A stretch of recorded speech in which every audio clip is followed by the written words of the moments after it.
Mo unexpectedly traversed into the realm of the Marvel Universe, specifically in the Queen's District, where he became linked to a mutant ability sign-in system.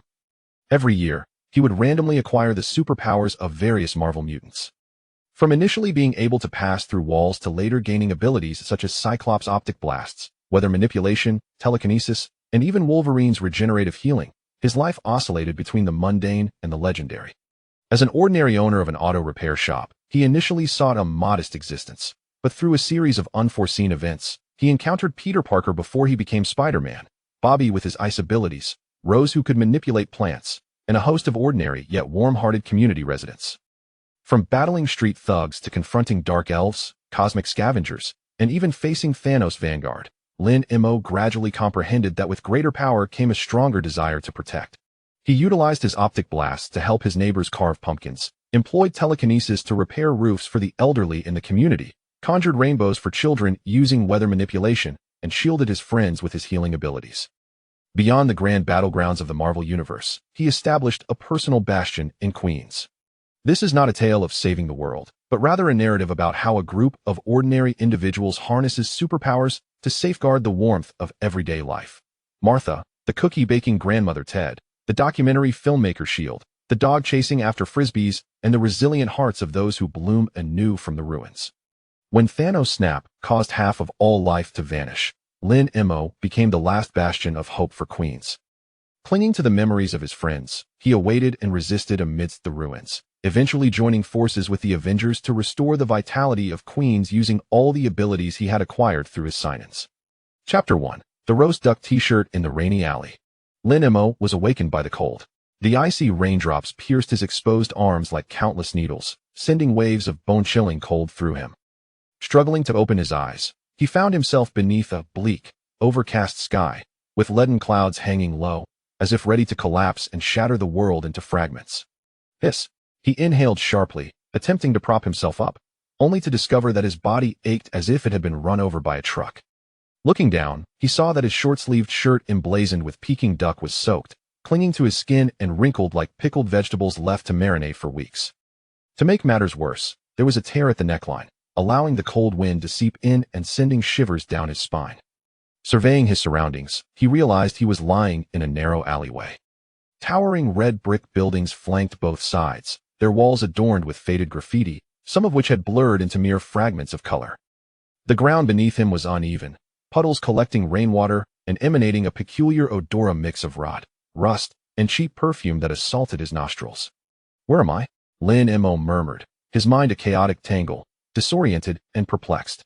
He distinctly remembered working on a project report in his rental room, having dozed off at his desk due to fatigue. How had he ended up in this wretched place? Instinctively, he patted his pockets, hoping to find his phone or wallet, but all he encountered was emptiness. Both pockets had been turned inside out, with visible signs of tearing, indicating they had been rummaged through. A sense of foreboding settled in his heart. At that moment, a figure stumbled into view from the alley's entrance.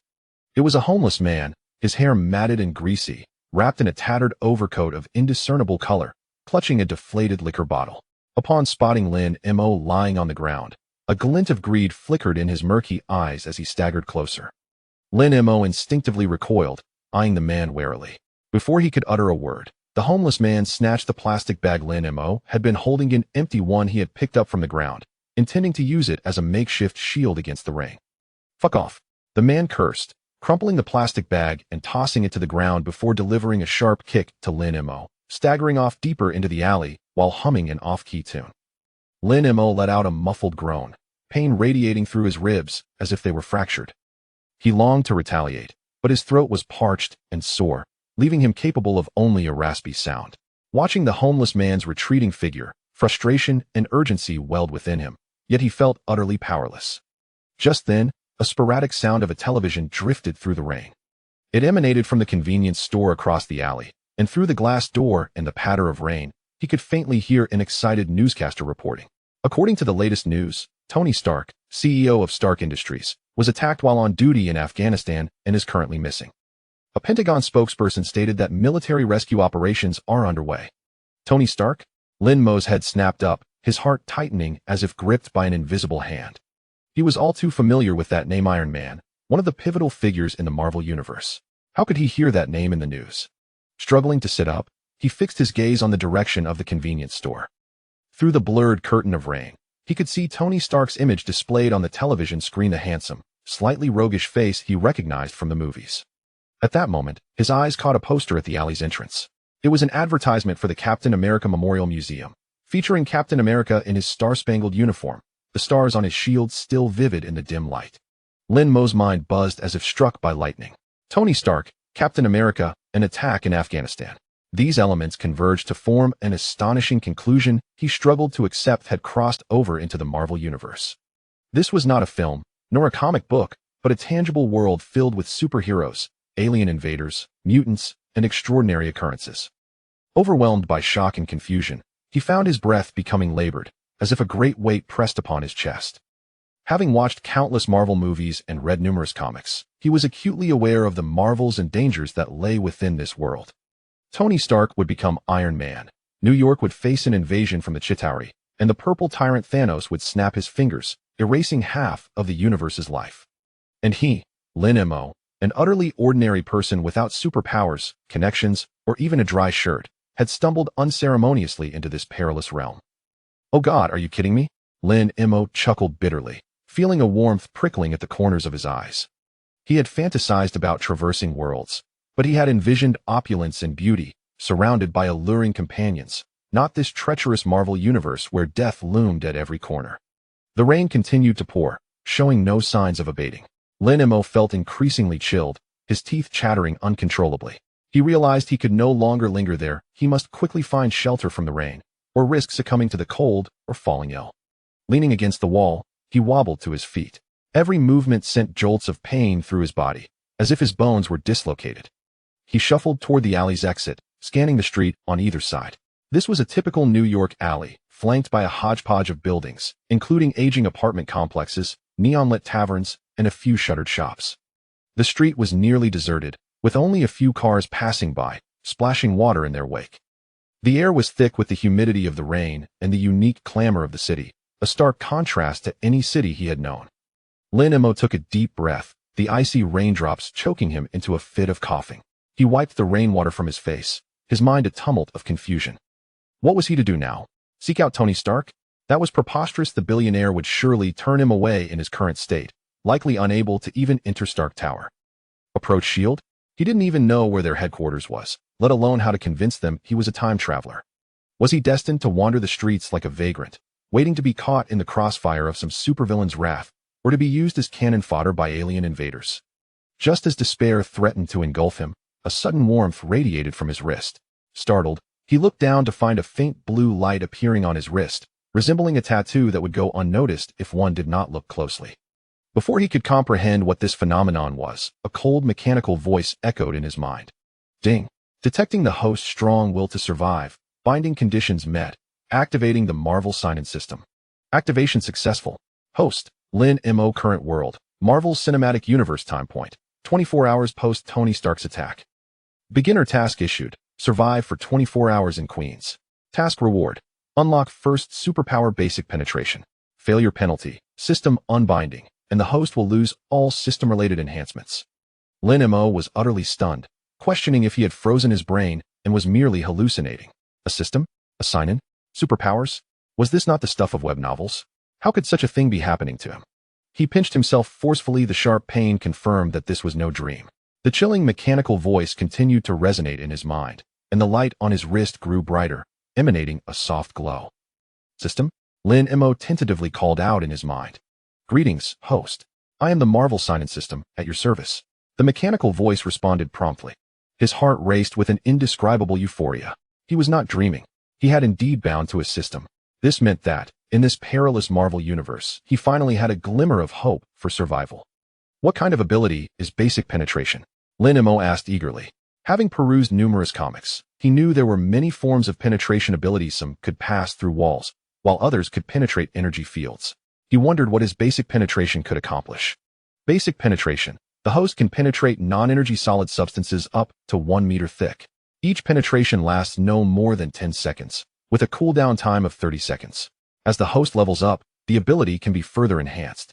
The system explained. Lin Mo's eyes sparkled. Although this ability seemed moderate in strength, it was immensely practical for him at this moment. At the very least, it would allow him to find shelter from the rain, sparing him from standing in the downpour like a fool. Queens. Lin Mo murmured to himself.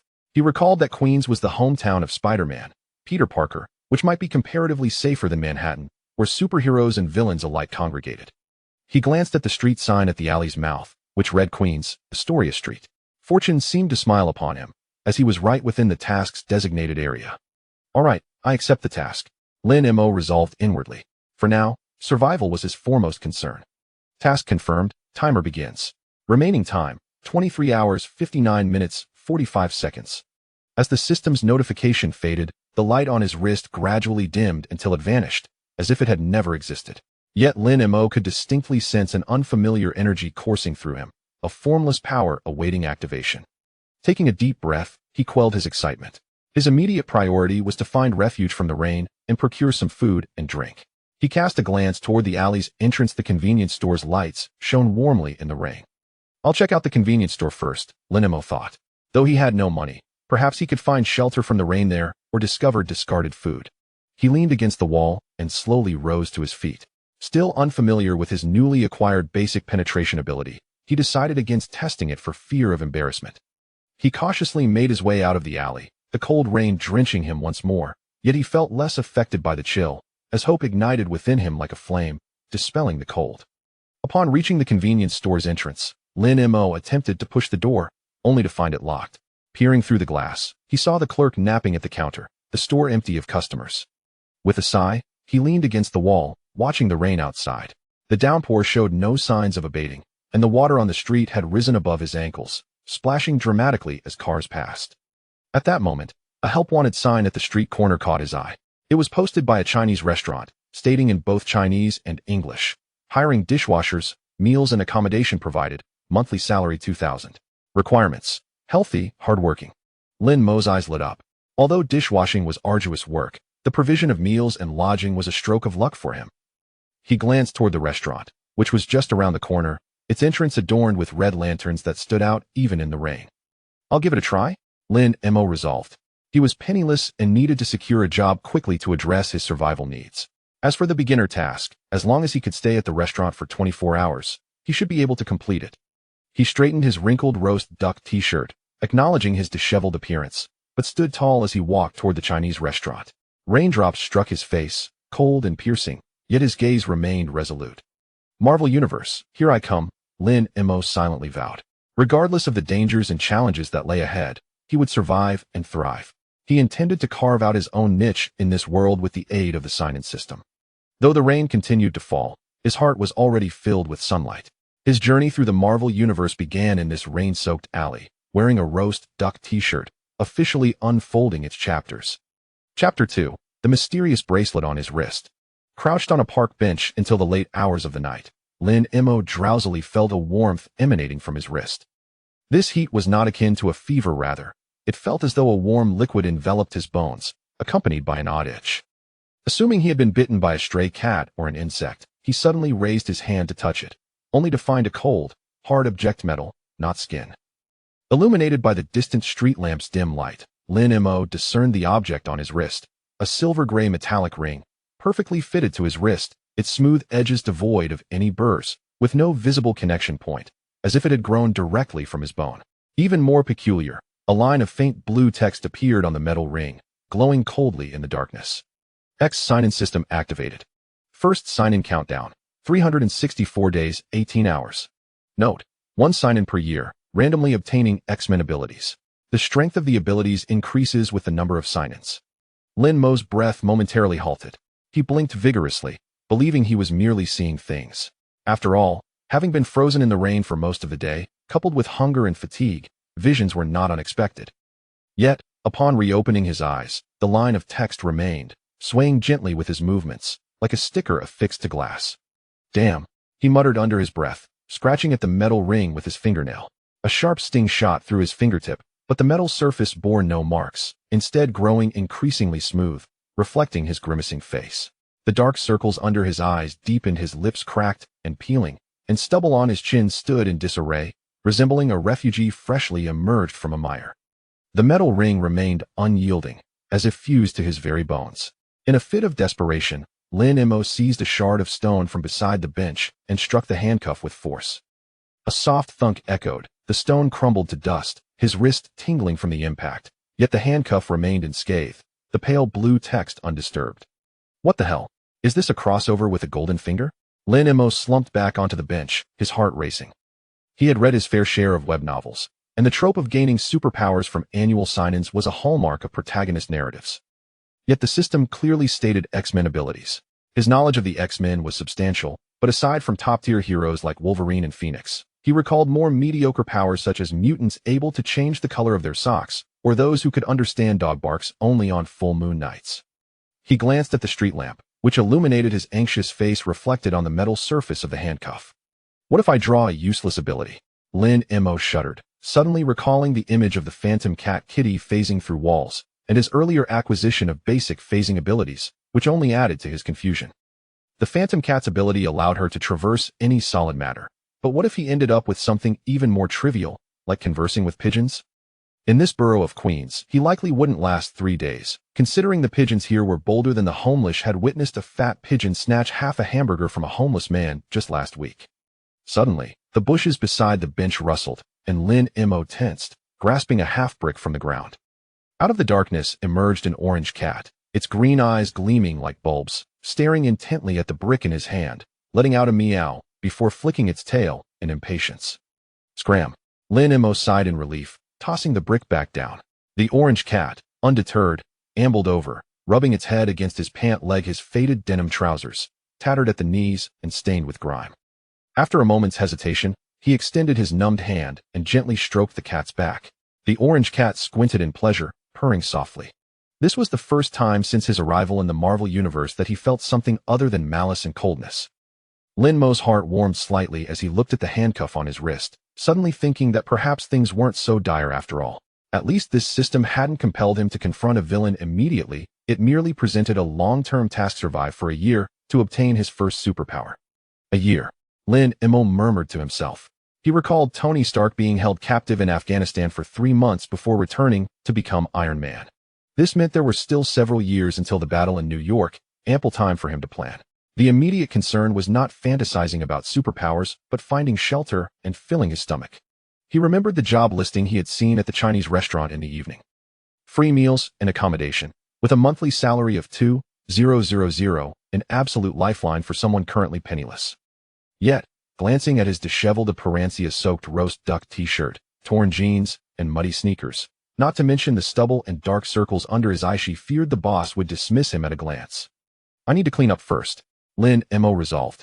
He stood, cradling the orange cat, and stretched his stiff limbs. The park was deserted, only a few streetlights illuminating the area, while distant police sirens echoed, a reminder that this was not an era of peace. He walked along the edge of the park, the orange cat leaping from his arms to follow leisurely at his heels. Passing a public restroom, Lin Mo halted. The door was ajar, the interior dark, but moonlight streaming through the window outlined the sink's silhouette. I might as well make do here for the night. Lin Mo pushed the door open and entered. A mingled scent of disinfectant and mildew assailed him, not pleasant, but at least it offered shelter from the wind and rain. He turned on the faucet, icy water gushed forth, splashing into the grimy sink. Dipping his hands into the water, he splashed his face, the cold sensation awakening him somewhat. He gazed into the mirror at the unfamiliar face, marked by familiar fatigue. The visage was Asian, likely in his 20s, with ordinary features, but the panic and vigilance in his eyes mirrored the self he had left behind. Lin Mo, you must hold on, he spoke to his reflection. In this world, no one can help you but yourself. He twisted the cap off the soap dispenser, squeezing out the last remnants of green gel, meticulously washing his hands. The foam formed in his palms, carrying a cheap lemon scent. Once finished, he used a damp towel to wipe his face and neck, attempting to erase the dirt and exhaustion. At that moment, the handcuff on his wrist suddenly flickered, the pale blue text morphing into a new prompt. Detected host's current state: extreme hunger, stamina 37100, moderate fatigue, mental 42100, mild frostbite, health 89100. Suggestions: supplement energy, maintain body temperature, avoid strenuous activities. Lin Mo was taken aback. The handcuff had a status detection feature. He concentrated on the handcuff, and indeed, next to those figures, another line of text appeared. When stamina drops below 50, movement speed decreases by 30. When mental drops below 30, hallucinations may occur. When health dips below 60, susceptibility to illness increases. Quite intelligent, Lin Mo muttered, though anxiety gnawed at him further. With both stamina and mental levels nearing critical thresholds, if he didn't find a way to replenish his energy soon, he might perish from hunger before ever gaining superpowers. He patted his pockets, only to find them empty. His wallet and phone had surely vanished during the transition. His only possessions were this roast duck t-shirt and tattered jeans. Lin Mo sighed, his gaze falling upon the trash bin beside the sink. He knew it was humiliating, but he couldn't afford to be choosy. He crouched down, carefully rummaging through the trash. Most of it consisted of waste paper and plastic bottles, with little to eat.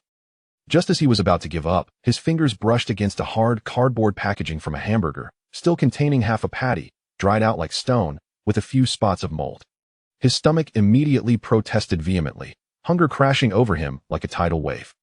After a moment's hesitation, he picked up the hamburger, blowing off the dust. Despite knowing it might be unclean, he had no luxury of discretion. He tore off a small, unspoiled piece and placed it in his mouth, chewing slowly. The dry, hard bread scraped at his throat, the flavor of the beef long gone, replaced by a greasy odd taste. Nevertheless, he devoured the remaining portion of the hamburger, licking the remnants of the packaging clean.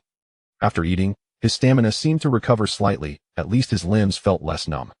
Leaning against the cold ceramic wall, Lin Mo gazed at the handcuff on his wrist. The countdown continued to tick away. 364 days, 17 hours, 58 minutes. Time passed slowly. He recalled the various abilities from the X-Men and began to indulge in whimsical thoughts. It would be ideal to draw Wolverine's healing factor. Being indestructible is always a blessing. Alternatively, Magneto's magnetic control would suffice, at least allowing him to commandeer a vehicle. If all else fails, Iceman Bobby's powers would be quite advantageous, enabling him to cool off in summer and construct an ice shelter in winter. However, upon further reflection, the prospect of acquiring a trivial mutant ability from the Brotherhood, such as levitating objects a mere 5 centimeters or conversing with plants, seemed rather troublesome. In a world where even street thugs might wield weapons, such abilities could be perilous. I shall not dwell on it. The ship will sail smoothly when it reaches the bridge. Lin Mo shook his head, attempting to cast aside his anxieties. What he truly needed was rest. Even a few hours of sleep could rejuvenate his spirit. He cradled the orange tabby cat on his lap. The little creature was docile, curled up into a ball, providing warmth with its fluffy body. Leaning against the wall, Lin Mo closed his eyes, listening to the sound of rain outside and the distant wail of police sirens, gradually drifting into slumber. His sleep, however, was restless, filled with scenes from Marvel films. Tony Stark crafting armor in a cave, the Hulk smashing tanks on the streets of New York, Captain America charging at foes with his shield. Ultimately, a colossal hand adorned with the Infinity Gauntlet reached out towards him, causing Lin Mo to jolt awake, his heart racing violently. The dawn light filtered through the bathroom window, casting a pale glow. The orange cat had vanished, leaving only a trace of warmth on his lap. Lin Mo stood up, stretching his stiff neck, feeling somewhat revitalized. He approached the sink, splashed cold water on his face, and gazed at his slightly tidied reflection. Taking a deep breath, he mused, "It is time to visit the Chinese restaurant." He stepped out of the bathroom, greeted by the crisp, damp air of the morning, which felt pleasant against his face. The park was beginning to fill with early risers, mostly elderly individuals clad in athletic wear, jogging or practicing Tai Chi, appearing no different from the ordinary world. Yet, Lin Mo understood the turbulent currents concealed beneath this tranquility. He walked toward the restaurant, his steps markedly steadier than the previous day.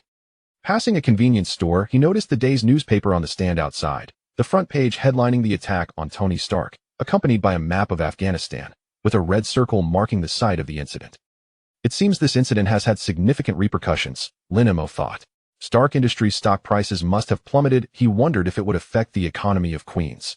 Shaking his head, he dismissed these thoughts. His priority was to preserve his own life. Upon reaching the corner, Lin Mo spotted the Chinese restaurant from afar. The red sign emblazoned with the golden characters Fu Man Lu swayed gently in the morning breeze, and the red lanterns hanging at the entrance had yet to be taken down. The door was already ajar, revealing a middle-aged man in a white chef's uniform mopping the floor, a likely indication of the owner. Lin Mo's heart began to race as he halted his steps, straightened his wrinkled roast duck t-shirt, and smoothed his hair, trying to present a more polished appearance. However, No amount of tidying could mask his tattered clothes and haggard visage. Never mind, let's give it a shot. Lin Mo clenched his fists and approached the restaurant. The middle-aged man stopped mopping and scrutinized him with caution. The man, likely in his 40s, had a buzz cut, faint scars on his face, and sharp eyes that suggested he was not one to be trifled with. "Who are you looking for?" he inquired, his Mandarin tinged with a Cantonese accent, not quite standard but comprehensible. "Boss, I saw you were hiring for a dishwasher position and wanted to give it a try," Lin Mo replied, striving to make his voice sound earnest. The man appraised him from head to toe, his brow furrowing. "You look like, can you handle hard work?" He gestured to Lin Mo's attire. "You resemble a vagrant." Lin Mo's face flushed slightly, but he steeled himself and replied, "Boss, I can endure hardship. Am willing to do any dirty or laborious tasks. I have nowhere else to go as long as you take me in. Am fine with a lower salary. Just provide food and lodging." The man fell silent for a moment, seemingly contemplating. He peered into Lin Mo's eyes, which lacked the numbness of a vagrant, instead reflecting a sense of stubbornness and urgency. "Have you worked as a dishwasher before?" "I worked at a restaurant back home for half a year." Lin Mo fabricated a lie, having never actually done such a job, but he reasoned that washing dishes was likely not difficult to learn. After a few more moments of silence, the man finally nodded. "All right, let's give it a try. Just so you know, it's a 3-day trial period with no pay. If you perform well, you can stay on at $2,000 a month, with food and lodging included. If not, you'll be asked to leave immediately." Lin Mo's eyes brightened, nearly jumping with excitement. "Thank you, boss. I will work hard." "Don't celebrate too soon." The man handed him the mop. "First, clean the entrance, then come inside with me." "Understood." Lin Mo accepted the mop. Though it felt somewhat heavy, he began to mop vigorously. Having a place to stay, no longer needing to sleep on a park bench, was already a tremendous stroke of luck. As he mopped, he discreetly observed the restaurant. The establishment was modest, capable of seating a dozen tables, with simple decor featuring a few traditional Chinese landscape paintings that appeared somewhat aged. The door to the kitchen stood ajar, revealing busy figures and steaming stoves within. After finishing the mopping, the man led him into the kitchen. It was smaller than it appeared from the outside, crammed with 2 stoves and a sink, the floor somewhat slick with water, the air thick with the scent of cooking oil and delicious food. A middle-aged woman in an apron was chopping vegetables, glancing curiously at Lin Mo as he entered. "This is Old Wong. He's in charge of cooking." The man indicated the stout chef stirring a pot, then pointed to the woman. "This is Sister Lee. She handles the ingredients. You will be responsible for washing the dishes and maintaining cleanliness in both the front and back of the house." "Got it, boss." Lin Mo nodded respectfully. "My name is Chun Chong. You can call me Chong Go," the man said. "Go change into your work uniform. It's in that cabinet." Following Chong Ji's instructions, Lin Mo retrieved a set of work clothes from the cabinet. It was a blue tunic, slightly oversized but clean. He hurried to a corner of the kitchen to change, feeling somewhat presentable afterward. Chong Go brought him to the sink, pointing at the towering pile of dishes. "All of these are yours after washing. Rinse them with disinfectant, dry them, and put them away. Remember, they must be clean. If a customer encounters grease, expect to be dismissed." "Understood, Chong-go," Lin Mo replied as he picked up the dish soap and cloth, diving into the task of washing dishes. The plates and bowls were caked with grease and food remnants, some still clinging to grains of rice that had not been fully scraped off, making the task quite laborious. The water from the faucet was icy, and it wasn't long before Lin Mo's hands turned red from the cold, yet he dared not stop, scrubbing diligently. Once Sister Lee finished chopping vegetables, she noticed his awkward but earnest demeanor and discreetly handed him a pair of rubber gloves. "Put these on. The water is cold. You don't want to damage your hands." "Thank you, Sister Lee." Lin Mo accepted the gloves, feeling warmth in his heart. It seemed the people here were not entirely unkind. With the gloves on, he washed the dishes more swiftly. As he worked, he listened to Chong Gu and Old Wong discuss business and ingredients, occasionally mentioning the recent unrest in New York, noting the increased police presence on the streets. Lin Mo listened quietly, his mind calculating. He decided to work here for a while, save some money, and once he had enough, rent a small apartment to slowly delve into the sign-in system. The superpower he would acquire in a year, regardless of its nature, would grant him an additional sense of confidence in this world. As noon approached, the restaurant began to fill with patrons, primarily local office workers and residents. After finishing the dishes, Lin Mo was summoned by Brother Chong to wipe tables and serve dishes, leaving him little time to rest. Though fatigued, he felt a profound sense of satisfaction, as he was earning his livelihood through his own toil. Once the midday rush subsided, Brother Chong instructed him to head to the kitchen for a bite. He was served a simple bowl of fried rice topped with a fried egg, its aroma enticing. Starved, Lin Mo devoured it with gusto, convinced it was the most delicious meal he had ever tasted. Slow down, no one is competing with you, Brother Chong remarked, a rare smile gracing his lips. The afternoon won't be as busy. You can take a nap in the cubicle upstairs to recharge for the evening's work. Thank you, Brother Chong, Lin Mo replied, overwhelmed with gratitude.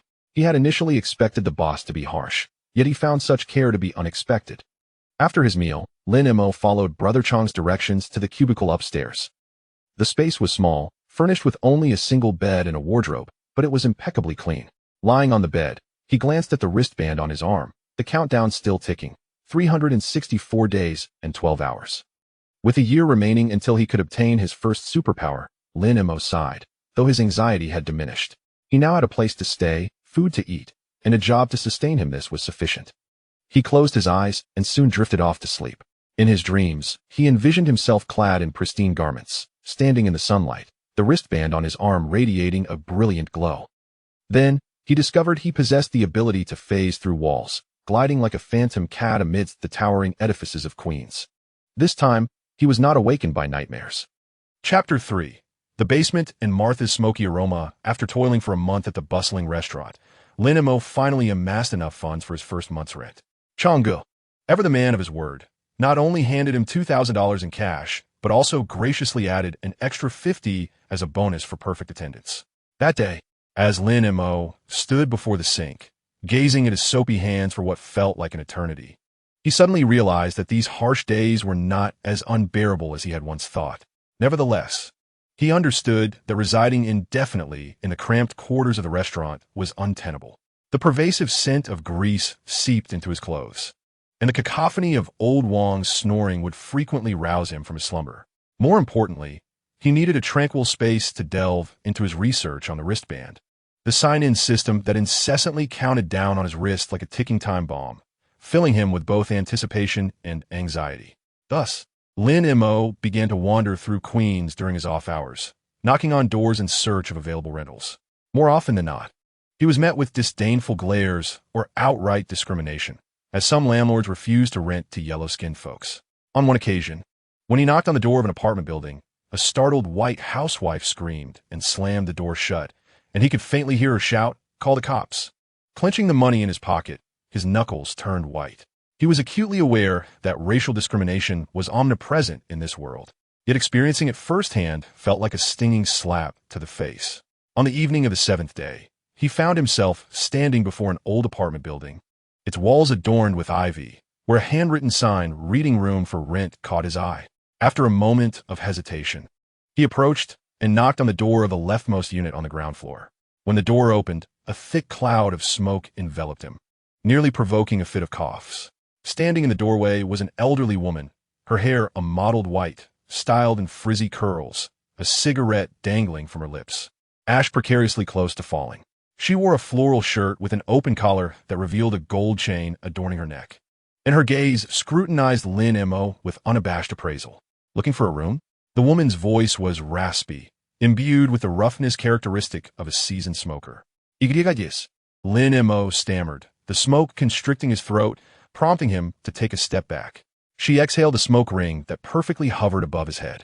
"You yellow-skinned boy, can you fix pipes or unclog toilets?" She squinted, her tone laced with a hint of challenge. For a moment, Lin Mo was taken aback, but he quickly realized it was a test. Recalling his previous life as a programmer, he knew that while he lacked physical prowess, he possessed some technical acumen. "I can fix computers," he replied hastily. "Smartphones, routers, anything like that." The old woman raised an eyebrow, seemingly intrigued. She gestured towards the basement entrance on the side of the building. $300 a month, 1 month's rent, and a security deposit. Utilities are your responsibility, and internet fees are extra.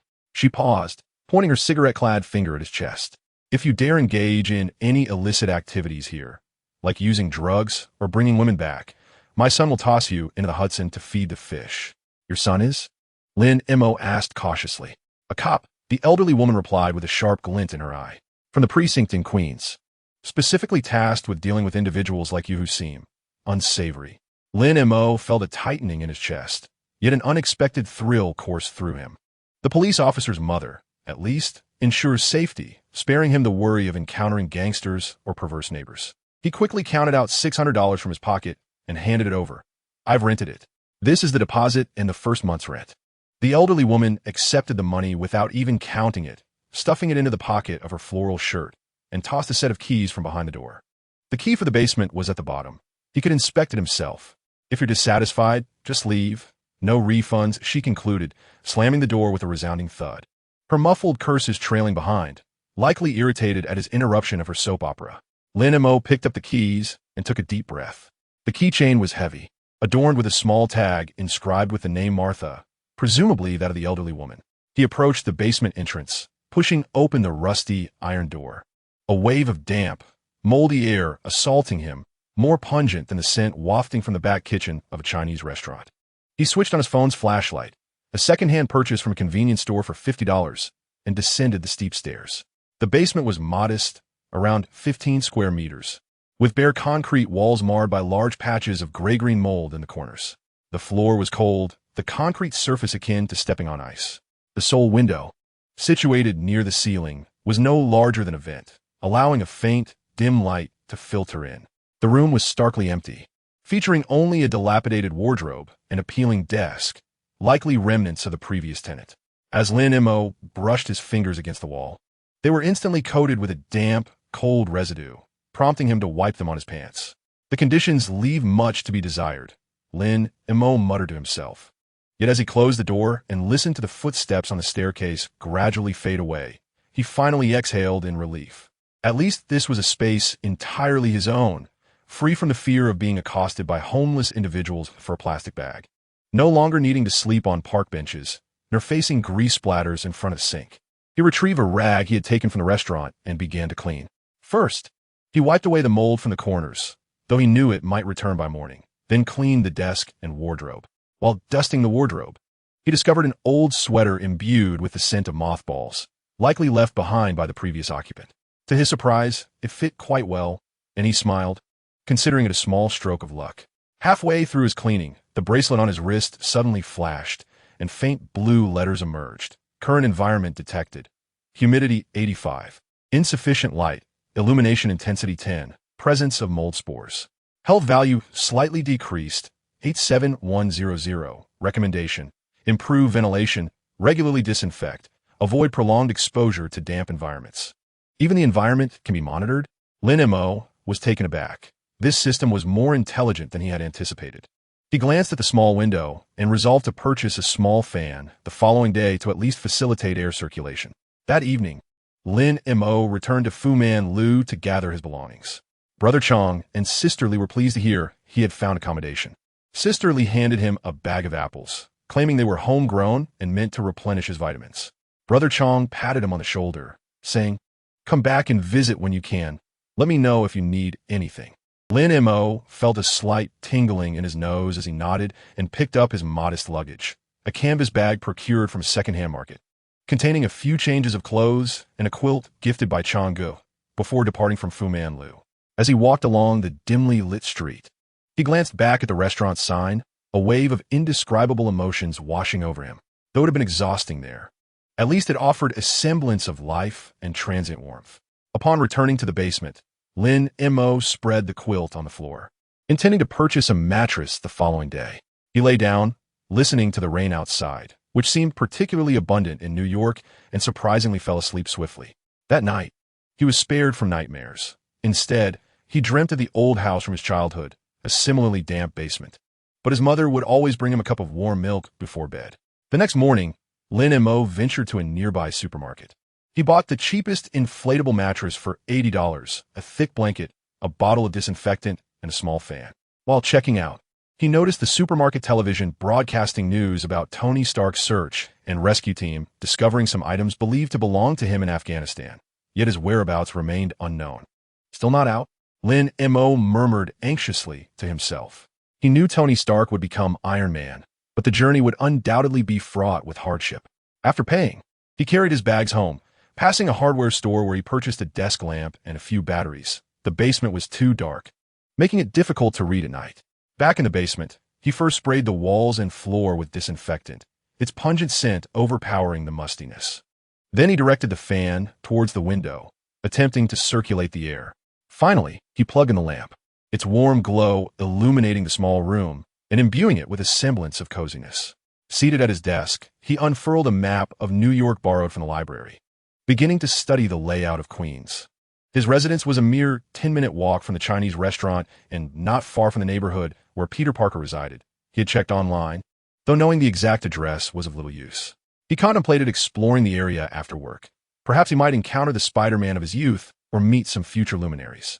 However, upon further reflection, he decided against it.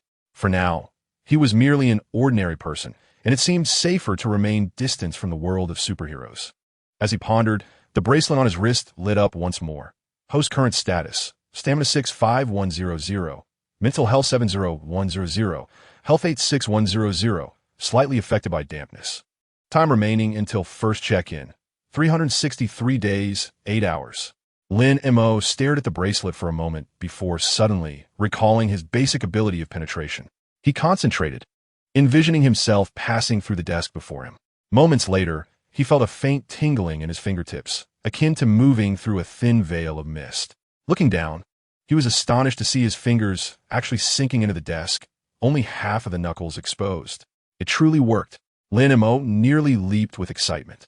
He quickly withdrew his hand, and the desk surface remained intact, without a single mark. Though this ability appears feeble, capable only of penetrating thin wood for a maximum of 5 seconds, it is nonetheless quite remarkable. After several attempts, he discovered that this power is ineffective against metal, such as the iron door of an old wardrobe, and can only penetrate about a centimeter into a cement wall. It seems that this ability necessitates further training to strengthen. During lunchtime, as Lin Mo prepared to head to the Chinese restaurant for work, where he intended to remain until he had saved enough money, he was suddenly interrupted by a knock at the door. A sense of unease washed over him. Who could it be at this hour? Upon opening the door, he was greeted by his landlady, the elderly Ms. Martha, who held a smoking router in her hand. "Can you fix this thing?" she inquired, tossing the router to Lin Mo, complaining that she could no longer connect to the internet and thus could not watch her soap operas. Catching the router, Lin Mo noticed it was covered in soot. "Let me take a look," he said. He brought the router to his desk, plugged it in, but the indicator light remained dark. He opened the casing, an effortless task with his rudimentary penetrating ability, sparing him the need to search for a screwdriver, and discovered that a wire had come loose. Using tweezers, he reconnected the wire, plugged it back in, and the indicator light flickered to life. "There you go. Give it a try," he said, handing the router back to her. Ms. Martha regarded him with surprise, took the router, and turned to leave. Just before reaching the door, she paused and casually remarked, "Come over for dinner tonight at 6. Without waiting for a response, she departed. Lin Mo stood in place, momentarily taken aback. The old lady had invited him for dinner? A smile crept across his face, warming his heart. It seemed that his ability to repair things had some merit after all. Later that afternoon at the restaurant, Lin Mo felt particularly buoyant, even humming while washing dishes. His colleague, Changgu, shot him a curious glance. "Did you stumble upon some money? I'm happier than if I had." Lin Mo chuckled in response. Upon returning to the basement after work, Lin Mo changed into a clean shirt, still the duck print tee, but freshly laundered, and arrived at Ms. Martha's home 10 minutes early. The door was ajar, so he pushed it open and stepped inside, only to find the room filled with smoke. Ms. Martha was busy in the kitchen, the exhaust fan humming away. "Come in and sit," she called without turning, adding that there was soda on the table for him to help himself. Taking a seat on the sofa in the modest living room, Lin Mo surveyed the space. The room was adorned with numerous photographs, most featuring a man in a police uniform alongside Ms. Martha, presumably her son, who had served as a police officer. A soap opera blared from the television, the volume turned high. "Where's your son?" Lin Mo could not help but inquire. "He's dead," came as Martha's flat response, as though recounting someone else's story. 3 years prior, he had been killed by a gang during a mission. Lin Mo's heart sank, leaving him at a loss for words. As he gazed at the photographs, he suddenly understood why the old lady always had a cigarette in her mouth and spoke so harshly. Perhaps she had buried all her tenderness deep within, encasing herself in a hard exterior for protection. Dinner was simple: roasted chicken wings, mashed potatoes, and vegetable salad. Ms. Martha's cooking was not particularly skilled. The wings were slightly burnt, and the mashed potatoes overly salty, yet Lin Mo savored every bite. During dinner, Martha inquired about his background, and Lin Mo fabricated a tale, claiming he had come to the United States for his studies, but was facing financial difficulties due to a family crisis, which forced him to work to make ends meet. Martha did not press further, merely stating, "It's not easy to make a living in New York. If you need anything, just let me know. Don't bear it all alone." Her words warmed Lin Mo's heart, causing his eyes to well up. He nodded and stuffed a piece of chicken wing into his mouth, though the taste was mediocre. He felt a profound sense of comfort. Upon returning to the basement after dinner, Lin Mo lay on the inflatable mattress, listening to the hum of the fan, and felt that this Marvel world was not as daunting as it seemed. At the very least, he had found a shelter from the storm in the basement, encountered a landlord who, though brusque, had a kind heart, and secured a job to sustain himself. He glanced at the wristband on his arm. The countdown still ticking. 363 days, 6 hours. A year's time is neither long nor short, but Lin Mo knew he would persevere, awaiting the arrival of that unknown superpower. Regardless of what he might draw, he would strive to live in this world. The rain outside had ceased, and the moonlight streamed through the small window, casting a tiny patch of light on the floor. Lin Mo smiled, closed his eyes, and looked forward to the dawn of a new day. Chapter 4. Instant noodles and Huiqiangbai skills. The money in his pocket slipped away like sand in an hourglass. Day by day, after paying the rent and utility bills, Lin Mo stared at the $5 bill remaining in his wallet, his fingertips trembling.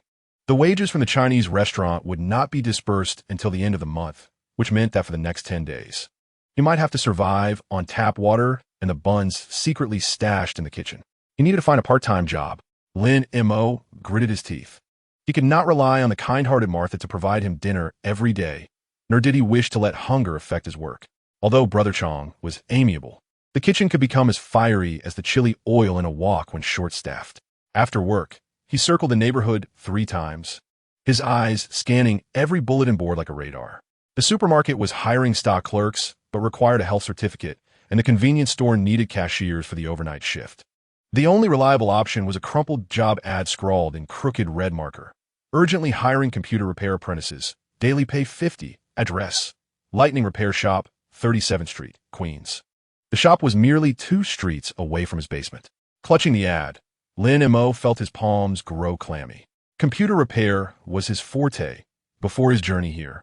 He had spent 3 years assembling machines in Zhongwankan and could discern the authenticity of counterfeit parts in Huiqiangbai. This task should pose no challenge for him.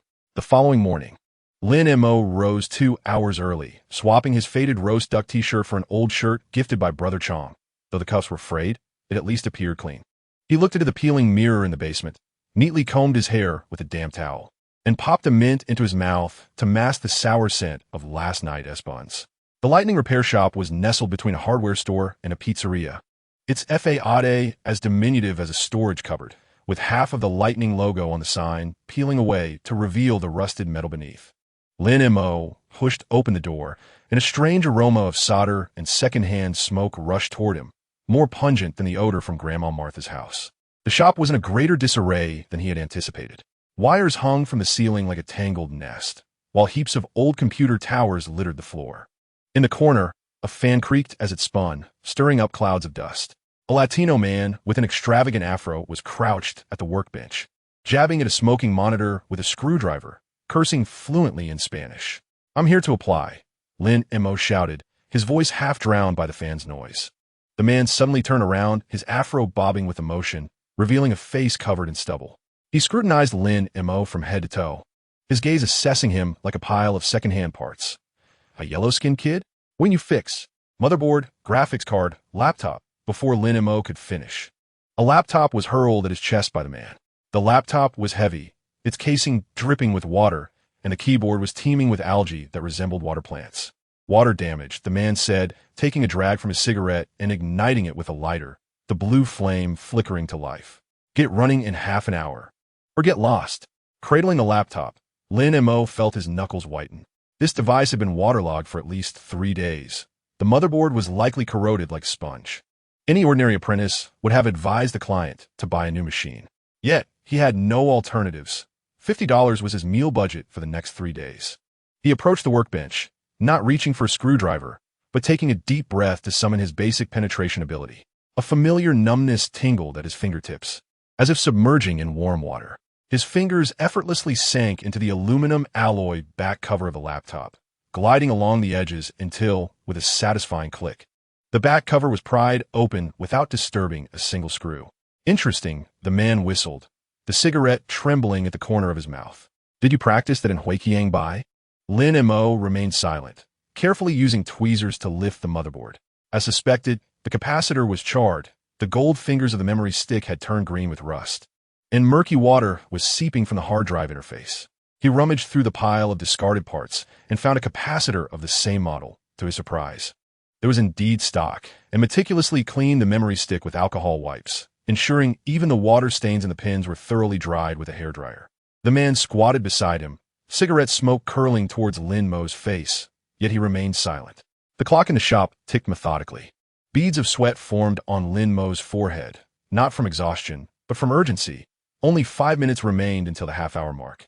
He resoldered the capacitor, inserted the memory stick, took a deep breath, and pressed the power button. The screen remained black for 3 seconds, and just as Lin Mo's heart sank to the depths of despair, the Apple logo suddenly illuminated, accompanied by the familiar chime. All done. Lin Mo's back was drenched in cold sweat.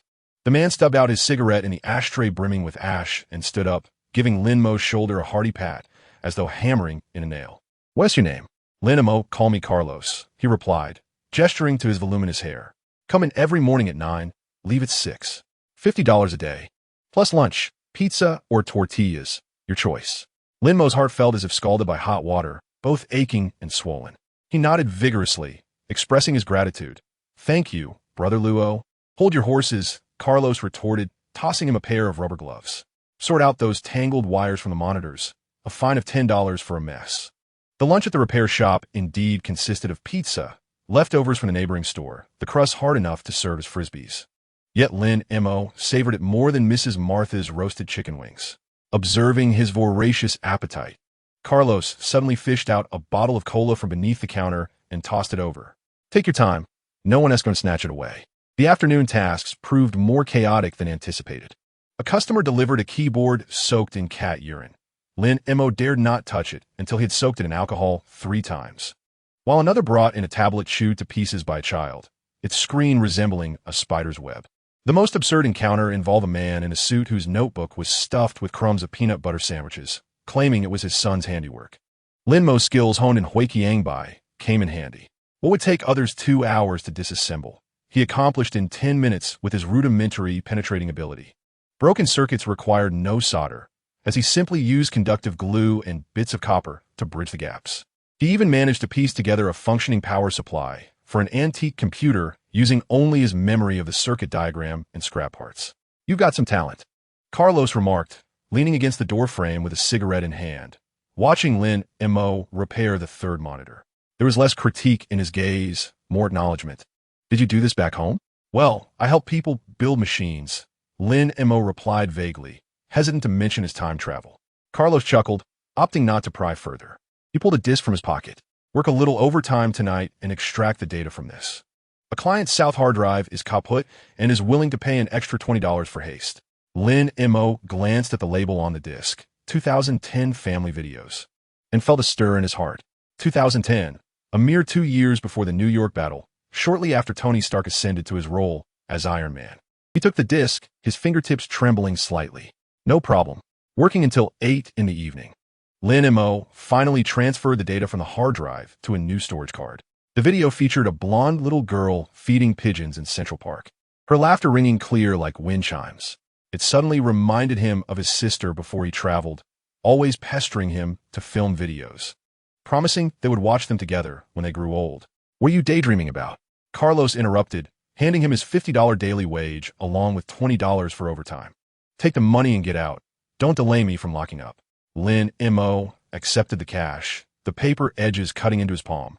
Yet it felt more reassuring than ever. $70, enough for a week's worth of food. With some leftover for a new mouse pad, his current one was made of cardboard. He burst out of the repair shop, his steps buoyant as if treading on springs. Passing by the 24-hour supermarket, he practically lunged inside, heading straight for the instant noodle aisle. Braised beef flavor, tonkatsu ramen. cheese-flavored noodles. He grabbed 2 cups of each, along with a bag of bread and a carton of milk, even extravagantly adding a sausage at checkout. Returning to the basement, Lin Mo neglected to turn on the lights, tearing open the packaging of the instant noodle cups by the moonlight streaming through the window. At the instant the hot water was poured in, a rich aroma surged forth, intertwining with steam that penetrated his nostrils, causing his eyes to well up with warmth, nearly bringing him to tears. This was his first genuine meal in the Marvel Universe, one he truly desired to savor. There were no homeless individuals snatching food, no impatient employers urging him onward, and no anxieties about tomorrow.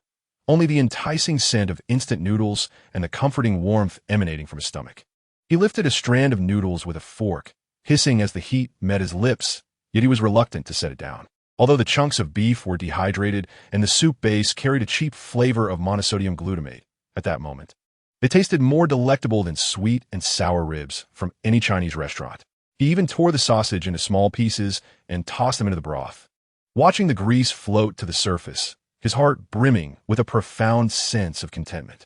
Halfway through his meal, the bracelet on his wrist suddenly lit up. Detection of host nutrient intake increased, stamina 5, 7100, mental state 8, 78-100, health value stable, 86-100, vitamin supplementation recommended. Lin Mo smiled as he wiped his mouth. It seemed the system was rather attentive to his diet. He retrieved an apple from the ones he had purchased at the supermarket, wiped it on his sleeve, and took a hearty bite. The tartness made him grimace. Yet he felt utterly rejuvenated. That night, lying in bed, Lin Mo neatly folded the $70 he had earned that day and tucked them beneath his pillow.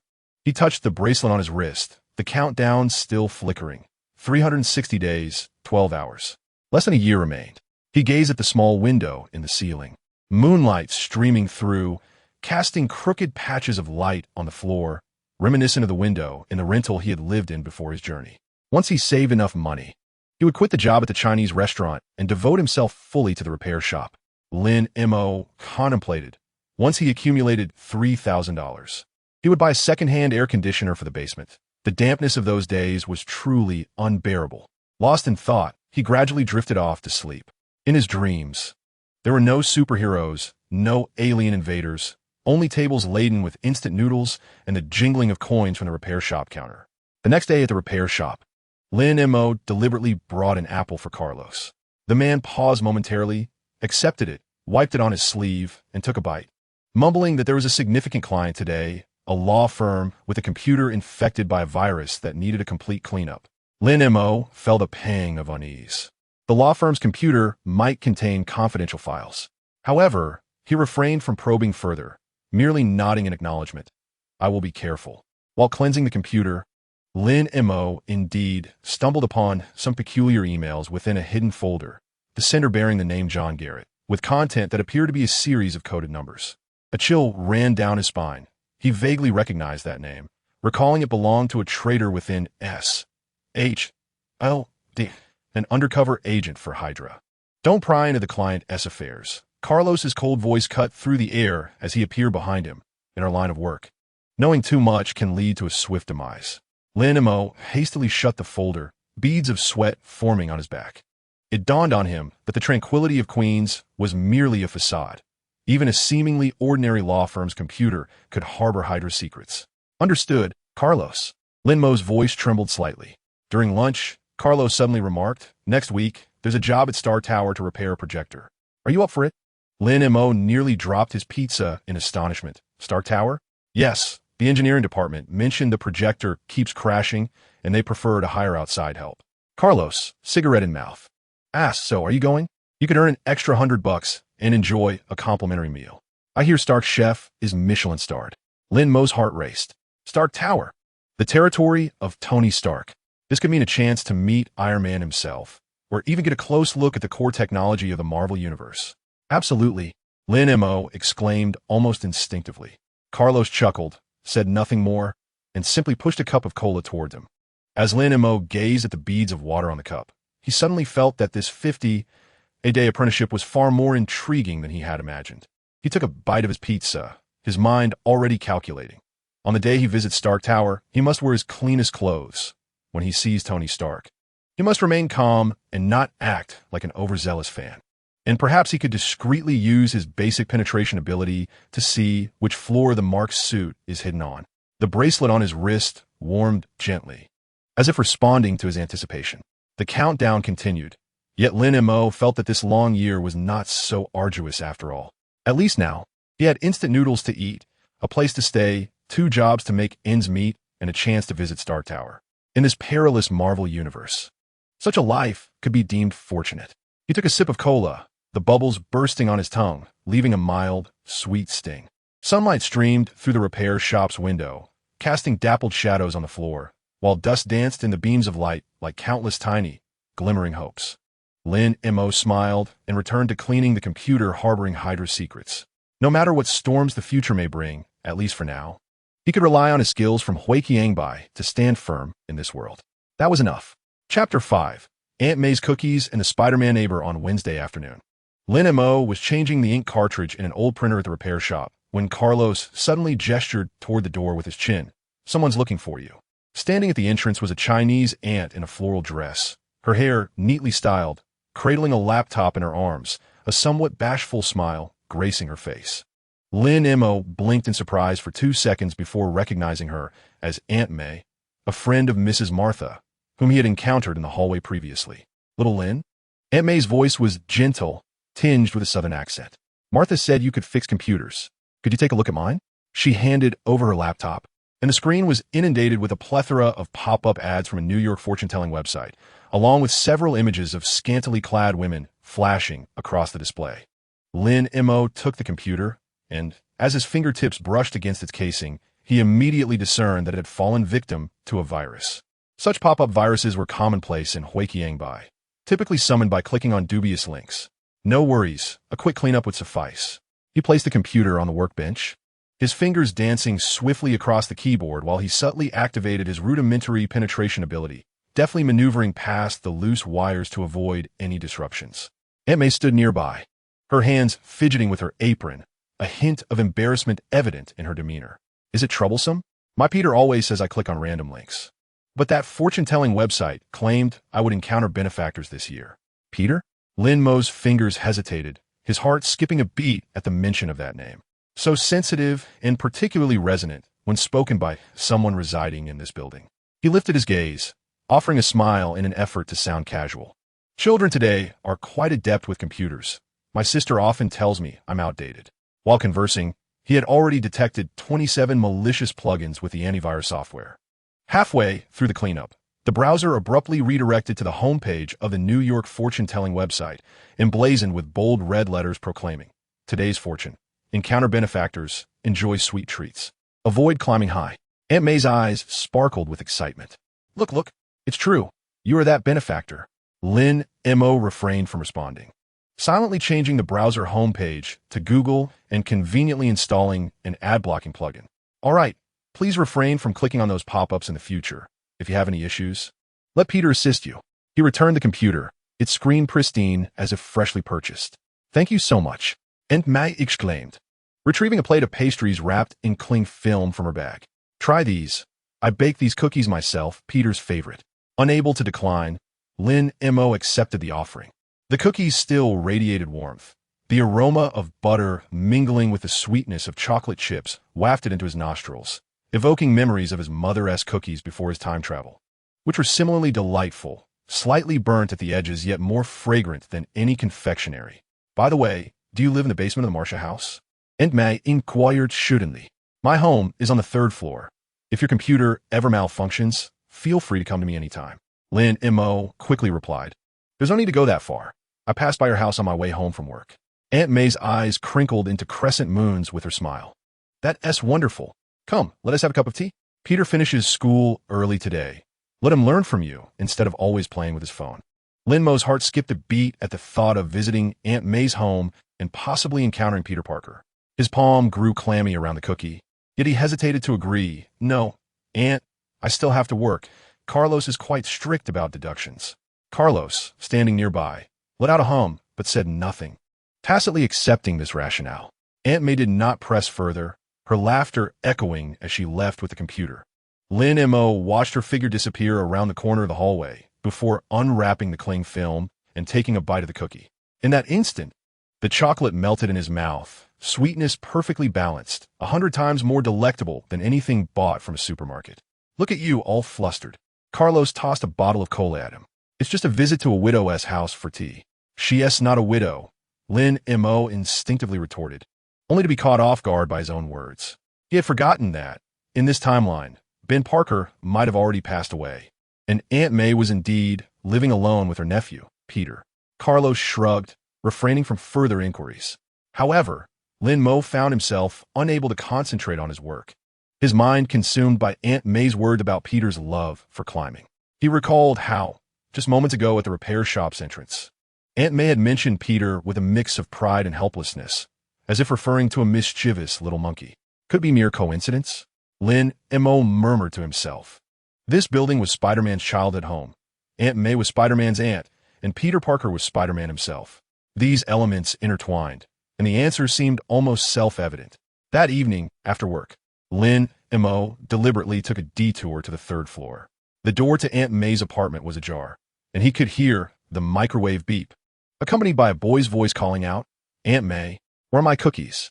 Lin Mo's heart raced. He stood at the threshold, his fingers hovering over the doorknob, hesitating for 3 minutes. Should he enter? It could lead to a direct encounter with Spider-Man himself, albeit the version before he was bitten. Or should he refrain? His curiosity was nearly unbearable. In the end, he turned and descended the stairs. Now was not the right time, he reminded himself. Peter Parker might merely be an ordinary high school student at this point, devoid of spider sense and superpowers. Any rash interaction could disrupt the timeline. Back in the basement, Lin Mo placed the remaining cookies on his desk, reluctant to eat them. He touched the wristband on his arm, the countdown displaying 358 days, 6 hours. Less than a year remained until his first check-in, and about 6 months until Peter Parker would be bitten by the spider. In the following days, Lin Mo frequently encountered Aunt May in the hallway. Sometimes she would carry a basket of groceries to the supermarket, and other times she would bring Peter's dirty laundry to the laundromat. Each time she saw Lin Mo, she would hand him something: an apple today, a piece of cake tomorrow, and surprisingly, a small jar of chili paste the day after, claiming it was a specialty sent by Peter's classmate's mother from Sichuan. Lin Mo recognized her kindness but felt hesitant to accept too much, offering small tokens in return, fixing her loose doorknob, replacing the battery in her old phone, and even using his rudimentary ability to retrieve a ring stuck in the drain, saving her the expense of hiring help. On Friday evening, just as Lin Mo had pulled the repair shop's shutter halfway down, Aunt May stopped him. "Hey, Lin, could you come up and take a look at my refrigerator? The light's out, and Peter thinks it might be a wiring issue." The refrigerator? Lin Mo hesitated. Repairing it would necessitate entering her kitchen, nearly guaranteeing a glimpse of Peter. Just a quick look, he thought. Aunt May grasped his arm and pulled him upstairs with surprising strength. As the door to the 3rd floor opened, Lin Mo was greeted by the enticing aroma of toasted bread. The living room was tidy, adorned with a crocheted blanket draped over the sofa, and 2 photographs hung on the wall, one depicting Aunt May with a bespectacled middle-aged man, presumably Ben Parker, and the other was a solo portrait of a boy. The boy appeared to be around 15 or 16, clad in a blue and white school uniform, wearing black-framed glasses, standing before a science exhibition display, grinning foolishly, holding a spider-shaped specimen. In that instant, Lin Mo's breath caught in his throat. It was him, Peter Parker.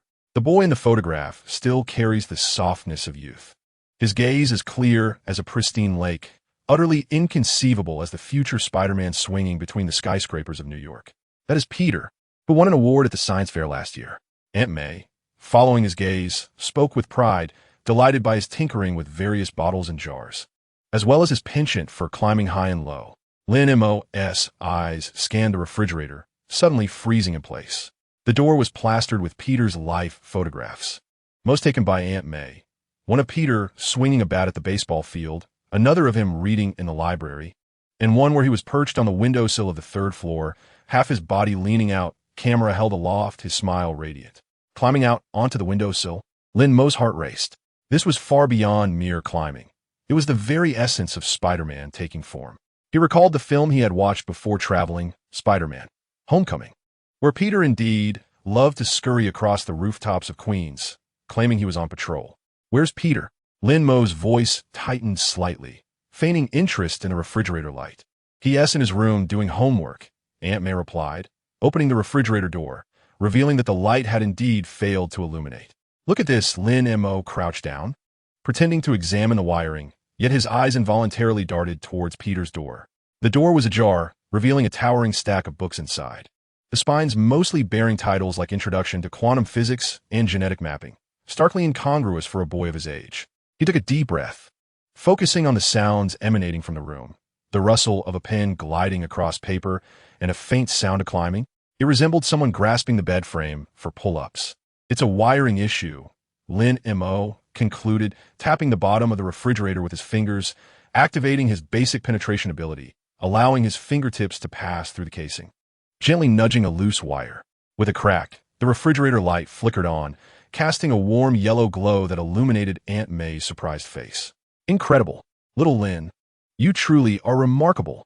Aunt May insisted on keeping him for dinner, stating Peter had ordered pizza and was waiting for him. Just as Lin Mo was about to decline, Peter's door swung open. A tall, lanky boy stood at the threshold, glasses slipping down to the tip of his nose, his shirt emblazoned with Empire State University.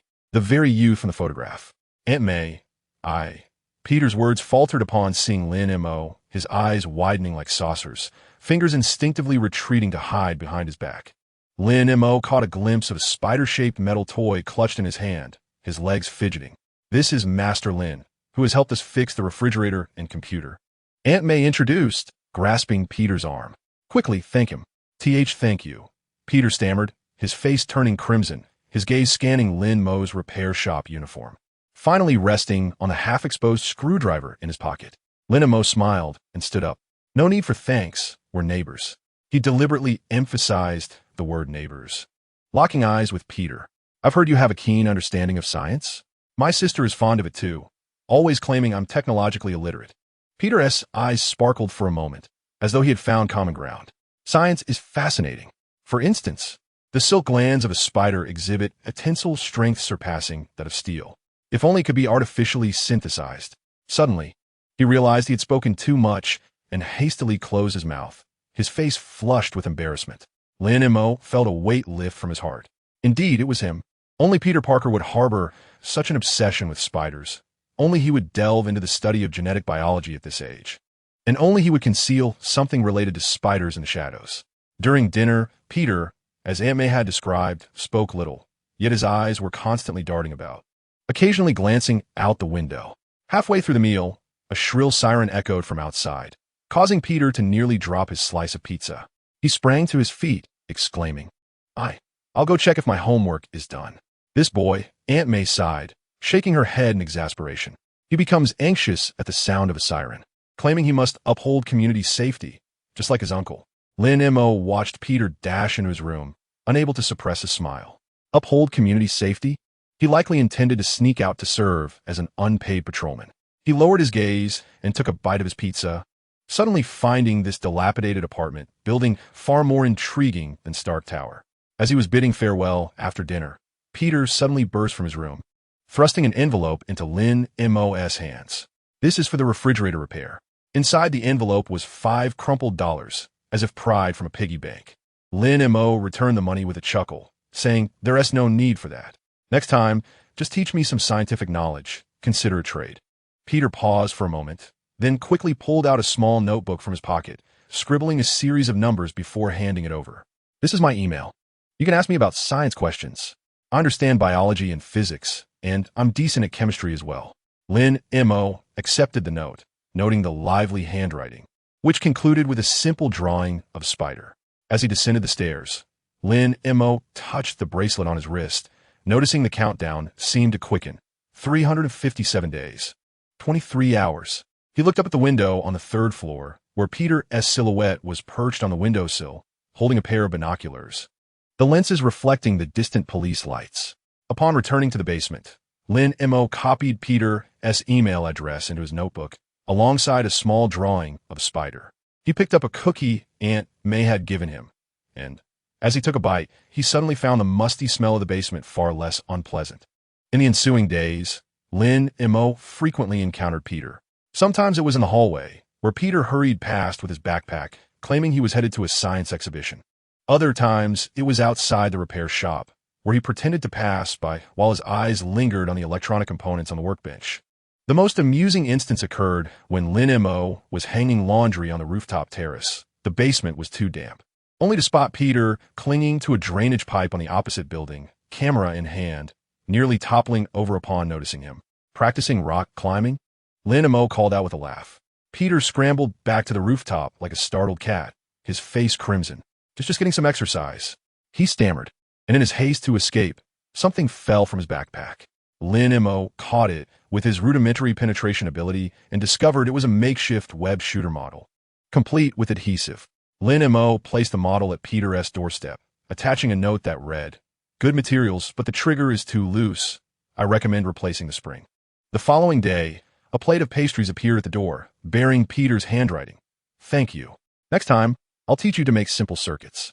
Lin Mo gazed at the cookies, suddenly feeling that life in this Marvel universe was not so unbearable after all. He could engage with superheroes without needing to visit Stark Tower or waiting a year to sign in. Warmth enveloped him right here in this dilapidated apartment building, amid Aunt May's cookie aroma and Peter's blushing discussions about science. On Friday evening, Lin Mo was repairing the television for Mrs. Martha. Her soap opera had stalled again, when he was startled by a loud crash outside, followed by Peter's anguished scream. He rushed out to find Peter sprawled on the ground, having fallen from the second-floor balcony, nursing his arm, with a broken camera rolling nearby. "Are you all right?" Lin Mo hurried to assist him. I'm fine. Peter scrambled to his feet, his elbow scraped and blood seeping out. "I was just taking night shots, and I slipped." Lin Mo examined the wound on his arm and suddenly recalled the health monitoring feature of his wristband. He feigned brushing off the dust from Peter's clothes, his fingers gliding over the injury as the soft blue letters flashed in his mind. Minor abrasion, no fractures. Healing rate slightly faster than average, possibly due to unique physiology. "You should head back and disinfect that," Lin Mo urged, helping him upright. "Aunt May would be worried." Peter nodded, limping toward the hallway, but suddenly stopped at the door, glancing back at Lin Mo with a look imbued with complex emotions, as if seeking affirmation. Lin Mo stood still, watching Peter's silhouette vanish behind the door. He looked down at his palm, still warm from Peter's wound. He knew that it wouldn't be long before this boy, who loved to climb high, would be bitten by a radioactive spider and swing his first web in the Night of Queens. And he, Lin Mo, an apprentice from another world, would bear witness to this transformation. The wristband on his arm gently warmed, as if in response to his heartbeat. Lin Mo smiled softly and turned back to the basement. There was one cookie left. He decided to save it for when Peter next came to fix something. It would be a pre-celebration, heralding his impending status as the best neighbor and hero in New York. Moonlight streamed through the small window, casting a spider-shaped shadow on the floor, like some mysterious omen. Lin Mo picked up his notebook and drew a small lightning bolt next to Peter's email address, his own mark. In this perilous Marvel universe, having a scientifically inclined neighbor seemed rather splendid. Chapter 6. Stark's I Am Iron Man. The basement's light bulb flickered ominously, like a star on the verge of extinguishing. Lin Mo and Ted sat side by side on the floor, covered in old newspapers, with 2 cans of inexpensive beer and a nearly empty bag of chips between them. Ted, the new neighbor who had moved in 3 days prior, resided in the basement next to Lin Mo. He was a tall, lanky young white man, his hair disheveled like a bird's nest, and he had a habit of scratching his chin while speaking, attributing it to a lingering side effect from being pinched by machinery during his time as a technician in an electronics factory. "Do you truly possess the ability to repair drones?" Ted inquired, raising a can of beer, its froth cascading down the sides. "My DJI drone crashed and now refuses to take flight. The specialty store claims I must replace the motherboard, extorting $200 from me." Lin Mo bit into a chip, its saltiness turning bitter on his tongue. Just 3 days prior, he had assisted Ted in mending that very drone, merely adjusting a loosened gyroscope with a touch of his rudimentary skills. "It's a trivial matter," he said vaguely, his gaze drifting toward the second-hand television in the corner. The television, salvaged from a junkyard, bore a noticeable crack on its screen and was currently airing a tedious talk show, where the host mocked the plummeting stock prices of Stark Industries following the disappearance of its CEO. Ted scoffed, taking a swig of his beer. "Those capitalists would be better off dead. The factory I used to work at was downsized after Stark Industries acquired it, and damn it, They didn't even provide adequate severance pay. He crumpled the beer can in his hand, the aluminum yielding under an unseen pressure. Lin Mo remained silent, aware that Ted's words were fueled by anger. He also recognized that before Tony Stark became Iron Man, he had indeed been an arrogant arms dealer. However, Lin Mo understood far better the man Stark would become, one who would bear a nuclear weapon into a wormhole to protect the Earth, who would battle Thanos on Titan, and who would sacrifice his own life to save half of the universe. Suddenly, the television broke into an emergency news broadcast, shifting to a press conference brimming with journalists. The anchor's voice brimmed with unprecedented excitement. Breaking news. Tony Stark, the CEO of Stark Industries, has been located and is currently addressing the press. Ted cursed under his breath and was about to change the channel when Stark's figure appeared on the screen. Clad in a sharply tailored suit, with a few scrapes on his face, he smiled more exuberantly than ever. The reporters below erupted with frenzied questions. Where have you been during your disappearance? There are rumors you were kidnapped by terrorists. Will Stark Industries cease arms production? Tony grasped the microphone, waiting for the crowd to quiet down before flashing a grin at the camera, his voice resonating clearly. The air thickened instantaneously. The beer can in Ted's hand clattered to the ground, the golden liquid splattering across the newspapers as he gaped, momentarily rendered speechless. Lin Mo felt as if his heart had been struck by a heavy hammer, blood rushing to his head. He had anticipated this moment, yet witnessing it unfold before his eyes was an overwhelming shock. On the television, the reporters erupted in chaos, camera flashes illuminating the room like a torrential downpour. Tony Stark ceased to respond to any further questions, turning to leave, his silhouette standing tall amidst the relentless pursuit of countless cameras. That lunatic! Ted finally regained his composure. Kicking the empty beer can into the corner. He openly admits to being a superhero. Doesn't he fear being blown to smithereens by terrorists? Or does he believe that suit of iron can withstand missiles? Lin Mo remained silent, his attention fixed on the replay of Tony's smile on the screen. Within that smile lay arrogance, fatigue, and a barely perceptible resolve. He suddenly recalled the news about Afghanistan he had seen in the repair shop, remembering the image of Tony crafting his first suit of armor from scrap metal in that cave. This man had never played by the rules. The bracelet on his wrist began to emit a gentle warmth, not the fierce heat from before, but rather akin to warm water seeping into his skin. He glanced down to find faint blue characters emerging, distinct from their usual appearance. Critical event detected. Tony Stark reveals his identity, Iron Man. Hidden mechanism triggered. Hero correlation established. Countdown adjustment. 359 days, 12 hours, reduced by 1 day. Then must be hitched. The countdown had decreased by a day. This system was indeed linked to superheroes. He fixated on the text, his heart racing. Did this mean that whenever a superhero revealed their identity or a significant event occurred, the countdown would shorten?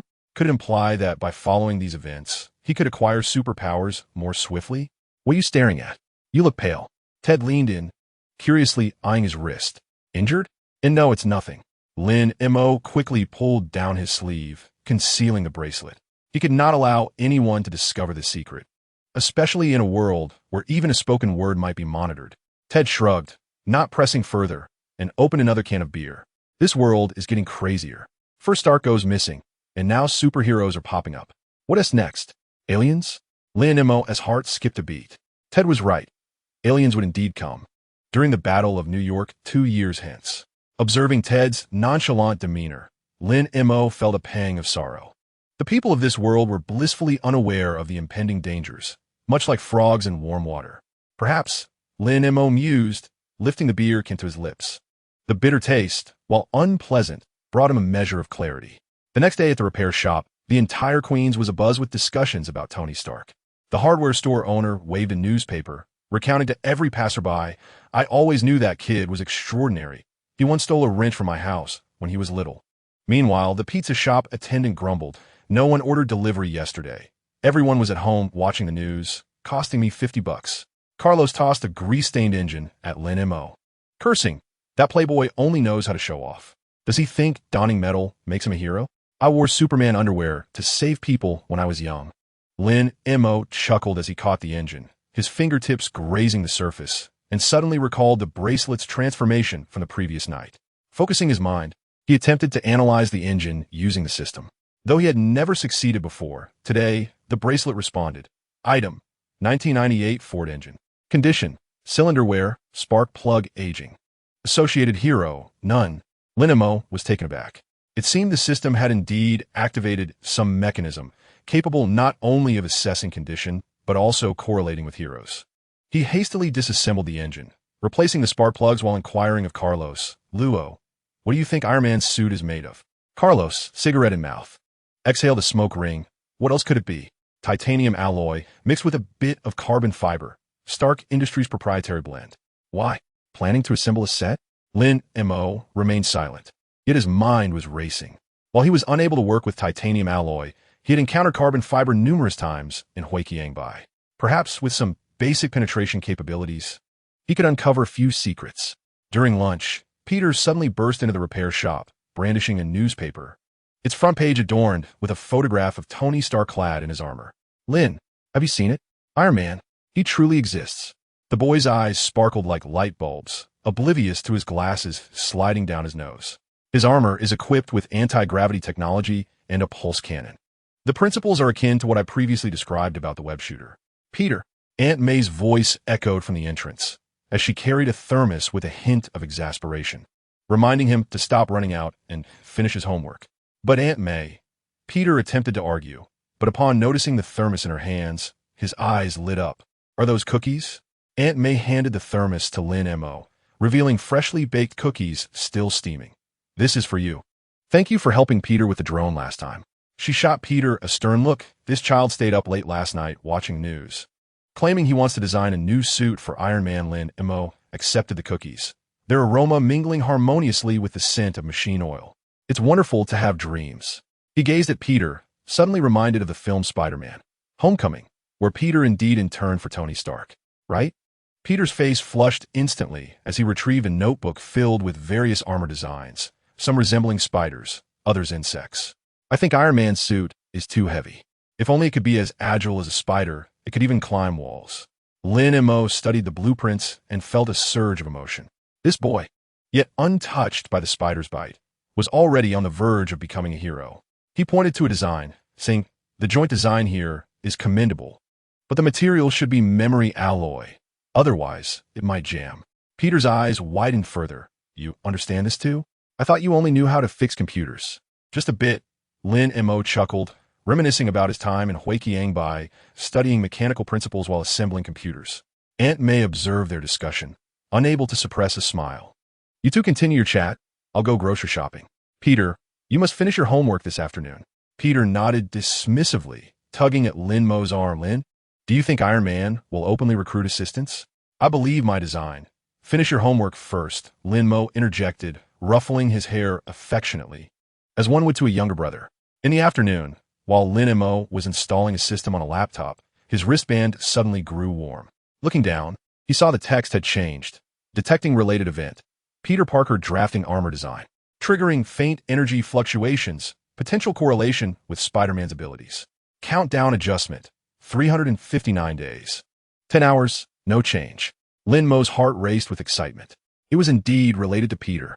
Although the countdown remained unchanged, the system explicitly referenced Spider-Man's abilities, affirming his suspicions that the system could perceive the potential of future heroes.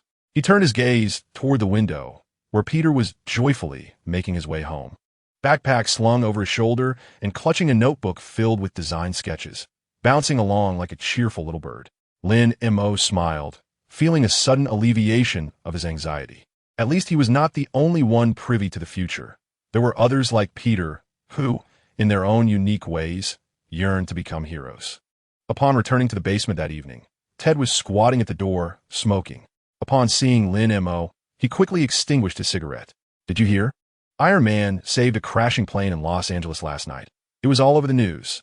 Lin Mo nodded, retrieving his keys to unlock the door. He was aware of the incident. After becoming Iron Man, Tony Stark had indeed performed numerous heroic deeds, albeit often accompanied by destruction. Do you think he will come to New York? Ted followed him into the basement, his eyes glimmering with anticipation. I want to snap a picture and post it on Facebook. It would definitely go viral. Lin Mo's basement was somewhat tidier than Ted's.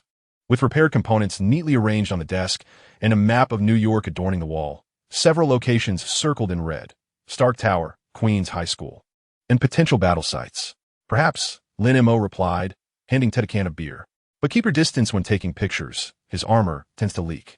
Ted laughed heartily. How did you know? Have you seen it? Lin Mo remained silent, gazing out the window. The moon hung full and luminous, illuminating the rooftops of the apartment buildings.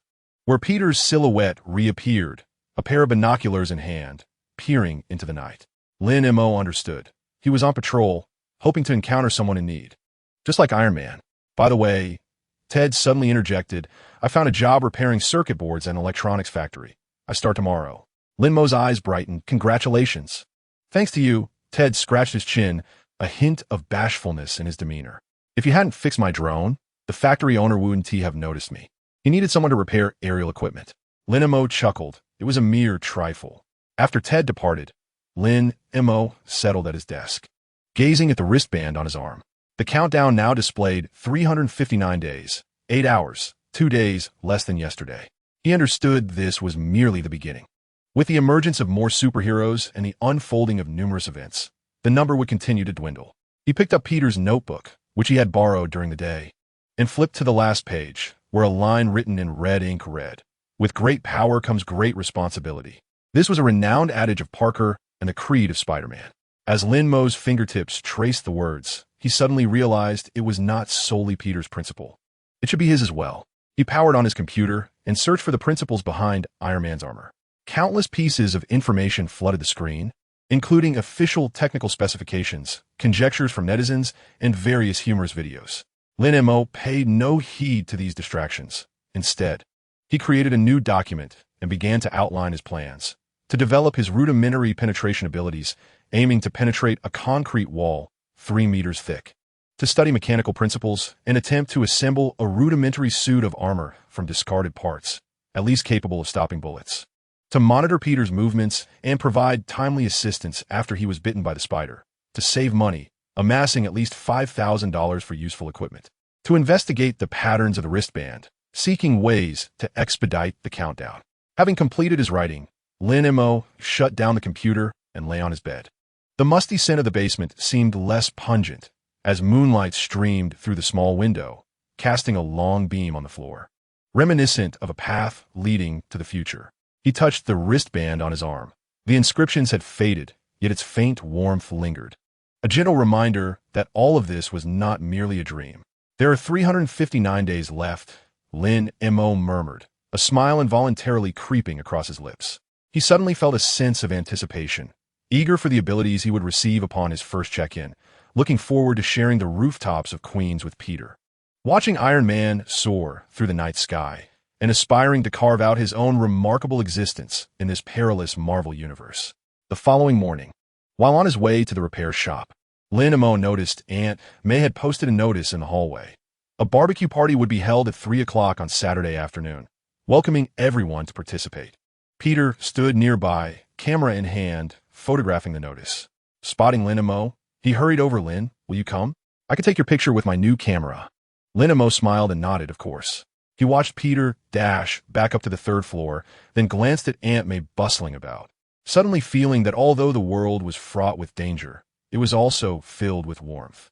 With superheroes like Tony Stark bravely leading the charge, ordinary individuals like Aunt May quietly safeguarding the community, and youths like Peter eagerly anticipating their growth, there was also himself, a repair apprentice from another world, bearing a mysterious wristband, striving to survive. Chapter 7. The stolen bag and the sense of powerlessness as the evening sun bathed the streets of Queens in an orange hue. Lin Mo strolled leisurely home with his tool bag slung over his shoulder. The repair shop had closed early today. Carlos mentioned he was going to see his daughter's ballet performance and handed Lin Mo a handful of candies, claiming they were made by his little princess. Sweet to the point of being cloying. The tool bag contained a microscope that Peter had asked him to fix. The boy explained that the microscope in the school lab was broken, and if he didn't repair it, the science group's project would be delayed. Lin Mo had checked it with his rudimentary penetration ability and found only a loose lens, which was not too troublesome. He planned to complete the repairs that night and deliver it to Peter the following morning. Passing by the community park, he observed several children playing soccer on the lawn, their laughter ringing out like the chime of wind bells.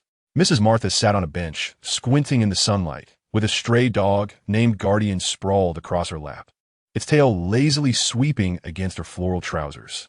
"Shall I lay on your back?" Martha lifted her head, a cigarette flickering between her fingers. "Aunt May mentioned that you adore her baked cookies and suggested you drop by this evening to fetch some."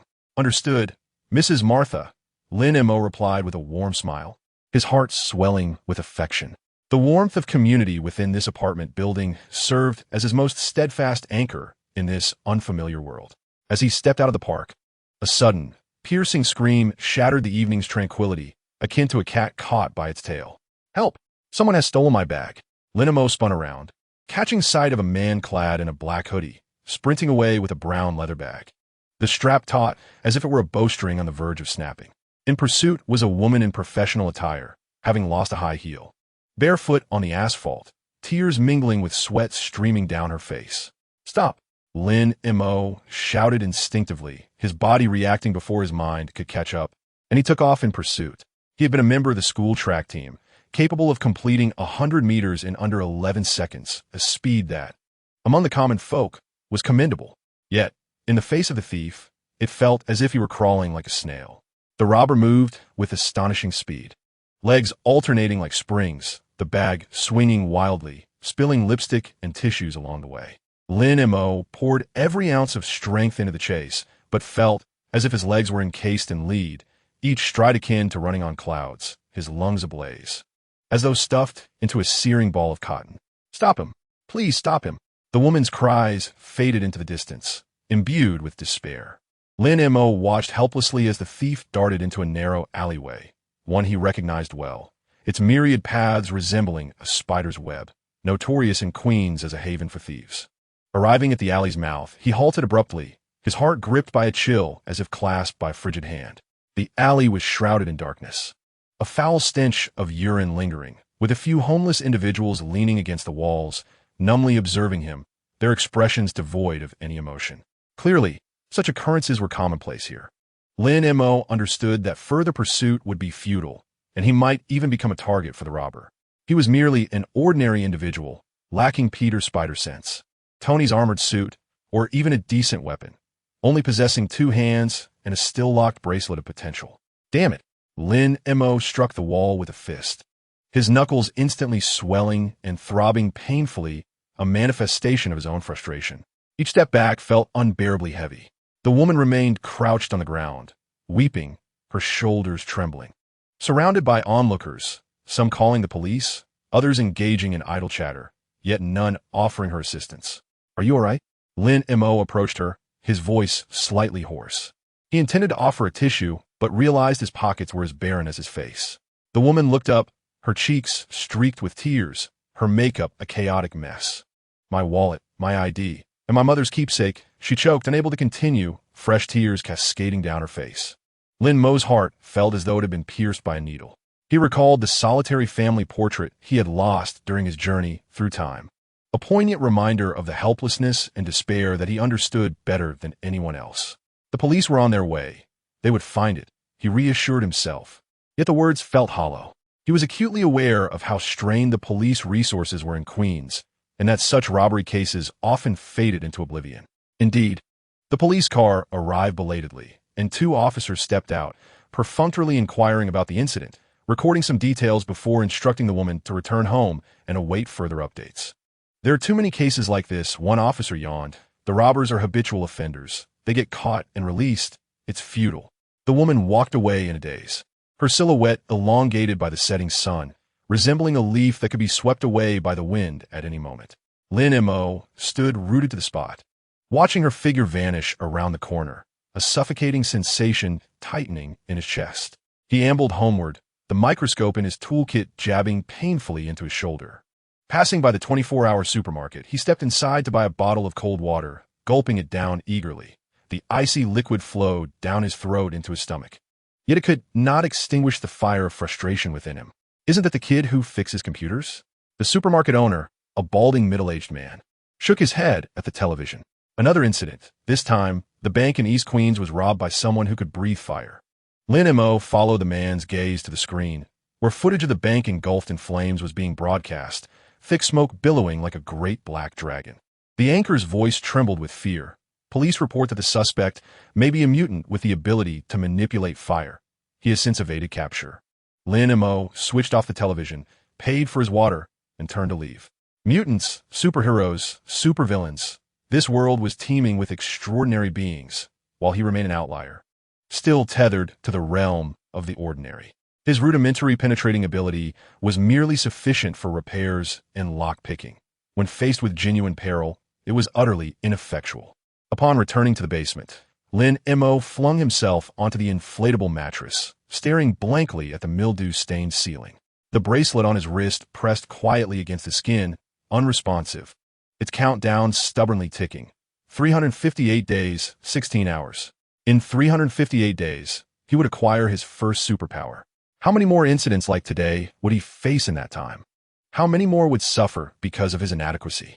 He suddenly sat up, retrieving the microscope from his toolkit, though he lacked the will to repair anything.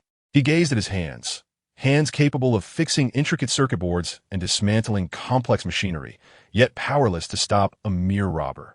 He recalled the image of Tony Stark soaring in his armored suit, and Peter swinging between skyscrapers in the future, and felt an overwhelming wave of irony wash over him. "Why me?" Lin Mo shouted at the bracelet, his voice brimming with anger and resentment. "If you granted me a system, why not bestow me with abilities sooner? Do you enjoy watching me be bullied like a fool?" The bracelet remained unresponsive, as cold as a stone. Defeated, Lin Mo lay back down, his gaze fixed on the second-hand television. On the television, the news replayed the moment when Iron Man valiantly saved a plummeting airplane, Tony Stark clad in his resplendent armor, receiving the adulation and applause of the masses, resembling a true savior. What is so remarkable about that?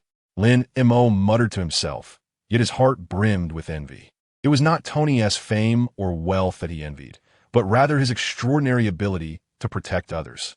At that moment, the sound of Ted humming a tune drifted in from next door, a fragmented rendition of an age-old rock song. Lin Mo suddenly recalled Ted mentioning a former colleague from his old factory who, upon witnessing a robbery, attempted to intervene and was grievously stabbed 3 times. Now, he languished in a hospital, neglected. Interfering is a fool's errand. He deserved what happened, Ted had said then, and while Lin Mo had perceived him as cold-blooded, he now found himself understanding that sentiment. In this world, kindness and courage can sometimes lead to one's demise. Yet, he could not bring himself to be indifferent. He could not forget the desperate gaze of that woman, nor her choked mention of mother's keepsake, nor the impotent rage that gripped him as he clenched his fists. That night, for the first time, Lin Mo found himself sleepless. He lay in the darkness, listening to the wind outside, replaying the day's events in his mind. He recalled a phrase he had encountered before his journey. Within the limits of one's abilities, to strive with utmost effort is to be a hero. Yet, his current capabilities felt exceedingly narrow, insufficient even to thwart a mere robber. At 3 a.m, Lin Mo finally succumbed to slumber, only to be plagued by a nightmarish vision. In his dream, he was transported back to that fateful evening, witnessing the robbers seize the woman's bag. He yearned to pursue, yet discovered his legs shackled by iron chains, helplessly watching as the robber fled into the distance. The woman knelt on the ground, weeping. He wished to comfort her, but found himself utterly voiceless. Suddenly, the robber turned back, revealing a grotesque visage. It was Thanos, clad in the Infinity Gauntlet. He snapped his fingers at Lin Mo, startled awake. Lin Mo was drenched in cold sweat, gasping for breath, his heart racing wildly. He glanced at the wristband encircling his arm, the countdown still vividly displayed. 358 days, 12 hours. "Please," Lin Mo implored the wristband, his voice trembling. It was the first time since his arrival in this realm that he laid aside his pride and humbly beseeched, "For the next sign-in, grant me a fighting ability. Nothing overly powerful, just enough to enable me to run faster or possess greater strength. At the very least." He wished for the capacity to no longer stand idly by as others suffered. The wristband remained unresponsive, yet Lin Mo sensed a faint warmth, akin to an illusion or perhaps a response. He reclined once more, this time feeling a modicum of tranquility. He understood that mere prayer would not suffice. He must devise his own solutions. He dragged out a box from beneath his bed, filled with the components he had amassed during this time. Motors salvaged from discarded robots. Batteries extracted from old phones, along with various wires and gears. Even without superpowers, I can still contribute, Lin Mo murmured, a glimmer rekindling in his eyes. He remembered witnessing someone in Huiqiangbai fashion a rudimentary booster from a motor. Perhaps he too could create one, enough to enhance his speed. He began to work, utilizing his rudimentary penetration skills to precisely cut the components, relying solely on his tactile sense and memory, without any sketches or measurements. As the sky outside gradually brightened, the first rays of sunlight streamed through the small window, illuminating his bloodshot eyes like a pulsating ember. At 7 in the morning, Lin Mo finally completed a rudimentary leg booster, secured by 2 metallic brackets, equipped with 2 small motors linked to a battery and a switch. He tested it, pressing the switch. The motors buzzed to life, propelling him forward a few steps. The speed was indeed significantly enhanced, yet it felt somewhat uncontrollable, nearly colliding with the wall. Further refinements were necessary. Lin Mo smiled, the fatigue in his eyes dissipating. He disassembled the booster and placed it into his toolbox, preparing to continue his research in the evening. He picked up the repaired microscope, carefully wiped it clean, and stowed it in his bag, mindful not to delay Peter's project. Upon exiting the basement, Lin Mo spotted Peter, who was walking to school with a backpack, a sandwich in hand, munching as he walked. "Brother Lin," the boy exclaimed upon seeing him, excitedly waving. "Is the microscope fixed?" "It is. I'll bring it to you tonight," Lin Mo replied with a smile. "That's wonderful." Peter's eyes sparkled. "Our science project can proceed now. Thank you, Brother Lin." He bounded away like a jubilant little rabbit. Watching Peter's retreating figure, Lin Mo felt a warm surge in his heart. He recalled his prayers from the previous night. Perhaps his abilities were not solely meant for conflict, but also to safeguard children like Peter, to protect their dreams and happiness. He quickened his pace towards the repair shop, the sunlight bathing him in warmth. As he passed the spot where the robbery had occurred yesterday, he noticed a faint stain of blood on the ground, likely from a lady who had fallen. Nearby, a janitor was cleaning up. "Young man, did you witness yesterday's events?" The janitor, an elderly man with white hair, sighed. "Times are troubled these days." "It will get better," Lin Mo replied, unsure whether he was comforting the old man or himself. The elder smiled faintly, remaining silent as he continued to sweep the debris from the ground. Chapter 8. Martha's Cat in the Chimney. Just as Lin Mo pulled the shutter door of the repair shop halfway down, he heard the piercing scream of Old Lady Martha echoing through the corridor, sharp enough to shatter eardrums, akin to a cat having its tail stepped on. His heart skipped a beat, and he dropped the wrench in his hand, racing upstairs. Despite her irritable demeanor, Martha was one of the few in the building who genuinely cared for him. Upon reaching the 3rd floor, he encountered Martha pacing frantically in the hallway. Her floral shirt's sleeves rolled up to her elbows, her hair disheveled like a bird's nest, clutching an unspent cigarette, ash scattered about her. "Snowball, my Snowball," the old lady repeatedly wailed, her voice tinged with desperation. It was Lin Mo's first encounter with her in such a distressed state. "Mrs. Martha, what's wrong?" Lin Mo steadied her arm, feeling her trembling hand. Snowball fell into the chimney. Martha pointed towards the rooftop, tears welling in her eyes. That wretched cat insisted on basking in the sun atop the roof, and as fate would have it, it fell.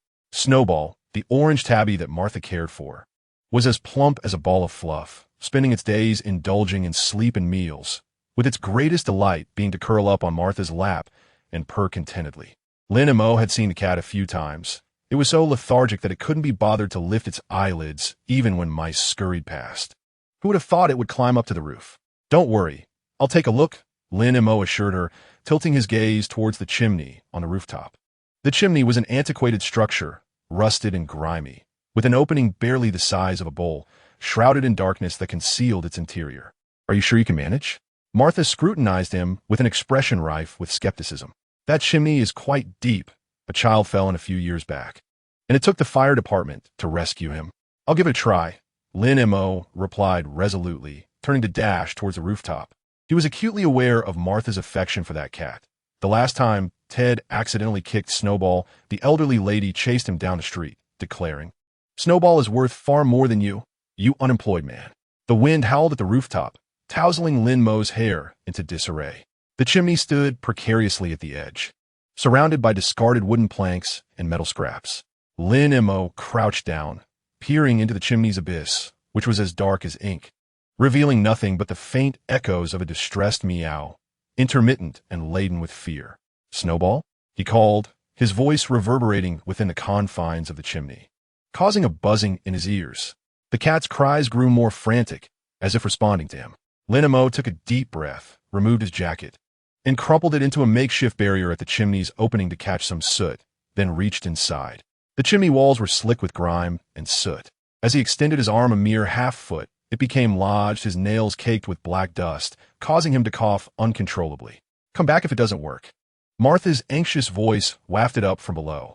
"I've already called the fire department." Lin Mo remained silent, feeling a surge of defiance. He could sense that Snowball was not far beneath him, perhaps a meter or two down, but his arms were insufficiently long to reach. He attempted to employ his rudimentary ability to penetrate, feeling a familiar numbness in his fingertips, as though he were breaching a thin veil. To his astonishment, his nails embedded themselves into the rusty iron of the chimney wall. A glimmer of hope ignited within Lin Mo. He focused intently, envisioning his hand penetrating the thick metal. The tingling sensation in his fingertips intensified, akin to traversing warm water, and then, remarkably, his hand slipped through the wall of the chimney. "Meow!" Snowball startled, letting out a louder cry.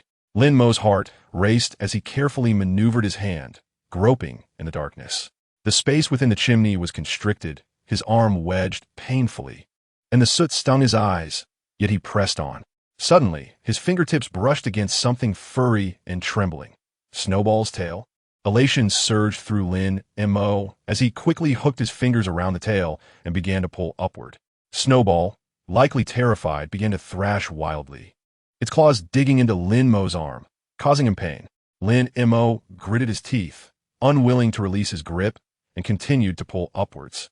At that moment, his wrist suddenly felt a surge of warmth. It was the bracelet. A faint blue inscription flashed through his mind, swift as lightning. Temporary enhancement of basic penetration ability, lasting for 10 seconds.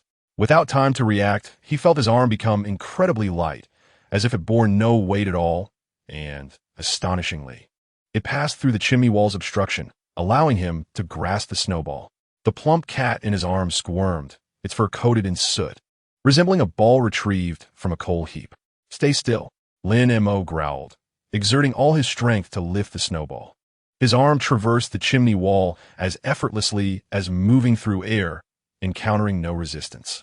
Moments later, he emerged from the chimney, clutching the Snowball, collapsing onto the ground, gasping for breath. The Snowball trembled in his embrace, finally recognizing him, nuzzling its head against his neck, emitting a plaintive meow. "You made it! You made it!" Martha's voice rang out from below in joyous celebration.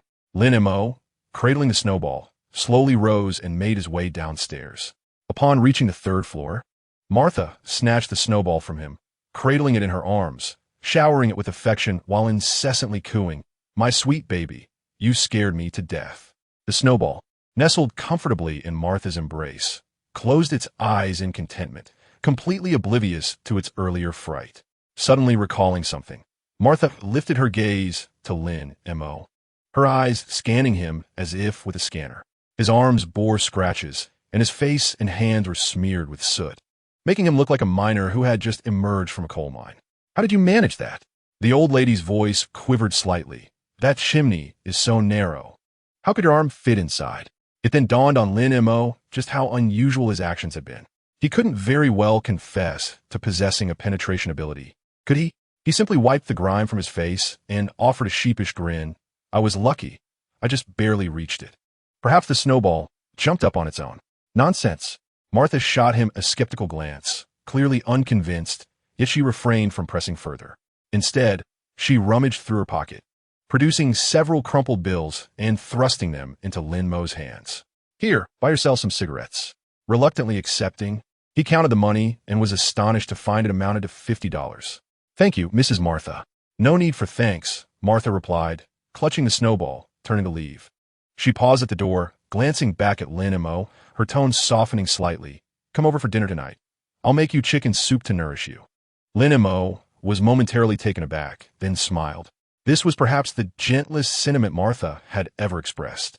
Returning to the basement, his first order of business was to take a shower. The hot water washed away the soot, revealing the scratches on his arms, stinging with pain. Yet, he felt no concern. Rather, he was elated.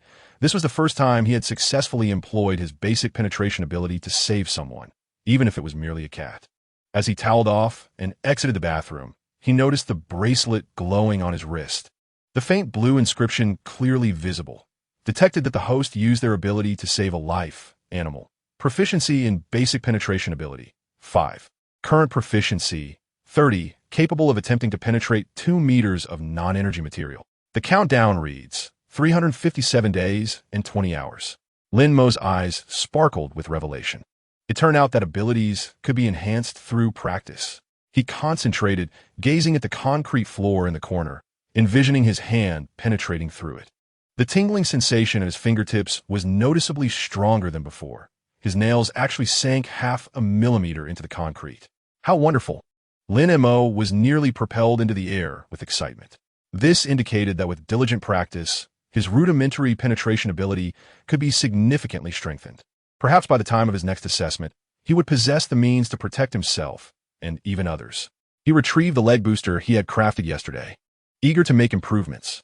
With his enhanced penetration ability, he could cut parts with greater precision, secure the motor more firmly, and even added an anti-slip pad at the bottom to prevent sliding. While in the midst of these modifications, he heard Mrs. Martha calling from downstairs. "Little Lin, the chicken soup is ready." With a smile, Lin Mo dashed upstairs, clutching a small bell he had made from scrap parts for the snowball, engraved with a paw print. He had used his basic penetration ability to create a small hole for it to be hung around its neck. On Martha's dining table sat a large pot of chicken soup, its aroma wafting through the air, accompanied by a plate of cookies brought by Aunt May, intended to soothe the snowball. The snowball lay contentedly on Martha's lap, adorned with the bell Lin Mo had crafted, jingling adorably with every movement. "Taste my cooking," Martha said, ladling a bowl of soup for Lin Mo, filled with generous chunks of chicken and codonopsis. "I made this for my son when he was injured. It's very nourishing." Lin Mo took a sip. The soup was savory with a hint of herbal essence, warming him from throat to stomach. "Delicious. Then drink more," Martha replied, her gaze softening with affection reminiscent of a grandmother's. "Be careful not to do foolish things. That chimney is quite dangerous. What if you were to fall?" "I will be cautious," Lin Mo replied with a smile, feeling a warmth in his heart. Just as he was savoring the soup, Peter suddenly burst in, holding a test tube filled with green liquid. "Lin Ye, look at the plant growth agent I made. It can make seeds sprout early." The boy's eyes shone like light bulbs, completely oblivious to the scratches on Lin Mo and the chicken soup before him. "Peter," Aunt May's voice echoed from the doorway, holding a cake. "How many times have I told you not to bring your experiments to someone else's house?" "Aunt May has arrived." Lin Mo quickly stood up to pull out a chair for her. With a smile, she sat down and placed the cake on the table. "Martha said you saved the snowball, so I baked a cake to celebrate." She glanced at the scratches on Lin Mo's arm, frowning slightly. "How did you get those? Did a cat scratch you?" "It's nothing, just a minor injury." Lin Mo dismissed it nonchalantly. However, Peter leaned closer, scrutinizing his arm. "These scratches are quite neat, as if made by some clawed creature." "Lin Go, did you encounter any danger?" The boy's eyes sparkled with a detective-like gleam. "I read in a book that there are wandering jungle wolves in Queens that attack people. It was just a snowball that scratched me." Lin Mo quickly interrupted him, fearing that he might associate the discussion with some supernatural abilities. The cat, though appearing plump, possessed remarkably sharp claws. Peter remained skeptical, yet refrained from probing further, excitedly sharing his findings regarding a plant growth enhancer. "I utilized spider gene fragments and discovered they can promote cellular division. Do you think if applied to humans, it could accelerate wound healing?" Lin Mo's heart skipped a beat. Wasn't this akin to Wolverine's regenerative powers? Could it be that Peter had an innate understanding of this? Perhaps this notion bore some risk, he cautiously suggested. "I know." Peter nodded enthusiastically. "That's why I only experiment on plants. By the way, Lin, there's a science exhibition this weekend. Could you accompany me? Aunt May has to work, and there's no one else to go with me." Lin Mo glanced at Martha and Aunt May, both elderly ladies smiling and nodding in agreement. "Sure," he replied affirmatively. After dinner, back in the basement, Lin Mo felt invigorated. He retrieved the leg boosters, continuing his enhancements. This time, he employed the upgraded primary penetration ability, drilling small holes into the motor to reduce weight, while also adjusting the gear angles for smoother speed. After several trials, the results surpassed those of the previous day. When he pressed the switch, he could run back and forth in the basement with stability, nearly matching the speed of a professional athlete. A few more cushioning devices would make it even better. Lin Mo murmured to himself, his eyes brimming with anticipation. He understood this was merely the beginning. With the augmentation of his abilities, the possibilities would expand exponentially. No longer was he anxious as he had been the day before, for he comprehended that strength is not bestowed but cultivated through diligence. Moonlight streamed through the small window, illuminating his workbench scattered with components and blueprints. Lin Mo touched the wristband adorned with a countdown that still flickered, yet he found himself less concerned. For he knew that regardless of how many days remained, he would strive to grow stronger, safeguarding the warmth and kindness within this apartment building in his own unique manner. The following day at the repair shop, Lin Mo's spirits were exceptionally high. Carlos eyed the scratches on his arm and whistled. "Did you get into a scrap with a cat? Or was it some girl?" "I rescued a cat," Lin Mo replied with a smile, picking up a wrench to commence his work. "Oh, our computer repair was also saves cats?" Carlos teased, handing him a cup of coffee. "Not bad. You've got a good heart." Lin Mo accepted the coffee, taking a sip. It was bitter, yet it filled him with sweetness. He gazed out the window where the sun shone brightly, and the streets of Queens bustled with life. He was acutely aware that the world remained perilous. Robberies, mutants, supervillains. But as long as he continued to grow stronger, he would undoubtedly protect those he cherished. Chapter 9.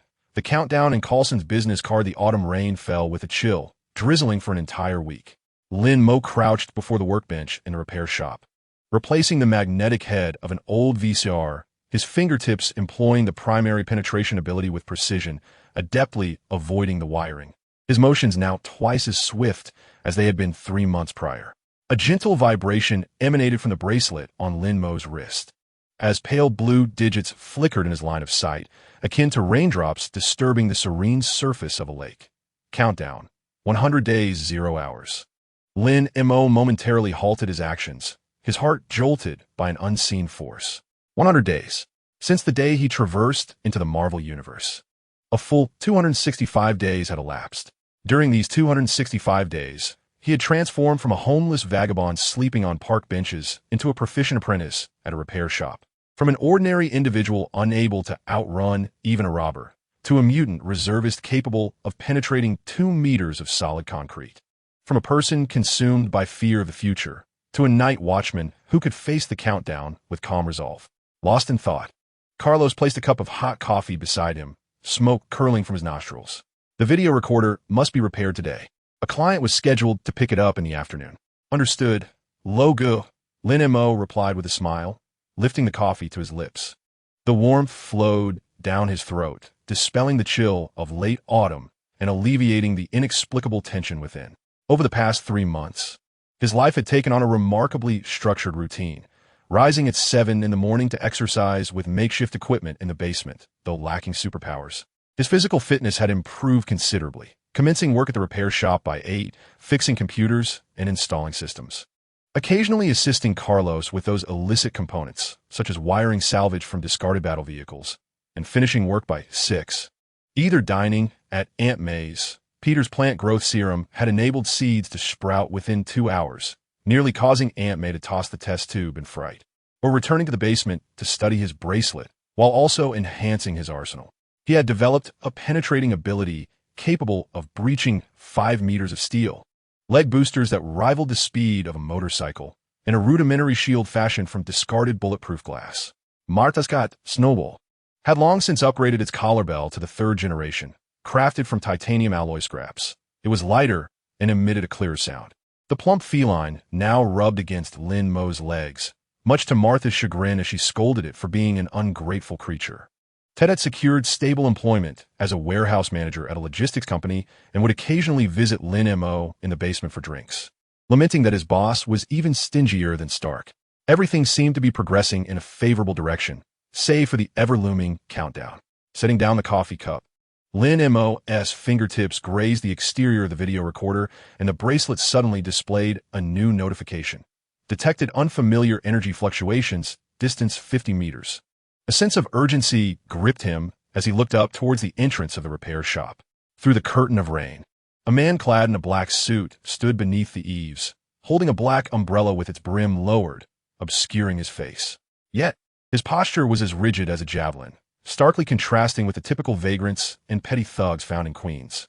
A customer, Carlos remarked, stubbing out his cigarette in the oil-stained ashtray, assessing the man as seemingly affluent. The man pushed the door open, the wind chime ringing out a clear sound, harmonizing oddly with the patter of rain outside. He folded the umbrella, shaking off the droplets, revealing a gentle visage.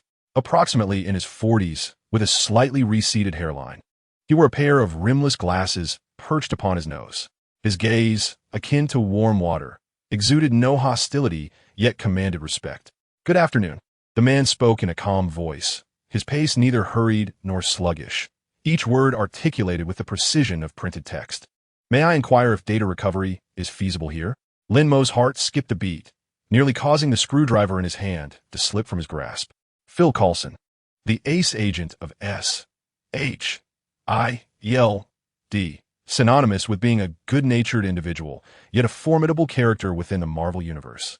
Adept at skillfully extracting information with a smile. What brought him here?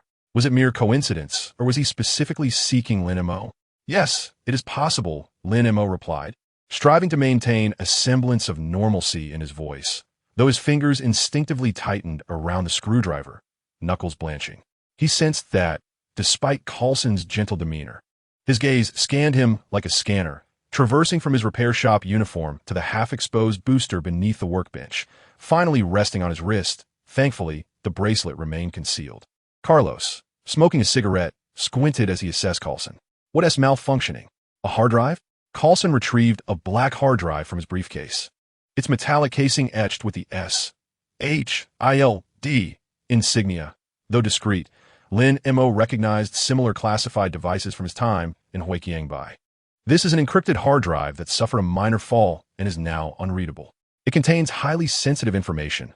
Cost is not a concern. He placed the hard drive on the workbench, producing a faint thud. The moment Lin Mo's fingertips brushed the hard drive, his bracelet vibrated violently. Pale blue warning text flashing across his vision. "Warning. Level 1 S.H.I.E.L.D. Encrypted device detected. Device contains high-risk information. Level 7. Contact may trigger tracking protocols. Associated hero. Phil Coulson S.H.E.L.D. Recommendation. Decline repair. Withdraw immediately." Lin Mo's back was instantly drenched in cold sweat. High-risk information. Level 7. This implied that the contents of the hard drive were likely connected to extraterrestrial technology, mutants, or Hydra. He was merely an ordinary individual wishing for a tranquil life, not eager to be entangled in S.H.I.E.L.D.'s murky waters. "I cannot repair this," Lin Mo said, retracting his hand slightly, feigning interest in nearby components. "We only service civilian devices. I lack the expertise with encryption." Carlos was momentarily taken aback, clearly not expecting a rejection of such an advantageous offer. "You little rascal. It's all right," Coulson interjected, his smile unwavering, though his eyes deepened with intensity. "I've heard you excel at managing unique situations, such as being able to penetrate certain barriers that should remain intact." Lin Mo's heart nearly leapt from his throat. He understood. Coulson must have discovered something. Was it the surveillance footage from the last incident with Snowball? Had Peter inadvertently let something slip? Or had S.H.I.E.L.D.'s satellites long been monitoring this apartment building? He feigned calmness, picking up the hard drive as if to examine it. His fingertips subtly activated a rudimentary penetration ability, allowing him to breach the casing and swiftly scan the internal structure. Indeed, the magnetic head was damaged, but within the chips a tiny red dot flickered, a tracker. It was irreparable. Lin Mo pushed the hard drive back, his palms slick with sweat. The encryption technology was far too complex for their equipment. Coulson regarded him in silence for 3 seconds. Those 3 seconds felt as interminable as 3 centuries, with only the sound of raindrops tapping against the window and Carlos' smoking filling the repair shop. "Very well." Coulson suddenly chuckled, placing the hard drive back into his briefcase. "I shall seek assistance elsewhere." He turned to leave, pausing at the door to glance back at Lin Mo. By the way, I'm Phil Coulson. Lin Mo's breath caught in his throat. He had just introduced himself. What did this imply? A warning or merely a test? Lin Mo, he heard his voice tremble like leaves in an autumn breeze. Coulson nodded, extracting a business card from his pocket and placing it in the corner of the workbench. The card was black, adorned only with a name and a phone number. No company. No title, as succinct as a secret code. If you encounter trouble in Queens, you can reach out to me. He paused to add, for instance, if you face a robber, or perhaps more peculiar dilemmas. With that, he pushed open the door and stepped into the rain, his black umbrella swiftly vanishing around the corner. Lin Mo stared at the business card, his fingertips clammy with sweat, oblivious to Carlos' reprimand about letting a significant client slip away. Coulson was undoubtedly aware of his capabilities. This was certain. Yet, he had neither apprehended him nor interrogated him, let alone issued a threat. He simply left behind a business card and the phrase, "You can reach out if you face trouble." What could this signify? Was he being regarded as a potential asset? Or was it a warning to refrain from causing disturbances, as they were keeping an eye on him? Hey, what are you dawdling about? Carlos nudged him with his elbow. That man seemed formidable, possibly affiliated with the mafia. It was fortunate he and T accepted the job. Lin Mo finally came to his senses, grasping the black business card, the warmth of his fingers nearly melting it. Carlos, do you know him? Not at all. Carlos exhaled a smoke ring, but he looks like a government type. When our factory was inspected, a few suited men came by, their eyes just like his, smiling yet menacing. Lin Mo remained silent, tucking the card into the inner pocket of his work attire, close to his heart. There, his heartbeat drummed like a relentless percussion, causing the card to warm slightly. In the afternoon, when the client came to collect the video recorder, Lin Mo was still lost in thought, nearly installing the magnetic head incorrectly. Carlos scolded him a couple of times but did not pry further. In this repair shop, everyone bore secrets. For instance, Carlos frequently received mysterious phone calls late at night. And the fisherman who often came to repair satellite phones was, in truth, a trafficker of arms. By the time work concluded, the rain had ceased, and the setting sun bathed the streets of Queens in golden red hues. As Lin Mo walked home, he felt an unsettling sensation of being watched from behind. Yet when he turned, he only saw children returning from school and elderly individuals walking their dogs. As he passed by the community park, he noticed Peter sprawled across a bench, diligently working on his homework, a massive insect-catching net resting nearby. The boy had recently developed an obsession with studying spiders, claiming he was on the hunt for the most promising species. "Lingo!" Peter exclaimed, lifting his head, his glasses precariously perched on the tip of his nose. "Look at this newly discovered spider. It can spin sticky silk." He held up a glass jar containing a fuzzy spider, its legs adorned with black ring patterns. Lin Mo's heart skipped a beat. This spider bore an uncanny resemblance to the one that had bitten Peter. "Be careful, don't get bitten," Lin Mo cautioned, his voice tightening as he crouched to inspect the glass jar. "Some spiders are venomous." "I know," Peter replied proudly, shaking his wrist adorned with protective gear. "I've taken precautions. By the way, don't forget about the science fair this weekend." "I won't forget." Lin Mo smiled, though a weight settled in his heart. He knew it was only a matter of time before Peter would be bitten by a spider. What would he do then? Warn him? Or pretend he was oblivious? Upon returning to the basement, Lin Mo flopped onto his inflatable mattress, which he had long since replaced with a proper mattress, costing him half a month's wages. Staring blankly at the moldy ceiling, Coulson's business card lay on his desk, the black card glowing coldly under the lamp like a silent tombstone. He picked it up, his fingertips tracing the telephone number, suddenly recalling Coulson's last words, in the event of a robbery or more peculiar troubles. Did peculiar troubles refer to mutants? Or Hydra? Or perhaps the impending battle in New York? His wristband suddenly illuminated. Significant emotional fluctuation detected in host. Mental value decreased, 65-100. Suggestion: remain calm, avoid exposing abilities. SHIELD maintains an orange level of surveillance on unidentified mutants. Anomalies will provoke mandatory measures. Lin Mo took a deep breath, forcing himself to regain composure. He must not panic, at least not now. The fact that Coulson had not taken immediate action indicated that SHIELD was not yet inclined to act against him. That business card felt more like a test, or, shall we say, a signal of conciliation. He opened his computer and searched for Coulson's name. The information available online was scant, consisting of only a few scattered reports about a security consultant for Stark Industries, with no clear photographs to be found. Closing the browser, Lin Mo felt increasingly certain that this individual was indeed a S.H.I.L.D. agent, and one of considerable rank at that. He dragged out a box from beneath his bed, containing the fruits of his labor over the past few months, an improved leg booster, now capable of reaching speeds of 50 kilometers per hour, a shield made of bulletproof glass, capable of withstanding handgun bullets, and a listening device fashioned from discarded headphones, a skill learned from Carlos. Even if I'm being monitored, I possess the means to protect myself, Lin Mo murmured to himself, his gaze filled with newfound resolve. He picked up the shield, using his rudimentary penetration ability to create a hole at the edge, donned the straps, and tested it for fit. It was quite comfortable. Just then, a shout from next door broke his concentration. Lin Montak, come quick and see the news. A peculiar meteorite crater was discovered on the eastern side of Queens, its depths revealing green stones. A jolt of apprehension surged through Lin Mo as he hurried to Ted's basement.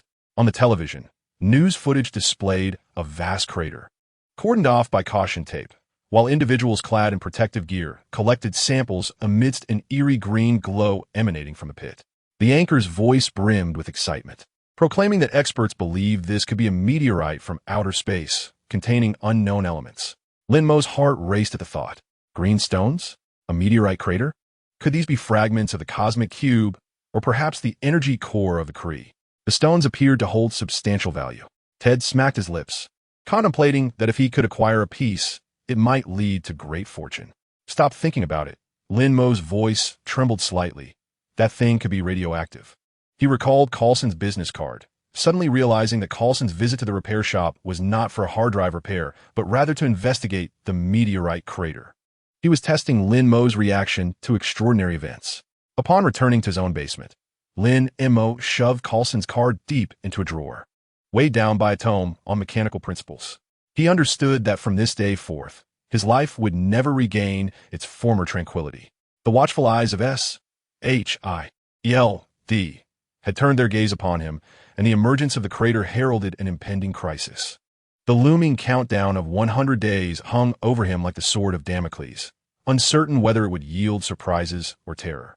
He approached his workbench, commencing the assembly of new equipment, a detector capable of sensing energy fluctuations, utilizing military-grade components borrowed from Carlos. He needed to be prepared, whether for S.H.I.L.D.'s probing or the secrets concealed within the crater. The moon ascended outside, illuminating the streets of Queens. Lin Mo touched the countdown bracelet on his wrist. The digits still vividly clear. 99 days, 23 hours. He comprehended that the forthcoming 100 days would be more arduous and perilous than the previous 265. Yet, he was no longer the trembling wanderer hiding in a basement. He had friends, Peter, Aunt May, Martha, and even the somewhat acerbic Carlos. Abilities enhance basic penetration, equipment boosters, shields, detectors, and the courage to confront danger. Bring it on. Lin Mo murmured to the bracelet, his gaze devoid of fear, infused with a serene determination. Whether it's S.H.I.L.D., the meteorite crater, or the superpowers awaiting me in 100 days, I am ready to embrace it all. The bracelet warmed gently, as if acknowledging his resolve. The following morning, on his way to the repair shop, Lin Mo noticed several individuals clad in black suits loitering near the apartment building. One man's profile strikingly resembled that of a worker he had seen the previous day in the news, sampling from the crater. Lin Mo lowered his head, feigning interest in his phone, and briskly entered the repair shop. He recognized that the game had begun, and he must emerge victorious. Carlos handed him a cup of coffee, smoke rings swirling above his head. Today, there's a batch of special parts to process. I'll increase your pay later. Lin Mo took the coffee, feeling its familiar warmth at his fingertips. He smiled, yet deep within, he understood that these peculiar components likely originated from that meteorite crater. The wind chime in the repair shop chimed once more as a man in a suit stood at the entrance. He was not Coulson, but possessed a gentle gaze and an upright posture akin to his. Lin Mo's heart skipped a beat, tightening his grip on the screwdriver in his hand. A new day had begun. Chapter 10, Check-In. Penetration. At 3 in the morning, Lin Mo was abruptly awakened from his slumber, his heart racing as if it might shatter his ribs. It was not due to a nightmare, but rather the bracelet on his wrist was burning hot, like carrying a piece of molten iron, causing a slight numbness in his bones. He sat up abruptly, illuminated by the moonlight filtering through the window, and discerned the numbers on the bracelet. Countdown. 0 days, 0 hours, 0 minutes, 10 seconds. It was here. Lin Mo's breath quickened, his palms slick with cold sweat. He leaped from his bed, his bare feet meeting the icy concrete floor, yet he felt no chill. All the blood in his body surged to his head. He had waited an entire 365 days for this moment, transitioning from a homeless man sleeping on a park bench to establishing a foothold in the repair shop. With Carlson's business card buried deep in the drawer, and Peter's spider jar steadily filling, the bracelet vibrated more intensely. The soft blue numbers began to flash wildly. 10, 9, 8. Lin Mo took a deep breath, moved to the center of the basement, closed his eyes, and clenched his fists, his nails digging into his palms. He had imagined countless scenarios of this check-in, speculating on the powers he might receive. Wolverine's regeneration? Iceman's control over ice? Perhaps even Magneto's manipulation of magnetism? Yet, he had never contemplated that his first ability would relate to the rudimentary penetration he had already mastered. 3, 2, 1 check-in complete. Acquired ability. Phantom Cat Kitty's penetration, basic version. Ability description, can penetrate any non-energy solid material, including metal, rock, concrete, etc., ignoring physical collisions during the process. With a speed reduction of 50. Maximum duration per use, 5 minutes. Cooldown time, 10 minutes. Note, this ability can be enhanced through practice. Upon integration with the host's existing rudimentary penetration, proficiency will carry over to the new ability. The warmth of the bracelet gradually faded, replaced by a peculiar sense of lightness, as if his entire skeletal structure had transformed into a sponge, capable of effortlessly passing through any obstacles. Lin Mo abruptly opened his eyes, fixating on the battered desk before him. This desk had been his companion for half a year, its surface marred by the scratches of a screwdriver. He extended his right hand, his fingertips hovering just above the desk, concentrating intently as he envisioned, "I can pass through." Like the Phantom Cat in the film, he imagined himself as a wisp of smoke, a veil of mist devoid of physical form. The moment his fingertips made contact with the surface, he felt a thin layer of resistance, akin to penetrating a warm film of water, with no hindrance whatsoever. His 5 fingers effortlessly extended beneath the table. It was truly successful. Lin Mo's voice trembled, his heart racing as if it might leap from his chest. He could distinctly feel the wooden grain of the table flow through his fingers, yet there was no sensation, as if the wood itself were an illusion. Overcome by exhilaration, he instinctively lunged forward, eager to experience the sensation of his entire being passing through the table. However, his movements were too abrupt, and he miscalculated the angle. With a thud, half his body became wedged in the table leg. His shoulders and chest penetrated the tabletop, yet his waist was firmly trapped, his arms flailing beneath the table while his legs remained rigidly extended outside. Damn it!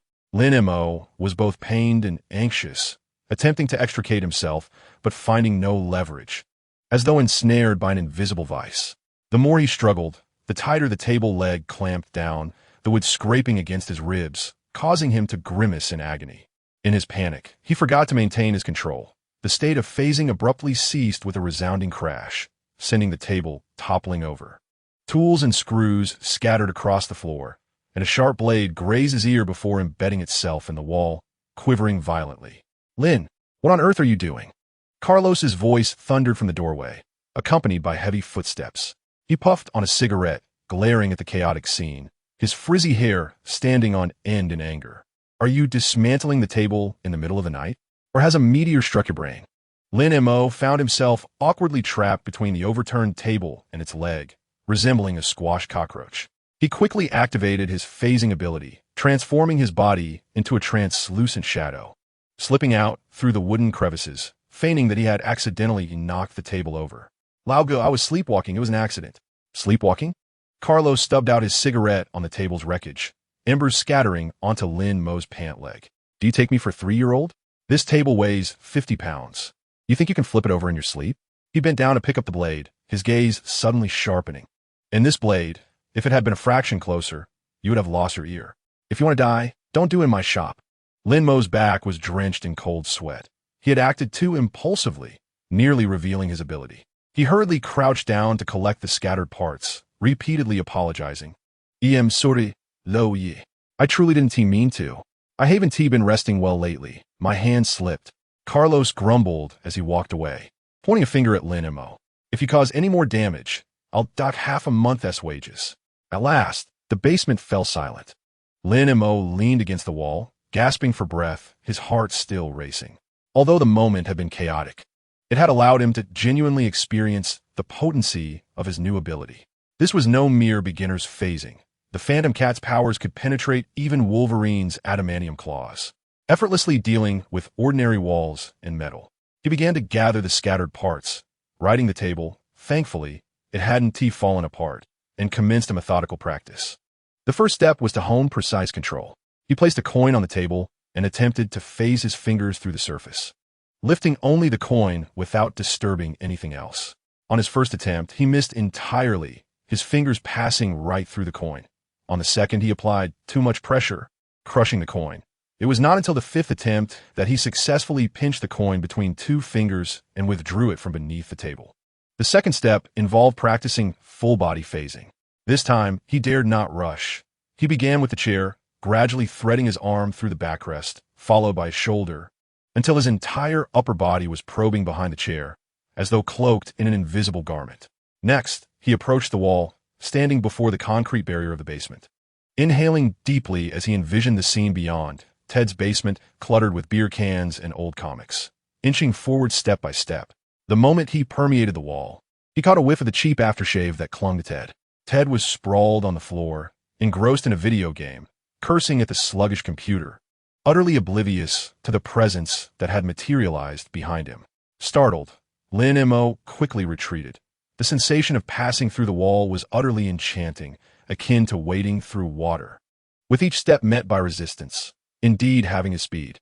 On the third attempt, he sought to integrate his existing abilities. The bracelet indicated proficiency inheritance.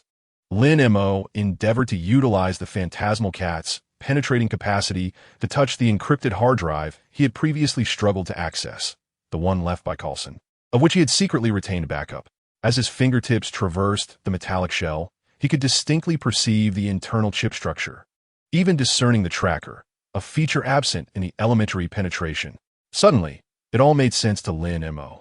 This new ability not only allowed him to penetrate harder materials, but also endowed him with structural perspective, a tailor-made boon for repair work. By 5 a.m, Lin Mo had deftly mastered the control of his penetration range and timing. He could allow only his palm to pass through an object or fully permeate a wall. He could walk slowly while in a state of penetration and instantaneously halt his ability, standing firmly on the ground. The sole drawback was the duration. At most 5 minutes would leave him dizzy, akin to a hypoglycemic episode, necessitating a 10-minute cool-down before he could wield it again. He collapsed onto the mattress, gazing out at the dawn's early light, a smile involuntarily curling his lips. With this ability, he felt confident not only against robbers, but even against ordinary mutants. More significantly, he could better safeguard Peter, Aunt May, and Martha. At the very least, he could pull them from behind the wall when danger loomed. By 7 a.m, Lin Mo, sporting dark circles under his eyes, arrived at the repair shop. As he approached the door, he spotted Peter squatting on the steps, a backpack slung over his shoulder, holding a glass jar containing a spider that was spinning silk into a shimmering web. "Bro, look," the boy exclaimed excitedly, raising the jar. "Its silk is so strong.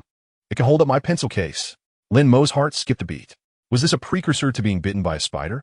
He scrutinized Peter's fingers. They were pristine, devoid of any wounds, and he sighed in relief. "Be careful, don't let it bite you." "Don't worry, I'm wearing gloves," Peter replied, shaking his wrist adorned with rubber gloves. Abruptly lowering his voice, he added, "By the way, last night I saw several men in suits loitering near the meteorite crater, holding something that resembled the hard drive you repaired. Isn't that strange?" Lin Mo's back instantly stiffened. Peter had noticed. The boy's keen observational skills were undeniably suited for a detective's vocation. "Perhaps they're government agents, dealing with a meteorite or something," he replied vaguely, not wishing to involve Peter in the matter.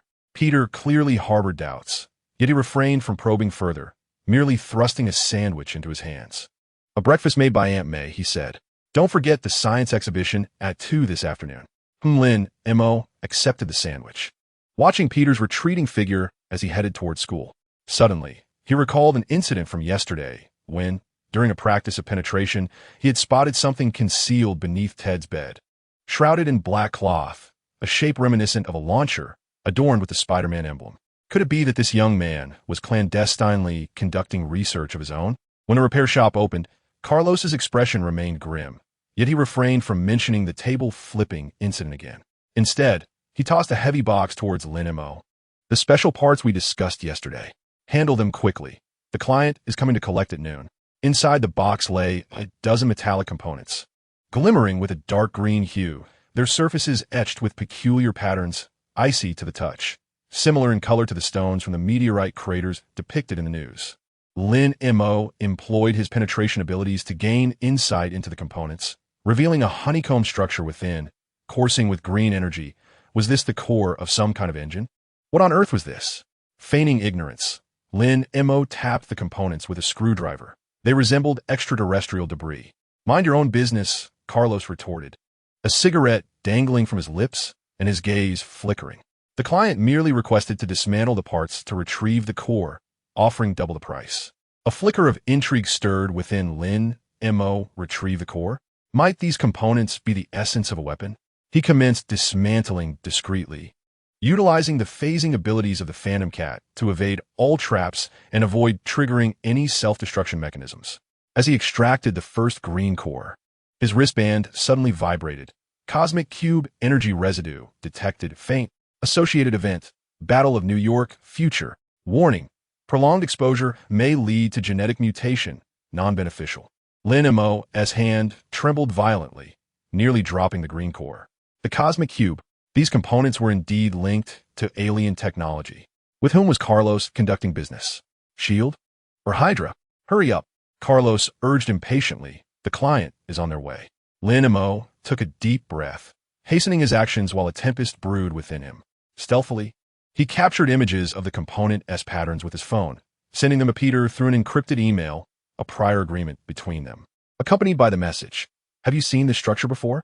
Halfway through the disassembly, Peter's reply arrived, containing nothing but an image, his design sketch of a web launcher. Astonishingly similar in energy circuitry to the patterns on the components. Lin Mo's heart raced. What could this imply? Did Peter's spider genes correlate with the energy of the Cosmic Cube? Or was the very spider that bit him an entity modified by alien technology? All done. Lin Mo placed the green cores into a box and slid it toward Carlos, his fingertips turning white from exertion. Carlos nodded in satisfaction, tossing an envelope to him. "Here's your bonus, $200. He seized the box and retreated into the back room, locking the door with a click. Clearly, this client was not to be trifled with. Lin Mo clutched the envelope, his palms slick with sweat. He realized that he could no longer feign ignorance. Carlos, the meteorite crater, the Cosmic Cube components, Peter's spider, none of these were mere coincidences. There had to be a vast web behind it all, and he found himself ensnared at its center. At noon, Lin Mo concocted an excuse to procure parts and stealthily approached the vicinity of the meteorite crater. The warning tape remained, but the guards had been replaced by individuals clad in black suits, agents of SHIELD, who wielded scanners, inspecting every passerby.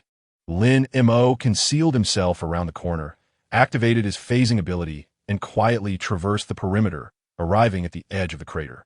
The green luminescence at the bottom had vanished, yet he could discern traces of energy lingering in the soil, flowing like emerald lightning. Utilizing the ability of his Phantom Cat to peer below, he discovered a metallic apparatus deep within the pit, slowly siphoning energy from its surroundings. It was SHIELD's equipment. A heavy weight settled in Lin Mo's heart. It was evident that SHIELD was not only studying the crater, but had also deliberately released components to test who could handle such extraterrestrial technology. Both Carlos and he had become mere pawns in their game. Suddenly, a crackling sound emanated from his earpiece. He had fashioned a homemade listening device, and footsteps approached. Lin Mo quickly activated his phasing ability and slipped into an abandoned vehicle, leaving only one eye visible to observe. Two suited agents approached, one of whom was Coulson. He held a tablet, scrutinizing images displayed upon it. One was a photograph of Lin Mo at the repair shop. "It's him," he informed the other agent. "His abilities are akin to the Phantom Cat's, yet more precise, likely connected to the meteorite's energy. Should we apprehend him?" The other agent inquired, a hand resting on his holstered weapon. Coulson shook his head, a faint smile gracing his lips. "No need. Let him remain in Queens. A phaser who can fix things is far more useful than one locked away in prison." A cold sweat instantly drenched Lin Mo's back. They were indeed monitoring him. "Coulson S., if you encounter trouble, seek me out," was not an invitation, but a warning. "We know where you are. Do not cause any disturbances." Once the agents departed, Lin Mo emerged from the vehicle, his heart racing. He finally comprehended that from the moment he gained his abilities, there was no returning to an ordinary life. S.H.O.D. was watching him. The energy from the meteorite was affecting his surroundings. Peter S. Spider could bite him at any moment, and he must grow stronger before everything erupted. On his way to the science fair that afternoon, Lin Mo discarded Coulson S. business card into a trash bin. He did not require protection from others, nor did he wish to be a pawn. He would rely on his own abilities to safeguard his small sanctuary in this chaotic world. At the science fair, Peter enthusiastically showcased his spider silk strength testing apparatus, capable of accurately measuring the load-bearing capacity of various spider silks. "Look at this," he pointed to the data on the screen. "This spider silk can actually support 3 kilograms. Lin Mo gazed at the furry spider and suddenly said, "Peter, promise me you won't touch it. Especially don't let it bite you. All right?" Peter paused for a moment, then laughed. "Don't worry, I'm not that foolish." Yet Lin Mo knew that some fates were inescapable. What he could do was to become strong enough before that moment. Strong enough to present a shield and utter the words, "I will assist you," whenever Peter was in need. As they departed from the science exhibition, the setting sun elongated their shadows. Lin Mo abruptly halted, turning to Peter and stating, "Next time you find yourself in danger, head to the repair shop. I have a way to help you hide." Peter gazed at him in confusion. "Lin, what has gotten into you today?" Lin Mo chuckled softly, offering no explanation, merely patting Peter on the shoulder. He could sense the wristband radiating a gentle warmth, not as a warning, but rather as a sign of anticipation. Perhaps at the next sign-in, a more potent ability awaited him. Yet at present, he had more pressing matters to attend to, returning to study the components of the cosmic cube to discern SHIELD's intentions, continuing to hone the abilities of the Phantom Cat, striving to surpass the 5-minute limitation, and keeping a close watch on Carlos. For the pieces in his possession might conceal the secret to devastating Queens. Chapter 11. Stuck in the wall, the morning sunlight streamed through the small basement window, casting a slanted beam onto the cement floor, which bore the marks of Lin Mo's practice. He stared at the wall, his fingers trembling slightly from anxiety. This marked the 3rd day of acquiring the Phantom Cat's abilities, and it was his first attempt at long-distance wall phasing. The previous 2 practice sessions had gone smoothly. He had passed through the stacks of beer cans in Ted's basement, incidentally helping him tidy up 3 empty bottles. Slipped through the repair shop's safe, where Carlos stashed his secret money, containing only 5 crumpled dollars. And even managed to use a screwdriver to unscrew bolts in the adjacent room while in a phasing state, a new method to test accuracy. However, today's objective was the load-bearing wall of the entire apartment building, over half a meter thick and laced with rebar, his most formidable challenge yet. The wristband indicated, "This wall contains a metallic structure. Penetration difficulty increased by 30. Yet Lin Mo was determined to attempt it. He needed to ascertain his limits, especially under the watchful eyes of SHIELD. The deeper he concealed himself, the safer he would be. Taking a deep breath, Lin Mo traced a cross against the wall, as if rallying himself. He activated his phasing ability, his body instantly shimmering with a translucent glow, resembling a dampened tissue. Following prior experience, he first allowed his palm to pass through the wall, feeling the resistance of the rebar, harder than anticipated, akin to traversing a glowing iron wire, accompanied by a subtle sting. Now was the moment. Lin Mo gritted his teeth and surged forward. The seamless penetration he had envisioned did not occur. His shoulders and chest successfully passed through the brick wall, yet his waist was firmly ensnared by a transverse rebar, as if caught in an iron vise. Lin Mo glanced down, his heart nearly stopping. His upper body was in the hallway while his lower half remained in the basement, his body wedged within the wall. With coarse bricks on the left and cold cement on the right, the rebar pressing painfully against his ribs, causing him to grimace. Damn it! Lin Mo attempted to retreat, only to discover that in his phasing state, he could not muster any strength. The more he struggled, the tighter the rebar gripped him, the bricks scraping against his skin like sandpaper on flesh.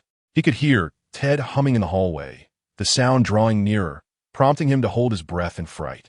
The sound of Ted's footsteps halted above him, accompanied by the distinct click of the mailbox opening. That rascal Lin Mo was tinkering away until the wee hours again. Ted's voice was laced with the raspy timbre of a hangover, echoing as if he were demolishing a wall. Next time, he ought to charge Lin Mo a noise fee. Lin Mo's face flushed a deep hue of liver-like red. Had Ted known all along that he was practicing? Did that mean his late-night excursion to admire Ted's comic collection had been overheard? As the footsteps gradually receded, Lin Mo exhaled in relief. Yet a greater sense of panic engulfed him. He attempted to adjust his position, aiming to slip past the steel rebar, but his movements were too hasty. The state of phasing suddenly wavered. His right hand regained solidity and struck the brick with a resounding thud, causing him to nearly cry out in pain. Is anyone there? Lin Mo whispered urgently, his throat constricted with anxiety. The basement was empty.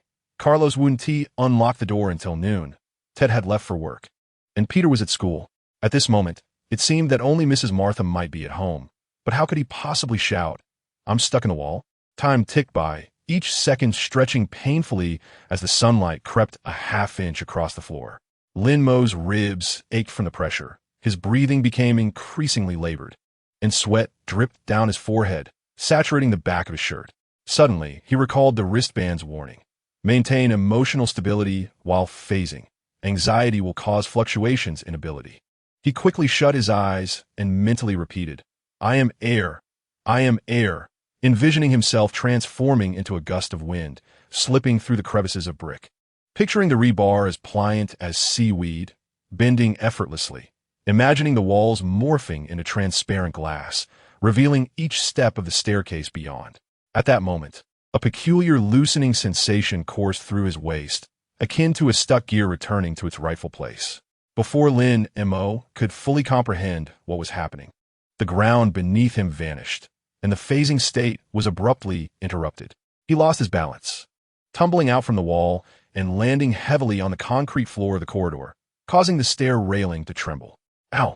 Lin Mo grimaced, clutching his waist, ready to rise when he noticed a pair of floral-patterned shoes halting before him. He looked up to see Mrs. Martha, basket in hand, glaring at him, a cigarette dangling from her lips, the ash nearly dropping onto his face. "Sleepwalking, are we?" Her voice scraped against his ears like a rasp. Yet she reached down and pulled him up. "You think you're an eel or a ghost, squeezing out from the wall?" Lin Mo's face turned crimson, the heat radiating from his ears down to his neck, wishing fervently to burrow back into the wall. He opened his mouth, struggling to articulate a coherent response. "Mrs. Martha." "Aye. Enough with the nonsense," she interjected, casting him a disdainful glance before retrieving a sandwich from her basket and thrusting it into his hands, freshly toasted, filled with ham and eggs. "Look at you, so thin you'd topple over with a gust of wind, and yet you're trying to play ghost?" Lin Mo stood stunned, the sandwich still warm in his grasp, the buttery aroma mingling with the smoke of Mrs. Martha, surprisingly comforting. Did you see everything?" "Of course. I did. I was on the third floor, cleaning windows, watching you stick to the wall like a block of rice cake." Martha pointed to the faint marks on the wall, remnants of his earlier struggle. "If it weren't for the pained expression on your face, I would have called the police by now. Trespassing and flaunting your powers could earn you a 6-month sentence." Lin Mo's heart sank. It turned out she was fully aware. He quickly bowed his head in apology. "I'm sorry, Mrs. Martha. It was unintentional. I simply haven't mastered my abilities yet." "Abilities?" Martha raised an eyebrow and leaned closer, her voice dropping to a conspiratorial whisper. "Is it like the last time you saved the snowball? Can you phase through walls?" Lin Mo hesitated for a moment, then nodded. In the presence of this elderly woman, concealment seemed futile. She had even dared to scold agents from SHIL the last time. Carlson came to investigate the meteorite crater, and she shooed him away with a broom, declaring, "Don't loiter on my doorstep. You'll frighten my cat. At least you're honest." Martha snorted, turning to descend the stairs. "Come with me. I have something to show you." Lin Mo hurriedly followed, half a sandwich in hand, the savory flavor spreading in his mouth. Observing Martha's retreating figure, he suddenly felt she might be far more extraordinary than he had anticipated. Why was she not surprised at all? Had she encountered mutants before? In Martha's room, the scent of smoke was more pungent than usual. She dragged an old box from under the bed, covered in dust and secured with an antiquated brass lock. Just as Lin Mo intended to assist, she waved him off, deftly producing a thin wire from her hair and skillfully picking the lock with ease, reminiscent of a seasoned thief. "Take a look at this," Martha said, retrieving a yellowed photograph from the box. It depicted a young man in military attire, cradling a little girl, with the backdrop of a war machine base, which Lin Mo recognized from comics. "This is my son, a comrade of Ben Parker.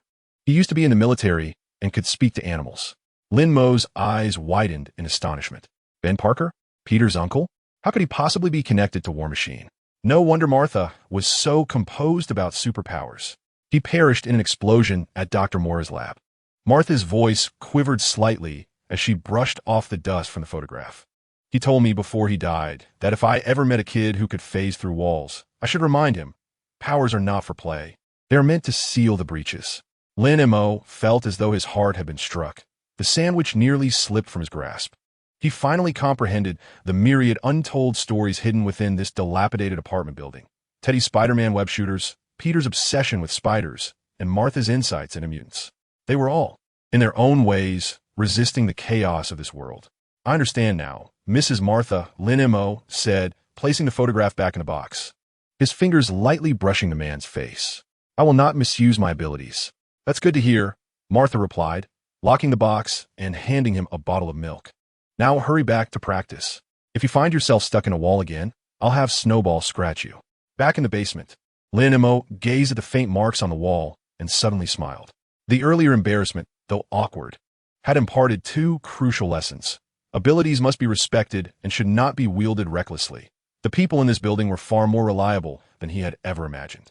He resumed his practice, this time selecting a thin wall, a mere 20 centimeters thick, which served as a partition between him and Ted. He first drew a line on the ground, marking the points of entry and exit for his ability, then took 3 deep breaths to activate his powers. Advancing step by step, in the moment of penetration, he could vividly see the poster Ted had affixed to the wall. It was the premiere poster of Iron Man 1, featuring Tony Stark in his Mark I armor, smiling exuberantly. Lin Mo couldn't help but poke the Iron Man on the poster with his finger, in his transcendent state. His fingertip passed through the poster, leaving a faint impression. Success. Lin Mo leapt in Ted's basement, but forgot about the mountain of comic books surrounding him. He slipped and tumbled head over heels, collapsing a treasured stack of Ted's Spider-Man comics. "My books!" Ted's furious roar echoed from the adjacent room, accompanied by the tremors of the wall. "Lin Mo, you bastard! Pay for my comics!" Terrified, Lin Mo hastily activated his ability to penetrate once more, retreating to his own basement with his heart racing. As he gazed at the fissures on the floor, caused by Ted's stomping, he suddenly found that this chaotic, superpowered existence wasn't so dreadful after all. On his way to the repair shop that afternoon, Lin Mo made a deliberate detour to the community park, where a few children were playing hide-and-seek. A little girl in a red dress was stuck in a tree hole, crying, while the adults nearby were frantically trying to help. After a moment's hesitation, Lin Mo quietly activated his ability, reaching through the tree trunk to rescue the girl. "Wow, Uncle can do magic," she exclaimed, laughter replacing her tears as she clung to his hand.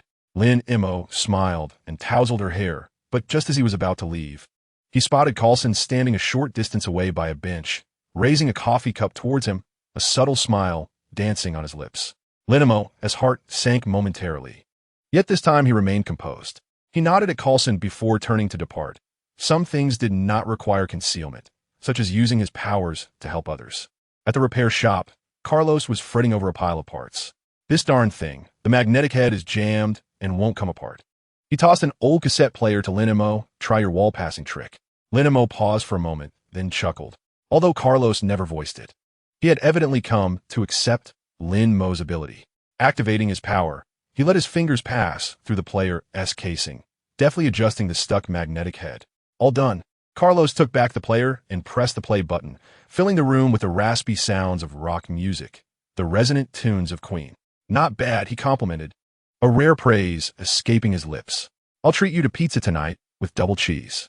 A warm spread through Lin Mo's heart. He gazed out the window as the setting sun bathed the streets of Queens in golden hues. Peter dashed by with his backpack, a glass jar in hand shimmering in the light, the spider within still spinning its web, crafting an increasingly intricate tapestry. He was acutely aware that numerous challenges loomed on the horizon. The surveillance of S.H., the enigmatic client of Carlos. Peter's impending transformation into a spider, and the fragment of the tesseract hidden within the meteorite crater.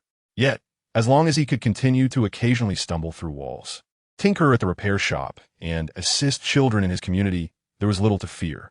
While practicing his phasing ability that evening, Lin Mo nearly found himself trapped within a wall, this time due to the urgency ignited by Aunt May's call for dinner. However, he remained composed, gradually regulating his breath, attuning himself to the texture of the bricks, as Martha had advised, envisioning himself as the wind. Upon emerging from the wall, he caught sight of Peter, camera in hand, capturing the moment with a flash. Lin, you look so cool phasing through the wall. May I include this photo in my superhero observation journal?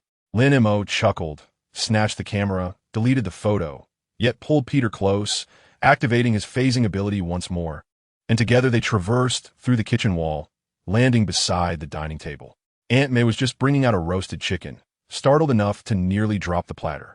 You too, she exclaimed, her initial glare transforming into laughter as she washed her hands for dinner, noting the chicken was nearly cold. At the table, Peter chattered excitedly about school, while Aunt May served Lin Mo some vegetables, and the gentle moonlight streamed through the window, casting a soft glow on everyone's faces. As Lin Mo bit into the roasted chicken, he suddenly realized that perhaps the essence of possessing abilities lay not in combating adversities, but in safeguarding these ordinary moments. As for those awkward instances of being stuck in walls, they could be considered trivial side notes accompanying his extraordinary powers. Chapter 12. The supermarket's invisibility cloaked. The supermarket's freezer emitted a low, buzzing hum as Lin Mo gazed at the frozen pizzas, rigidly encased behind the glass door, his throat involuntarily constricting. With 3 days until payday, only $3 remained in his wallet, enough for 2 cans of soda or half a loaf of the cheapest bread. He felt the sandwich Martha had tucked in his pocket, the wax paper already warmed by his body heat, the butter seeping through and creating a small oil stain on the fabric. Just one glance, he thought, as he silently activated the phasing ability of his phantom cat. His body glimmered with a translucent light, enveloped in a misty veil. Taking a deep breath, he envisioned the metal door of the freezer as a mere sheet of paper and stepped forward. The moment he phased through, the cold air rushed up his pant legs, sending a shiver through him, yet the sensation at his fingertips remained remarkably smooth. After 2 weeks of practice, he had mastered the art of maintaining a natural breath even in his phasing state, and his footsteps had become considerably lighter.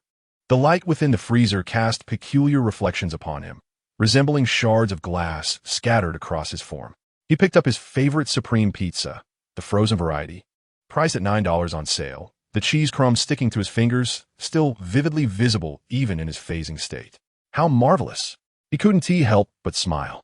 The embarrassment of being stuck in a wall a fortnight ago was still fresh in his mind.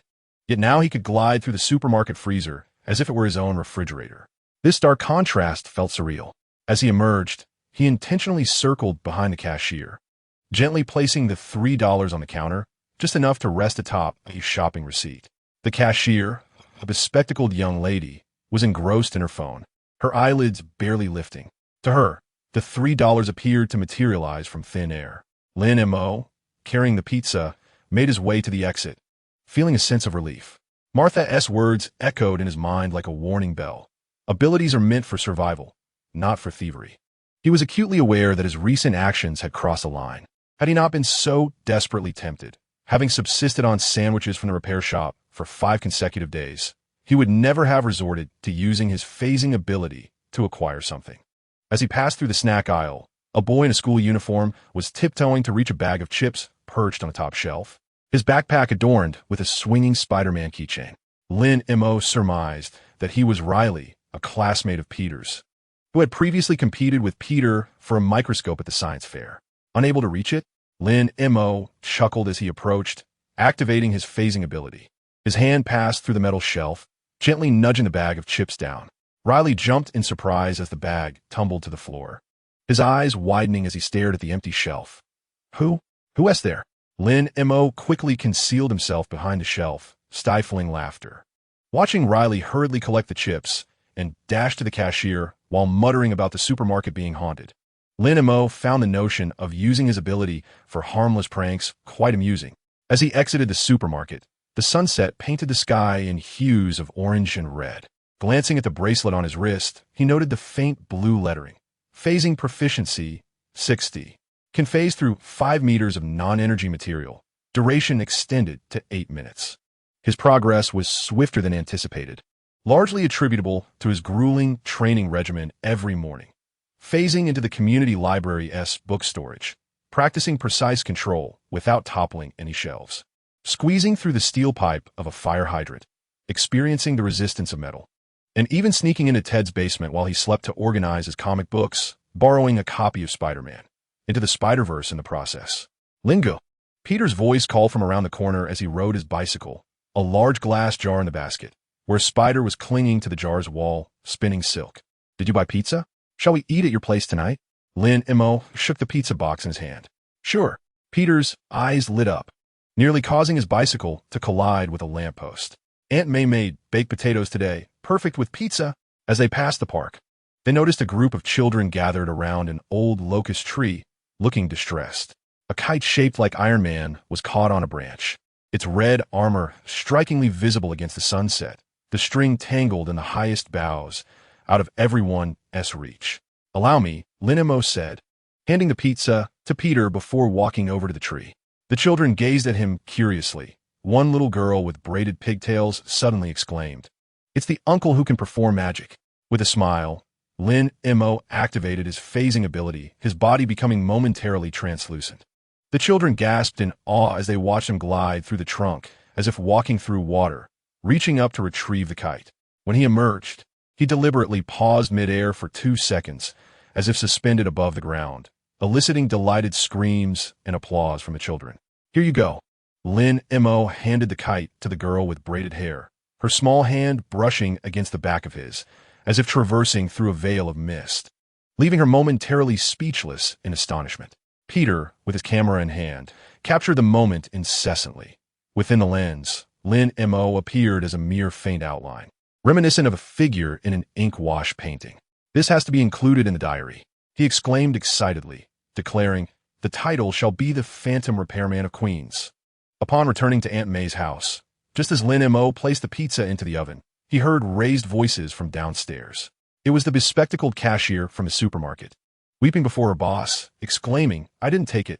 $3 had inexplicably appeared at the cash register, accompanied by a small pizza receipt.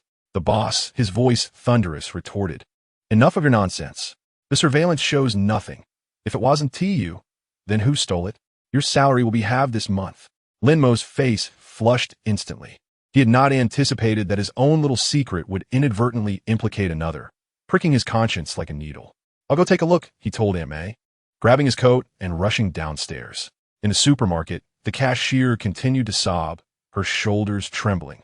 Lin Mo took a deep breath to activate his phasing ability, slipping through the cash register to retrieve a notepad and pen. In this state, he could interact with physical objects. He hastily wrote, The money was placed by me. I purchased the supreme pizza from the 3rd row of the freezer. I apologize for not informing you in advance. After completing the note, he placed it on the table in front of the boss. Mid-tirade, the boss suddenly spotted the note, momentarily stunned. He lifted the paper to the light and glanced at the surveillance replay, which still showed nothing, his complexion paling. Is this a haunting? The cashier ceased her weeping, staring at the note and murmuring to herself, So it wasn't me. Lin Mo quietly withdrew, a sigh of relief escaping him. He adjusted his clothing in front of the supermarket's glass door, catching his reflection in the sunlight. The ethereal glow of his phasing ability was nearly imperceptible, only visible from certain angles, resembling a photograph with an unfocused lens. Could this be considered invisibility? Lin Mo mused with a smile. Perhaps it would be more apt to refer to this ability as the supermarket invisibility technique. Later, while enjoying pizza, Peter suddenly inquired, Lin Ge, could you use your ability to assist me? He pointed at the spider in the glass jar. I want to transfer it to a larger box. But it seems quite irritable lately, ready to bite anyone who comes too close. Lin Mo observed the spider, its black ring patterns on the legs clearer than before, its eyes glimmering with an eerie green light, an omen of impending metamorphosis, suggesting the day it would bite Peter was drawing near. I'll give it a try. He activated his phasing ability, his hands seamlessly passing through the glass jar, deftly unfastening the wire securing the lid. As expected, the spider raised its front legs in agitation, revealing its venomous fangs, but Lin Mo's hand, in its phasing state, remained untouched. All set, he transferred the spider to its new enclosure, which was lined with soft cotton and contained a leaf. Peter had mentioned it was its favorite food. That's amazing. Peter clapped his hands, then lowered his voice conspiratorially. I suspect this spider has been irradiated. Its silk strength is 10 times that of an ordinary spider. Don't jump to conclusions, Lin Mo interjected, discarding the old glass jar into the trash bin and hastily returning to his pizza, lest it grow cold and unpalatable. He did not wish for Peter to learn of the future prematurely. Certain aspects of growth must be experienced firsthand. Upon returning to the basement late at night, Lin Mo rummaged through the comics Ted had lent him. He chuckled upon witnessing Spider-Man's initial swing with webbing, nearly colliding with an advertisement board. It dawned on him that everyone undergoes a novice phase. He reminisced about an embarrassing incident from the afternoon at the supermarket. When he rushed to grab ice cream from the freezer, half of his body got wedged into the cold storage compartment, sending a chill through him. Emerging from the frosty confines, he found ice crystals clinging to the tip of his nose. An elderly woman selecting yogurt glanced at him, sighed, and remarked, "Young man, if you're feeling down, don't dive into the freezer. It's not worth freezing your body." His face flushed crimson at the memory, and he dashed out, his ears as cold as 2 red apples. Now, reflecting on that icy sensation still lingers at his nose, it provoked an involuntary laugh. He powered on his computer and pulled up his ability practice chart. Monday focused on penetration speed, Tuesday on precise control, Wednesday on weight-bearing penetration, wall busting with a toolbox. And for Thursday, Lin Mo had drawn a freezer with a note, no sudden stops. Suddenly, his wristband vibrated, presenting a new prompt. Detected diverse application scenarios of host abilities. Triggering ability branch options. Option 1. Enhance penetration speed. Reduce movement speed penalty to 30. Option 2. Enhance penetration invisibility, undetectable by non-energy detection devices. Lin Mo stared at the screen, his finger hovering in midair. Choosing speed would enable a quicker escape in perilous situations. Opting for invisibility would afford him better concealment, allowing him to evade DS surveillance. He recalled Coulson's smile on the park bench, the terrified expression of the supermarket owner, and the blurred shadow in Peter's camera. It seemed prudent to remain hidden. Lin Mo selected option 2. A glimmer from the wristband signified that his penetration ability had become considerably more discreet. He scrutinized his reflection in the mirror. Under ordinary light, his body appeared nearly translucent, only revealing faint outlines under bright illumination, akin to the shimmering heat waves on a summer afternoon. Excellent. Lin Mo smiled with satisfaction. Now, he could not only pass through walls, but also become invisible while retrieving items from the supermarket. Of course, he would pay, assist children in his community, and even observe the happenings around the meteor crater under SHIELD's watchful gaze. Practicing until the early hours, Lin Mo curiously attempted to penetrate an ATM in his community. At the moment of penetration, he could clearly see the neatly stacked bills within, resembling a tower of building blocks. However, he merely glanced before retreating. Some boundaries must remain unbroken. Exiting the ATM, he spotted Coulson's car parked at the street corner, its lights dimmed, resembling a lurking beast. Lin Mo did not hide, but waved towards the vehicle, then activated his enhanced invisibility, gradually crossing the street and disappearing into the alleyway. He knew Coulson must have seen him, but that was sufficient.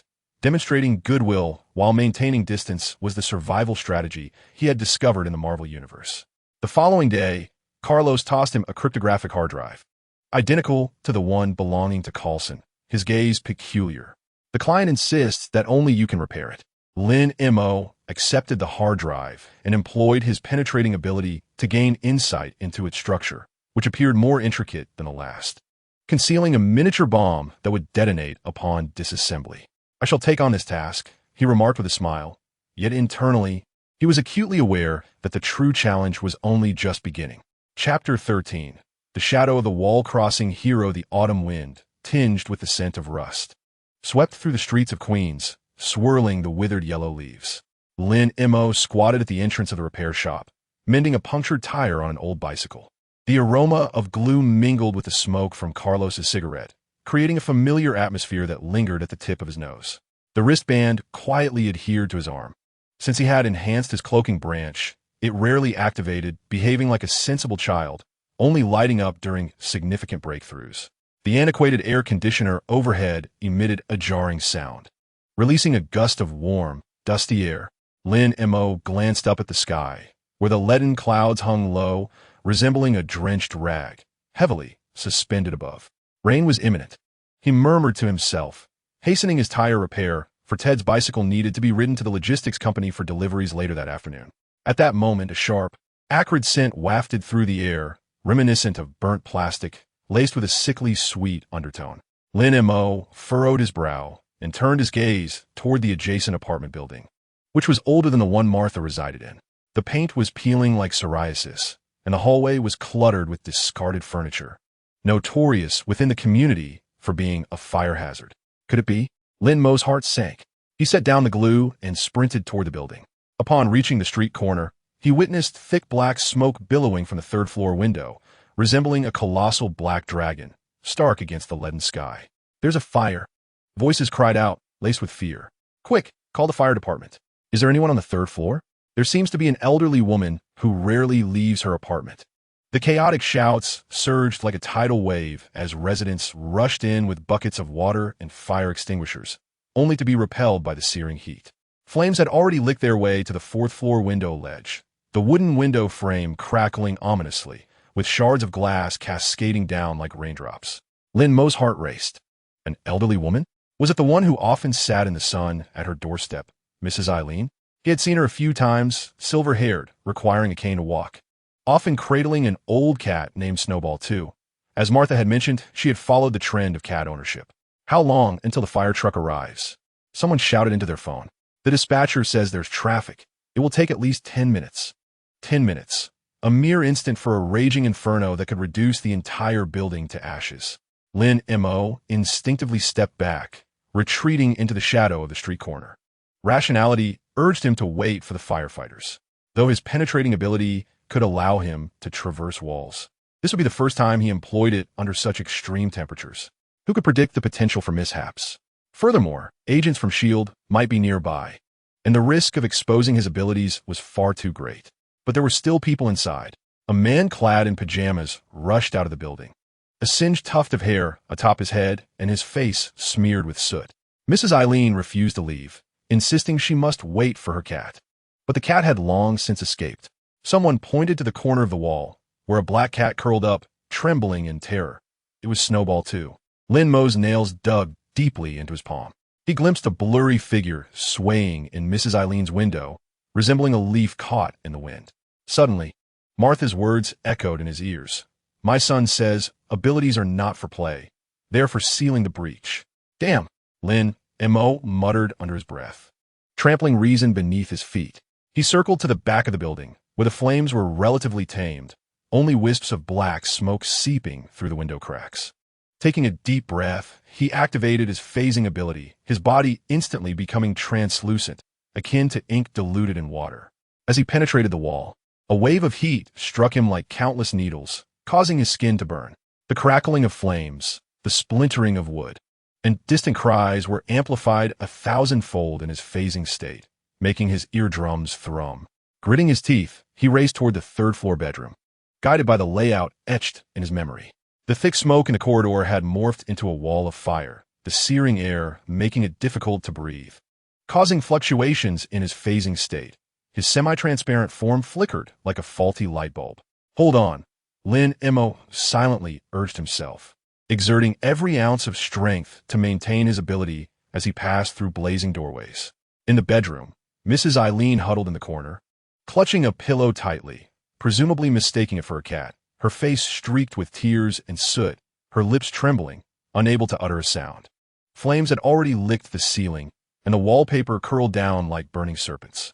Mrs. Eileen, Lin Mo rushed forward, his phasing state instantly dissolving, the scalding air choking him into a violent cough. The elderly woman lifted her head, a flicker of light igniting in her murky eyes, only to quickly fade. My cat. My cat. The cat is safe. Lin Mo grasped her arm, feeling the heat radiating from her skin. I will take you out. I cannot. The elderly woman shook her head, pointing to her leg, injured from a fall moments ago, rendering her immobile. Lin Mo's heart sank. The firefighters had yet to arrive, and the staircase was blocked by flames. The only escape route was through the wall. Taking a deep breath, he reactivated his phasing ability, his semi-transparent hand gently supporting the old woman's back. Trust me, we can get out. The elderly woman gazed at Lin Mo's translucent form with terror, as if seeing a ghost. Why you are. Don't speak, keep your eyes closed. Lin Mo hoisted her onto his back. Her body felt as light as a feather, yet weighed heavily on his heart.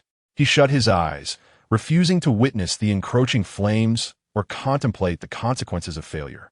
All that occupied his mind was one thought. Pass through, get outside. The wall met his back with an unyielding resistance, harder than any practice run, searing with the heat of the flames. Lin Mo could sense the old woman trembling, her breaths rapid like the wheezing of a bellows. He gritted his teeth, pushing his abilities to their utmost limit, his semi-transparent form resembling a blunt instrument, slowly yet resolutely slicing through the brick and stone. As he breached the wall, the elderly lady emitted a brief, sharp scream, likely startled by such an experience that defied the laws of physics. Lin Mo staggered forward a few steps before stabilizing his stance. They stood in an open area behind the building, less than 5 meters from the raging fire. The heat still searing, yet at least they were safe. How'd I come out from the wall? The old woman, still in shock, gazed at her hands, then at the wall behind her, as if seeking confirmation that this was not a dream. Lin Mo offered no explanation, merely wiping the soot from his face. Sweat mingling with the black ash, carving deep furrows across his skin. He guided the elderly lady to safety, handing her over to a neighbor rushing towards them. And as he turned to leave, she grasped his wrist. Who are you? Her voice trembled, yet it was remarkably clear. Then Montag smedet faintly, gesturing towards the distant fire truck, its sirens growing ever closer. Just a neighbor. With that, he activated his phasing ability, his body becoming semi-transparent once more. And he turned to glide through the surrounding wall, vanishing at the alley's mouth. Unbeknownst to him, behind a garbage bin at the alley's entrance, a bespectacled boy held a camera, pressing the shutter. On the camera screen, only a blurred silhouette remained, half within the wall and half without, resembling an unfinished ink wash painting. Upon returning to the repair shop, Lin Mo's back still burned, the use of his phasing ability in such high temperatures leaving a lingering sting. Carlos was smoking in front of the television, where images of the fire scene were already being broadcast, the anchor's voice brimming with excitement. The fire has been brought under control, and a mysterious figure has rescued an elderly lady trapped inside. Eyewitnesses claim the rescuer appears capable of passing through walls. Where have you been? Carlos glanced at him, a hint of curiosity in his gaze, noticing the ash that coated Lin Mo's face. I went to see the commotion. Lin Mo picked up a towel to wipe his face, avoiding Carlos's scrutiny. He did not wish to lie, yet he could not divulge the truth, at least not at that moment. That night, Lin Mo struggled with insomnia. As he closed his eyes, visions of the inferno flooded his mind. Burning curtains, shattering glass, the terrified visage of old Lady Erin, and the searing pain reminiscent of having his very soul torn apart as he passed through the wall. For the first time, he realized that his abilities brought not only convenience and jest, but also a heavy burden of responsibility. The following morning, Lin Mo headed to the community center to deliver a repaired computer, a side job of his, and upon reaching the entrance, he was surrounded by a group of children. Leading them was a little girl with pigtails, brandishing a newspaper, excitedly shouting, "Wall-passing hero." Are you the wall-passing hero? Lin Mo paused, taking the newspaper from her hands. It was the morning edition of the Queen's Courier, featuring a blurred photograph on the front page, a figure disappearing into the wall. The low resolution only allowing for the outline to be discerned, yet the headline was strikingly bold. Mysterious wall-passing hero rescues victim from blaze. Superhero emerges in Queens. The article detailed, yesterday afternoon, a fire broke out in an apartment building on 37th Street in Queens, where a septuagenarian lady was trapped. Just before the firefighters arrived, a mysterious man passed through the wall and rescued the elderly gentleman, subsequently vanishing into the alley. Witnesses claim that this man possesses the ability to penetrate solid matter, suggesting he might be a mutant. It is not me. Lin Mo returned the newspaper to the little girl, his cheeks slightly flushed. The sensation of being regarded as a hero was peculiar, evoking a blend of delight and unease. "That's you," the little girl exclaimed, pointing at his wrist. "The last time you helped me get my kite, you passed through the tree just like that." Lin Mo smiled, choosing not to deny it any further. He crouched down to meet the sparkling eyes of the children. Regardless of who it is, when faced with danger, one should lend a hand, right? The children nodded, half comprehending, and surrounded him with a flurry of questions. Can the wall-passing hero fly? Do you know Iron Man? Can you help me retrieve the robot stuck in the drain? Lin Mo promised to assist with each inquiry, yet his heart felt as though it was brimming with something profound. He recalled Peter's superhero observation diary, the Spider-Man launcher beneath Ted's bed, and the photograph of Martha's son. It dawned on him that within each person resides a hero. It is merely the expression that differs. While visiting Aunt May for a meal, Peter approached with his camera, a conspiratorial glint in his eyes. "Lin, take a look at this photo." The screen displayed a silhouette of the fire scene, identical to the one in the newspaper, but clearer, revealing the hem of a repair shop uniform. "Well captured," Lin Mo remarked, his heart skipping a beat as he feigned calmness, picking up a piece of roasted potato. "I took it," Peter exclaimed proudly. "I was nearby, intending to photograph the fire scene, and ended up capturing this." Do you think this wall-passing hero could be a vigilante? Or perhaps an agent of S.H.I.E.L.D.? Aunt May emerged from the kitchen holding a bowl of soup, casting Peter a disapproving glance. "Let's not discuss such nonsense at the dinner table." She placed the soup in front of Lin Mo, her eyes betraying a hint of concern. "There's talk outside that S.H.I.E.L.D. is searching for this wall-passing hero. You should be careful not to wander about too much, lest you become a target." Lin Mo felt a warmth in his heart. Aunt May always behaved this way. She never spoke much, but seemed to know everything. "I understand, Aunt May." That afternoon at the repair shop, Carlos unexpectedly tossed him an envelope. "This is for you." The envelope bore no signature, adorned instead with a Spider-Man stamp. Lin Mo opened it to find a thank you card. The handwriting crooked. It was from Mrs. Eileen. "Thank you, wall-passing hero. My cat sends its gratitude, although it was too frightened to eat for 3 days. P.S. Homemade cookies. A small token of appreciation." Inside the card was a note in Peter's handwriting. The old lady asked everyone in the community, and you were the only one who could fix things and always helped others. Though she didn't say it outright, she knows it's you. Don't worry. I'll keep your secret. Lin Mo felt his eyes welling up. He picked up a cookie from the table, passed on by Martha, as the old lady's legs were still recovering, and took a bite.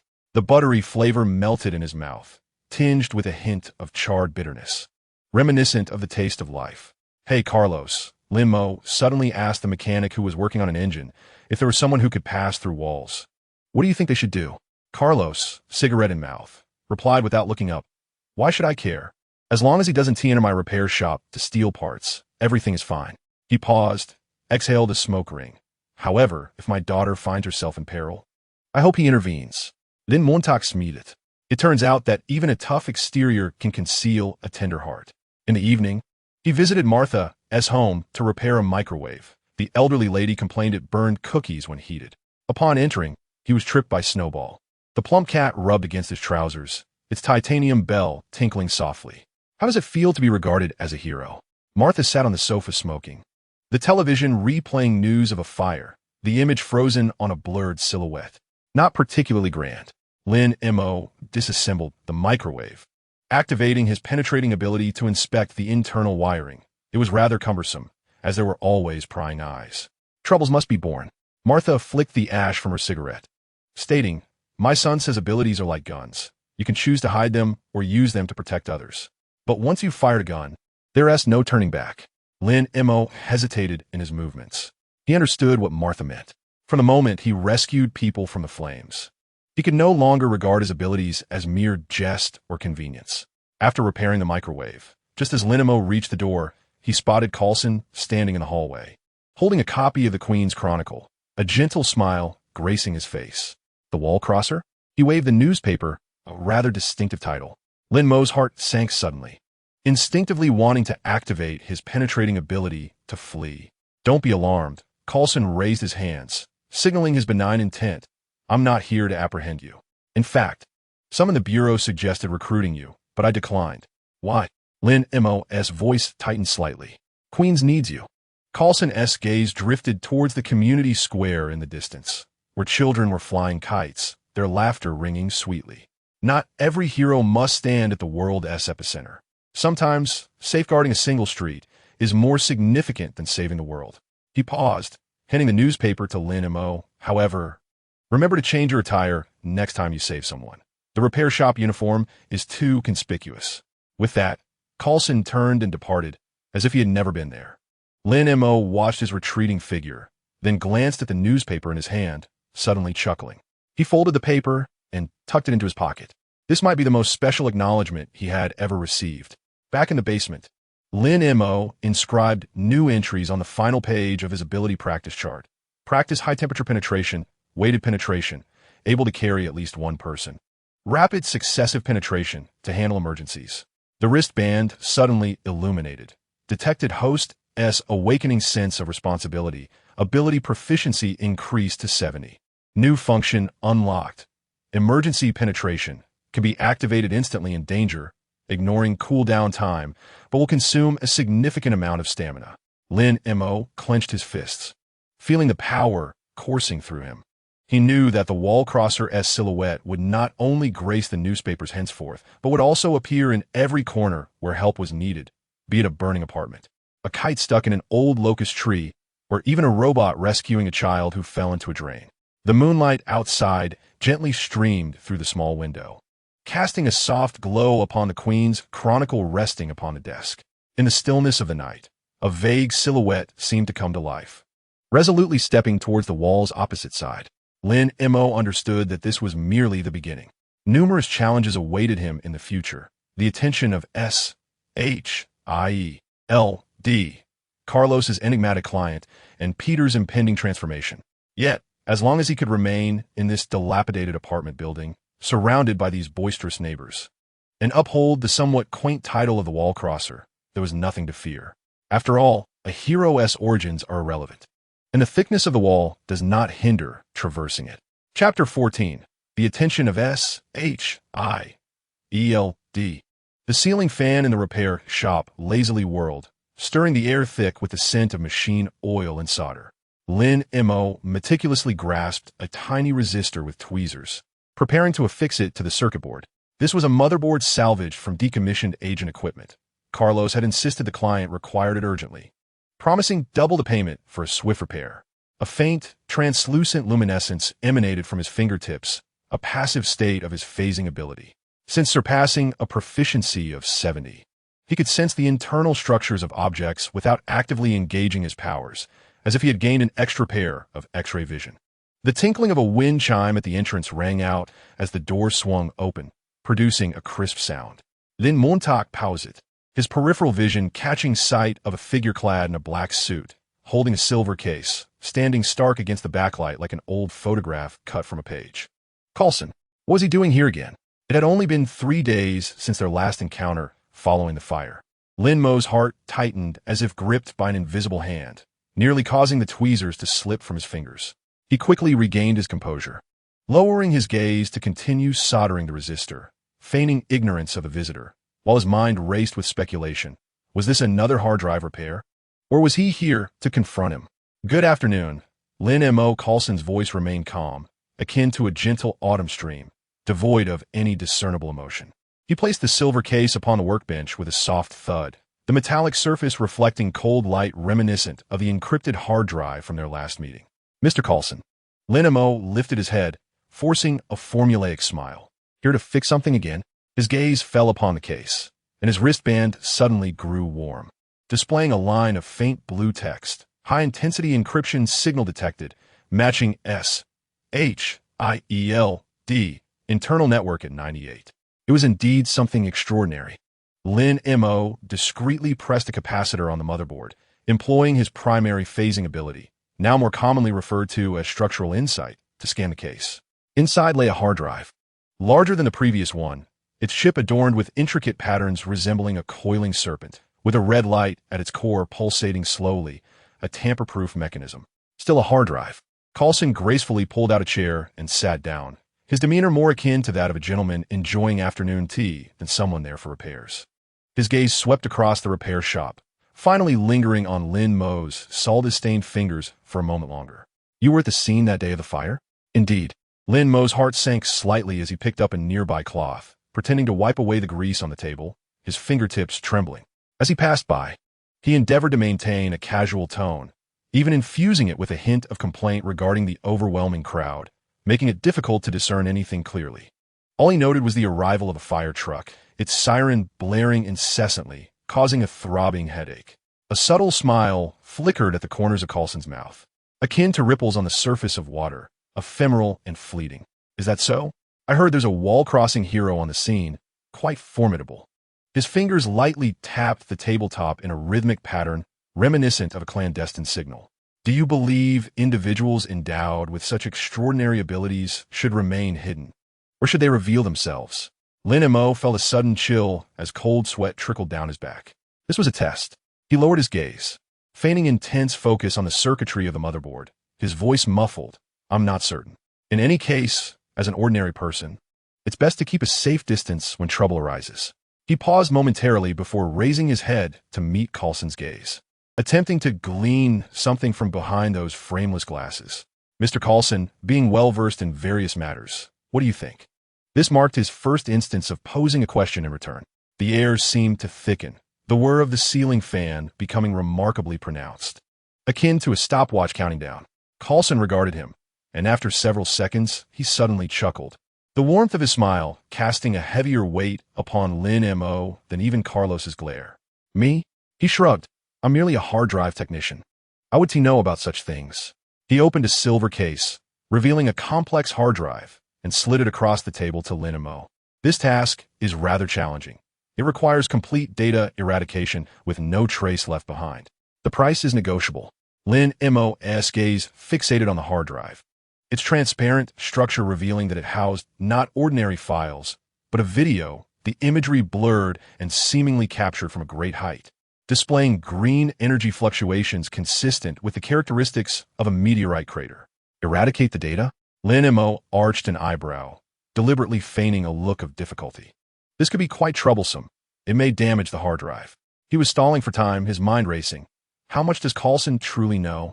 Is he certain I am the wall-crossing hero, or is he merely suspicious?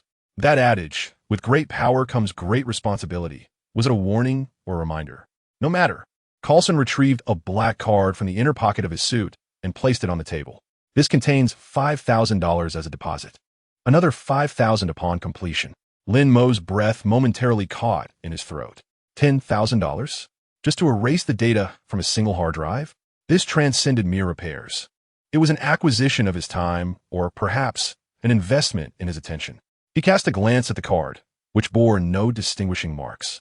Resembling an ordinary gift card, yet a wristband indicated SHIELD,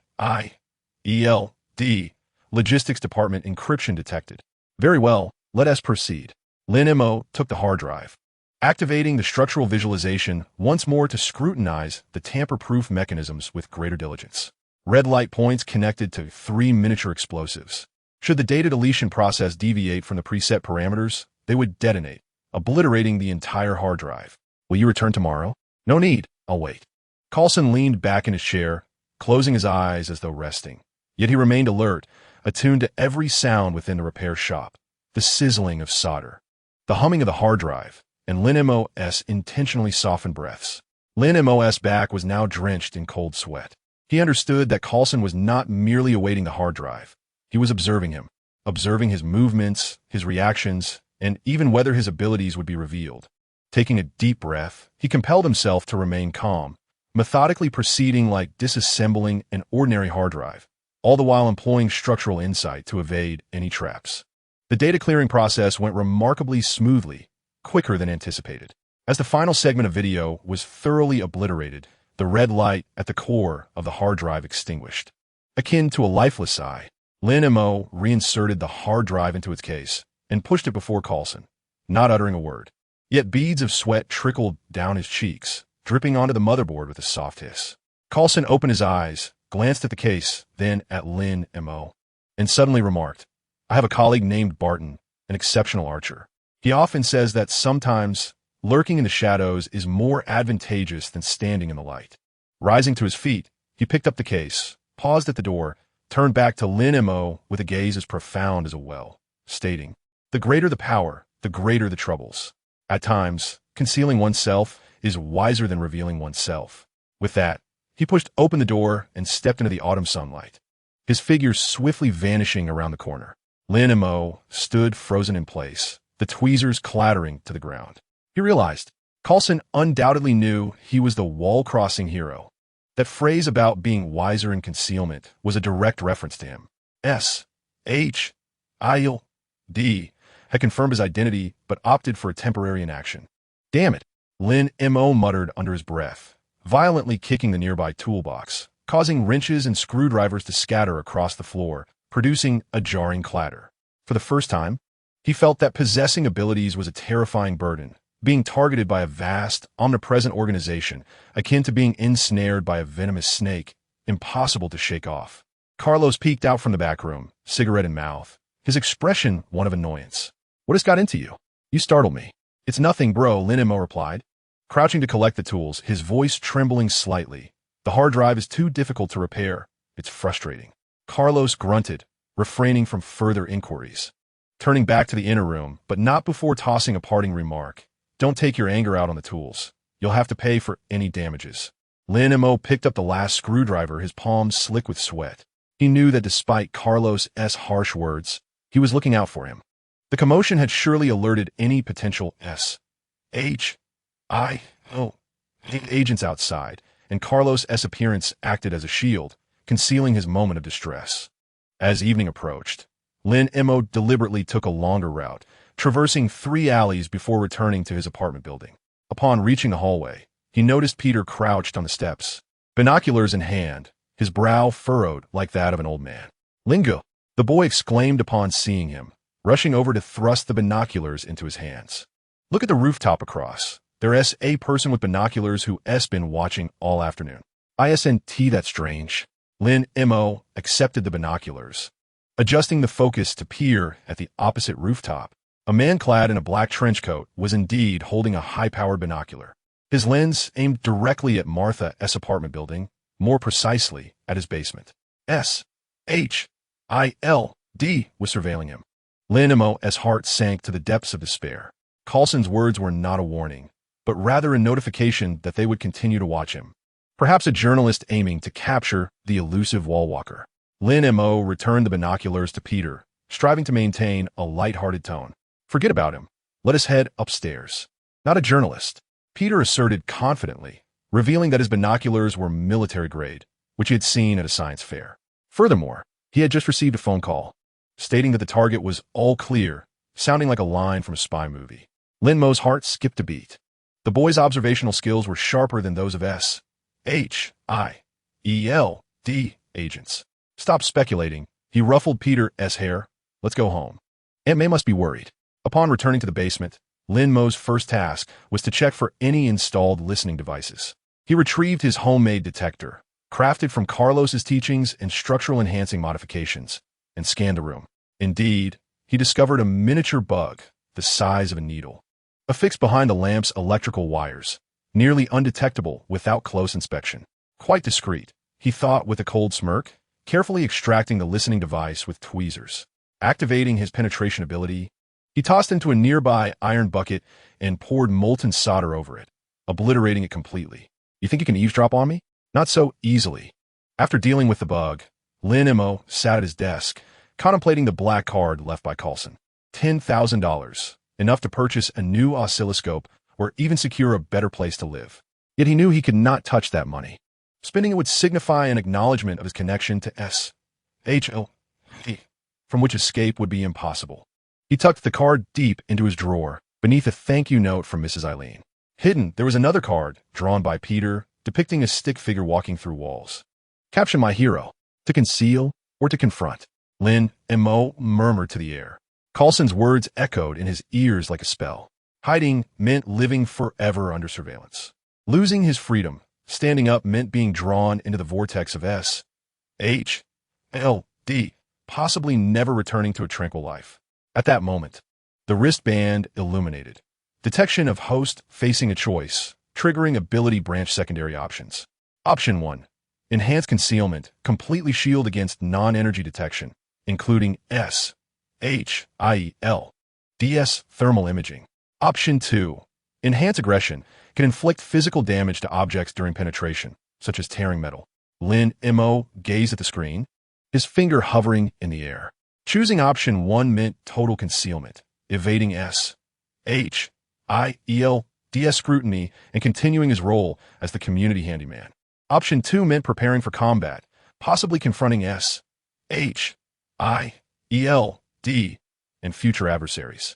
He recalled Mrs. Eileen's terrified face at the fire scene, the excitement of the children calling him wall walker, and Peter's drawing of the stick figure. Ultimately, his finger settled on option 1. I'm not a hero, merely a handyman wishing to protect my neighbors. Lin Mo declared to the wristband, his voice soft yet resolute. Hiding does not equate to cowardice. The faint glimmer of the bracelet flickered, and the air within the room seemed to thicken. The enhanced concealment began to take effect, rendering his body almost transparent, as though he had melded into the surrounding environment. He approached the mirror, directing his phone's camera towards himself. On the screen, only a blur of indistinct shadow could be discerned, akin to a photograph out of focus. This was satisfactory. Lin Mo exhaled a sigh of relief. At the very least, he could retain a semblance of personal space under the watchful gaze of SHIELD. That evening, Mrs. Martha called from downstairs. Little Lin, come up for dumplings, filled with chives and eggs. Lin Mo smiled and dashed upstairs, only to trip over Snowball as he entered the door. The plump cat rubbed against his pant leg, the bell around its neck jingling softly. Martha was seated on the sofa, crafting dumplings while the news played on the television. The anchor announced that SHIELD had intensified patrols in Queens to combat mutant-related crimes. Those folks in black suits just wander around all day, Martha remarked, tossing a dumpling into the pot, splashing water. Last time, they even asked if I knew any kids who could walk through walls. I told them off. Who do they think they are? Lin Mo felt warmth bloom in his heart. It turned out Martha was well aware of SHIELD's investigation into him and was quietly protecting him. What do they want? He feigned curiosity, picking up a freshly cooked dumpling, which was scalding hot. Who knows? Martha shot him a knowing glance. They might want to abduct you for experiments. None of those government types are trustworthy. She paused, adding a few more dumplings to Lin Mo's bowl. If anyone dares to bother you, tell me, and I'll let Snowball scratch them. Lin Mo chuckled, though his eyes grew misty. He understood that regardless of SHIELD's surveillance or the troubles that lay ahead, the residents of this apartment building would always stand by him. After finishing the dumplings and returning to the basement, Lin Mo added a new line to his ability practice list. Practice using abilities under surveillance, achieving complete concealment. He knew that this game with SHIELD was only just beginning. The next morning, on his way to the repair shop, Lin Mo spotted the agent in the black trench coat still perched on the opposite rooftop, merely shifting positions, the telescope still aimed at the apartment building. He ignored him, opening the shop door as usual and commencing his bicycle repairs. At noon, Coulson's black card was anonymously sent back to SHIELD headquarters. The address had been unearthed by Peter, who could even uncover such details. The package contained no items, only a note that read, Queens is lovely, and I am well. In the afternoon, the agent on the rooftop vanished. Lin Mo knew they had not given up. Rather, they had adopted a more covert approach. Perhaps they were disguised as a homeless person or had infiltrated the community as a repairman, but he remained unconcerned.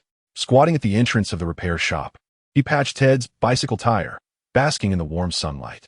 The bracelet quietly adhered to his wrist, its enhanced concealment, making it akin to a true secret, hidden beneath his skin and woven into the fabric of daily life. Coulson was right. With greater power came greater troubles.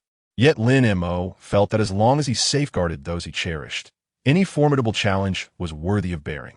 After all, being under the watchful eye of S.H.I.E.L.D. is far preferable to being forgotten. At the very least, it attests to his abilities, which possess considerable worth. And worth translates to the confidence to protect others. The wind chime in the repair shop chimed once more, causing Lin Mo to lift his gaze.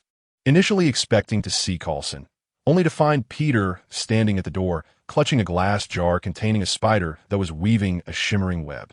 Lin Ye, I got a new box, and this time it's not agitated, the boy exclaimed, his eyes sparkling with excitement. Lin Mo chuckled, setting down the glue in his hands as he rose to his feet.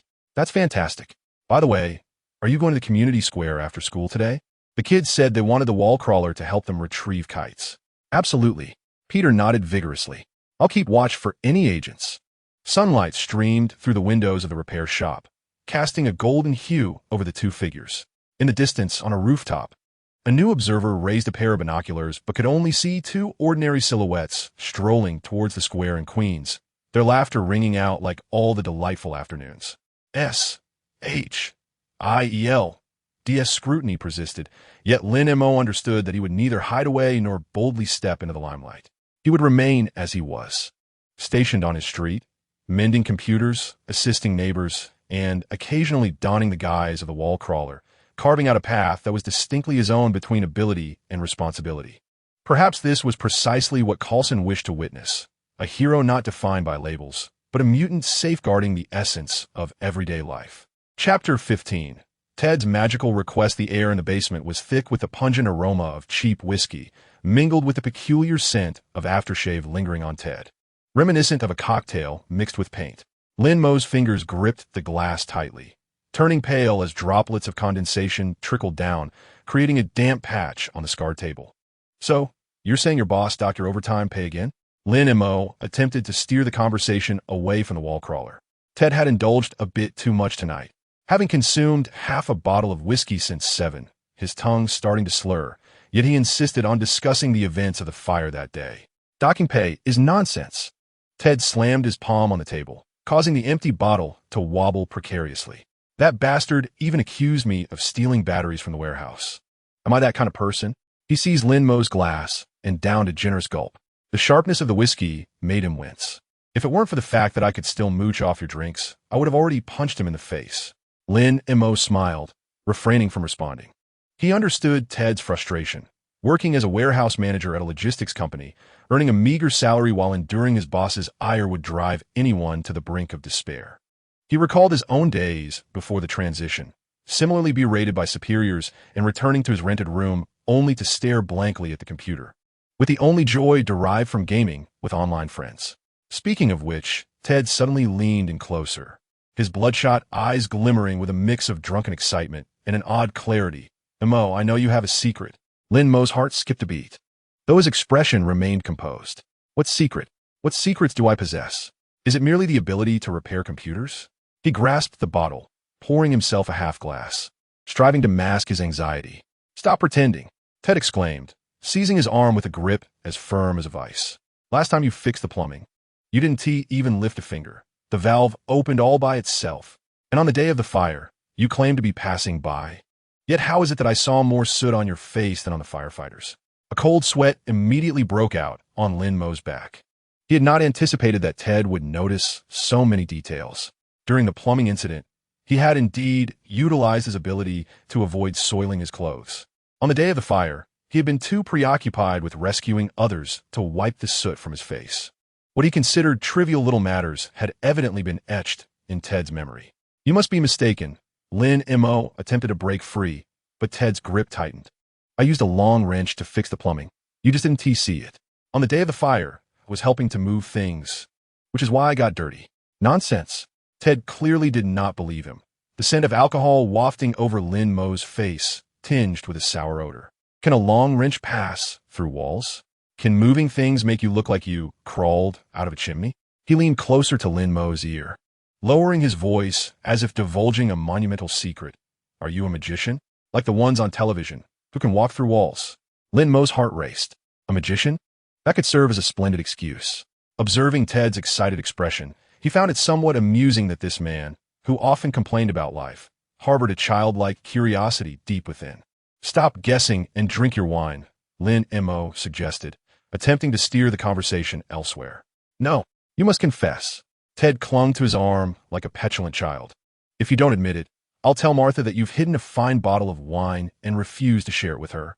With no way to escape, and fearing that any commotion might attract the attention of S.H.O. Despite having enhanced his discretion, caution was always prudent. Lin Mo sighed. All right, fine. I know a bit of magic. I knew it. Ted clapped his hands in delight, nearly toppling the table. Quick, perform a trick. Show me something. Lin Mo hesitated. Revealing his abilities to Ted was fraught with risk. Yet, gazing into Ted's eager eyes, he recalled how, despite his incessant chatter, Ted always left the light on for him when he returned home late, and he felt a twinge of reluctance to refuse. Just a small one, Lin Mo relented. But you must promise not to tell anyone. I swear. Ted raised 3 fingers as if taking an oath, excitement shimmering in his eyes. Lin Mo retrieved a coin from his pocket, placing it on the table. The coin was an ordinary dollar, its edges worn to a gleaming shine. He took a deep breath, activating his ability, and his hand, under Ted's astonished gaze, slowly passed through the tabletop. Wow, Ted's eyes widened like saucers.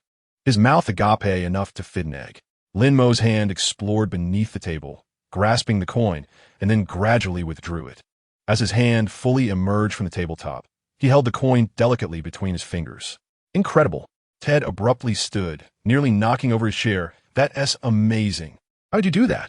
Teach me. I am destined to perform in Las Vegas. Surely, I will earn a fortune.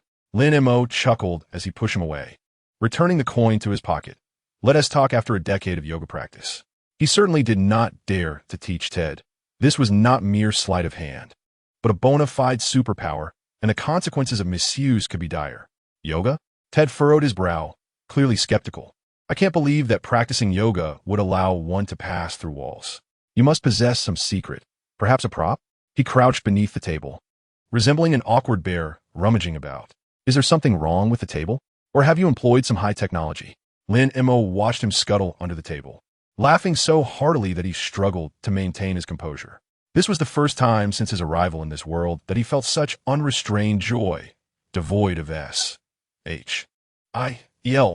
surveillance, free from the peril of exposure, surrounded only by the banter and camaraderie of friends. Stop searching, there are no props. Lin Mo pulled him up. It's genuinely a result of practice, and quite challenging at that.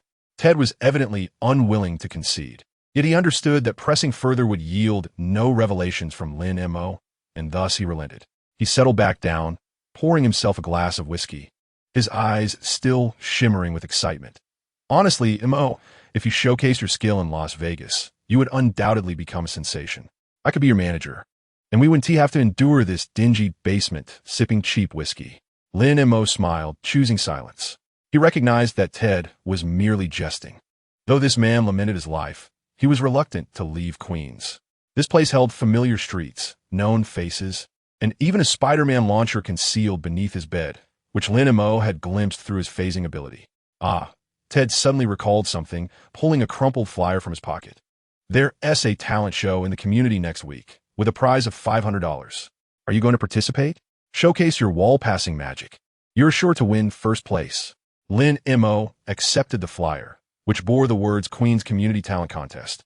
The prizes including not only $500, but also a supermarket gift card. He chuckled softly. No, I think not. My magic is ill-suited for public display. Why not? Ted queried, baffled. Such an impressive trick deserves an audience. Lin Mo gazed at Ted, suddenly feeling a twinge of sadness. This man remained blissfully unaware of how perilous his so-called magic truly was in the real world. The watchful eyes of S.H.I.E.L.D., the pursuit by mutants, even the fear of ordinary humans. None of these could be offset by a mere $500 prize. It's too much trouble. Lin Mo returned the flyer to Ted, and I have been quite busy lately with much to repair. Ted sighed, no longer pressing the issue, muttering instead, $500. How much whiskey could that buy? The two continued to drink for a while, as Ted gradually succumbed to drunkenness, mumbling about wall-passing magic in Las Vegas. Lin Mo assisted him to bed, tucking him in, and gazing at his slumbering face, he felt a deep sense of contentment. At least in this world, scrutinized by S.H.I.L.D., there were still those who regarded his superpower as an amusing trick and who would be exhilarated by his small performance. That was enough. Returning to his underground sanctuary, Lin Mo sat at his desk, gazing at the moonlight streaming through the window. Suddenly, his wristband illuminated. Detected host utilizing abilities in a non-emergency situation. Proficiency increased by 1. Current proficiency, 71. Then Montauk chuckled softly, surprised that performing a magic trick for Ted could enhance his skill. He opened the ability practice chart and added a new entry. Practice using abilities naturally in front of others, disguised as magic. Perhaps Ted was right. Occasionally showcasing magic within the community could be delightful. At the very least, it would demonstrate that superpowers need not be frightening. They could also be entertaining and bring joy. The following morning, Lin Mo was roused from his slumber by Ted's enthusiastic knocking. Sporting dark circles under his eyes, he opened the door to find Ted, clutching a notebook, bubbling with excitement. Mo, I thought of a new magic trick last night. Can you help me see if it works? Lin Mo accepted the notebook, which was adorned with crooked sketches, a person entering a box, the box being sawed in half, and the person emerging unscathed. This is the classic sawing a person in half. It's been around for ages, Lin Mo chuckled. What about this? Ted flipped to the next page, illustrating a figure standing before a mirror while the reflection performed different actions. I call it the doppelganger technique. Lin Mo's heart skipped a beat. The term doppelganger reminded him of the character from the Avengers, who could create duplicates of himself. This one's a bit challenging, he replied vaguely. It requires a lot of props. Ted, evidently oblivious to Lin Mo's unease, continued with fervor. I believe I have a knack for magic. Once I master it, I'll head to Las Vegas and send you a postcard. Lin Mo smiled, choosing not to respond. He understood that Ted's aspirations of becoming a magician might never materialize. But that was inconsequential. What mattered was having a friend with whom he could share dreams, someone who would listen to his musings about magic after a few drinks. On the way to the repair shop, Lin Mo noticed a crowd gathered around the community bulletin board, all focused on a talent show flyer. Peter was among them, holding a camera, and upon spotting Lin Mo, rushed over. Lin, did you see the flyer? There, SA talent show. Are you going to perform your wall-passing trick? You definitely win. Lin Mo tousled Peter's hair. We'll see. What about you? What are you preparing to perform? I'm going to showcase my web shooter, Peter exclaimed, his eyes sparkling with excitement. I've improved it. It can shoot out stronger webs. Lin Mo felt a warmth in his heart. Whether it was Ted's dreams of magic or Peter's web shooter, both added a touch of color and warmth to this world under the watchful eyes of S.H.I.L.D. Go for it, Lin Mo said with a smile. I'll be there to watch. As he approached the repair shop, Lin Mo noticed Carlos conversing with a man in a suit. The man's back was turned, yet his silhouette seemed familiar. As he drew closer, he was startled to realize it was Coulson. Lin Mo's heart sank, and he instinctively considered hiding. Lin Mo, come here, Carlos called out, a somewhat unnatural smile gracing his face. Lin Mo steeled himself and approached, gazing at Coulson, unsure of his intentions. This is Mr. Coulson, Carlos introduced. He is seeking a reliable individual to assist in maintaining the community's surveillance equipment, with a substantial reward. Coulson regarded Lin Mo with a gentle smile. I believe you are quite suitable. What do you say? Are you interested? Lin Mo's heart skipped a beat. Maintaining surveillance equipment? It was evident he was being recruited as a S.H.I.L.D. informant to monitor the happenings in the community. Just as he contemplated a refusal, he noticed a subtle hint in Coulson's gaze, as if to suggest that this was an opportunity. Lin Mo hesitated. Go for it, Carlos encouraged, patting him on the shoulder. This job is easy and offers extra income. What could be better? Taking a deep breath, Lin Mo looked at Coulson and then at Carlos's expectant eyes, suddenly smiling. All right. When do we start? He understood that this could be a trap or a chance, but regardless of what it was, he had to seize it.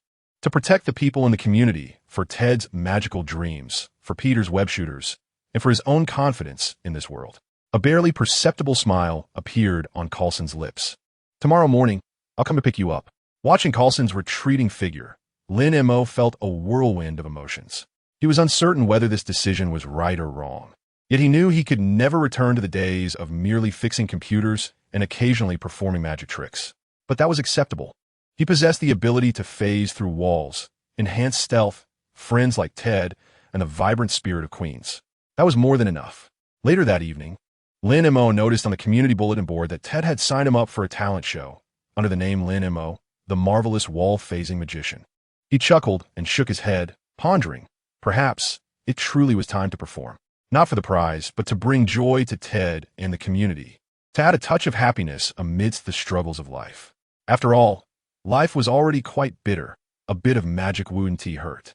Chapter 16. The walls of Star Tower. The morning sunlight poured over the streets of New York like molten gold. Lin Mo crouched beside a bench in the community park of Queens, helping a young boy retrieve a remote-controlled car that had become lodged in a tree hole. A faint, translucent glow emanated from his fingertips as he skillfully utilized his phasing ability. With a gentle nudge, his fingers slipped through the bark, and the Spider-Man-themed remote-controlled car slid out of the tree hole without disturbing a single leaf. "Thank you, wall-phasing uncle," the boy exclaimed, taking the car and bounding off to his mother nearby, the Iron Man keychain on his backpack glinting in the sunlight. Lin Mo smiled, rising to brush the grass off his trousers. Since the fire incident, the moniker wall-phasing hero had quietly circulated through the community, although no one knew his true identity. The children believed wholeheartedly that a hero capable of phasing through walls was safeguarding them. Ted often ridiculed him, suggesting that rather than being a hero, he might as well perform magic tricks in Las Vegas for profit. Yet, Peter excitedly sketched a wanted poster, inscribed with the words "Seeking the Wall Crosser." "Reward, a box of cookies." "Lin Ye," Peter called out, dashing towards him with a newspaper in hand. The front page displayed a photograph of Tony Stark atop Stark Tower, set against a brilliant blue sky. "Look, Stark Tower has been fitted with a new defense system, purportedly capable of repelling missiles." Lin Mo took the newspaper, observing that the tower appeared even more magnificent than in the films, its glass fade reflecting sunlight like a colossal sapphire. The report stated that Tony Stark had recently installed an enhanced arc reactor at the tower's pinnacle, which not only supplied energy for the entire building, but also formed an energy shield to withstand external assaults. An energy shield? Lin Mo's eyes sparkled with a sudden, audacious thought. His ability to penetrate ordinary physical structures was ineffective, but what about energy constructs? Might the energy shield of Stark Tower serve as the ultimate test of his capabilities? Once this notion took root, it grew wildly like a rampant weed. Recently, his proficiency with his ability had reached 75, enabling him to penetrate 8 meters of concrete for a duration of 10 minutes. Even transporting Ted, albeit when he was intoxicated, through walls. Feeling a surge of confidence, he yearned for a more formidable challenge. "Do you want to go see it?" Peter eagerly asked, his eyes shimmering with anticipation. "I heard part of Star Tower is open to the public for tours." Lin Mo felt a stirring in his heart. He genuinely wished to visit, not only to challenge the energy shield, but also to witness the architectural pinnacle of Marvel technology and behold the man clad in iron armor. "All right," he smiled, "but I must wait until I finish work." In the afternoon, Lin Mo left the repair shop early. Carlos watched his departing figure, muttering under his breath, "This kid is surely off to do something foolish." However, after Lin Mo had gone, he discreetly placed a repaired radio next to the community bulletin board, intended for the elderly residents who had expressed a desire to listen to opera. On his way to Stark Tower, Lin Mo deliberately changed into clean clothes, not his work uniform, and donned a baseball cap lent by Peter, striving to appear like an ordinary tourist. He was aware that the vicinity of Stark Tower was likely laden with surveillance, and that agents from SHIELD could be present, necessitating caution.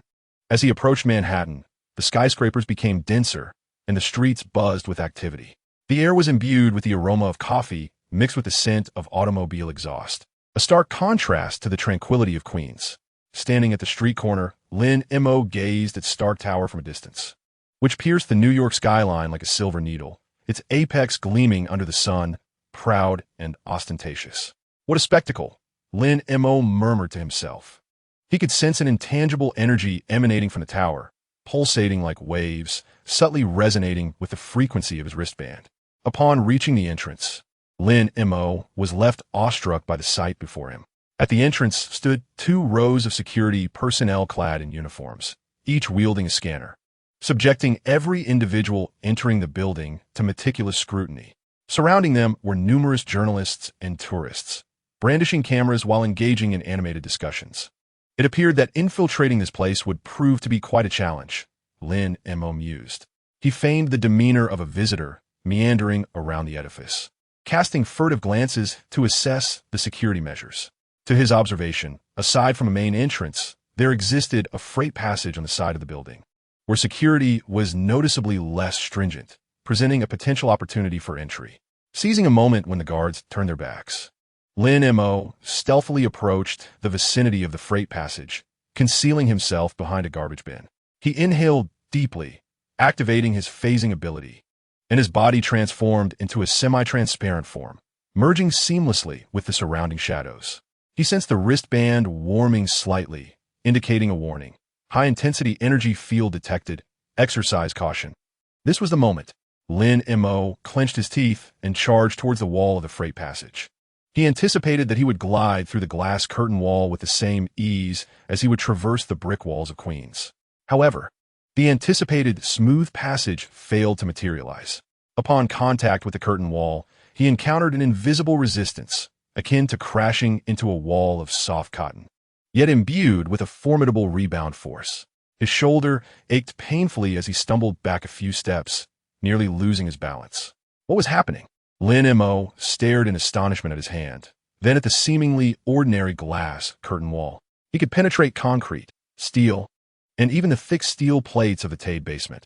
How could this glass obstruct him? Suddenly, the wristband emitted a series of urgent vibrations, and pale blue warning text flooded the screen. Warning: high-intensity energy shield detected. Shield type: arc reactor energy field, strength level 9.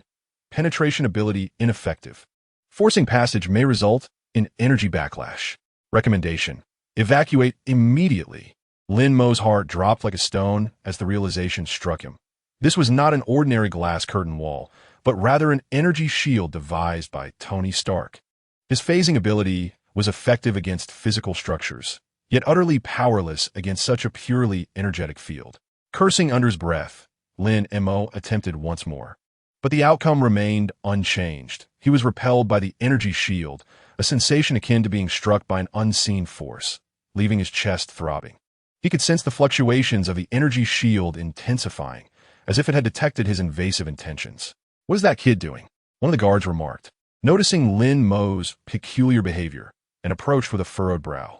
In a panic, Lin Mo activated his phasing ability once more, retreating behind the nearby garbage bin and holding his breath. He watched as the guard scanned the surroundings, finding nothing amiss, before shaking his head and departing.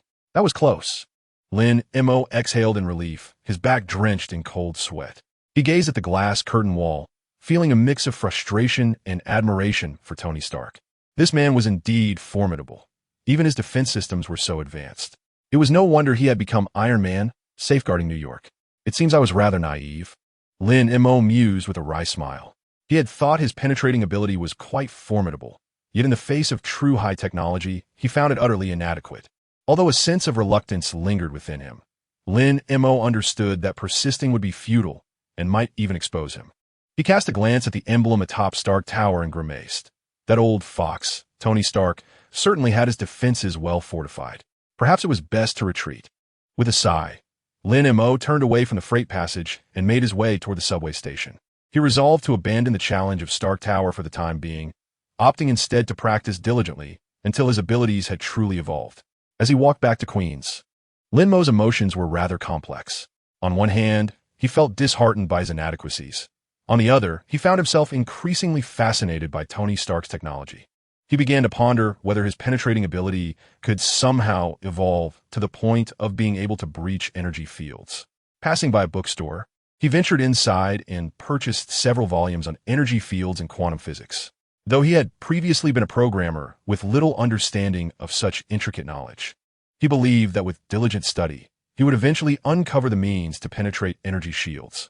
Upon returning to Queens, Lin Mo arrived at the community park and spotted Peter playing a game of superheroes with several children. Draped in a red cape, Peter pretended to be Spider-Man, dashing around the park while exclaiming, "I am Spider-Man. I can climb walls." Upon noticing Lin Mo, Peter excitedly ran over. "Lin bro, did you go to Stark Tower? How was it? Wasn't it spectacular?" Lin Mo chuckled and ruffled Peter's hair. "It was impressive, but I couldn't get in. The security there is too stringent." He refrained from mentioning the energy shield, not wishing to worry Peter. "I knew it," Peter declared proudly. "My dad used to say that Stark Tower's defense system is the most advanced in the world. Not even a fly can get in." Lin Mo's heart skipped a beat. Peter's father? Ben Parker. He recalled Aunt May mentioning that Ben Parker had once been a scientist and collaborated with Stark Industries. Could Peter's enthusiasm for technology be inherited from his father? "Your dad is quite remarkable," Lin Mo said with a smile. "Indeed," Peter nodded vigorously, his eyes sparkling with admiration. "I want to be a great scientist like my dad someday, and invent something even more amazing than Stark Tower." Observing the determination in Peter's gaze, Lin Mo felt a warm surge within him. He recalled his earlier feelings of frustration and found them somewhat amusing. While he may not have penetrated the energy shield of Stark Tower, he had the ability to protect these children in Queens and assist Peter in realizing his scientific dreams. And that was enough. "Keep it up," Lin Mo said with a smile. "I believe you will achieve it." Back in the basement, Lin Mo sat at his desk, gazing out at the moonlight, lost in thought. He took out his notebook and wrote down, "The limit of ability, unable to penetrate energy shields." He recognized this as an important discovery, one that illuminated his own shortcomings. The bracelet suddenly illuminated, detected that the host has recognized the boundaries of their abilities, mindset maturing. Proficiency increased by 2. Current proficiency, 77. New function unlocked. Energy perception, the ability to sense the intensity and distribution of surrounding energy fields. Lin Mo's eyes sparkled with excitement. Energy perception? This indicated that he could now anticipate the presence of energy shields in advance, thereby avoiding the awkwardness and danger he had faced earlier that day. He attempted to activate this newfound ability and instantly felt the surrounding energy field akin to an invisible web. The energy field in Queens was faint, while towards Manhattan, the energy field of Stark Tower shone like a brilliant star, dazzling and formidable. Quite remarkable, Lin Mo thought with a satisfied smile. He understood that although he had not been able to penetrate the walls of Stark Tower today, he had learned something far more significant: to recognize his own capabilities, accept his shortcomings, and continually strive for improvement. The following day, Lin Mo went to work at the repair shop, as usual. Carlos looked at him and suddenly said, "I heard you went to Stark Tower yesterday." Lin Mo paused, surprised. "How did you know?" "Ted told me," Carlos replied, puffing on a cigarette and exhaling a ring of smoke. "That kid also mentioned you wanted to walk through the wall, but ended up getting bounced back. Is that true?" Lin Mo's face flushed slightly as he nodded. "There was an energy shield. I couldn't get through." Carlos chuckled. "I knew it. That old fox's stuff isn't so easily cracked." He paused, gazing at Lin Mo. "But I admire your courage." Lin Mo smiled and said nothing. He was aware that despite Carlos's sharp tongue, he genuinely cared for him. In the afternoon, Peter rushed over to Lin Mo, holding a drawing that depicted a comparison of Stark Tower and Queens. Stark Tower was illustrated as a colossal robot, while Queens was portrayed as a cozy little house. "Lingo, look," Peter pointed at the drawing. "Even though Stark Tower is impressive, I still think Queens is better." Lin Mo gazed at the drawing, feeling warmth in his heart. "I agree." In the evening, Lin Mo went to Martha's house for dinner and found her fuming at the television. On the screen, Tony Stark was being interviewed, announcing plans to promote energy shield technology globally, which had sparked considerable controversy. "That old fox knows how to steal the spotlight," Martha cursed, serving Lin Mo a piece of rib. "Eat your dinner, don't mind him." Lin Mo chuckled and took a bite of the rib. He recognized that although Martha verbally criticized Tony Stark, she secretly admired him. After dinner, Lin Mo took a stroll in the community park and saw the little boy playing with his remote-controlled car again. This time, the car had fallen into a sewer. Lin Mo approached with a smile, activating his phasing ability to effortlessly retrieve the remote-controlled car from the drain. "Thank you, wall-walking uncle," the little boy exclaimed joyfully. "When I grow up, I want to be like you and walk through walls." Lin Mo grinned and ruffled the boy's hair. "Keep it up, but remember, walking through walls isn't just for fun, it's to help others."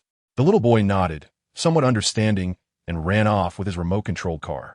Lin Mo gazed at his retreating figure, a sudden epiphany dawning upon him. Although he could not penetrate the walls of Stark Tower, he possessed the ability to breach the barriers that hindered him from aiding others, and that was more than sufficient. Upon returning to the basement, Lin Mo inscribed a new entry in his notebook.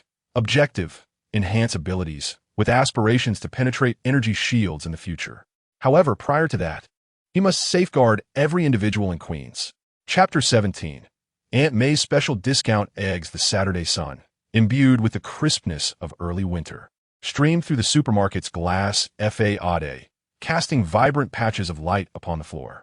Lin Mo pushed the shopping cart, trailing behind Ted, who was lamenting about the lack of discernment displayed by the judges at the community talent show. Last week, Ted's performance of the Great Transformation, which actually involved hiding in a wardrobe, had only earned him an encouragement award, leaving him so incensed that he had refused to speak to the judge in the red hat for 3 days. "I'm not saying this, Mo," Ted remarked, tossing a bag of chips into the cart, his voice tinged with indignation. "That judge must be envious of me. My magic is undeniably far more splendid than that little girl playing the piano." Lin Mo smiled, choosing not to engage in the conversation. His thoughts were not on Ted's magic, but rather on the discount section of the supermarket. Today marked the anniversary celebration of the Queen's Supermarket, where eggs were being sold at half price. Since 6 in the morning, a queue had formed, and now it was besieged by a throng of aunties, resembling a moving wall of flesh. Aunt May was undoubtedly among them. Lin Mo rose on his tiptoes, peering into the crowd. Sure enough, he spotted the familiar figure of Aunt May, clad in a beige trench coat, jostled about by several plump women, her shopping bag contorted in their midst. Unable to reach the egg shelf even half a meter away. "Come on, let us take a look," Lin Mo urged, steering the shopping cart towards the discount area. Ted continued to grumble about the judge's lack of vision until Lin Mo pulled him forward, prompting a realization. "Where are we going? There are more people there than eggs on the shelf. Squeezing in would cost us half our lives." "Aunt May is inside," Lin Mo stated succinctly. Ted's complaints ceased immediately, and he rolled up his sleeves, charging ahead. "Damn, who dares to bully Aunt May? Just watch me overturn their shopping carts." Lin Mo quickly restrained him. "Don't be impulsive. With your small frame, you'll merely become a delivery item in there." He surveyed the impenetrable wall of bodies, a glint of cunning in his eyes. "I have a plan." Ted paused for a moment, then his eyes brightened. "Are you going to use your wall-penetrating magic?" "Close enough," Lin Mo smiled, handing the shopping cart to Ted. "You stay here. I'll be right back." He inhaled deeply, mingling at the periphery of the crowd, feigning a push from behind, leaning forward as he approached the human barrier. In that instant, he activated his phasing ability, his body becoming translucent, akin to a drop of water merging into the ocean. The sensation of moving through the crowd was extraordinary, as though traversing a collection of immobile sculptures. The elbows of the aunties, the wheels of shopping carts, and the coupons that had fallen to the ground passed through him without any hindrance. He could even hear their chatter. "These eggs are so cheap. 5 dimes less than last time. My husband can't go a meal without eggs. I must snag some." Do you see that young man? Is he not the one who assisted Mrs. Aaron in extinguishing the fire last time? Lin Mo's heart skipped a beat as he hurried his pace, weaving through the final few individuals to reach the egg shelf. The eggs were nearly depleted, with only 2 boxes remaining on the bottom shelf, their packaging slightly deformed, but the eggs themselves intact. He reached for the eggs and turned to make his way back. This time, the endeavor was more successful. He even helped an elderly gentleman retrieve his glasses that had fallen. While in his intangible state, he could still interact with physical objects. The old man, bewildered by the sudden appearance of his glasses, exclaimed, "How curious! How did my glasses return on their own?" As he emerged from the crowd, Lin Mo feigned to stumble, pretending to have been jostled while securely holding the 2 boxes of eggs. He approached Aunt May and said, "Here you go." Aunt May's eyes widened in surprise as she beheld the eggs in his hands, then glanced at the impenetrable wall of people, her mouth agape as if it could accommodate an egg. "Shaolin, your skills are remarkable. How did you manage to squeeze in there? I just saw you outside." "Fortune smiled upon me. A gap opened up just in time," Lin Mo replied with a smile, placing the eggs into her shopping bag. Out of the corner of his eye, he noticed Ted from afar giving the thumbs up, silently mouthing, "Awesome. Incredible." Aunt May patted her chest, her expression exaggerated. "Much better than Peter. Last time he tried to snatch discounted bread, he got wedged between 2 women, and it was I who had to pull him out, still clutching a half-squished loaf." It was hilarious. Lin Mo couldn't help but chuckle at the memory of Peter's predicament. That had happened last month when whole wheat bread was on a 70% discount. Peter had attempted to surprise Aunt May, but ended up trapped. It was only when Aunt May shouted, "There's a mouse," that the commotion allowed her to rescue him. He's still young, Lin Mo remarked as he helped Aunt May organize her shopping bag. By the way, where's Peter? Why didn't he come with you? He's outside looking after the bicycle. Aunt May pointed towards the entrance of the supermarket, afraid it might be stolen. That child thinks deeply. After a pause, she took Lin Mo's arm and headed towards the checkout counter. Come on, let me treat you to a cola to celebrate our egg haul. Lin Mo smiled and did not decline. Observing Aunt May's excitement, he suddenly realized that his abilities need not solely be employed in combat. Assisting an elderly lady in acquiring eggs seemed quite useful as well. At the very least, it would spare Aunt May from being jostled too much and allow her to return home, smiling, to tell Peter today was fortunate. I ran into Shaolin and managed to snag 2 boxes of eggs. At the checkout counter, Ted was already waiting, holding 3 cans of cola. Upon seeing them approach, he quickly handed them over, chilled, just take it from the freezer. He winked at Lin Mo. Your magic is getting better and better. That was like a magic trick. What magic? Aunt May asked curiously. Oh, nothing, Lin Mo quickly interjected, cracking open a can of cola and taking a big gulp. The icy liquid coursed down his throat, dispelling the slight warmth that accompanied his intangibility. Ted mentioned my speed in grabbing the eggs was akin to magic. Indeed, it was fast, Aunt May said with a smile. Faster than Spider-Man. She was evidently jesting, yet remained oblivious to the exchange of glances between Lin Mo and Ted. Peter's web shooter had already evolved to emit strands half a meter long. As they exited the supermarket, Lin Mo observed Peter hunched over his bicycle, clutching a notebook, seemingly engrossed in some secretive writing. Upon hearing footsteps, he hastily closed the notebook and stood up, greeting Aunt May. Lin, Ted. What are you writing so mysteriously? Aunt May approached, attempting to seize his notebook. Peter quickly concealed it behind him, his face reddening like a ripe tomato. In nothing, just doodling a bit. Lin Mo surmised it must be his superhero observation diary. Since the last fire incident, Peter had been recording with greater frequency, documenting not only the silhouette of the wall crawler, but also comic clippings of Spider-Man and even sketches of S.H.I.L.D. agents, albeit poorly rendered. Let's head home. Aunt May patted Peter on the back. Tonight, I'll prepare steamed eggs using those bargain eggs we scored today. They'll be delicious. As they walked back, Aunt May enthused about the affordability of the special eggs, planning to share with neighbors, particularly Mrs. Martha, whose plump cat could surely use a treat. Lin Mo listened, feeling a warmth in his heart akin to cradling a small son. Passing by the community park, a group of children were flying kites. One kite, resembling Iron Man, had become ensnared in a tree, its red armor glistening under the sun. The children, flustered, jumped and reached in vain. Allow me. Lin Mo set down his shopping bag, activated his phasing ability, and effortlessly retrieved the kite from the branches. Wow, it's the wall crawler.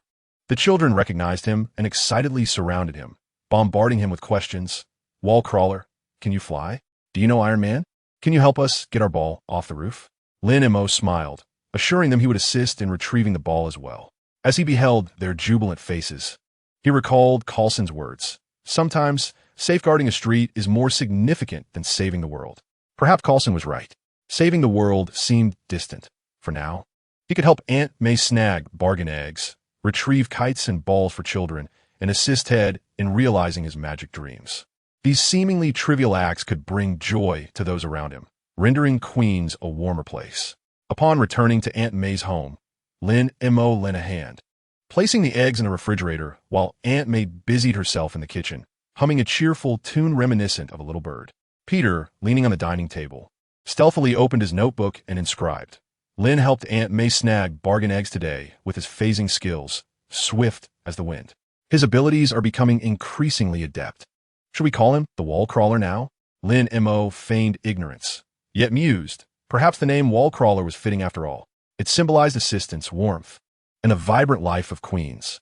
Later, during dinner with steamed eggs, Aunt May suddenly remarked, Little Lin, there's a Thanksgiving party in the community next week. You should come. I'll make turkey, and you can help me out. How does that sound? Sure, Lin Mo replied with a smile. Ted, Aunt May glanced at him, urging, You should join us. Don't just stay in the basement alone drinking in silence. Ted paused momentarily, then nodded vigorously. Absolutely. I must come. I can perform my new magic trick, the Great Turkey Transformation. Laughter erupted among the group, resonating warmly beneath the soft glow of the lights, dispelling the chill of early winter. Lin Mo observed the scene before him, suddenly engulfed in a profound sense of contentment. He possessed the ability to penetrate all barriers. Yet all he desired was to weave through the crowd and assist Aunt May in securing a box of discounted eggs. He could traverse the sturdiest walls. Yet his sole wish was to safeguard that modest dining table, to protect this ordinary bliss. Perhaps this encapsulates the true essence of possessing power, not to save the world, nor to become a hero, but to extend a little more help, a touch more warmth, and a sprinkle more laughter to those around him in this unremarkable world. As for the matters of violence and chaos, let Iron Man and Captain America concern themselves with those. He merely needed to uphold his little corner of the world, ensuring the safety of his discounted eggs. After dinner, Lin Mo strolled homeward, noticing the supermarket still illuminated, although the discount signs had been replaced with posters announcing Thanksgiving turkey pre-sales. He chuckled softly and quickened his pace. Tomorrow, he would return to the repair shop, assist Ted in rehearsing his great turkey transformation magic trick, and anticipate Aunt May's Thanksgiving party. Chapter 18. Countdown and new expectations. The morning sun streamed through the basement's air vent, casting a slender beam of light on the floor, where floating dust motes sparkled like golden fireflies.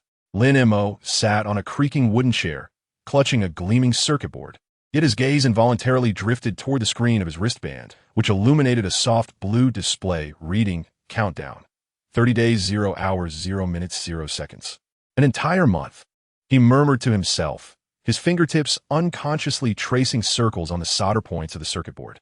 It had been over 3 months since he had last signed in to gain the Phantom Cat-S ability. During this time, he had transformed from a novice stuck in walls to an expert adept at maneuvering through the supermarket crowd to snatch eggs, even rescuing Mrs. Martha's cat, which had become trapped in the radiator. Snowball ignored him for 3 days in fright.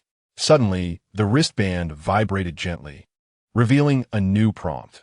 The next phase of sign-in is about to commence. Current ability pool preview. Partial X-Men category, Avengers category, Independent Mutants. Lin Mo's heart raced, and the circuit board nearly slipped from his grasp.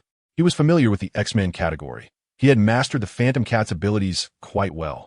As for the Avengers category, could it be Iron Man's suit technology? Or Captain America's super soldier physique? He quickly opened the detailed list, his eyes widening in astonishment. Wolverine. Healing factor, basic, rapidly heals non-fatal wounds. Recovery efficiency reduced by 50 against metal-piercing damage. Cyclops. Optic energy blast, basic, emits a red shockwave.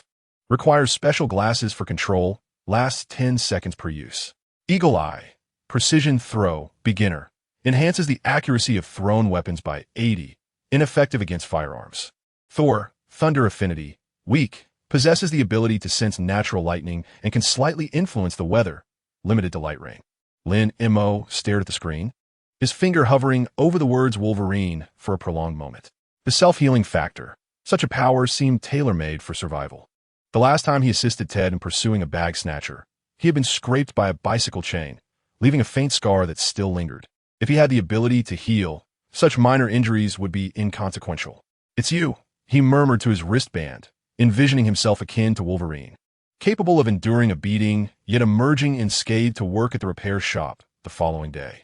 However, he then recalled Wolverine's adamantium skeleton, forcibly infused, a pain that could drive anyone mad. A shiver ran down his spine, and he promptly suppressed that thought. His gaze shifted to Cyclops, and Lin Mo could not resist mimicking a shooting stance in the air. A red shockwave. How cool that sounded. It would surely be effective against petty thugs. Yet, upon seeing the requirement to wear special glasses, he frowned. Surely, he couldn't wear sunglasses in the sweltering summer? The last time Ted donned a pair of frog-eye glasses to the supermarket, he was chased 3 blocks by a group of old ladies who thought he was a pervert. The thought alone was mortifying. Never mind. He shook his head, his attention landing on Thor's abilities. Thunder Affinity? Sensing lightning? This power seemed somewhat lackluster, unless he fancied a career as a weather reporter. However, The note in parentheses stating can slightly influence the weather stirred something within him. With Queens experiencing constant acid rain lately, if he could summon some clean rain, perhaps it would alleviate Martha's asthma. What a dilemma. Lin Mo tossed the circuit board back into the toolbox and rose to face the mirror. The mirror, salvaged from a heap of refuse, had a chipped edge that distorted his reflection. He mimicked a punching motion in front of the mirror, envisioning his fist enveloped in lightning, only to find it too juvenile, prompting a chuckle to escape his lips. Mo, what are you grinning at in the mirror? Ted's head suddenly peeked through the door crack, his hair a chaotic nest, eyes tinged with sleep, clutching half a bag of chips. Practicing your wall-passing magic again? Startled, Lin Mo quickly covered the wristband screen with his sleeve.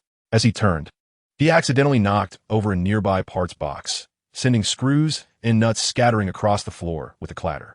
Nothing, he replied, squatting to gather the pieces, his cheeks slightly flushed while contemplating where to travel next year.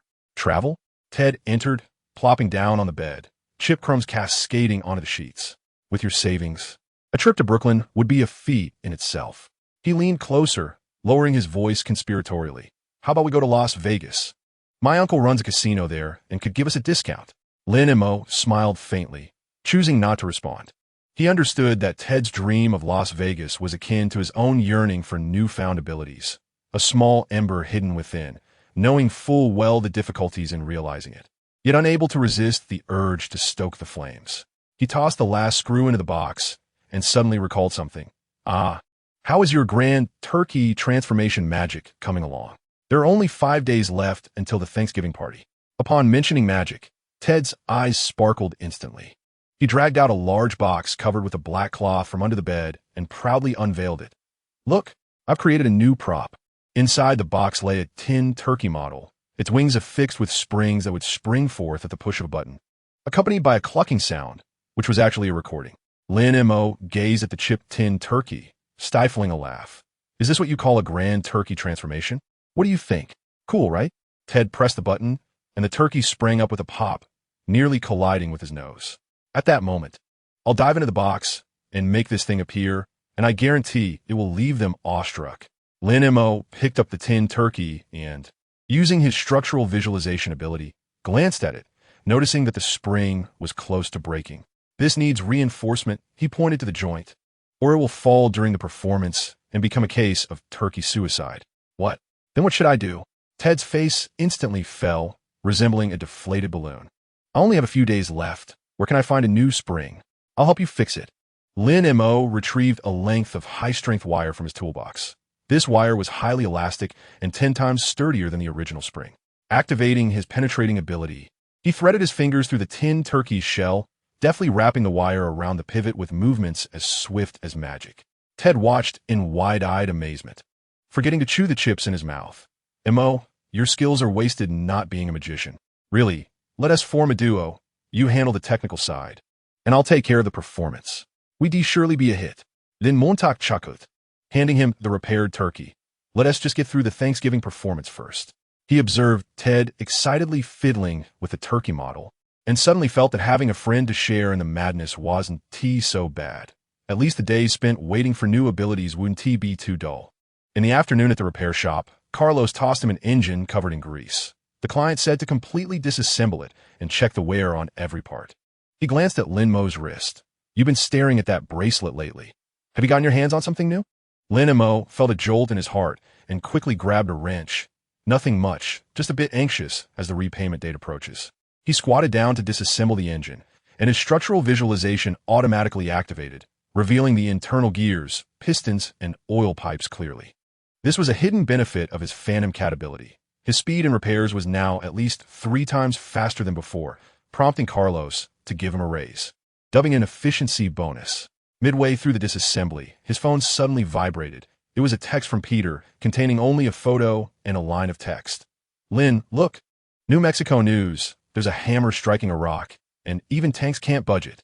The photo depicted a desert, with an ancient-looking hammer embedded in a central rock.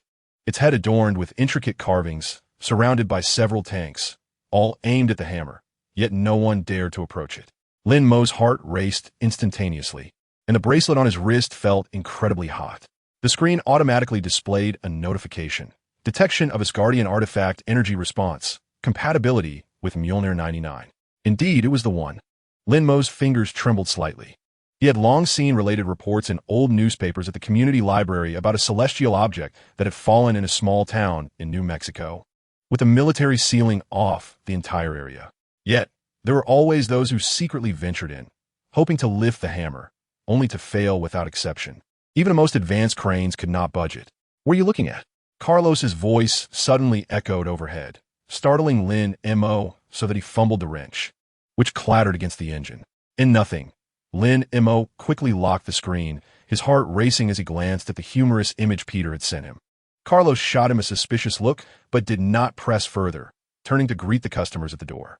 Lin Mo exhaled in relief, his back already soaked with cold sweat. He had almost revealed the secret of the bracelet in front of Carlos, who, despite his carefree demeanor, had a keen eye. Last time, he had effortlessly seen through Ted's hidden stash in the engine. After work, Lin Mo made his way to the community library, rummaging through the newspapers from the past 3 months. He clipped the articles concerning New Mexico and pasted them into an old notebook. The latest report stated that the military had established a temporary base around the hammer, with an agent named Phil Coulson coordinating efforts. Upon seeing that name, Lin Mo nearly crushed the notebook in his grasp. Coulson was also there. He recalled the words Coulson had spoken after the fire. Sometimes, safeguarding a street is more important than saving the world. It now seemed that this SHIELD agent was busy with the prelude to saving the world. Lin Mo traced circles around the image of the hammer on the newspaper, his thoughts crystallizing. He intended to travel to New Mexico, not to lift the hammer.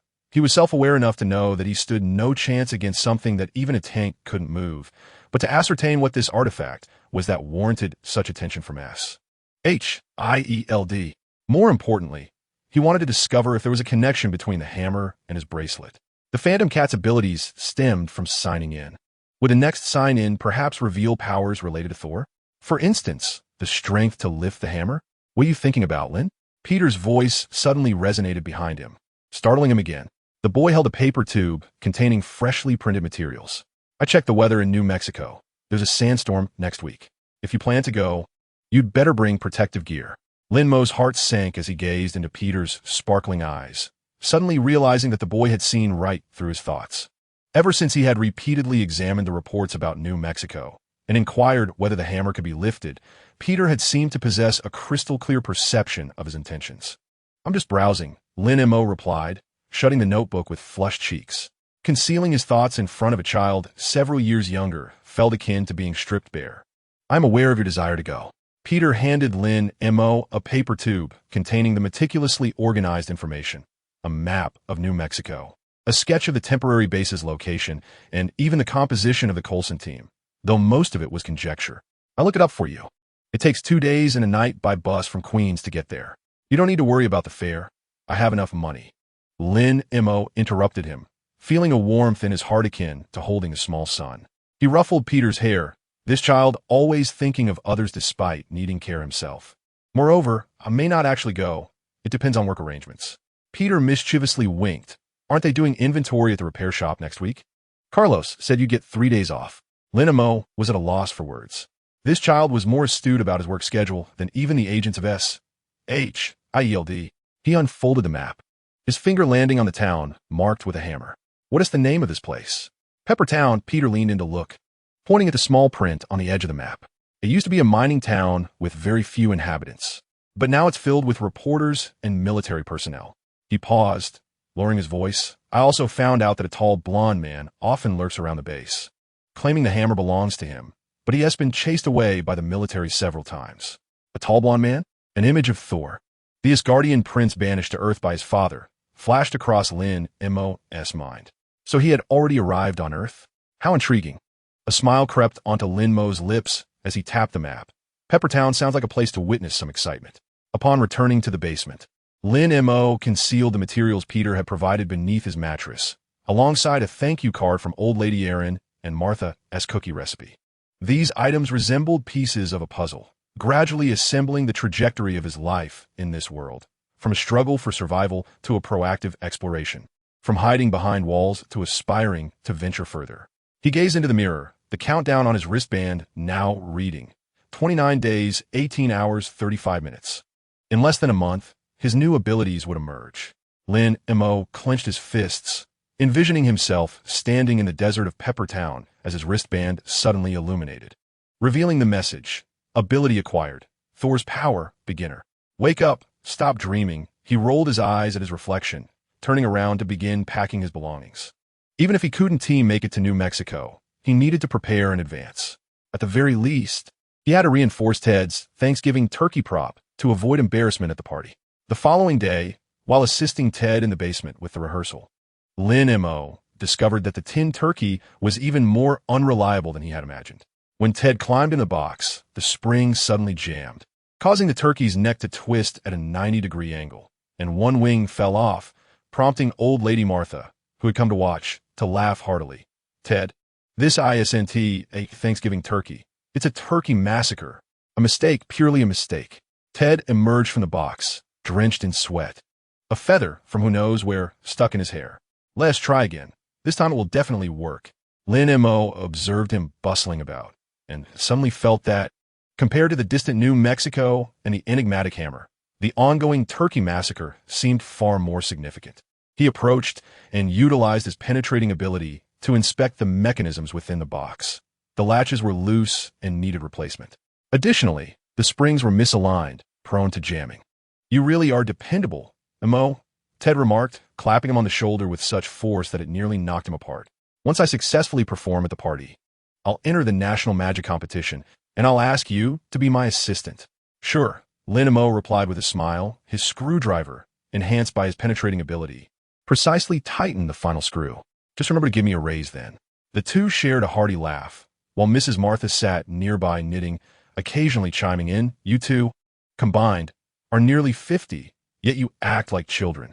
Sunlight filtered through the basement window, casting a warm, dusty glow upon them, akin to a cup of lukewarm milk tea.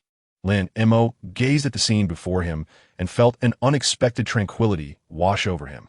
The desire to go to New Mexico lingered, yet no longer felt as urgent as before.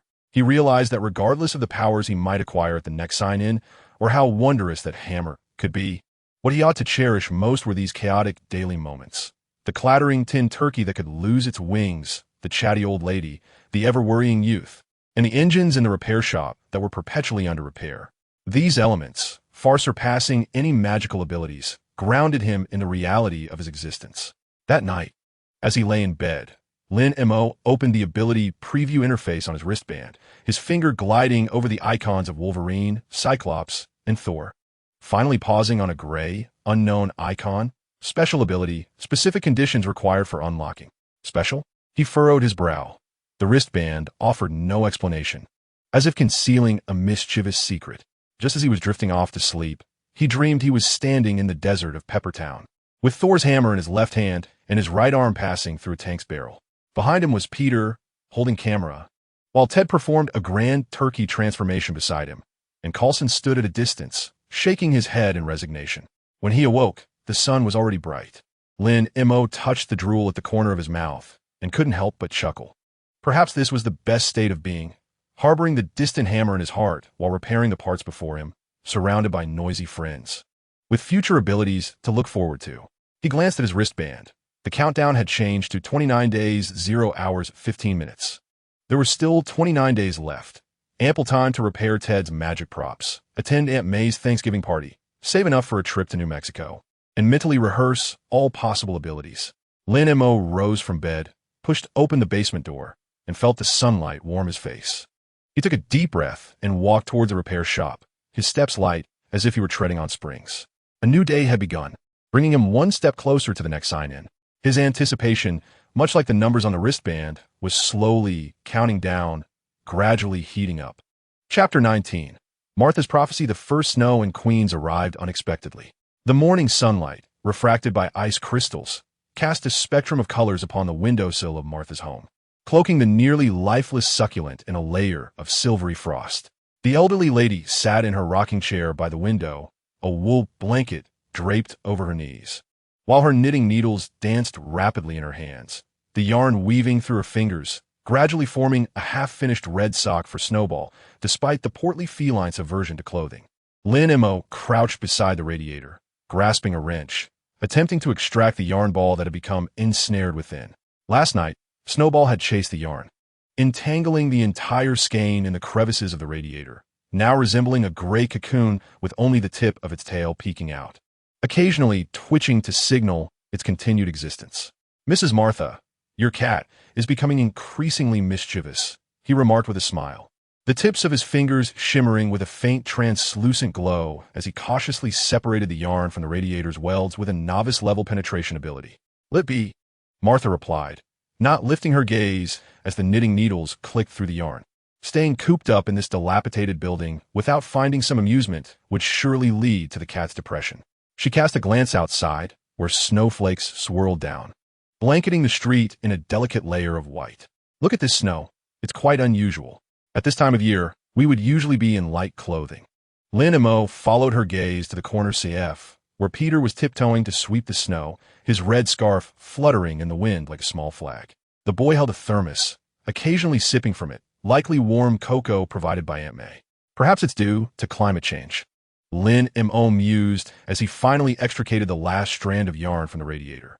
Snowball leapt out with a meow, shaking off the dust, only to be promptly scooped in a Martha's embrace. The weather is becoming increasingly peculiar. It is not merely the weather. Martha suddenly set her knitting down, her gaze piercing through the window towards the distant sky, as if she could penetrate the thick clouds to glimpse further realms.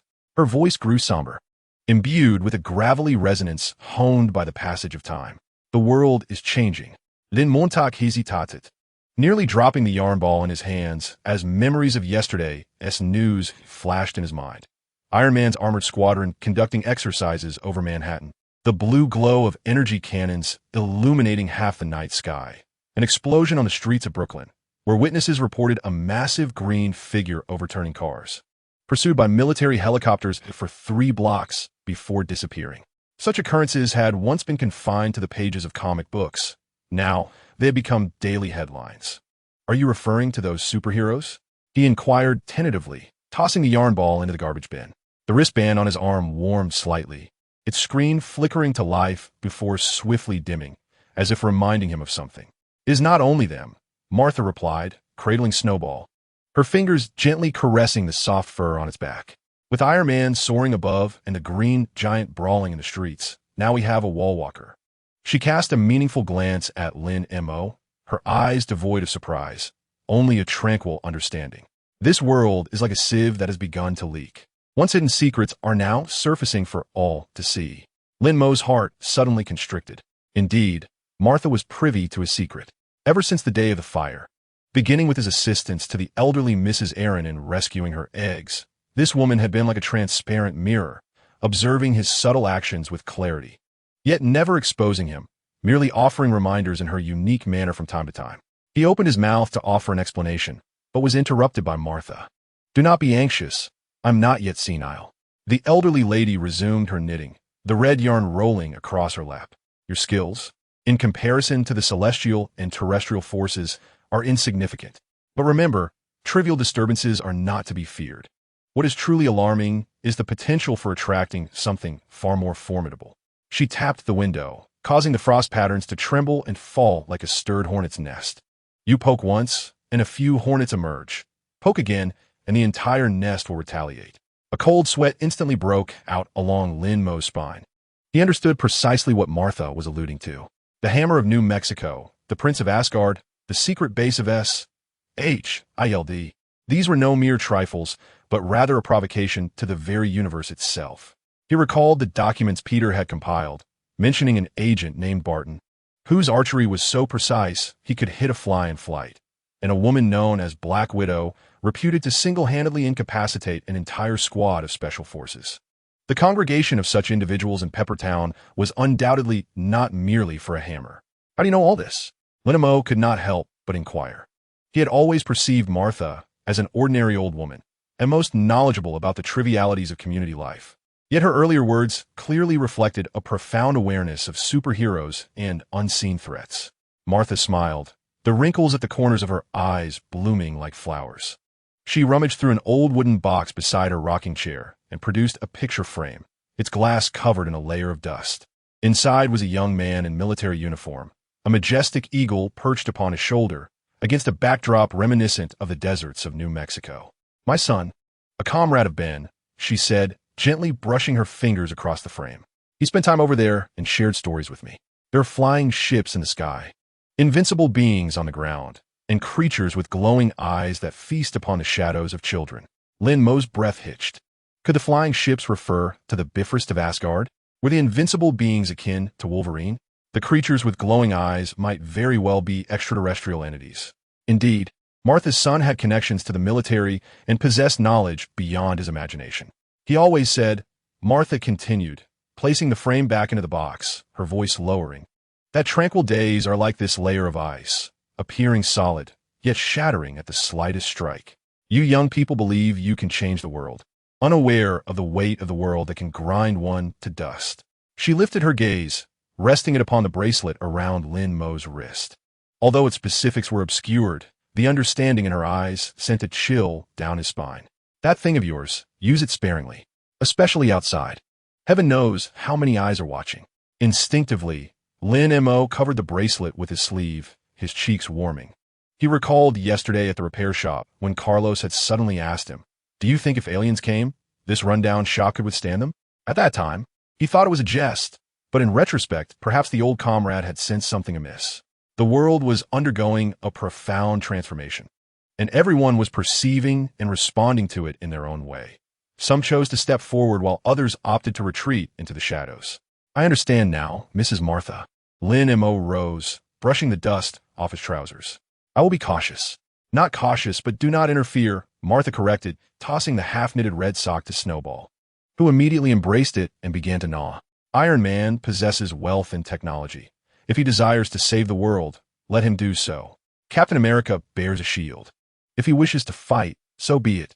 And you, the old lady pointed to the wrench in his hand, steadily repair your computer, fix Ted's broken magic box. That is far more prudent.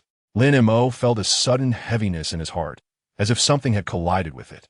He recalled his anticipation for newfound abilities, his yearning for Peppertown, and felt a pang of shame.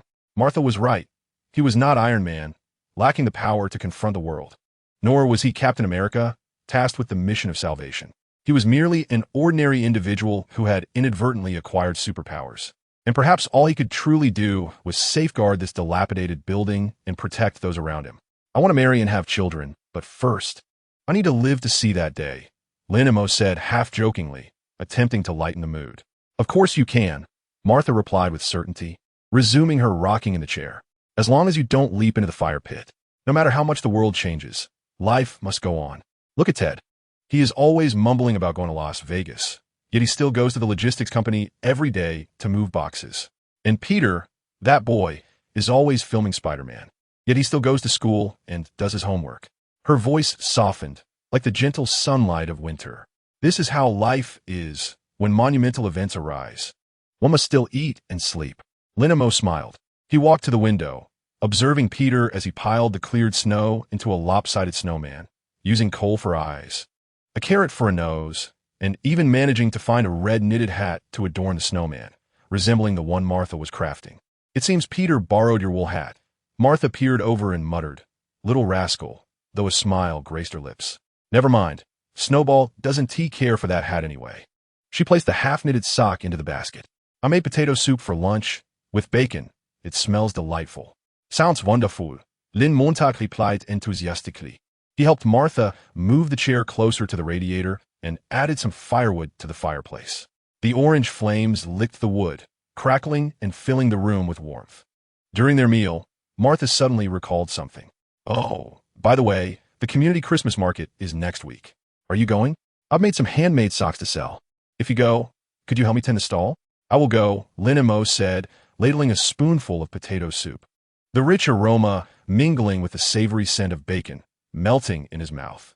"By the way, Ted mentioned he would perform his upgraded version of the Great Turkey Transformation. I must assist him to prevent him from ruining the props again.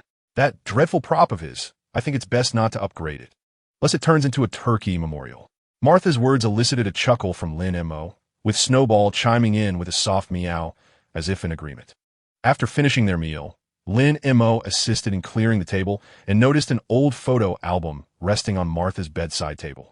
Curiosity piqued, he perused its contents, which included not only photographs of Martha's son, but also some yellowed clippings, a report on Iron Man's first public revelation of his identity, news of the Hulk's appearance in Brazil, and even a blurred image of a man clad in a blue bodysuit, brandishing a shield in front of a group of soldiers. All these items were a collection of sorts. Martha's voice drifted from behind him, reiterating a sentiment she often expressed: to understand one's enemies is to know how to evade them. As Lin Mo closed the album, a sudden clarity washed over him. Martha was not oblivious to the perils of the world. She simply chose to confront them with serene composure. Her collection of clippings served to comprehend the threats, while her knitting of woolen socks was a means to preserve the essence of life. This courage to knit socks amidst a storm perhaps surpassed the strength of Iron Man's armor. As Lin Mo departed from Martha's home, the snowfall had ceased. Sunlight broke through the clouds, illuminating the snow-covered ground and casting a blinding radiance.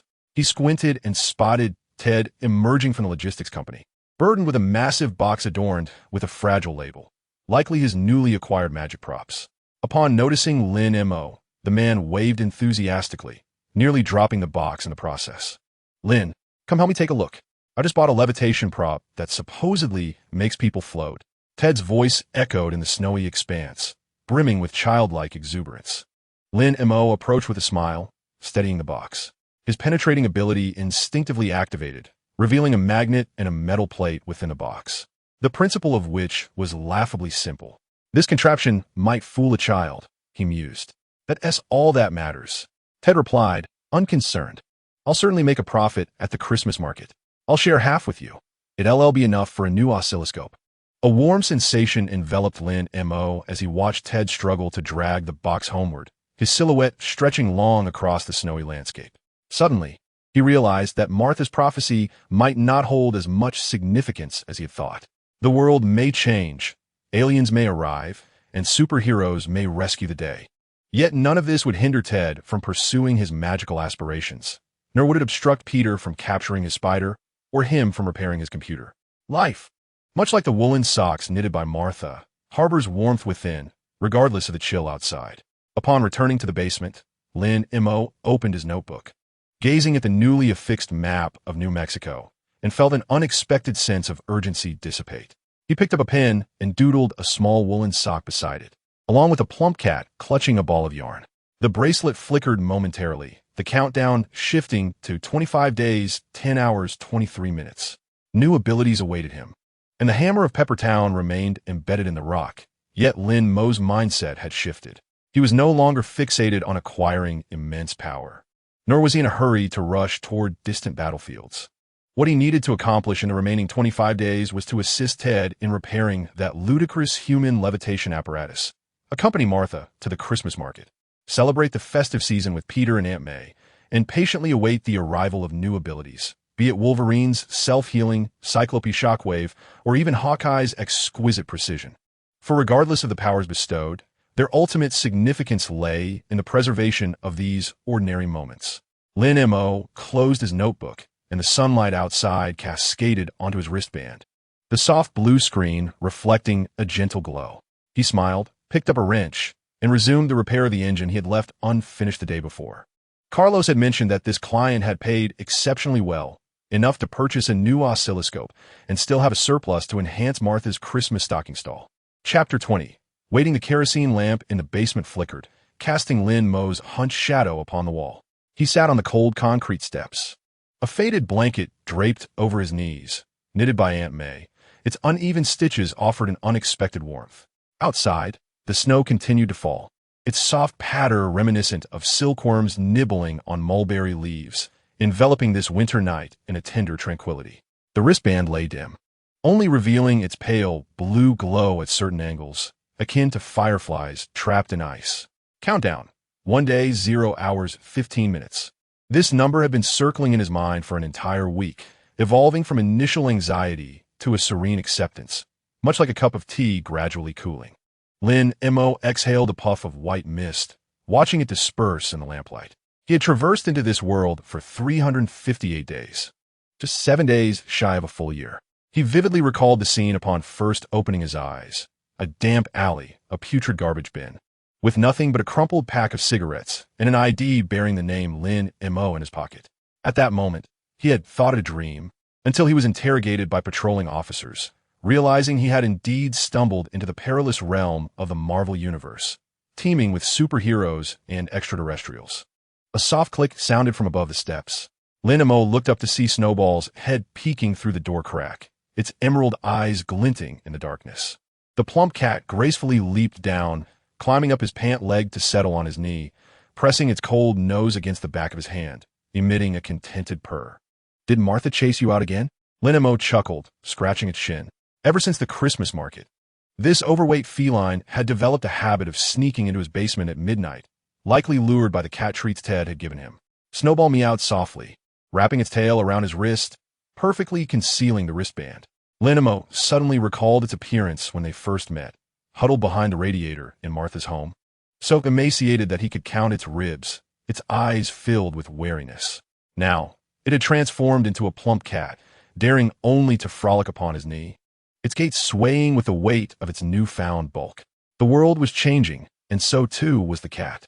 He lowered his gaze upon the Snowball, suddenly realizing that the past year resembled a crumpled piece of paper, unfurling to reveal a multitude of fragmented creases, the awkwardness of being stuck against the wall, the searing heat of a fire rescue, the frantic rush while snatching eggs, the unwavering focus of Martha knitting socks, Ted's clumsy manipulation of magic props, and Peter's exhilaration while wielding a camera. These shards of existence, intricately woven together, provided him with a sense of solace far surpassing any legendary exploits of superheroes. A rustling sound emanated from the corner, where a mouse scuttled about. The Snowball perked up its ears, but remained lethargic, perhaps aware that Lin Mo would employ his phasing ability to chase the rodent away. This unspoken understanding between them was akin to his knowledge that Ted was merely boasting whenever he mentioned a trip to Las Vegas, that Peter was running low on spider feed hidden beneath the bed, and that Martha's exclamation of "little rascal" was actually laced with laughter.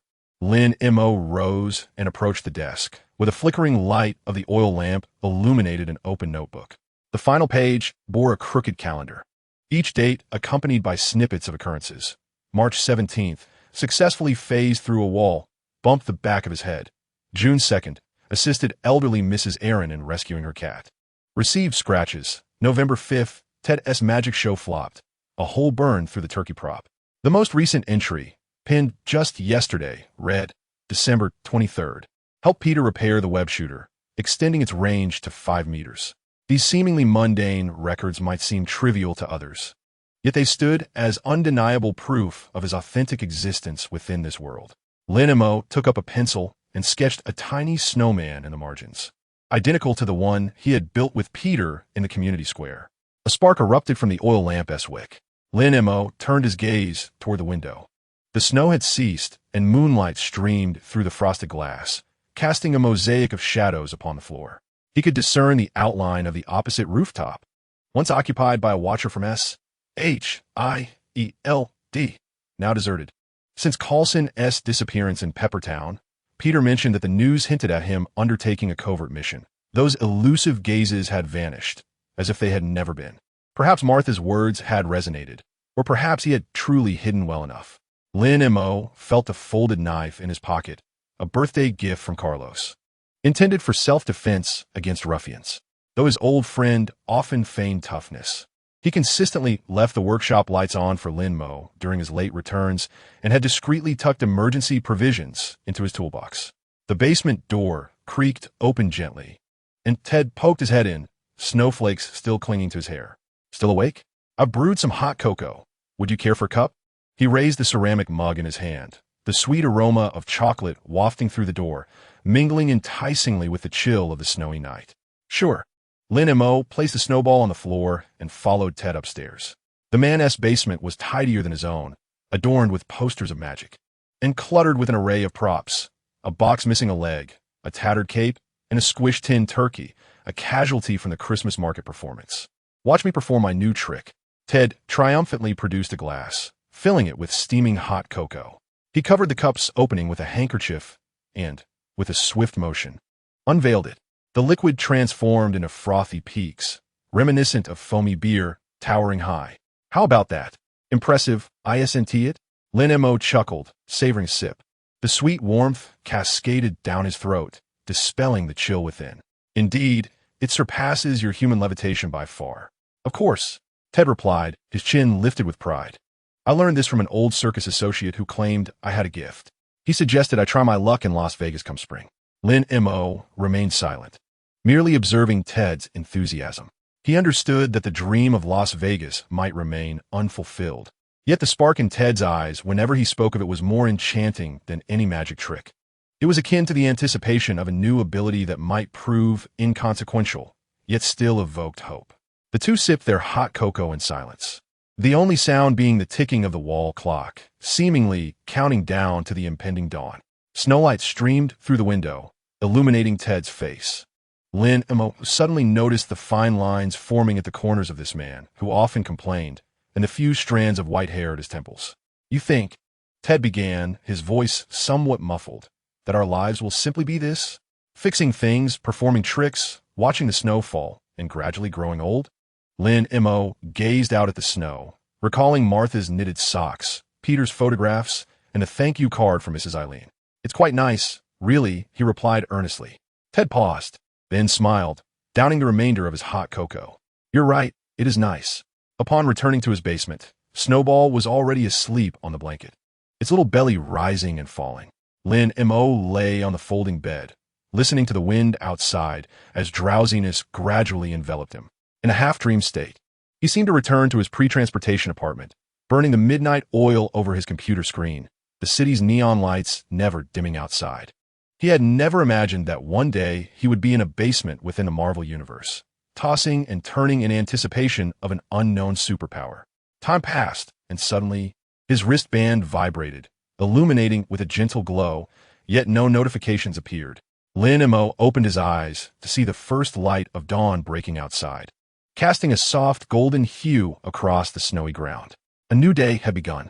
He propped himself up and watched the countdown on his wristband shift to 0 days, 23 hours, 59 minutes, feeling an unusual sense of tranquility. Whether it was Wolverine's healing, Cyclops' shockwave, or even Hawkeye's precise aim, it all seemed inconsequential now, for he was no longer the impoverished, anxious traveler.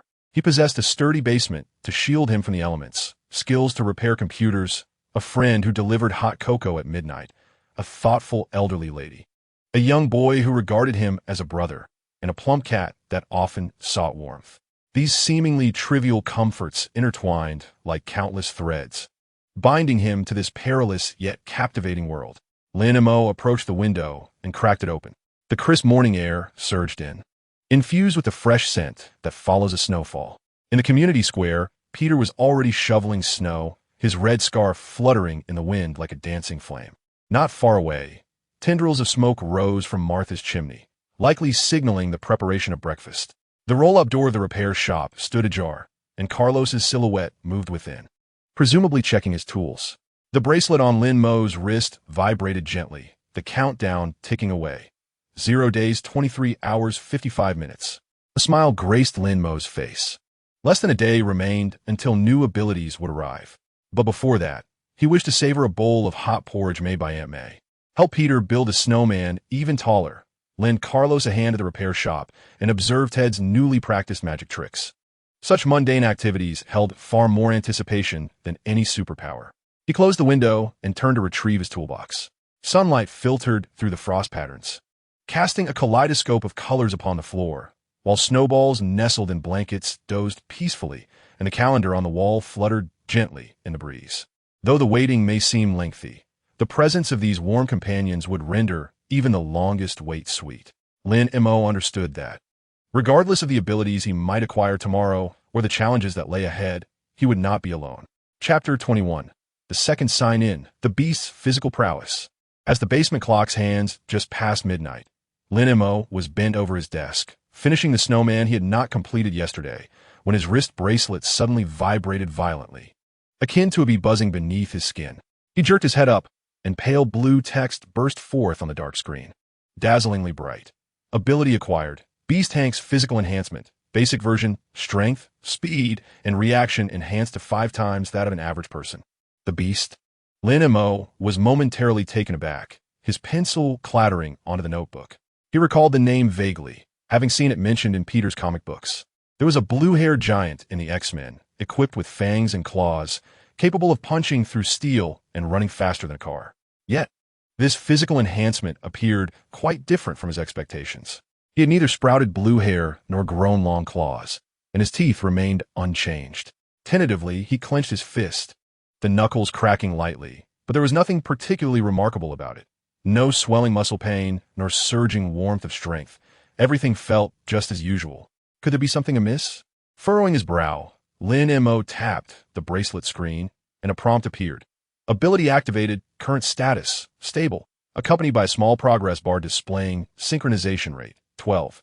Synchronization rate? It seemed this ability required some acclimatization. Lin Mo rose to his feet, his gaze falling on the rusty exercise bike in the corner. An item Ted had dragged back from the junkyard, claiming it would aid in weight loss, yet had only been ridden twice before gathering dust. The chain had long since rusted, rendering it immovable, and a dried leaf clung to the seat. He approached, lightly placing his right foot on the pedal, not harboring high hopes. Typically, he could only make the wheels shake a couple of times, but today he aimed to test just how much this 5-fold enhancement would yield. Taking a deep breath, Lin Mo pressed down with a bit more force. Creak.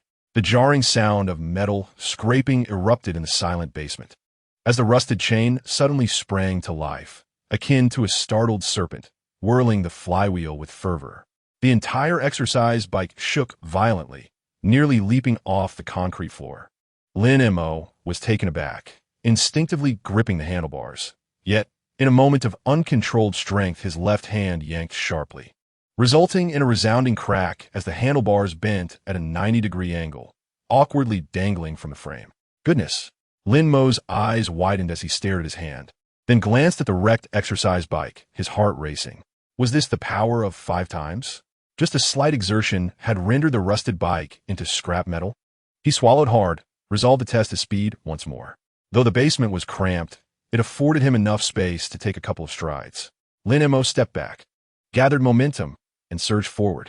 The moment his feet left the ground, his body catapulted as if launched from a slingshot, crashing against the opposing wall with a thud, his forehead colliding with the brick seams, causing him to grimace in pain. The reaction speed was astonishing. Lin Mo crouched, cradling his forehead. In that fleeting instant, his brain had yet to issue a command to turn, and his body had already reached its destination. This 5-fold reaction was not merely a matter of lagging behind. It was overwhelmingly swift, disassociating body from consciousness, reminiscent of an infant who has just learned to walk suddenly being equipped with a motor.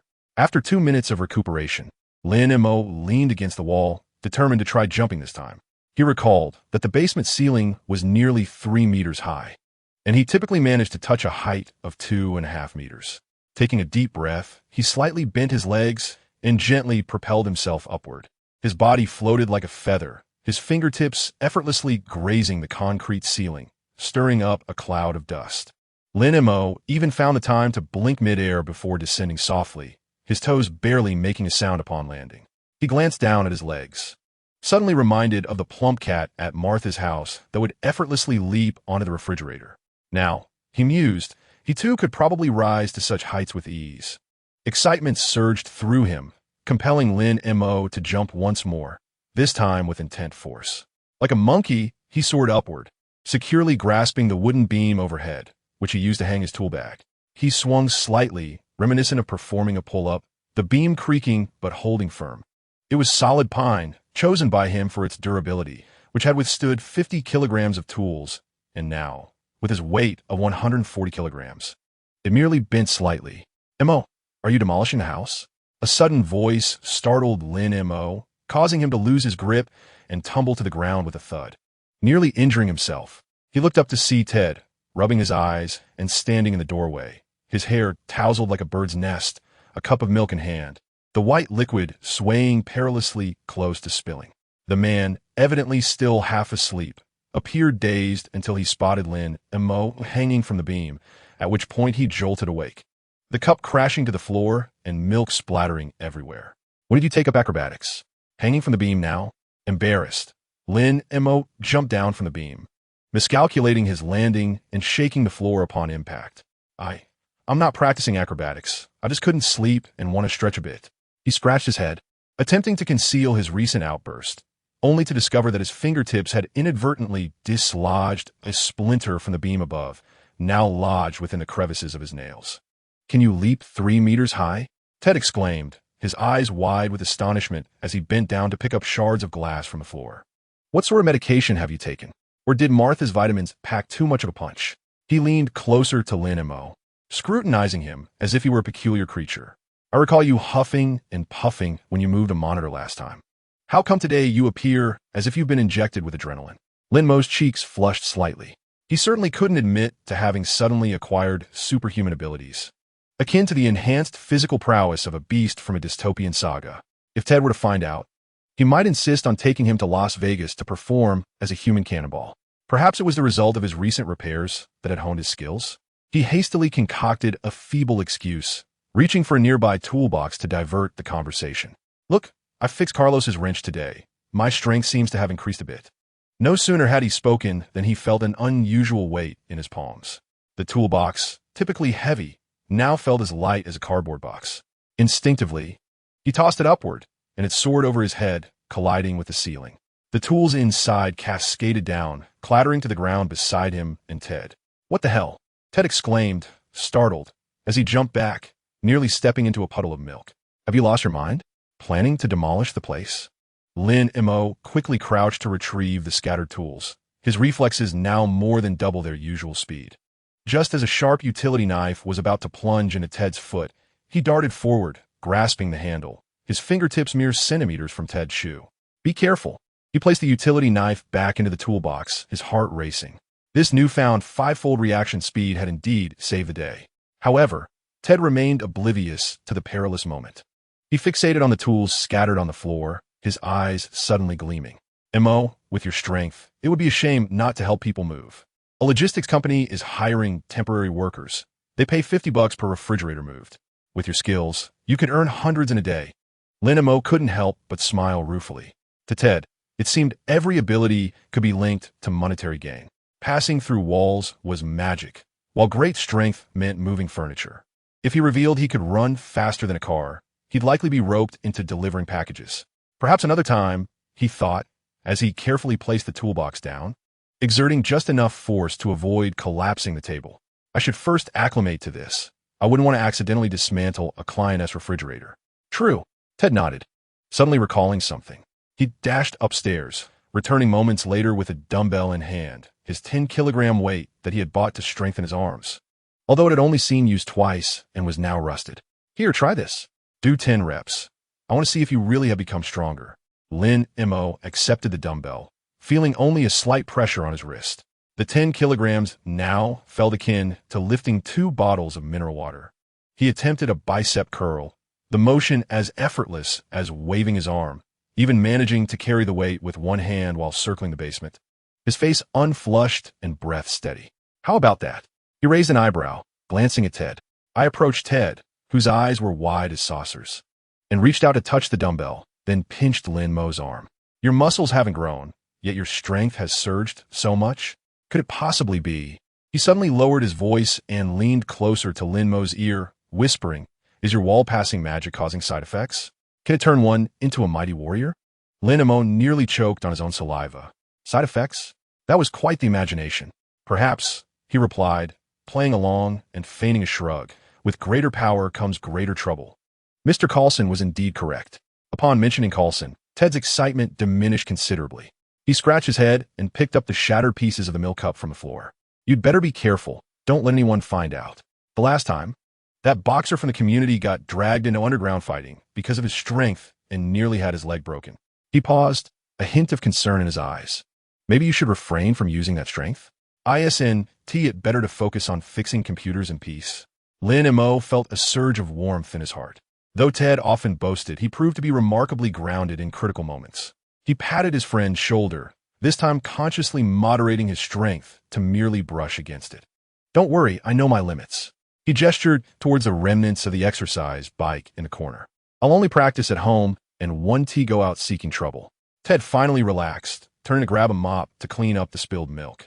By the way, Aunt May asked us to help her shovel snow tomorrow. Your strength will come in handy.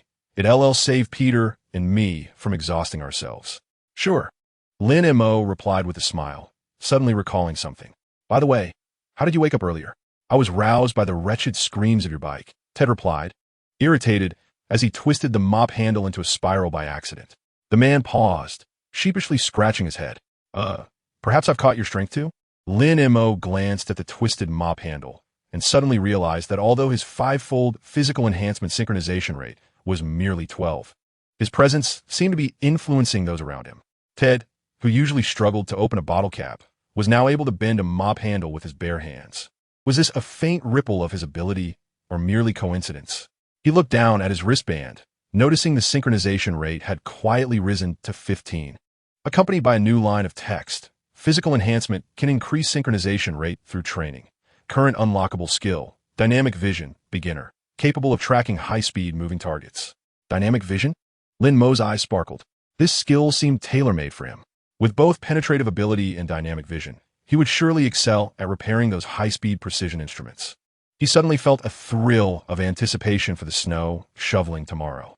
It would be a perfect opportunity to test what it felt like to run at 5 times the speed. After finishing the mopping, Ted yawned. I'm heading back to sleep now. Don't overdo it. If you keep dismantling the house, Martha will come down to scold you. As he reached the door, he turned back to remind him, if you can't sleep, just watch some television. Don't jump around. The beams might collapse on you. Understood. Lin Mo laughed and waved. Once Ted's footsteps faded down the stairs, he turned his attention back to the wristband. The synchronization rate stood at 15, accompanied by dynamic vision and an underlying augmentation of physical prowess. The beast's enhancement of vitality was far more intricate and intriguing than he had anticipated. Approaching his desk, he picked up the pencil that had fallen to the floor, attempting to write with a 5-fold increase in reaction speed. The tip glided across the paper, leaving behind a neat line of script, twice as swift as usual, yet devoid of any sloppiness. Lin Mo could not suppress a chuckle. Had this ability manifested a few days earlier, he could have assisted Peter in completing that hefty science notebook, sparing the boy from those late-night study sessions. Moonlight streamed through the window, illuminating Lin Mo's hand. He spread his palm to examine his skin, which appeared unremarkable. Yet he could distinctly sense the power coursing through his veins, akin to a dormant volcano poised for eruption. This was the gift bestowed upon him by the second sign-in, the Beast Hank's enhancement of physical capability. Lacking flamboyant effects or exaggerated forms, it genuinely augmented his survival skills. A thought of Martha's words flitted through his mind. Tranquil days resemble a sheet of ice, seemingly solid, yet easily shattered with a single strike. With this quintuple strength, even if the ice were to crack, he could confidently catch the falling shards. He approached the mirror in the basement, his reflection as familiar as ever, the same disheveled repairman clad in an old sweatshirt. Yet, within his gaze lingered an unfamiliar essence, self-assurance, or perhaps a certainty about the future. Tomorrow, he mused, it would be time to test the extent of this newfound strength. Addressing his reflection, he clenched his fist. This time, no extraordinary force erupted, only a steady and resolute determination. The synchronization rate of his wristband quietly climbed to 16, as if applauding his resolve. Silence enveloped the basement once more, punctuated only by the ticking of the clock, harmonizing with Lin Mo's gradually steadying breath. A new ability had arrived, and new challenges lay ahead. Yet Lin Mo understood that regardless of the storms that the future may bring, he could firmly stand on the ground of Queens, armed with his 5-fold strength and courage, safeguarding those around him and cherishing the warmth of this newfound home. Chapter 22. The new monster at the gym. The glass doors of the community gym were shrouded in mist. Upon entering, Lin Mo was greeted by the pungent scent of sweat mingled with disinfectant, while thunderous rock music blared from the antiquated speakers, assaulting his eardrums. He stood at the entrance, clutching a pristine monthly pass, its plastic edges slightly abrasive against his grip. This was a purchase made for $30 the previous day, as Ted had informed him. The gym's proprietor was a former weightlifter, and though the equipment was old, it remained sturdy. Newcomer? The chubby girl at the front desk chewed her gum, barely lifting her gaze as she gestured toward the nearby lockers. Grab your own key. Lost items aren't reimbursed. Her eyes suddenly brightened as they fixed upon Lin Mo. "Aren't you the fellow who helped Aunt May snatch those eggs?" Lin Mo was momentarily taken aback, but quickly nodded in affirmation. "That's me. My mom was there too. She said your reflexes were like lightning." The girl smiled, revealing two small canine teeth. "I'm Lily. Feel free to ask me anything." "Thank you." Lin Mo grasped the key and approached the storage locker. The changing room was permeated with a damp, musty odor, where a few burly men, bare-chested, were flaunting their muscles. One of them, sporting a bushy beard, had arms thicker than his thighs, practicing poses in front of the mirror, beads of sweat cascading down the crevices of his chest. Lin Mo hastily lowered his head and quickly changed into his athletic attire. He donned a loose-fitting gray sweatshirt and intentionally selected a pair of elastic sports pants. Having nearly torn his regular trousers during a practice jump in the basement last time, the fitness tracker adhered to his wrist, emanating a subtle warmth through the fabric. The synchronization rate had risen to 20, with a small checkmark appearing next to his dynamic visual skill, indicating it was activated. As he strolled towards the equipment area, Lin Mo's gaze was immediately drawn to the bench press in the corner. The apparatus appeared to be older than he was, its steel frame marred with rust, and the paint on the weight plates had chipped away, revealing a silvery sheen of metal beneath. A sign nearby proclaimed a maximum weight capacity of 200 kilograms. Yet, judging by its precarious condition, Lin Mo doubted it could withstand even 100 kilograms. "New here? First time using it?" A coach clad in a black tank top approached. His muscular arms adorned with the tattoo of a soaring eagle. His chest as solid as a slab of stone. "I'm Jason. Need any guidance?" "No, thank you. I'll give a try on my own," Lin Mo replied with a smile, declining the offer. He was wary of seeking guidance. If he mismanaged his strength, it could result in a troublesome mishap. Jason raised an eyebrow, opting not to press further, and turned to assist an elderly woman lifting dumbbells. Though his eyes occasionally darted back to Lin Mo, this young man appeared slender and frail, with arms as thin as twigs, yet dared to challenge the bench press, likely unaware of its formidable nature. Just last week, a presumptuous college student had insisted on attempting to lift 80 kilograms, only to have the barbell crash onto his chest, nearly leaving him gasping for breath. Taking a deep breath, Lin Mo approached the bench press. He first attempted to lift the empty barbell. Its cold metal felt lighter than he anticipated. Typically, he could manage a maximum of 30 kilograms. But today, he aimed to test 50 kilograms, a weight that seemed neither too daunting nor trivial enough to evaluate the effects of his physical enhancement. He enlisted the help of a young man nearby, engrossed in his phone, to add weight plates. The young man, without looking up, affixed a 25-kilogram plate to each side, the metallic clinking resonating sharply. Lin Mo reclined on the bench, gripping the barbell, feeling the coarse texture against his palms. "Ready?" The young man finally set aside his phone, crossing his arms and donning a look of amusement, convinced that this slender newcomer wouldn't be able to lift the barbell. Lin Mo remained silent, merely adjusting his breathing, and exerted his arms upward. Just as the barbell departed from its rack, he suddenly felt a familiar surge of strength coursing through him, stronger than what he had experienced the previous day in the basement. The 50-kilogram weight felt as light as a feather. His arms instinctively propelled it upward, the barbell soaring toward the ceiling, mere centimeters away from the chandelier, before crashing back onto the rack with a resounding clatter that echoed throughout the room. The music in the gym seemed to pause for a fleeting moment, and all eyes were fixed in this direction. The elderly woman lifting dumbbells trembled slightly, causing the weights to clatter to the ground and strike her toe. Yet, she paid no heed to the pain, her mouth agape as she gazed at Lin Mo. Lin Mo lay on the bench press, his heart racing uncontrollably. He had exerted merely 30% of his strength. How could it have been so formidable? Had the increase in synchronization also augmented his power? Jason hurried over, his face ashen as he inspected the bench press. Upon noticing the crack at the connection point, he gasped, "Brother, take it easy. This equipment is ancient. It can't withstand such treatment." He pointed at the fissure, his voice trembling. "Do you know how much it costs to repair this?" "Enough for 10 monthly passes." My apologies. Lin Mo scrambled to his feet, repeatedly expressing regret. He had not anticipated that his momentary lapse in control would result in such damage. If the owner found out, he might face financial ruin. "How much did you lift?" Jason scrutinized him, disbelief evident in his gaze. The force exerted just now must have been at least 150 kilograms. This slender fellow concealed such remarkable strength. 50 kilograms. Lin Mo's voice dwindled, scratching his head in embarrassment. 50 kilograms could cause a crack in the frame? Jason clearly did not believe him. He approached the barbell, attempting to lift it, and his brow furrowed immediately. This weight plate must be fake, it's so light. He picked up a 25-kilogram plate, effortlessly raising it with one hand. Damn, the owner is deceiving us with this inferior merchandise. Lin Mo paused for a moment, then realized that it wasn't his strength that was extraordinary, but rather the weights that were faulty. Those plates labeled as 25 kilograms likely weighed no more than 10 kilograms, explaining why they felt so light. He stifled a laugh as he watched Jason storm off to confront the owner, feeling a sense of relief. Man, you are impressive. A young man who had assisted in loading the weights approached, offering him a bottle of water. I've been training here for half a year, and no one has ever managed to damage this bench press.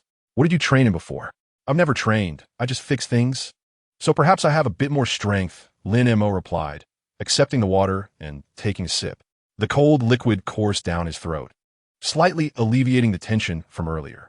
His dynamic vision had been automatically activated when the barbell fell, allowing him to clearly perceive the trajectory of the frame bending and even the subtle vibrations of the metal molecules. This skill truly proved beneficial. Strength from fixing things. The young man seemed incredulous as he sized him up. I'm Mike, a physical education teacher at the nearby high school.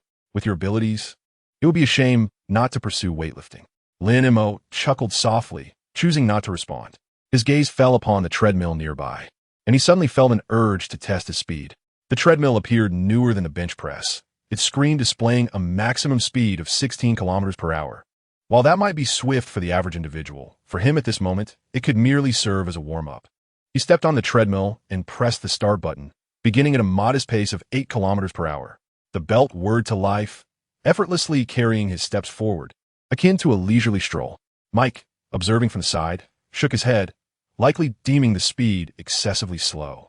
Lin Mo inhaled deeply, gradually increasing the speed to 10, 12, 14, and finally 16 kilometers per hour. As the display reached 16, the treadmill emitted a buzzing sound, the belt's rotation fast enough to blur into a shadow. A robust man jogging beside him gaped in astonishment, dropping his towel in disbelief. Dude, are you trying to take off? The man stammered. He had trained for 3 years and could barely manage 12 kilometers per hour for 5 minutes. Lin Mo ignored him and continued to escalate the speed. The synchronization rate of his wristband surged rapidly. 21, 22, 23.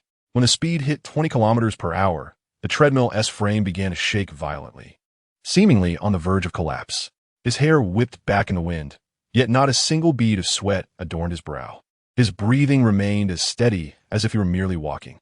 The dynamic visuals allowed him to discern each tooth of the belt, even counting the rotations per minute. This sense of control was astonishing, akin to taming a galloping stallion, both exhilarating and reassuring. Enough! Enough! If you go any faster, the machine will explode. Lily suddenly appeared, brandishing a fire extinguisher, her eyes anxiously fixed on the treadmill. This contraption can only handle up to 18, and you've surpassed that. At that moment, Lin Mo realized the gravity of the situation and hastily reduced the speed until the treadmill came to a complete stop. As he stepped off, the sound of a snap echoed. The belt had been worn through, lying there like a lifeless serpent. Lin Mo glanced at his feet and then at the ruined treadmill, feeling an overwhelming urge to vanish into the floor. In just half an hour at the gym, he had destroyed 2 pieces of equipment. Surely, the owner would blacklist him. What a monster! The robust man muttered to himself, suddenly recalling something. Aren't you the one who can walk through walls? I heard from my mom that there's a guy in Queens who can pass through walls and has incredible strength. Lin Mo's heart raced, and he quickly shook his head. Not me. You've mistaken me for someone else. He picked up the towel to wipe away non-existent sweat and turned to slip away. Wait. Jason suddenly rushed over, stopwatch in hand, his eyes gleaming with excitement. I just spoke with the boss, and those 2 machines are on him. You want to have to pay, but you must race me. Let us do a 400-meter sprint. What do you say? Lin Mo hesitated for a moment, eyeing Jason's eager demeanor, and felt a spark of interest. Competing against a professional athlete would be the perfect opportunity to test his limits. Sure, He nodded in agreement. At the back of the gym lay a small track, paved with uneven rubber and dotted with patches of grass. Mike volunteered to act as the referee, wielding a starter pistol that was rumored to have belonged to the owner during his competitive days. On your marks, get set, go. At the instant the starting gun fired, Lin Mo felt an overwhelming surge of power erupt within him, akin to a deluge. He scarcely registered how Jason had begun his sprint before he was already racing ahead. The synthetic track beneath his feet emitting a creaking sound with each step, while the scenery on either side stretched like an elastic band, swiftly receding behind him. His dynamic vision enabled him to anticipate the unevenness of the ground, ensuring that his feet landed on the most stable patches. As he crossed the finish line and glanced back, he saw Jason only halfway through, mouth agape, staring at him in disbelief. How many seconds? Lin Mo inquired of Mike. Mike, trembling as he held the stopwatch, replied, 44 seconds 8. An immediate silence enveloped the track, completing 400 meters in 5 seconds. What does that even signify? It was nearly 10 seconds faster than the world champion. Jason's towel fell from his hands, and he muttered, "This is impossible. Absolutely impossible." Lin Mo himself was taken aback. He was aware of his speed, but had never anticipated such a feat. The quintuple velocity, combined with dynamic vision, could achieve such an extent. He glanced at his wristband, noting the synchronization rate had escalated to 25, revealing a new prompt. Skill unlocked. Explosive sprint. Short distance speed increased to 8 times that of an average person, lasting 10 seconds. You're not human. The fire extinguisher in Lily's hands clattered to the ground, her eyes wide as saucers. You're a monster. A gym monster. The moniker of monster newcomer rapidly spread throughout the gym. Wherever Lin Mo went, he was the subject of whispers, some filled with curiosity, some with envy, and others laced with hostility. A burly man with a beard continuously glared at him, his eyes brimming with defiance. Kid, dare to compete with me in the bench press? The bearded man approached, deliberately bumping his chest against Lin Mo's, using real weight plates, the loser treats. Lin Mo was reluctant to provoke trouble and was about to decline when Mike interjected. Let us do it. I bet this guy will win. He patted Lin Mo's shoulder, urging him to witness what true strength entailed. The bearded man smirked and walked to a sturdier-looking bench press, gesturing for someone nearby to load the weights. I'll start with 100 kilograms for warm-up. He reclined on the bench, effortlessly pushing the barbell up, a triumphant expression adorning his face. When it was Lin Mo's turn, he hesitated momentarily. To him, 100 kilograms felt no different than 10 kilograms. Yet he preferred to remain modest. I'll go with 80 kilograms, he stated. 80 kilograms? Are you a coward? The bearded man scoffed, dismissively. Don't waste my time if you can't handle it. Lin Mo's brow furrowed in annoyance. He detested such condescending tones. Then, I'll do 150 kilograms. He replied calmly. A collective gasp echoed around him. 150 kilograms. This was a weight that even professional athletes might struggle with. How could this kid dare to make such a claim? The bearded man's expression darkened, turning ashen. If you can lift it, I'll kneel and bow to you. Lin Mo ignored him, asking Mike to assist in loading the 150 kilograms onto the bar. He approached the bench press, inhaling deeply as he activated his explosive sprinting skill. Although utilized for his arms, his strength undeniably surged. Grasping the barbell with both hands, he exerted a gentle force, and the barbell was effortlessly pushed upward, even pausing deliberately for a slow descent. The entire procedure felt as effortless as lifting air, his face betraying not a single expression. The bearded man's visage abruptly turned pale, as if all color had been drained. He watched Lin Mo effortlessly lower the barbell, then suddenly turned and fled, forgetting his jacket. Coward! Mike burst into laughter, clapping Lin Mo on the shoulder. Dude, you're incredible. You're the king of this gym now. Lin Mo chuckled, his heart soaring with joy. With this newfound physical prowess, encounters with thugs would no longer require him to escape through walls. He could even envision himself sending a miscreant flying with a single punch. No longer the trembling coward hiding behind walls. As he departed the gym, Lily handed him a complimentary monthly pass. The boss said, as long as you don't overexert the equipment, this card is yours for free. Her cheeks flushed, she added, oh, and my mom asked me to invite you for dinner tomorrow. She's making your favorite roasted chicken wings. Lin Mo paused for a moment before nodding, sure. Stepping out into the bright sun, Lin Mo squinted and spotted Ted squatting on the opposite steps, peering through binoculars with a sneaky demeanor. "What are you doing here?" "I came to see if you've really become a monster," Ted said, concealing the binoculars and rubbing his hands in excitement. "Mike texted me, said you ran 400 meters in 4.8 seconds and pushed 150 kilograms. Impressive, Montag." Lin Mo chuckled, playfully tapping him, ensuring to control his strength this time. "Don't listen to their exaggerations. It was just luck." "Luck? Luck doesn't break a treadmill." Ted clearly remained skeptical, pulling Lin Mo along as they walked home. "Come on, tell me, what's the secret behind your physical abilities? Did the wristband grant you some new powers?" Lin Mo hesitated for a moment before nodding. "Sort of." He glanced around and lowered his voice. "Beastly physical enhancement, strength, speed, and reflexes have all improved." "Beastly? The one with blue hair?" Ted's eyes widened, akin to saucers. "Will you grow blue hair too?" He reached out to touch Lin Mo's hair, only to be swatted away. "What are you thinking?" Lin Mo replied, slightly annoyed. "It's merely a physical enhancement, a 1T change appearance." "That's good," Ted sighed in relief. "Blue hair would be horrid, like a monster." He paused, suddenly recalling something. "By the way, Aunt May said we're making dumplings tonight. You should come over early." "All right." Lin Mo nodded, feeling a warmth in his heart. As he walked home, Lin Mo gazed at his hands, suddenly feeling grounded. This physical enhancement, though it had brought its share of troubles like damaging gym equipment, bestowed upon him an overwhelming sense of security. He was no longer the timid soul hiding behind walls. He had transformed into a formidable newcomer capable of protecting himself and those around him. Chapter 23. The strength of the computer repair shop. As the ceiling fan in the repair shop emitted its incessant creaking, Lin Mo crouched on the ground, diligently tightening the screws of a server's base with a wrench. Sweat trickled down his forehead, splattering onto the oil-stained floor, leaving a small dark mark. This server, discarded by the community hospital, stood nearly as tall as a person, its rusty metal exterior bearing the scars of time, and weighing as much as 3 toolboxes filled with parts. "Need a hand?" Carlos, a cigarette dangling from his lips, stood beside the workbench, observing Lin Mo's slender silhouette, his brow furrowing slightly. Just yesterday, this young man had complained to Ted about the aches from moving a monitor, and now he dared to tackle this hefty machine on his own. Without lifting his head, Lin Mo deftly unscrewed the final bolt with a satisfying click. "I'm fine. It's almost done." He took a deep breath, grasped the server's handles, and exerted a slight force. To his surprise, the wheels at the bottom of the server began to roll effortlessly.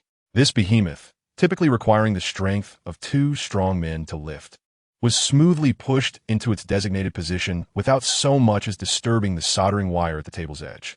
Carlos nearly dropped his cigarette, the smoke curling around him and momentarily clouding his vision. "You little rascal." Lin Mo straightened up, brushing the dust from his hands with a smile. "Perhaps I'm just in fine form today." He hesitated to speak the truth, opting instead for a feeble excuse.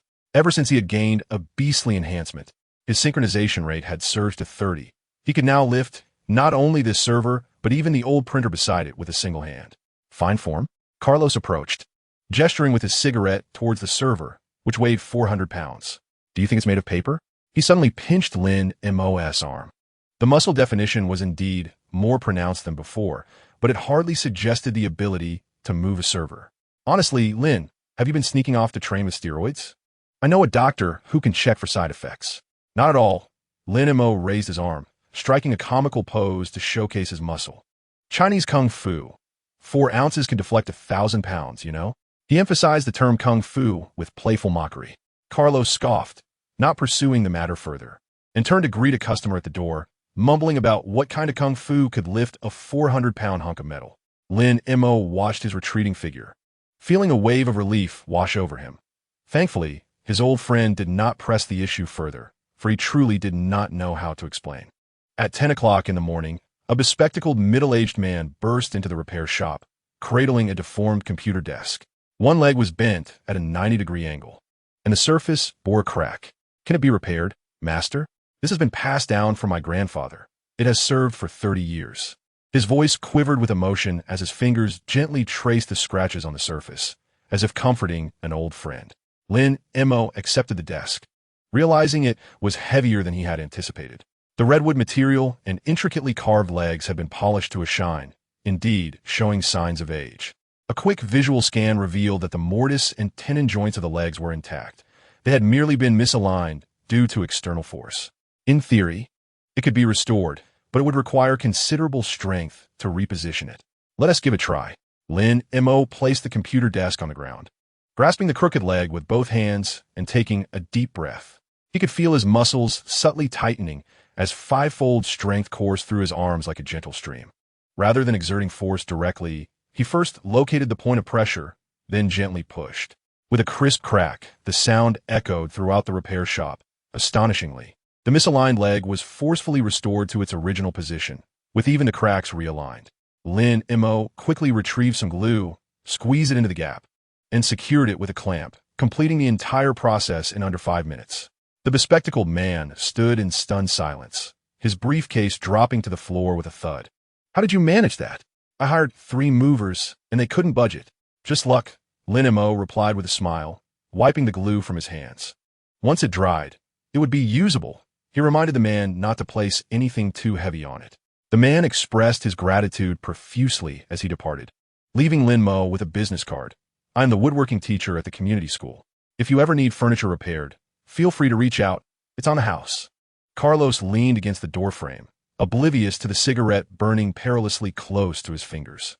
What you just did was more impressive than a hydraulic press, he remarked, approaching Lin Mo and lowering his voice. In my youth, I worked at the docks and saw true strongmen. Your strength is something else entirely. Lin Mo's heart tightened at this compliment, and he was about to explain when the ringing of the doorbell interrupted him. A man in a suit entered, cradling a monitor. A note affixed to the screen reading, "Black screen, urgent repair. Just place it here. I'll come by to pick it up this afternoon," Lin Mo instructed. Taking the monitor in hand, it felt remarkably light, being the latest ultra-thin model. Habitually, he pinched the frame to assess the material. With a sharp crack, silence fell over the repair shop. Lin Mo looked down to find he had crushed a hole in the plastic frame, shards scattering across the floor like shattered glass. The suited man gaped at the monitor, his finger pointing in disbelief, struggling to find his voice. That, Lin Mo's cheeks flushed a deep crimson, wishing he could vanish into the ground. He had forgotten to control his strength. This fivefold power felt insufficient when moving servers. Yet squeezing this plastic frame was akin to crushing a cookie. This was just purchased. The man finally reacted, his voice trembling. It cost $10,000. The client is waiting to use it. Carlos immediately approached, patting the man's shoulder. Stay calm. We will compensate, I assure you. He shot Lin Mo a furious glare, the fire in his eyes capable of melting solder. What are you standing there for? Apologize to the client. I'm so sorry, truly sorry, Lin Mo bowed repeatedly, cursing his enhanced strength internally. I will compensate you for a new one, exactly the same. The man clearly doubted him, crossing his arms and standing with a skeptical expression. Can you afford it? This is a professional-grade monitor, not a cheap supermarket item. Lin Mo gritted his teeth and pulled out his bank card from the drawer. I will purchase it right away. Please wait. This card contained his savings accumulated over half a year, originally intended for a new oscilloscope. But it seemed he would have to prioritize the monitor instead. Carlos suddenly pressed his hand against the man's chest, declaring, I know a dealer who can provide internal pricing, 20% off. This $2,000 will serve as our compensation. He retrieved a bundle of cash from the safe and thrust it into the man's hand, offering half as a deposit and promising a new one within half an hour. The man accepted the money, his countenance softening slightly. All right, I'll wait here. Lin Mo followed Carlos out of the repair shop, eager to speak, but was interrupted. What on earth is going on? Carlos's voice was low, his disappointment piercing deeper than any anger could. I understand your desire to earn more, but you cannot vent your frustrations on the client's belongings. I truly did not mean to, Lin Mo stammered, his voice trembling. I couldn't control my strength. It was as if I suddenly had an inexhaustible reserve of energy. He hesitated before confessing, Luo Gu, I haven't been using steroids ever since the last fire. My body has changed inexplicably. Carlos scrutinized him for a long moment, the cigarette burning down to his fingertips before he flicked it away. Does this relate to your rescue of Mrs. Aaron? Lin Mo nodded, his heart racing. He gambled that Carlos knew something, everything from those peculiar components to the S-H-I-E-L-D, hard drive. This old comrade was certainly more complex than he appeared. Carlos sighed and pulled out the car keys from his pocket. Let us go retrieve the monitor. As he started the car and glanced at the passing streets, he remarked, I encountered strange occurrences in my youth as well. There was a black man at the docks who could punch through containers. Then he was taken away by a man in a black suit. And I never saw him again. Lin Mo paused. A man in a black suit? Like the one who came to repair the hard drive, Carlson? Carlos turned the steering wheel, guiding the car into a narrow alley. They referred to such individuals as assets. Sounds more like an object than a human. He turned his head, a complex emotion flickering in his eyes. Do you wish to become an asset? Lin Mo shook his head vigorously. No, I do not. All he desired was to repair computers, maintain the shop, and live a tranquil life with Ted, Peter, and the others, free from any form of abduction. Then control your strength. Carlos parked the car in front of an electronics store. Avoid causing any more trouble, especially do not attract the attention of those in black suits. As Lin Mo watched him enter the store, he felt an unexpected surge of trust in this old acquaintance. He touched the wristband around his arm, noticing that the synchronization rate had risen to 35. A new prompt appeared. Unlock skill, strength control, allows for adjustable output strength, precision air 5. Finally, it has arrived. Lin Mo breathed a sigh of relief, testing his fist and feeling the power coursing through his fingertips, akin to a faucet with a valve that could be turned on or off at will.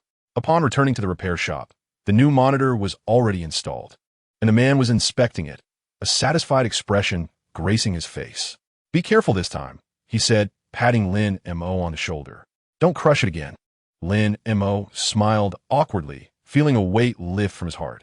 With the strength control skill, he no longer had to worry about breaking things. In the afternoon, Ted abruptly burst into the repair shop, clutching an enormous magic box. Mo, please help me. The lock on this box is stuck, and I have a performance tomorrow. Lin Mo took the magic box, employing his strength control skill to exert 20 units of force, and with a gentle twist, the lock sprang open with a satisfying snap. The box's contents scattered forth, colorful silk scarves, plastic doves, and a familiar metal turkey adorned with a band-aid on its wing. Incredible, Ted exclaimed, eagerly stuffing the props back into the box. I knew you were the right person to ask. By the way, Aunt May is making barbecue tonight. You absolutely must come. All right, Lin Mo replied with a smile, feeling a warmth in his heart. At the end of the day, Carlos placed a stack of cash in front of him. This is for the monitors. I managed to negotiate with the distributor for a 30% discount. This is your share. Lin Mo was taken aback. Lo, I can't accept this. Carlos pressed the money into his hands, declaring it a compensation for your hard labor. He paused, allowing a rare smile to grace his lips. From now on, the responsibility of moving servers will fall to you. Lin Mo gazed at the money in his hands, then looked at Carlos's retreating figure, suddenly realizing that this repair shop was no longer merely a workplace, but rather a home. A space filled with a nagging yet dependable boss, boisterous friends, endless computers to fix, and an abundance of amusing tales. As he exited the shop, the setting sun bathed the street in a golden-red hue. Lin Mo spotted Peter, backpack slung over his shoulder, crouched by the roadside feeding a stray cat. A curious spider peeked out from a glass jar, surveying the world around it. Lin Ye. Peter lifted his head, his eyes sparkling. Look at my new web slinger. It can stick to something weighing 10 pounds. Lin Mo approached, utilizing his recently unlocked strength control skill to gently lift the slinger for a thorough inspection. Not bad, much sturdier than the last one. He returned the device to Peter and suddenly recalled the shattered monitor from earlier, unable to suppress a chuckle. Perhaps this enhancement of physical prowess had indeed brought about some complications, but it also endowed him with the confidence to guard these cherished moments. Whether moving servers, repairing computer desks, or inadvertently crushing a monitor, each incident was a testament to his existence in this world. Lin Mo touched the wristband on his arm, noting the synchronization rate stabilizing at 35, with a checkmark beside the strength control skill standing out prominently. He understood that there was much for him to learn, not solely about controlling his strength, but also about preserving the simple joys in this realm filled with uncertainties. Chapter 24. Street Magic in Dollars. The streets of Queens on Saturday resembled an overturned pallet, with an elderly lady draped in a mink coat walking her poodle, while skateboarders zipped past with a whoosh. The aroma of roasted lamb from a Middle Eastern restaurant mingled with the sweet scent of popcorn wafting from the subway entrance. Weaving through the bustling crowd, Lin Mo stood on the steps of the subway station, his palm gripping a faded gray baseball cap Ted's old hat, speckled with remnants of chips, now serving as a makeshift prop for holding money. "Are you really going to do this?" Ted tugged at the sleeve of his sweatshirt, his eyes reflecting a blend of excitement and anxiety. "This is street performance. If the police catch us, we could be fined." He was holding a folding stool, which he had specifically purchased from a hardware store yesterday, claiming it was for the audience to sit on, thus lending an air of professionalism. Lin Mo took a deep breath and adjusted the wristband on his arm.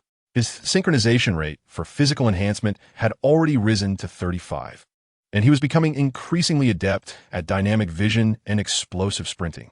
Due to frequent practice, his penetration ability had also improved, allowing him to precisely control the extent of his penetration, such as letting only his palm pass through a wall while keeping the rest of his body intact.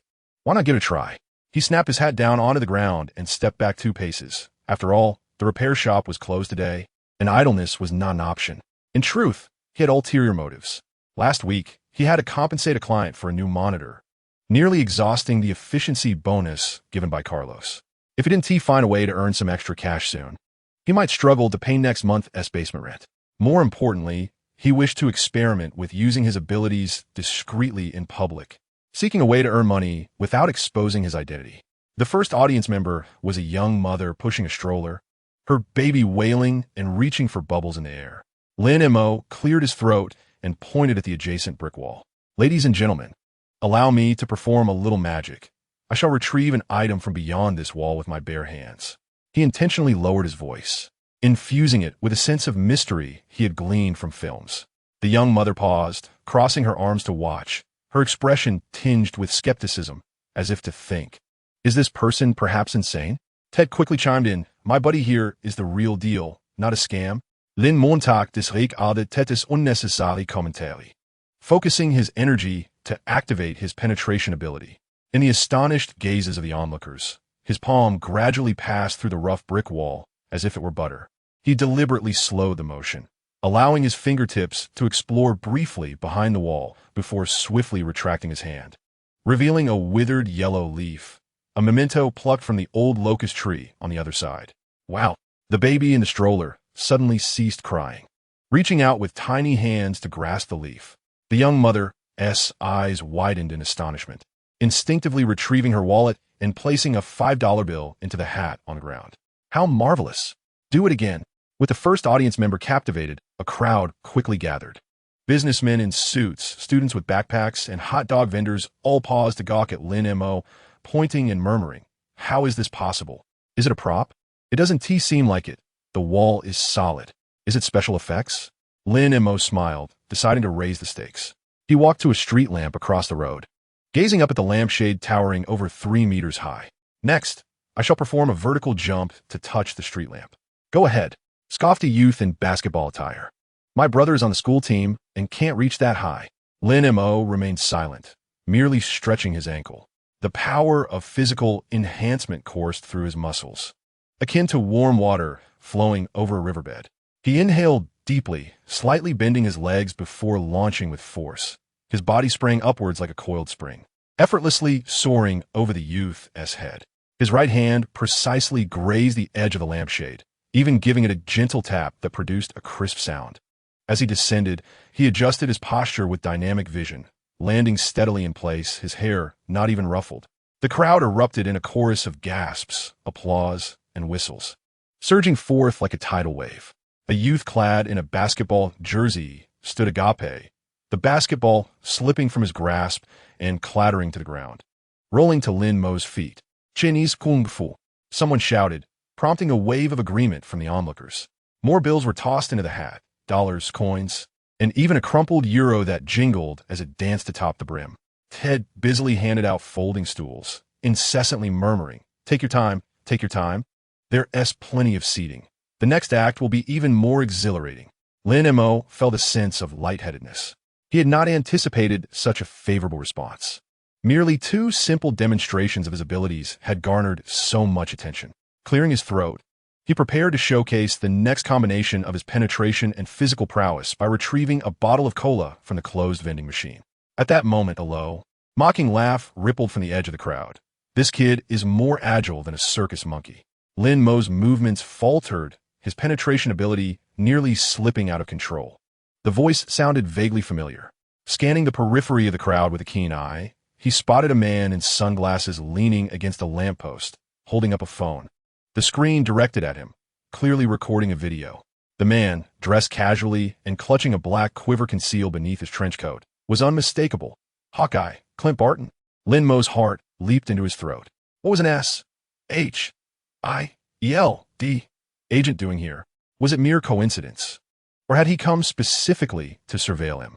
He recalled Coulson's earlier warning, his fingers instinctively tightening, the coins in the hat clinking ominously. What's wrong? Ted leaned in, following Lin Mo's gaze. That guy's been filming you. He can't be a journalist, can he? Not a journalist. Lin Mo whispered, striving to maintain his composure. Ignore him. Just keep performing. He understood that he could not afford to show fear. The more flustered he appeared, the more suspicion he would attract. Taking a deep breath, Lin Mo approached the vending machine. Under the watchful eyes of the crowd, he plunged his hand through the glass door, deftly grasping a bottle of cola. Then withdrawing his hand, the bottle was still adorned with icy droplets, as if freshly retrieved from the freezer. Impressive. The youth in the basketball jersey was the first to cheer, pulling out all his loose change from his wallet and tossing it into the hat. Hawkeye's laughter resonated once more, this time closer. Nice technique, but the props are rather outdated. He stowed his phone, turned to leave, and, as he passed by Lin Mo, deliberately slowed his pace to whisper, audible only to the two of them, be cautious. Not everyone is as easily deceived as the audience. A cold sweat instantly drenched Lin Mo's back. He had indeed seen through him. Hawkeye not only recognized his abilities, but also warned him that S-H-I-L-D had been monitoring him. Such trivial street performances could not escape their scrutiny. By the end of the performance, the hat brimmed with a small mountain of money. Ted eagerly counted the bills, his fingers trembling. $237. Mo, VE struck it rich. He suddenly leaned closer to Lin Mo, his eyes gleaming with avarice. Let me tell you, this is just the beginning. Your skills could certainly earn you a fortune in underground boxing. A single match could yield thousands. Stop dreaming. Lin Mo frowned, snatching the money from his hat and stuffing it into the pocket of his hoodie. There are countless legitimate ways to earn money. Do not engage in illegal activities. He recalled Eagle Eye's words, feeling increasingly unsettled and eager to escape this place rife with trouble. What do you mean by illegal? Ted muttered defiantly. Don't the wealthy indulge in this? My cousin boxes in Brooklyn and can now afford a car. That is because they have yet to encounter danger. Lin Mo pulled Ted along, neglecting to collect the folding stools. Do you know how many who engage in underground boxing meet a grim fate? They either suffer broken limbs or fall prey to gang control, living a life of despair. Ted wished to argue further, but was silenced by the seriousness of Lin Mo's expression. He had never seen Lin Mo so grave. It was as if he had transformed into another person, the determination in his eyes compelling Ted to swallow his remaining words. The two hurried through the crowd, leaving behind the spectators still gossiping and the scattered folding stools. Upon reaching the corner, Lin Mo glanced back. Eagle Eye had vanished, leaving only the hot dog vendor still gesturing toward the earlier scene. Who on earth was he? Ted finally asked, his voice trembling slightly. A troublesome character. Lin Montag replied vaguely, quickening his pace. He wished only to return home swiftly, stash the money securely, and ponder the true meaning of Eagle Eye's words. Was it merely a warning? Or a signal that S-H-I-E-L-D intended to take action? As he passed the community bank, Lin Mo deposited most of the money, retaining only $50 in his pocket. Watching him at the machine, Ted suddenly said, I'm sorry, Mo, I shouldn't have mentioned underground boxing. His tone was somewhat dejected. I just want to make money quickly and head to Las Vegas. Lin Mo smiled and patted his shoulder. I understand. However, earning money must be a gradual process. One cannot rush. He pulled out $20 from his pocket and handed it to Ted. Go buy 2 cans of beer and come to my basement tonight to celebrate our successful street performance. Ted's eyes lit up instantly. He took the money and dashed to the supermarket, his back as buoyant as a fledgling bird learning to fly. Lin Mo watched his retreating figure, feeling a bit of his unease dissipate. Perhaps Eagle Eye's appearance was merely coincidental. Perhaps S-H-I-L-D had no immediate interest in him, for he was but a street-performing magician, posing no threat. Upon returning to the basement, Lin Mo concealed the remaining money in an iron box beneath the mattress, alongside his previous savings. Inside the box lay a note inscribed with New Mexico Fund, which was nearing half its goal.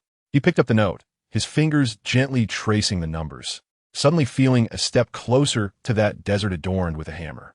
At that moment, his wristband vibrated, displaying a new notification. Detected hosts reasonable use of abilities in public without causing mass panic. Physical enhancement synchronization rate increased by 5, current rate 40. Lin Mo's eyes sparkled with realization. So, this could also enhance the synchronization rate.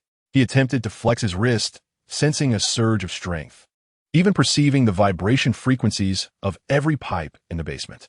Was this a new function of dynamic vision? Sure, I bought beer. Ted's voice echoed from the doorway, interrupting his contemplation. The man held 2 cans of chilled beer, his face alight with excitement. Oh, by the way, I ran into Peter at the supermarket. He mentioned Aunt May is making barbecue tomorrow and invited us over. Sounds great, Lin Mo replied as he accepted the beer, pulled the tab, and felt the icy liquid cascade down his throat, dispelling his earlier agitation. The two settled onto the floor, sipping beer while engaging in lighthearted conversation. Ted animatedly mapped out his next street magic performance, insisting he would craft a more dazzling prop, perhaps a box that could levitate people. Lin Mo chose not to interrupt, merely listening with a smile and nodding occasionally. He understood that Ted's aspirations, much like his New Mexico Fund, fueled their existence in this chaotic world. As for Hawkeye's warnings and SHIELD's surveillance, they could be momentarily set aside. At least for now, he had beer, a friend, freshly earned dollars, and the ability to infuse a bit of magic into life. That was sufficient. Moonlight streamed through the vent, illuminating the empty beer cans on the ground. Casting a faint glow, Lin Mo touched the bracelet on his wrist, noting the synchronization rate of 40, akin to a steadily growing child, reminding him that he was gradually becoming stronger. Perhaps he need not await New Mexico or the next sign-in. He could carve out his own path to survival, helping an elderly lady snatch eggs with his penetration ability, performing magic on the streets with enhanced physical strength, forging a common yet stable route between superheroes and ordinary people. This thought prompted a smile, and he opened another can of beer, clinking it against Ted's can, producing a crisp sound. Chapter 25. The superpowered man chased by a stray cat. The early spring evening breeze carried a hint of chill, swirling discarded papers from the trash bins at the alley's entrance. Lin Mo, with his tool bag slung over his shoulder, took a shortcut through the old lanes of Queens. This route was a 10-minute gain over the main street, albeit lined with abandoned furniture and often frequented by clusters of stray cats, their green eyes glimmering in the shadows like scattered glass beads. Just 3 more, and he would have enough of the fare to New Mexico. He rummaged through his pocket, feeling the coins he earned today from helping Carlos move servers, their weight pressing against his palm. The synchronization rate for his physical enhancement had risen to 45. Dynamic vision allowed him to clearly track every falling leaf in the alley. Even the skittering mice hiding in the crevices of the walls could not evade his gaze. As he approached the 3rd trash bin, Lin Mo instinctively slowed his pace. This was the territory of the stray cats. The last time Ted disposed of garbage here, a limping black cat had scratched his arm, leaving 3 faint scars. "Behave, don't block the way," he murmured into the shadows, tightening his grip on the strap of his tool bag. It wasn't fear, rather, it was a concern that he might not control his strength and inadvertently harm the cats should they pounce on him. As the words left his lips, 3 dark figures suddenly sprang up from the wall, darting toward him like arrows released from a bow.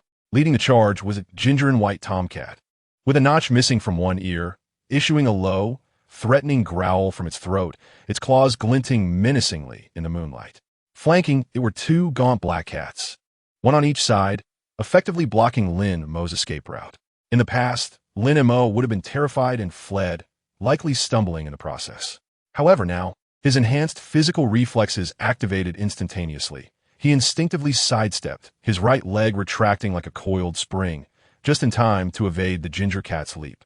The cat missed, rolling on the ground before quickly regaining its footing, its fur fluffed up like a pom-pom. Well, quite persistent, aren't we?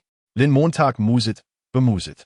He could feel the power coursing through his muscles, akin to a spring poised to unleash its energy, but he had no intention of engaging with these strays. After all, they were merely defending their territory, much like him, an intruder. The second black cat seized an opportunity and lunged at his ankle. Lin Mo bent down, his right hand shooting out like lightning, deftly cradling the cat's belly just as its claws were about to graze his pants. The cat, caught off guard, froze, its green eyes wide in surprise, its tail stiffened like a rod. Calm down. Lin Mo gently scratched the cat's chin, feeling the rough texture beneath his fingertips. Suddenly, the cat erupted in a flurry of fur, its limbs flailing as its sharp claws raked across his arm, tearing through the fabric of his hoodie with a swift swish, exposing the skin beneath. Lin Mo's heart raced as he quickly set the cat down. It dashed away, joining the other two atop a nearby pile of garbage, their vigilance returning as they glared at him, emitting low, threatening growls. He glanced down at his arm, observing several shallow white scratches on his skin, with no blood in sight. After a mere 2 seconds, even the marks vanished. What just happened? Lin Mo was momentarily stunned. The cat's claws had clearly struck with force. In the past, such an encounter would have surely drawn blood, yet now, not even a scratch remained. He suddenly recalled the previous notification from his bracelet. His physical enhancements not only improved strength and speed, but seemingly also augmented his basic defense. Was this the tough skin effect? Testing the newfound ability, he lightly scraped his fingernail across his arm, leaving only a faint pink mark, less intense than a mere tickle. This power is impressive. Lin Mo couldn't help but chuckle. Previously, he had feared being beaten by petty thugs, but it now appeared that even the average punch could hardly break his skin, let alone the claws of a stray cat. Mo, who are you talking to? Ted's voice echoed from the alleyway, accompanied by the sound of footsteps. He approached, a plastic bag in hand, containing freshly purchased fried chicken, the enticing aroma wafting through the air and stirring the strays into a frenzy, their growls morphing into eager whimpers. Blocked by cats, Lin Mo pointed at the trio atop the garbage heap. Look, they just scratched me, yet not a mark to be seen. As Ted neared, he finally noticed the hole in Lin Mo's hoodie, yet the skin beneath remained as smooth as ever. He clicked his tongue in astonishment, poking Lin Mo's arm, which felt as tough as old cowhide. Well, you're tougher than my skin. I still have a scar from that limping cat's scratch last time. He opened a small flap on the fried chicken bag, tossing out a piece of chicken skin. Here, for you all, don't bully my buddy. The stray cats hesitated for a moment, but the orange and white cat couldn't resist, cautiously approaching to snatch the chicken skin, followed closely by the other two. Ted seized the opportunity to pull Lin Mo towards the alley's exit. Let us hurry. Aunt May's barbecue is about to cool down. By the way, does your tough skin count as a superpower? I suppose so, Lin Mo mused, touching the hole in his arm, still savoring the sensation from earlier. The enhancement in his physical capabilities had revealed such a hidden benefit. It was an unexpected delight. He figured that even if he encountered a few ruffians, he could withstand a few blows without relying on wall running to escape each time. Upon reaching the alley's mouth, they unexpectedly bumped into Mrs. Martha walking Snowball. The plump cat, upon spotting Lin Mo, immediately broke free from the leash, rushing over to nuzzle against his pant leg, the titanium bell around its neck jingling merrily. Have you been fighting with cats again? Martha remarked, Eid ein Lin Mo's torn hoodie disappointingly. How old are you? Still squabbling with animals? It wasn't me. They started it. Lin Mo quickly clarified, fearing another lecture from the old lady.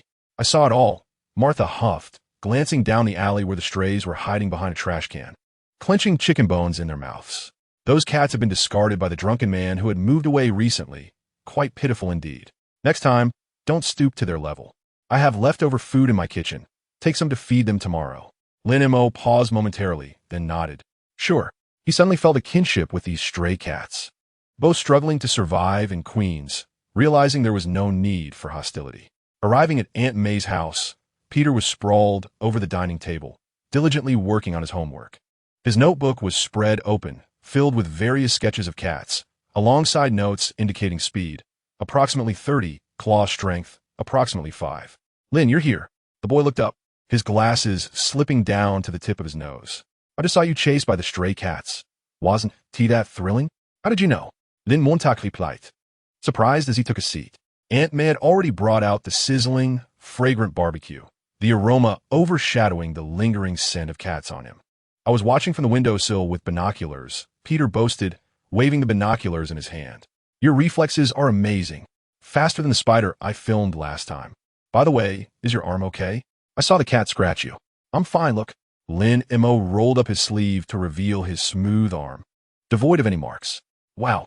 Peter's eyes widened like saucers as he hurriedly jotted down in his notebook. Lin's physical enhancement bonus effect.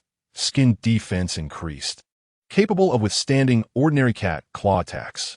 He glanced up at Lin Mo, his eyes sparkling with curiosity. Do you think if you train more, you'll become invulnerable? Like Wolverine? What are you thinking? Aunt May playfully tapped Peter on the back of his head, placing a piece of perfectly grilled rib in Lin Mo's bowl. Just eat your food.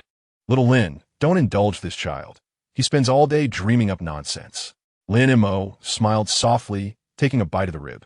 The savory juices burst in his mouth, mingling with the special sauce prepared by Aunt May, prompting him to squint his eyes in delight. Ted had already devoured 2 pieces. Mumbling indistinctly, Mo, you should really enter that strongest man competition. You'd surely win the championship. The prize money is supposedly around $10,000. Not going. Lin Mo decisively declined. The last street performance had already attracted the attention of Hawkeye. If he participated in another competition, the SHLD would probably send him an invitation. Upon mentioning Hawkeye, Ted hesitated, lowering his voice. Seriously, do you think he's still watching us? I've had this eerie feeling lately, as if someone is keeping an eye on me. Not sure, Lin Mo replied, glancing out the window. The bench beneath the street lamp was empty, yet he understood that SHIELDS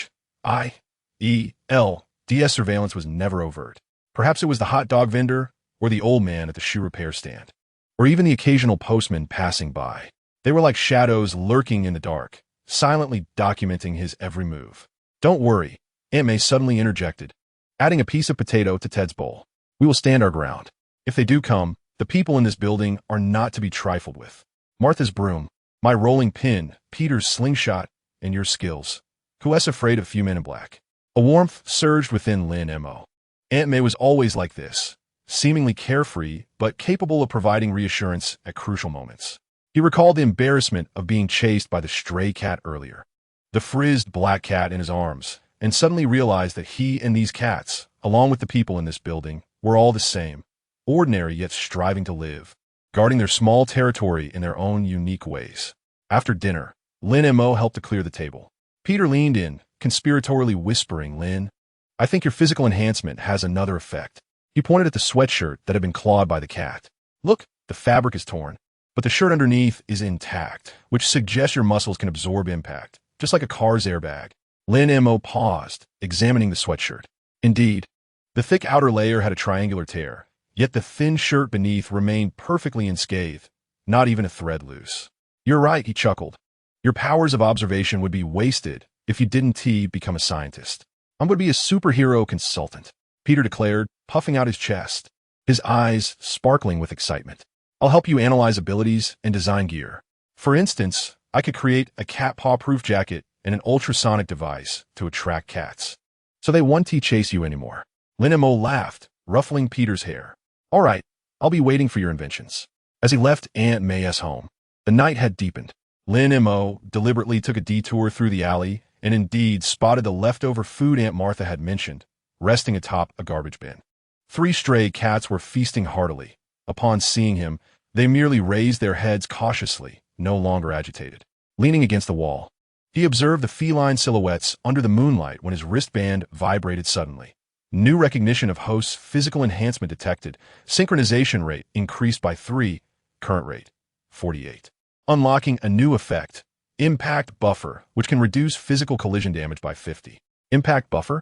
Lin Montauk chuckled, realizing that Peter's earlier mention of an airbag effect was indeed true. He lightly struck the wall with his fist and, to his surprise, felt no pain, as if his hand had met a thick layer of sponge. Footsteps echoed from the alleyway as Ted ambled over, swaying with an empty bottle in hand. Still here? I figured you'd come back, he said, placing the bottle on the ground as a makeshift pillow for a cat. Watching his boastful friend tenderly set the bottle beside the leftover food, Lin Mo suddenly recognized a gentler side to him. Let us go back and get some sleep. The two walked side by side, their shadows elongated by the streetlight. Ted suddenly remarked, being chased by cats isn't so bad. At least it proves your superpowers are genuinely useful, right? Better than me, who can't even handle magic props properly. Your magic is fantastic, Lin Mo replied sincerely. At the last Christmas market, when you made the turkey disappear, Martha nearly lost her dentures from laughing. Ted paused for a moment, then burst into hearty laughter, his mirth echoing through the alley and startling the night birds perched on the eaves. Right? Next time, I'll perform a trick for these cats, turning them into house pets, finding them good homes. Lin Mo nodded with a smile, yet pondered within himself that perhaps this was the essence of superpowers, not for fighting or boasting, but for laughing while evading the pursuit of stray cats, for catching a leaping cat, and for having the confidence to face troubles with a bit more warmth in the mundane days. He touched the bracelet on his wrist, noting a synchronization rate of 48, quite close to 50. He wondered what new abilities he might unlock then. Would he run faster or become sturdier? Suddenly, Lin Mo felt a flicker of anticipation, even looking forward to the next encounter with the cat. Chapter 26. The Legend of the Hammer. In New Mexico, the bus's air conditioning had broken down, and the hot wind, infused with the scent of diesel, swirled inside, disrupting Ted's snoring. Lin Mo leaned against the scratched window, watching the desert rapidly retreat outside, the sand dunes shimmering like molten gold beneath the sun, undulating until they met the horizon.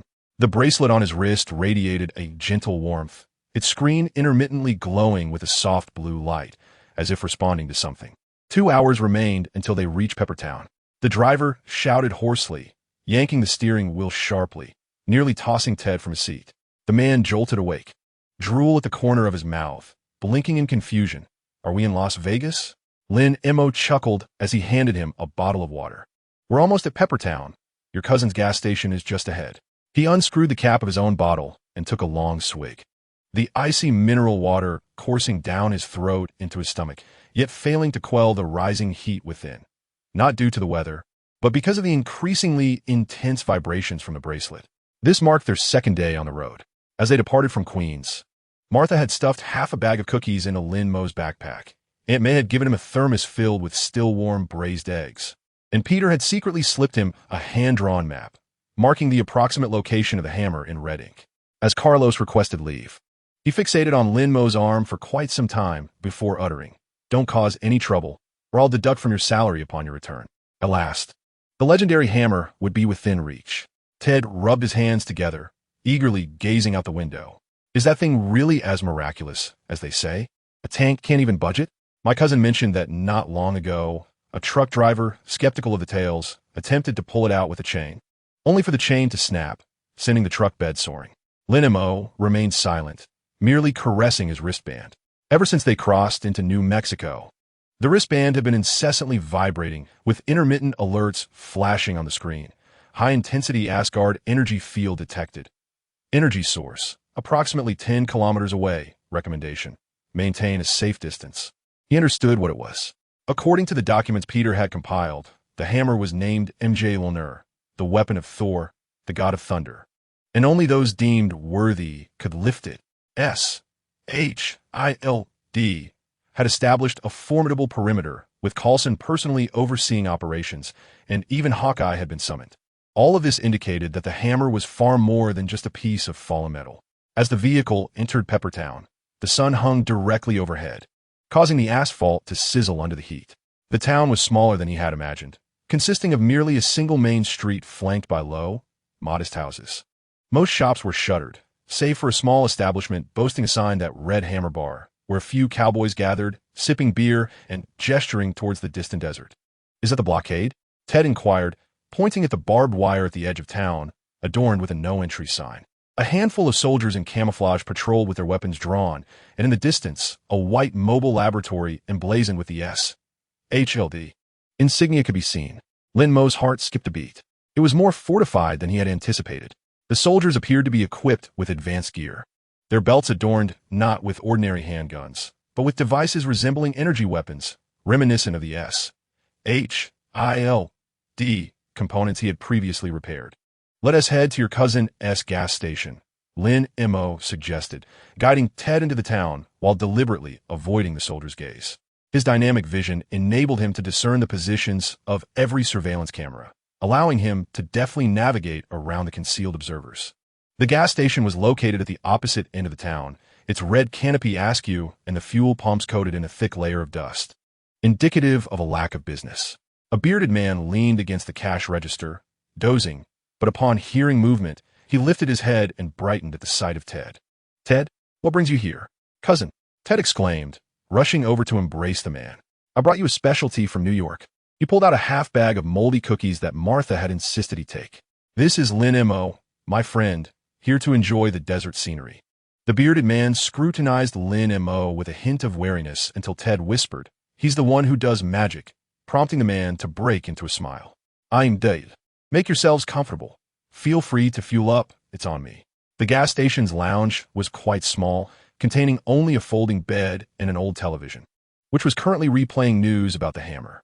The reporter, microphone in hand, stood outside the barbed wire, passionately addressing the camera. This enigmatic hammer has captivated the curiosity of onlookers from across the globe, yet no one has been able to move it an inch. Eyewitnesses claim they saw a golden-haired man attempting to lift the hammer last night, only to be taken away by agents of S.H.L.D. "That lunatic," Dale suddenly interjected, spitting on the ground. "Every day he stands outside the barricade, shouting that it's his hammer, his voice booming like thunder, making it impossible for me to sleep." He pointed at the fleeting image of the golden-haired man on the television. "That's him. I heard he was captured by S.H.I.L.D., only to be released and then recaptured like walking a dog." Lin Mo's gaze fell upon the face of the golden-haired man on the screen.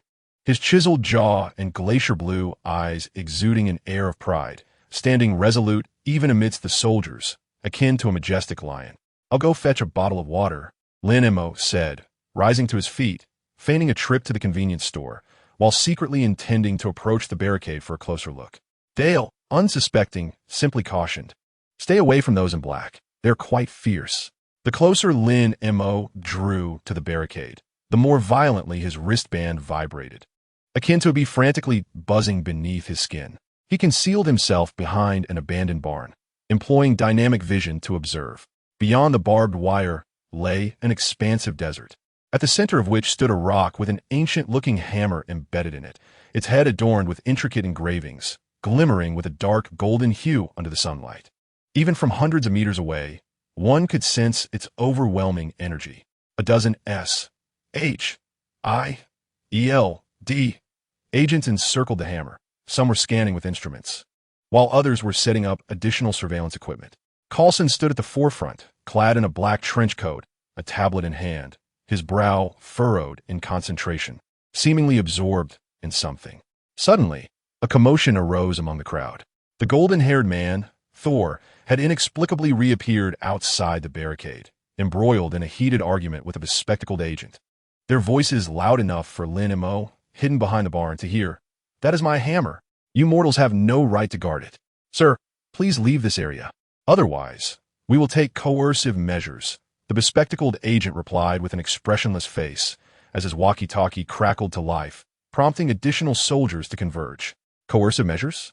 Thor scoffed, and with a sudden surge of strength, he shoved aside the soldier in front of him and charged towards the barbed wire. His speed was astonishing. The soldiers could barely react, merely watching in disbelief as he collided with the barbed wire. With a resounding crash, the sturdy barrier was breached, creating a substantial hole. "Good heavens!" Lin Mo gasped, nearly exclaiming aloud. Was this the power of an Asgardian?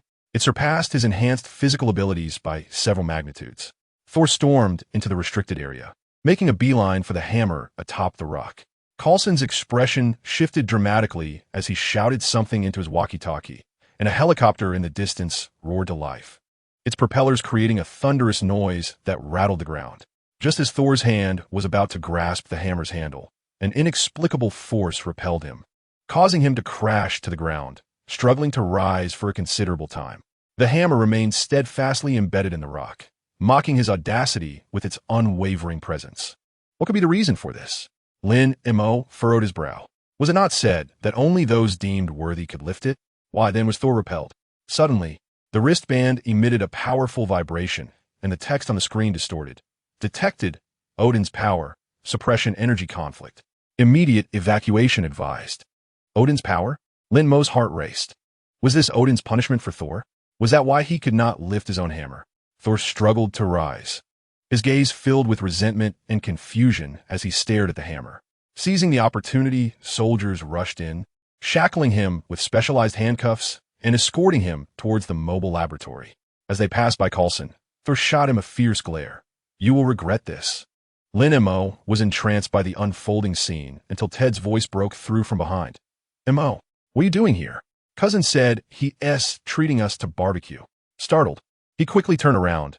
Nothing, just admiring the scenery. What is so fascinating about the scenery?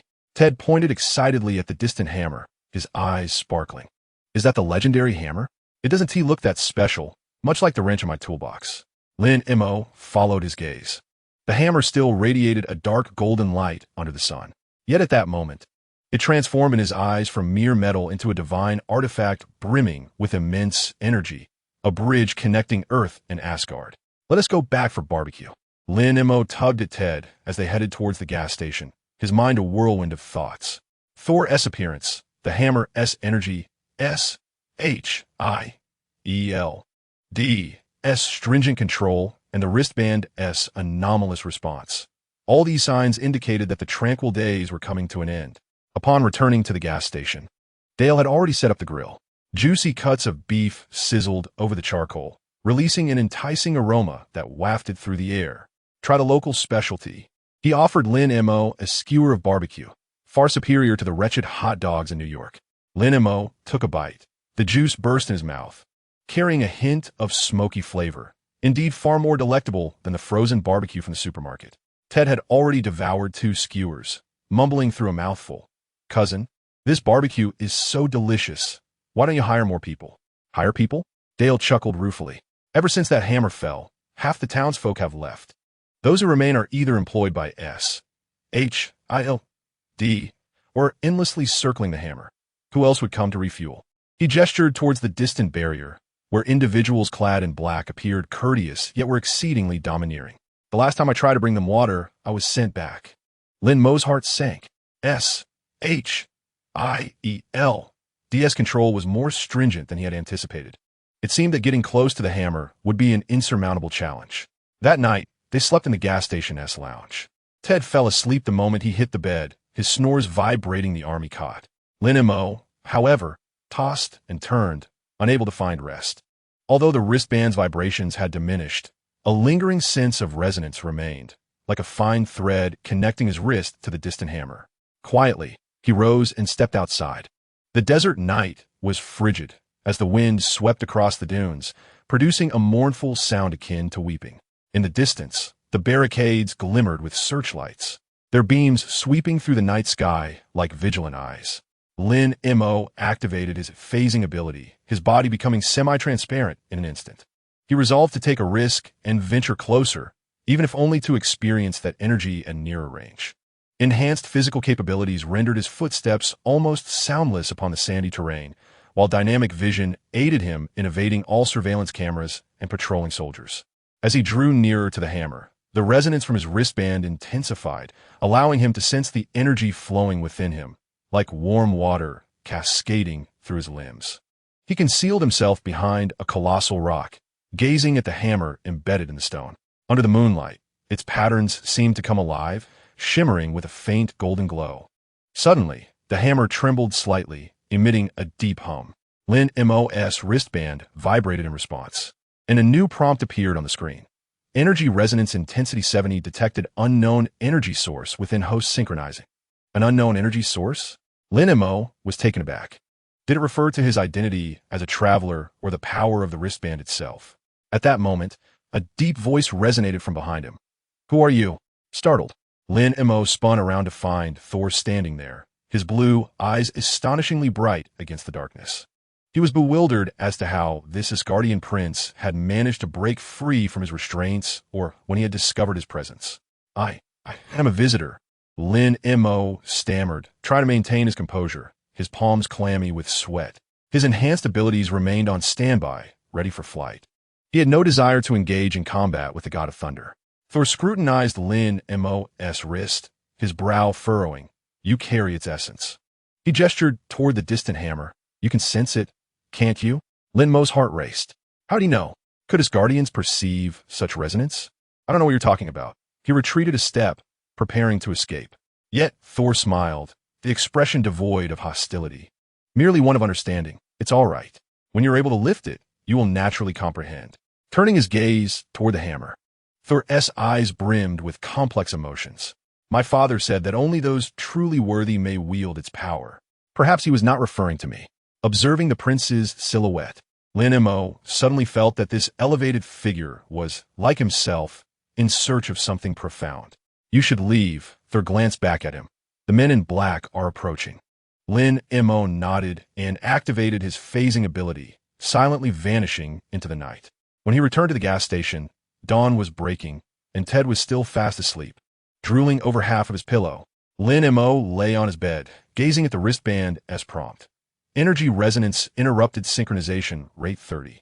Please continue to approach the energy source to complete synchronization. He understood that his fate with the hammer had only just begun. The following morning, they boarded the return vehicle. Ted continued to lament the missed opportunity to see the hammer up close. Yet Lin Mo found himself disinclined to listen to his incessant complaints. Instead, he gazed out the window at the receding desert, a sense of foreboding creeping into his heart. It would not be long before he returned to this place.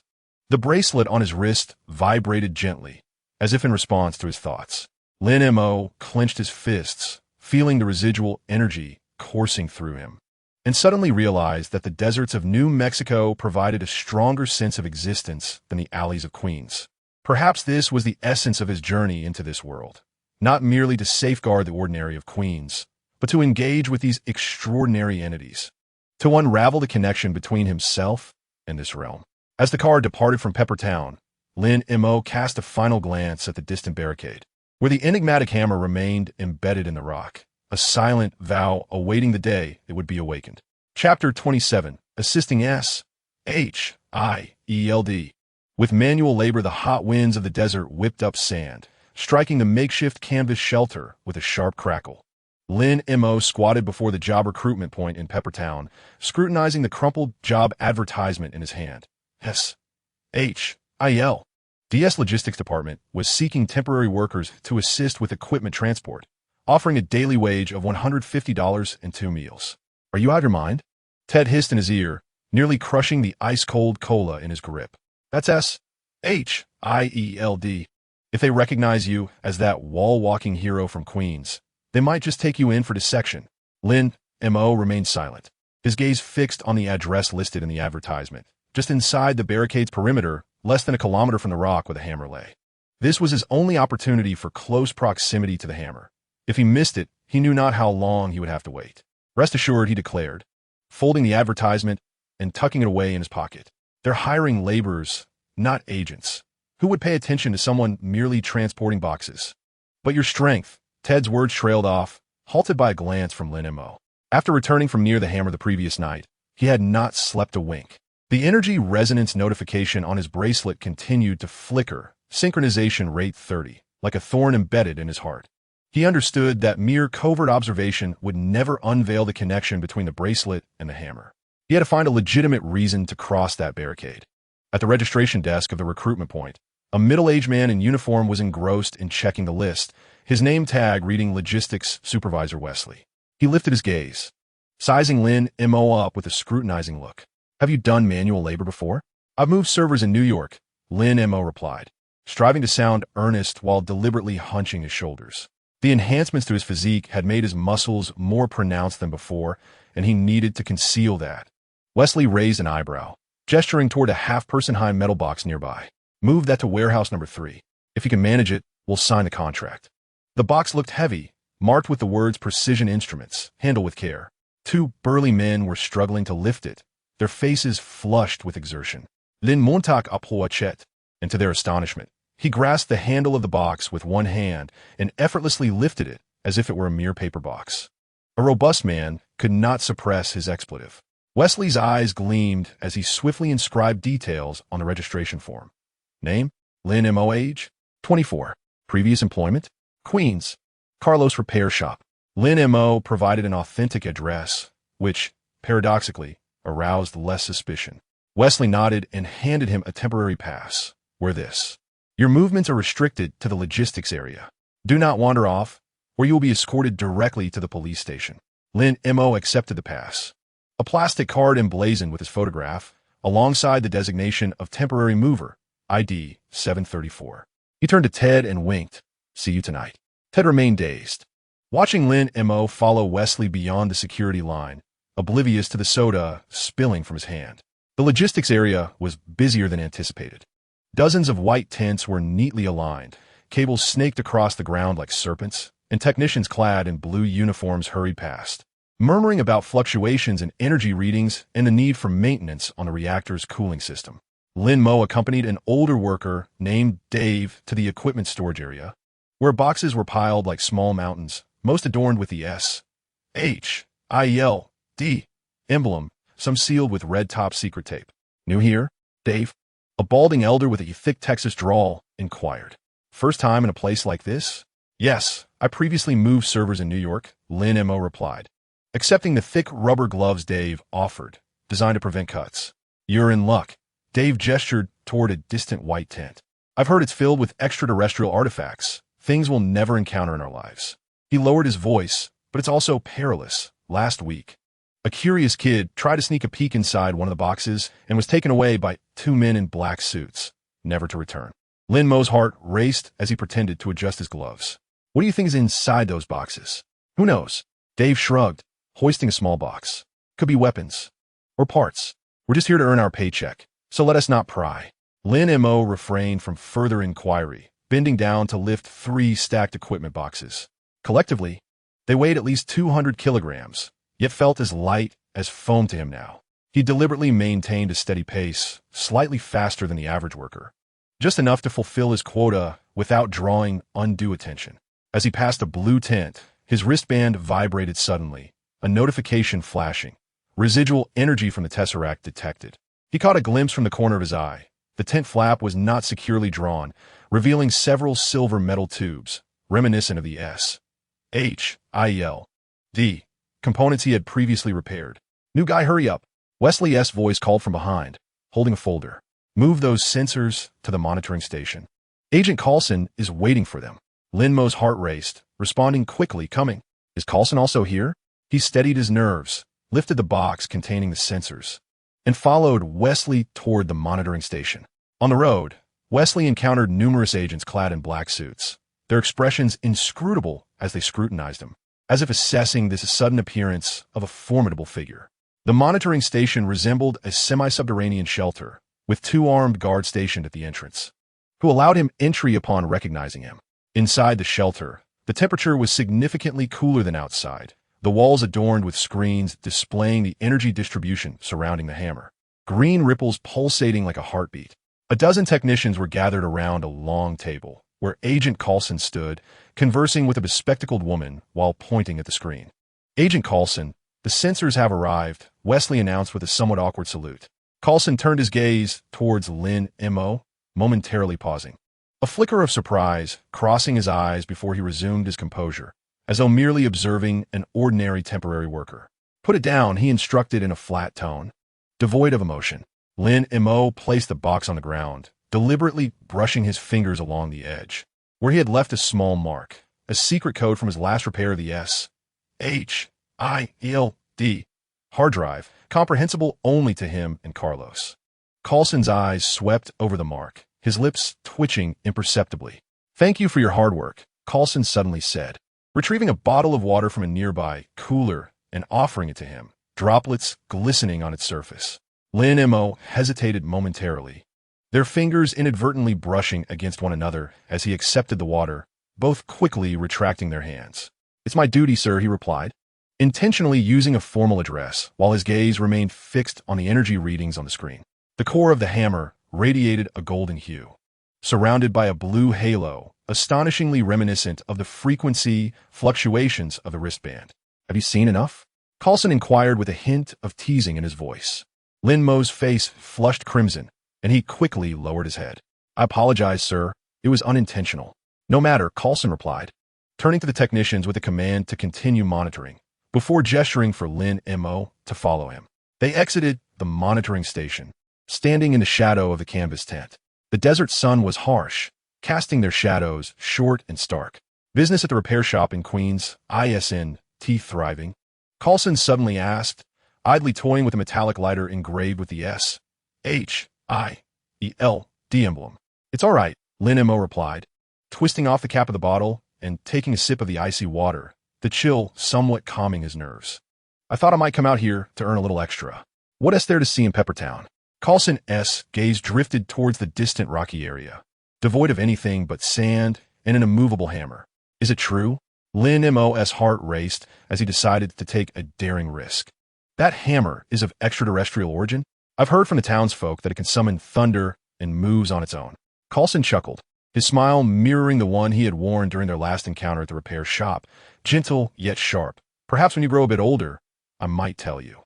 He pocketed the lighter, adding, do your job well. Wesley speaks highly of you, claiming you can accomplish the work of 3.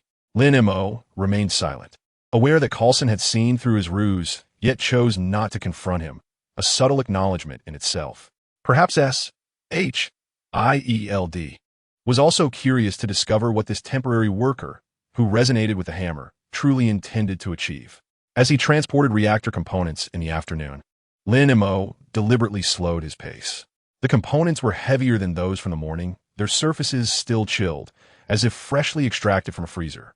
Dave and the other workers were drenched in sweat, yet he remained unfazed, his complexion neither flushed nor breathless, with only a bead of perspiration forming at his brow, truly embodying the archetype of a strong man who nonetheless tires. What on earth did you eat to grow up like this? Dave offered him a towel, saying, when I was your age, lifting half a box would leave me unable to stand upright. My family runs a martial arts school. I've been training my strength since childhood. Lin Mo fabricated a tale, while inwardly calculating that the straight-line distance from here to the rock zone where the hammer resided was merely 800 meters. If he were to sprint with explosive force, he could reach it in mere seconds. However, he hesitated. There were at least 10 surveillance cameras in the vicinity, along with concealed sensors. The moment he activated his abilities, he would be instantly detected. Suddenly, his wristband vibrated violently, and a glaring red alert flashed on the screen. Warning. Frost giant energy response detected. Distance, 10 kilometers. Lin Mo's hand trembled, nearly dropping the box of components he held. Frost giants? What brought them here? Were they after the hammer? Instinctively, he glanced towards the monitoring station, where a piercing alarm suddenly blared, red warning lights flashing wildly atop the tent. Technicians scrambled out, shouting into their radios, unknown target detected to the northwest. Intense energy response. All personnel return to your posts. Wesley's voice crackled through the broadcast, tinged with unprecedented tension. Special forces preparing to intercept. Repeat, special forces preparing to intercept. Lin Mo felt his heart plummet. Something was about to go awry. He gazed at the distant sky, which had transformed from a clear afternoon to a foreboding gloom, as swirling sand stirred like a colossal gray dragon coiling above. What is that? Dave stammered, pointing at the sky. Lin Mo remained silent, his dynamic vision capturing several indistinct silhouettes plunging down from the clouds at a speed akin to that of a cannonball. It was the Frost Giant's aircraft. Quick hide, Lin Mo urged, pulling Dave towards the nearest tent. In that moment, his physical enhancement activated automatically, enabling him to sprint with remarkable speed, effortlessly evading the metal framework that was swept away by the shockwave of the aircraft. Amidst the chaos, he spotted Coulson standing at the monitoring station entrance, holding a radio and gesturing towards the sky. Hawkeye Barton stood beside him, his bow drawn, an arrow tip shimmering with a blue glow, an energy arrow. Secure the monitoring station. Coulson's voice resonated through the broadcast. We cannot allow them to approach the hammer. Hiding behind the tent, Lin Mo observed as the agents fired their weapons. Energy beams tracing bright arcs across the sky. The Frost Giant's aircraft maneuvered with agility, evading most of the attacks, while occasionally launching ice projectiles that struck the ground, exploding into clouds of white mist, instantly freezing everything they touched. He needed to devise a way to approach the hammer. Lin Mo gritted his teeth. The appearance of the Frost Giants confirmed his suspicions. The troubles of Asgard had spread to Earth. Now, if he did not clarify the connection between the wristband and the hammer, he might never have another chance. Amidst the chaos, he activated his phasing ability, his body instantaneously becoming semi-transparent. The surrounding individuals were preoccupied with evading attacks, oblivious to the sudden disappearance of the porter. Lin Mo swiftly maneuvered close to the ground, utilizing dynamic vision to evade all explosions and falling debris, gliding through the turmoil like an eel. As he drew nearer to the rocky area, the vibrations from his wristband intensified, the alert of energy resonance strength 80, nearly overwhelming the screen. Agents of S.H.I.E.L.D. encircling the hammer were engaged in combat with the descending frost giant, blue energy beams and white ice spikes intertwining in the air, producing a cacophony of sound. A frost giant raised its ice axe, aiming to cleave the rock where the hammer resided, seemingly intent on its destruction. Lin Mo's heart raced. Without a moment's hesitation, he surged forward, activating his burst of speed, propelling himself to 8 times the velocity of an ordinary person. Just as the ice axe was about to strike the rock, Lin Mo arrived. Rather than attacking the frost giant, he exerted all his strength to grasp the axe's handle, his enhanced physical prowess reaching its zenith in that moment. Muscles taut, veins throbbing beneath his skin, the frost giant paused, evidently taken aback that this mere mortal could withstand his assault. With a furious roar, it increased its strength, an arctic chill coalescing around the axe, instantly freezing Lin Mo's gloves, robbing his fingers of sensation. "Get away from me," the frost giant bellowed, the axe pressing down with ferocity. Lin Mo's knees quaked, his arms on the verge of becoming immobile.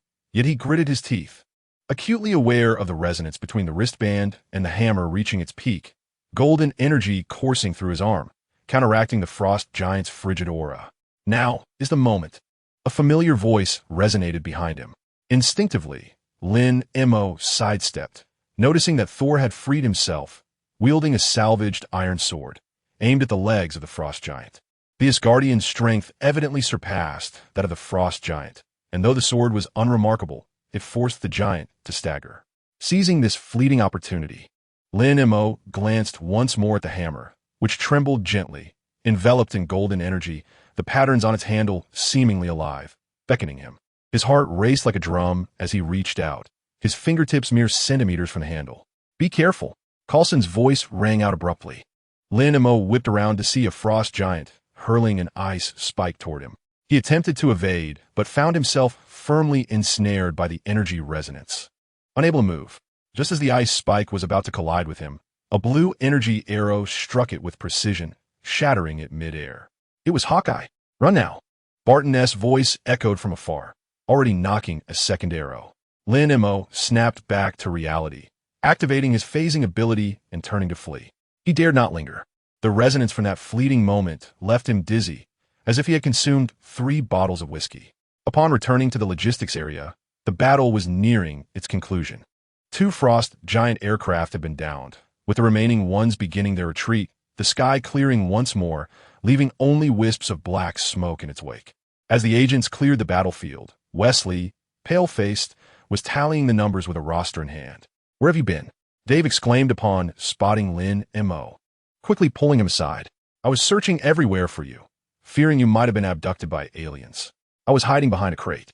Lin Mo's heart had yet to steady, the bracelet on his wrist radiating an alarming heat. The alerts of energy resonance intensity 90 synchronization interrupted host's physical exhaustion, flashing incessantly. Coulson approached, his trench coat dusted with debris, yet a smile danced on his lips. "It seems fortune has favored you. You are unscathed." "Thanks to you, sir," Lin Mo replied, averting his gaze, acutely aware that his earlier actions had likely been captured on surveillance. "Here's your pay for today." Coulson handed him an envelope, noticeably thicker than usual. "Wesley mentioned you performed admirably, and thus a bonus has been granted." He paused, lowering his voice. "The frost giant is merely the beginning. Greater troubles lie ahead. Do not return to the repair shop in Queens for the time being." Lin Mo's hand trembled, nearly dropping the envelope. Was this a warning or a form of protection? "Gather your belongings," Coulson instructed, turning away without a backward glance. "A vehicle has been arranged to take you back to town." Clutching the envelope, Lin Mo remained rooted to the spot, watching as agents lifted their injured comrades onto ambulances, observing technicians resealing the rock zone, and witnessing Thor being escorted aboard a helicopter by 2 agents. His previous fury had dissipated, replaced by a contemplative calm. Ted waited for him at the recruitment point, rushing over upon seeing him emerge. "Are you all right? I just heard there was a scuffle. It terrified me." "Me fine." Lin Mo handed him the envelope. "Here est the pay. It's more than I anticipated." "Really?" Ted opened the envelope, his eyes widening in astonishment. "This is enough for us to enjoy a 2-day escapade in Las Vegas." Lin Mo smiled, remaining silent. He glanced toward the distant rock zone, where the hammer still stood, like a silent giant. The bracelet's alerts had returned to normal, displaying only energy resonance synchronization rate 90, the word stark against the pale blue screen.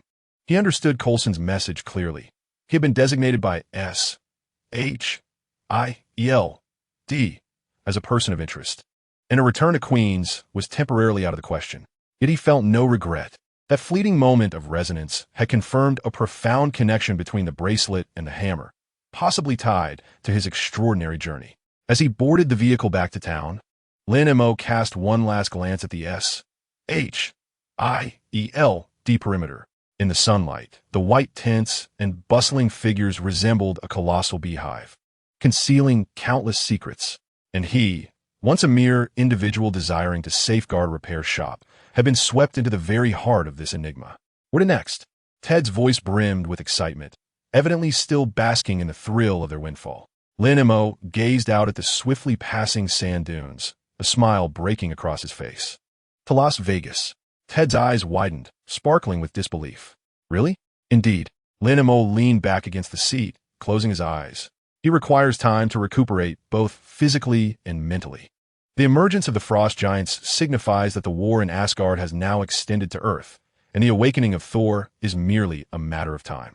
Before that occurs, he must unravel the mystery of the bracelet and discover his true identity." Outside the car window, the desert glimmers with golden light under the setting sun, resembling an endless ocean. Lin Mo gently touched the bracelet on his wrist. It had returned to a state of tranquility, as if gathering strength in anticipation of the next resonance. Chapter 28. Thor's minor troubles. The air conditioning unit in the small-town motel emitted an antiquated hum, dispersing a damp, musty odor throughout the room. Lin Mo lay on the creaking wooden bed, gazing at the yellowed water stains on the ceiling, which bore a resemblance to an eagle in flight, somewhat akin to the emblem on Hawkeye's quiver. Ted, in the adjacent bed, snored thunderously, clutching a half-eaten piece of beef jerky, likely dreaming of Cousin Dale's barbecue.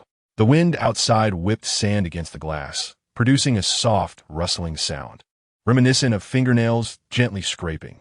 Lin Mo turned over, picked up the remote control, and switched on the television. The screen was filled with static until, after some adjustments, he finally found a clear channel broadcasting local news.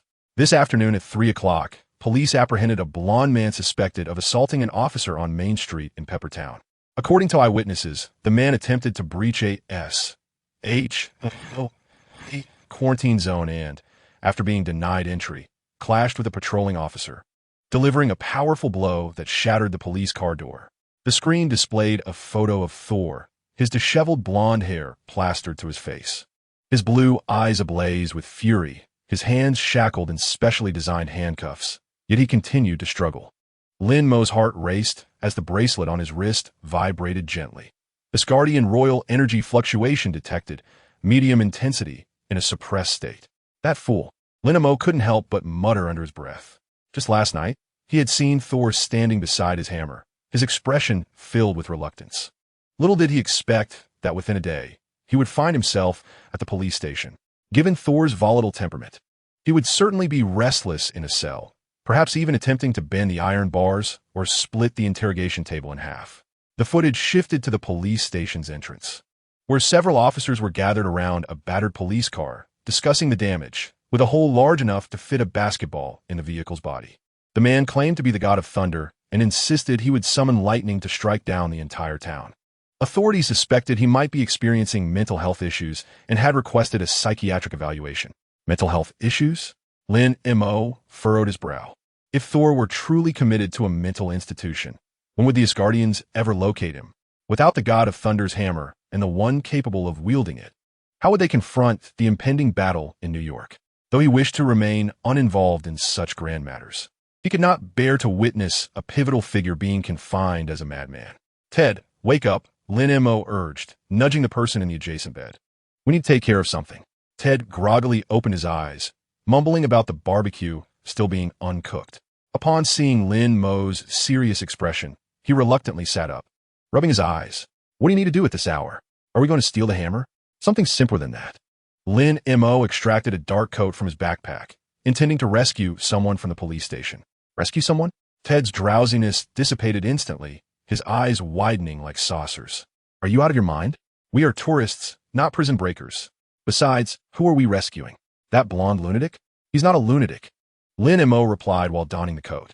Trust me, releasing him will not harm us. He refrained from explaining Thor's true identity to Ted, knowing that mentioning their intention to rescue the God of Thunder would only be perceived as a more severe mental issue. Ted hesitated, but Lin Mo had already swung open the door. If you're not coming, I'll go alone. If I get caught by the police, make sure to inform Aunt May. Damn it, you're forcing my hand. Ted cursed as he jumped out of bed, hastily pulling on his pants. If my cousin finds out I'm breaking someone out of jail, he'll break my legs, he muttered as he dressed, lamenting that he shouldn't have come to this wretched place. Staying in New York would have been much better. Why on earth are we saving some lunatic? Lin Mo paid no heed to his complaints, already calculating the route. The small-town police station stood at the end of Main Street, a two-story red brick building with barred windows, guarded by 2 policemen at the entrance, just as he had seen on the news. Given his current physical prowess and ability to phase through objects, infiltrating should pose no challenge. The difficulty lay in extracting Thor without revealing their identities. As they slipped out of the hotel, the streets were deserted, illuminated only by the dim glow of the streetlights, casting a hazy aura over the sandy ground. Ted followed closely behind Lin Mo, his steps trembling. Are we really going through with this? Maybe we should just forget it. Let that lunatic stay locked up. It's not our concern. It will be our concern once he summons thunder and wreaks havoc on the town, Lin Mo whispered, turning into a narrow alley leading to the police station's back door. The alley, littered with several garbage bins exuding the stench of rotting meat, startled a few stray dogs, which raised their heads to watch them warily, growling softly. Then Montag heitet, retrieving some leftover beef jerky from his pocket and tossing a few pieces towards the dogs. They immediately pounced upon the food, ignoring the 2 humans. See, he remarked to Ted, even the dogs know who their friends are. Ted swallowed hard, remaining silent, his grip tightening around the folding knife Lin Mo had insisted he carry for emergencies, though it was unlikely to be necessary. The back door of the police station was indeed poorly guarded, illuminated by a flickering streetlight that shone upon the rusted iron gate. Lin Mo activated his phasing ability, becoming semi-transparent like a shadow merging with the night. You wait here. I'll check it out, he instructed Ted, then stepped silently through the iron door, landing noiselessly in the courtyard. Several police cars were parked in the yard, and one had a large hole in its door, the edges still stained with blood. Lin Mo held his breath as his dynamic vision activated, clearly capturing the silhouette of a patrol officer yawning behind a second-floor window, coffee cup in hand. He crept along the wall towards the main building, his phasing ability allowing him to effortlessly glide through the glass door and into the police station lobby. The police officer at the front desk was soundly asleep, his drool trickling down the corner of his mouth, leaving a small damp mark on the incident report notebook. The clock on the wall indicated 2 o'clock in the morning, and the ticking of the second hand resonated distinctly in the silent hall. According to the images in the news, the cells should be in the basement. Lin Mo descended the stairs, each step as light as a cat's paw. Just as he reached the foot of the stairs, a cacophony of crashing chairs and tables erupted, accompanied by a man's furious roar and the startled cries of the officers. Come on, you cowards! Are you afraid to arm wrestle? It was Thor's voice, even louder than it had been earlier outside the barricade, reverberating against the walls. Lin Mo quickened his pace and penetrated the iron door of the basement. The sight before him made his lips twitch involuntarily. Thor was locked in the innermost cell, arm wrestling with 2 officers through the iron bars. The table was askew, one leg awkwardly lifted on the verge of collapse. Beside them stood a young officer, holding a camera and excitedly shouting, "Go! Break his arm! This is true madness." Lin Mo mused to himself. He maneuvered behind the cell, where there was a vent large enough for a person to slip through. Activating his phasing ability, he passed through the metal mesh of the vent and landed in the shadows outside the cell. Thor had one officer's arm pinned to the table, a triumphant smile on his face. "Do you see? This is the power of Asgard. You mortals. His words were abruptly cut off as he sensed something, suddenly turning his head toward Lin Mo's hiding place, his blue eyes shining astonishingly under the dim light. Who was there? Lin Mo's heart raced, and he quickly held his breath. Could an Asgardian sense the energy in a phasing state? He noticed Thor's brow furrow, preparing to rise, and hastily stepped out from the shadows, gesturing for silence. Is it you? Thor recognized him, a flicker of surprise in his eyes. The mortal who resonates with the hammer? What brings you here? To rescue you, Lin Mo whispered, pointing at the cell's lock. Don't speak, just cooperate. The two officers, bewildered by their exchange, stood up brandishing their batons. Who are you? How did you get in? Lin Mo ignored them, unleashing his enhanced strength in an instant, his fingers darting toward the lock. It was a simple pin tumbler, no different from a toy to him. With a soft click, the lock yielded. Hurry! Lin Mo yanked open the cell door, barking at Thor. Thor hesitated, clearly surprised by how smoothly things were unfolding. He glanced at the open door and then at the dumbfounded officers, suddenly bursting into laughter. Well done, lad. This is amusing. He shoved aside the obstructing officer and followed Lin Mo toward the vent, playfully patting one of the still-dazed officers on the shoulder as they passed. We'll settle this next time. Lin Mo led Thor into the vent, phasing through the metal mesh back to the yard. Ted, upon seeing them emerge, nearly collapsed in shock. My God, you really got him out. No time for chatter, run. Lin Mo grasped Ted and dashed deep into the alley, with Thor trailing closely behind, effortlessly keeping pace. Once they reached a safe haven, Lin Mo paused to catch his breath. Thor scrutinized him and suddenly broke into a grin. Why did you save me? Because you do not belong imprisoned in such a place, Lin Mo replied sincerely. Regardless of Thor's recklessness, he was destined to be a hero safeguarding Earth, and such a fate was unworthy of him. Thor raised an eyebrow, a flicker of complex emotion flashing in his blue eyes. Do you know who I am? Lin Mo hesitated for a moment, then nodded. Thor, the god of thunder, prince of Asgard. Ted, overhearing this, gaped in astonishment, his folding knife clattering to the ground. The god of thunder? You mean the one from mythology? Thor stood tall with pride. It seems my renown has spread across the 9 realms. Enough of your vanity, Lin Mo retorted, exasperated. This is not the time for such discussions. What do you plan to do next? S-H-I-E-L-D. And the police are searching for you. I must retrieve my hammer, Thor declared, his gaze resolute. Without it, I am not Thor, nor can I face my father. You cannot take it. Lin Mo recalled the scene from the previous night, realizing that the hammer was sealed by Odin's power. It was beyond Thor's current grasp. Thor's expression darkened. How do you know? I can feel it.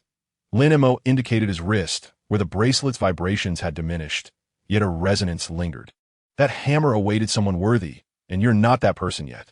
Thor fell silent, his golden hair glistening softly in the moonlight, revealing a moment of vulnerability. You are right, he murmured. I have been too reckless, believing strength was everything, only to be stripped of my powers and banished to this mortal realm. At least you recognize your folly. Lin Mo patted his shoulder, surprised that this prince of Asgard could reflect upon himself. Perhaps you should first learn how to be immortal before contemplating the role of a god. Thor raised his head, gazing deeply at him. You are a peculiar mortal. He turned toward the desert. I will prove to you that I am worthy of my hammer. Hey, where are you going? Lin Mo called out to him. To find a place to contemplate life. Thor's voice echoed back, his figure swiftly disappearing beyond the dunes. Thank you, mortal. I shall remember you. Lin Mo watched Thor vanish into the distance, breathing a sigh of relief.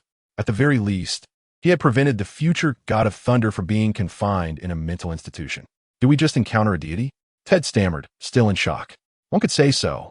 Lin Mo replied, retrieving the folding knife from the ground and placing it back in Ted's hand. Now, let us return and rest. We have a journey to embark on tomorrow. By the time they returned to the inn, the horizon was already tinged with the first light of dawn. Ted collapsed into a deep sleep, likely exhausted from the ordeal, while Lin Mo, restless, sat by the window watching the sunrise over the desert. The golden sunlight cascaded over the dunes like flowing honey. The bracelet vibrated suddenly, detected a positive interaction between the host and the Asgardian royal family, enhancing physical synchronization rate by 5, currently at 53. New effect unlocked. Energy perception. allows for a rough assessment of the intensity and attributes of surrounding supernatural energies. Lin Mo smiled softly, pleasantly surprised that saving Thor could also elevate his synchronization rate. He attempted to utilize the newly unlocked energy perception to scan his surroundings. The innkeeper's energy was quite ordinary. Ted appeared somewhat fatigued, while the energy emanating from the distance, the quarantine zone resembled a swirling mass of ominous clouds, heavy and oppressive, with Mjolnir's energy concealed at its heart, pulsating like a beating heart. Intrigung, Lin Montag mom oret. It seems this trip to New Mexico has yielded more than he had anticipated. The following morning, as Lin Mo and Ted enjoyed breakfast in the hotel dining area, they overheard the police at the next table discussing. That crazy blonde lunatic escaped in the dead of night. The cell lock was open somehow, and the surveillance footage captured nothing, almost as if it were haunted. He must have done it himself. That guy possesses frightening strength, another officer chimed in. The chief has already requested DS assistance. They should catch him soon. Lin Montag pauset, coffee cup in hunt. A slight smirk forming at the corners of his mouth. He glanced at Ted, who was engrossed in his meal, feigning ignorance, yet his ears flushed red like boiled shrimp. This coffee is quite good, Lin Mo remarked, taking a sip while gazing out the window. On the main street of Peppertown, several SHIELD vehicles had appeared. Coulson likely already knew of Thor's escape. Would this agent trace it back to him? We should leave quickly, Ted suddenly said, his voice lowered. I can't shake the feeling that someone is watching us. Following Ted's gaze, Lin Mo spotted a man in a black trench coat standing at the entrance of the restaurant. Looking in their direction, it was Hawkeye. He held a thermos, seemingly waiting for someone, but his eyes occasionally darted toward them. A hint of a smile playing at the corners of his mouth. Don't be nervous, just eat, Lin Mo advised, adding a piece of bacon to Ted's plate. He's merely observing. After a few moments, Hawkeye turned and departed. Lin Mo understood this to be a warning and a tacit approval. SHIELD likely realized he had rescued Thor, but had no intention of pursuing the matter. Perhaps in Coulson's eyes, allowing the reckless god of thunder to leave the precinct was preferable to having him cause a ruckus inside. It's time to go, Lin Mo declared, setting down his coffee cup and picking up his backpack, heading back to New York. As he settled into the taxi, en route to the station, he cast one last glance at the distant quarantine line. Under the sunlight, Mjolnir remained embedded in the rock, a silent testament. He knew his connection to this place was not yet over. When Thor truly grasped the meaning of being worthy of the hammer, he might return. Ted dozed against the car window, mumbling about never wanting to return to this cursed place. Lin Mo chuckled softly, choosing not to respond. Some experiences, even if perilous, are worth cherishing. At the very least, he could boast to Peter. He had not only met the god of thunder, but had also aided in his escape from the precinct. This was far cooler than any street magic. Chapter 29. Picking up a stone as a keepsake. The dawn in New Mexico blazed like a searing iron, causing the desert to shimmer with distorted waves of heat. Lin Mo stood beneath the canopy of a gas station, observing as Dale filled the car's tank. The gasoline in the container sparkled with fragmented light, causing the bracelet on his wrist to faintly glimmer. Are you really not going to wait for the sunrise before we leave? Dale asked, shoving a bag of beef jerky into Ted's hands. Remnants of last night's barbecue clinging to his scruffy beard. The desert sunrise is 10 times more beautiful than your fireworks in New York. No way, cousin, Ted replied, cramming the jerky into his already stuffed bag, the zipper straining against the bulging contents filled with souvenirs, a t-shirt emblazoned with a hammer design, a specimen of a desert lizard, and a stone ornament claiming to be from Asgard, which Lin Mo had examined with his penetrating ability and found to be merely a common sandstone. If we don't leave now, we'll miss the car back to New York, and I still need to fix my computer. Lin Mo smiled but said nothing. His thoughts were far removed from the car ride back to New York. They lingered on the restricted area a few kilometers away. After aiding Thor in his escape last night, he had barely slept, his mind consumed with the dark golden patterns of that hammer and the unusual vibration frequency of the bracelet. Before departing, he must return, even if only to catch a distant glimpse. I'm going to the restroom, Lin Mo told Ted, gesturing towards the makeshift toilet behind the gas station. Ted was busy photographing the Asgard stone and waved his hand without looking up. Hurry up, the car departs in half an hour. Lin Mo circled around to the back of the restroom, and immediately activated his physical enhancement. The fivefold speed propelled him across the desert like a gust of wind, the gravel beneath his feet scattering in his wake. His dynamic vision helped him avoid several hidden sand dune traps where Ted had twisted his ankle yesterday, howling in pain. There were more S.H.I.E.L.D. agents outside the perimeter than the previous day. 2 additional mobile laboratories had arrived, one of which bore the words biological research on its side, as several individuals in lab coats carried a metallic container inside. The radiation symbol on the container gleamed painfully in the sunlight. Coulson stood before a makeshift command tent, his brow furrowed as he conversed with an agent wearing glasses. Lin Mo caught a glimpse of the agent's identification badge, revealing the name. Fields, a biologist mentioned in the materials Peter had compiled, specializing in extraterrestrial biological samples.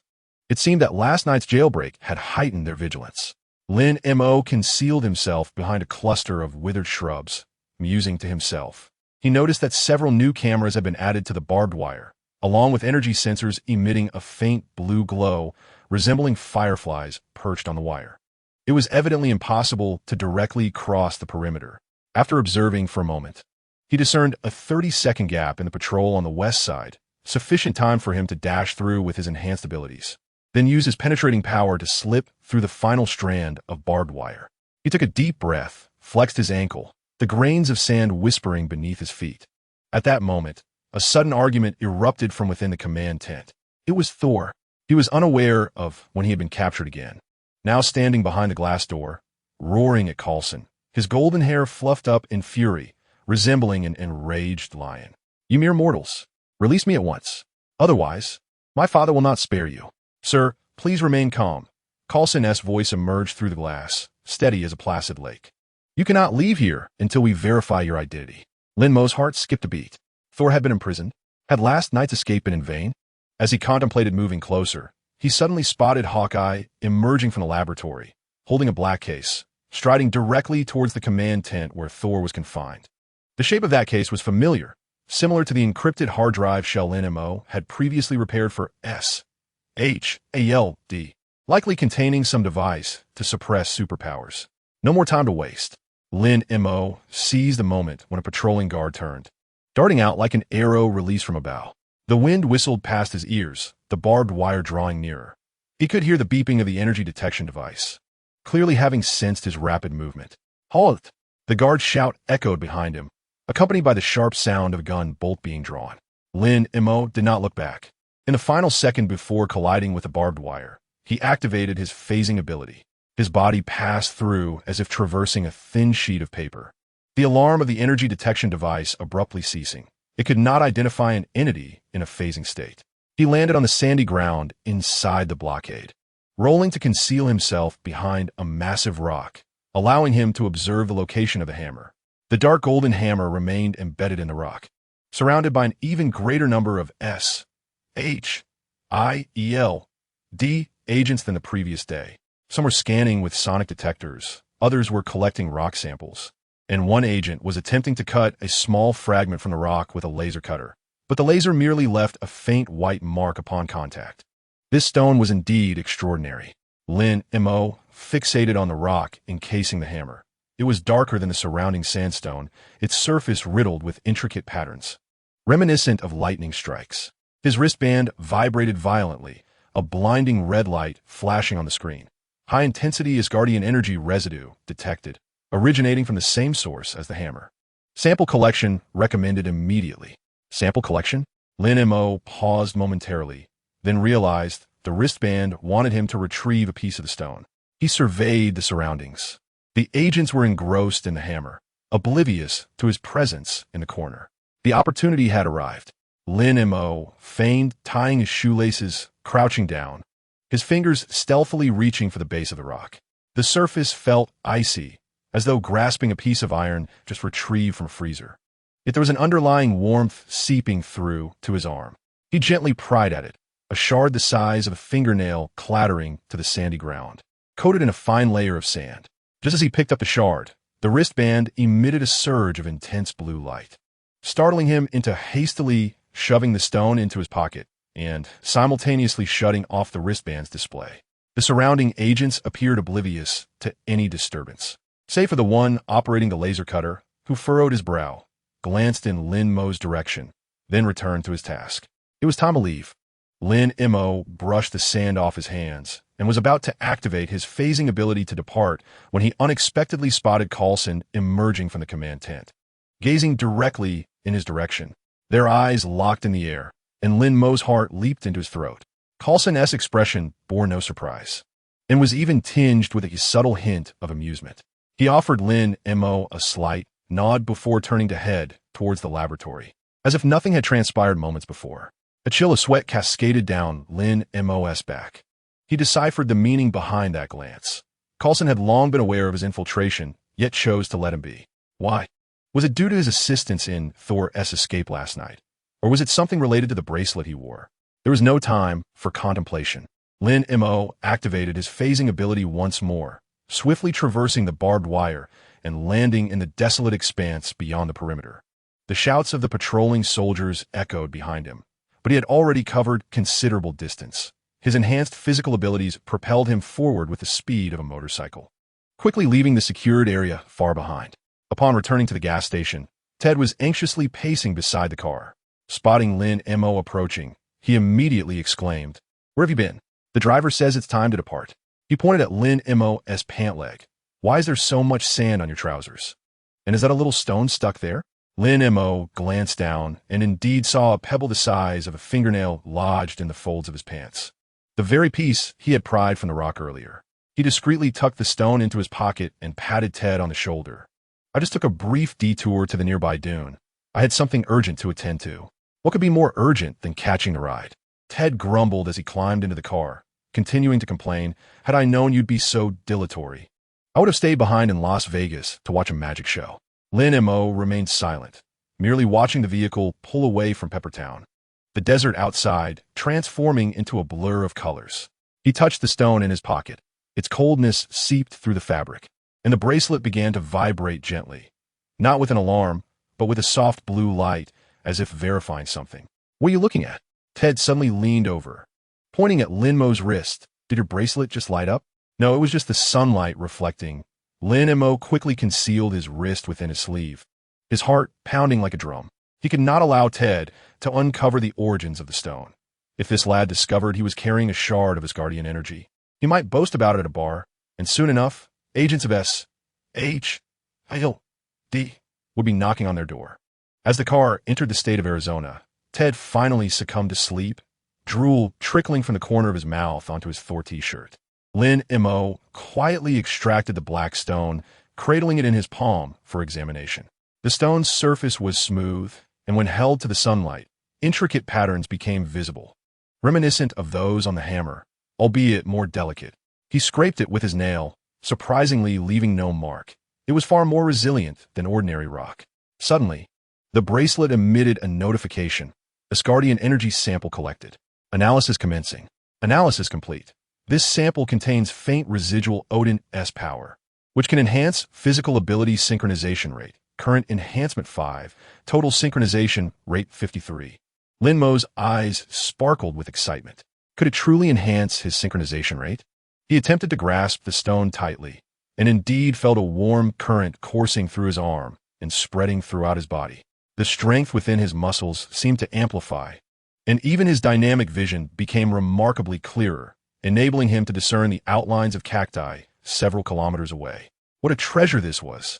Lin Mo cautiously placed the stone into his close-fitting pocket alongside Peter's map.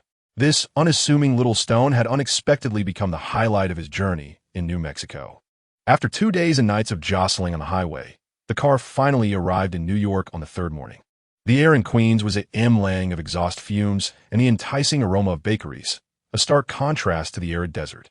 Ted, yawning and carrying his bag, complained that nothing compared to the comfort of a New York bed. Yet Lin Mo stood on the station steps, gazing at the distant skyline, his heart awash with indescribable emotions. The desolate New Mexico desert, the S.H.I.L.D. perimeter, the hammer embedded in the rock, Thor's golden locks flying as he roared, and Coulson's meaningful gaze. All these events felt like a surreal dream, yet they remained vividly etched in his memory. with the black stone in his pocket standing as testament. "Let us go, Mo." Ted tugged at his arm. "Martha must be making breakfast for us. I've missed her toast." Lin Mo nodded and followed Ted toward their apartment building. Passing by the community park, he noticed Peter feeding the spider, which had grown larger than before, its black ringed legs appearing as if inked. Upon seeing them, the boy dashed over excitedly. "Lin bro, Ted bro, you're back." "Indeed." Lin Mo smiled, ruffling Peter's hair. "I brought you a gift." He pulled out a small specimen of a desert lizard, a purchase made by Ted, which he had always found rather unsettling, and decided it would serve well as research material for Peter. "Wow, thank you, Lin bro." Peter's eyes sparkled as he carefully accepted the specimen. "Did you see the hammer? Isn't it's super cool?" "Cool doesn't he even begin to describe it. It's simply magical," Ted interjected, inadvertently showering Peter with saliva. "Not even a tank could budge it. And there's this blonde lunatic who shouts that it's his hammer, who has been apprehended by SHLD several times." Lin Mo remained silent, merely stroking the black stone in his pocket. The synchronization rate of the bracelet stabilized at 53, and the energy sensing indicated that the stone's energy was slowly being released, likely to last about a week. He understood that this journey to New Mexico encompassed far more than merely acquiring a stone. Upon returning to the basement, Lin Mo concealed the black stone within an iron box beneath his mattress, alongside his savings and Peter's map. As he closed the lid of the box, he suddenly felt the bracelet on his wrist lighten, as if it had fulfilled a certain mission. Sunlight streamed through the ventilation window, illuminating the toolbox on the floor. Lin Mo picked up a wrench and attempted to tighten the screws he had failed to repair yesterday. The enhanced strength allowed him to accomplish it with ease, and even his penetrating ability became smoother. Earlier, when he had closed the box, his fingers had inadvertently passed through the metal without the usual hindrance. It seemed this stone harbored hidden effects. Lin Mo smiled, his heart suddenly brimming with anticipation for the next time he would sign in. Empowered by the essence of Asgard, what abilities might one acquire next? Could it possibly relate to Thor? A knock at the door interrupts the reverie. It is Martha's voice calling, "Xiaolin, hurry back for breakfast. I made your favorite fried eggs. They'll get cold if you don't hurry." "Coming." Lin Mo responded, donning his jacket as he stepped outside. The corridor was suffused with the delightful aroma of fried eggs. Ted was already seated at Martha's dining table, his cheeks bulging with food, while Snowball lounged on his lap, gnawing on a strip of bacon. Peter, with a lizard specimen in hand, scribbled notes in his notebook, and Aunt May busied herself in the kitchen, humming a cheerful tune. Observing this scene, Lin Mo felt an overwhelming sense of contentment. No matter how thrilling the adventures in New Mexico were, they could not compare to the warmth of breakfast in Queens.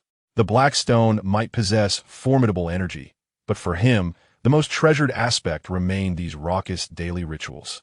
"Why are you daydreaming? Eat up." Martha placed a plate of fried eggs before him, the golden yolk oozing out and mingling with ketchup, resembling an abstract painting. "You weren't starving in New Mexico, were you? You look so thin, a gust of wind could knock you over." "I wasn't hungry. Cousin Dale treated us to barbecue." Lin Mo replied, feeling a warmth in his heart. The sunlight outside was just right, streaming through the window onto the dining table, casting a golden hue on each face. Lin Mo took a bite of the fried egg, the rich aroma of the yolk blossoming in his mouth, and suddenly realized that no matter how many adventures awaited him in the future, as long as he could return here and savor Martha's fried eggs, he feared nothing. As for the black stone hidden in the iron box, let it serve as a memento from New Mexico. Perhaps one day, it would prove to be invaluable. Chapter 30. Back to Queens. New troubles as the long-distance bus rolled into the Queens station. Lin Mo found himself fogging up the window, tracing the map of New Mexico with his finger. He had cleared a circular patch on the glass, perfectly framing the Spider-Man graffiti on the opposite rooftop, Peter's handiwork, now adorned with 2 additional spider legs since the last time he had seen it. "Finally back," Ted exclaimed, springing up from his seat. A strand of desert dry grass entangled in his backpack straps. The air of New York was unmistakably different. It carried the scent of pizza. He inhaled deeply, but then frowned. Something was amiss. There was also a hint of garbage. Lin Mo chuckled and gave him a playful kick. "Hurry up. Carlos is going to dock your pay." He hoisted the canvas bag containing souvenirs, the small stones inside pressing against his waist like an unruly warm pack, which had not cooled since leaving Peppertown. The bracelet occasionally flickered with a pale blue light, yet it did not display any notifications, as if concealing a secret. The roller shutter of the repair shop was half open, and Carlos was squatting at the entrance, repairing a motorcycle, his face smeared with grease. Upon seeing them return, the old man straightened up and tossed his wrench onto the ground. "So you decided to come back? I thought you had been carried off by a rattlesnake in the desert." "Not a chance, loco," Ted replied with a cheeky grin, offering a package of cactus fruit that Dale had given him. "A little gift for you, good for beauty and health." Carlos cast a glance at the crumpled fruit, but chose not to engage, turning instead to step into the shop. "Let us discuss this inside. There's trouble," he remarked. Lin Mo felt a jolt of apprehension. Trouble? Could it be that SHIELD had arrived? He hastened to follow Carlos into the store, and as he crossed the threshold, he was taken aback. The corner where parts were typically strewn had been cleared, replaced by a folding table upon which sat an antiquated computer. Beside it stood a cardboard sign, clumsily inscribed with the words, "Psychic Computer Repairs, Mind-Powered Booting, Money-Back Guarantee." "What is this?" Lin Mo inquired, the streetwise essence of the sign striking him immediately. "A competitor," Carlos explained, retrieving 2 bottles of cola from the refrigerator. "This popped up after you all left last week. A tall, lanky fellow with thick black glasses. He loiters outside the shop daily, claiming he can fix computers with his mind, and has snatched away quite a bit of business." He twisted the cap off a cola and handed it to Lin Mo. "He was just here, wanted to challenge you." "Challenge me in what? Who can fix a computer faster?" Ted leaned closer to the folding table, poking at the old computer. "This junk should be in the trash. And he thinks he can boot it with his mind? I could conjure magic with my mind too." Lin Mo remained silent, activating his penetration ability to scan the computer. A tiny electromagnet had been inserted into the casing, with wires snaking down the table leg and hidden beneath a rag. A smirk crept onto his lips. Indeed, a charlatan. Just then, a gaunt head poked through the doorway, resembling a clothes hanger, with lenses thick as the bottom of a beer bottle. Upon spotting Lin Mo, the man's eyes lit up, and he straightened his posture as he entered, holding aloft a crystal ball. "You must be Lin Mo. I am Victor, founder of Psychic Computer Repairs." He placed the crystal ball on the table, its glass refracting blinding rays of sunlight. "I've heard you're quite adept at computer repairs. Care to have a contest?" "Not interested," Lin Mo replied, attempting to return to his workbench, but Victor blocked his path. "What? Afraid?" The man raised his voice intentionally, drawing the attention of passers-by who paused to witness the spectacle. "Is it that you know you cannot compete with my psychic prowess?" He patted the old computer. "Watch closely. No power supply, no power button needed. I simply need a thought." Victor closed his eyes, gesturing over the crystal ball with both hands, muttering incantations. The onlookers held their breath. Even Carlos paused with his wrench in hand, leaning against the workbench. Lin Mo used his dynamic vision to discern a small magnet slipping from Victor's sleeve, gently swaying in front of the mechanism hidden beneath the table. Suddenly, the computer emitted a whirring sound, and the screen illuminated, displaying the boot-up interface. "Wow, it really booted." The crowd erupted in astonishment, with several elderly women immediately surrounding the setup, clamoring to know if he could repair their microwaves. "Did you see that?" Victor opened his eyes with triumph, pushing up his glasses. "This is the power of psychic abilities. Lin Mo, if you concede, all the business in this area will belong to me." Lin Mo regarded his theatrical display and suddenly found it amusing. Such a petty trick might deceive the elderly in Queens, but it was unfortunate for this fraud to encounter him. Clearing his throat, he raised his voice unexpectedly. "Psychic power? I believe it's more accurately described as magnetism." Victor's expression instantly shifted. "What nonsense are you spouting?" "Nonsense?" Lin Mo strolled to the back of the table, seizing the opportunity when Victor was distracted. With his phasing ability, he slipped through the tablecloth, deftly retrieving the concealed remote control with a gentle tug of his finger. "Then what is this?" He raised the remote. Noticing that the buttons were still sticky with chewing gum, a switch for the electromagnetic lock, cleverly hidden away. The onlookers fell silent, only to erupt into a chorus of furious accusations. "Fraud! I told you there couldn't be such a miracle. My retirement funds. He even swindled me out of $50 for repairing my fridge." Victor, clearly flustered, grabbed a crystal ball and attempted to flee, only to be seized by Ted, who firmly held him by the collar. "Trying to run? Return the money you scammed from that old lady."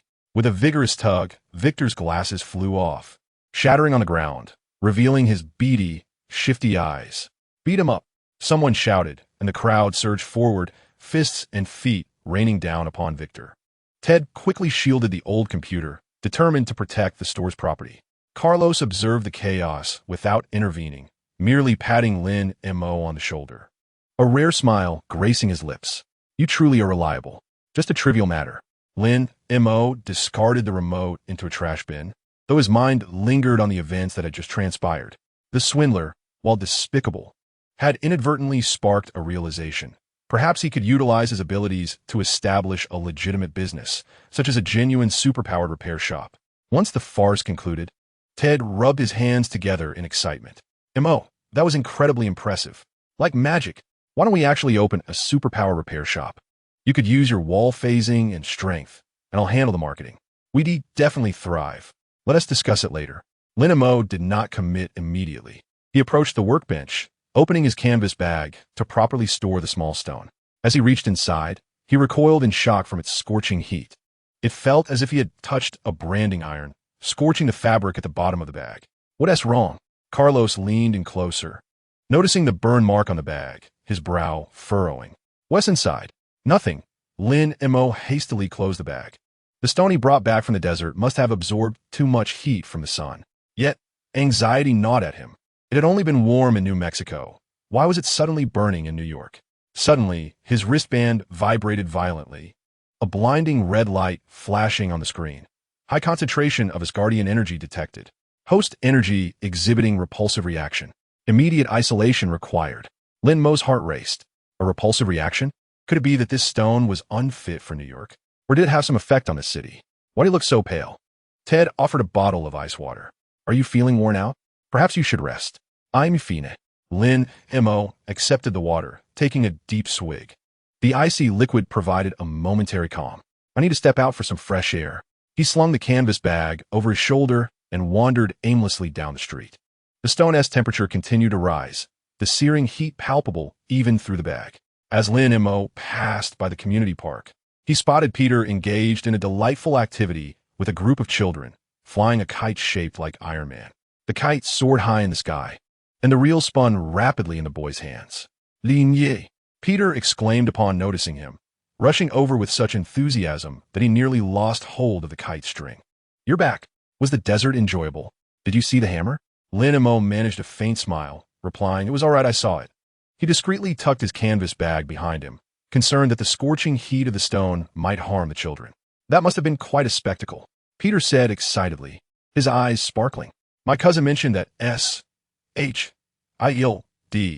has established a large base over there, with numerous agents stationed for protection. By the way, did you know?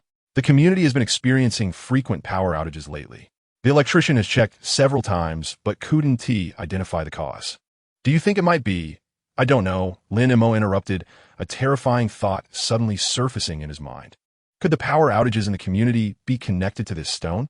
The energy leak from Asgard could very well be interfering with the electrical circuits. Resolving to act, he turned and headed towards Martha's house. The elderly lady was quite knowledgeable. Perhaps she would know how to handle this troublesome stone.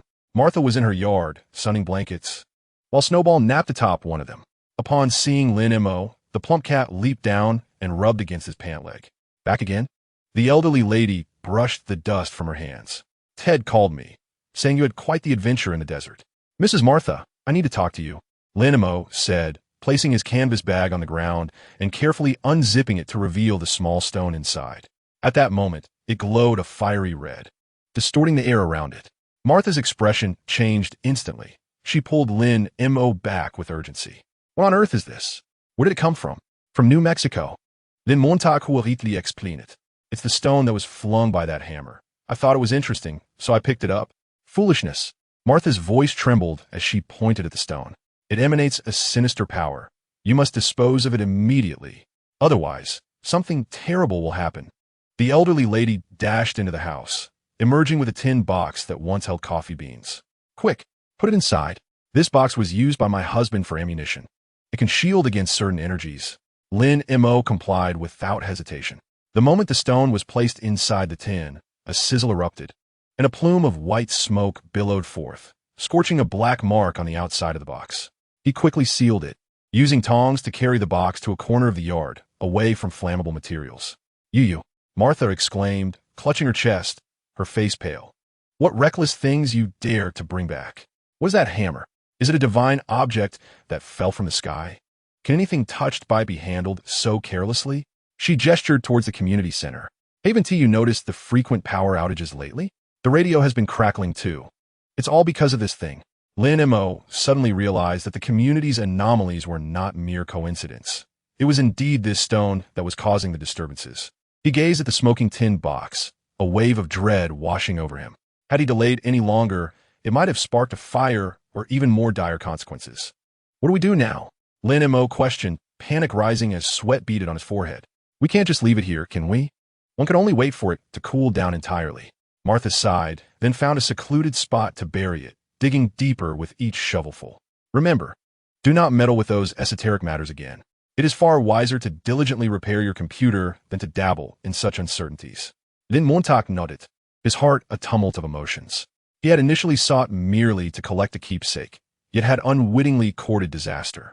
This, perhaps, was what Martha meant by the world changing. Even a rock could stir such commotion, and indeed, the world seemed increasingly tumultuous. By evening, the tin box had finally ceased its smoke. Lin Mo and Ted pushed a cart, transporting it to a wooded area on the outskirts, where they dug a 3-meter-deep pit to inter it, placing a large stone atop to deter any curious animals. At last it was done. Ted wiped his brow, lamenting that had he known it would be so troublesome, he would have never allowed Lin Mo to pick up that wretched stone.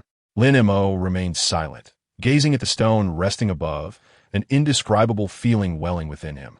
Though he had not come into contact with the hammer during this trip to New Mexico, he returned with this troublesome burden, deepening his understanding that the realm filled with superpowers and artifacts was far more perilous than he had ever imagined. Upon returning to the repair shop, Carlos had already closed up, leaving a solitary light on. Lin Mo sat at the workbench, staring at his hands, which still seemed to retain the stone's warmth. The bracelet had calmed, the screen displaying energy threat neutralized, yet he was aware that some things had irrevocably changed. He opened his computer, bringing up an email from Peter, summarizing recent global anomalies, green giants in the Brazilian rainforest, ancient relics uncovered in Norwegian glaciers, and frequent sightings of unidentified flying objects over New York City. Lin Mo rubbed his temples, suddenly nostalgic for the days when he merely repaired computers. Back then, the worst troubles involved malfunctioning hard drives or system crashes. Rather than grappling with stones imbued with extraterrestrial energy and fearing an alien invasion. What are you thinking about? Ted entered, bearing 2 bowls of instant noodles. Loco said we have a couple of days off to rest. By the way, Aunt May invited us over tomorrow for dumplings to celebrate our safe return. Sounds good. Lin Mo accepted the noodles, the steam fogging his glasses.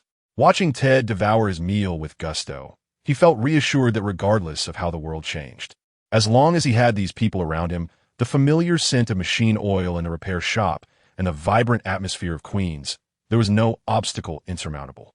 As for that swindler Victor, he had reportedly been chased 3 blocks by enraged residents before being apprehended by the police. He would likely be facing some time in confinement. The repair shop's business had resumed its former bustle, even thriving beyond what it had been before. Everyone remarked that Lin Mo was an honest man of genuine skill. Lin Mo merely smiled in response.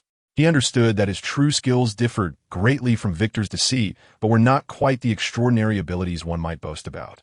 They simply granted him a measure of confidence to safeguard the ordinary amidst the relentless troubles of the world. As night deepened, Lin Mo lay on the army cot in the basement, listening to the wind whispering outside. The bracelet occasionally flickered with a faint glimmer, as if beckoning him to the stone buried within the woods. He understood that this was merely the inception, with greater troubles looming ahead. Yet he had braced himself for what was to come. Chapter 31. Aunt May's Spider-Man nephew the summer in Queens always carried a sweet, sultry warmth. With the chimes of the ice cream truck resonating from street to alley, mingling with the laughter of children, unfurling across the asphalt. Lin Mo crouched at the entrance of a repair shop, replacing the tire on an old bicycle, beads of sweat trickling down his forehead, splattering onto his oil-stained hands, creating dark splotches. Shaolin, come up. Aunt May's voice floated down from the apartment window, imbued with a hint of excitement. My nephew has arrived. Lin Mo lifted his gaze, casually wiping his hands on his shirt, his eyes drifting over the drying sheets, where he spotted Aunt May leaning out of the window, waving at him, her face partially obscured by black-framed glasses, the lenses reflecting the blinding sunlight. His heart skipped a beat, and the wrench in his hand nearly slipped from his grasp. "I'm coming," he replied, rising to his feet and brushing off the dust from his trousers as he made his way towards the apartment building. The fan in the stairwell creaked and groaned, failing to disperse the stifling heat, yet carrying with it the sweet aroma of cookies baking in Aunt May's kitchen. Upon reaching the third floor, he found the door to her apartment ajar, faint voices filtering through. "I'll only stay for these 2 months during summer vacation. I promise I'll return before school starts. I don't want to trouble you." A youthful voice, tinged with a shy timidity and a hint of a still awkward adolescent pitch, floated out. "I've told you countless times. Don't be so formal with Aunt May." Aunt May's voice held a playful admonition. "Your parents are in Europe for a conference. If I don't take care of you, who will? Besides, Xiao Lin and Ted are always here for meals. It's merely a matter of adding an extra pair of chopsticks." With a smile, Lin Mo pushed the door open, and the scene in the living room instantly reminded him of the comics he had perused before his journey through time. A tall, slender youth sat upright on the sofa, hands neatly resting on his knees, the collar of his faded shirt slightly frayed, while his black-framed glasses precariously slipped down to the tip of his nose, prompting a flurry of frantic adjustments. "Hello, Uncle Lin," the youth exclaimed, springing to his feet in a rush, inadvertently toppling the backpack at his feet. Books tumbled out with a clatter, revealing a notebook adorned with a spider on the cover. His cheeks flushed a deep crimson, akin to a ripened tomato. "I heard from Aunt May that you're quite adept at fixing computers." Lin Mo's gaze fell upon the spider-covered notebook, then drifted to the makeshift bracelet on the youth's wrist, crafted from circuit boards and rubber bands, appearing vaguely familiar, reminiscent of an early spider-sense device. He stifled a laugh, bending down to assist the young man in retrieving his books. "Just call me Lin Mo. No need for uncle. I'm only a few years your senior." Peter Parker. The boy hastily introduced himself, flustered as he scrambled to repack his books, his glasses slipping once more. "I'm a sophomore at Midtown High School, spending the summer here.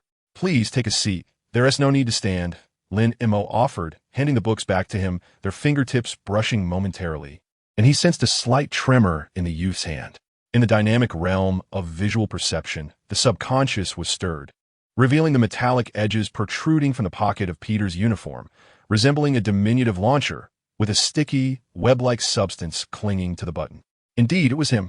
Lin Mo sighed inwardly, contemplating how this bashful youth, too timid to meet anyone's gaze, would, in a few years, swing between the towering edifices of New York, catching falling school buses with his webs and fending off alien invaders with his fists. He found it somewhat enchanting, akin to glimpsing a star yet to illuminate the night sky. "Are you hungry?" Aunt May emerged from the kitchen with a platter of cookies, the aroma instantly enveloping the living room. "Freshly baked chocolate chip cookies. Do have a taste." She nudged the plate towards Peter and offered Lin Mo a piece as well. "Come on, Lin Mo, you should eat. You're sweating buckets. Have you just returned from the Sahara Desert?" "Close enough," Lin Mo replied, taking a bite of the cookie, the sweet, chocolatey flavor melting in his mouth. "I was helping Carlos with his motorcycle. That old Codger S bike is more challenging than a tank to maintain." Peter nibbled on his cookie, casting furtive glances at Lin Mo before hastily averting his gaze, his long eyelashes casting a delicate shadow behind his glasses. Lin Mo observed the boy's fingers, long and well-defined, with neatly trimmed nails and a faint callus at the base, suggesting years of wielding a pen or operating delicate instruments. "Peter is an exemplary student at school," Aunt May interjected proudly, sitting beside him. "He won first prize at the science fair for his bioelectric device. It supposedly makes a frog's legs move." "Yes, it's an experiment on nerve conduction." Peter's face flushed deeper. "It's quite simple, really. It just involves a battery and some wires. Don't be modest." Aunt May interrupted, turning to Lin Mo. "This child takes after his father from a young age. He has loved taking things apart. Not a single radio or alarm clock in our house has escaped his grasp. By the way, isn't your computer always crashing? Let Peter take a look. He's better than most repairmen." Instantly, Peter perked up, his eyes sparkling with enthusiasm. "Really? What model is it? Did it show an error code during the blue screen?" It could be a memory compatibility issue, or perhaps overheating as he delved into the technical details. His shyness seemed to dissipate, his speech quickening, with excitement gleaming in his eyes behind his lenses. Lin Mo, observing his animated demeanor, recalled the notebook that had fallen earlier and teasingly remarked, "If you encounter any challenging problems, feel free to ask me. Don't always be climbing roofs." Peter's words halted abruptly, his cheeks flushing crimson, as he fumbled to explain, I just like stargazing. The view from a roof is splendid, unobstructed by streetlights, allowing me to see Orion." His explanation became increasingly jumbled until he finally lowered his head, feigning intense concentration on the cookie crumbs. "And Mag chuckled, patting Peter on the back. "This child has always had a penchant for heights. He has fallen from trees in our backyard several times and still hasn't learned his lesson." She cast a knowing glance at Lin Mo, a teasing smile gracing her lips, just like you when you were young, always squeezing through walls. Lin Mo felt a warmth rise to his cheeks. He indeed had been quite the rascal, climbing trees to raid bird nests and sneaking through fences to pilfer cherries from the neighbors, earning himself more than a few spankings. However, when compared to the future Spider-Man before him, he seemed like a mere novice. This individual possesses the remarkable ability to ascend the Empire State Building. Shifting the conversation, Lin Mo pointed to Peter's backpack and inquired if he had brought a change of clothes. "Aunt May has prepared the guest room. If you need anything, just let me know. There's a supermarket next to the repair shop." "Yes, I have," Peter quickly nodded, retrieving a folded laundry bag adorned with a Spider-Man design from the side pocket of his backpack. It was likely a gift from Aunt May, though the childish pattern seemed somewhat incongruous with his age. Lin Mo's gaze lingered on the laundry bag for a moment, recalling Peter's future vibrant red and blue suit, and suddenly felt a prophetic significance in the design. He stood up. "I must return to the shop. Carlos will be expecting me. Peter, if you're free this afternoon, come by the repair shop. I'll show you some real machinery." "Is that really possible?" Peter's eyes instantly sparkled, igniting like stars.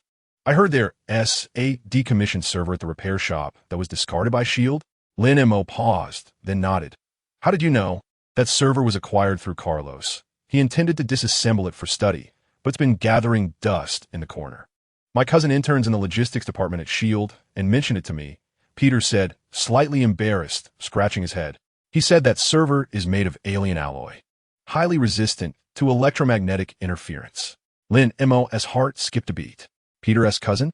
He dared not ponder further and merely patted Peter on the shoulder. "Come by this afternoon. I'll let you tinker with it." Upon returning to the repair shop, Carlos was cursing at an old printer, the cigarette in his mouth nearly burning down to his fingers. "This piece of junk produces text like hieroglyphs. The client needs it by this afternoon. What should we do?" "I'll take a look," Lin Mo approached, activating his ability to see through the printer and scanning its interior. A hair was caught in the rollers, trapped within the gears. With a deft flick of his tweezers, he extracted the hair, his movements swift as if performing magic. "All done." He pressed the print button, and clear text immediately appeared on the page. Carlos was taken aback for a moment, then exclaimed, "When did you learn to do that?" "Were you when I was struggling with this for half an hour?" Despite his complaints, the corners of his mouth betrayed a smile. "Just learned it from Aunt May," Lin Mo chuckled, glancing toward the door as Peter's figure appeared at the street corner, hesitating whether to enter, nervously fiddling with his backpack strap. "Is that the nephew Aunt May mentioned?" Carlos followed his gaze, observing Peter, who appeared quite earnest, unlike Ted, who would wreak havoc in 3 days without discipline. More reliable than Ted, for sure. Lin Mo grabbed a cloth to wipe down the workbench, acknowledging Peter's diligence and computer skills. Just then, Ted entered humming a tune, carrying an enormous magician's trunk emblazoned with the words Las Vegas Royal Circus. "Look, Mo, check out the treasure I've unearthed." He dropped the trunk with a loud clatter, claiming it was a second-hand market find, previously used by an actual magician. Peter was startled by the sudden noise and instinctively took a step back, colliding with a bicycle at the doorway, causing its bell to jingle. "Oh, so this is Aunt May's nephew?"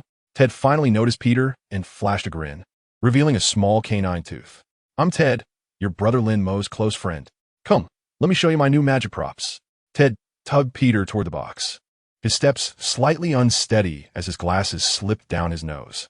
Lin Mo observed Peter's flustered demeanor and felt a pang of sympathy. At that age, a boy should be playing basketball on the playground and sharing innocent jokes with friends rather than bearing the premature burden of saving the world. This is a human levitation device, Ted proclaimed proudly as he opened the magic box, revealing a metal plate and several magnets. Watch closely when I stand on it. I can float. He stepped onto the plate and jumped, indeed, lifting a few centimeters into the air, thanks to the repulsive force of the magnets. Peter's eyes lit up as he leaned in for a closer inspection. These are neodymium magnets. Their magnetic strength is at least 10 times that of ordinary ones. But the repulsion is unstable and prone to tipping over. He pointed to the edge of the metal plate. If we add a cushioning device here, perhaps using springs or rubber pads, it should stabilize the levitation. Ted paused, scratching his head. It can be modified like that? I thought it was enough to just float. Science can enhance the magic, Peter replied, a slight blush on his cheeks. Yet his confidence shone through as he discussed his expertise. I can help you modify it. With the circuit board I brought, we could even add a remote control switch, allowing you to float whenever you wish. Really? Ted exclaimed, clapping Peter on the shoulder, nearly toppling him over. That is fantastic. From now on, we'll be magic partners. You handle the tech, and I'll handle the performance. We're bound to be a hit. Lin Mo chuckled and shook his head, turning back to repair the decommissioned SHIELD server. Peter's voice floated from behind, brimming with barely contained excitement as he and Ted discussed improvements to the magic props, occasionally punctuated by spirited debates about physical principles. Resembling a marvelous duet, the afternoon sun poured through the repair shop's glass windows, casting dappled shadows on the floor. Lin Mo sat at the workbench, listening to the laughter and chatter behind him, while his screwdriver, guided by precision, deftly removed screws from the server. He knew that the tranquil days would not last long. The Hulk's roar, alien invasions, and the wars of Asgard awaited them in the not-so-distant future. Yet for now, Peter was merely a boy who loved to climb rooftops to stargaze. Ted was still chasing dreams of magic in Las Vegas. Aunt May's cookies were still warm, and the summer in Queens was thick with sweetness. Lin Mo picked up a chip from within the server, embossed with the SHIELD insignia. Gazing at the intricate patterns on the chip, he suddenly felt that perhaps the tales of superheroes do not commence with leaps from towering buildings, but rather germinate quietly from a sweltering afternoon in a repair shop, where a boy discusses magic props with friends, planting the seeds of destiny. In the evening, Aunt May came to call them home for dinner. Upon seeing Peter and Ted squatting on the ground, engrossed in their magic box, she chuckled and shook her head. Two big children, seemingly getting along quite well.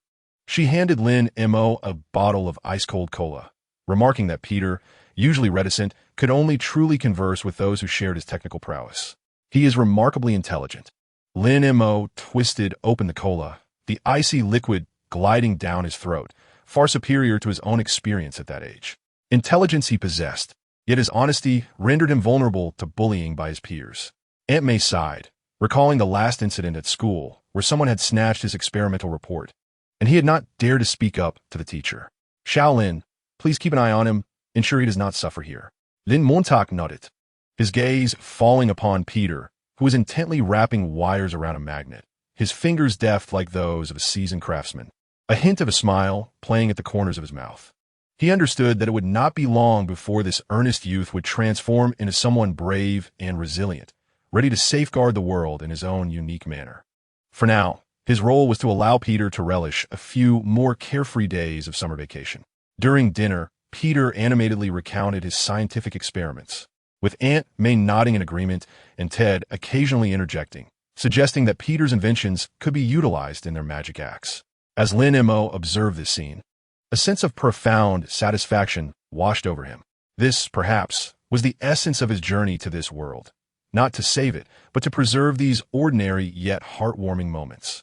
After dinner, Peter volunteered to wash the dishes, his actions somewhat clumsy, resulting in the shattering of a plate that left his face flushed with embarrassment. Aunt May, with a smile, reassured him that it was all right and urged him to watch television in the living room. However, Peter insisted on cleaning up, crouching to gather the shards, a small cut gracing his finger, which he merely winced at before continuing his task. Lin Mo watched his back and was reminded of the future Spider-Man, despite being battered and bruised, would rise to fight again. A warm feeling surged within him. He approached Peter, using his phasing ability to assist in picking up the last piece of glass. Be careful, don't cut yourself. Thank you, Brother Lin Mo, Peter said, lifting his head, his eyes sparkling. Can I ask you something? Go ahead. Can you really phase through walls? Peter's voice dropped to a whisper, his eyes glimmering with curiosity. Ted told me that you can perform magic and pass through walls. Lin Mo paused, then chuckled. What do you think? Peter lowered his gaze, tracing circles on his trousers. I think it's true. He raised his head, his expression earnest, as if certain that some abilities simply existed, waiting to be discovered. Lin Mo's heart leapt. He gazed into Peter's clear eyes behind his glasses, suddenly realizing that some seeds do not require deliberate nurturing. They will sprout on their own. He patted Peter's shoulder, saying, Don't overthink it. Enjoy your summer vacation. If you want to learn how to repair computers or modify magic props, feel free to come to me anytime. Peter nodded vigorously, a radiant smile illuminating his face, as if he had finally unraveled a difficult puzzle. As night deepened, Lin Mo walked home, the moonlight casting a long shadow behind him. He recalled Peter's laundry bag adorned with a Spider-Man design, the homemade bracelet on his wrist, and the spark of excitement in his eyes when he spoke of science. Suddenly, the bracelet illuminated, revealing a line of soft blue text. Potential ally energy signature detected. Compatibility with host 60. Lin Mo smiled. It seemed that the tale of Queens was only just beginning, and this summer was destined to be extraordinary because of a bespectacled boy. Chapter 32. Physical strength, penetration. Courier July in Queens resembled a vast steamer. The asphalt softened by the sun, while the air was imbued with a peculiar blend of asphalt and ice cream. Lin Mo rode an old bicycle discarded by Carlos, with a freshly repaired radio nestled in the basket, hurrying to Mrs. Aaron's home. The bicycle bell jingled, startling a sparrow perched on a fire hydrant. As he passed the community park, he spotted a familiar figure, Grandma Gretchen, sitting on a bench, clutching a prescription with a furrowed brow, reminiscent of a wrung-out cloth. At 79, her legs were unsteady, requiring her to lean on 2 crutches. During the last fire, Lin Mo had carried her down from the 2nd floor, and since then, she had often referred to him as the good child sent by the Bodhisattva. Grandma Gretchen, what brings you here on such a hot day? Lin Mo halted his bicycle and retrieved a bottle of chilled lemonade from the basket, which Aunt May had handed to him that morning. Have a drink. The elderly lady lifted her gaze, her murky eyes glimmering momentarily as she accepted the cup, but did not drink. Instead, she handed over the prescription. Lin, could you help me? The pharmacy said it would take 2 hours to deliver the medicine, but I've run out of my blood pressure medication and cannot wait. Lin Mo took the prescription, noting the community pharmacy's address, just 3 blocks away. Please wait. I shall fetch it for you. He extracted the radio from the basket. This is your radio. It has been repaired and can now play storytelling. Oh dear, you are too kind. Grandma Gretchen quickly waved her hands. In this heat, I should make my way there slowly myself. Not all. I am quite swift. Lin Mo replied with a smile, placing the radio on the bench before pedaling towards the pharmacy. His enhanced physical abilities made his legs feel as though they were powered by a motor, and the wheels turned with remarkable speed. As he passed the ice cream truck, the owner cheerfully called out, Lin, would you like a sweet cone? It's on me. Maybe next time. Lin Mo shouted back without looking, the wind roaring past his ears, and his dynamic vision allowed him to deftly avoid children and stray cats on the sidewalk.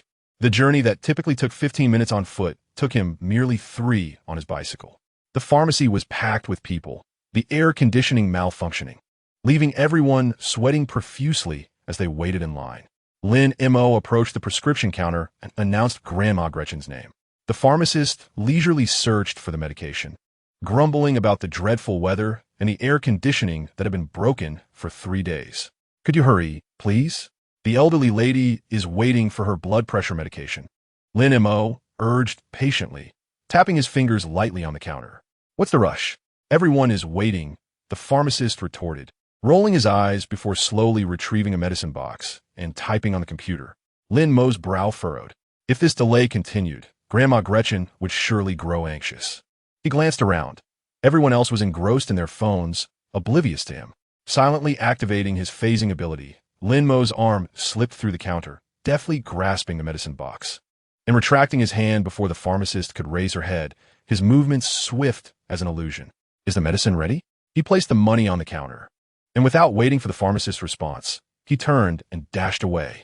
Behind him, he heard the pharmacist exclaim, Hey, where's my medicine? On his return ride, Lin Mo eschewed the main roads, veering into a narrow alley.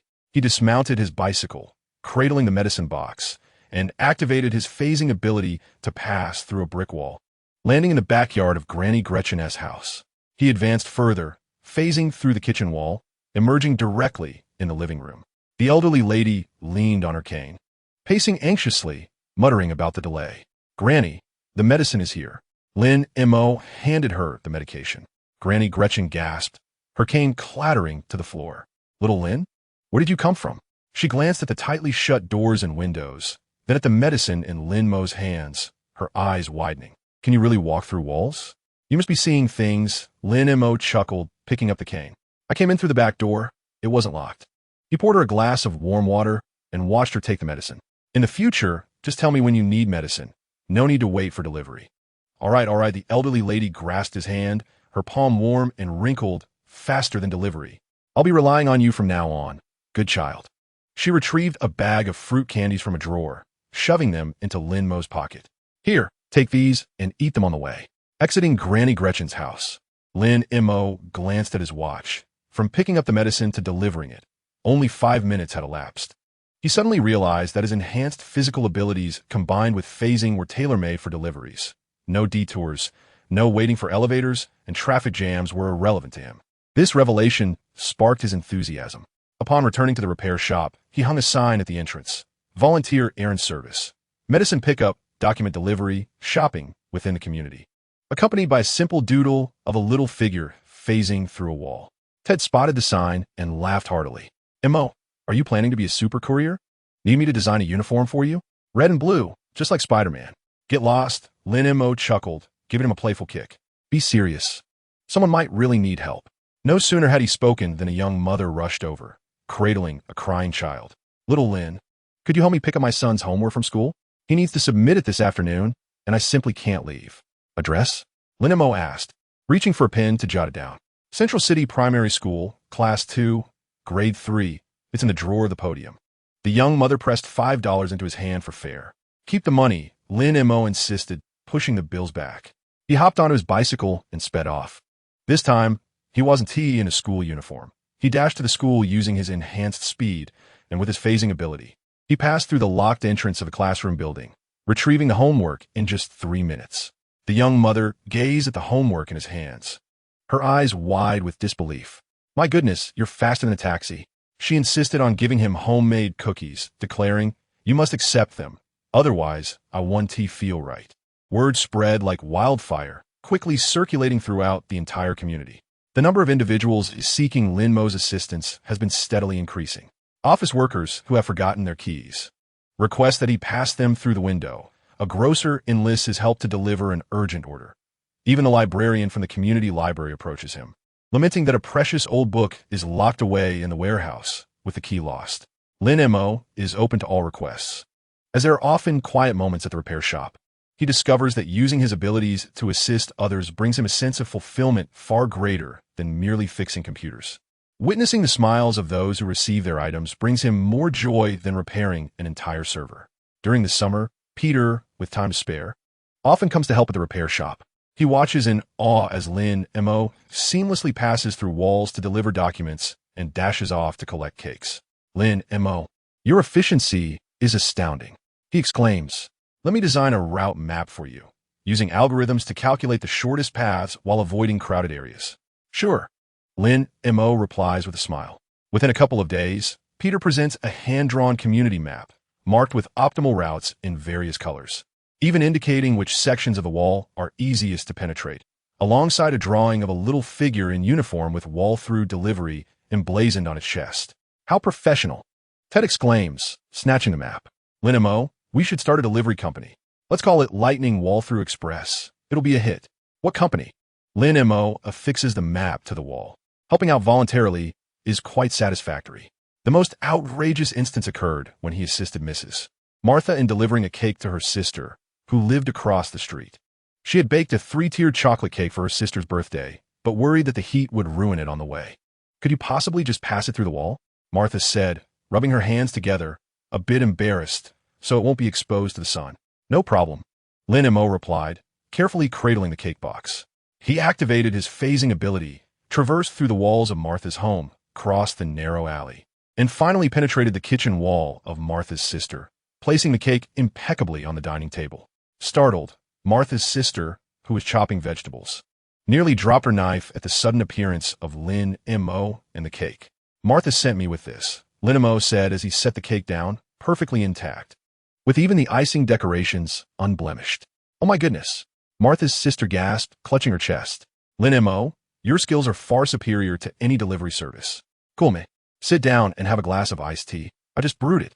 Lin Mo politely declined and phased back to Martha's house. Martha, standing by the window, smiled upon his return. "I knew you could do it," she said, retrieving a plate of cookies from the oven. "This is your reward. They are even better than Aunt May's." "Not likely," Lin Mo chuckled, taking a bite, the sweetness just right, warming his heart. As the days passed, Lin Mo's reputation as a volunteer courier grew ever more renowned. Some presented him with banners, proclaiming through-wall delivery of warmth, volunteer pioneer. Others knitted him sweaters for his errands, saying they would keep him warm. Even a sheriff from the community police station approached him with an urgent document needing delivery to the adjacent neighborhood, inquiring if he could assist. "Sheriff, would this be considered an abuse of superpowers?" Then Montauk teased it. "Consider it a public service," the sheriff replied. The sheriff patted him on the shoulder, expressing gratitude for the troubles he had alleviated, promising sweet donuts for his assistance in future endeavors of catching thieves. Lin Mo smiled in agreement, realizing that he was increasingly fond of this sensation, utilizing his abilities for small, yet meaningful tasks. Free from the watchful eyes of the SHIELD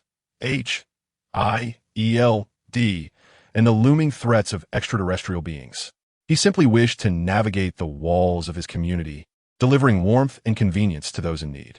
That evening, having finished delivering dinner to Grandma Gretchen, as her daughter was unavailable, he was preparing to return to the repair shop when he encountered Ted and Peter at the alley's end. Ted held a vest emblazoned with lightning wall delivery, while Peter brandished a homemade helmet adorned with a spider sticker. "Try it on," Ted insisted, draping the vest over him. "I fashioned it from an old curtain. It's breathable." Peter passed the helmet to him, stating, "This will protect your head. What if you bump into something while passing through walls?" Observing their enthusiasm warmed Lin Mo's heart, prompting him to obediently don the vest and helmet. Ted whipped out his phone, insisting on capturing the moment. "I'll post it in the community group so everyone can see our super courier." Not long after the photo was shared, Lin Mo's phone buzzed incessantly with notifications from the community residents showering him with likes and playful jests. Aunt May remarked that the vest color was atrocious and promised to knit him a new one by the next day, while Carlos warned him not to neglect his computer repairs lest his wages be docked. Grandma Gretchen sent a red envelope with a note saying to buy some popsicles. Lin Mo chuckled, returning the envelope, and gazed up at the evening sky. The sunset bathed the clouds in a golden red hue, reminiscent of Martha's burnt cookies. In that moment, he felt that perhaps his abilities were never meant for violence, being a community courier traversing streets and walls. Delivering warmth and convenience to every corner was truly the most meaningful endeavor. Ted continued excitedly planning for an expansion of their service, while Peter diligently recorded optimization strategies in his notebook. Lin Mo watched them, then glanced at the vest and helmet he wore, suddenly laughing. Perhaps being a superhero did not necessitate swinging between skyscrapers or battling aliens.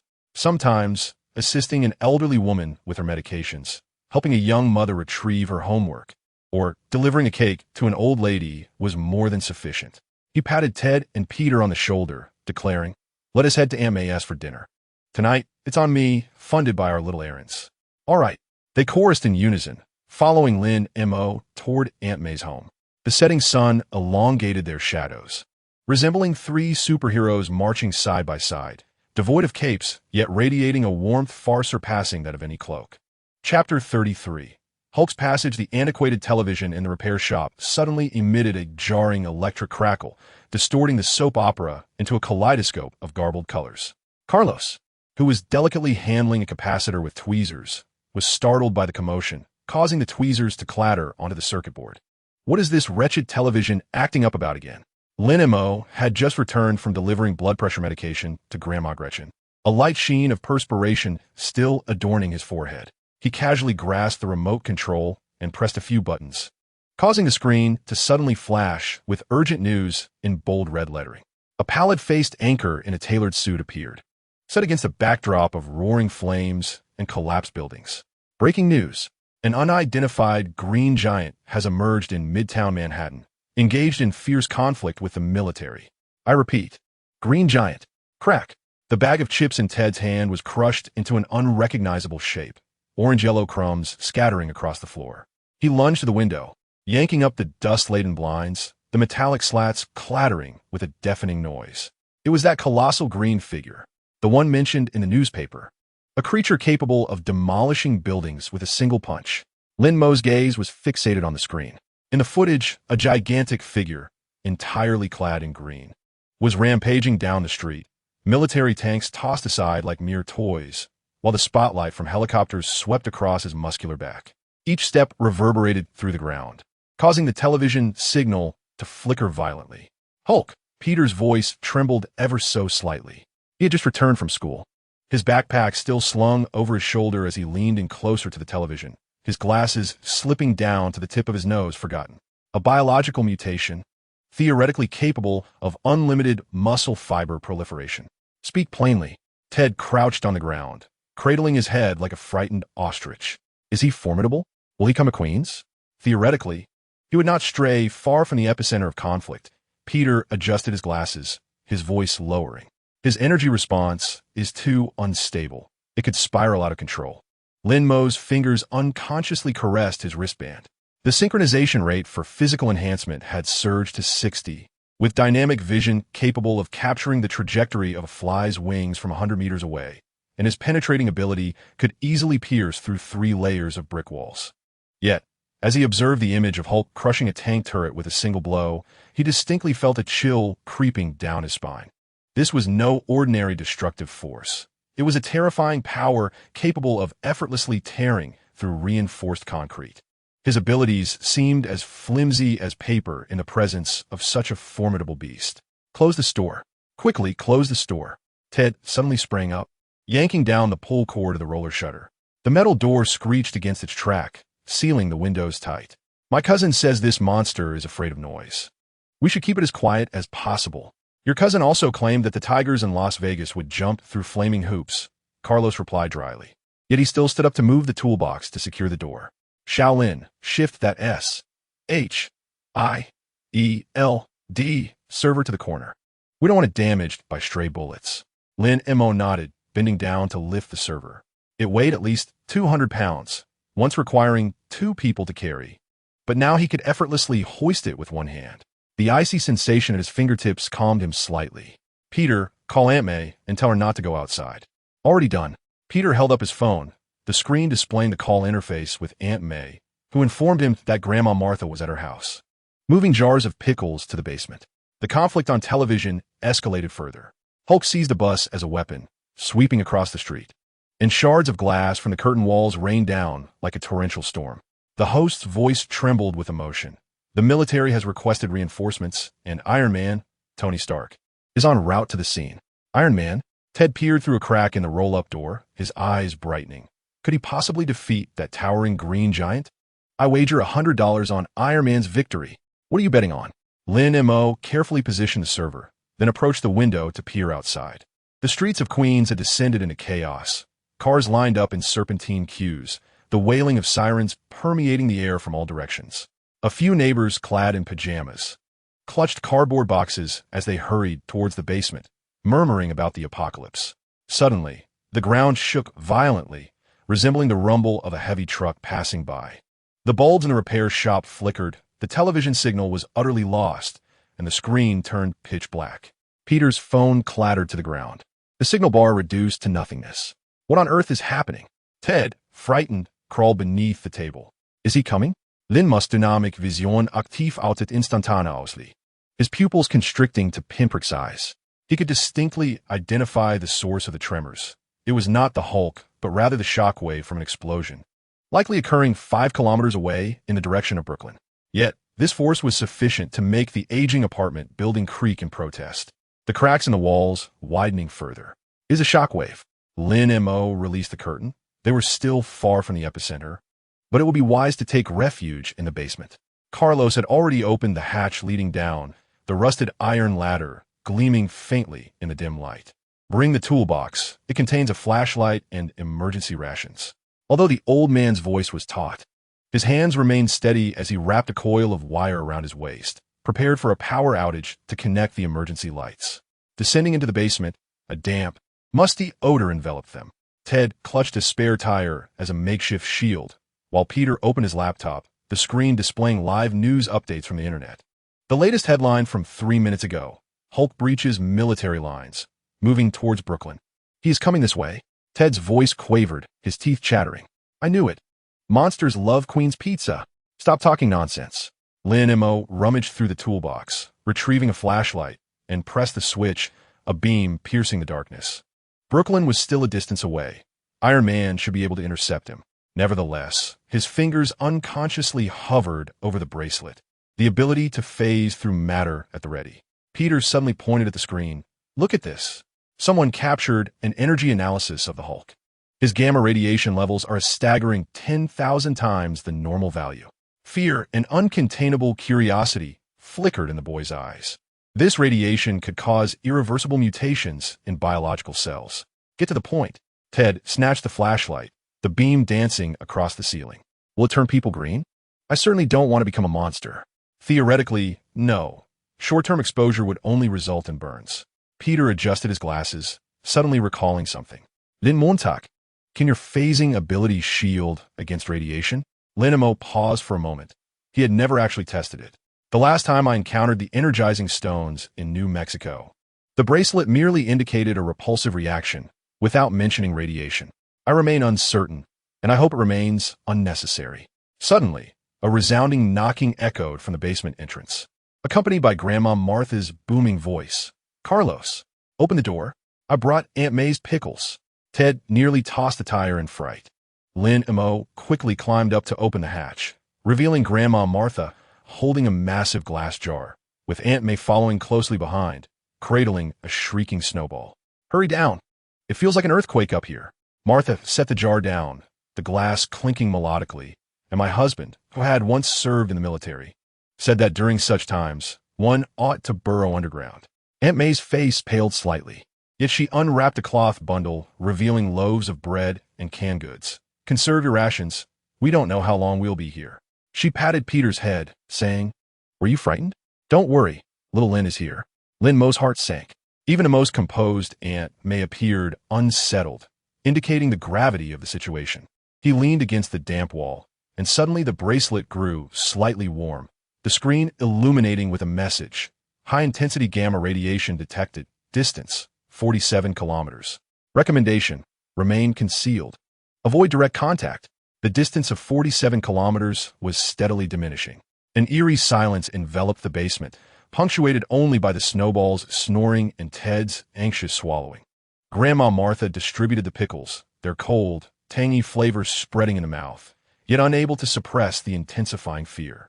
Abruptly, a piercing metallic tearing sound reverberated from above, as if a heavy object had crashed onto the roof of the repair shop. Dust cascaded down, and a red glow seeped through the hatch's crevice, accompanied by a distant, thunderous roar that was not an explosion, but some primal creatures bellowing, deep and ferocious, causing his eardrums to throb painfully. He has reached Brooklyn. Peter's computer screen illuminated, displaying a video where the Hulk stood atop the Brooklyn Bridge, smashing a cable with a single punch, causing the structure to sway violently, resembling a dying python. Ted's hands trembled around the tire. It's over. It's over. Queens will be next. Shut up. Lin Mo interjected suddenly, his voice lower than usual. We need to think of a solution. He turned to Carlos. Can that old generator of yours still function? If the power outage lasts too long, the medication in the fridge will spoil. Carlos paused momentarily, then nodded. It's in the warehouse. I need to retrieve it. I'll go. Lin Mo stood up, brushing off the dust from his clothes. You all stay put. No. Aunt May grasped him. It's too dangerous up there. Have faith. I have a plan. Lin Mo smiled, activating his phasing ability, his arm effortlessly passing through the basement's concrete wall. I can walk through walls. I won't be detected. He looked at Peter. Where exactly is the generator in the warehouse? Peter promptly provided the coordinates and sketched a rudimentary map. Be careful of the shelves. They're stacked with gasoline barrels. Lin Mo took the map, inhaling deeply. He was acutely aware of the perilous nature of the situation. The radiation and impact from Hulk could be fatal. However, Gretchen's grandmother's anti-hypertensive medication remained in the refrigerator, and the community hospital's vaccines required refrigeration. He could not afford to hide. Activating his physical enhancement, Lin Mo darted out of the hatch like a nimble cat. Indeed, a large hole had formed in the roof of the repair shop, with sunlight streaming through the breach, casting slanted patches of light upon the ground. In the distance, the sky was stained a fiery orange by thick smoke, and he could vaguely discern Iron Man's golden armor weaving through the clouds like an enraged bumblebee. He dared not delay, moving swiftly along the wall. His phasing ability allowed him to glide effortlessly through the locked warehouse door. The generator lay in the corner, covered by a tarpaulin, dust settling upon it like a shroud. Lin Mo bent down, grasping the generator's handle with one hand, when suddenly he felt a more intense tremor reverberate through the ground. This was not a shockwave. It was Hulk's footsteps, merely 3 kilometers away. Damn it! Lin Mo gritted his teeth, pushing his physical enhancement to its limits. The generator felt as light as a toy in his grasp as he turned and sprinted back, his dynamic vision enabling him to evade falling billboards and panicked crowds. As he passed the community park, he spotted several children trapped on a precarious slide, the nearby tree having been snapped in half by the shockwave, its trunk teetering ominously toward the slide. "Hold on tight," Lin Mo shouted, phasing through the metal frame of the slide to rescue the children one by one, his movements swift as a gust of wind. "Thank you, Uncle," exclaimed the youngest, still clutching a half-melted ice cream, his eyes sparkling. "You run faster than Spider-Man." Lin Mo smiled, escorting them to the safety of a basement before resuming his dash toward the repair shop. The weight of the generator began to strain his arms, yet he dared not slow his pace. The distance on his wristband had already reached 28 kilometers, the gamma-ray intensity causing the screen's edges to glow ominously red. As he turned onto the street housing the repair shop, Lin Mo witnessed a green figure streaking across the horizon, crashing heavily into a nearby parking lot. The cement ground fracturing instantaneously, cars soaring like toys. It was Hulk. He had indeed passed through Queens. Instinctively, Lin Mo activated his phasing ability. Merging with the shadows of the wall, he observed Hulk rising from the rubble, a steel rebar protruding from his chest. Yet he yanked it out as if it were a mere nuisance, releasing an earth-shattering roar. Iron Man's armor soon followed, the blue beam from his palm cannon striking Hulk's back and erupting in a dazzling display of sparks. "Run!" Lin Mo heard Peter's voice behind him. The boy had followed without him noticing, clutching a makeshift smoke bomb. "I'll distract them." "Don't be foolish," Lin Mo exclaimed, seizing him and thrusting the generator into his arms. "Take this back to Carlos. Quick!" He shoved Peter away and sprinted in the opposite direction, intent on drawing Hulk away from the community center. The physical enhancement propelled him faster than any vehicle, the wind howling past his ears as he captured the sight of Hulk indeed being drawn to him. Taking long strides in pursuit, Lin Mo's heart raced, knowing he could not outrun Hulk, relying solely on his phasing ability to evade. Upon sighting the dilapidated apartment building ahead, Lin Mo abruptly pivoted, activating his phasing ability as he surged into the structure, darting swiftly between walls. Hulk's colossal fist struck the edifice, causing the entire building to tremble, with bricks cascading like raindrops. Within the confines of the walls, Lin Mo acutely sensed the ferocious power, as if the very fabric of reality threatened to be torn asunder. Over here, he emerged from a second-floor window, waving at Hulk before swiftly retreating into another building. Like a nimble eel, he navigated the spaces between structures, utilizing his phasing ability to evade all assaults while directing Hulk towards the open expanse of the dock area. Just as he approached the brink of exhaustion, the roar of an engine resonated from the sky. Iron Man's armor radiated a brilliant light, ensnaring Hulk and enveloping him within a colossal energy dome. "Hold on tight, big guy." Tony Stark's voice crackled through the speakers, laced with a hint of jest. "Time to send you home." The energy dome emitted a blinding white light, cocooning Hulk before gradually ascending, vanishing into the clouds. Lin Mo slumped to the ground, gasping for air, every muscle in his body screaming in protest. The alarm on his wristband finally ceased, the screen displaying gamma-ray intensity normalized. Yet inexplicably, the synchronization rate surged by 5, reaching 65. Are you all right? Peter rushed over, smoke grenade still in hand, his face smeared with ash. Aunt May was worried sick. Lin Mo shook his head, gazing at the dissipating smoke in the distance, a sudden smile breaking across his face. He had dared to stroll in front of Hulk, and the thought now filled him with trepidation. Yet, seeing the community rooftops intact and hearing the distant laughter of children made it all worthwhile. Upon returning to the repair shop, Ted embraced him, weeping profusely, expressing his belief that he would never see Lin Mo again. Grandma Martha handed him the last pickled cucumber, while Aunt May gently wiped his face with a warm towel. And Carlos quietly repaired the damaged generator. The television signal restored, the news broadcasted footage of Hulk being taken away, the anchor excitedly announcing that the crisis had been averted. Suddenly, Ted remembered something, smacking his thigh. I won the bet. Iron Man really triumphed. Laughter erupted among them, reverberating in the cramped basement, dispelling fear and unease. Leaning against the wall, Lin Mo munched on Grandma Martha's pickled cucumber, surveying the scene before him. He understood that Hulk's passing was merely a prelude. Far more formidable threats awaited in the future. Chapter 34. Supplementing Spider-Man's mathematics, the aroma of freshly baked butter cookies wafted through Aunt May's living room. Sunlight filtering through lace curtains, casting intricate patterns on the arithmetic textbook. Lin Mo circled the third mistake in Peter's workbook with a red pen, the tip leaving faint scratches upon the paper. The expansion of this quadratic function is incorrect. The signs are reversed. Peter's ears flushed slightly, his fingers unconsciously fiddling with the buttons of his calculator, a chaotic array of numbers flashing on the screen. His gaze drifted past Lin Mo's shoulder to the two sparrows squabbling on the power lines outside, their gray feathers lifted by the wind, resembling a dancing ball of yarn. Oh, the boy murmured vaguely, the pen tip sketching a crooked spider on the scrap paper. Peter, Lin Mo lightly tapped the table, and his dynamic vision captured the movement of the boy's Adam's apple. This was the fifth instance of daydreaming today. Aunt May commented that Peter had scored only 62 points in the last monthly math exam, warning that if he continued like this, he would not finish his summer homework. No, Peter abruptly snapped back to reality, his glasses slipping to the tip of his nose, which he hurriedly adjusted. I was just pondering a problem. He tugged the draft paper back, attempting to conceal the spider design, but inadvertently knocked over the nearby milk cup, causing the light brown liquid to spread across the workbook like an unsightly cloud. Be careful. Lin Mo pulled out a tissue to help him wipe it, the soaked pages becoming translucent, faintly revealing the spider's silk strength calculation formula written beneath. He suppressed a laugh, his fingertip brushing against Peter's flushed earlobe.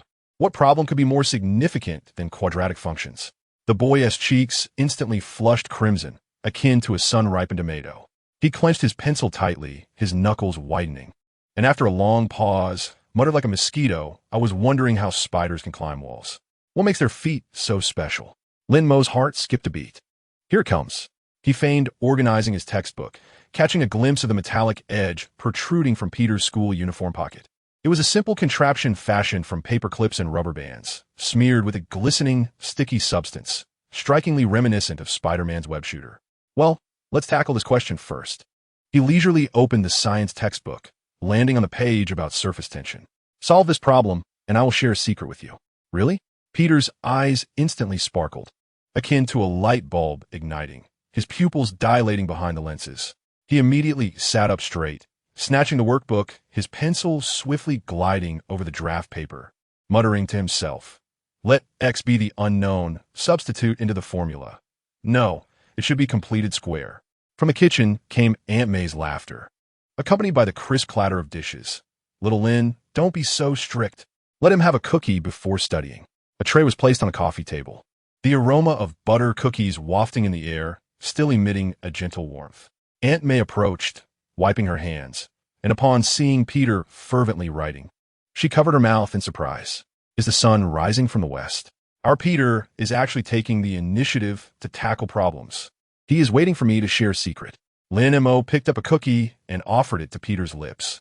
The boy instinctively opened his mouth to nibble, yet his gaze remained fixed on the draft paper, crumbs clinging to the corners of his mouth like tiny white ants. What secret could be so powerful? Aunt May chuckled as she sat down and poured them each a glass of milk. If it can make this child fall in love with math, I will gift you my ancestral baking tray. Her gaze fell upon Peter's draft paper, and upon seeing the spider design, she shook her head in exasperation. This child has had an affinity for insects since he was little. He even put a locust in my flower jar last time, forcing me to redo the cake 3 times. Peter's writing paused, his ears growing even redder. He hastened to finish the last step, pushing the workbook toward Lin Mo, beads of fine sweat forming on his nose. I'm done. Can you check if it's correct? Lin Mo meticulously reviewed the steps, his fingertip gliding over the neatly arranged calculations. The child is indeed intelligent, though his thoughts stray from the proper path. His problem-solving approach is more concise than the standard answer, yet he faltered at the final step by misplacing the decimal point. Nevertheless, he circled the error in red ink. Apart from this minor mistake, everything else was correct. Peter promptly rectified it and then gazed at Lin Mo with the eager eyes of a puppy awaiting a treat. Aunt May, observing the scene with amusement, carried the tray back to the kitchen, winking at Lin Mo before she left, as if to say, "It's your turn now." The living room was enveloped in the soft rustle of pen on paper. Lin Mo retrieved a copy of The Insect World from the bookshelf. Flipping to the chapter on spiders, he pointed to the illustration and explained, "The secret lies here. A spider's legs are adorned with thousands of tiny hairs, each hair branching into hundreds of finer filaments. These filaments interact with the molecules on a surface through van der Waals forces, functioning like countless miniature suction cups, thus enabling the spider to traverse smooth surfaces. Van der Waals forces." Peter's eyes widened in astonishment as he snatched the book to examine it closely, his fingers gently tracing the illustration. Is that the force between molecules? If we could mimic this structure, could humans also climb walls? In theory, yes. Lin Mo observed the spark of curiosity in his eyes, recalling the future image of a red and blue figure swinging between skyscrapers. However, human weight poses a significant challenge. The necessary adhesion would need to be extraordinarily strong, and safety must also be a consideration. He picked up Peter's draft paper, pointing to the sketch of the silk launching device. Your design concept is commendable, but the silk's tensile strength must reach at least 800 megapascals, which ordinary materials cannot achieve. Peter's mouth formed in O, as though he had been paused mid-sentence. He glanced at Lin Mo and then back at the draft, suddenly retreating and covering his pocket, as if his secret had been uncovered. "I was just doodling," he stammered, his cheeks flushing crimson. "Doodling with such professionalism?" Then Montag teased it, picking up a pencil to sketch an improvement beside the draft. "Here, add a pneumatic device to enable the silk to be ejected further. And this switch, using magnetic control, is more responsive than a mechanical button." Peter held his breath, his gaze transfixed on the drawing, so much so that he did not notice his glasses slipping down his nose. Suddenly, he seized Lin Mo's wrist with surprising strength. "How do you know all this? Have you also?" "I have repaired similar mechanical devices." Lin Mo calmly withdrew his hand, popping a cookie into Peter's mouth. There were designs akin to this in the equipment discarded by S. H. Il. D. The principles are quite similar. This excuse was flawless.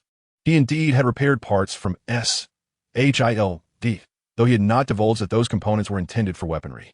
The boy nodded, seemingly understanding yet perplexed, chewing the cookie slowly while his eyes darted about, evidently processing the information. Outside, sparrows took flight, leaving the empty telephone wires swaying in the wind like taut piano strings. "Shall we tackle another problem?" Lin Mo opened the exercise book, this time selecting a geometric proof question, which involved the principles of triangular stability, an idea that resonated with the structure of a spider's web. Peter was not as distracted as before. Although he occasionally gazed out the window, he could swiftly regain his focus. His pencil danced across the paper, drawing auxiliary lines with remarkable speed and precision. At times, he would abruptly halt, muttering, "No, it should intersect and secure like a spider's web," before erasing and redrawing. Lin Mo sat quietly beside him, observing intently. Sunlight illuminated the boy's concentrated profile, casting a delicate shadow from his eyelashes behind the lenses, while beads of sweat on his nose refracted tiny glimmers of light. This was the future Spider-Man, at this moment merely a high school student troubled by geometric problems, his eyes sparkling with curiosity about the world rather than the steely resolve needed to confront extraterrestrial invaders. "Done," Peter exclaimed, tossing his pencil aside and exhaling a long sigh. The proof process on the practice paper was clear and organized, with 2 additional methods beyond the standard answer. Lin Mo, look at this. He suddenly retrieved a small box from his backpack and opened it to reveal a mechanical spider, its legs crafted from clockwork springs. I made this. It can crawl on glass, though it's a bit slow. The mechanical spider moved across the coffee table, its 8 legs alternating in motion, firmly adhering to the smooth glass surface. Lin Mo, utilizing his ability to perceive through objects, glanced at its internal structure and discovered a miniature magnet and several suction cups concealed within. A clever design. Impressive, he remarked sincerely. Much better than I was at your age. Back then, I could only dismantle radios. Really? Peter's eyes brightened. Could you help me improve it? I want it to crawl faster and even walk on the ceiling. Sure. But first, you must complete your summer homework. Lin Mo closed the practice book and pointed to the date inscribed within. School starts in 2 weeks, and you have plenty of problems left to tackle. The boy's face fell, resembling a deflated balloon. Yet, he quickly lifted his head, his gaze tinged with anticipation. Then, if I finish one problem, will you teach me a mechanical principle? Just like before. Deal. Lin Mo extended his hand, and after a moment of hesitation, Peter reciprocated, their palms gently clasping. The boy's palm was slightly sweaty yet strong, akin to holding a seed that was beginning to sprout. Suddenly, Ted's boisterous voice echoed from the hallway, rattling the windows. Mo, Peter, come out and see my new magic trick. I can make a coin walk on the wall. He burst through the door, brandishing a coin, rubbing it against the wall. Look, doesn't it resemble a spider? Peter's attention was instantly captivated, like iron filings drawn to a magnet. Lin Mo shook his head helplessly, watching as Peter leaned in to discuss the magic of the coin with Ted, their heads close together, fingers gesturing on the wall. The sunlight cast their shadows upon the surface, resembling 2 clumsy spiders. When Aunt May emerged with a tray of fruit, she beheld this scene. Lin Mo reclined on the sofa, perusing a math textbook, while Ted and Peter crouched on the floor, manipulating the coin. The laughter of the 3 mingled with the cicadas' song outside, gently flowing through the living room. Looks like I needn't worry, she smiled, placing the cut watermelon on the coffee table. Someone takes better care of this child than I do. Lin Mo picked up a slice of watermelon, gazing at Peter's excited profile. The youth's fingers danced swiftly upon the wall, emulating the trajectory of a spider's crawl, while his lips murmured calculations, perhaps converting the speed of coins to that of a spider. He suddenly pondered that the evolution of a superhero may not necessitate cataclysmic events. Sometimes, all it requires is a willing listener, someone to engage in discussions about the principles of a spider's movement during a sunlit afternoon. As evening lessons concluded, Peter meticulously folded the corners of all the exercises he had completed correctly, treating them like cherished treasures as he stowed them in his backpack. Upon reaching the doorway, he paused abruptly, turning to Lin Mo with gratitude. Thank you, brother Lin Mo. The boy's cheeks flushed slightly, yet his gaze was steadfast. I will finish my homework quickly, and you must not go back on your word. I won't, Lin Mo replied with a smile, watching as Peter bounced down the stairs, the spider charm on his backpack swaying behind him like a tiny shadow. Aunt May offered Lin Mo a glass of iced tea, adorned with a slice of lemon. This child has always needed a friend who can connect with him. He used to isolate himself in his room, dismantling things. I worried he might become ill from loneliness. She observed Peter and Ted playing with a mechanical spider outside, her smile gentle as water. Little Lin, I truly appreciate your kindness. It was nothing, Lin Mo responded, sipping the iced tea, the lemon's tartness mingling with the bitterness of the brew, a symphony upon his tongue. He understood that he could do little, unable to prevent the impending dangers or shield Peter from pain, but at least for now, he could be the one willing to listen to his musings about spiders and assist him with math problems.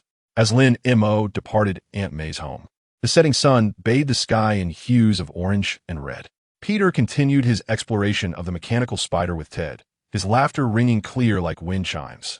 Lin Mo felt the fruit candies, surreptitiously pressed into his pocket by Grandma Gretchen as a reward for being an exemplary teacher. Suddenly, he recalled the strength calculation formula scribbled on Peter's draft paper, the rudimentary yet inventive sketch of a launcher, and the glimmer of inspiration in the boy's eyes.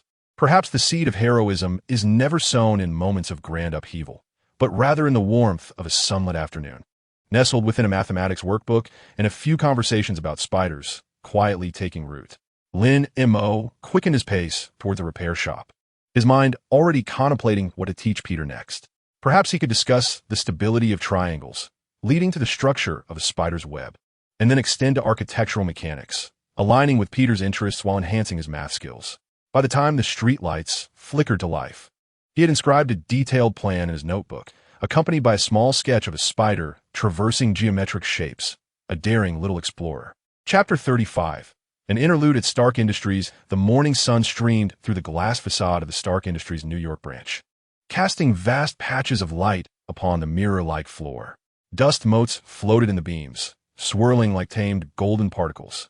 Lin Mo stood beside the revolving door, gazing upward at the luminous emblem atop the building. The metallic letters gleamed in the sunlight, their brilliance far exceeding the awe inspired by mere television. "What are you daydreaming about? Let's go." Carlos patted his back. Today, the old man had deliberately donned a meticulously ironed shirt, complemented by a discordant red tie. "Don't embarrass me. This is Stark Industries. Even damaging a single screw could cost you half a year's salary."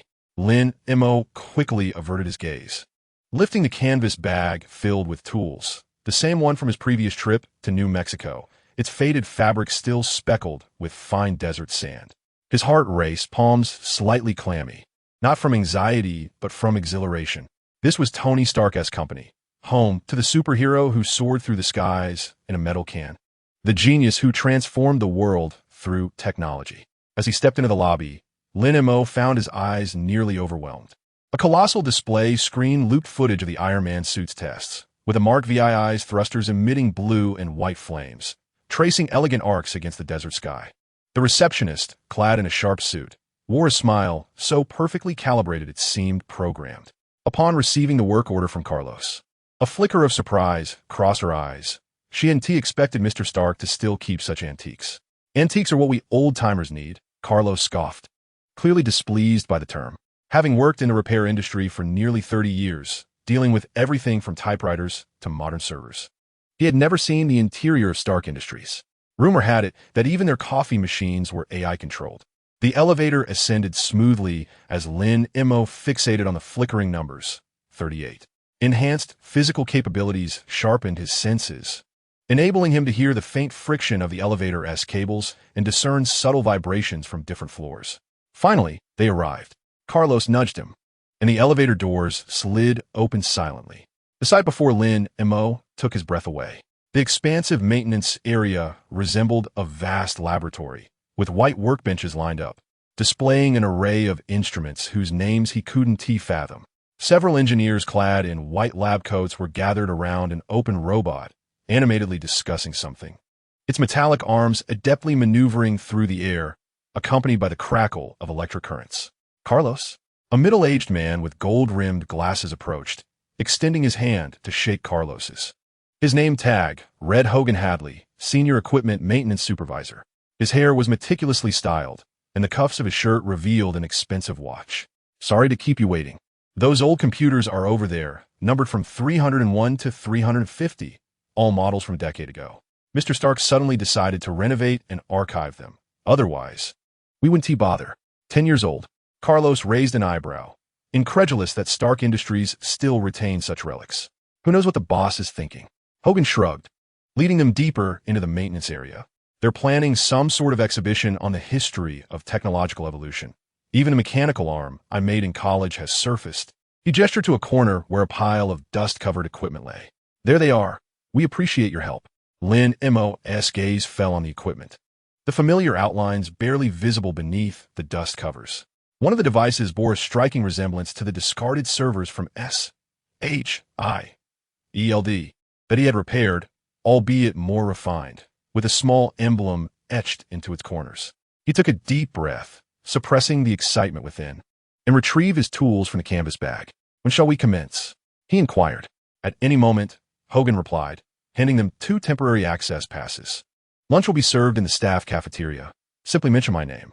Oh, and do refrain from wandering about. Certain areas are restricted." He cast a glance at Lin Mo, adding with a smile, "Especially avoid getting too close to the laboratory. Friday will treat you as an intruder and incapacitate you." "Friday?" Lin Mo paused, taken aback. "Our artificial intelligence steward," Hogan nodded, gesturing toward the ceiling. "She is omnipresent." Carlos patted Lin Mo on the shoulder. "Did you hear that? Don't stir trouble." Lin Mo nodded. Yet his gaze involuntarily drifted toward the busy engineers. Their fingers danced swiftly over virtual keyboards, the air thick with a mlang of coffee and ozone, while screens on the walls displayed a cascade of complex data, occasionally flashing designs of Iron Man's armor. Everything here was in stark contrast to the repair shop in Queens, imbued with a sense of futurism, yet palpably tangible. As Lin Mo began his work, he soon realized the sophistication of these old computers. The casing was made of lightweight alloy, half the weight of comparable devices, and upon opening them, the internal circuitry was arranged like a work of art, each wire adorned with unique color coding. Even the fan blades were engineered for noise reduction. This was no mere computer. It was a precision instrument. Carlos couldn't help but marvel, hesitant to apply too much force with the screwdriver in his hand. Lin Mo remained silent, activating his penetration ability, his fingertips gliding gently over the motherboard. He could perceive the internal circuit layout and even sense the flow of electric currents. Enhanced physical capabilities allowed his movements to be both quick and steady. As he tightened screws, his grip was just right, neither slipping nor overly forceful, enabling rapid disassembly. In less than half an hour, he had dismantled 3 machines, his speed twice that of Carlos. "What did you eat today?" Carlos shot him a glance, his tone laced with pride at Lin Mo's efficiency. "Perhaps it's the environment here," Lin Mo replied with a smile, his gaze landing on a minuscule chip on the motherboard, inscribed with markings that indicated it was from the same series as Tony Stark's fursuit. An engineer nearby noticed Lin Mo's proficiency and approached with curiosity. "Hey, your technique is quite professional. Have you repaired Stark's equipment before?" "No, just a lot of practice." Lin Mo hurriedly lowered his head, pretending to focus on dusting off debris. He felt the engineer's gaze on his hands. The name tag read Dave, with solder residue on his fingers, likely indicating he was responsible for circuit soldering. "These antiques are quite temperamental," Dave remarked, crouching down and pointing at a connector on the motherboard.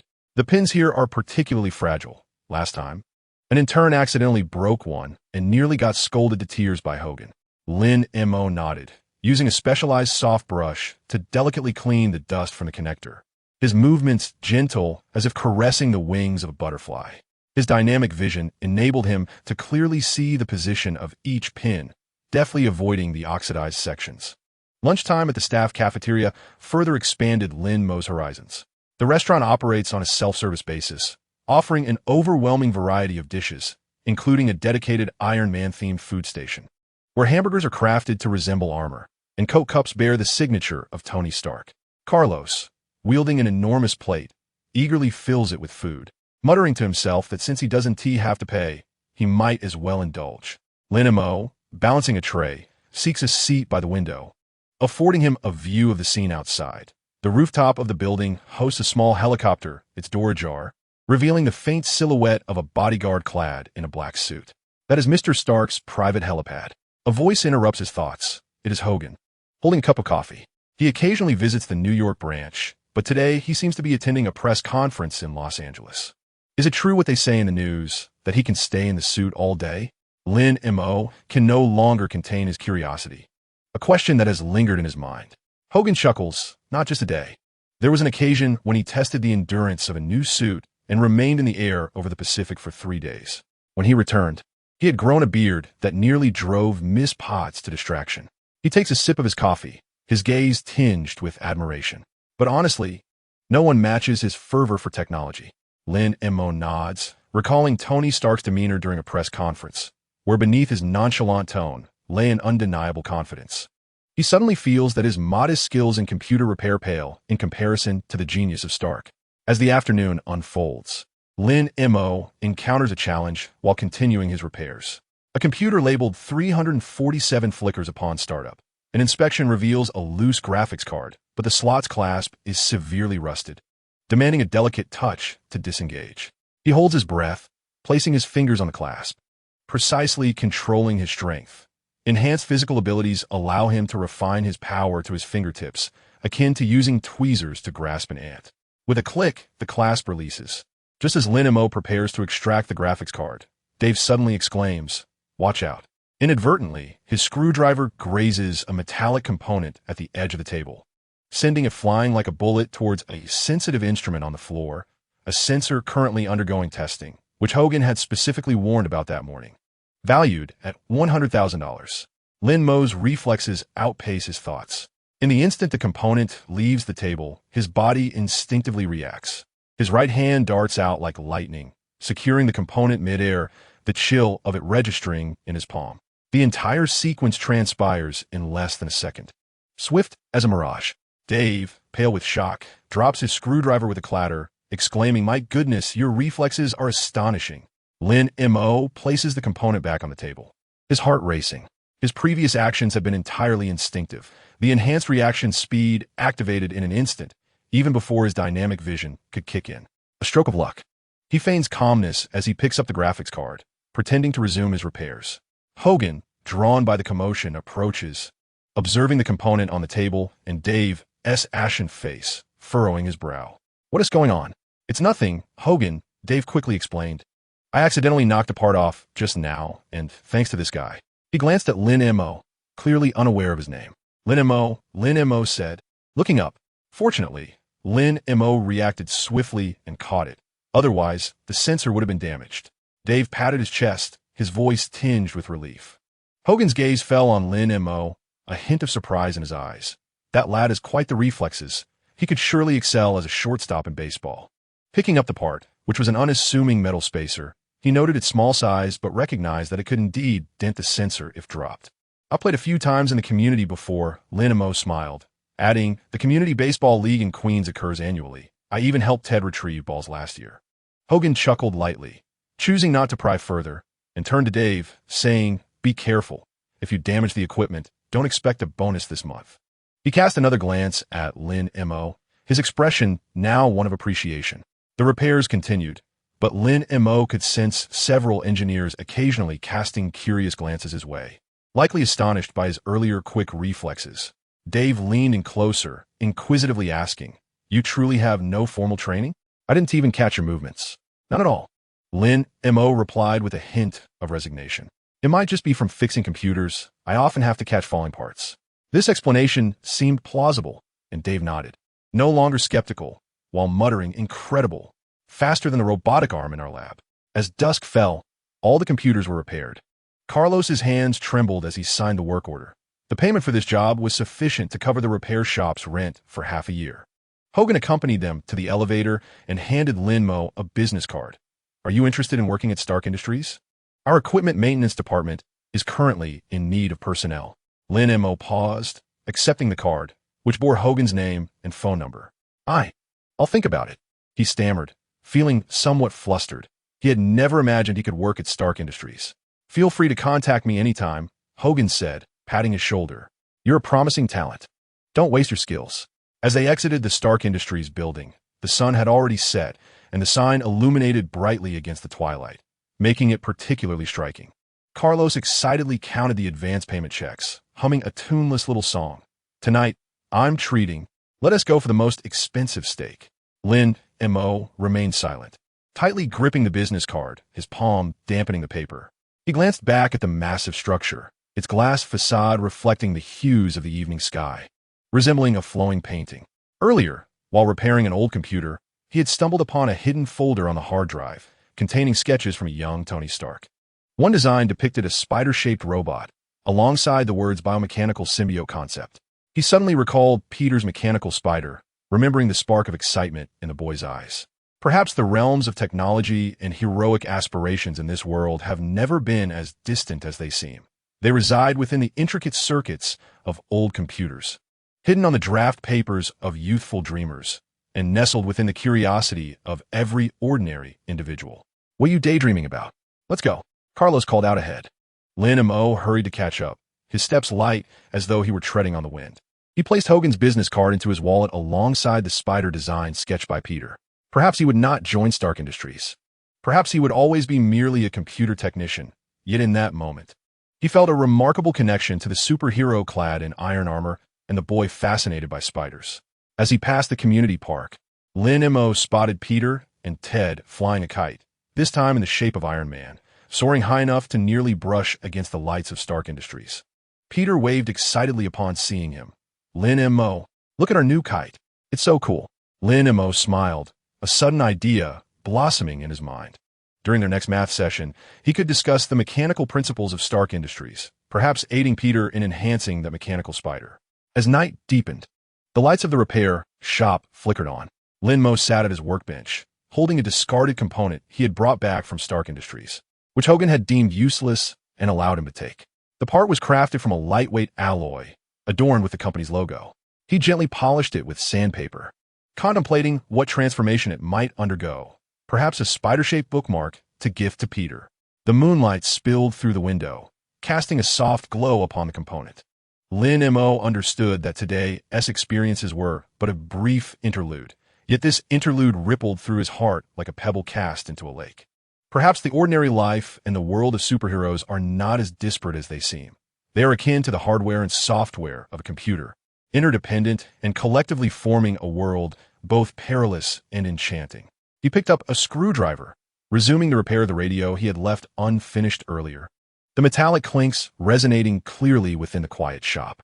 Tomorrow, he would tutor Peter in mathematics, assist Ted in refining his magic props, and continue his role as a volunteer courier within the community. Yet at this moment, holding that component from Stark Industries, Lin Mo felt as if his mundane existence had acquired an extraordinary hue. Chapter 36. The awkwardness of fighting Ted's magic box was stuck at the corner of the staircase, and Lin Mo was seething with frustration. The box was constructed from plywood, its edges still clinging to unpeeled tape, stuffed with colorful silks and a half-sawn cane. His newly designed human dissection prop, weighing at least 5 pounds more than the last Iron Turkey. Come on, Mo. Put your back into it. Ted's face flushed, the veins on his forehead bulging like worms. Just a little more.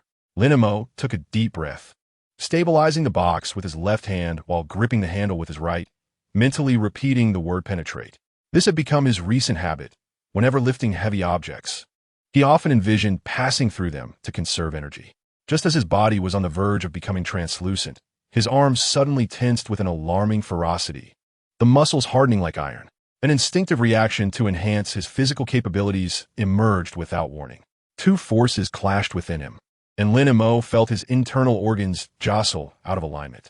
The magic box clicked as it became wedged against the stair railing, his shoulder trapped between the box's corner and the wall, his upper body having penetrated the railing while his lower half remained stubbornly anchored in place, resembling a steel bar being forcibly bent. "How'd you get stuck?" Ted exclaimed, flustered and frantic, attempting to pull him free, yet fearing to injure his arm. "Are you trying that wall-passing trick again? I told you it's unreliable." Lin Mo grimaced in pain, striving to relax his body and continue his passage. Yet his muscles stubbornly tensed even further. The fabric of his hoodie grated against the wall, producing a rasping sound. "Don't touch me," he growled through clenched teeth, focusing his mind to combat that infernal instinct. The enhancement of his physical capabilities always seemed to disrupt him at the very moments he needed to relax, akin to a petulant child. After struggling for a full half-minute, Lin Mo finally found his equilibrium, allowing his muscles to loosen, letting his ability to phase through take precedence. With a gentle push of his fingertips, he finally slid free from the crevice, though the back of his shirt had torn, revealing a red mark beneath. What on earth is happening? Ted dragged the magic box to the basement, staring incredulously at the red mark on Lin Mo's back. "Weren't you able to pass through walls smoothly before? Today, it's like a malfunctioning tape recorder." Lin Mo remained silent, merely rubbing his aching shoulder. This was already the third incident this week. On Monday, while delivering a cake for Martha, his leg had suddenly tensed, resulting in a bruise on his knee. On Wednesday, while chasing a bag snatcher, just as he was about to pass through a wall for a shortcut, his body had inexplicably accelerated, nearly colliding with a fire hydrant. And this latest incident was absurd, as he found himself stuck on the stairs, immobile. Could it be that the abilities are conflicting? He hesitantly suggested, feeling a twinge of anxiety. The strength and speed afforded by his enhanced capabilities were indeed advantageous. Yet the involuntary tension was fundamentally at odds with the complete relaxation required for his phasing ability. It was akin to simultaneously pressing the accelerator and brake. No wonder the engine wouldn't stall. Conflicting? Ted's eyes widened in disbelief as he reached to touch Lin Mo's arm. "They can argue? Have you not charged your bracelet recently?" "This thing doesn't need charging," Lin Mo swatted his hand away, suddenly recalling that Peter's physics textbook had mentioned a concept of conflicting motor neurons, perhaps offering a similar explanation. The two abilities engaged different muscle groups, and if the brain failed to coordinate them in time, chaos would ensue. I need to practice, Lin Mo declared, rising to his feet, his gaze falling upon the chipped mirror in the basement. The mirror, salvaged from a junkyard and patched with tape several times, was typically used to check if his clothes were on inside out, but now it had become an excellent tool for practice. What are you going to practice? Passing through walls without getting stuck? Ted crossed his arms, watching with amusement. How about I shout some motivational slogans for you? Relax and phase through. Accelerate and run. He bellowed a couple of times, causing the light bulb to sway slightly. Lin Mo ignored him and positioned himself in front of the mirror. The figure in the mirror donned a faded sweatshirt, with tousled hair and a glimmer of stubborn determination in his eyes. He inhaled deeply, silently reciting relax in his mind, envisioning himself as fluid as water, before slowly extending his hand towards a glass. Just as his fingertips brushed the surface, his arm tensed suddenly, muscles taut as if a current had been abruptly severed. With a thud, his knuckles collided forcefully with the glass, causing him to nearly leap in pain. Wow! Ted whistled from the side. Did the mirror offend you? Lin Mo rubbed his reddened fingertips, beads of sweat forming on his forehead. The predicament was more severe than he had anticipated. The instinct for enhanced physicality had infiltrated his neural responses. Even when he consciously sought to relax, his body instinctively entered a state of alertness, much like a soldier dropping to the ground at the sound of gunfire. His muscles had equated contact with an object to a defensive posture. Again, he clenched his teeth, deliberately slowing his approach this time. Hovering his fingertips 3 centimeters from the mirror's surface, mentally repeating penetrate. The chill of the glass permeated the air, causing his muscles to itch, as though ants were crawling upon them. Lin Mo fixated on his hand, envisioning it transforming into smoke, into flowing water, into anything capable of traversing glass.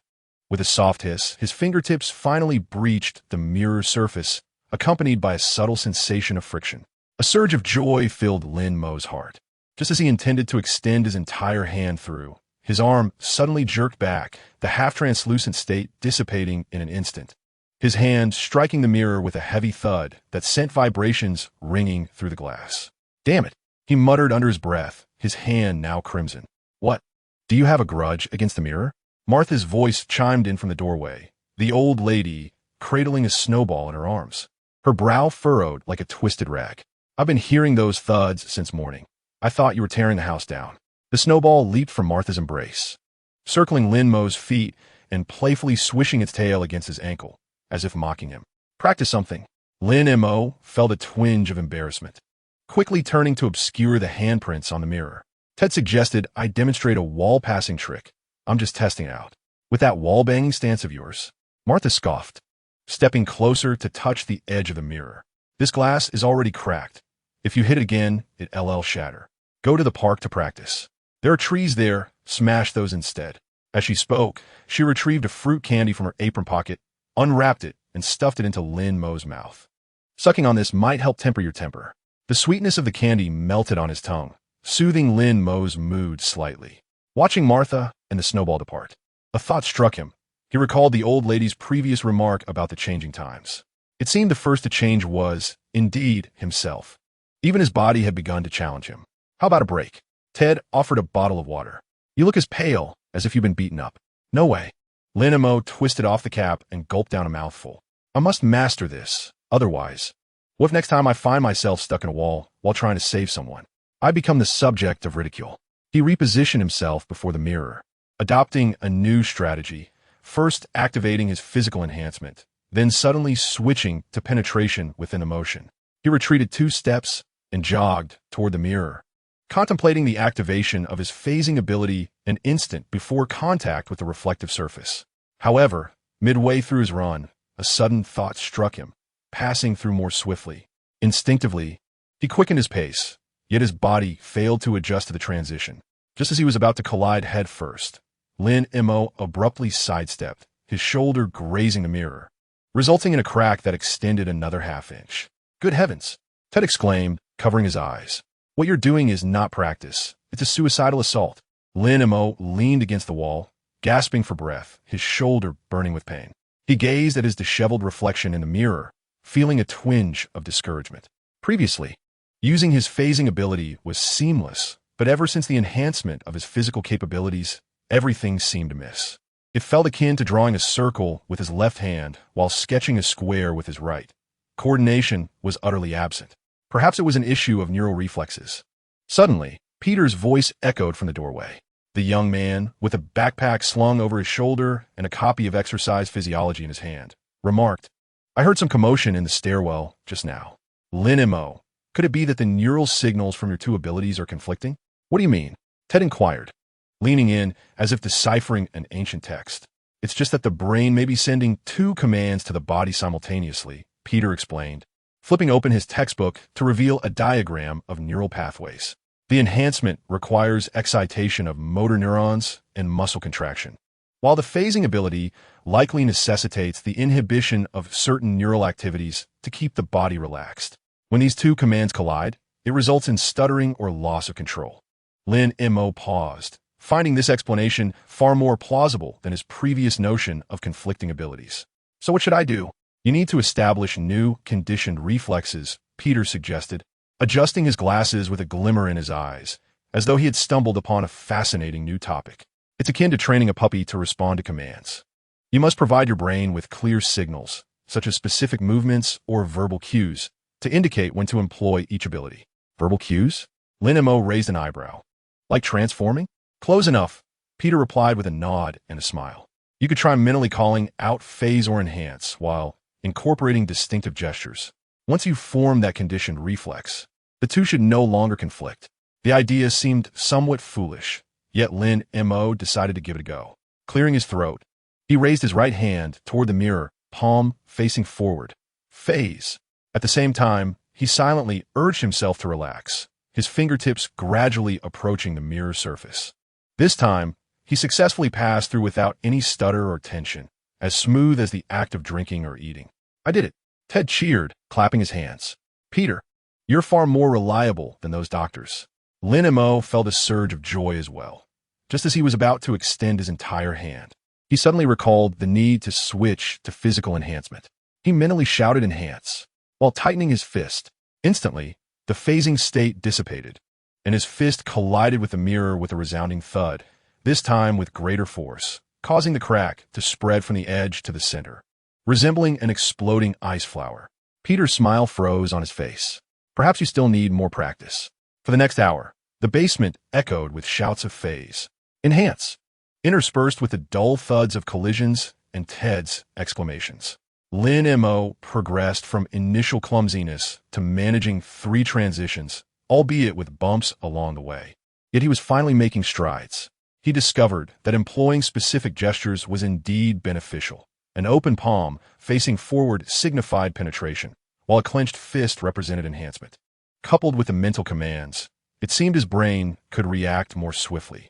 However, there were occasional mishaps. For instance, when he intended to clench his fist, but his fingers lagged behind, resulting in a comical half penetration and half enhancement as he became stuck in front of the mirror, provoking Ted into fits of laughter. I can't take it anymore. Ted chuckled, doubled over, pointing at Lin Mo, trapped in the mirror. You look like a sausage caught between slices of bread, still uncooked. Lin Mo, infuriated, wished to kick him, but found himself immobilized, helplessly watching as Ted pulled out his phone to take a picture. Delete it. Not a chance. This is blackmail material. I must keep it. Ted set the photo as his wallpaper and deliberately waved it in front of Lin Mo's face. When you become a superhero, I'll sell this photo to the press for a fortune. Peter, meanwhile, diligently recorded 17th attempt, penetration to enhancement failure, stuck in the mirror for 30 seconds. Reason: fist-clenching action delayed by 5 seconds. Recommended: increase hand training to improve action precision. At last, Lin Mo extricated himself, bits of mirror shards clinging to his hair.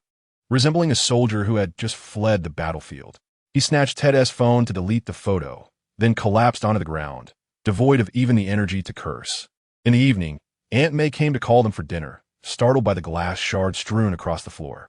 Have you demolished the building? Upon seeing the cracks on the mirror and the bruises on Lin Mo, the elderly lady quickly grasped the situation. Is this another incident caused by your superpower? Yes. Lin Mo admitted, somewhat embarrassed. I was a bit too hasty in my practice. What good does haste do? Aunt May sighed, pulling him upstairs. Dinner's gone cold. Let us eat first. I'll tell you, when I learned to knit, I unraveled 7 or 8 balls of yarn before mastering the knit and purl stitches. Nothing happens overnight. At the dining table, Aunt May kindly served Lin Mo a bowl of pork rib soup to help mend the bones bruised by the mirror. Peter excitedly discussed neural reflex training, while Ted animatedly recounted Lin Mo's predicament in the mirror, eliciting laughter from everyone. Actually, I encountered a similar situation in the past. Carlos suddenly interjected, setting down his wine glass. When I was young, learning to repair cars, I had to memorize circuit principles while honing my manual skills, and I often mixed the two up, damaging several engines. Eventually, my master advised me not to attempt to excel at 2 tasks simultaneously. First, master one, and the other will naturally follow. Lin Mo felt a spark of understanding. Carlos was right. He had been too eager for success, attempting to master both abilities at once, only to have them interfere with each other. Perhaps he should practice separately, striving to fully realize each ability before gradually seeking their convergence. After dinner, instead of returning to the basement, Lin Mo went to the community park. The park was deserted at night, illuminated only by the dappled light cast by the street lamps. He approached the old locust tree, first tried to solely use his penetration ability to pass through the trunk, once, twice, until he could smoothly traverse even with his eyes closed. Then he stepped back a few paces, began to run, focusing purely on enhancing his physical abilities, feeling the rhythm of his muscle contractions and adjusting his breathing to maintain a speed within a controllable range. At last, he stood before the tree, inhaling deeply. He began with a gentle jog, and just a moment before his palm made contact with the trunk, he mentally chanted penetrate. His body glided through the tree like water, facing no obstruction. The instant he passed through, he clenched his fist, issuing the command to strengthen. He continued to surge forward for another 10 meters before coming to a halt. Success! Lin Mo exuberantly waved his fist, the bruises on his back seemingly forgotten. He practiced this movement repeatedly, progressing from a slow jog to a sprint, transitioning from the tree trunk to the park's iron railings, and shifting from straight lines to turns. Each change became increasingly fluid, akin to gears finally meshing together, producing a crisp sound of motion. Upon returning to the basement, Ted was sound asleep, drooling onto his pillow. Lin Mo gazed at the cracked mirror and suddenly found it less bothersome. He retrieved some glass adhesive from the toolbox and meticulously repaired the cracks. Although the marks remained visible, at least it would not shatter. The following morning, Martha passed by the basement and observed Lin Mo fluidly moving through the mirror, occasionally accelerating with a couple of steps before suddenly passing through. She raised an eyebrow in surprise. It seems you have reconciled with the mirror? Almost. Lin Mo replied with a smile. The weight in his heart finally lifted. That's good, Martha remarked with a hum, handing him a cloth bag. Freshly baked bread to replenish your brain. Don't always be at odds with yourself. Lin Mo accepted the bag, the warmth transferring from his fingertips. He watched Martha's departing figure, then glanced at himself in the mirror, suddenly realizing that abilities, much like life's troubles, are never perfect. They are fraught with conflicts and hurdles. Yet, with patience and gradual coordination, one can always discover a way to coexist. Just like the cracked mirror, though imperfect, it bore witness to his clumsiness and progress, rendering it more meaningful than a brand new one. Lin Mo made a face at the mirror, then turned to grab his toolbox. Today, he was to assist Peter in repairing his mechanical spider, a perfect opportunity to test his newly honed skills, curious to see if he could adjust the components while penetrating. The scene promised to be quite amusing. Chapter 37. Assisting the police in capturing a thief. Autumn nights in Queens are invariably tinged with a damp chill. The sycamore leaves rustling in the wind, casting flickering shadows beneath the streetlights, resembling a band of stealthy thieves. Lin Mo tightened his coat around him, gripping a flashlight issued by the community police station. They were currently recruiting volunteer patrollers, and Carlos had insistently pushed him forward, asserting, "You possess better skills than those retired old men." Building 12, no issues. Building 13. He reported his location into the intercom, his voice somewhat scattered by the wind. His dynamic vision allowed him to clearly perceive movements in the darkness. The window of room 302 was not tightly closed. a shirt on the clothesline flapping in the breeze. The air conditioning unit on the 5th floor dripped water, forming a small puddle on the ground. And a ginger cat perched atop a trash bin, intently watching a mouse scurrying along the base of the wall. As Lin Mo patrolled around Building 15, his steps faltered. This building was notoriously dilapidated within the community, the hallway lights mostly out, and the peeling walls resembled crumbling bread. 3 days prior, room 401 was burglarized. The occupant, an elderly woman living alone, had her 6 months' worth of retirement savings stolen by a thief who entered through the window, leaving her in tears, nearly gasping for breath. A faint creaking sound emanated from the 4th floor, reminiscent of rusty hinges in motion. Lin Mo promptly extinguished his flashlight, crouching behind a garbage bin, his enhanced physical capabilities allowing his breathing to slow instantaneously. Even his heartbeat diminished to a whisper. His dynamic vision captured a shadow poised on the windowsill of room 402. Moving with the agility of a nimble gecko, fingers deftly prying the wall-esque crevice before slipping inside, silent as a falling leaf. It was him. Lin Mo's eyes sparkled with intrigue. The notorious thief who had been the talk of the community, rumored to traverse vertical walls with astonishing speed, outrunning even motorcycles. The police had pursued him thrice, only to be evaded. During the last chase, he had leapt onto the rooftop, dashing across the tiles for half a street. Leaving police dogs bewildered, Lin Mo quietly retrieved his walkie-talkie, intent on alerting the police, but hesitated. If he waited for them to arrive, the thief would surely escape. Gritting his teeth, he resolved to test his enhanced speed and reflexes against this elusive rogue, armed with a secret weapon of his own. Circling to the rear of the building, where streetlights were absent and only the moonlight filtered through the branches, casting dappled shadows, Lin Mo activated his penetration ability. His fingertips glided gently along the wall, revealing the thief rummaging through the apartment, his movements surprisingly nimble, opening drawers with a sound lighter than a cat's paw landing. The thief's backpack had already swelled, presumably filled with the recently pilfered cash and jewelry. It was nearly time. Lin Mo retreated to a shadowy spot 3 meters from the window, perfectly concealing his figure. He stretched his ankle, feeling the power of his enhanced physique coursing through his muscles like a coiled spring. From his earlier observation, he noted the thief habitually turned left upon exiting the window, likely to slide down the nearby drain pipe. Sure enough, within 2 minutes, the window was gently pushed open, and the thief's head emerged, scanning the surroundings. Satisfied that the coast was clear, he clambered onto the window frame and began his descent down the drain pipe, moving with remarkable agility. His feet barely brushed against the pipe before he landed silently on the ground, ready to dart into the alley with his bulging backpack.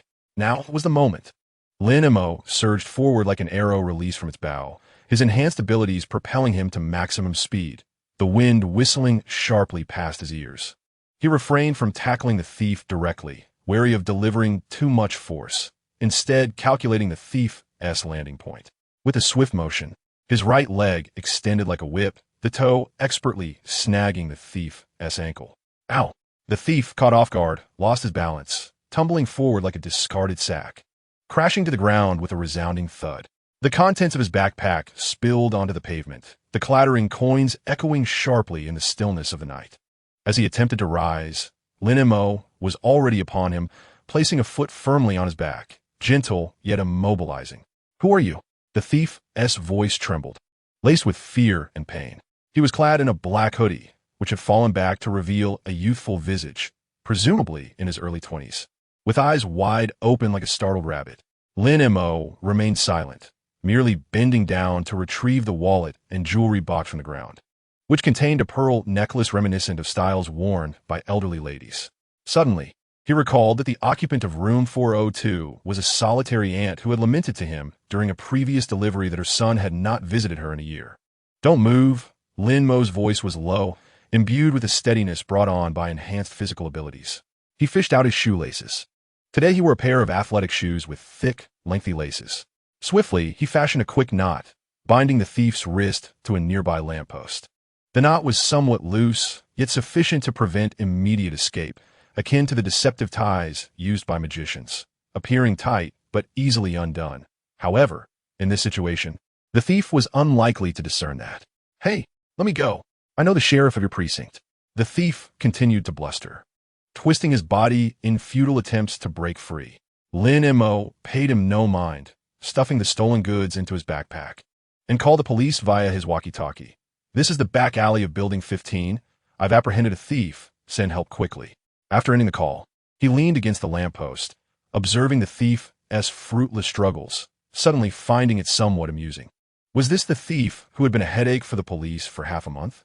Tripped by him, the thief now resembled a bound grasshopper.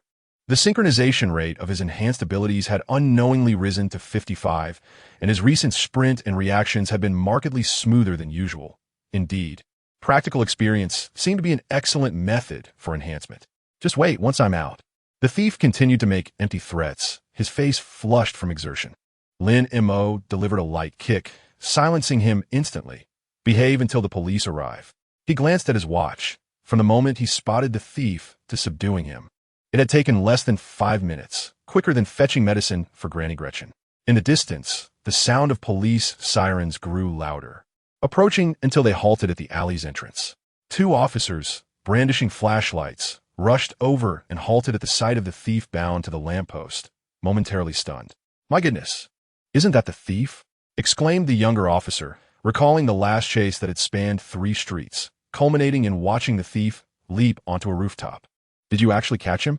"Just happened to pass by and saw him fall," Lin Mo replied, handing over the backpack with a tone of casual indifference. "All the stolen items are inside." The older officer, the community's veteran sheriff whom Lin Mo had previously assisted with a walkie-talkie repair, approached and patted Lin Mo's shoulder. "Thanks, young man. This fellow runs faster than a rabbit, and you managed to catch him." He crouched down to inspect the thief's bindings, chuckling as he shook his head. "Your knot is quite skillful. It appears loose, but it tightens the more one struggles." A sudden jolt of alarm coursed through Lin Mo, prompting him to quickly respond, "I just tied it casually. I didn't expect it to work." Regardless, he had undoubtedly made a significant contribution. The older sheriff produced handcuffs, securing the thief's wrists, and delivered a swift kick. "Let us see you try to jump onto the rooftops this time." The thief, with his head hung low, had lost all the bravado he once displayed. As he was escorted towards the police car, he cast a venomous glare back at Lin Mo, his eyes brimming with resentment. Lin Mo paid him no mind. Such petty criminals typically became docile after a few days behind bars. "Shall we head back to the station for a statement?" inquired the young officer. "Not necessary. I still have my patrol duties," Lin Mo replied, gesturing towards his radio. "Carlos is waiting for my status update." The veteran officer chuckled. "Very well. I'll ensure the department awards you a bravery commendation. By the way, would you like to speak at the community safety seminar next week on how to catch thieves?" "Let us pass on that." Lin Mo quickly waved his hand. "I merely had a stroke of luck." Once the police departed, the alley returned to its tranquil state. Lin Mo bent down to pick up a shoelace that had fallen to the ground, dusting it off before readying it to his shoe. In that fleeting moment when he had tripped the thief, he felt a twinge of fear. What if he had miscalculated the force and broken the thief's leg? His enhanced physical abilities were growing stronger, and it seemed he would need to exercise greater caution in the future. As he retraced his steps, he passed by Ted's basement, where the light still shone brightly. Knocking on the door, Ted peeked out, his hair tousled and a magician's hat in hand. "You're back. I heard the sirens." "What happened?" "I caught a thief," Lin Mo replied as he stepped inside, the basement filled with the scents of glue and fabric. Ted was busy altering his magic cloak, the very one meant for the flying thief. "Really? No way." Ted's eyes sparkled as his needle and thread fell to the floor. "How did you do it? With your wall-passing trick? Or sheer strength?" "I merely tripped him," Lin Mo said, picking up the half-finished cloak adorned with glaring sequins that hurt the eyes. "Are you preparing for a masquerade?" "This is an invisibility cloak." Ted snatched it back, pride shining in his voice. "I've sewn reflective patches inside. Under the right lighting, it appears invisible." Peter mentioned that the concept was sound, but the materials were insufficient. Lin Mo chuckled, watching Ted animatedly gesturing about his creation. He suddenly realized that his act of apprehending the thief was quite akin to Ted's alterations to the magic cloak and Peter's mechanical spider research, each endeavor aimed at enhancing their community in their unique ways. By the way, Ted suddenly recalled, pulling a cookie from his pocket. "Peter asked me to give this to you. He wanted to thank you for helping him with the geometry problem yesterday. It assisted him in solving the mechanical spider's balance issue." Lin Mo accepted the cookie, a warm oatmeal treat baked by M.A. Taking a bite, the sweetness melted in his mouth, warming his heart. The tension from the earlier encounter with the thief seemed to dissipate with that single morsel. Upon returning to his own basement, Lin Mo sat at his desk, gazing at the synchronization rate displayed on his wristband. 56. A new prompt appeared.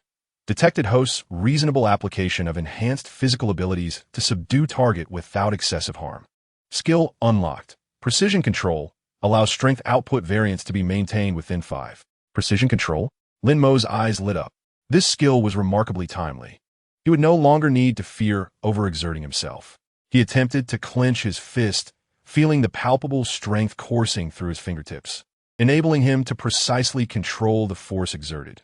Whether it was to gently crumble a biscuit or to vigorously shatter a walnut, all dependent on his intent. The moonlight streamed through the window, illuminating the community map spread across his desk. Lin Mo encircled the location of Building 15 with a red pen, inscribing the words "Thief" caught beside it. Numerous circles adorned the map for fire rescue, assisting an elderly lady in retrieving her eggs, and street magic for charity. Each circle symbolized a moment when he utilized his abilities to aid others. Suddenly, he recalled the old sheriff's mention of the Good Samaritan Award. Yet, the existence of such an accolade was inconsequential. What truly mattered was that he could employ these unexpectedly acquired abilities for tangible purposes, not to save the world or combat extraterrestrials, but rather to apprehend a thief stealing an elderly lady's pension on a crisp autumn night in Queens, allowing her to sleep soundly. Lin Mo closed his notebook, the faint glow of his wristband flickering in the darkness, resembling a gentle star. He understood that he would inevitably encounter more challenges ahead. The awkwardness of fighting with his abilities, the scrutiny of SHIELD, and possibly even formidable supervillains. But as long as he had Ted's magical cloak, Peter's mechanical spider, Aunt May's cookies, and this community map adorned with red circles, he possessed the courage to forge onward. Chapter 38. There's still 300 days until the next check-in. On the windowsill of the basement sat a tin can, cradling 3 wild daisies that Peter had picked from the community garden that morning, their petals still glistening with dew. Lin Mo sat on a camp bed, an old comb in hand, leisurely grooming the fur of the small dog at his feet. Shield comfortably squinted, purring softly, its tail swishing like a wound-up motor, stirring up tiny clouds of dust on the floor. This stray dog had been found at the alleyway last week, emaciated to the point of being mere bones, with its left front leg injured, presumably from a vehicle collision. Lin Mo had used his penetrating abilities to extract shards of glass embedded in its flesh and had discreetly borrowed some cotton and iodine from Carlos's repair shop for bandaging. Ted remarked that the dog resembled the SHIELD emblem, its rotund body and a heart-shaped white patch on its chest, thus naming it Shield. Hold still. We're almost done. Lin Mo gently restrained Shield's restless head, the comb gliding through its brown fur, dislodging a few dried leaves. The little dog, likely abandoned for far too long, had become particularly clingy, trailing after him wherever he went, even lying beside him while he repaired computers, dutifully waiting like a loyal bodyguard. Suddenly, the wristband on his arm flickered, the pale blue digits dancing across the screen, eventually settling on 300. Lin Mo paused, a wave of reflection washing over him. There was still a full 300 days until the next check-in. Nearly a year had passed since he traversed into this world. From initial state of trepidation to now calmly grooming a stray dog. How swiftly time had flown. What ability would he acquire next? He mused aloud, his fingertips gliding over the cool screen of the wristband. The first had been penetration, the second an enhancement of beastly strength. What might the third be? Flight? Invisibility? Or perhaps the ability to spin webs like Spider-Man? Lin Mo could not help but chuckle. How wonderful it would be to soar through the skies, avoiding the morning and evening rush hour subway crowds, and bypassing the detour to deliver Granny Gretchen's medication, flying directly overhead, faster than the rockets Ted boasts about. Woof! Shield seemed to comprehend his thoughts, nudging his palm with its damp nose and licking his wrist, nearly brushing against his wristband. Such a mischievous little rascal. Lin Mo placed the comb on the bedside table and lifted Shield, weighing it in his arms.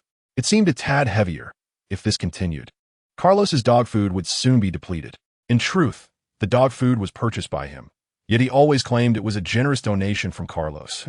despite grumbling about beasts unworthy of companionship, would secretly slip beef jerky into S.H.I.E.L.D.'s bowl. The basement door swung open, and Ted peeked in, his hair still speckled with glitter from magic props. Mo, Carlos wants you to return and fix a computer. There's a big client involved, and the computer contains sensitive information. He winked mischievously, you know what I mean. Stop the nonsense. Lin Mo set S.H.I.E.L.D. down, and the little pup promptly chased after Ted's pant leg, its tail brushing against his ankle. What big client? Not sure. Dressed in a suit, seemed quite affluent. Mentioned the computer wouldn't boot, claiming it held essential documents. Ted bent down, lifting S.H.I.E.L.D. to eye level. Little S.H.I.E.L.D., would you like to join me for a magic show? I'll teach you the art of vanishing. S.H.I.E.L.D. tilted its head and extended its tongue, giving Ted's nose a lick, which sent him into a fit of laughter. As Lin Mo observed their playful interaction, he picked up his toolkit and headed towards the door, his thoughts drifting back to that big client. Recently, there had been numerous unfamiliar faces in Queens, reportedly linked to a new project by Stark Industries. Hogan had called him last week, inquiring if he was interested in assisting with equipment maintenance, an offer he had graciously declined.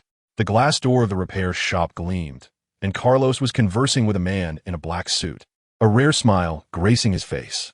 Upon noticing Lin Mo's entrance, the old man waved him over. Shaolin, come here quickly. This is Mr. Allen. He has a computer issue. Mr. Allen turned, his gaze scrutinizing Lin Mo through his spectacles. So you're Lin Mo? Carlos mentioned your exceptional skills in computer repair. His briefcase, resting on the counter, appeared quite valuable, adorned with a logo from an unfamiliar company. Not bad, Lin Mo replied, accepting the laptop Mr. Allen handed him. The exterior was crafted from the latest titanium alloy, clearly a high-end model. He pressed the power button, but the screen remained unresponsive, with only the indicator light flickering briefly before extinguishing. It's likely a motherboard issue. Let me take a look. Be careful. There are very important files inside, Allen cautioned, his tone edged with anxiety. Lin Mo nodded, activating his penetrating vision to scan the internal structure. The capacitors on the motherboard were burnt, likely due to unstable voltage, a manageable problem. He retrieved a screwdriver, swiftly disassembling the casing, his fingers deftly maneuvering among the components. The enhancement of his physical abilities allowed for rapid and steady movements, even eliciting a look of astonishment from Allen. Your technique is more professional than our company's technicians, Allen remarked, unable to contain his admiration. Practice makes perfect, Lin Mo replied. Lin Mo chuckled softly, retrieving a spare capacitor to replace the faulty one, and then tested the voltage with a multimeter. All was well. Time to give it a try. Allen pressed the power button, and the computer booted up smoothly, revealing the login interface on the screen. He exhaled in relief and produced several $100 bills from his wallet, offering them to Lin Mo. No need for change. Thank you. That's too much, Lin Mo replied, taking only a single bill and pushing the remainder back. 50 is sufficient for the repair. Carlos, standing nearby, widened his eyes in urgency, silently urging him to accept the money, but Lin Mo pretended not to notice. Allen paused for a moment before smiling. An interesting young man. He did not press the issue further and pocketed the money. By the way, does your shop hire part-time help? My company is in need of technical maintenance, and the pay is quite generous. Thank you, but no, Lin Mo shook his head, disinterested in such dubious high-paying work. Allen did not insist further and departed with his computer. Carlos immediately sidled up to Lin Mo, smacking his arm lightly. Are you foolish? You just turned down money that was practically handed to you. That's several $100s. Money of unknown origin is not to be accepted, Lin Mo replied, tidying up his tools. He suspected that the files on the computer were encrypted and protected by military-grade firewalls, indicating the owner was likely not a mere office worker. Carlos's expression shifted. How do you know? Just a guess, Lin Mo said, not revealing the truth. He had seen the titles of the encrypted files using his penetrating ability, which were related to energy experiments in New Mexico. It seemed S.H.I.E.L.D. was still operating in the shadows, albeit through a different means. As evening fell and the shop closed, Ted entered, cradling a shield and holding a calendar. Flipping to a specific page, he exclaimed, Mo, look, there are 300 days until the next sign-in. He circled the number in red pen, as if marking a significant holiday. What do you think the next superpower will be? Will it let me perform even greater magic? Like truly making an elephant disappear? You're thinking too much, Lin Mo laughed as he snatched the calendar from Ted, which was adorned with various whimsical speculations about powers, some that could breathe fire, others that could alter size, and even some that could communicate with animals, marked with Ted's exclusive beside them. I think flying would be incredible. Peter suddenly burst through the door, holding a kite decorated with a figure sporting long wings. If Lin Mo could fly, he could deliver things faster and help Grandma Gretchen retrieve kites from the rooftop. At least Peter understands me, Lin Mo said, ruffling his hair. But flying seems rather troublesome. What if the airlines mistake me for an unidentified flying object and shoot me down? That won't happen, Peter insisted eagerly. I designed a radar-evading device that can be sewn into clothing to ensure it goes undetected. He pulled out a sketch from his backpack depicting a simple metal plate. This will work. The principle is similar to that of stealth aircraft. Lin Mo studied the drawing and suddenly recalled Stark Industries stealth aircraft design. Though Peter's idea was simplistic, it surprisingly held merit. Not bad at all, he praised genuinely. Once you create it, I'll help you test it. Ted leaned in to examine the sketch, wrinkling his nose. What is so great about flying? My ability to change size is far superior. I could slip into a vending machine to grab a soda without paying. That is stealing. Lin Mo and Peter spoke in unison, eliciting a bemused chuckle from Ted. The trio, armed with shields, made their way to Aunt May's house, the setting sun casting elongated shadows behind them. On a park bench, Martha was engaged in conversation with Grandma Gretchen. Upon spotting them, the elderly lady waved her hand, beckoning. Come here. Freshly baked apple pie. Woof. The shield dashed excitedly towards Martha, circling her legs, its tail nearly causing her to lose her balance. This little creature is becoming increasingly unruly. Martha laughed as she playfully kicked the shield's rear, retrieving a piece of jerky from her pocket to toss to it. Little Lin, the man you saw fixing computers the other day, is not a good person. Stay away from him. Do you know him? Lin Mo asked, taken aback. I spotted him lurking around the community a few days ago, Martha whispered. I had my sister look him up. He works for SHIELD, specifically monitoring individuals with talents like yours. A heavy feeling settled in Lin Mo's heart. Indeed, he was being watched by SHIELD. It seemed they had not given up on surveilling him, merely adopting a more covert approach. I understand. Thank you. Don't take this lightly, Martha admonished, her gaze piercing. Those in black may seem polite, but their methods are nefarious. Last time, a guy who could move objects with his mind was taken away and never returned. She patted Lin Mo's arm. Take care of yourself and protect these two children. Lin Mo nodded, a sense of unease creeping into his heart. All he desired was to peacefully repair computers and care for those around him. Why did trouble always seem to find him? During dinner, a documentary on extraterrestrial life played on the television, featuring blurry photographs of UFOs while experts fervently debated the possibilities of a third contact.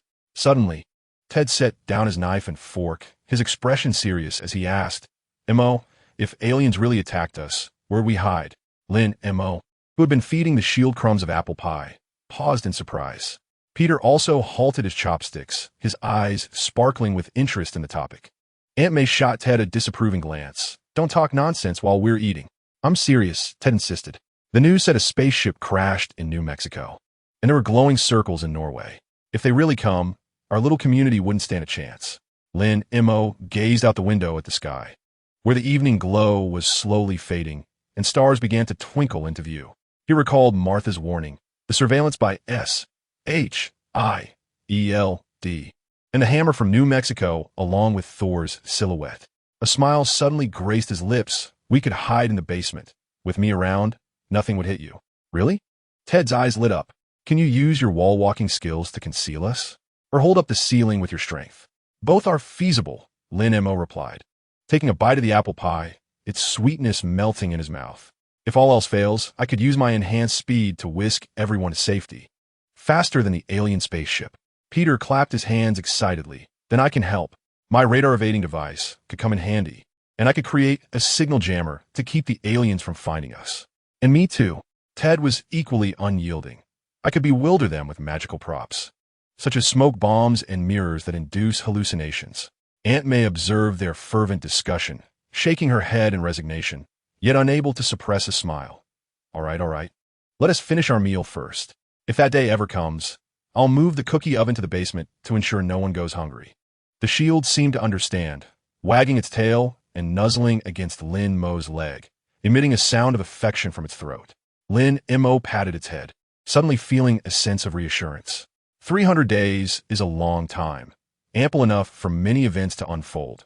Perhaps there will be an alien invasion, or perhaps even more terrifying dangers. Yet as long as he had these people around him, the nagging Martha, the boastful Ted, the inquisitive Peter, and this clingy little dog, he felt emboldened to face anything. After dinner, Lin Mo helped to clear the dishes, and Peter leaned in, whispering, "Brother Lin Mo, I'm actually not afraid of aliens." The boy's eyes sparkled under the light. "I think they're like us, just searching for a place to live. Just like S.H.I.E.L.D." Lin Mo's heart skipped a beat. He looked at Peter's earnest profile and suddenly realized that this boy was braver and gentler than he had imagined. "You're right," he replied with a smile, "but if they're unfriendly, we cannot show weakness, can we?" "Yes." Peter nodded vigorously, "and then my web shooter invention will come in handy. It can ensnare their spaceship." Lin Mo recalled the web formula on Peter's draft paper, chuckling as he ruffled the boy's hair. "You'd better invent it quickly, so you're not left behind." As they departed Aunt May's house, the night had deepened. Ted, carrying S.H.I.E.L.D., walked ahead humming off-key, while the little dog's tail wagged animatedly in his arms, resembling a playful furball. Lin Mo trailed behind, watching their figures, then glanced up at the stars. The bracelet on his wrist vibrated gently, displaying the number 300. He was uncertain of what abilities he would gain in 300 days, nor did he know what dangers the future held. But at that moment, he felt a profound sense of peace. Just as Martha said, when soldiers come, one must stand firm, and when water flows, one must build dikes. As long as he protected those around him and safeguarded this small community, he would find a way to overcome any adversity. Upon returning to the basement, Lin Mo placed S.H.I.E.L.D. in its dog bed. The puppy yawned and quickly fell asleep, its little nose twitching. He sat at his desk, opened his notebook, and wrote on the latest page. "There are 300 days until the next sign-in. I hope I can fly or make S.H.I.E.L.D. stronger." The moonlight streamed through the vent, illuminating the notebook and the screen of his bracelet. The soft blue glow was gentle yet resolute, as if cheering him on and reminding him that, regardless of the challenges that lay ahead, he was not fighting alone.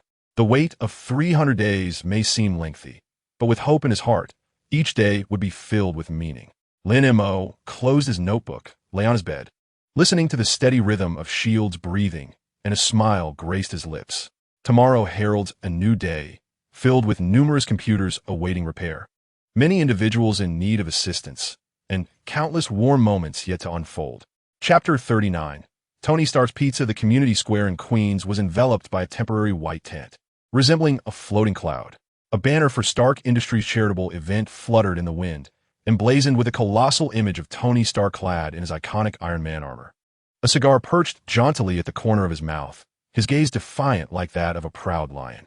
His voice echoed through the loudspeakers, laced with a hint of nonchalance. "So, I told the military, rather than spending $1 billion on tanks, why not invest in my pizza machine?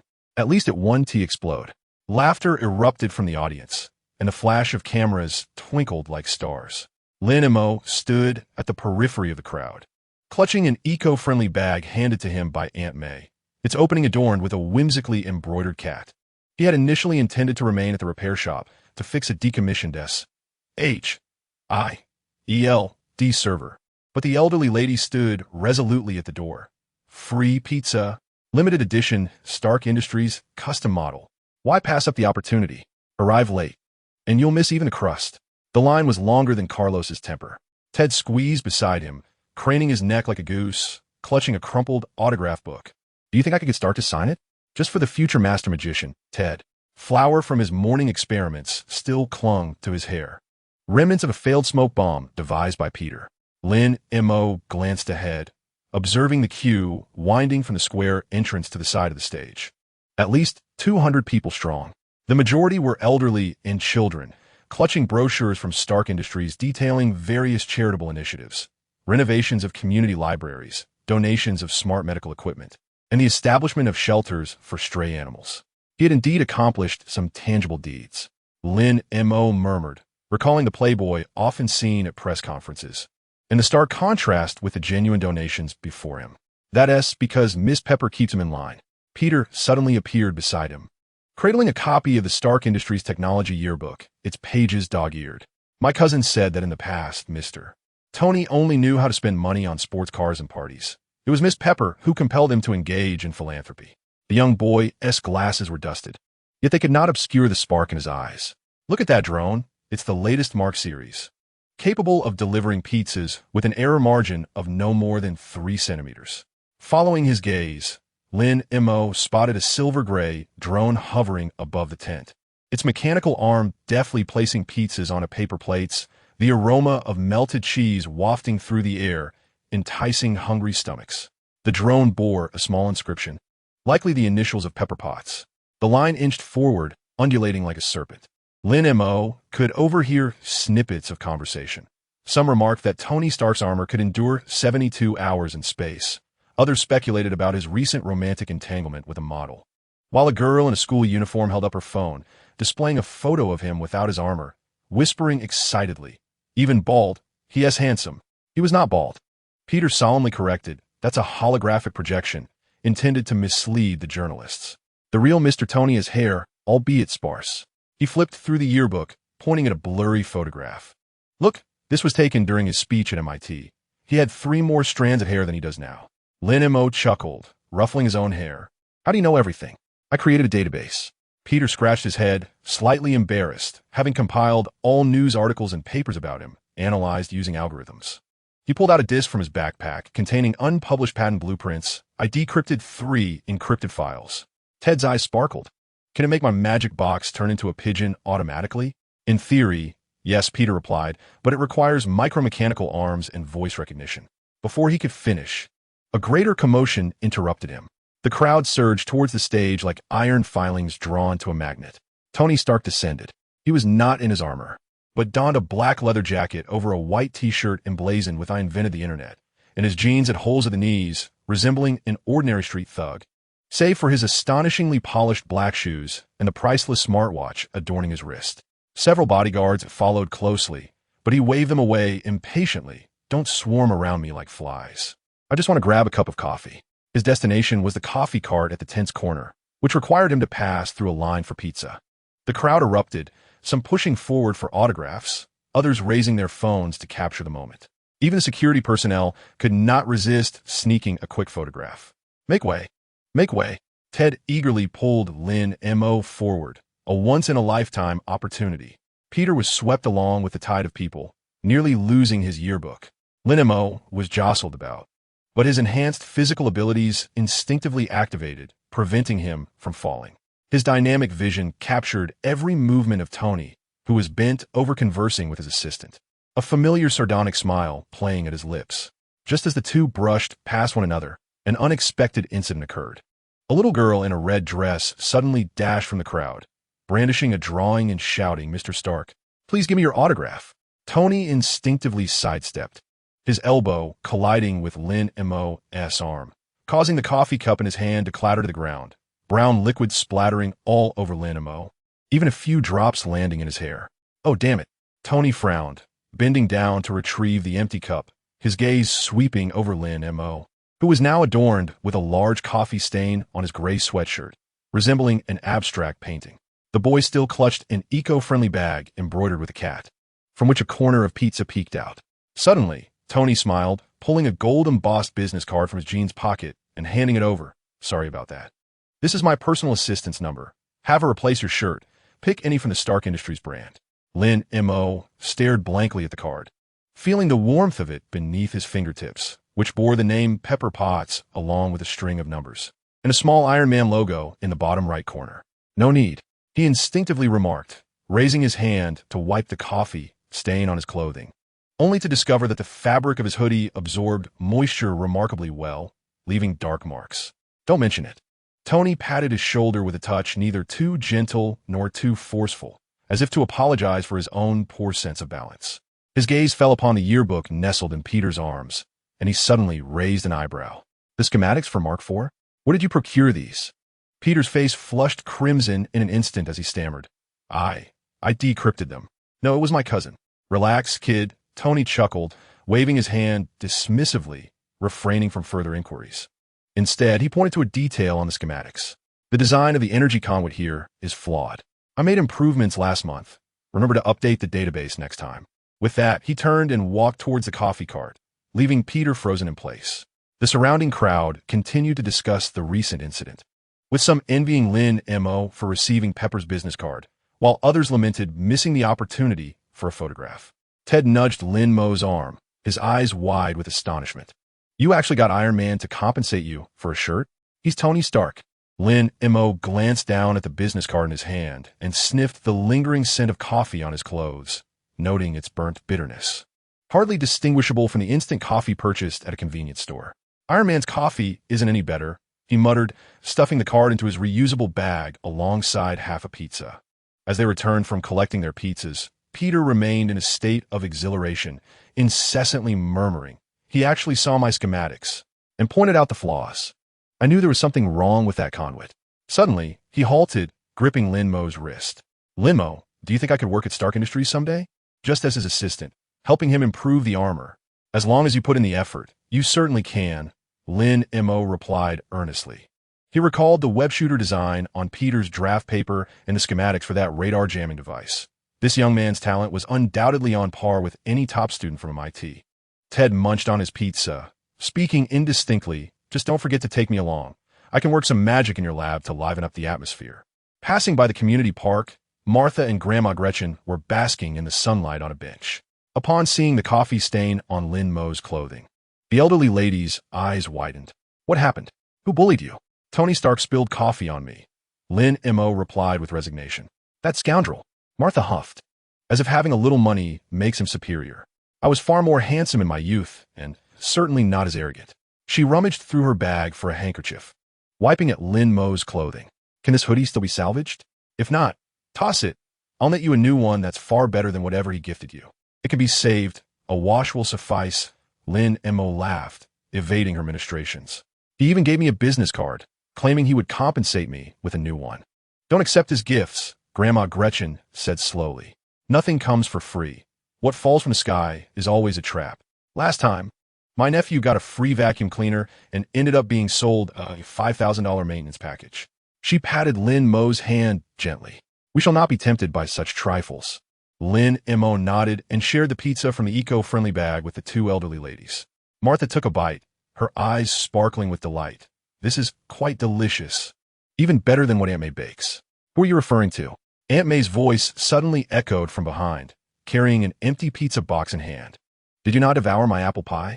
The setting sun cast a golden hue upon their laughter, and Lin Mo observed the scene before him, suddenly realizing that his recent encounter with Tony Stark felt akin to a stone cast into a lake. Though it stirred ripples, tranquility swiftly returned. The superhero basking in the limelight and the elderly lady soaking up the sun in the community park seemed to belong to two disparate worlds. Yet they found a delightful intersection over a slice of complimentary pizza. Upon returning to the repair shop, Carlos was venting his frustration at the old printer, cursing, "This wretched thing is less functional than Stark Industries' coffee machine." Noticing the coffee stains on Lin Mo's attire, the old man paused, asking, "Who splashed you?" "I'll help you settle the score." "Tony Stark," Lin Mo replied, removing his sweatshirt and tossing it into the washer. He said he'd replace it. Carlos's tirade abruptly ceased, his eyes wide as saucers. "Iron Man? You encountered Iron Man? Was he in armor? Is he even more dashing than on television?" "He wasn't wearing armor. Just a pair of tattered jeans." Lin Mo picked up his tools and resumed fixing the server, just like any ordinary person, except that he had an uncanny aim with coffee. Carlos continued to pepper him with questions, but Lin Mo hardly listened. His gaze was drawn to the washing machine, where the coffee-stained sweatshirt tumbled, resembling a forgotten interlude. The screwdriver he held gently turned on the motherboard, emitting soft clicks that harmonized with the laughter in the square. The banter from the loudspeakers and Tony Stark's apologies gradually merging into a peculiar melody in his heart. As evening fell and the shop closed, Lin Mo retrieved Pepper Potts' business card from the eco-friendly bag, hesitating briefly before placing it in the drawer alongside Hogan's card. He likely would not truly call to request a new shirt, just as he would not pursue a job at Stark Industries. That world was far too dazzling for someone like him, who merely wished to repair computers and deliver packages. Peter sent a text. saying he had improved the design of the energy conduit based on Tony's suggestions and inquired if he could come by the repair shop tomorrow to test it. Lin Mo smiled and replied with an enthusiastic yes, envisioning the boy's excitement, his lips involuntarily curling upwards. As night deepened, the 3 wild daisies on the windowsill in the basement had begun to wilt, their petals slightly curling. Lin Mo refreshed their water, watching the moonlight filter through the petal veins, casting delicate shadows on the table. The wristband on his arm vibrated gently, indicating 299 days until the next check-in. He recalled Tony Stark's white shirt, Pepper Potts' business card, and the sparkle in Peter's eyes, suddenly feeling that the distance between superheroes and ordinary people might not be so vast after all. They all strive to live in their respective worlds, each in their own unique manner, contributing to the betterment of this world. Some don steel armor to rescue the planet, while others wield a screwdriver to mend computers, and some offer a slice of free pizza to warm their community. Lin Mo reclined on his bed, listening to the washing machine's cessation signal, the faint aroma of coffee lingering around him. Tomorrow, he shall hang his freshly laundered sweatshirt to dry, assist Peter in testing the new energy conduit, and continue his role as a volunteer courier for the community. Life remains ordinary, yet today's minor episode has infused it with a hint of distinct flavor. Chapter 40. The underlying currents of calm, the late summer sun casts a languid warmth, filtering through the leaves of the sycamore and creating dappled shadows on the ground. Lin Mo sat upon a bench in the community park, observing a little girl in a floral dress chasing after bubbles. The soap film refracting a spectrum of colors in the sunlight, bursting upon contact with the bench leg, leaving behind a trace of moisture. Shield lay at his feet, its front paws resting upon a worn tennis ball, its tail swishing rhythmically, stirring up fine dust. This stray dog had grown plumper since Lin Mo had rescued it, its brown fur now glossy, and the wound on its left front leg had healed, leaving only a faint scar, bounding around like a playful child. Woof! Suddenly, Shield raised its head and wagged its tail towards the park entrance. Following its gaze, Lin Mo spotted Ted sprinting towards them, burdened by a large magic box. 2 buttons of his shirt undone, revealing an undershirt emblazoned with the words Las Vegas. Montag, hurry! Aunt May asked you to fetch the apple pie.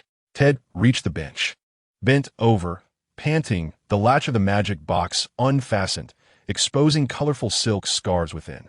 She said if you don't hurry, Peter will devour it all. That kid eats desserts like a ravenous wolf. Lin Mo chuckled as he stood up, brushing off the grass clippings from his pants. Understood, I shall go at once. He patted Shield on the head. Stay vigilant at home, and don't let the feral cat steal your food. The puppy seemed to comprehend, nudging its head against Lin Mo's palm, emitting a soft purring sound. As he passed the community bulletin board, Lin Mo halted. A new notice was affixed regarding the autumn community activities, alongside a weathered lost dog poster, featuring a corgi that bore a resemblance to Shield. He recalled when he first found Shield, trembling behind a dumpster, its eyes filled with fear. Now, it frolicked freely in the park, and his heart softened unexpectedly. The roll-up door of the repair shop was half open, and Carlos was slumped over the counter, napping, drool trickling from the corner of his mouth onto the ledger. Spreading a small ink blot, Lin Mo tiptoed inside, wary of waking him. The old man had been fixing an antique radio until midnight, evident by the heavy dark circles beneath his eyes. The workbench gleamed, adorned with a disassembled laptop, its parts meticulously organized, a delivery from Coulson the previous day. Awake? Carlos had suddenly raised his head, startling Lin Mo. I thought you were here to pilfer my prize coffee beans? He gestured towards a tin box on the counter, filled with deep brown beans, a gift from Hogan, rumored to be from a private estate in Colombia. Not daring enough. Lin Mo smiled as he picked up the screwdriver. Is a computer for Coulson nearly fixed? Just the system reinstallation was left. Carlos yawned, remarking that the guy was getting increasingly peculiar. The computers he sent over were always cluttered with random programs. Last time, he even discovered software that could automatically locate itself, which he uninstalled. In a hushed tone, the old man questioned, do you think he might be involved in some secret activity? Lin Mo paused momentarily in his actions. Coulson had been visiting more frequently, bringing in a device to repair almost every week with a myriad of excuses, coffee spilled, his son pawing at the keyboard. But Lin Mo knew these were mere pretexts. His penetrating ability allowed him to glimpse the files deep within the computer's hard drive, all containing information about potential recruits. One file bore the title, Lin Mo Ability Assessment, Penetration, Physical Enhancement, Threat Level, Low, Usability, Medium, Unclear. Lin Mo feigned concentration as he installed the memory stick, pondering that perhaps it was simply a necessity of S.H.I.E.L.D.'s work. Those in black suits are no good, Carlos scoffed, recalling the last time he repaired a server when they attempted to recruit him as an informant, only to be chased away with a wrench. He pulled a roasted sweet potato from a drawer and handed it to Lin Mo, warm and fresh, a token of gratitude from Aunt May for fixing her microwave. Lin Mo accepted the potato, its warmth resonating from his palm to his heart. He understood that Carlos was tough on the outside but soft-hearted within. He would grumble about S.H.I.L.D., yet always brewed an extra cup of coffee when Coulson came, deliberately leaving out a few freshly baked cookies. This was perhaps the essence of Queen's camaraderie, akin to the rough skin of a roasted sweet potato, concealing a steaming sweetness within. At 3 p.m, Coulson appeared punctually at the repair shop entrance, impeccably dressed in a suit, a paper bag in hand, from which the aroma of sandwiches wafted. Lin Mo, Mr. Carlos. He greeted with a smile, glancing at the computer on the workbench. It seems my device is ready? Yes, Lin Mo replied, handing over the computer. I've reinstalled the system, cleared the viruses, and even replaced the battery. It should last an additional 2 hours. Thank you. Coulson retrieved 2 sandwiches from the bag, placing them on the counter. Tuna sandwiches as a token of gratitude. He did not leave immediately, instead leaning against the counter, gazing out at the street scenery. Have you caught the recent news? He inquired about the Avengers initiative. Lin Mo, in the midst of wiping the screwdriver, paused momentarily. I've seen bits of it. They mentioned forming a special task force. Indeed, Coulson continued, they require individuals with unique abilities to address unconventional threats. He turned to Lin Mo, his gaze imbued with a hint of inquiry. If the day comes when assistance is needed, would you be willing to help? Carlos, snoring abruptly, ceased, his eyes, feigning sleep, secretly opened a slit. Lin Mo observed Coulson's serene visage, the agent who always wore a gentle smile, now harboring an almost imperceptible expectation in his eyes. He recalled the hammer from New Mexico, the exiled Thor, and the sporadic glimpses of the Hulk in the news, understanding that this day would inevitably arrive. Yet, he was reluctant to embrace it. He merely wished to embrace the scent of motor oil lingering in the repair shop, to linger on the benches of the community park, and to savor Martha's burnt cookies alongside Ted's clumsy magic.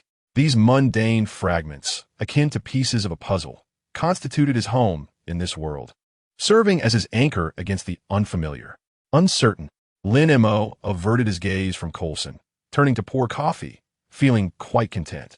He placed a steaming cup of coffee before Coulson, the vapor clouding his glasses, a taste of Carlos' collection. Coulson gazed at the steaming brew, suddenly laughing, and ceased his inquiries. Thank you. He picked up his laptop and turned towards the door, pausing at the threshold. If you come to a realization, you know how to reach me. The door gently closed, leaving a faint trace of cologne in the air. Carlos straightened up, looking at Lin Mo. Aren't you going? It's S.H.I.E.L.D. It sounded impressive. I won't, Lin Mo replied, sipping his coffee, the bitter taste spreading across his tongue. I have no grand ambitions. Fixing computers and playing with dogs is quite satisfactory. The elder said nothing more, simply picking up a sandwich and devouring it, though the corners of his mouth betrayed a smile. After delivering jam for Martha, the old lady had prepared a fresh batch of blueberry jam for him to take to his sister across the street. Lin Mo sat on a park bench, watching the sunset paint the sky in hues of orange and red. Shield lounged at his feet, gnawing on a chew toy Ted had given him, while Peter squatted nearby, magnifying glass in hand, observing a colony of ants at work. Lin Montag, why do you think ants always find their way home? Peter suddenly asked, his eyes sparkling behind the lenses. Do they have something like a wristband? Lin Mo recalled his own wristband, quietly resting on his wrist, with a synchronization rate stabilizing at 60. His abilities were becoming increasingly proficient, even allowing him to control the range of his intangibility, like slipping just his fingers through a wall while keeping the rest of his body solid. Particularly useful when retrieving a necklace trapped in the wall's crevice for Grandma Gretchen. Perhaps, Lin Mo smiled, their home is right here, so they naturally find their way. Peter nodded, half understanding, then returned his focus to the ants. Lin Mo observed his earnest profile, recalling the sketches of web shooters tucked within the boy's backpack. Remembering the light in his eyes when he spoke of spiders, knowing this child also had roots deeply embedded in science and curiosity. Ted's booming voice echoed from afar as he approached, brandishing a gigantic cotton candy adorned with colorful sprinkles. Lin, Peter, look at the prize I won. He shoved the cotton candy into Peter's hands, then plopped down on the ground, panting. I won the grand prize at the community center raffle. Wow. Peter took a huge bite of the cotton candy, the sugary remnants smudging the corners of his mouth like a mischievous little kitten. It's so sweet. Lin Mo watched them frolic, a sudden sense of reassurance washing over him. The Avengers initiative from the news continued to brew, the shadow of S-H-I-E-L-D, never far away. Even as the countdown on his wristband ticked down to 300 days, yet all of this seemed momentarily separated by an invisible barrier, unable to intrude upon this small, cherished community. Martha approached, carrying a basket filled with freshly baked apple pie. The delightful aroma wafting through the air. Do not sit on the ground, it's chilly. She distributed the pie among them, tossing a piece of jerky to Shield, and said, You little rascal, come to my house tomorrow, and I shall prepare some bone stew for you. Thank you, Grandma Martha. Peter and Ted replied in unison, their mouths stuffed with pie, their words muffled. Lin Mo received the pie, the warmth radiating from his fingertips to his heart. The sweet, rich flavor of apples mingled with the scent of smoke that clung to Martha, creating the most familiar essence in his world. He understood that this tranquility was fleeting, much like the summer sun at its end, destined to be supplanted by the autumn wind. Yet, for now, he wished to cherish this warmth, to embrace the musty scent of the basement, the oily aroma of the repair shop, and the vibrant presence of those around him. As night deepened, Ted returned home with Shield in his arms, and Peter was called back by Aunt May to complete his homework. Lin Mo sat on the bench, watching the last vestiges of twilight fade from the horizon, stars twinkling into existence one by one. Suddenly, his wristband vibrated gently, neither a warning nor a notification, but akin to a response to his heartbeat. He was uncertain of what the future held, unaware of what the Avengers initiative might bring, nor could he fathom the new abilities he would possess in 300 days. Yet he knew that as long as these roots remained, regardless of how fierce the storm might be, he would always find his way home. Lin Mo rose, dusting off the grass clippings from his trousers, and made his way towards the basement. The streetlights flickered to life, illuminating his shadow and the wildflowers by the roadside. Tomorrow, he would assist Carlos in repairing the radio, help Peter with his mathematics, aid Ted in enhancing his magic props, and prepare new chew toys for Shield. Chapter 41. Autumnal mischief. The autumn in Queens always carried a hint of caramel as the plane leaves turned yellow, curling at the edges and cascading from the branches like a myriad of fluttering butterflies. At the entrance of Lin Mo's repair shop, piles of leaves towered half his height, swirling into the garage with the wind, adhering to the recently repaired Ford's hood as if adorning the blue chassis with a golden fringe. Shaolin, slacking off again. Mrs. Martha emerged from the grocery store across the street, leaning on her cane, wrapped in a scarf resembling a dumpling. These leaves are nearly blocking the door. How much would it cost to hire a cleaner? Look at you, exhausted, with dark circles under your eyes as if a panda had beaten you. She placed the freshly bought bread on the counter, her eyes tinged with concern. Lin Mo crouched on the ground, tightening tire bolts, oil trickling through his fingers. Looked up and smiled. It's all right, Mrs. Martha. I'll sweep them up in the evening. I can't manage during the day. He pointed to the 3 cars in the workshop, all urgent jobs, as clients were set to collect them by afternoon. He had taken over the repair shop from Old Joe last month, situated next to the computer store, with affordable rent and a spacious backyard. Carlos had been furious, ignoring him for 3 days, only to finally hand him a new set of wrenches. Repairing cars is 10 times messier than fixing computers. Don't regret it. Lin Mo felt no regret. The ample space was ideal for concealing his abilities, lifting an engine, disassembling a gearbox. The strength endowed by his physical enhancement was perfectly utilized without being deemed a monster. Sweep in the evening? Do you think you are an owl? Martha prodded the fallen leaves on the ground with her cane, remarking that tomorrow there would be a community health inspection and lingering debris could lead to fines. She retrieved a slice of freshly baked apple pie wrapped in oil paper from her bag to stave off hunger. Lin Mo accepted it, still warm. the sweet aroma mingling with the scent of motor oil in the garage, creating an unexpectedly delightful harmony. "Thank you, I will certainly clean up tonight," he assured her as he tucked the pie into his pocket, returning to the task of tightening screws. His enhanced physical abilities rendered his fingers exceptionally strong, and with a satisfying click, a rusted nut loosened faster than any pneumatic wrench could manage. Martha shook her head and ambled away with her cane, muttering, "Young people are so stubborn. They will realize the consequences only when they are exhausted." The midday sun slanted into the garage, illuminating the dust particles in the air. Lin Mo nibbled on the apple pie, leaning against the car while perusing the newspaper. In the corner of the society section, he discerned the words Avengers Initiative, accompanied by a blurred image of a shield. His fingertips glided across the paper, recalling what Coulson had said last week while repairing the car's onboard computer. Crime in Queens had been unsettled lately, with a group of arms dealers on the loose. At that moment, he had been using his phasing ability to change the engine's filter, the metal casing yielding under his touch like a soft cloth. Coulson's gaze lingered on his hands for 3 seconds without uttering a word. Suddenly, Shield, the stray dog, bounded into the yard, a sycamore leaf clamped in its mouth, its tail knocking against the toolbox with a clatter. Now well-fed and sleek, the dog's leg injury had healed, and it spent its days chasing butterflies in the garage, occasionally fetching tools for Lin Mo, albeit with a tendency to misappropriate them.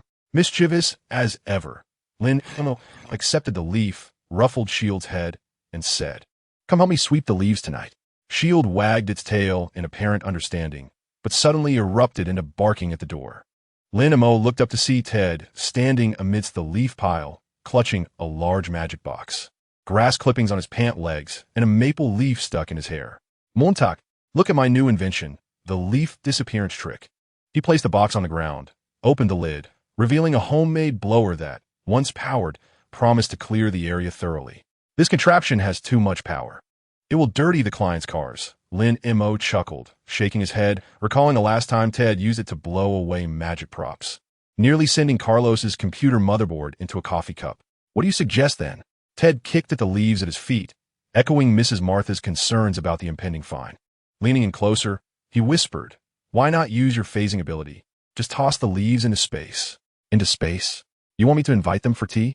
Lin Mo lightly tapped Ted's head, saying, "We'll discuss it tonight. For now, help me push that Chevrolet out." With a groan, Ted complained about the car's weight. But Lin Mo pretended not to hear, secretly enhancing his strength to assist. The Chevrolet glided effortlessly toward the entrance, as if propelled by an invisible hand. Ted paused, scratching his head in confusion. Strange, why does this car feel lighter today? After sending off the last customer of the day, twilight had already descended. Lin Mo locked the door and rummaged through the toolbox for a broom, while Shield squatted nearby, its tail swaying in rhythm with the sweeping motion. He cast a playful wink at the puppy, activating his physical enhancement, and his muscles instantly tensed. The broom in his hand transformed into a blurred shadow, the swishing sounds resonating sharply in the stillness of the street. Withered yellow leaves were swept into neat piles, resembling miniature pyramids. Lin Mo grasped the largest mound, inhaled deeply, and activated his phasing ability. For a brief moment, his body became semi-transparent, allowing him to feel the peculiar sensation of the leaves brushing against his skin as if submerged in icy water. He passed through the wall of the repair shop, emerging directly beside the trash bin at the street corner, discarding the leaves before turning back through the wall, the entire process taking less than 10 seconds. Shield watched in wide-eyed amazement, circling around him and barking enthusiastically, as if in celebration. Lin Mo couldn't help but chuckle, quickening his pace as he darted back and forth between the garage and the bin. The buzzing of his phasing and the sound of the broom's bristles intertwined, creating a peculiar nocturne. As the moonlight crept up the rooftops, the leaves at the doorway had vanished completely, leaving the corners gleaming. Leaning against the doorframe, Lin Mo caught his breath. Excessive use of physical enhancement could still lead to fatigue, and beads of sweat trickled down his forehead, darkening the ground beneath him. He reached into his pocket for the apple pie, the wax paper softened by his body heat. Just as he was about to take a bite, when he suddenly heard a noise behind him. Where are my glasses?" Aunt May's voice was slightly muddled. Startled, Lin Mo quickly turned around to see the elderly lady leaning against the wall across from him, holding a freshly washed sweater. evidently having come out to hang clothes during the night. Squinting at the entrance of the repair shop, she rubbed her eyes and muttered, "I distinctly remember there being a pile of leaves this afternoon. Could the wind have blown them away?" Lin Mo held his breath, pressing his back against the cold wall, his phasing ability on standby.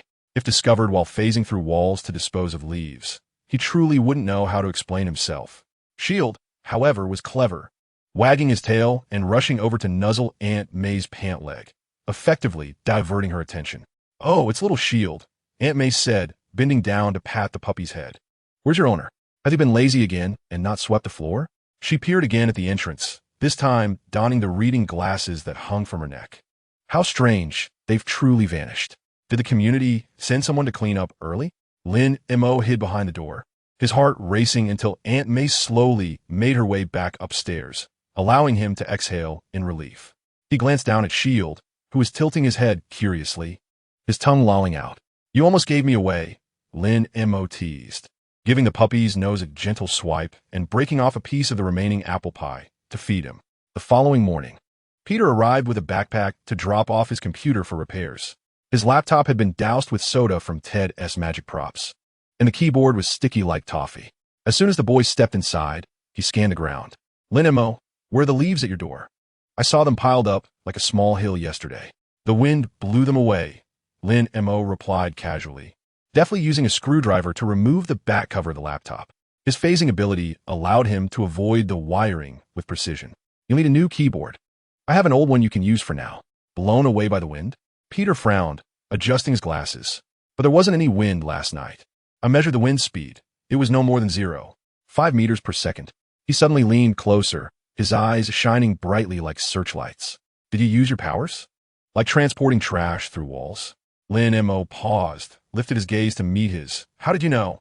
"Ted said so," Peter replied, slightly embarrassed as he scratched his head. "He mentioned you fly at midnight and can make things vanish in a thin air." The boy pulled out a notebook from his backpack, which contained a diagram illustrating the disappearance of leaves. "I calculated that to transport so many leaves, you need to move at least 12 meters per second and be able to penetrate obstacles. This is a stop in fluid mechanics." Lin Mo chuckled, closing the notebook. "First, fix the computer or you'll miss morning self-study." He installed a new keyboard and conducted a boot test. All set. Next time, stay away from Ted's magical props. Peter took the computer, but didn't he leave? Instead, he stared at the broom in the corner for a long while. "Lin Mo, do you work hard?" "Sweeping the floor every night." The boy's voice was soft. "I could help. I invented an automatic cleaning robot, but it's not quite ready yet." Lin Mo ruffled his hair. "Just focus on your studies. This little task doesn't tire me out." He pointed outside. "Look, Mrs. Martha is here again. If you don't leave now, she'll scold you for being late." Peter indeed shuddered, grabbed his backpack, and dashed out. He paused at the door, turning back to say, "I'll definitely help you once my robot is ready." Lin Mo waved, watching the boy's figure vanish beneath the sycamore trees. Martha's voice sounded right on cue. "Little Lin, why is it so clean at your door? Have you really hired a cleaner?" The old lady's cane tapped rhythmically against the ground. "I told you, young people shouldn't overexert themselves." Lin Mo leaned against the doorframe, watching Martha chatter away as she walked off. He glanced at the newly fallen leaves on the ground and suddenly felt that this little autumn nuisance wasn't so bothersome after all. The strength from his enhanced physique and the convenience of penetrating walls, once sources of his anxiety, had now become aids in sweeping fallen leaves, a clever trick to safeguard his modest repair shop. The afternoon sun was just right. Lin Mo moved a lounge chair to the entrance, where Shield lay snoozing at his feet. Leaves occasionally drifted down upon them, like gentle kisses. He closed his eyes, listening to the distant sounds of traffic, the nearby rustle of the wind, and the chatter of Martha and Aunt May at the grocery store, feeling an overwhelming sense of tranquility. Perhaps life is like this. There will always be leaves to sweep, cars to repair, and chatter that never seems to end. Yet, it is these trivial little inconveniences that render life authentic and warm. Lin Mo touched the bracelet on his wrist, the screen quietly glowing, indicating 287 days until his next check-in. The wind picked up once more, and new leaves drifted lazily to the ground. Lin Mo opened his eyes, smiling as he picked up the broom, realizing he would need to work late again tonight. Chapter 42. Peter's spider specimen. The roll-up door of the repair shop was suddenly yanked open. bringing in a gust of autumn wind that swirled a few sycamore leaves across the floor, landing on the freshly repaired red pickup truck. Lin Mo was crouched beneath the vehicle, tightening the drive shaft bolts, oil dripping down his chin onto his work pants. At the sound, his wrench nearly slipped from his grasp. This noise was all too familiar. Only Peter could create such a whirlwind by running. Lin Mo, look! The voice of the youth seemed to be fast-forwarded, brimming with breathless excitement, as the sound of glass jars clinking grew ever closer. Lin Mo emerged from beneath the vehicle, intending to voice a complaint, only to find Peter dashing towards him, brandishing a transparent glass jar. Sweat clung the strands of hair on his forehead, and a dry leaf adhered to the lens of his glasses. Inside the jar was a spider, glossy black with long, slender legs that bore a peculiar metallic sheen at the joints, and a vague white pattern on its abdomen resembling a diminutive skull.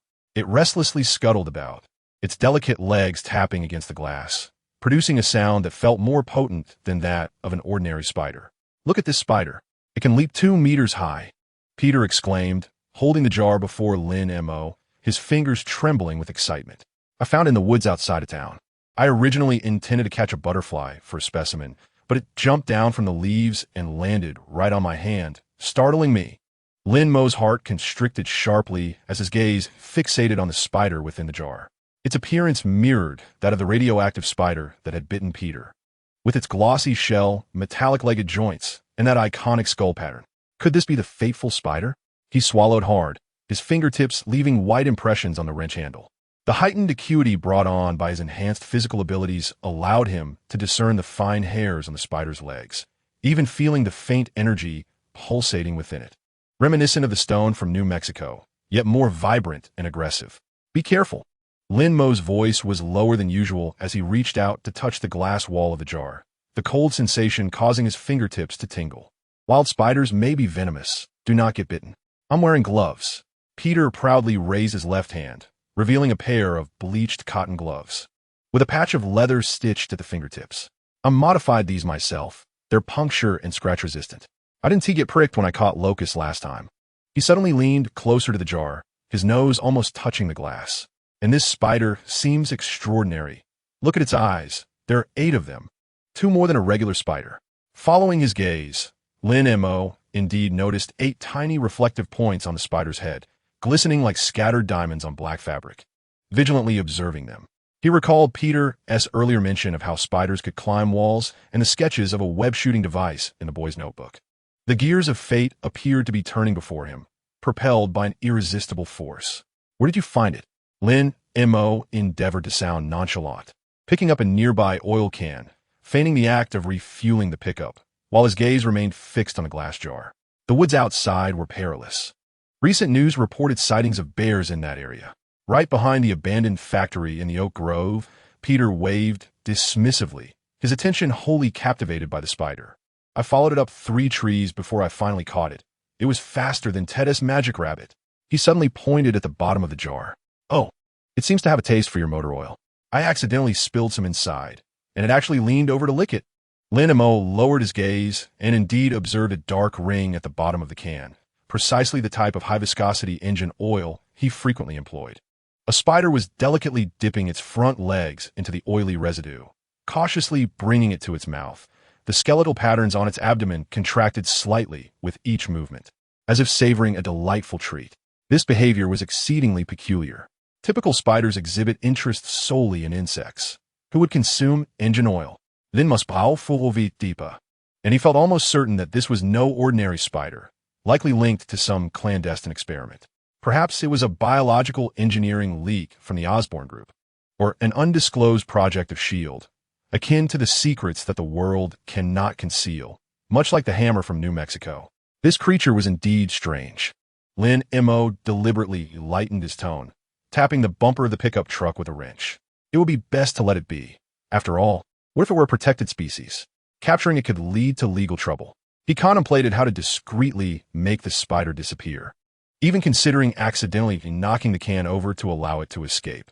He could not bear to witness Peter being bitten, setting him on a path of inevitable pain as a hero. No, Peter immediately cradled the can in his arms, as if safeguarding a rare treasure. I want to preserve it as a specimen or keep it for observation. Just look at its jumping ability, It defies the laws of physics. I calculated that it weighs only 3 grams, yet can leap 50 times its body length. If we could uncover the principles behind this, it could revolutionize prosthetics. The youth's words trailed off, but Lin Mo understood his implication. It could even lead to devices granting humans similar capabilities. He gazed into Peter's eyes, which sparkled with fervor for science and curiosity for the unknown, yet lacked any caution towards danger, reminiscent of a child playing with a barrel of explosives. We can keep it, but we must proceed with caution. Lin Mo relinquished the thought of making the spider vanish, suddenly realizing that certain events are inescapable. Much like his own transition into this world and the acquisition of his abilities of penetration and enhanced physicality, Peter's fate was likely already etched in the stars. They must ensure it did not escape, nor should they handle it directly, in case it truly bore venom. I understand. Peter nodded vigorously, pulling a notebook from his backpack and swiftly jotting down, feeding, engine oil in small quantities. I'm also planning to create an ecological box made of acrylic panels, ensuring ventilation and safety, right on my windowsill. Aunt May will never notice. Observing Peter's earnestness in documenting, Lin Mo could not help but chuckle. This child likely believed he had captured an intriguing insect, unaware that he was cradling the switch to his own future. He recalled Peter swinging between skyscrapers as Spider-Man, his resolute stance against the Green Goblin, and the tears shed upon losing Uncle Ben, a pang of emotion tugging at his heart. Do you need assistance in constructing the ecological box? Lin Mo picked up the wrench and resumed tightening the screws beneath the vehicle. I have leftover acrylic panels and waterproof adhesive. They are far superior to what you would purchase. Really? Peter's eyes lit up like light bulbs. That's wonderful. In a moment of uncertainty regarding the adhesive to use, he hesitated, fearing the toxicity of ordinary glue might harm the specimen. Suddenly, he realized he had inadvertently let slip a detail and quickly covered his mouth, his cheeks flushing with embarrassment. I meant to say that preserving the specimen requires it to remain intact. Lin Mo chose not to expose him, merely smiling. Come by after school this afternoon to collect the materials, and bring along your notebook. I'd like to examine your design sketches. Perhaps I can offer some enhancements. He deliberately emphasized the word enhancements, already contemplating how to ingeniously modify the ecological box. At the very least, adding a double lock mechanism to prevent the spider from easily escaping and biting Peter. All right, Peter carefully placed the glass jar into his backpack, zipping it halfway to allow for ventilation. I'll head to school now. I promise to return this afternoon. He turned and dashed away, pausing at the door to glance back at Lin Mo, waving his notebook. I'll make the feeding schedule more detailed. The rolling shutter descended slowly behind the youth, sealing out the autumn breeze and fallen leaves. Inside the repair shop, only the rhythmic ticking of the engine and the emptiness left by the departed glass jar remained. Leaning against the truck tire, Lin Mo observed a few drops of oil licked by the spider on the ground, suddenly feeling that the autumn sunlight was rather blinding. Woof! Shield dashed in from the backyard, a soiled rag clutched in his mouth, perhaps seeking to please him. The puppy approached Lin Mo, nudging his hand with its head, its tail rustling the fallen leaves around. Do you think I should dispose of that spider? Lin Mo stroked Shield's head, his voice soft, almost contemplative. Perhaps toss it into the river or bury in the ground, so Peter wouldn't be bitten. Shield tilted his head, licking Lin Mo's fingers as if to offer comfort. Lin Mo smiled, picked up the oil can from the ground, and poured the viscous liquid into the truck's engine. It shimmered amber in the sunlight, akin to the flow of time. He knew he probably wouldn't take such action, just as he wouldn't decline to deliver medicine to Grandma Gretchen out of fear of inconvenience, nor abandon using his abilities to clear the leaves due to the fear of being monitored by S.H.I.E.L.D. He likely could not alter Peter's fate with his own hands. Each individual must tread their own path, even if it is fraught with thorns. And Peter would surely walk it resolutely, just as he himself would. The afternoon sunlight streamed obliquely into the repair shop as Lin Mo placed the cut acrylic sheet on the workbench, alongside waterproof glue and a measuring tape. Following Peter's specified dimensions, he marked the cutting lines on the sheet, his utility knife moving with precision along the lines under the control of his enhanced abilities, resulting in smooth cuts as if crafted by a machine. Lin Mo, I'm here. Peter's voice rang out punctually as the rolling shutter was pulled open. The youth burst in, backpack slung over his shoulder, cradling a rudimentary model made from cardboard. Look at my design. Isn't it quite reasonable? Though the model was rather crude, its structure was clear, featuring ventilation holes, a feeding trough, and a transparent observation window, indicating considerable thought had been invested. Lin Mo accepted the model and pretended to scrutinize it for a while. Not bad, but the ventilation holes are too large. The spider might escape. I'll help you reduce them. Great. Peter leaned closer, observing Lin Mo as he meticulously adjusted the acrylic board with a utility knife, his eyes brimming with admiration. You're truly impressive. Your control with that blade surpasses my steadiness when sketching. Practice makes perfect, Lin Mo chuckled, deliberately slowing his movements to explain the nuances of smoothing the edges and evenly applying waterproof adhesive. These tasks may appear simple, yet they harbor intricacies akin to studying the leaping prowess of a spider, where attention to detail is paramount. Peter listened intently, nodding occasionally, jotting down additional notes in his notebook, this time inscribing, "Construction of the ecological box. Edges must be smooth to prevent injuring the spider." Lin Mo, glancing at the words, felt a sudden sense of contentment. Perhaps this was indeed beneficial. At the very least, he could equip Peter with some prudence before any potential bites occurred. Just as Martha taught him to discern expired milk, and Carlos instructed him on how to tighten rusty screws.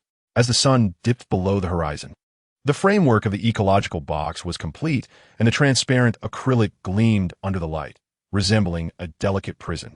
Peter carefully placed it into his backpack. The spider within the glass jar seemed to have acclimated to its new surroundings, quietly resting at the bottom, its 8 legs splayed out like a black starburst. "Thank you, Lin Mo," Peter exclaimed, shouldering his backpack and nearly bounding towards the door. "I can place it inside tonight and show you the finished product tomorrow. Be careful on your way," Lin Mo called after his retreating figure, watching the boy disappear beneath the sycamore trees, feeling a sudden sense of reassurance. He understood that what is meant to come will eventually arrive, but for now, he had prepared a sturdy cage for that spider and instilled a measure of caution in Peter, and that was sufficient. Shield, the puppy, trotted over with a cloth in its mouth, nudging it against Lin Mo's feet. He bent down to scoop up the little dog, gazing out at the darkening sky.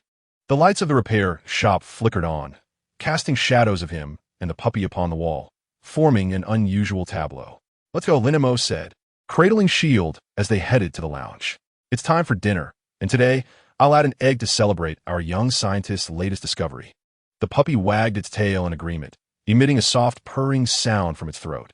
Lin Mo glanced down at it and recalled the glass jar containing the spider in Peter's backpack, suddenly perceiving that this ordinary repair shop harbored countless secrets, some pertaining to the present and others to the future, quietly awaiting the day they would be unveiled under the autumn night sky.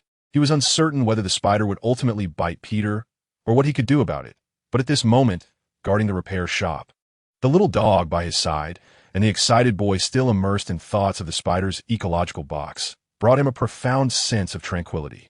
Chapter 43. The illusion of upgraded abilities. The hydraulic jack at the repair shop had been broken for 3 days, and the spare one Carlos had sent had yet to arrive.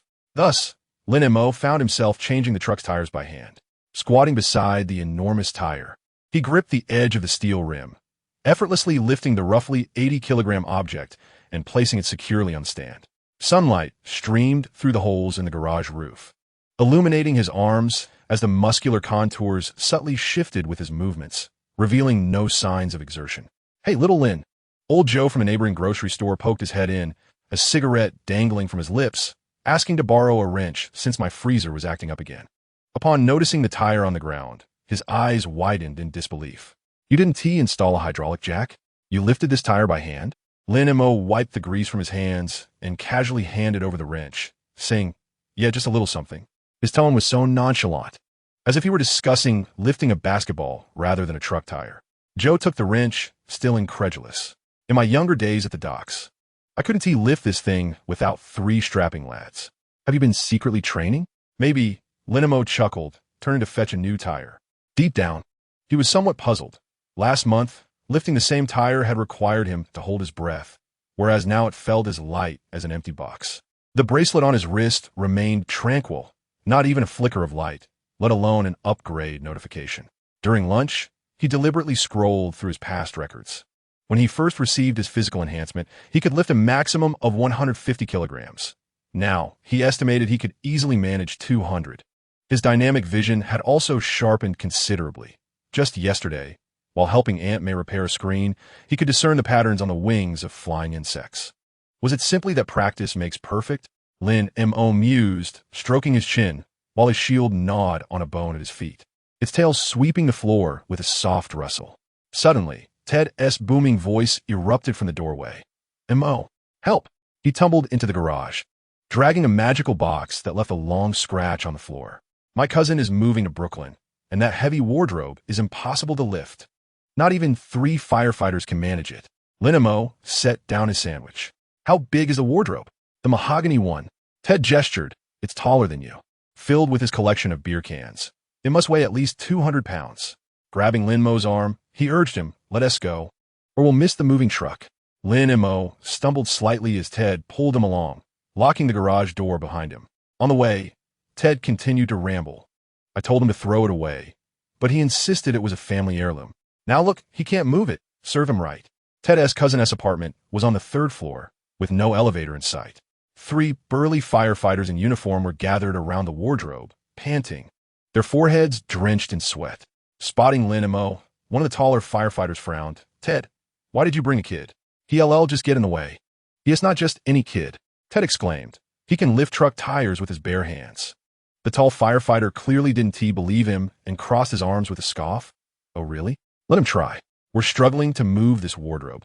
And if he can do it, I'll eat my fire hat. Ignoring the provocation, Lin Mo approached the old mahogany wardrobe, adorned with intricate carvings, and assessed its weight. Taking a deep breath, he gripped the bottom edge, feigning a strained effort. The strength from his enhancement flowed through his muscles, more obedient than usual, like well-trained soldiers.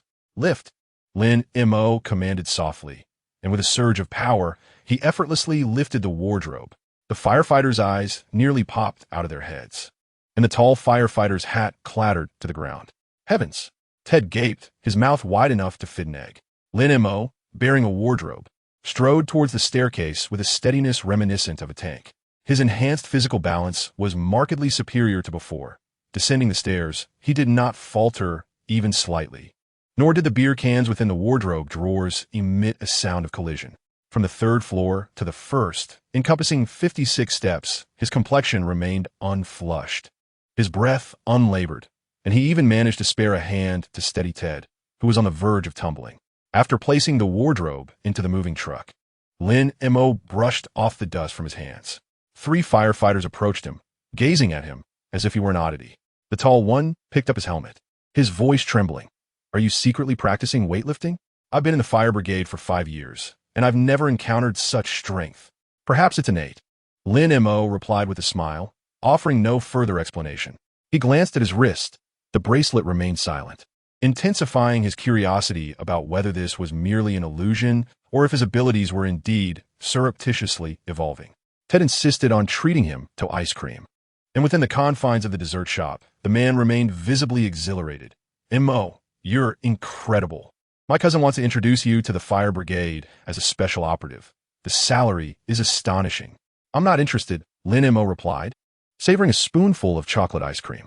I find repairing cars rather fulfilling. His primary concern lay in the alterations to his abilities. While carrying the wardrobe earlier, he distinctly sensed a more stable exertion of strength, devoid of the erratic tendencies he had previously experienced. Are you foolish? Ted exclaimed. Being a firefighter is so impressive. And you get to wear a uniform. What use is prestige? Lin Mo mused, gazing at the sycamore leaves drifting outside. I simply wish to lead a tranquil life. He recalled what Coulson had said during his last visit to repair the computer. With great power comes great responsibility. At the time, it hadn't resonated deeply, but now it suddenly made a modicum of sense. His strength had increased, and there was no evading it. Upon returning to the repair shop that afternoon, Lin Mo deliberately conducted a test. He stacked 5 barrels of motor oil, approximately 300 pounds, and effortlessly lifted them above his head. When loosening a rusted screw with a wrench, he no longer needed to apply a penetrating agent first. He could simply twist it open. Even while sprinting to deliver medicine to Grandma Gretchen, he found himself quicker than usual, yet felt no fatigue. His breathing is steady, as during a leisurely stroll. Could it be due to recent usage? Lin Mo sat upon the toolbox, contemplating his hands. These hands had repaired computers, tightened tires, and moved wardrobes. And now they could easily lift weights that once seemed inconceivable. The screen of his bracelet still displayed a synchronization rate of 48, with no signs of change. When Peter arrived after school to collect the repaired calculator, he nearly dropped it upon witnessing Lin Mo bending rebar with his bare hands, a test of strength. Lin Mo, what are you doing? Testing the durability of this rebar. Lin Mo replied, tossing the bent steel aside. Your calculator is fixed. Try it out. Peter took the calculator, his fingers still trembling. How did you accomplish that? That rebar must require a hydraulic press to bend. Suddenly recalling something, he rummaged through his backpack and hurriedly wrote in his notebook. Muscle density, explosive power, skeletal load bearing. Lin Mo, have you undergone any special training?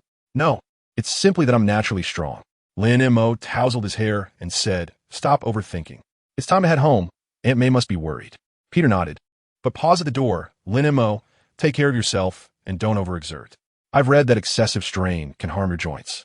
My gaze was earnest. I could design a wrist brace for you, one that disperses the force.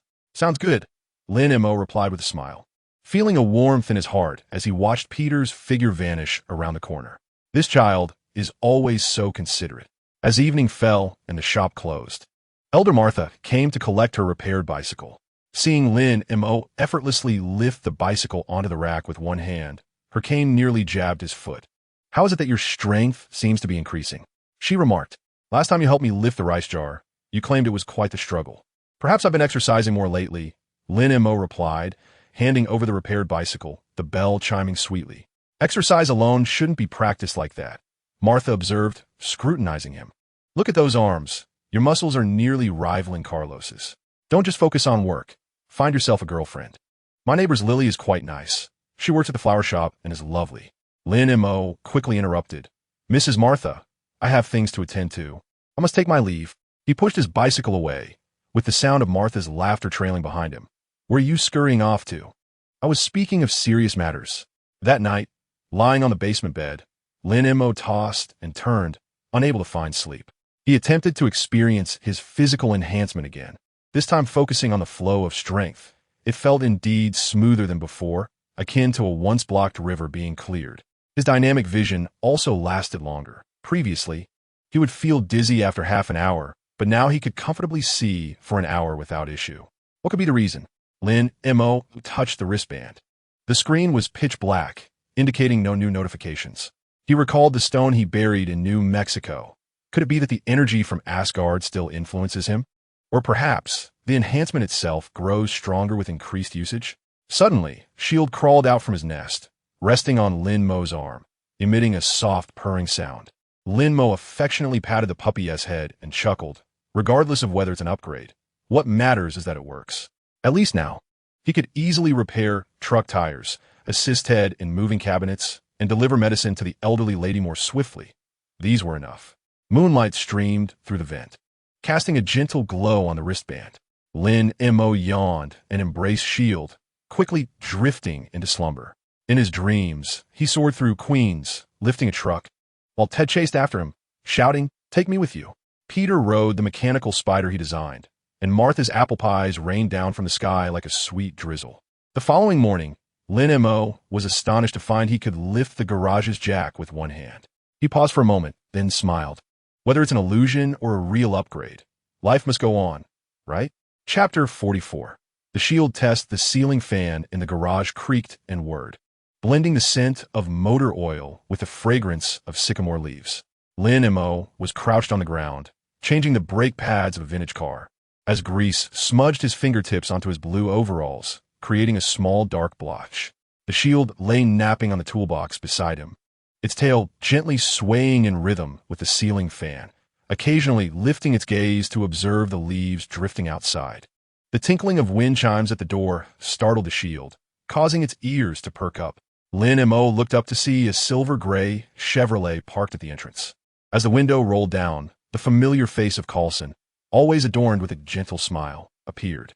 Today, the man donned a beige trench coat, with a modest badge tucked at the collar, glinting briefly in the sunlight before blending into the fabric. Lin Mo, long time no see. Coulson stepped out of the car, his leather shoes crunching on the carpet of fallen leaves. I heard you've embarked on a new profession? That old fellow Carlos has been mentioning you for days. Repairing computers is too quiet. Fixing cars offers more excitement.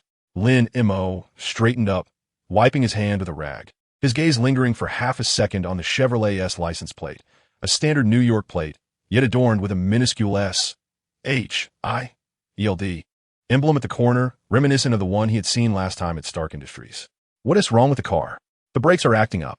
Coulson moved to the passenger side, pausing momentarily as if recalibrating himself before opening the door. Sometimes they fail unexpectedly. I've checked with 4 different shops, but to no avail. Thought I'd try my luck here. His eyes roamed over the tool racks in the workshop, lingering for an extra 2 seconds on a wrench designed for bending rebar. Lin Mo nodded, choosing not to respond. He approached the driver's seat, activating his phasing ability as he opened the door.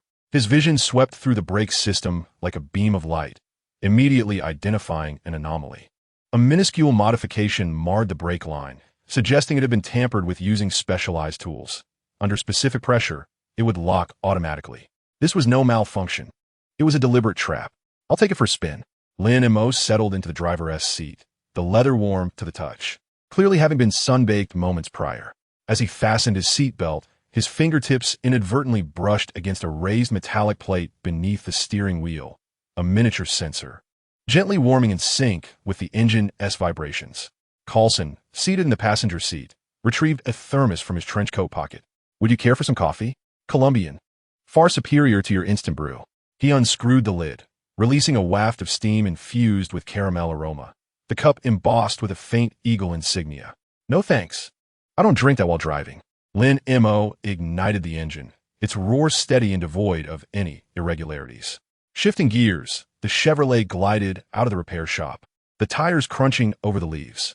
Dynamic vision automatically engaged, deconstructing the roadside scenery into countless details. The newspaper vendor's fingers handing over a paper. The angle of a girl's skirt as she pedaled by. Even the sound of electricity as the traffic light changed in the distance. The autumn in Queens felt far more pleasant than in Manhattan.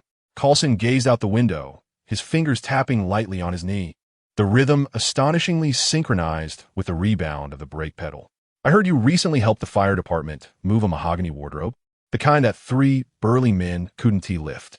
Lin Mo tightened his grip on the steering wheel. How did this matter reach the ears of S-H-I-E-L-D? He cast a glance in the rearview mirror, spotting a brown Ford trailing at a distance, the windows tinted to obscure the occupants within. Ted's boastful claims were mere fabrications. In truth, the beer cans in the cupboard had been emptied ahead of time. Is that so? Coulson chuckled softly, lifting his thermos to take a sip. However, it is quite impressive to manage carrying it up to the 3rd floor alone. I have a friend in the Special Forces who mentioned it takes over a decade of training to achieve such a feat. He turned to Lin Mo, his eyes gleaming remarkably behind his glasses. Have you trained before? I used to help my family carry grain in the countryside when I was young. Lin Mo deftly maneuvered the steering wheel to avoid a child chasing after a soccer ball. His enhanced physical abilities allowed him to steer with precision down to the centimeter, the tires nearly brushing against the curb. He sensed a subtle vibration from the brake pedal, responding 0.3 seconds faster than usual, indicating that the modifications were quietly activating. As the Chevrolet ascended the Queensboro Bridge, the wind suddenly picked up, causing the rearview mirror to buzz. Coulson remarked abruptly, "It seems there's a situation ahead." He pointed forward to a truck halted in the middle of the road, the driver inspecting the tires behind it, occupying a significant portion of the lane. Lin Mo's heart skipped a beat. Is this a signal for testing? He inhaled deeply, resting his right foot gently on the brake pedal. His enhanced physique allowed him to control the pressure with precision. Even the muscle contractions could be fine-tuned to the millimeter. Normally, one would slam on the brakes at this moment, but he knew that would trigger the locking mechanism. The screech of the brakes was barely audible, akin to a feather gliding across the ground. The Chevrolet decelerated with an astonishing smoothness, neither jolting abruptly nor succumbing to inertia. Simultaneously, Lin Mo turned the steering wheel, gliding the vehicle closely along the edge of the truck, stopping just as the rearview mirror nearly grazed the taillight, leaving just enough space for a pedestrian to pass. Coulson's hand, holding the thermos, momentarily paused. The steam rising from the cup's rim wavered, yet not a single drop was spilled. He regarded Lin Mo, the curve of his smile deepening. Quick reflexes. It's something I honed while practicing in classic cars. Those old-timers have even less precision in their braking. Lin Mo released the brake, allowing the car to gently roll away. In his peripheral vision, he caught sight of a brown Ford in the rearview mirror. In that brief moment, it had evidently slowed down, and the silhouette in the back seat appeared to be aiming something at them. Upon descending the bridge, they encountered a red light, and the Chevrolet halted at the crosswalk. Lin Mo's fingers lightly tapped the steering wheel as his mind raced. The brake modifications were intended to test reaction speed. The following Ford was likely gathering data, and Coulson's thermos might even conceal a camera. Was S-H-I-E-L-D regarding him as a potential recruit? You seem to dislike being the center of attention. Coulson spoke suddenly, his gaze fixated on a stray cat by the roadside. Last time, Hogan from Stark Industries mentioned wanting to invite you to serve as a technical consultant, and you declined quite decisively. I'm accustomed to freedom and cannot abide constraints. Lin Mo observed the green light illuminate, gently pressing the accelerator. Besides, my skills are likely insignificant in your eyes. He purposefully rendered you ambiguous, gauging Coulson's reaction. The man smiled, neither confirming nor denying. Everyone possesses a different value. Some are suited for the front lines, while others belong in the rear guard. He retrieved a disc from the pocket of his trench coat and placed it on the dashboard. This is the remuneration for assisting me with the car's computer last time. It contains some intriguing items that you might find appealing. Lin Mo cast a glance at the disc, noting its matte black casing, adorned with a series of minuscule numbers that conform to the coding system of S-H-I-E-L-D. He refrained from touching it and simply remarked, "It was a trivial task. No need for such formality." As a Chevrolet rolled back to the repair shop, Ted was seen rushing towards them, clutching a large magic box, its sequins glimmering in the sunlight. "Mo, look at the levitation trick I've just learned." He failed to notice Coulson and dashed straight to the car, eager to demonstrate his ability to suspend a coin in midair for 3 minutes, explaining the principle behind it. Lin Mo interrupted him, tilting his head slightly toward Coulson. It was only then that Ted noticed the man in the passenger seat. His face flushed instantly, and he awkwardly attempted to conceal the magic box behind him. "Ah, good day, sir. I am Ted, a friend of Lin Mo." His gaze flitted across Coulson's trench coat, and he suddenly leaned closer to Lin Mo, whispering, "This man carries the same scent as that guy in the black suit last time. It smells like hospital disinfectant." Coulson opened the car door and stepped out, his smile unwavering. "Magic? I find that quite fascinating."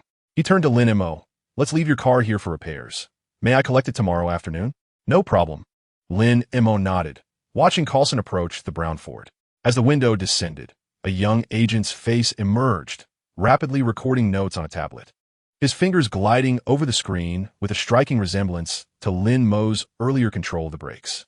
The Chevrolet's hood still radiated warmth, and, as Lin Mo opened it, a faint metallic tang wafted out.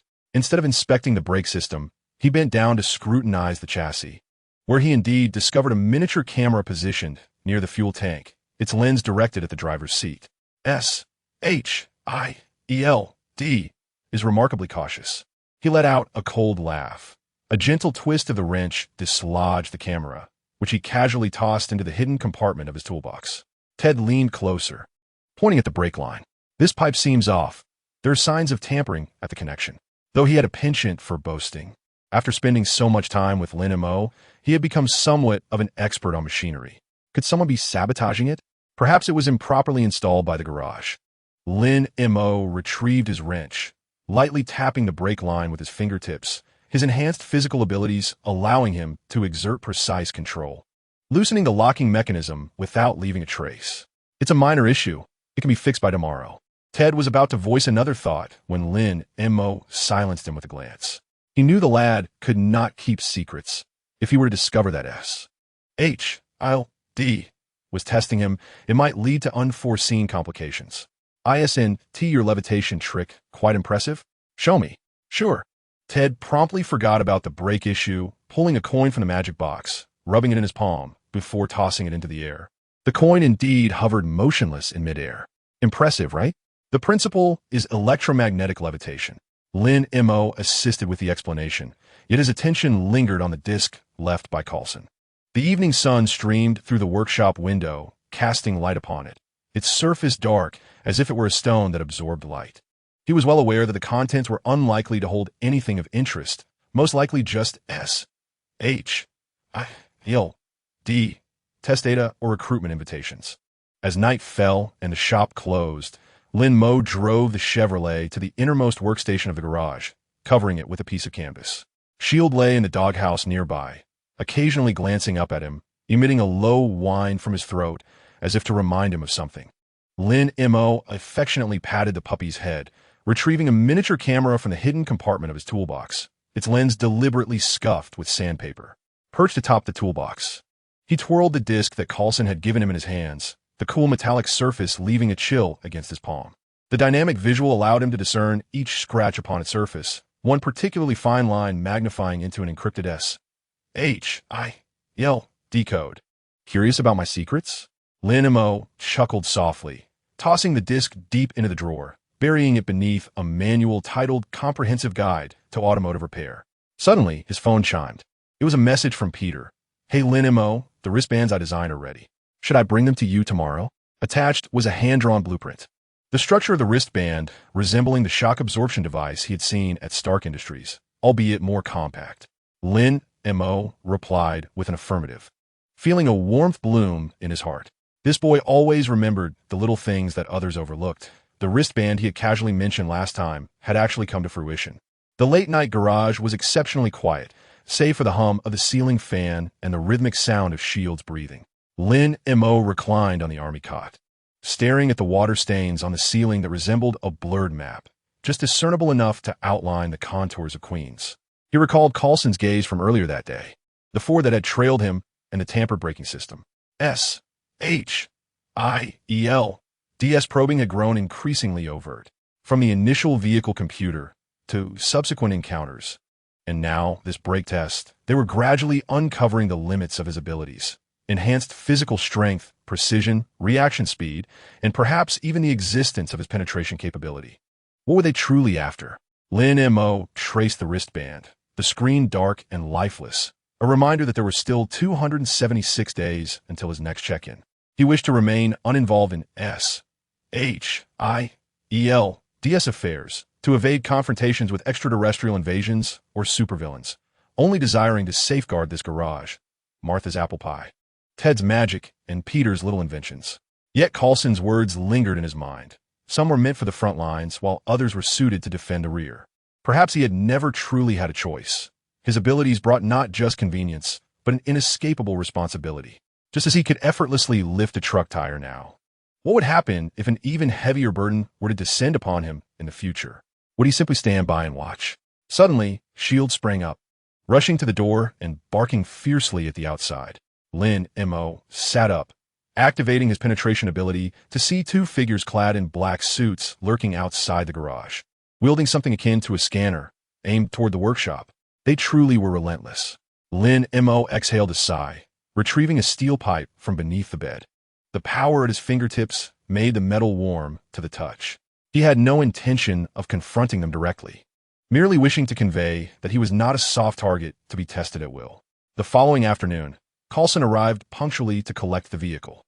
Lin Mo was in the midst of changing the oil on a motorcycle, with the Shield lying at his feet, its tail perked up upon seeing Coulson. Is it fixed? Coulson approached the Chevrolet, lightly tapping the hood with his fingers. Yes, the brake line's clip was loose, but I secured it again. Lin Mo straightened up, twirling the wrench in his hand, and after a few tests, no issues arose. Coulson nodded, settling into the driver's seat and starting the engine, which hummed more smoothly than the previous day. He pressed the brake pedal, and the vehicle halted steadily, a look of well-placed astonishment crossing his face. It seems your skills are commendable. He produced several bills from his wallet, offering them as payment for the repairs. No need. I haven't yet thanked you for the coffee last time. Lin Mo pushed the money back, his gaze falling on the passenger seat where a thermos was absent. Replaced by a New York map, its pages opened to Queens, with several neighborhoods circled in red ink, including his repair shop. Coulson chuckled lightly, not pressing the matter further, and as he rolled up the window, he suddenly remarked, by the way, there's a fire drill in the community next week. They might need assistance moving equipment. Will you be available? Lin Mo felt a stir within. A fire drill? Was this yet another test of his strength? Perhaps another time, as he had been quite busy lately. As the Chevrolet pulled away, Lin Mo stood at the entrance, watching the taillights vanish into the depths of the sycamore leaves. He understood this was not the end. The S.H.I.L.D. test would only become more frequent until they uncovered all his cards. Yet, he had no intention of retreating, much like repairing those classic cars. No matter how intricate the malfunction, there was always a solution. Ted entered from outside, clutching a magic box, humming a tuneless melody. Mo, was that guy just now giving you a signal? I noticed his rearview mirror was oddly adjusted, as if he were filming our shop. You misinterpreted. Lin Mo turned back to the workshop, retrieving the wrist guard designs created by Peter. The young boy had drawn with great seriousness, marking each component with dimensions and noting it could disperse 30 of impact force. Suddenly, Lin Mo felt that no matter how S.H.I.L.D.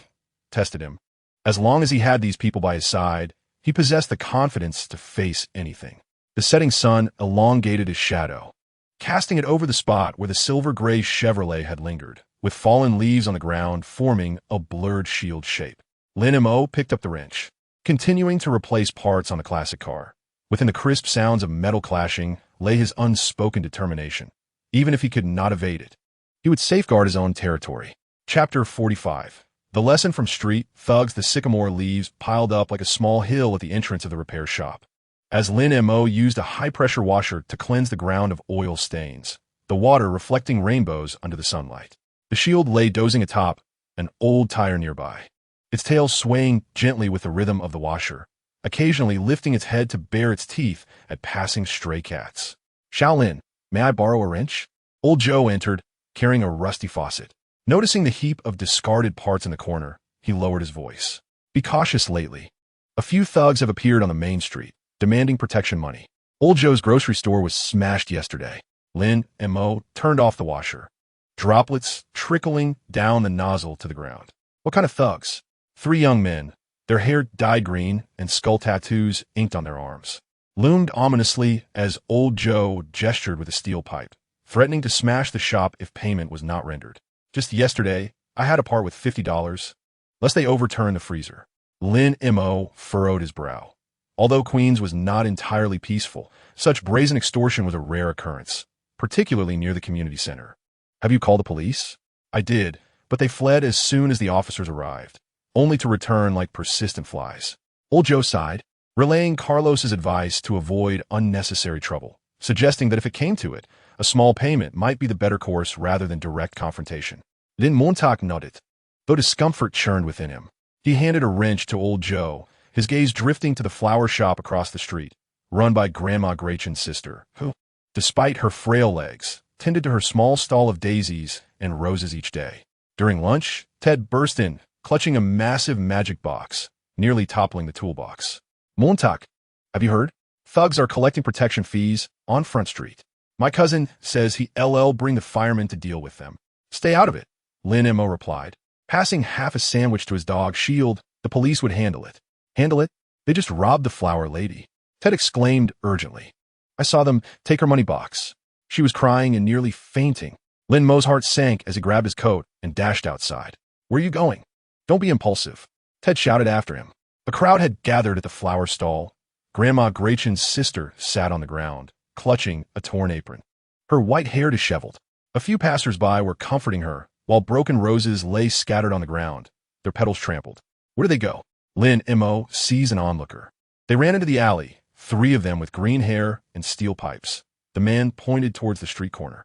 It's outrageous, robbing an old lady.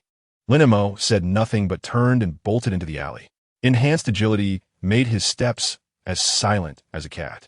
His dynamic vision capturing fresh footprints on the ground and strands of green hair snagged on the wall. Shield had followed him unnoticed, barking fiercely into the depths of the alley, his tail erect like a flagpole. Passing 2 garbage bins, Lin Mo spotted the 3 thugs leaning against the wall, dividing their spoils. Their green hair stood out starkly in the shadows. The tallest among them, with a skull tattoo swollen with sweat, toyed with the old lady's metal money box, coins jingling within. This old lady must have some money, the shorter thug chuckled. Tomorrow, Let us hit that auto shop. With all those parts piled outside, he must be raking it in. The tall one spat. If he dares refuse us, we'll smash his jack and see how he fixes any cars. Lin Mo stood at the alley's entrance, his fingers unconsciously rubbing the wrench in his pocket. He could easily slip through the wall and approach them from behind, or with his enhanced speed, reclaim the money box, but he did not wish to inflict harm. Although these thugs were despicable, their crimes did not warrant severe punishment. Hey, Lin Mo stepped forward, his voice low yet commanding, catching the attention of all three thugs. Who is this kid? Looking for trouble? The tall figure stood, dragging a steel pipe along the ground, producing a jarring sound. The other two followed suit, forming a triangular formation around Lin Mo, their eyes brimming with disdain. Return the money box. Lin Mo's voice remained calm, his gaze fixed on the metal box in the tall man's hand. Return it? The short one laughed. If you have the ability, come and take it yourself. He waved a steel pipe threateningly, cautioning, I might just break your legs. Taking a deep breath, Lin Mo suddenly activated his physical enhancement. Rather than attacking, he dashed around them swiftly, moving like a gust of wind, stirring up fallen leaves and dust, creating a swirling vortex in the alley. Damn it, why is this guy running? The tall one cursed, swinging his steel pipe in pursuit. The other two followed suit, their pipes sparking against the walls. Yet, their speed appeared sluggish in comparison to Lin Mo. He darted back and forth like an afterimage between the alley walls, occasionally slowing down intentionally to entice them to accelerate, only to abruptly change direction, causing them to collide with one another. Bang! The short one failed to stop in time and crashed into the tall one's back, the two tumbling into a heap. The third thug attempted to flank from the side, but tripped over a trash can that Lin Mo had deliberately kicked up, the steel pipe clattering to the ground. Lin Mo paused, leaning against the wall, catching his breath, not from exhaustion, but from amusement. These three thugs couldn't even graze the hem of his clothing, yet they dared to extort protection fees. You, don't run if you have the guts. The tall one struggled to rise, blood trickling from his nose, pointing at Lin Mo with a curse. And stay here to be beaten by you? Lin Mo chuckled. With your speed, even the elderly ladies in the community park could outrun you. Fuming, the three thugs yelled and grabbed their steel pipes, charging at him once more. This time, Lin Mo did not flee. Instead, he adeptly dodged. The physical enhancement not only amplified his speed, but also sharpened his reflexes astonishingly. The pipes whistled past him, failing even to brush against his hair. He could even discern the rust on the pipes, anticipating their next strike as trajectory. I am exhausted, utterly exhausted. The short one was the first to falter, leaning on his pipe, gasping for breath, sweat matting his green hair to his forehead. The other two also halted, their chests heaving like bellows, their former bravado replaced by fear. Lin Mo approached, saying nothing, merely bending down to retrieve the metal money box from the ground. The coins jingled within, accompanied by a few crumpled dollar bills. Here is your money back. We won T-Dare again. The tall one retreated, his voice trembling. Lin Mo ignored him, grabbing the nape of the short one's neck and dragging him toward the alley's mouth like a ragged dog. The tall one and the other thug attempted to flee, but were blocked by a shield, a small dog snarling fiercely, its small frame belied by its audacity. Let us go, Lin Mo said coldly, pulling the short one toward the police station. The other two had no choice but to follow, having long discarded their steel pipes. As they passed by the community park, the elderly Mrs. Martha, out for a stroll, witnessed the scene, her eyes widening in disbelief. Little Lin, what is this? I'm taking them to the police station. Lin Mo raised the money box. I took the money from the flower-selling lady. Deserved. Martha prodded the diminutive thug with her cane, chiding, you dare to bully others. Upon reaching the police station, Lin Mo unceremoniously tossed the three ruffians onto the steps, placing the tin money box beside them. The on-duty officer, alerted by the commotion, emerged to witness the trio's battered faces, glancing at Lin Mo in astonishment, inquiring, did you do this? They were robbing. And I happened upon the scene, Lin Mo replied, gesturing towards the money box. It's from the flower-selling elderly woman. You might want to verify. He crouched down, casting a stern gaze upon the trembling thugs, his voice low yet commanding. Should you dare return to Queens for protection money, it won't be as simple as a trip to the precinct next time. The three thugs nodded vigorously, their heads bobbing like garlic being crushed. As the police escorted the thugs inside, One officer patted Lin Mo on the shoulder, expressing gratitude. Thanks, young man. We've been keeping an eye on these fellows for days without catching them in the act. It was nothing. Lin Mo smiled, turning to leave. Shield followed closely at his heels, wagging his tail proudly as if he had just accomplished a great feat passing by the flower shop. Grandma Gretchen's sister was being assisted by a neighbor in tidying up her stall. Upon noticing the money box in Lin Mo's hands, tears welled up in her eyes. Good child, thank you. She forcibly shoved a bouquet of red roses into his hands, insisting, take this, it's from Grandma. Unable to refuse, Lin Mo accepted the flowers, their fragrance mingling with the earthy scent, refreshing and invigorating. Neighbors nearby applauded, and old Joe exclaimed, well done, little Lin. You've rid our community of a menace. Returning to the repair shop, Ted was pacing anxiously. Spotting Lin Mo's return, he rushed over. Are you all right? My cousin said he would bring people over. I'm fine. It's all taken care of, Lin Mo reassured him, placing the roses in an empty oil drum atop the counter. They won't dare come back. How did you manage that? Ted asked, curiosity piqued. Did you use your superpower? Those three? Hardly. Lin Mo chuckled, picking up a wrench to continue his work. I can handle them without any superpowers. As evening fell and the shop was closing, Carlos suddenly appeared at the door, clutching a bottle of whiskey. The old man refrained from scolding him for meddling, simply placing the bottle on the counter. Care for a drink tonight? To celebrate your not being beaten to a pulp. Lin Mo hesitated for a moment, then smiled sure. They settled on the steps outside the repair shop, with Shield lying between them, sharing a piece of beef jerky. Carlos took a sip of whiskey, gazing at the stars above. When I was young, I was just like you, eager to meddle, and I ended up with 3 stab wounds, nearly dying in an alley. He gestured to his abdomen, where the scar still lingered. And you still want me to drink? Lin Mo inquired with a grin. Because you're smarter than I was. Carlos replied, observing him. You didn't go overboard, nor did you stir up trouble. Well done. He took another sip, remarking, this world always needs someone to step up, but how one does so is of utmost importance. Lin Mo remained silent, contemplating the roses in his hands. The dew on the petals shimmered in the moonlight, resembling the grateful tears of the elderly woman. He recognized that his actions today were somewhat reckless. Should agent from S.H.L.D. have seen him, it could have led to further complications. Yet he harbored no regrets. Some deeds must be undertaken, even if it is merely to safeguard a flower stall or the livelihood of an elderly woman. In the distance, the blare of police sirens echoed, likely indicating that the trio of ruffians had been taken into custody. Lin Mo took a sip of whiskey. The fiery liquid coursed down his throat, bringing with it a wave of warmth. He recalled Coulson's words and the Avengers initiative, suddenly realizing that being a superhero need not necessarily entail donning armor to save the world. Sometimes, teaching a few thugs a lesson in an alley and protecting those nearby constitutes a form of heroism. The puppy, Shield, barked twice at the night sky, as if responding to his thoughts. Lin Mo gently patted the dog's head, finding a tranquil peace within. Chapter 46. The Superpowers of S.H.I.E.L.D. The heater in the garage hummed, blending the scent of motor oil with the sweet aroma of freshly baked cookies. Lin Mo crouched on the ground, grooming S.H.I.E.L.D., his fingers gliding through the pup's thick brown fur, feeling the firm muscles beneath. This stray dog, once a mere collection of bones half a year ago, now resembled a small leopard, robust and strong, with a heart-shaped patch of white fur on its chest gleaming in the sunlight, reminiscent of the S.H.I.E.L.D. emblem. Suddenly, S.H.I.E.L.D. perked up, his tail whipping like a steel whip, his eyes fixated on the cookie jar atop the counter. Those were oatmeal cookies that Martha had delivered that morning, deliberately placed on the 1-meter-high counter to thwart this greedy creature, just as Lin Mo intended to restrain him.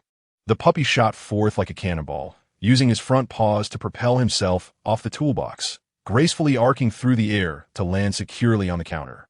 He snatched a cookie and, upon landing, wagged his tail in triumph, emitting a satisfied woof. Well done. Lin Mo chuckled, both amused and exasperated. Prying the cookie from the pup's mouth, Mrs. Martha baked those specifically, not as treats for you. S.H.I.E.L.D. drooped his ears in protest, nuzzling Lin Mo's palm with his moist nose and emitting a soft, pleading rumble. Lin Mo, unable to resist such antics, broke off half a cookie and offered it to him, watching as the puppy scampered to a corner to devour it voraciously, pondering in bemusement whether an ordinary dog could leap so high.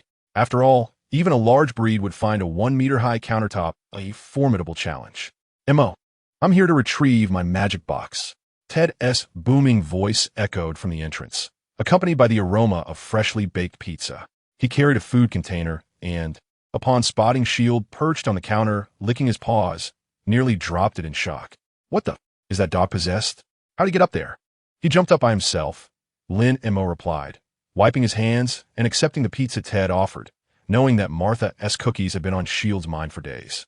Ted approached the counter, comparing its height to Shield's physique, and suddenly smacked his thigh in realization. I've got it. Your dog must have been bitten by something. Just like Peter's spider, a genetic mutation. He crouched down and poked Shield's head. Can you spin webs?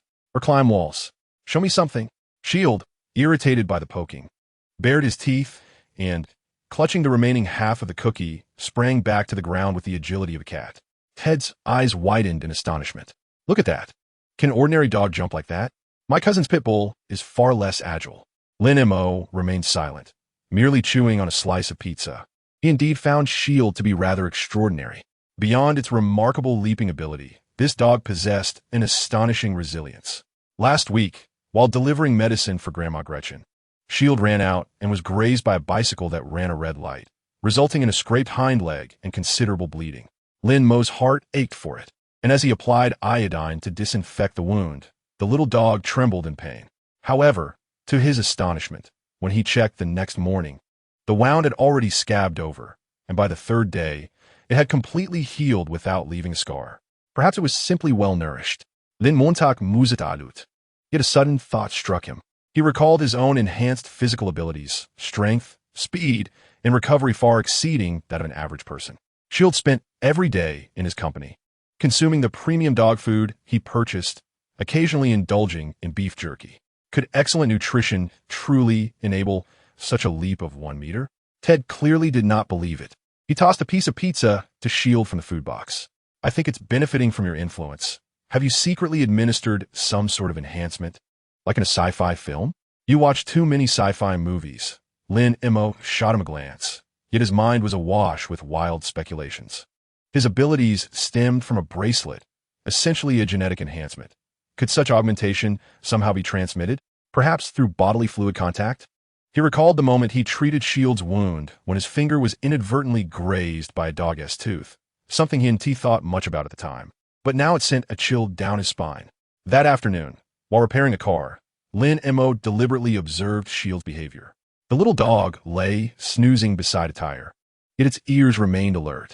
When a sparrow landed on the garage roof, it sprang into action, barking fiercely at the sky. Its reaction time at least double that of an ordinary dog.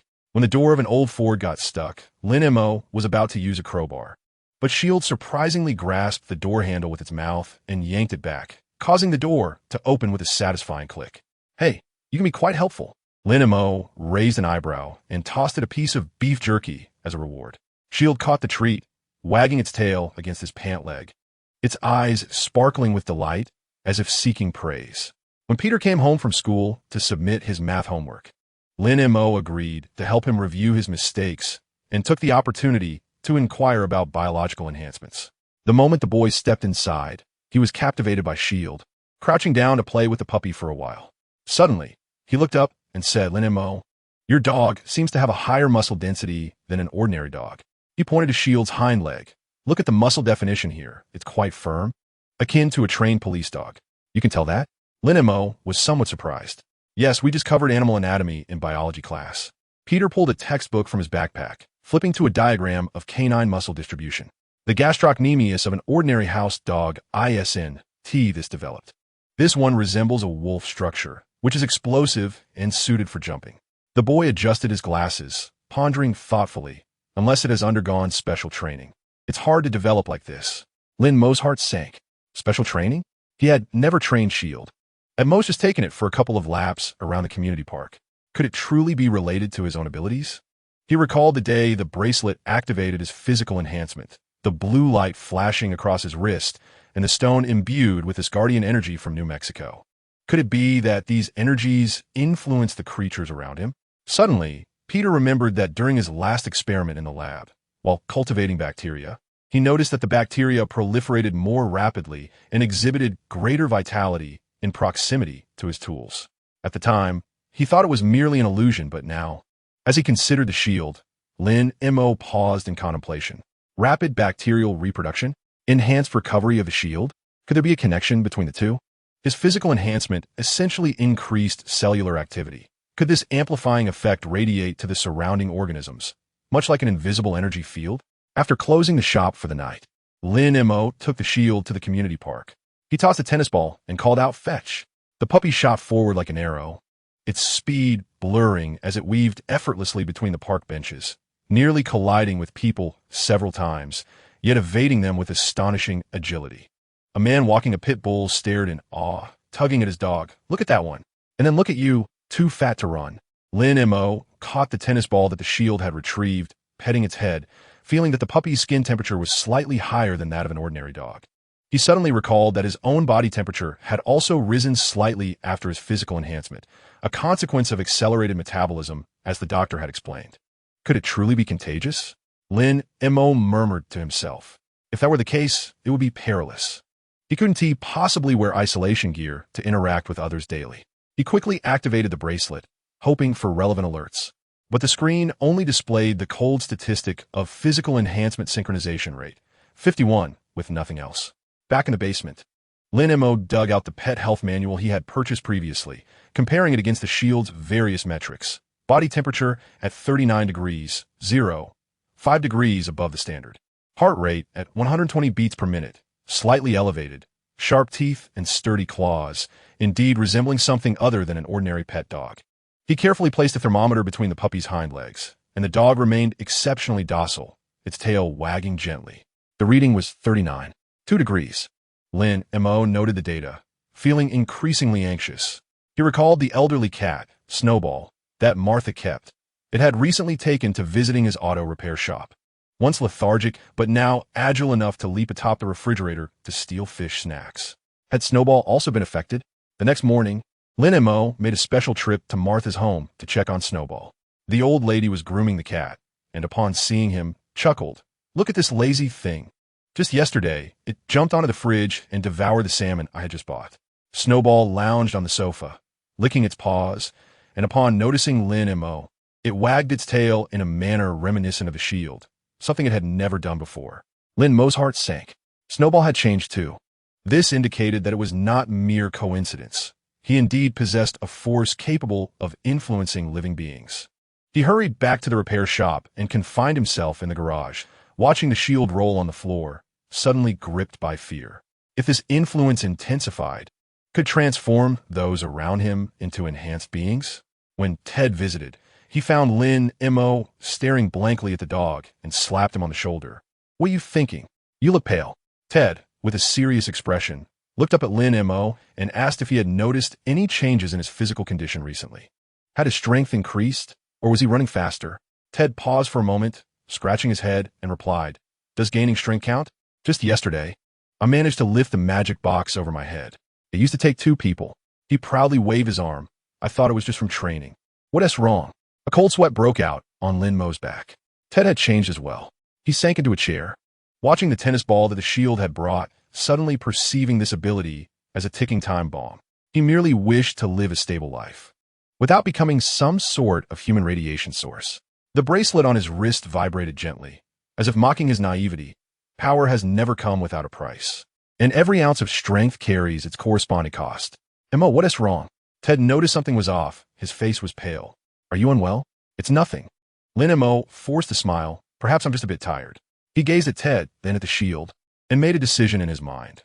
He must ascertain the range and intensity of this phenomenon. Otherwise, a disaster was bound to occur. In the following days, Lin Mo conducted a rudimentary experiment. He had Ted move boxes from various distances, recording the weights he could lift. He observed whether the shield's jump height diminished when it was farther away. He even borrowed a microscope from the community hospital to examine bacterial activity at different distances. The results relieved him. The influence was quite minimal, approximately 3 meters, and the effect weakened with distance. Ted could lift boxes at 3 meters with weights similar to before. The shield's jump height noticeably decreased beyond 5 meters, and bacterial activity returned to normal beyond 2 meters. It seemed it wasn't as dire as he had feared. Lin Mo stroked his chin, feeling a bit more reassured. The effect resembled a localized enhancement rather than indiscriminate contagion, as long as they maintained a safe distance. Others would not be significantly affected. He shared this discovery with Peter, who listened with wide eyes. This is akin to a bioenergy field. I read about it. Certain animals can influence their surroundings through magnetic fields. Perhaps you've evolved a similar ability. He quickly jotted down notes. If we could measure the frequency of this field, we might invent an amplifier or a shield. A shield? Lin Mo's interest was piqued. Can it block this influence? In theory, yes, Peter nodded. By using electromagnetic waves at specific frequencies to interfere, we should be able to negate it. I could try making one, using scrap part from the repair shop. Lin Mo chuckled, ruffling Peter's hair. Sounds good. Just let me know what you need. He observed Peter's excited profile and glanced at the shield napping nearby, suddenly feeling that this little trouble was not so daunting after all. At least now, he understood the boundaries and had found a means to cope. In the evening, Martha came to collect the repaired bicycle, and, upon seeing the shield fetching a wrench for Lin Mo, her eyes widened in surprise. This dog is becoming increasingly sensible, more obedient than that Ted boy. She retrieved a dog collar from her bag, embroidered with the word shield, affixing it around the dog's neck. She aimed to prevent it from running off and being struck by a vehicle. Lin Mo accepted the collar and adorned shield with it, finding it to fit perfectly. The little dog shook its head, seemingly quite fond of its new accessory, tugging at Martha's pant leg as if to escort her home. Look, how clever. Martha beamed, unable to contain her joy. I foresee this dog becoming a guide dog, or perhaps a police dog, with greater prospects than your auto repair shop. Lin Mo observed Shield wagging its tail, bidding farewell to Martha, and a warmth enveloped his heart. Perhaps the abilities he possessed brought not only troubles, but also these unforeseen moments of warmth. Shield had grown stronger, Ted had gained strength, and Snowball had become more lively. These developments seemed to bear no ill consequences. Provided that control was maintained and distance preserved, such enhancements might evolve into a force that safeguarded those around him. Lin Mo brushed his fingers over the bracelet on his wrist. The synchronization rate on the screen remained at 51, yet he felt a deeper comprehension of his powers. As night deepened, Shield lay sleeping at Lin Mo's feet, emitting steady snores. Lin Mo opened the notebook left by Peter, filled with intricate circuit diagrams. Alongside the words Bioenergy Field Shielding Device 10, he chuckled softly, sketching a tiny paw print beside the notes. Perhaps the wonder of this world lay in these sudden superpowers and those willing to face them together. Whether Shield possessed superpowers seemed of little consequence. What mattered was that it was a part of the family and a companion by his side, and that was sufficient. Chapter 47. Stark's new armor. The old television in the repair shop buzzed with static, the screen flickering intermittently. Lin Mo adjusted the antenna while standing on an oil can, the tin can beneath him creaking in protest. Enhanced physical capabilities allowed him to maintain his balance effortlessly. With a gentle flick of his fingertips, the image suddenly sharpened. A silver-red metallic torrent sliced through the skies above the desert, the thrusters emitting blue flames that tore through the heat waves under the sun, resembling a blazing comet. Whoa! Ted leaped up from the toolbox, his wrench clattering to the ground.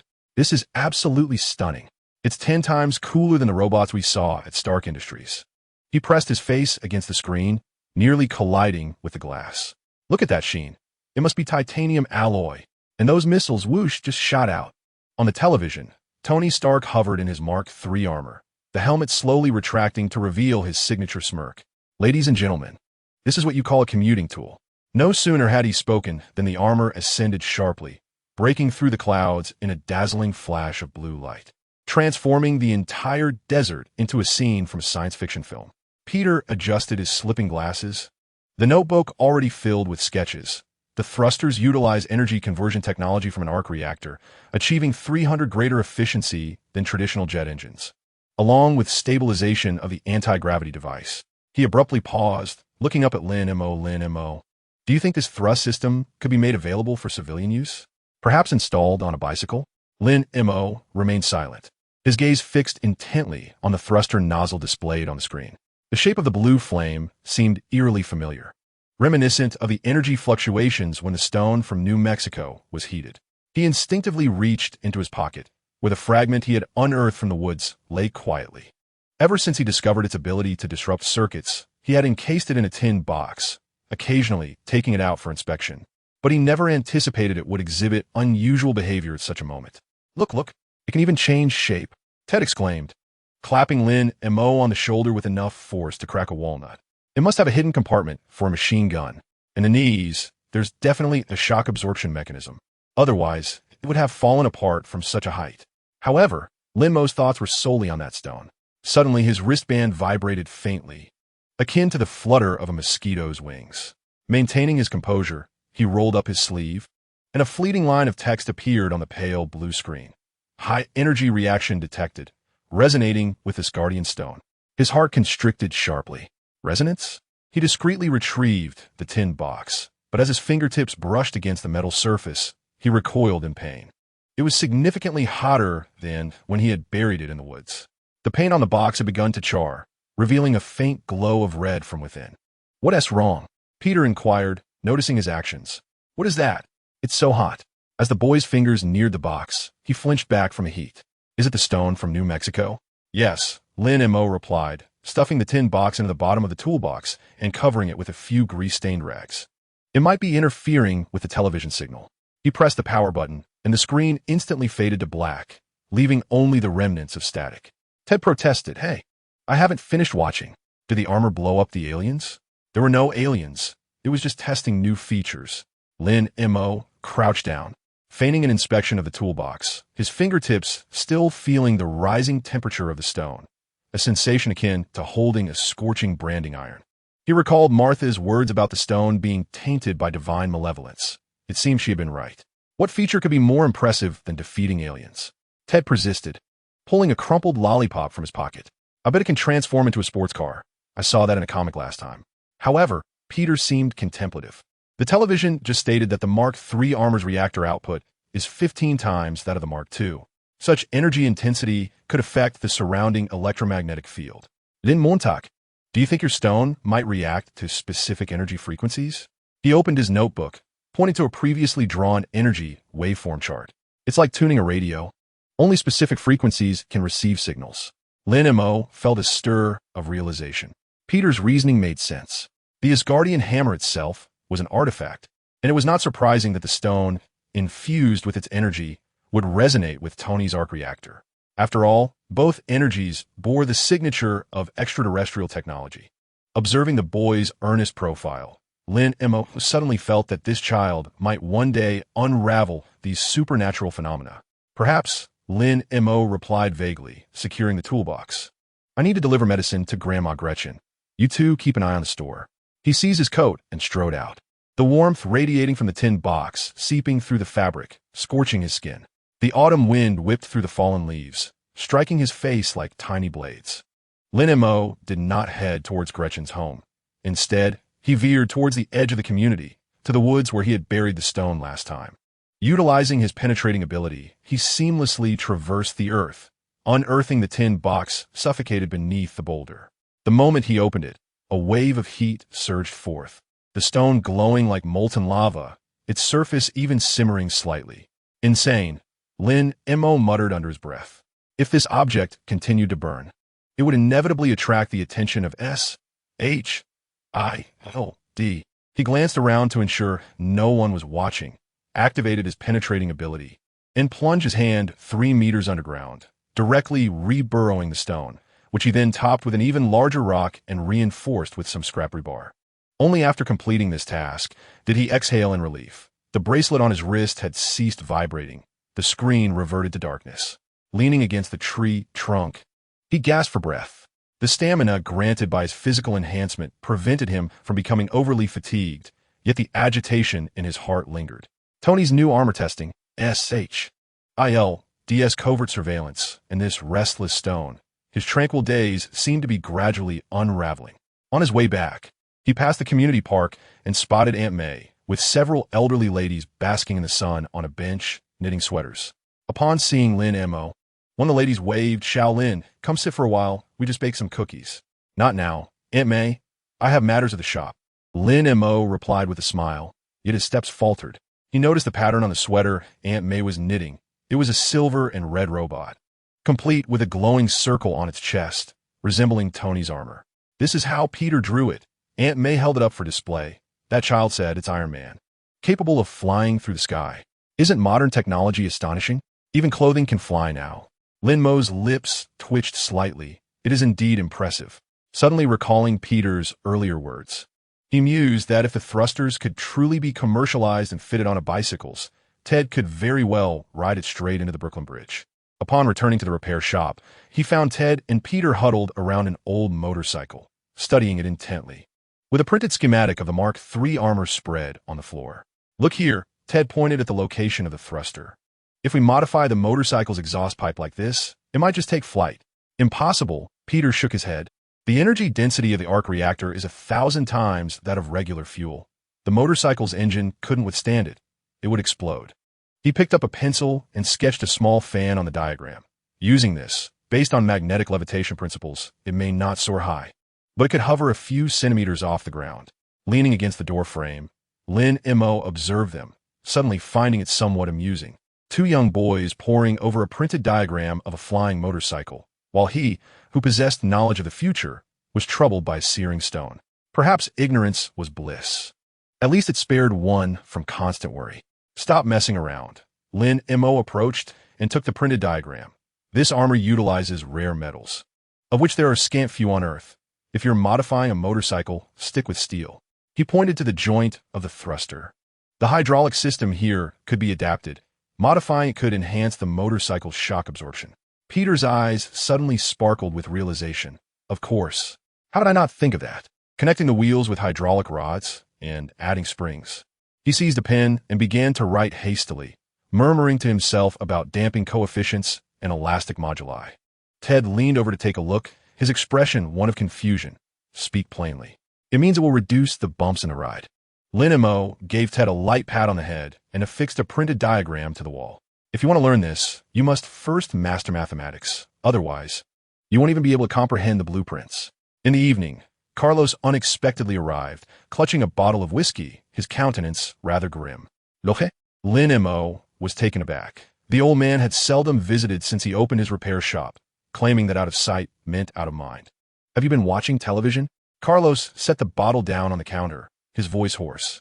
That lunatic Stark has flown his armor over the Capitol, purportedly to showcase new defense capabilities. He poured himself a glass and downed it in one go. Something is bound to happen. Lin Mo's heart sank.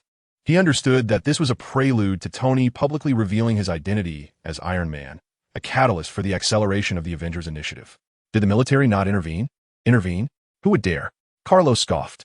His father was once a guest of the military, and now no one can control him. However, the old man lowered his voice. I heard from some old associates that SHIELD has been secretly mobilizing personnel lately, seemingly in search of something. Lin Mo's fingers tightened. Searching for something? Could it be that stone? Or individuals with abilities like mine? He recalled the energy detector that had partially protruded from Coulson's glove compartment during his last visit. He had dismissed it at the time, but now it seemed like a glaring oversight. It has nothing to do with us. Lin Mo feigned indifference, handing Carlos a bottle of cola. We'll focus on our repairs. If the sky falls, the tall one will hold it up. Carlos glanced at him, remaining silent, and poured himself another drink. The night deepened, and the streetlights flickered on, casting elongated shadows of the repair shop. The shield lay dozing at the doorway, its tail occasionally brushing the ground, producing a soft, rustling sound. The television began to replay footage of the Mark III armor tests. The striking silver and crimson metal stood out against the night, resembling a bomb poised to detonate. Lin Mo perched on a toolbox, gazing at Tony Stark's arrogant smile on the screen, then touched the bracelet on his wrist. There were still 256 days until the next sign-in. He wondered what the world would look like by then. Suddenly, he felt a pang of nostalgia for the days immediately after his arrival, when, despite the anxiety, he was not burdened by such chaotic troubles. By the way, Carlos spoke up abruptly. Next week, there's a batch of decommissioned military jeeps to dispose of, and there are a few decent engines inside. Do you want them? I can sell them to you at a low price. Lin Mo paused for a moment before nodding eagerly. Yes, of course. Perhaps immersing himself in repairs would allow him to temporarily forget these worries. At least in the world of wrenches and motor oil, everything followed a predictable path. unlike those alien stones and armored suits, fraught with unknown dangers. As the night grew late, Ted and Peter had long since returned home, leaving Lin Mo alone in the repair shop. He turned off the television but left the lights off, sitting in the darkness while gazing at the diagram of the Mark III armor on the wall. The stones within the tin box remain buried in the woods, and one cannot help but wonder if trouble will arise once more. The bracelet rests quietly against the skin, akin to a silent secret. Lin Mo sighed, rising to securely lock the door. The night breeze swept through, swirling the fallen leaves, while distant sirens echoed, accompanied by the faint thrum of a helicopter, likely the military pursuing Tony's armor. He gazed upward at the sky, devoid of stars, shrouded by heavy clouds resembling a vast curtain that obscured all light. Perhaps tranquility is merely ephemeral. Lin Mo clenched his fists, the strength of his enhanced physique coursing through his muscles with unprecedented clarity. He was uncertain of what the future held, but for now, he resolved to be prepared, for both himself and those around him. Chapter 48. Assisting Aunt May in pursuing a swindler as the burnt aroma of Aunt May's blueberry pie wafted from the oven. Lin Mo was at the garage inflating tires. The acrid scent mingled with the smell of rubber, creating an odd atmosphere that made his heart skip a beat. He turned off the air pump and dashed upstairs. The elderly lady cherished her oven above all else. The last time she'd burned cookies, she had lamented to the oven for an entire afternoon. By the time he reached the kitchen on the third floor, thick black smoke had begun to fill the air. Aunt May was frantically tugging the baking tray from the oven, the edges of the blueberry pie charred to a crisp. Upon seeing Lin Mo, her eyes suddenly brimmed with tears, and the heat-resistant gloves slipped from her hands with a thud. "Little Lin, I'm so sorry to trouble you and your Uncle May," she exclaimed. "What happened?" Lin Mo asked, quickly opening the window to disperse the smoke and retrieving an ice pack from the fridge to hand to her. "First, let's cool down. We don't want you to burn your hands." He noticed a silver bracelet on Aunt May's wrist, adorned with a glass bead that resembled a poorly crafted trinket. This worthless item. She wiped her tears and tossed the bracelet onto the table. "I was duped into buying it yesterday. They claimed it could cure hypertension, and I spent $5,000 on it. That was supposed to be the money for your Uncle May's grave relocation." Lin Mo picked up the bracelet, weighing it in his hand. The plastic exterior concealed a button battery, and the glass bead was merely common resin. "Who sold this to you?" he inquired, his knuckles tightening. The con man who had swindled him with computer repairs was still at large, and now another was fleecing the elderly. "It was that health center on the corner," Aunt May replied, her lips trembling with anger. "A young man in a white coat claimed to be a Stanford graduate and even showed me a certificate." Suddenly, she clutched her chest, her breathing becoming rapid. "I went to demand a refund, but he said it couldn't be returned once opened and pushed me out." Lin Mo helped the elderly lady to sit down and poured her a glass of warm water. "Please, do not fret. We can recover the money." "Is anyone still at that place?" "Yes. They open every morning at 8, specifically to deceive us elderly folks." Aunt May rummaged through a drawer and produced a flyer, which proclaimed quantum energy ring, cures all ailments. The doctor in the photo sported a slick hairstyle and wore a disingenuous smile. Lin Mo crumpled the flyer in his grip, his frustration mounting as he could clearly hear the sounds from the adjacent room. Teddy was dismantling magic props, while Peter was chewing on his pencil while doing homework. These mundane sounds heightened his irritation. Some individuals were determined to cast stones into this calm existence. "Wait at home. I shall take a look," Lin Mo declared, as he discarded the burnt pie into the trash bin, promising to return with something fresh by noon. "Do not get into a scuffle, Shaolin," Aunt May called out from behind, eyeing the dubious characters nearby. Lin Mo did not glance back. His footsteps reverberated heavily in the stairwell. Just then, Ted emerged from the computer shop, a lollipop perched between his lips. "Mo, where are you off to?" he inquired. Peter mentioned he discovered a six-legged spider. "Could you assist me?" Lin Mo handed him a flyer, instructing him to investigate the credentials of the health center, particularly that of a certain Dr. Wong. He shed his oil-stained jacket, revealing a crisp, white shirt beneath, and casually informed Peter that the spider specimen would be preserved for his examination later that evening. Noticing Lin Mo's somber expression, Ted quickly reined in his playful demeanor. "Do not worry. My cousin works in the police archives. It won't be difficult to look someone up," he reassured, patting Lin Mo's arm. "If you need a brawl, call me. I've recently learned a chokehold." Lin Mo chuckled softly and turned towards the street corner. The autumn sun elongated his shadow as the sycamore leaves swirled around his feet. The health center had taken residence in a derelict barbershop, adorned with red lanterns at the entrance, and a poster proclaiming free health checkups plastered on the glass door. Peering through the window, Lin Mo observed a dozen elderly individuals seated on plastic stools. At the forefront stood a young man clad in a white lab coat, Dr. Wong, as depicted on the flyer. "Uncles and aunties, pay close attention," the young man announced, raising a silver bracelet identical to Aunt May's. "This is no ordinary bracelet. It contains a quantum chip that emits frequencies resonating with the human body." Abruptly, he poured a murky liquid into a beaker, swirling it until it became clear. "Behold, if even sewage can be purified, what a waste within your blood vessels." The elderly gasped in astonishment, some already reaching for their wallets. Lin Mo pushed open the door, the wind chimes ringing sharply. Upon noticing him, Dr. Wong's smile faltered momentarily. "Sir, we operate on a membership basis," he stated.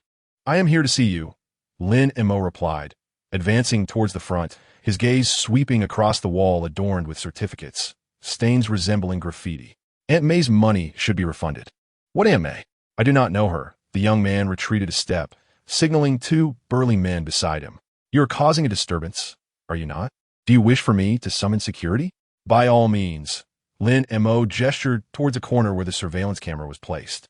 "Let the police witness the brand of the button battery within your quantum chip." Whispers erupted among the elderly, some examining the bracelet curiously. Dr. Wong, flustered, raised his voice. "Do not listen to his nonsense. This is merely commercial rivalry. He is an accomplice from the health supplement store next door." Suddenly, he seized a device from the table, a metallic base topped with a glass dome, resembling a repurposed lamp. "This is our core technology, valued at 100,000. Lin Mo did not waste words. He swiftly grasped the device. His enhanced physical prowess rendered his movements lightning fast, before the young man could react. The core technology was in Lin Mo's possession. "Behold," Lin Mo turned the device over, revealing a sticker from a lamp on the base. "This is the so-called miraculous lamp for which you paid $5,000. Dismantled, it is merely a light bulb." "You lie." The young man attempted to reclaim it, but Lin Mo deftly sidestepped. Lin Mo raised the instrument and struck it against the ground. With a resounding crash, the glass cover shattered, revealing the filament and wires within. Indeed, it was a modified lamp. The elderly residents erupted in uproar, some trembling with rage, while others began to shout for the police. "Run, doctor!" Wong yanked up the cash box and attempted to dash towards the back door, only to be firmly seized by Lin Mo's grip on his wrist. Lin Mo applied just enough pressure, causing the young man to yelp in pain. The cash box fell with a thud, scattering dollars across the floor. "Let me go." The young man struggled, his face flushed. "We'll talk when the police arrive." Lin Mo pressed him down into a chair, his enhanced physical abilities allowing him to exert precise control, immobilizing the assailant without causing harm. Two burly men approached to assist, but were deterred by Lin Mo's fierce glare, having already witnessed his formidable prowess.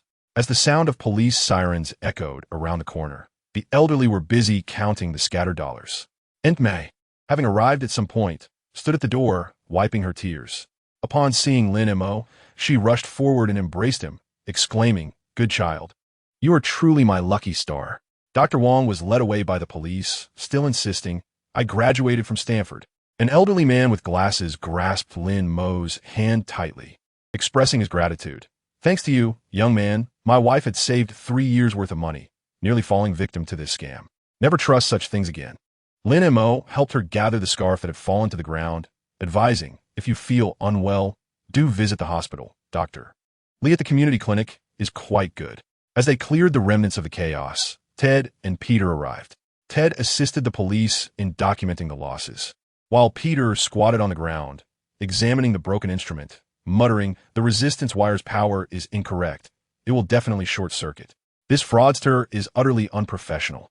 Aunt May, holding Lin Mo's hand, insisted on inviting him for dinner. "Come home. I'll make your favorite apple pie, and this time it won't be burnt." The setting sun cast their shadows together, resembling a warm painting. Lin Mo gazed at Aunt May's cheerful face and suddenly felt that his enhanced abilities, rather than being used to combat extraterrestrial foes, were better spent protecting these elderly souls. He touched the bracelet on his wrist. The screen was quiet. yet it provided him with more reassurance than ever before. That evening, as they enjoyed apple pie, Aunt May deposited the remaining money into the bank and returned bearing a new scarf for Lin Mo, saying, "It's getting chilly. Don't catch a cold." She looked at him, her gaze soft as water. "If my husband were still here, he would surely adore you, my child." Lin Mo bit into the apple pie, its sweet aroma melting in his mouth. The moonlight outside illuminated the table, casting a glow on Peter's drawing of a spider specimen and on Ted's design for a new magic prop. He understood that there would always be con artists and troubles in the world, but as long as he had these people around him, and the warmth of that apple pie, he could surmount any obstacle. While clearing the dishes, Lin Mo noticed that Aunt May had tossed the fake bracelet into the trash, replacing it with the wool wrist guard he had gifted her the previous year. The elderly lady caught his eye and smiled. "This one is much warmer. It truly helps with my rheumatism." Chapter 49. Peter's little secret September in Queens resembled a glass of iced lemonade, cool in the mornings and evenings, yet still retaining the lingering heat of late summer during midday. Lin Mo crouched at the entrance of the repair shop, changing the oil, as the sunlight pinned his shadow to the ground like a dark patch. Shield, the dog, dozed atop a nearby toolbox, yet with ears perked up, alert to the distant jingle of the ice cream truck. Woof! The puppy suddenly leaped off the toolbox, wagging its tail towards the street corner. Lin Mo looked up to see Peter approaching briskly, his backpack slung over his shoulder, the zipper of his school uniform jacket pulled high, almost burying his chin in the collar, with bits of grass clinging to his forehead. "Lin Mo, could you lend me a wrench?" The boy's voice was somewhat muffled, as if obstructed by something. "The pipe at Aunt May's house is leaking, and I want to fix it." Lin Mo straightened, his gaze sweeping over Peter's wrist. The sleeves of his uniform were deliberately tugged down, yet a corner of a white Band-Aid peeked out, edges tinged with red, suggestive of blood seeping through. "What kind of wrench?" he inquired, turning towards the garage, feigning ignorance. "The magnetic one you used last time to fix the bicycle." Peter trailed behind, his steps somewhat unsteady, likely due to an injury on his leg. His backpack appeared unusually bulky, emitting soft metallic clinks as he walked, unlike one filled with textbooks. Lin Mo retrieved the magnetic wrench from the toolbox and intentionally brushed against Peter's arm while handing it over. The boy recoiled sharply, as if burned, his complexion paling instantaneously, and the Band-Aid slipped further from his sleeve, revealing more of the dark red stains. "Thank you." Peter hurriedly accepted the wrench, concealing his backpack behind him, and turned to leave. "Wait." Lin Mo fetched a box of iodine and a packet of fresh Band-Aids from the medical kit, pressing them into Peter's hands. "Avoid getting the wound wet. If it gets infected, you'll need a shot." Peter's shoulders stiffened, but he did not turn back. He merely nodded. Almost sprinting out of the garage, Lin Mo watched as the boy's silhouette vanished at the alley's end, his pace noticeably quicker than usual, nearly colliding with a trash can at the turn, yet instinctively dodging with a surprising agility that belied his high school status. "This kid." Lin Mo shook his head and bent down to continue changing the oil. In truth, he had sensed something amiss long ago. Ever since Peter mentioned catching that spider in the woods that could leap 2 meters high last week, the boy had taken on an air of mystery. He left for his morning jog at 5 o'clock daily, returning covered in mud. After school, he didn't go straight home, claiming to feed the neighbor's cat. Yet some had seen him running on rooftops. Now, in this scorching heat, he wore long sleeves, changing his Band-Aids more frequently than his socks. Just then, Ted barged in, nearly tripping over the threshold while clutching a massive magic prop box. "Mo, check out my new disappearing cabinet. It can make a person vanish and then reappear." He opened the box, revealing a mirror and several reflective panels. "I saw Peter just now. Why was he running?" It looked like he was being chased by a dog. "Perhaps he was afraid of being late," Lin Mo replied, pouring the used oil into the recycling bin. "Aunt May mentioned he has been helping neighbors a lot lately. Quite industrious." "Helping neighbors?" Ted scoffed. "I saw him climbing a kite tree in the community park yesterday, over 3 meters high. He scaled it faster than a monkey. As he descended, he lost his footing and tumbled onto the grass. I called out to him, but he ran away, as if burdened by guilt." Lin Mo remained silent. Yet he understood that this was not merely a fall. It was likely that Peter had leapt from a greater height. Peter's spider-like abilities had probably awakened. After finishing the repairs on his vehicle that afternoon, Lin Mo made his way to Aunt May's house, eager to see how well Peter had mended the plumbing. Just as he turned the corner, he spotted several high school students blocking the alley, with Tommy, the notorious bully of the neighborhood, leading the charge as he snatched a comic book from a younger student. "Give it back. That's a limited edition." The small boy was nearly in tears, desperate. "Want it?" Tommy taunted, lifting the comic book high above his head. "Kneel and beg. I'll give it to you." Lin Mo furrowed his brow, preparing to intervene, when suddenly, a flash of red and blue leaped from the rooftop, moving with the swiftness of lightning. Upon closer inspection, it was Peter. He had somehow acquired a red and blue athletic outfit, concealing his head entirely save for his eyes, and wielded a makeshift slingshot in his hand. With a swift motion, he launched a stone that struck Tommy's wrist. "Who?" Tommy yelped in pain, dropping the comic book to the ground. "Do not bully others." Peter's voice had changed pitch, likely due to pinching his nose, sounding rather peculiar. He charged forward, delivering a precise kick to Tommy's leg, nearly toppling the bully, who was half a head taller than him. The other high school students were momentarily stunned, then quickly surrounded him, intent on retaliating. Yet Peter weaved through them like an eel, his speed dazzling, occasionally tripping them with a well-timed leg sweep, sending them sprawling. Within half a minute, 3 high school students lay on the ground groaning, while Tommy clutched his stomach, glaring menacingly at Peter. "Just wait. I know who you are." Peter paid him no mind, retrieving the comic book and handing it to the small boy. He then turned and scampered up the roof, using both hands and feet, truly resembling a spider as he vanished in a matter of moments. Lin Mo, hidden behind a garbage bin, watched in astonishment. This boy had not only gained strength, his speed and agility had also significantly improved, and his sense of balance was astonishing. Earlier, as he had run along the rooftop's edge, he hadn't wobbled at all. Lin Mo touched the iodine in his pocket, suddenly realizing that the supply might not suffice. That evening, Aunt May invited them for dinner. As expected, Peter arrived late, claiming he had been helping Mr. Wilson next door fix the fence. The boy's hair was damp, as if freshly washed, and he had changed into a clean school uniform. Yet bruises were still visible on his neck. "Eat up, the food is getting cold," Aunt May urged, serving Peter a piece of rib, her gaze laced with concern. "Why has this child been getting hurt so often lately? His knee was bruised yesterday, and now his neck looks like this. Has he been fighting at school?" "No." Peter quickly shook his head, shoveling rice into his mouth. "I just tripped while fixing the fence. I lost my balance." His eyes darted away, unable to meet Lin Mo's gaze. Lin Mo pretended to focus intently on his corn, yet his ears were tuned to Peter's every movement. The young boy, while dining, hesitated to exert full force with his left hand, likely due to the lingering pain from a wound on his arm. As he attempted to pick up vegetables with his chopsticks, they nearly slipped from his grasp multiple times, yet each time he managed to steady them at the last moment, as if some unseen force were aiding him. Upon finishing his meal, Peter voluntarily offered to wash the dishes, lingering in the kitchen for quite a while. When Lin Mo entered to fetch water, he noticed Peter facing the faucet, rinsing the wound on his arm. The adhesive bandage had come loose under the water, revealing a long, narrow scratch beneath, reminiscent of a mark left by wire. "Have you applied iodine?" Lin Mo inquired, leaning against the doorframe. Peter, startled, let the towel slip from his hands. I've applied it," he stammered, hurriedly covering the wound with his sleeve, his cheeks flushed crimson. The kitchen window was ajar, and the evening breeze wafted in, carrying the scent of sycamore leaves, gently tousling Peter's fringe. The boy lowered his gaze, his fingers softly tapping the edge of the sink, as if grappling with an important decision.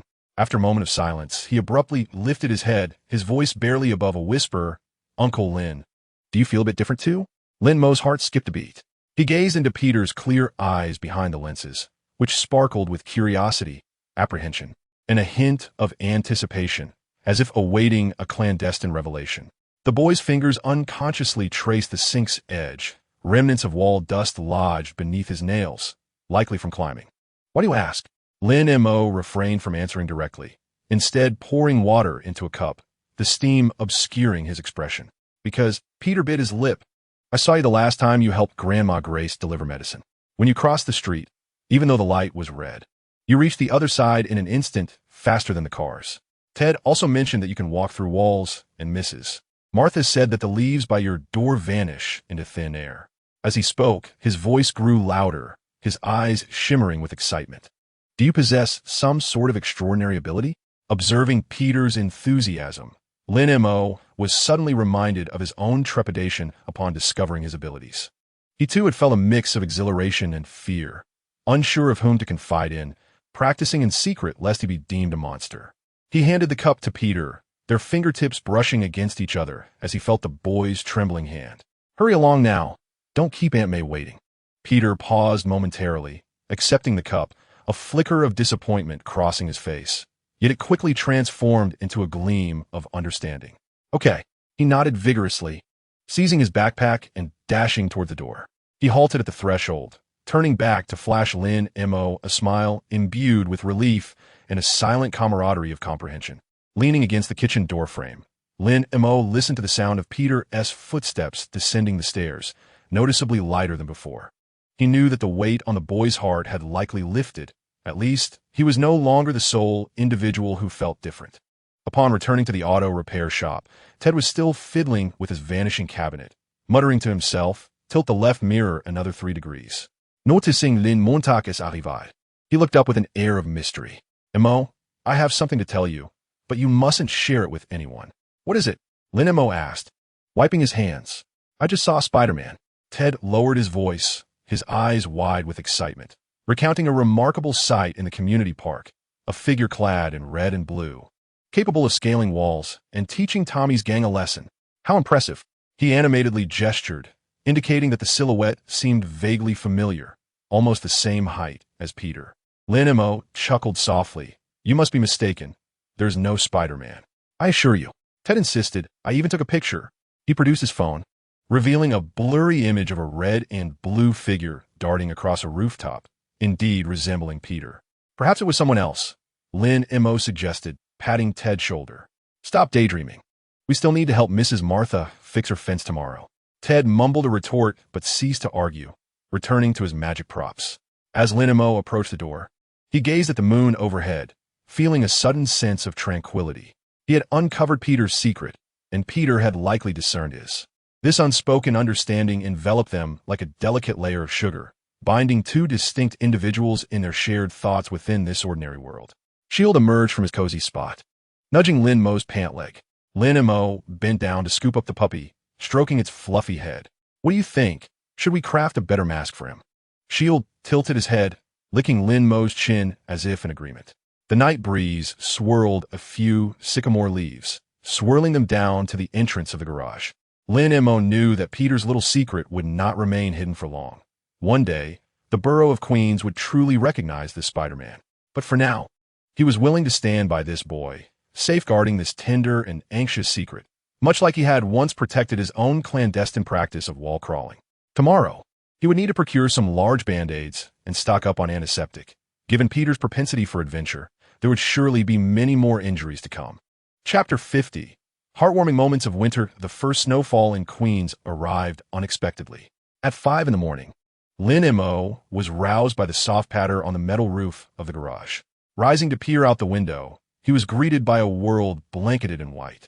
The sycamore branches, adorned with snow, resembled trees festooned with cotton candy, while the fire hydrant at the corner bore a snow cap like a mushroom, and even the typically grimy trash bins appeared adorably round. "Woof!" Shield emerged from his doghouse, shaking off his fluffy coat as he scampered to the door, pressing his nose against the glass and leaving a crooked paw print. This one stray dog now resembled a sturdy calf, his golden fur thick and plush in the winter, bounding about like a rolling ball of fluff. Lin Mo smiled as he opened the door, the cold wind swirling in with flakes of snow, carrying a crisp scent. He wrapped his arms around himself and turned to rummage through the warehouse for an old iron stove discarded by Carlos, who claimed it produced too much smoke. Lin Montac, however, cherished it, finding it quite useful on this day. It took some effort to ignite the stove. The damp wood emitted thick smoke, making him cough. Shield sat nearby, head tilted, tail sweeping the snowflakes into a flurry. Finally, when the flames danced upon the kindling, casting a warm orange glow that illuminated half the garage, Lin Mo straightened up, rubbing his reddened hands together for warmth. The metal stove quickly radiated warmth, heating the nearby toolbox to a scalding temperature, while the air was suffused with the aromatic scent of burning wood. At around 7, Aunt May pushed open the repair shop door, snowflakes cascading from her hair. A thermos clutched in her hand. Xiaolin, I hope you haven't frozen. I knew this shabby place wouldn't have any heating. She placed the thermos by the stove, lifted the lid, and a waft of steaming cocoa filled the air, freshly brewed with marshmallows. Thank you, Aunt May. Lin Mo accepted the cup, savoring the perfectly sweet hot cocoa as warmth flowed down his throat and into his stomach, enveloping him in a cozy embrace. Your stove is quite timely, Aunt May remarked, brushing the snow off her clothes. The heating at the community center is broken, and those elderly folks are shivering. I told them to come here to warm up. She gestured outside, where Grandma Glycan, leaning on a cane, was being assisted by two elderly ladies, bundled up like a dumpling, her scarf dusted with snow. He quickly moved the stove closer to create more room. Please come in, it's cold outside. The elderly women flooded into the garage, filling it to capacity. Grandma Glycan settled by the stove, removing her gloves to rub her frostbitten hands. It's much warmer here, Xiaolin. That decrepit heating system at the community center has been under repair for 3 days without resolution. I suspect they're deliberately making life difficult for us old folks. Indeed, chimed in Mrs. Walker, accepting the cocoa from Aunt May.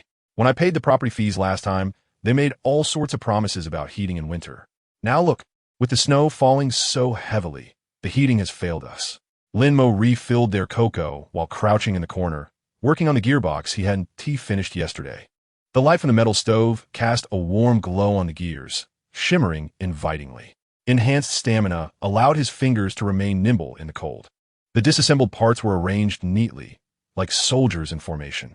Xiaolin craftsmanship is truly commendable, Grandma Glycan said, watching him work with a smile. Much better than my useless grandson, who can't even fix a leaky faucet. Isn't your grandson in the fire department? Aunt May interjected. Yes. He spends all day hauling ladders up buildings, and he can't even change a light bulb without making a mess. The elderly lady sighed before turning back to Lin Mo. Xiaolin, do you have a girlfriend? My neighbor's granddaughter. Lin Mo chuckled, waving his hand. Grandma, let me finish fixing the car first. Just then, Martha burst in, snow-covered, and causing her cane to thud loudly against the floor. These politicians, all they do is shout nonsense. She slammed the newspaper on the table, its front page headline glaring. Municipal heating system renovation delayed. Citizens suffer in the cold winter. I made 3 complaint calls. All I got was an automated response from these freeloaders. Better to say less and not get yourself worked up over it. Aunt May advised, handing her a cup of hot cocoa. Come warm up. Xiaolin's place is cozy. Martha accepted the cup and sat by the stove, but instead of sipping, she stared into the flames. After a moment, she pulled out knitting needles and a ball of deep blue yarn from her bag, clacking away at a sweater while muttering, Xiaolin is genuine. Unlike those people who talk sweetly but do nothing of substance.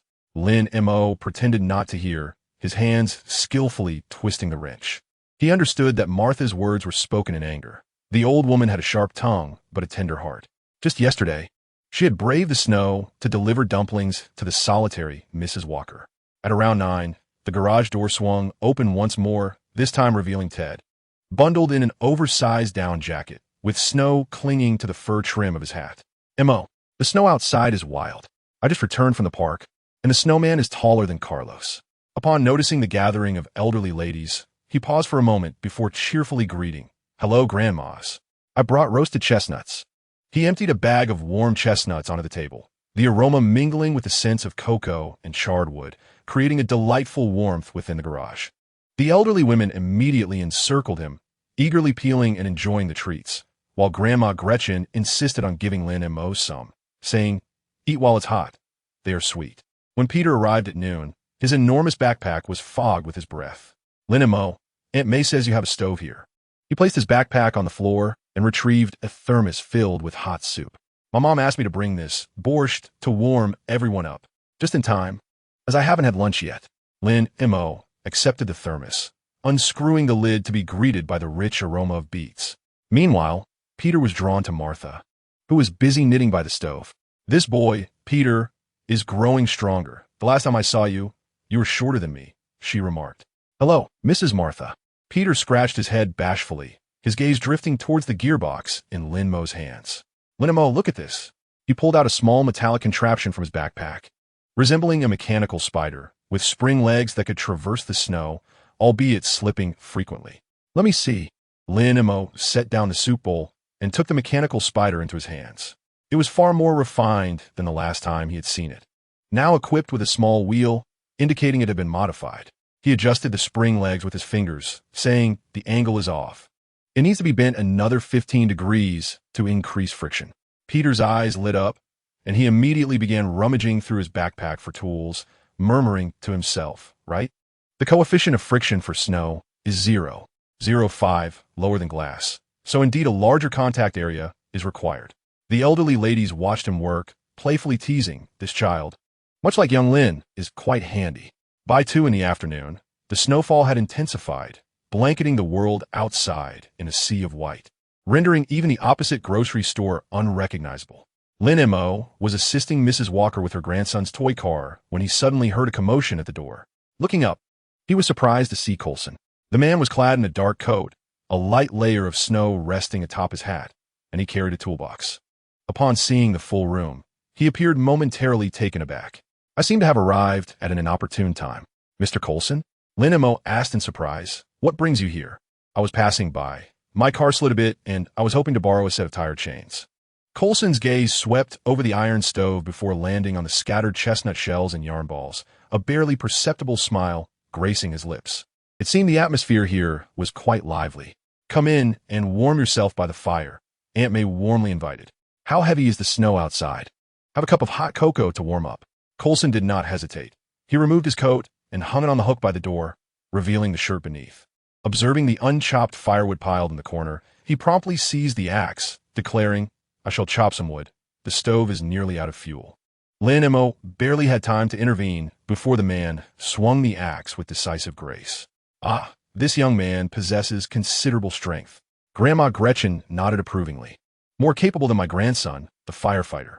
Coulson smiled quietly, choosing to focus solely on his task of chopping wood. The rhythmic sound of the axe striking the logs harmonized with the gentle patter of falling snow outside. Lin Mo noticed that his hands quickly turned red from the exertion, yet he continued until the pile of firewood was neatly chopped and stacked beside the stove. "Thank you, young man." Martha offered him a cup of hot cocoa, remarking on his reddened hands. "It's nothing, just a bit of exercise," Coulson replied, accepting the cup and gingerly touching the hot ceramic without flinching like most would. He took a sip of cocoa, his gaze falling upon the toy car in Lin Mo's hands. "Mr. Lin, your craftsmanship is commendable."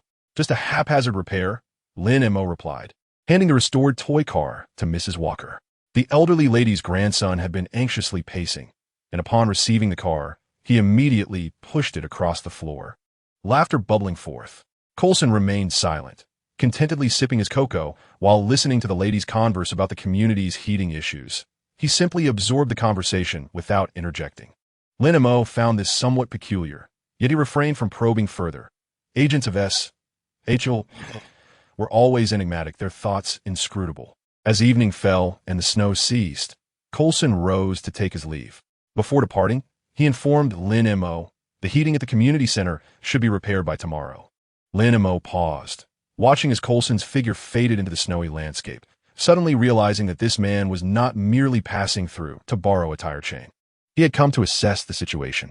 Shaking his head with a mix of emotions, he found he did not harbor any dislike for Coulson. The elderly ladies gradually returned to their homes. Aunt May tidied up the cups and plates while Martha held up a partially knitted sweater to Lin Mo. "It's nearly finished. Just a sleeve left to knit before it's wearable." The deep blue yarn shimmered softly under the light, fitting perfectly. "For me?" Lin Mo inquired, somewhat surprised. "Who else would it be for?" Martha shot him a glance. "You always wear that tattered jacket. If you catch a cold, who will fix my bicycle?" She pressed the sweater into his hands. "Hurry, try it on. If it doesn't fit, I'll adjust it." Lin Mo donned the sweater, feeling its warmth envelop him just right, accompanied by a faint scent of wool. He observed Martha and Aunt May as they busied themselves with the cleanup, Ted entertaining the shield, and Peter modifying his mechanical spider by the stove. A sudden softness washed over him. The fire in the tin stove gradually diminished, leaving only glowing embers. Lin Mo added the last piece of wood, watching the flames flicker back to life, illuminating everyone's faces. He contemplated his abilities, the convenience of phasing through walls, the enhanced strength, and that bracelet that occasionally offered hints. Previously, he viewed these powers as burdens and sources of trouble. Yet, gazing at the scene before him, he found that they no longer seemed so significant. To kindle a fire that warms the frostbitten neighbors. To mend the toy car or the elderly lady's grandson, eliciting a joyful chuckle. To don the sweater woven by Martha, feeling the warmth embedded in each stitch. To witness Ted's foolish delight, Peter's earnestness, and Aunt May's bustling activity. These mundane yet profound moments of life provide a sense of security far more substantial than any formidable power. The shield lay at his feet, peacefully sleeping, emitting a rhythmic snore. Lin Mo gently patted the little dog's head and glanced outside. The snow had ceased, and the moon emerged, illuminating the snowy ground as though it were cloaked in a layer of silver foil. The distant sound of a snowplow mingled with the laughter from neighbors, resonating distinctly in the stillness of the winter night. He was unaware of the abilities he might acquire next, or how many times the agents of S.H.E.L.D. would return, nor could he foresee when new perils would arise in this world. Yet, at this moment, enfolded in Martha's sweater, guardian of the dwindling fire, listening to the breaths nearby and the sound of snow falling outside, Lin Mo felt contentment in simply being. Chapter 51. Through Walls. Rescuing a cat. 3 days had passed since the snow ceased, and the eaves of Queens still bore icicles, reminiscent of a string of crystalline beads. Lin Mo had just replaced the brake pads on an old Chevrolet. His breath billowed in the frigid air, and his reddened fingers curled in the grease. The iron roll-up door of the repair shop opened a crack, allowing the cold wind to rush in, stirring the snowflakes on the ground, prickling his ankles like tiny needles. Shaolin, Shaolin, Martha's voice, laced with the cold, pierced through as her cane tapped urgently against the icy ground. Hia knitatatsat askef. Snowflakes dotting her silver hair, as she clutched a patterned scarf tightly. The snowball is gone. Lin Mo stood upright, wiping his hands. Isn't the snowball napping by your fireplace? Martha's calico cat was the neighborhood tyrant. Just the other day, it had dragged Granny Gretchen's yarn ball up onto the roof, prompting Peter to climb for ages to retrieve it. I turned to add some coal to the fire, and when I looked back, the cat was gone. The old lady's voice trembled with urgency, her cane puncturing the ground with small dents. There were paw prints on the windowsill. It had surely leapt outside. That wretched cat. Where could it possibly scamper off to in this freezing weather? Lin Mo's heart sank, with temperatures plummeting to -5 degrees. The icicles hanging from the eaves could serve as lethal weapons. A cat venturing outside was no trivial matter. He donned an old cotton coat from the corner. Don't worry. I'll help you find it. I'll go with you, Martha insisted, stepping outside, her scarf flapping in the wind like a small flag. That creature is quite fond of you. When you repair the heating, it sat by your side for 2 hours. The snow in the community had been compacted underfoot, crunching loudly as they walked.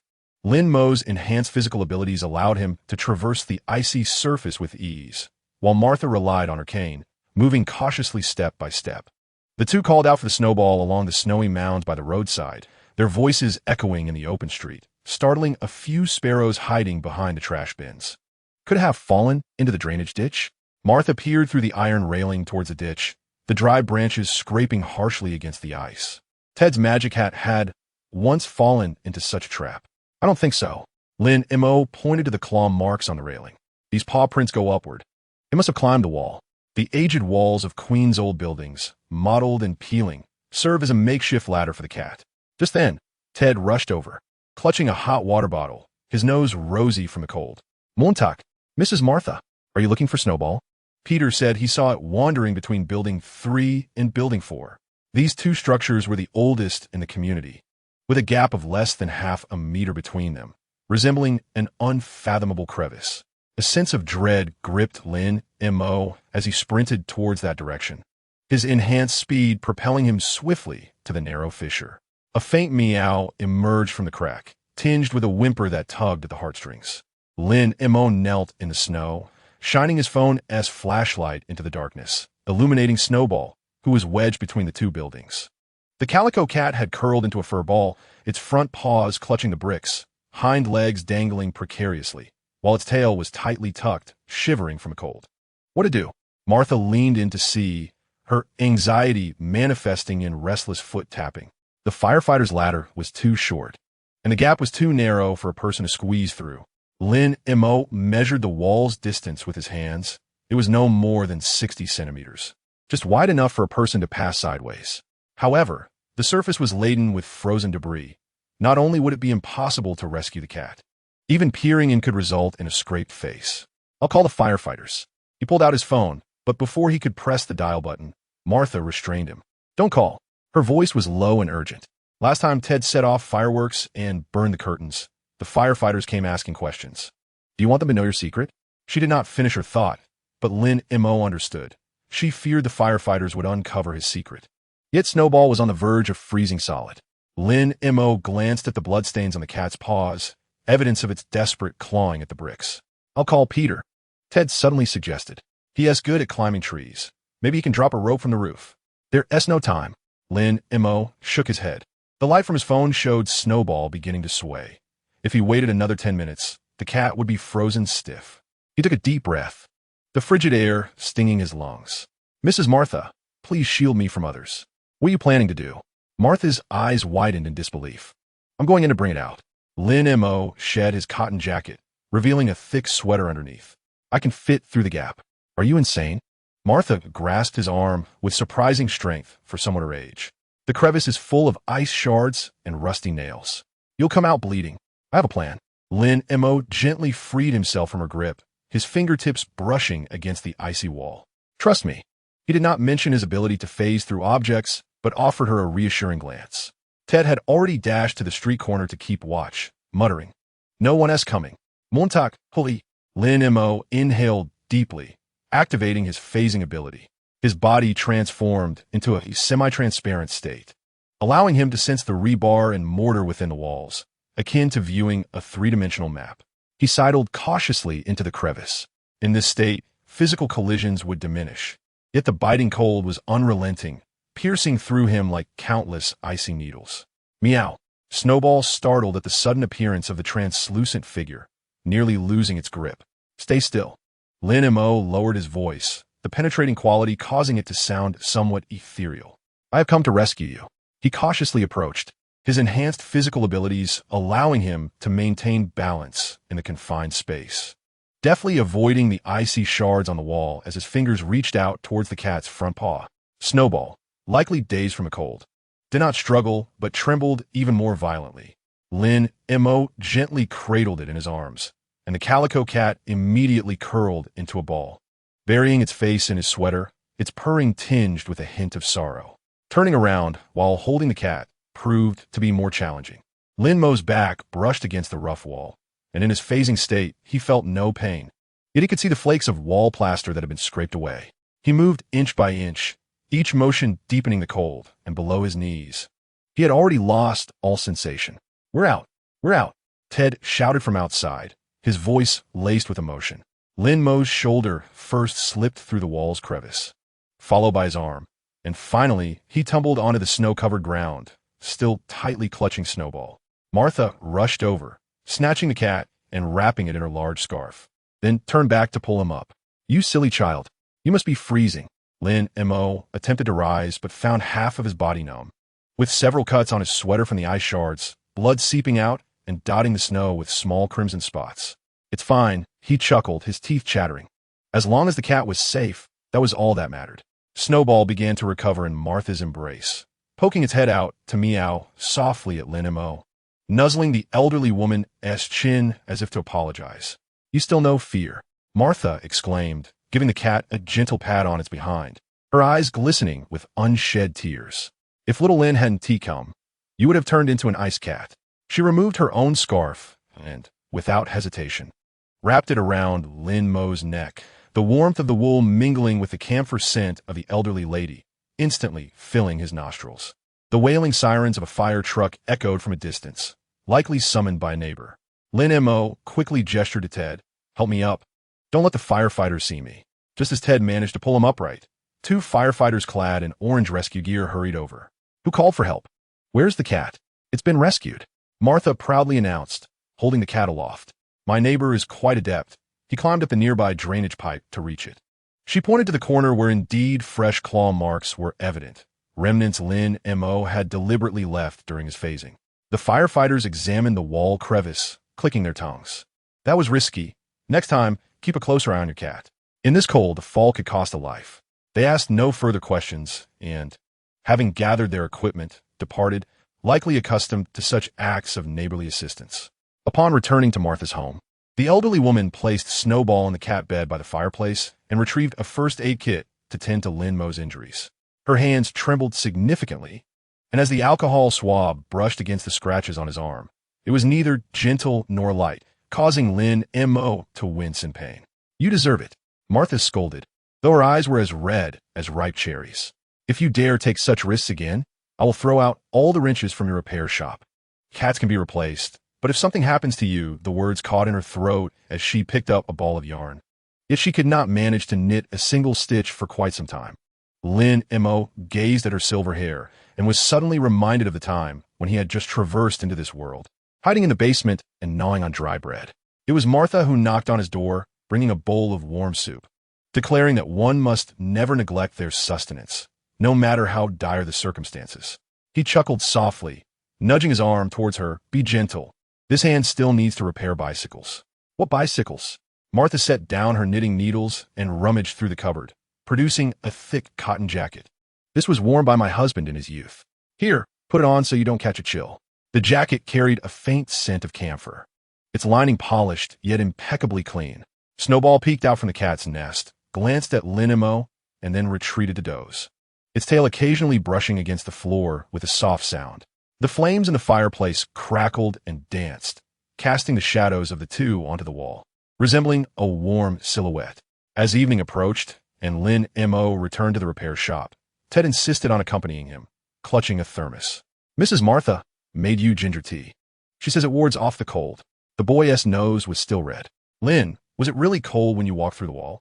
"Not too bad," Lin Mo replied, taking a sip of the ginger tea. The spicy warmth coursed from his throat to his stomach. "Next time, don't mention it to anyone." "I want tea." Ted patted his chest. "This is our secret. Just like I know Peter is secretly practicing climbing walls." He suddenly lowered his voice. "Lin, do you think we're a bit different?" Lin Mo looked out at the darkening sky. Snow began to fall again, delicate flakes dusting the rooftops like icing sugar. He recalled Martha's reddened eyes, the tremor of Snowball in his arms, and the elderly woman's unfinished words. Perhaps ability was indeed significant, capable of saving cats and aiding others. But what mattered more was the concern for whether one would be hurt or suffer from the cold while using such abilities. "Perhaps." Lin Mo smiled, handing the thermos to Ted. "But first, we must be neighbors and friends, right?" Ted nodded, half comprehending, and scampered off, leaving a long trail of his scarf in the snow. Lin Mo closed the door, draping the cotton jacket that Martha had given him over his shoulders and settled by the fire to warm himself. The bracelet on his wrist remained still. With 217 days until the next sign-in, he was uncertain of what abilities awaited him next, or how many more walls he would need to pass through in the future. Yet, at this moment, the ginger tea was still warm, the jacket thick, and despite the heavy snowfall outside, it didn't seem so cold after all. After all, someone was concerned about whether he was warm enough and whether he was hurt. This warmth surpassed any ability. The fire crackled softly, casting a warm glow upon his face.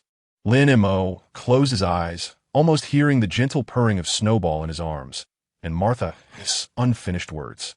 He understood that concealed within those words was something far more precious than any superpower. Chapter 52. 200 days until the next sign. A thin layer of snow blanketed the corrugated iron roof of the repair shop, the sunlight reflecting off it, dazzling to the eyes. Lin Mo crouched beneath the truck, tightening screws, his breath rising in white puffs that quickly dissipated in the cold air. The wristband adhered to the inner side of his wrist, concealed beneath the cuff.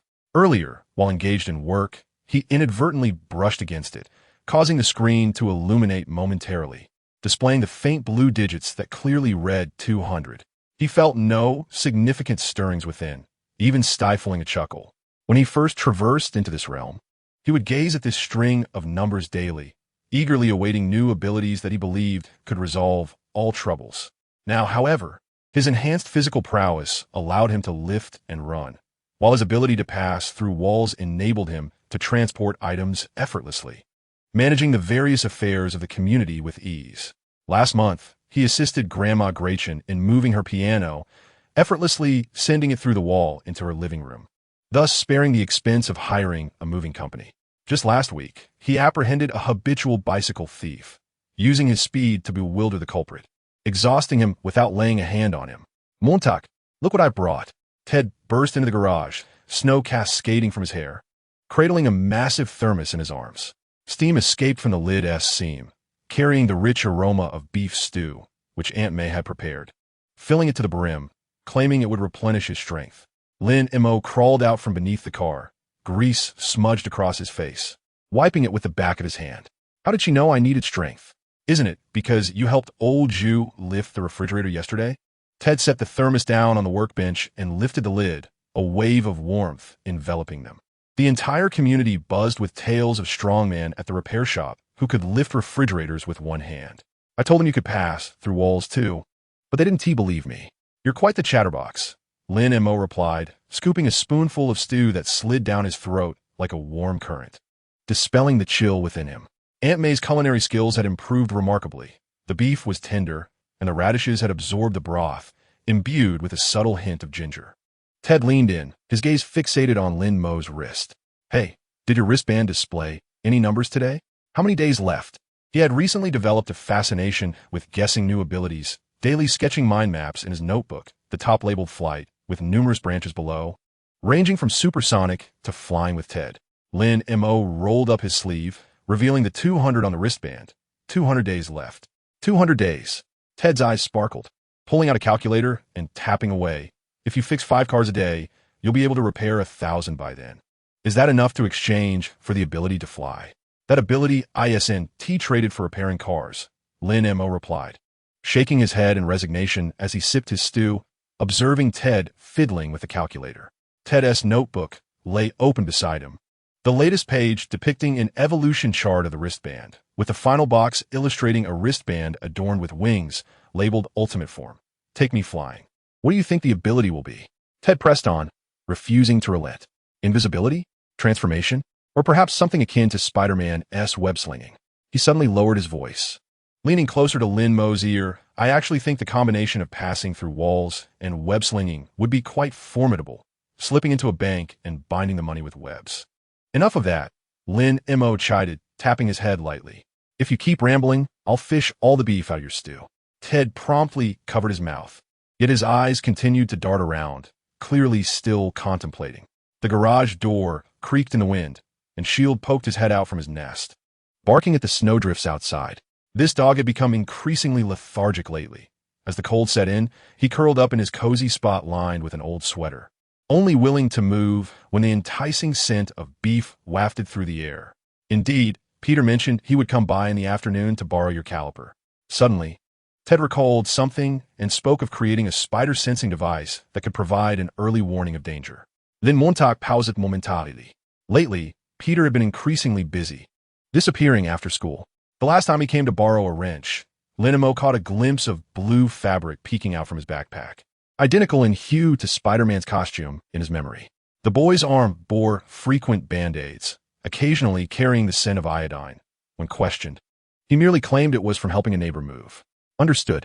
Lin Mo finished the last spoonful of soup, leaving a few pieces of beef brisket at the bottom of the thermos, which he intended to save for Shield as an afternoon snack. Around 3 in the afternoon, Peter indeed arrived, his nose flushed from the cold, and snowflakes clinging to his glasses. He rubbed his hands together and bounced slightly. Lin Mo, can I borrow your caliper? Mine was taken by Ted for some magic trick. Has he taken your things again? Lin Mo retrieved the caliper from his toolbox and handed it to him, the metallic surface still faintly smelling of machine oil. What trick are you performing this time? He said he was going to demonstrate a human dissection, but ended up ruining the caliper scale. Peter grimaced as he accepted the caliper, carefully blowing off the dust. I need to measure the joint angles of spider legs. Even the slightest inaccuracy won't do. He pulled out a glass jar from his pocket, containing a black spider with long, slender legs, currently climbing the jar's wall. Lin Mo recognized this as the crucial spider from before. It appeared more vibrant now, its legs gleaming with a metallic luster. You still have it? Yes. I'm keeping an observation journal. Peter opened his notebook, filled with illustrations of spider anatomy, annotated with data on leg length and colisor strength. I've discovered its jumping ability is proportional to its weight. If I can scale this ratio, humans could jump too. Finish your homework first, Lin Mo chuckled, closing the notebook. Aunt May mentioned you didn't submit your physics assignment last week. Peter's ears turned crimson instantly, scratching his head as he mumbled, "This is also scientific research." He suddenly remembered something and pulled out a small cloth pouch from his backpack. "Here, this is for you, a hand warmer I made, filled with activated carbon. It retains heat." The pouch was crafted from blue checkered fabric, the stitches crooked, clearly a novice's work. Lin Mo accepted it, feeling its warmth, perfect for warming his hands. "Thanks. It's far more practical than Ted's magic props." "Really?" Peter's eyes sparkled. "I'll make a few more for Grandma Martha and Grandma Gretchen as well." He glanced at Lin Mo's wrist, hesitating momentarily. "Has the number on your bracelet changed today?" "Yes, there are still 200 days left," Lin Mo replied without concealment. "Do you still desire new abilities?" Peter's voice dropped, as if afraid of being overheard. "I think you're already quite extraordinary as you are, able to move objects and walk through walls. Even more impressive than Spider-Man." Lin Mo was taken aback for a moment before breaking into a smile. "Do you think Spider-Man is remarkable?" "Absolutely." Peter nodded vigorously, his eyes gleaming. "He can crawl on walls and shoot webs. The last time I saw him, he was chasing a thief in Brooklyn, moving as swiftly as the wind."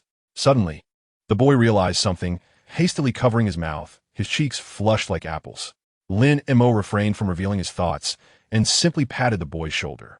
"Remember to return the caliper once you're done. We wouldn't want it to fall into Ted's hands again." Peter nodded, clutching the glass jar, and dashed away, his blue backpack leaving faint trails in the snow.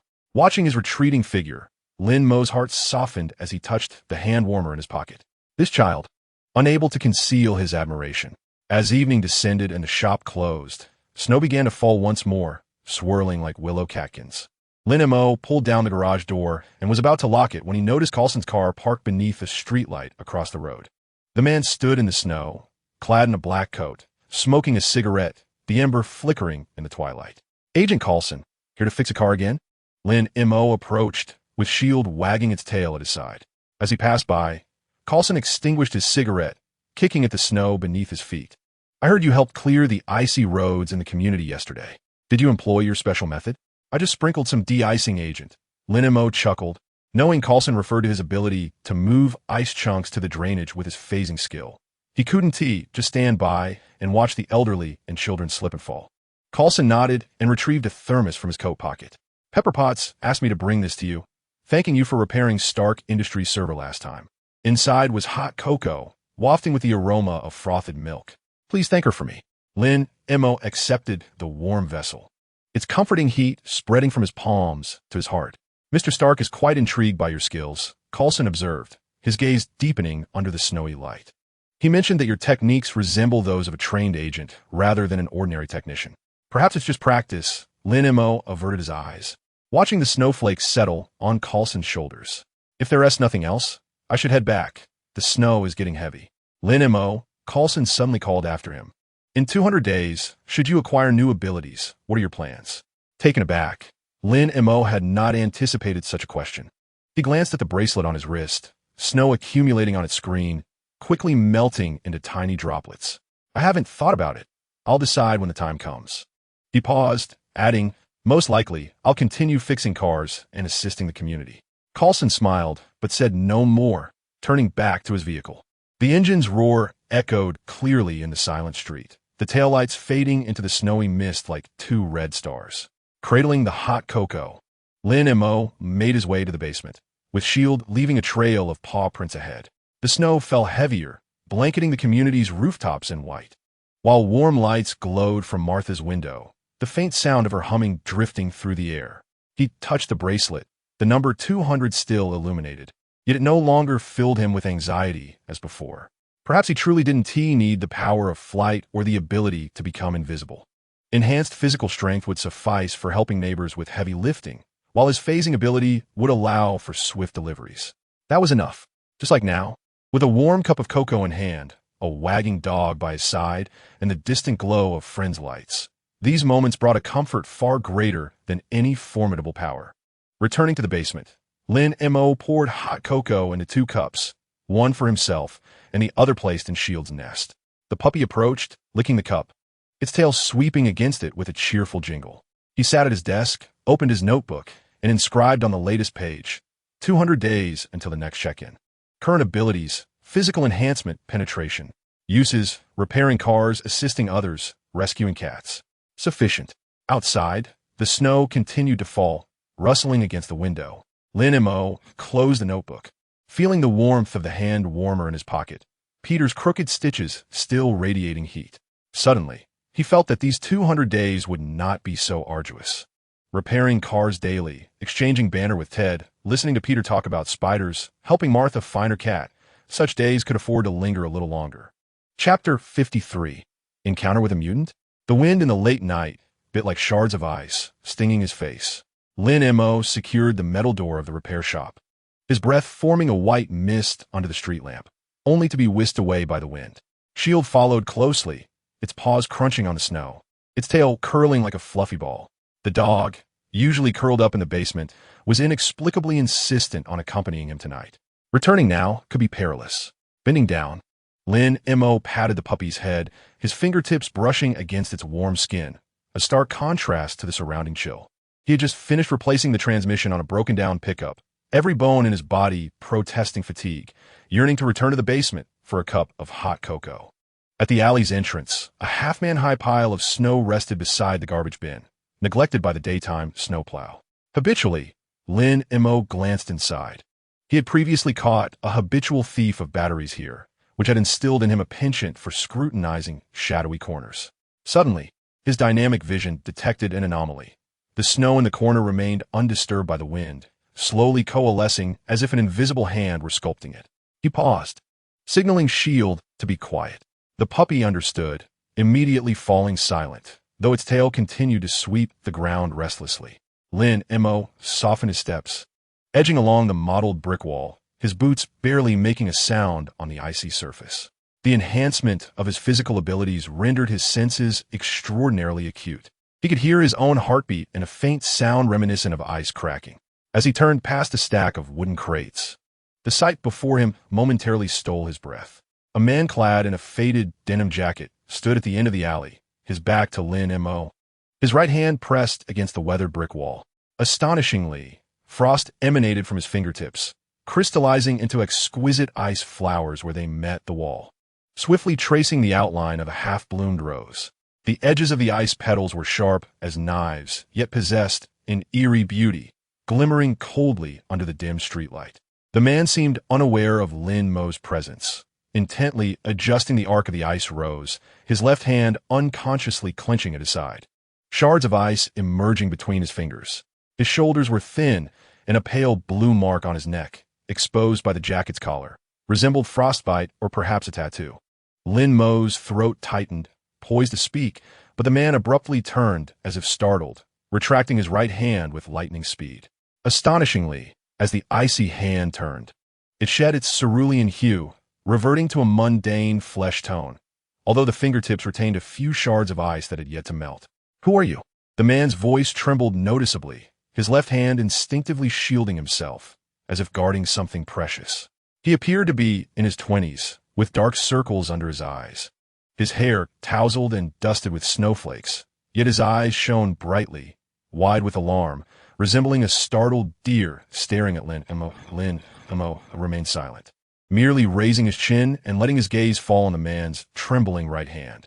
The skin there was paler than on the left, and the frost flower marks were faintly visible at the knuckles, clearly indicating that the earlier transformation was no mere illusion. The man's complexion drained of color. His lips quivered as he took a half-step back, colliding with the wall with a dull thud. "Please, don't tell anyone." His voice was barely a whisper, laced with a note of desperation. "I'm not a monster, I just can't control it." The wind at the alley's entrance swirled in, lifting the snowflakes from the ground and sending them swirling into the space between the two.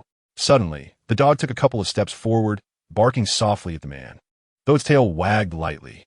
This canine instinct was remarkably accurate, discerning between benevolence and malice. Lin Mo's gaze lingered on the man's fearful countenance for a few seconds before he bent down to unfasten his backpack. Inside remained half a bottle of warm coffee that Aunt May had given him earlier, contained in a thermos, still pleasantly warm. He twisted off the lid and offered it to the man.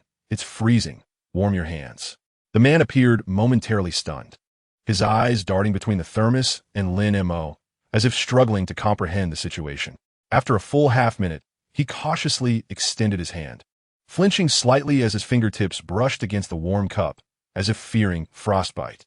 "Thank you," he murmured, accepting the thermos and cradling it in his palms, the warmth eliciting a comfortable squint from him. But he quickly turned his gaze back to Lin Mo with a note of caution. "Don't you find me strange?" "There are far stranger things," Lin Mo replied, leaning against the cold brick wall, his breath fogging his glasses. "Last week, Ted nearly got himself stuck in a drainage pipe with a magic trick. That was far more absurd than your predicament." The man's lips curled into a reluctant smile, easing the tense atmosphere slightly. He took a sip of the coffee, the sound of his Adam's apple moving echoing in the stillness of the alley. "My name is Bobby," he said softly, as if divulging a long-held secret. "Lin Mo," he replied, gesturing to himself, his gaze sweeping over the melting ice rose on the wall. "The one you sculpted is quite lovely." Bobby's ears flushed a deep crimson, as if touched by something intimate, and he hurriedly turned to regard the ice rose. Melting water trickled down the brick wall, forming small puddles on the ground, which quickly froze into a thin layer of ice again. I just wanted to practice my control," he confessed, his voice dropping further. "Sometimes it just escapes me. Last time at the convenience store, I merely tapped a soda, and the entire case froze solid." Lin Mo recalled the first time he had used his penetrating ability, nearly turning Carlos's motherboard into a sieve. He understood all too well the terror of losing control over one's own body. It's always like that at first. He kicked at the snow accumulated at his feet, recalling how he had often broken things in the past, repairing 10 bicycles yet managing to compensate for the parts of 8. Bobby looked up in astonishment, while Lin Mo did not respond directly. Instead, he raised his hand and, with the precision granted by his enhanced abilities, caught a falling snowflake, rolling it between his palms. When he opened his hand, the snowflake had transformed into a perfect ice crystal, its edges sharp and distinct, akin to a meticulously polished gem. He flicked the ice crystal against the wall, producing a crisp sound as it shattered into powder. Bobby's eyes widened, his hands, which cradled the thermos, momentarily frozen. After a considerable pause, he murmured, "So, I am not the only one." His voice carried a sense of incredulous relief, as if a great weight had suddenly lifted from his heart. "There must be others," Lin Mo mused, gazing at him. "The world is vast. Surely there are a few who are different." He thought of Coulson, of S.H.I.O.D., and the unspoken secrets that everyone kept hidden, fearing being labeled as monsters. Bobby lowered his gaze, his fingers unconsciously tracing the edge of his thermos. "My parents kicked me out because of this," he confessed in a hushed tone, as if afraid the wind might hear. "They said I was possessed by a demon and threw all my belongings into the street." The snow at the alley's entrance fell more heavily, settling in a thin layer on Bobby's disheveled hair. Lin Mo recalled the loneliness he felt upon arriving in this world, that profound sense of being without kin, which resonated startlingly with Bobby's current state. He removed the scarf from around his neck, crafted by Martha the previous week, in a rough gray yarn that felt a bit prickly but was warm, and handed it to Bobby. "Put this on, you don't want to catch a cold." Bobby stood frozen, staring at the scarf still radiating Lin Mo's warmth, and his eyes suddenly glistened with tears. He opened his mouth as if to say something, but ultimately only accepted the scarf, awkwardly wrapping it around his neck, which obscured half of his face, leaving only his bright, glistening eyes visible. "Thank you." His voice was much more sincere this time, tinged with a hint of emotion. "Where do you live?" "Lin Montauk in Kviat." Just in the abandoned warehouse ahead, Bobby pointed toward the alley's mouth. "It has heating. It used to be a shelter for the homeless. They moved out, so I moved in." He quickly added, "I clean it every day. It's not dirty." Lin Mo nodded, choosing not to press further. There were numerous abandoned warehouses in Queens, and they were indeed warmer than the streets during winter. "Tomorrow, I'll have extra blankets in the workshop, if you don't mind." "I don't mind at all." Bobby's eyes sparkled with excitement. "I truly don't." Fearing Lin Mo might change his mind, he quickly added, "I can help you work. I'm very strong, and I can even help cool ice blocks." Lin Mo chuckled at his earnestness. "No need for work. It's merely surplus blankets. They'll just gather dust otherwise." He glanced at his watch. It was already 3 in the morning. "I must return now. You should get some rest too." Bobby nodded, but remained still, watching Lin Mo's retreating figure. Just as he was about to exit the alley, he suddenly called out, "Lin Montauk!" Lin Mo turned back. Do you think, Bobby clenched his thermos tightly, his knuckles whitening from the pressure, that we, people like us, can ever change for the better? Snowflakes settled upon his eyelashes, resembling a delicate layer of crushed diamonds. Lin Mo reflected on his current life, recalling the warm ambience of the repair shop, Ted's foolish grin, and Peter's spider, and suddenly, the answer became remarkably clear. It will be all right, he declared, his voice resolute amidst the swirling snow. As long as he found a way that made him comfortable, everything would eventually improve. Bobby stood still, watching Lin Mo's silhouette fade into the alley, his scarf warmly embracing his neck. He glanced down at his right hand, hesitating for a moment before slowly extending it. This time, he did not hastily withdraw. Instead, he allowed tiny ice flowers to form at his fingertips, glistening under the streetlight. Perhaps it truly would get better, he mused. Upon returning to the basement, Shield immediately curled up in its nest, emitting a satisfied purr. Lin Mo brewed a pot of hot water and prepared a cup of hot cocoa, sitting at his desk while gazing out at the falling snow. Bobby's earlier expression lingered in his mind. Those eyes, filled with both fear and a yearning for acceptance, were reminiscent of his own past self. He opened his notebook and wrote on the latest page, I encountered someone who can turn to ice, named Bobby. Like me, he is learning how to control his powers. After a moment's thought, he added, I will bring 2 blankets to the repair shop tomorrow.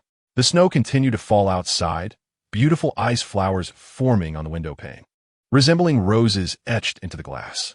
Lin Mo took a sip of his hot cocoa, feeling as if this winter was not so cold after all. Perhaps, as he told Bobby, in this vast world, there are always a few unique souls warming each other. Chapter 54. Bobby's troubles. As the metal door of the repair shop swung open, a gust of cold air swept in, accompanied by tiny snowflakes. Lin Mo was in the midst of changing the oil on an old Chevrolet when he heard the commotion and looked up to see Bobby standing at the entrance. His weathered backpack slung over one shoulder, a scarf wrapped tightly around his face, revealing only his anxious, bright eyes. Come in, it's cold outside, Lin Mo urged, wiping the oil from his hands and gesturing toward a folding chair in the corner. I just made some hot water. Would you like a drink? Bobby hesitated for a moment, but eventually lowered his head and stepped inside, the strap of his backpack leaving red marks on his shoulder. He perched on the edge of the folding chair, gripping the straps tightly, his knuckles turning white. The garage was warm, the kettle on the stove steaming, contrasting sharply with the chill that clung to him, causing beads of moisture to form on the tip of his nose. Thank you for the blanket yesterday. Bobby's voice emerged muffled from his scarf, somewhat unclear, yet the warmth in the warehouse seemed to increase. Even the mice had stopped their mischief. I'm glad it was useful, Lin Mo replied, adding a log to the stove, the flames crackling as he inquired, why didn't you go to school today? He noticed the zipper of Bobby's backpack was not fully closed, revealing a math textbook inside, the cover adorned with the emblem of Central City High School, the same school as Peter. Bobby's shoulders twitched, reminiscent of a cat whose tail had been stepped on. I took the day off, he murmured, his gaze fixed on the tips of his shoes, which were speckled with mud and snow. Something happened in class yesterday. Lin Mo did not press further, but instead poured a cup of hot water and handed it over. The walls of the glass cup swiftly became veiled in a layer of condensation. The moment Bobby's fingers grazed the cup, they recoiled sharply, as a thin sheet of ice formed instantaneously upon the surface. His face flushed crimson, and in a flurry, he attempted to wipe it with his sleeve, inadvertently thickening the frost into a crystalline shell encasing the glass. I'm sorry, Bobby's voice trembled, his eyes rimmed with red. I didn't mean to.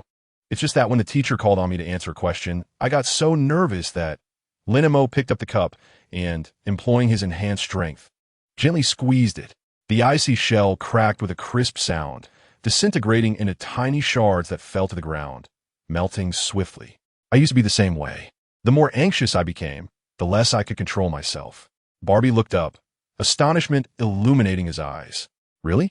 Why would I deceive you? Lin Montag smiled faintly, pouring hot water back into the cup, this time opting for an enamel one, sturdier than glass.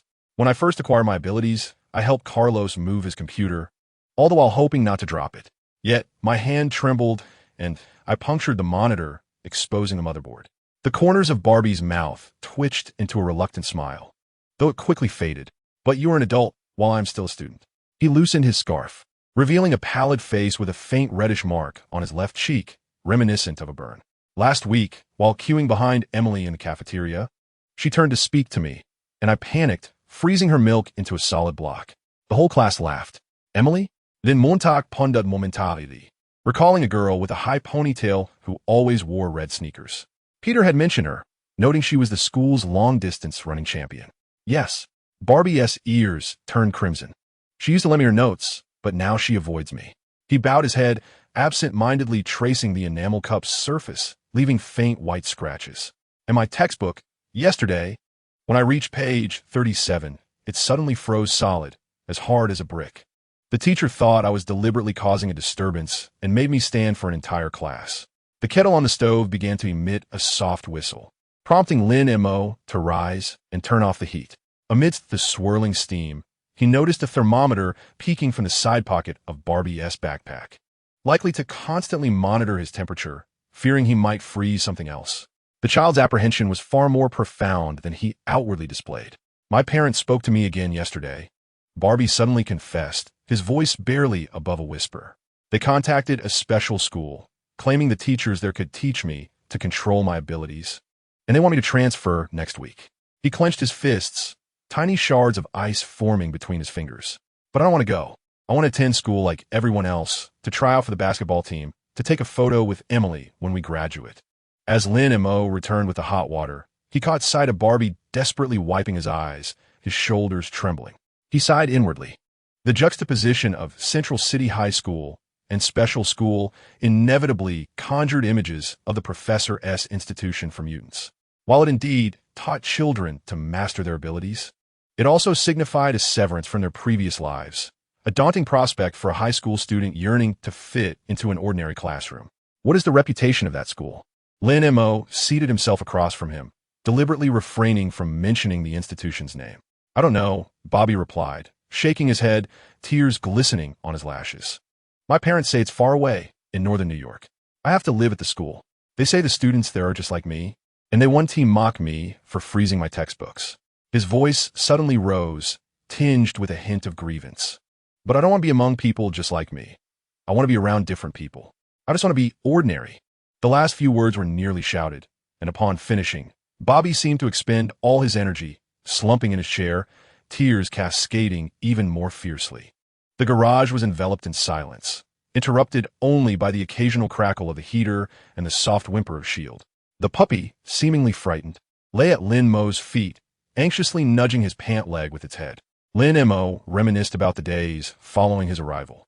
The first time he used his phasing ability, he became stuck in a wall for 3 hours, listening to Carlos and Ted deliberating whether to report his disappearance and dismantle the wall.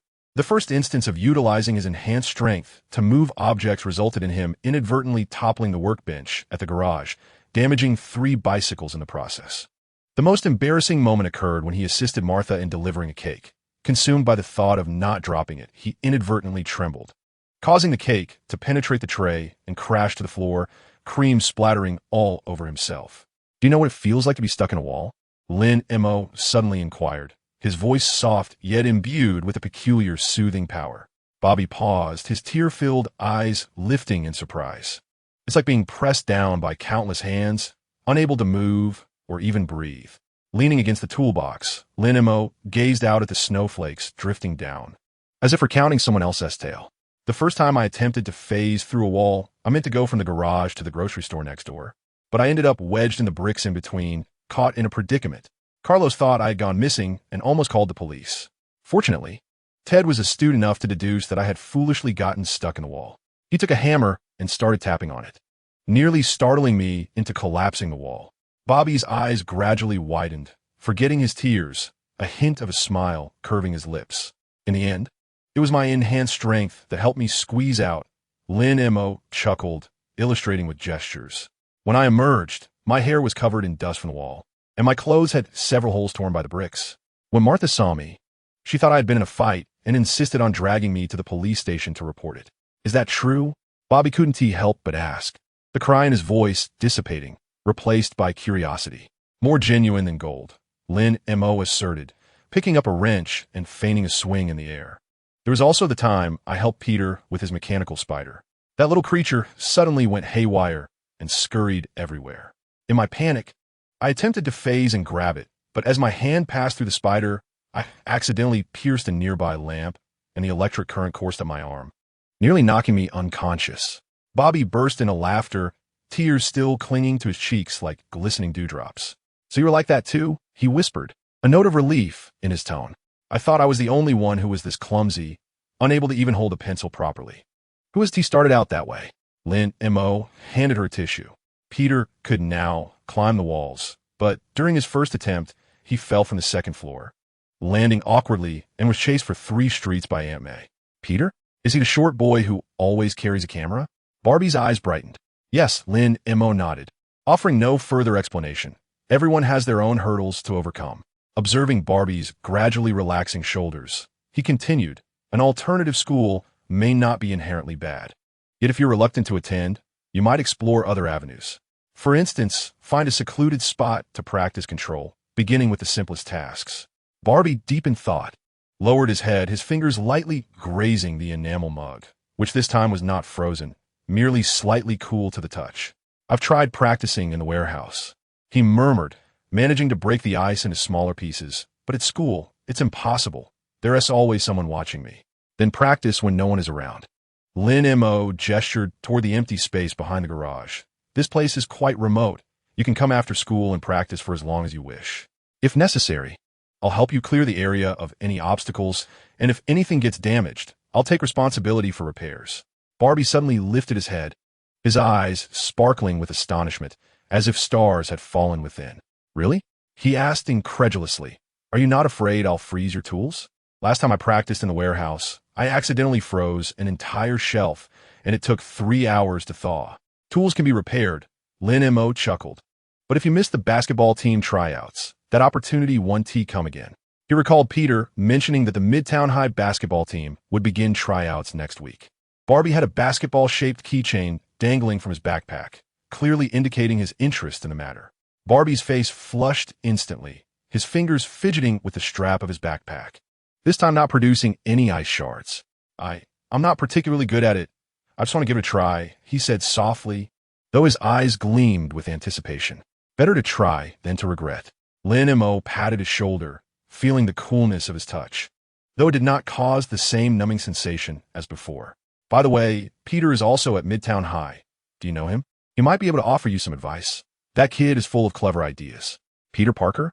Barbie nodded, aware of him. He always hides in corners taking photographs, and is said to excel in mathematics. Suddenly recalling something, he rummaged through his backpack and produced a notebook. Can he help me with this physics problem? Lin Mo took the notebook, which contained a question about thermodynamics, directly related to the melting of ice.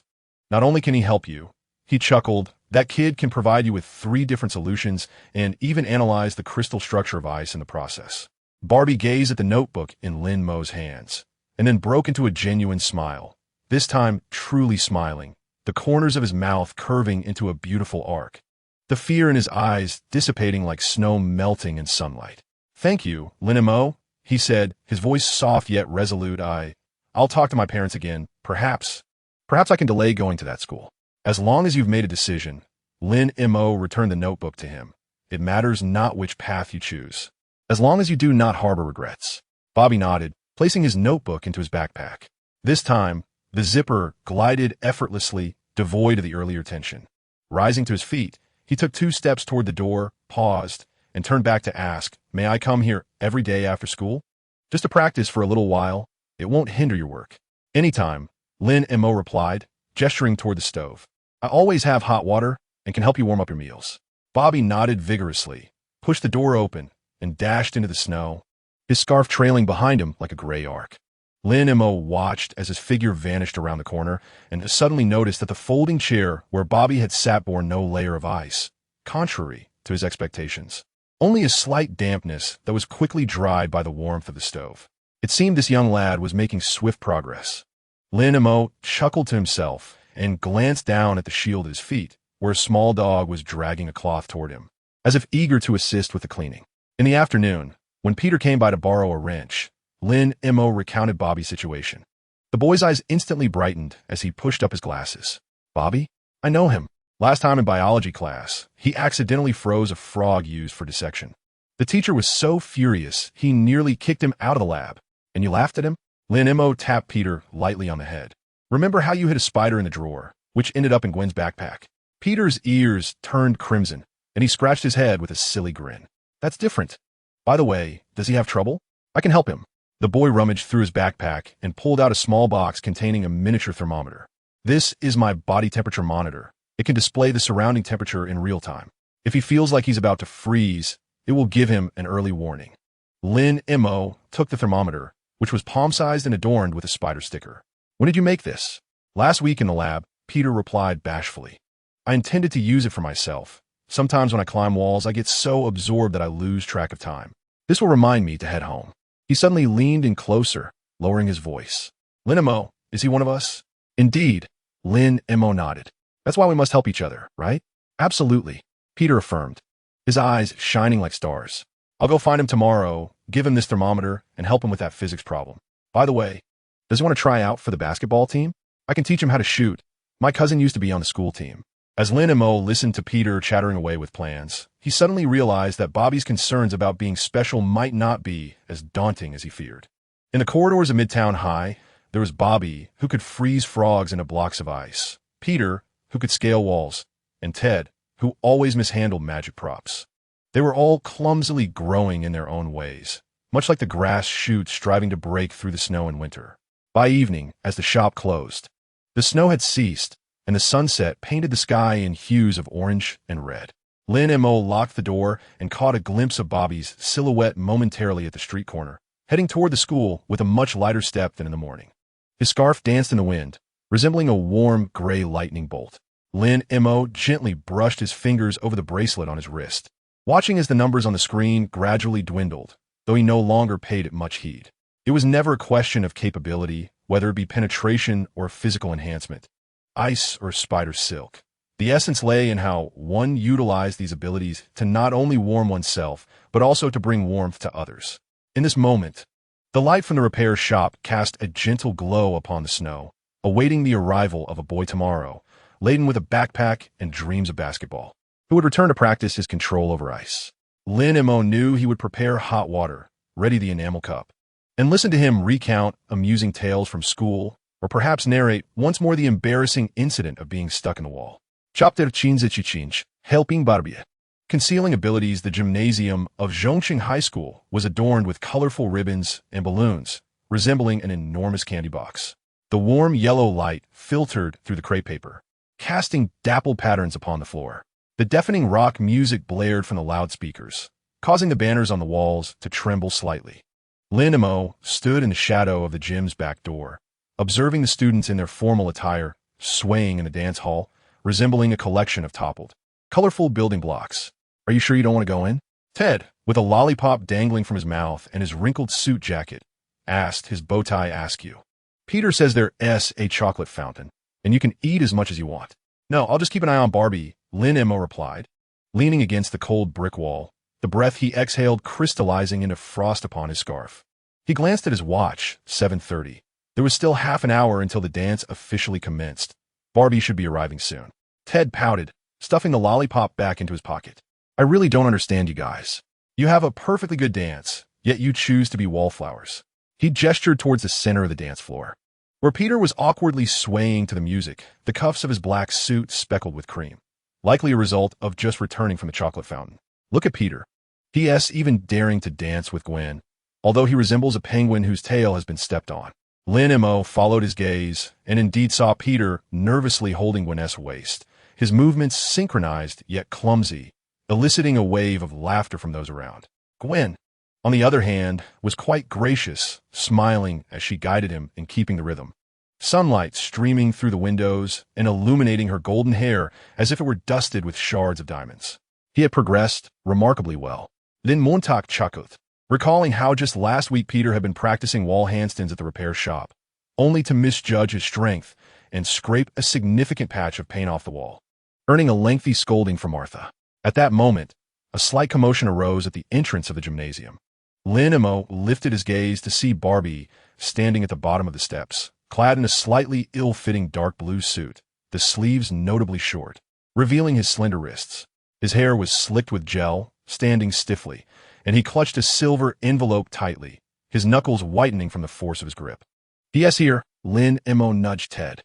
"You go in and keep an eye on Peter. Don't let him get chocolate on anyone's dress." "Why does it have to be me?" Ted grumbled reluctantly, but still turned to push his way into the crowd, calling back over his shoulder, "If Barbie messes up, remember to film it for me." Lin Mo paid him no mind, swiftly making his way to Barbie's side. The young lad was lost in thought, gazing at his polished shoes, which bore faint traces of snow, a remnant from his earlier passage through the warehouse. Nervous? Bobby was startled, and the envelope in his hand fell to the ground with a soft thud. He hurriedly picked it up, his cheeks flushed a vivid crimson, akin to a cooked shrimp. And no, yet his voice trembled like leaves caught in an autumn breeze, betraying his inner turmoil. Lin Mo bent down to brush the dust from the envelope, his gaze drawn to a corner of blue fabric peeking out from Bobby's suit pocket, a gel pack, recently retrieved from the icebox at the repair shop, wrapped in a thick towel, still exuding a chill. "Did you bring it?" Lin Montag inquired softly. Bobby nodded, instinctively pressing down on his pocket, the cold seeping through the fabric, leaving a faint coolness on the back of his hand. "I did," he replied, his voice still taut, "but I think it's melting a bit." "Then go get another one," Lin Mo suggested, pointing towards the staff lounge adjacent to the gymnasium. "I spoke with Ms. Jones. She has a spare in her fridge." In truth, it was he who had delivered it that very morning, solidly frozen, sufficient to last until the conclusion of the dance. This plan had been conceived 3 days prior, when Bobby had mentioned that Emily had agreed to dance the first waltz with him, causing him to tremble in fear of freezing her gown into an ice sculpture. Observing Bobby's clenched fists, Lin Mo suddenly recalled the trick to controlling his phasing ability, using tactile sensations to remain grounded. When anxious, one could touch the ice in their pocket. He had demonstrated with the gel pack, its coldness serving as a reminder to maintain control, akin to glancing in the rearview mirror before applying the brakes. Bobby, though initially uncertain, had nevertheless placed the gel pack in his pocket and practiced for 3 full days at the repair shop. From initially freezing the pack into a solid block of ice to ultimately mastering the art of maintaining a slow melt, his progress astonished even Lin Mo. "Let us go." "Step inside," Lin Mo encouraged, giving Bobby a reassuring pat on the back. The icy touch was more stable this time than before. Perhaps Emily was awaiting him. Taking a deep breath, Bobby seemed to summon a monumental resolve, gripping the gel pack tightly as he ascended the steps. The knees of his dress pants bore slight creases, remnants of his repeated adjustments during morning fittings. He had rehearsed bowing before the mirror no fewer than 20 times, anxious to avoid any faux pas. Lin Mo did not follow him inside, but leaned against the railing by the back door, peering through the glass window. As Bobby entered the gymnasium, several boys seized him and steered him toward the refreshment table, one of them giving his shoulder a playful pat, presumably to incite a cheer. Bobby's shoulders stiffened momentarily, but he soon relaxed. He must have touched the gel pack in his pocket. "Looks like he's fitting right in," Lin Mo murmured to himself, withdrawing a thermos from his pocket. Inside was ginger tea brewed by Martha, still steaming. He unscrewed the lid and took a sip, the spicy warmth coursing down his throat, dispelling the chill of the night. Suddenly, the music in the dance hall shifted to a slow waltz, and the students, who had been aimlessly milling about, quickly paired off. Lin Mo spotted Emily weaving through the crowd, making her way toward Bobby, her red gown billowing like a blooming rose. Barbie was clearly flustered, hurriedly attempting to tuck the envelope back into his pocket, only to fumble and let it drop to the floor. Inside lay the invitation he had painstakingly crafted over 3 sleepless nights, intended to be presented to her before the dance. Laughter, tinged with kindness, erupted around him. Instantly, Barbie's face drained of color, and Lin Mo could even perceive the delicate frost forming at the tips of his ears. At that moment, he instinctively reached for the ice pack in his pocket, his shoulders trembling ever so slightly, before gradually squatting down to retrieve the envelope, offering Emily a somewhat stiff smile. Indeed, Lin Montag nodded, relieved. The lad exhibited more composure than he had anticipated. At least he did not freeze his soda into a solid block like the last time in the cafeteria. Emily smiled as she accepted the envelope, opened it to glance at its contents, and then extended her hand. Barbie hesitated momentarily, then cautiously took hold of her hand. Lin Mo observed that as soon as his fingertips brushed against Emily's glove, he quickly retracted them, opting instead to grasp the thicker fabric of his suit at the wrist, which provided some insulation against the chill. The pair gradually entered the dance floor, swaying to the music. Clearly, Barbie had not practiced much. He frequently stepped on Emily's dress. Yet the girl merely laughed and patiently guided him through the dance. Lin Mo's eyes were drawn to the corner of the ice pack peeking from Barbie's pocket, glimmering faintly white under the warm yellow lights, resembling a tranquil talisman. During the intermission, Ted rushed out holding a cup of juice, a piece of cake precariously balanced in his mouth. My goodness, Barbie actually didn't mess up. I saw his hands shaking when he was dancing with Emily. Yet nothing froze. He put in a commendable effort. Lin Mo handed him a cup of ginger tea, inquiring about Peter. Don't even mention it, Ted replied, taking a sip of the tea and grimacing. He went to the chocolate fountain with Gwen and accidentally stuck the fountain's pipe with webbing. Now fixing it with the custodian. He suddenly lowered his voice. Seriously, Mo, do you think we're a bit abnormal? One can climb walls. Another can freeze things, and then there's perfectly normal. Lin Mo interrupted, gesturing towards the gymnasium. Look at the people inside. Some are so anxious they limp. Some forget their lines. Others smear cake on their faces. We're all the same. It's just the manner of expression that differs. Ted nodded, somewhat understanding, before darting back into the gym, likely fearing he would miss Peter's repair saga. Lin Mo continued leaning against the railing, observing the students inside as they frolicked and laughed, suddenly finding the scene to be exceedingly precious. They were all clumsily growing up, each harboring their own little secrets and troubles, akin to chilblains striving to bloom in winter, painful yet resilient.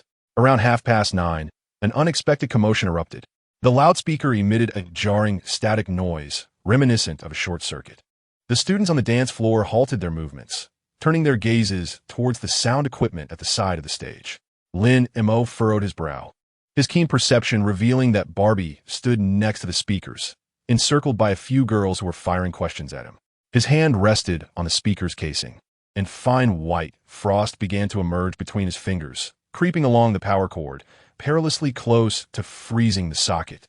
Perhaps it was the exhilaration from dancing with Emily that rendered Lin Mo momentarily forgetful of his abilities.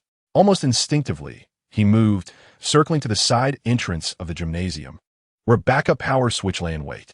As he activated his phasing ability, it felt as though he had traversed through a layer of warm water. The icy sensation jolted him into clarity. Silently, he glided through the wall, arriving at the backstage distribution room, where his fingers deftly located the sound system's power plug. Just as Frost was about to creep up to the socket, Lin Mo swiftly unplugged it. The sound system emitted a sharp click and fell silent, the noise dissipating, plunging the stage into darkness. A wave of startled gasps erupted from the students, soon illuminated by beams from flashlights, resembling a sudden shower of stars. Lin Mo retreated quietly from the distribution room, and as he passed back through the wall, he caught sight of Barbie, who recoiled in panic, his palm leaving behind a damp trace of melting frost on the sound system's casing. It must be due to aging wiring, a teacher called out. Everyone, remain calm. We have a backup sound system. The students' focus swiftly shifted, and the gymnasium was soon filled with a new, more cheerful melody. Lin Mo leaned against the shadows, observing as Barbie exhaled in relief, instinctively patting the ice pack in his pocket before striding towards the dance floor, where Emily waved at him, her smile as warm as melting butter. He was likely unaware that the earlier mishap had been averted by someone's intervention.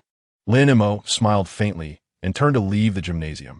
Outside, the snow began to fall again, light as if sprinkled like salt, whispering against his shoulders. He touched the thermos in his pocket.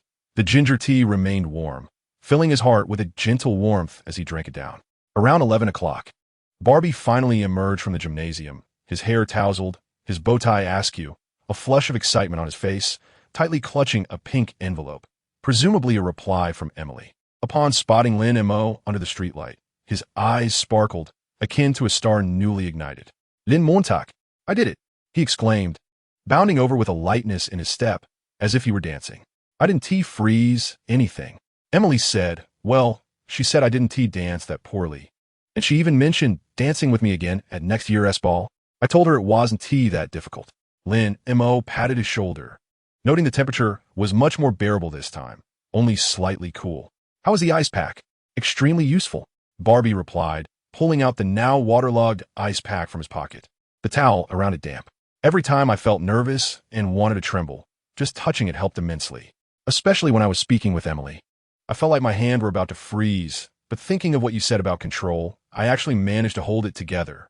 He rambled on about the ball, recounting how Peter had toppled the chocolate fountain, how Ted had performed a magic trick that made his tie vanish, and how Emily's south eyes sparkled like crescent moons when she laughed. Lin Mo listened quietly, nodding occasionally, watching the snowflakes land on the boy's excited face, quickly melting into droplets, akin to tears of joy. As they reached the door to the storage room, Barbie suddenly halted, scratching his head. Oh, right. The sound system suddenly broke down earlier. Was that you? Not me, Lin Mo replied. Lin Mo interrupted him, his expression solemn, perhaps due to years of neglect. He had heard a faint buzzing when passing by in the afternoon. Bobby appeared somewhat skeptical, but refrained from probing further, merely offering a soft thank you, which landed softly on Lin Mo's heart like a feather. Shall I come in? Will you practice tomorrow after school? Feel free to drop by any time. Lin Mo waved his hand, reminding him to have his suit cleaned and not to let it wrinkle. Bobby nodded earnestly, pushed open the door, and slipped into the warehouse, where dim yellow lights soon illuminated the interior, accompanied by a faint, off-key whistling, likely a recollection of the dance steps they had just performed. Gazing at the firmly closed door, Lin Mo suddenly felt that the so-called seniors were perhaps like this, quietly offering assistance in ways unknown to the other, and then watching as they flapped their wings like little birds soaring into their own skies. On his way home, the snow had ceased, and the moonlight cast the streets in a sheen resembling silver frost. As Lin Mo passed a repair shop, he noticed the lights still on. Peering inside, he saw Peter bent over a workbench, sketching something, with remnants of a chocolate fountain piled beside him, probably salvaged from school. Still awake? Lin Montauk Apoachet, observing that Peter was drawing a miniature temperature controller labeled Bobby Special. I'm modifying this, Peter replied, looking up, chocolate smudged on his glasses. I want to create something more convenient for Bobby, so he doesn't have to keep changing ice packs. It should automatically adjust the temperature, like an air conditioner remote. He pointed at the buttons on the diagram, explaining, this red one is for emergency cooling. If he is about to freeze something, pressing it will alert him. Lin Mo picked up the blueprint, noting the intricate wiring meticulously drawn, even more orderly than that of a professional engineer. Impressive, he genuinely praised. When will it be ready? It should be done by next week. Peter rubbed his eyes and yawned. By the way, how did Bobby perform today? He didn't T-freeze his dance partner, did he? Not only did he not freeze anyone, but he also made plans for next year. Lin Mo returned the blueprint to him. And what about you? Is the chocolate fountain fixed? Peter's face flushed crimson, and he scratched his head with a goofy smile. It's fixed, but they said they would deduct points from our class. However, when mentioned that I looked very serious while fixing the pipes, and even asked if I wanted to participate in the science fair, Lin Mo observed the sparkle in his eyes and suddenly realized that perhaps Central High School harbored more secrets than he had imagined. There was Bobby, who could freeze frogs, Peter, who could scale walls, Ted, who always muddled things up yet was never absent, and behind these mysteries lay the delicate, shimmering hearts of youth, filled with hopes and desires. He turned off the lights in the repair shop and locked the door. Moonlight cascaded onto the cold tools, casting a gentle glow. Lin Mo touched the bracelet on his wrist, watching the numbers on the screen slowly decrease. Yet he seldom pondered what ability he would acquire next, because some things held greater significance than superpowers, like the ice packs in Bobby's pocket, the meticulously revised blueprints by Peter, Ted's ever-present, albeit chaotic, presence, and the courage hidden beneath their clumsy exteriors to strive for improvement. Chapter 56, The Aftermath of the Hulk. The radio in the repair shop was broadcasting the morning news. The female anchor's voice tinged with a deliberately suppressed panic. Yesterday afternoon, an unidentified creature conflict occurred in northern New York State. The site has been sealed off by the military, and the current casualty figures remain unclear. Lin Mo paused momentarily with the wrench in his hand, lifting his gaze to an old newspaper pinned to the wall. The front page featured a blurred aerial photograph of a green giant swinging its fist, demolishing a building, alongside a grotesque gray creature that seemed to have crawled out of a nightmare. Good heavens! Ted suddenly burst through the garage door, the newspaper rustling in his hands. Mo, did you see? The green monster. It's bigger than Godzilla. He slapped the newspaper down onto the workbench, the image of the Hulk tearing apart a tank. Metal fragments scattering like paper. The article referred to him as the Hulk, who was battling a grotesque entity called Abomination, wreaking havoc on half a street. Lin Mo picked up the newspaper, his fingertips tracing the green skin in the photograph. It appeared incredibly tough, its muscular texture evident, with fists larger than a car. He instinctively pondered, could his penetrating ability breach such skin? The last time he struggled with a vault door made of alloy, this creature's density would likely be even greater. What if it comes our way? This dilapidated building of ours wouldn't stand a chance. Ted jabbed his finger at the ruins depicted in the photo, lamenting the crumbling walls of their queen's apartment. With one punch, it could level 3 blocks. Shield was lying nearby, gnawing on a bone, and upon hearing the word collapse, perked up, emitting a low growl from his throat. Lin Mo affectionately patted the puppy's head, but his thoughts drifted elsewhere. Could Barbie's ice powers freeze the Hulk? That kid could freeze a refrigerator at most, and against such a colossal creature, it would be akin to throwing ice cubes at a tank. What are you daydreaming about? Ted nudged him, jolting him back to reality. If it comes for us, we can hide in the basement. Can't you phase through walls? We could dig a tunnel straight to Canada. My cousin runs a restaurant in Vancouver. He could shelter us. Lin Mo chuckled at the absurdity. Digging a tunnel to Canada? Do you have any idea how many layers of crust that would involve? He set the newspaper down and continued tightening the tire bolts, his enhanced physical abilities ensuring his movements remained remarkably steady, even as his mind wandered. So what do you propose we do? Ted squatted beside him, drawing escape routes in the dirt with a stick. Should we run to Brooklyn? Or hide in Star Tower? I heard that building is made of titanium alloy. Perhaps it could withstand the onslaught. Star Tower is probably busier than we are right now.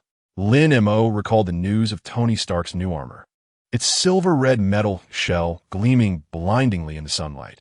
If he intervened, he might stand a chance. But it's the green giant we're talking about. Ted exaggerated. Bulletproof and only getting stronger. My grandfather said he saw a similar creature during World War II, and a shell couldn't take it down. Before he could finish, Mrs. Martha entered, leaning on her cane, wrapped in her scarf like a dumpling, carrying a cloth bag. There you go again with your nonsense. She tapped Ted's back with her cane. All this talk about green giants and red giants, it's just politicians spinning tales to garner votes. The burlap sack was opened, revealing freshly baked cookies still emitting warmth. Xiao Lin took one to replenish his energy, dismissing the nonsensical chatter of the foolish boy. Lin Mo accepted the cookie, its aroma mingling with the scent of machine oil, instilling a curious sense of reassurance. Thank you, Mrs. Martha, he said, offering her a piece. Aren't you worried? The news claims half the street has been destroyed. What good does worry do? Martha moved closer to the stove, warming her frozen hands. Years ago, when Hitler's planes bombed overhead, my mother still baked apple pies for me. She shrugged. When the sky falls, there will always be someone tall to hold it up. We common folk just need to tend to our own lives. She glanced at a photograph in the newspaper, recognizing the green contraption that seemed familiar. Lin Mo felt a stir within. Perhaps Martha had encountered something similar during her youth in Europe. Yet, the old lady quickly shifted her focus, lamenting the community's new streetlights being too bright, disturbing her sleep. At noon, Peter arrived to deliver homework, his backpack adorned with a camera, its lens cap still on. Lin Mo, have you seen the news? The boy's eyes sparkled with excitement. My dad's former colleague works in the military and said it's not a monster, but a scientist transformed by gamma rays. Gamma rays? Lin Mo recalled the old radio of Carlos, which occasionally picked up strange frequencies where this term was mentioned. Yes, Peter exclaimed, pulling out a notebook filled with formulas. Gamma rays can alter human cell structure, increasing muscle density 1,000-fold. That's why Hulk's punches are so powerful. His impact per square centimeter is extraordinary. Peter, Aunt May's voice called from the doorway, laden with groceries. How many times have I told you not to delve into such dangerous subjects? Upon seeing the newspaper photo, her brow furrowed. Shaolin, you mustn't let him see these. It might frighten the child. I'm not scared, Peter muttered softly. I think Hulk is amazing. Amazing? Wrecking houses is amazing? Aunt May placed the groceries on the table. Last time, when you toppled the bookshelf, I called it impressive. And what was the result? I made you wash dishes for a month. Lin Mo chuckled, intervening to defend Peter. He is just interested in science, not in demolishing houses. He handed Martha's cookie to Peter. Eat up. You still have school this afternoon. Peter took the cookie, winking at Lin Mo, before scurrying to a corner to photograph the newspaper, his lens fixated on Hulk's fist. Aunt May shook her head in resignation, pulling Lin Mo aside. Xiao, do you think this situation will affect our community? I heard from Grandma Gretchen that her son in the north called to say it's chaotic there, with the police unable to contain it. It should be fine, Lin Mo reassured her. The military has cordoned off the area, and it's quite far from us. Yet, despite his words, a seed of doubt lingered in his mind. The speed of Hulk in the photographs appeared astonishing. Should he truly come this way? He could reach Queens in mere half an hour.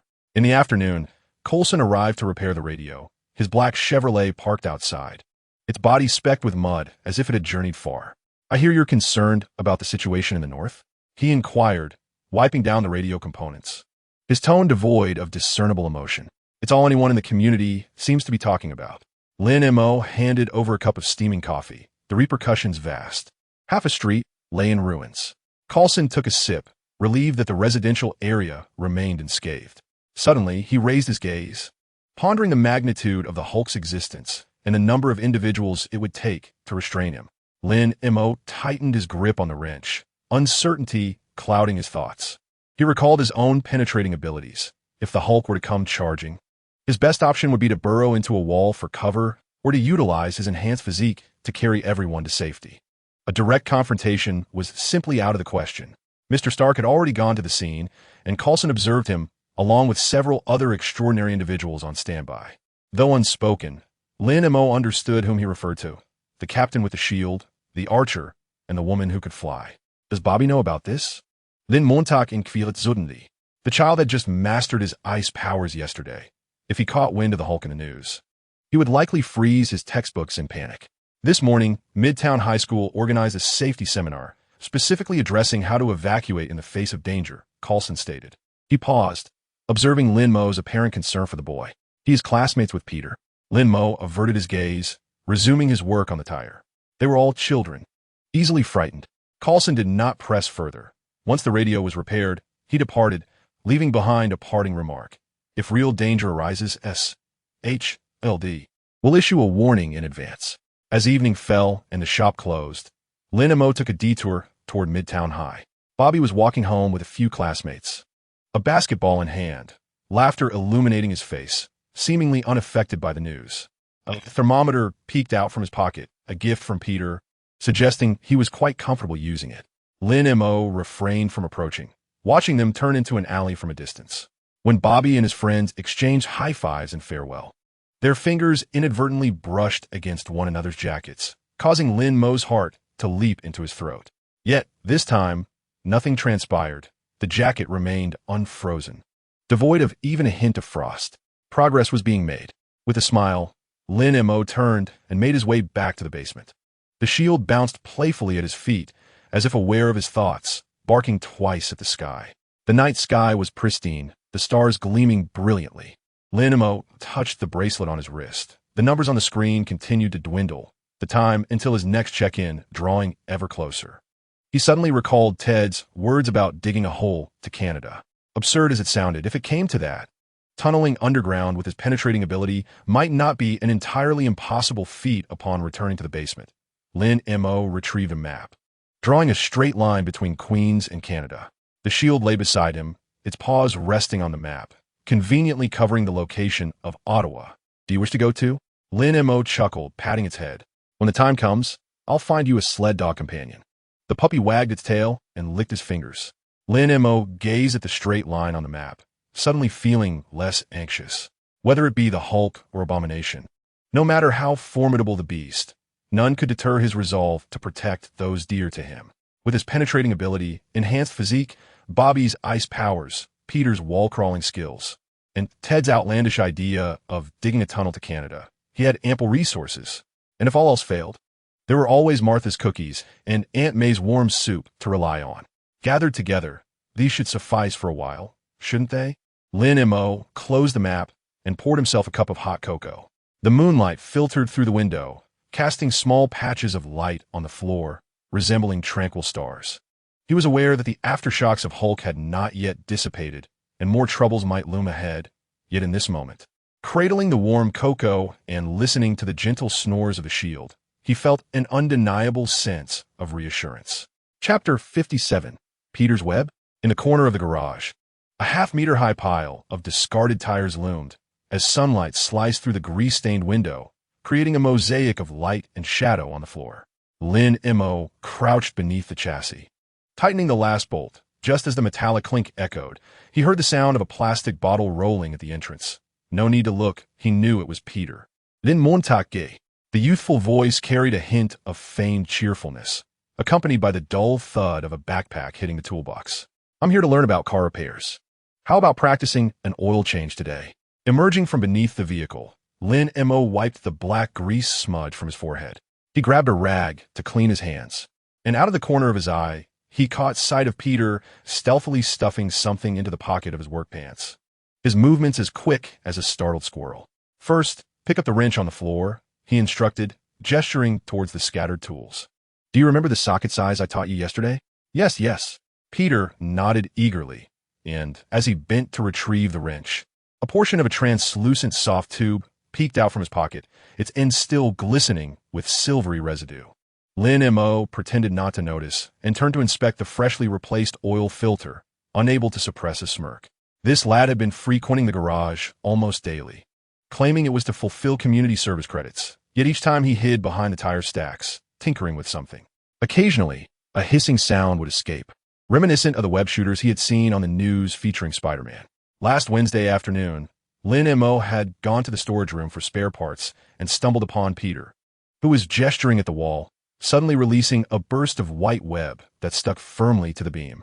Clearly startled by Lin Mo's presence, Peter clumsily tangled himself in the web, nearly toppling into a barrel of used oil. Lin Mo had remained silent behind the door, listening to Peter stumble as he muttered about his failed adhesive formula, stifling laughter almost to the point of injury. Lin Mo. Go. Should I use the 19mm socket for this? Peter inquired, presenting the wrench, his left index finger bandaged and slightly smeared with unwashed white glue. Lin Mo noticed flecks of fine metal shavings lodged beneath his nails, likely from last night's tinkering with the web shooter. Indeed, that is correct. Lin Mo accepted the wrench, purposefully brushing against Peter's wrist, which felt unusually rigid, as if concealing something. However, be cautious with the angle when turning. You wouldn't want to strip the bolt. Last time, Ted did just that, and it took a cutting machine to resolve the issue. Ted Goose certainly is.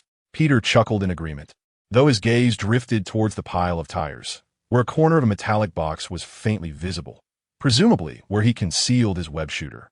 Lin Mo recalled a similar design sketched in Peter's scientific notebook, which utilized compressed gas to propel biological gel. The principle was simple yet ingenious, akin to the hydraulic systems employed in Stark Industries' robotic arms. During lunch, Ted burst in, clutching a colossal pizza, nearly tripping over a jack on the floor. Mo, look what I've brought. He placed the pizza on the workbench, cheese stretching dangerously close to Peter's backpack. Is little Peter here? Perfect. You must try the new item from that Brooklyn shop. It's said to contain 6 types of cheese. However, Peter's focus was not on the pizza. His gaze was fixed on the edge of the workbench, where a tuft of white silk had inexplicably appeared, likely a remnant from his morning adjustments to the launcher, standing out starkly against the greasy surface. The boy's face flushed crimson, and in a flurry of panic, he attempted to wipe it away, inadvertently knocking over a nearby soda bottle. The brown liquid cascaded down the table leg, drenching the metallic box where he had concealed the launcher. Oh no, Peter exclaimed, rushing to save the box. In his haste, the launcher slipped from his wrist and clattered to the ground, causing the transparent tubing to expel the white silk, which promptly adhered to Ted's leather shoe. What on earth? Ted exclaimed, trying to shake it off, only to find his other foot stuck as well, nearly toppling over. This glue is remarkably strong, even more so than the props I use for my magic tricks. Did you bring this, little Peter? Yes, it's for a science project.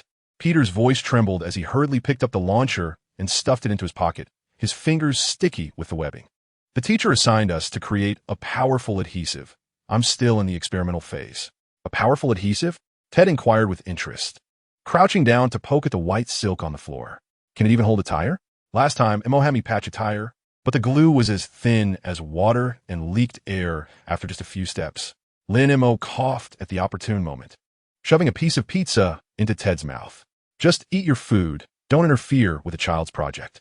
He handed Peter a tissue and moved to wash his hands. For the spider glue was notoriously difficult to clean off. Peter accepted the tissue, his head down as he hurried toward the sink, his ears flushed like ripe cherries. Lin Mo observed his retreating figure, noting how Peter walked with slightly bent knees, his heels barely touching the ground. This was a classic remnant of his spider abilities. The muscle memory had yet to adjust to the new balance, reminiscent of a fawn learning to walk. In the afternoon, Ted was summoned by Carlos to fix a computer, leaving only Lin Mo and Peter in the auto shop. The boy was engrossed in changing the oil, yet his movements were fraught with errors. He either inserted the funnel incorrectly or knocked over a wrench, clearly still anxious from the earlier incident. Lin Mo leaned against the doorframe, watching him, when he suddenly noticed a tuft of white silk dangling from the ceiling, likely a remnant from the morning's test launch, swaying like a miniature parachute. "Peter," Lin Mo deliberately raised his voice. "What do you see hanging from the ceiling?" Peter shot his head up, and upon spotting the silk, his face turned beet red, resembling a boiled shrimp. I don't know." He hastily shook his head, nearly dropping the oil can in his hands. "Maybe it's a spider web. The weather has warmed up lately, and the spiders are out." "Oh." Lin Mo raised an eyebrow and approached the wall to retrieve a ladder, knowing it had to be removed. After all, it would be troublesome if it fell into the engine. He climbed the ladder, deliberately slowing down his movements, and caught a glimpse of Peter, his fists clenched tightly, knuckles turning white, clearly wrestling with the decision of whether to use his web to retrieve it. Just as Lin Mo's hand was about to graze the white silk, Peter suddenly shouted, "Wait. I'll do it." He grabbed a broom from nearby, tiptoed to reach the ceiling, but his body uncontrollably floated a few centimeters upward, yet another consequence of his spider abilities. Startled, the youth hastily landed back on the ground, causing the broom to clatter to the floor and inadvertently strike Lin Mo's toolbox, sending a wrench rolling out, nearly landing on his foot. Lin Mo descended from the ladder and picked up the bundle of white silk, twisting it between his fingers. It felt sticky yet not unpleasant, with remarkable elasticity, resembling the webbing of Spider-Man as depicted in the news. "This spider silk is rather extraordinary," he remarked, "much sturdier than ordinary spider webs. It might even be used as glue." "Really?" Peter's voice trembled. "Perhaps it's due to the mutated spider?" Our biology teacher mentioned that urban spiders sometimes undergo mutations. As he continued, his explanations became increasingly far-fetched, ultimately leading him to lower his head and feign picking up the wrench. Suppressing a chuckle, Lin Mo retrieved a new wrench from the toolbox and handed it to him, saying, "Forget about the spiderweb for now. First, loosen this screw. The client is coming to pick up the car this afternoon, and we cannot afford any delays." When Peter took the wrench, the silk from his fingers accidentally adhered to the metal surface, causing the wrench to stick firmly to his palm, no matter how hard he tried to shake it off. The boy, now sweating profusely and with a flushed face, ultimately resorted to biting at it, nearly injuring his tongue in the process. "Such clumsiness," Lin Mo commented, stepping over to gently pry the wrench from Peter's hand with his enhanced strength, simultaneously wiping away the silk. "With your hands sticky, avoid touching the tools. Go fetch some alcohol to clean up." "Oh," Peter mumbled, his head lowered as he went to retrieve the alcohol, his shoulders sagging like a deflated balloon. Watching his retreating figure, Lin Mo was suddenly reminded of his own awkwardness when he first acquired his intangibility. He would often inadvertently phase his phone into the table or bump into walls while walking, still unaccustomed to the sensation of passing through objects. That evening, as Peter departed, he left behind his science notebook atop the toolbox. Lin Mo picked it up and flipped it open, finding it filled with designs for web shooters. Ranging from the initial manual press type to the latest bioresponsive model, alongside annotations such as strength test, can withstand 300 kilograms of pull. Dissolution time, 2 hours and 47 minutes. The final page bore a blurred sketch of Spider-Man's face, with the words "with great power comes great responsibility" scrawled beside it. The handwriting crooked, reminiscent of a child just learning to write. Lin Mo closed the notebook and placed it on the windowsill, knowing Peter would surely return for it the next day. Leaning against the doorframe, he gazed at the sunset, recalling the sight of the boy clumsily twisting screws with his web-covered hands earlier that afternoon, unable to suppress a smile. This lad had been through quite an ordeal, juggling Aunt May's inquiries, practicing his new abilities and pretending to be an ordinary high school student. Far more challenging than Lin Mo's own struggle to conceal his intangibility. The following morning, Peter hurriedly arrived, visibly relieved upon spotting the notebook on the windowsill, though his face flushed deeper. "Thank you, Brother Lin Mo," he stammered, as he stuffed the notebook into his backpack, revealing a piece of blue fabric stitched with a spider motif. "What do you wish to learn today?" Lin Mo offered him a pair of new gloves. "Put these on to avoid getting glue on your hands again." Peter accepted the gloves, his fingertips brushing the fabric, and suddenly lifted his gaze, his eyes sparkling with astonishment. "Brother Lin Mo, did you already know?" Lin Mo paused in his inspection of the tires. Turning to look at him, the boy's face had shed its earlier panic, replaced instead by a mix of anticipation and anxiety, akin to awaiting a final judgment. He smiled, but did not respond directly, merely gesturing towards the pile of tires in the corner. "Is the launcher you hid there yesterday all set up? Remember to aim for an open space during the next test fire. We can't have it sticking to the ceiling again." Peter's eyes widened in disbelief, his mouth agape, as if a chicken egg could fit inside. It took him a full half-minute to scratch his head and chuckle, as if a heavy burden had been lifted. "When did you find out?" "Last Wednesday, when you nearly fell into the oil drum," Lin Mo replied, picking up a wrench. "But don't worry, I won't tell anyone, not even Aunt May." Peter nodded vigorously, tears shimmering in his eyes, suddenly leaping forward to embrace Lin Mo with such force that he nearly toppled over. "It's my spider powers. I haven't quite mastered them yet." "Thank you, Brother Lin Mo." His voice trembled. "I thought you would think I was a monster." "A monster?" Lin Mo patted his back. "Have you forgotten the time Ted turned himself into a pigeon and got stuck in the chimney for ages? Compared to that, what you can do is quite normal." Peter chuckled, wiping his eyes. "So, can I practice here in the future? Aunt May keeps asking why I'm always running outside, and I'm running out of excuses." "Sure." Lin Mo nodded, "but on one condition. After practicing, you must help me with chores, changing the oil, tightening screws, everything must be done." He pointed to the Chevrolet that still awaited repairs. "Today's task is to inspect its braking system.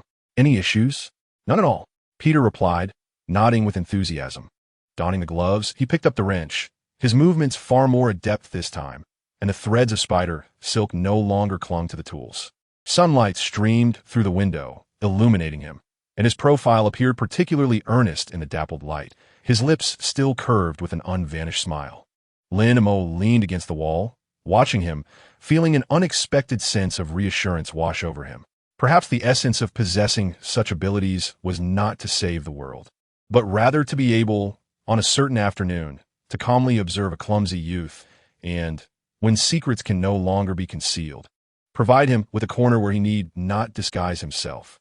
Chapter 58. Coulson's reminder the garage's heating system was leaking slightly. A small puddle of water gathering beneath the radiator, reflecting the overcast light from outside. Lin Mo knelt on the ground, wiping the water with a cloth while Shield dozed atop a nearby old tire, its tail occasionally swishing against the scattered wrenches, producing a crisp clattering sound. The calendar on the wall was circled in red, marking a date just 3 days away from the science exhibition that Barbie would participate in. The child had come by yesterday, anxious and sweating profusely, eager to showcase his low-temperature crystallization experiment.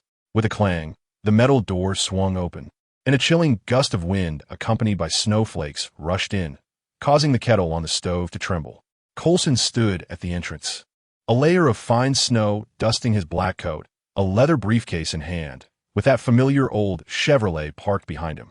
The tail light's plastic casing had cracked, likely from yet another collision. "Lin Mo," he remarked, brushing the snow off his shoulders, his tone as unremarkable as ever. "The car has a bit of an issue. The turn signal is out." Lin Mo rose, brushing off the dust from his hands. "Let us discuss this inside. It's cold out here." He gestured toward a chair in the corner. "Have a seat for a moment while I boil some water." Coulson declined to sit and walked straight over to the Chevrolet, bending down to inspect the damaged tail light. His movements were deliberate, fingers gently tapping the crack as if examining a delicate instrument. "Last week, I was pursuing a suspicious vehicle on 7th Avenue and grazed a trash can," he explained, his voice devoid of emotion. Lin Mo opened his toolbox, retrieving a screwdriver and a spare bulb. "It's the usual problem, poor wiring connection. Let us replace the tail light housing while we're at it. I have an old one here, an original Chevrolet part." No need. Coulson straightened up. Let it be. It will inevitably fail again. His gaze swept across the garage, landing on the icy remnants left by Barbie's practice in the corner. The child had been honing his control skills yesterday and inadvertently created a snowflake pattern on the floor, which Lin Mo had yet to clean up.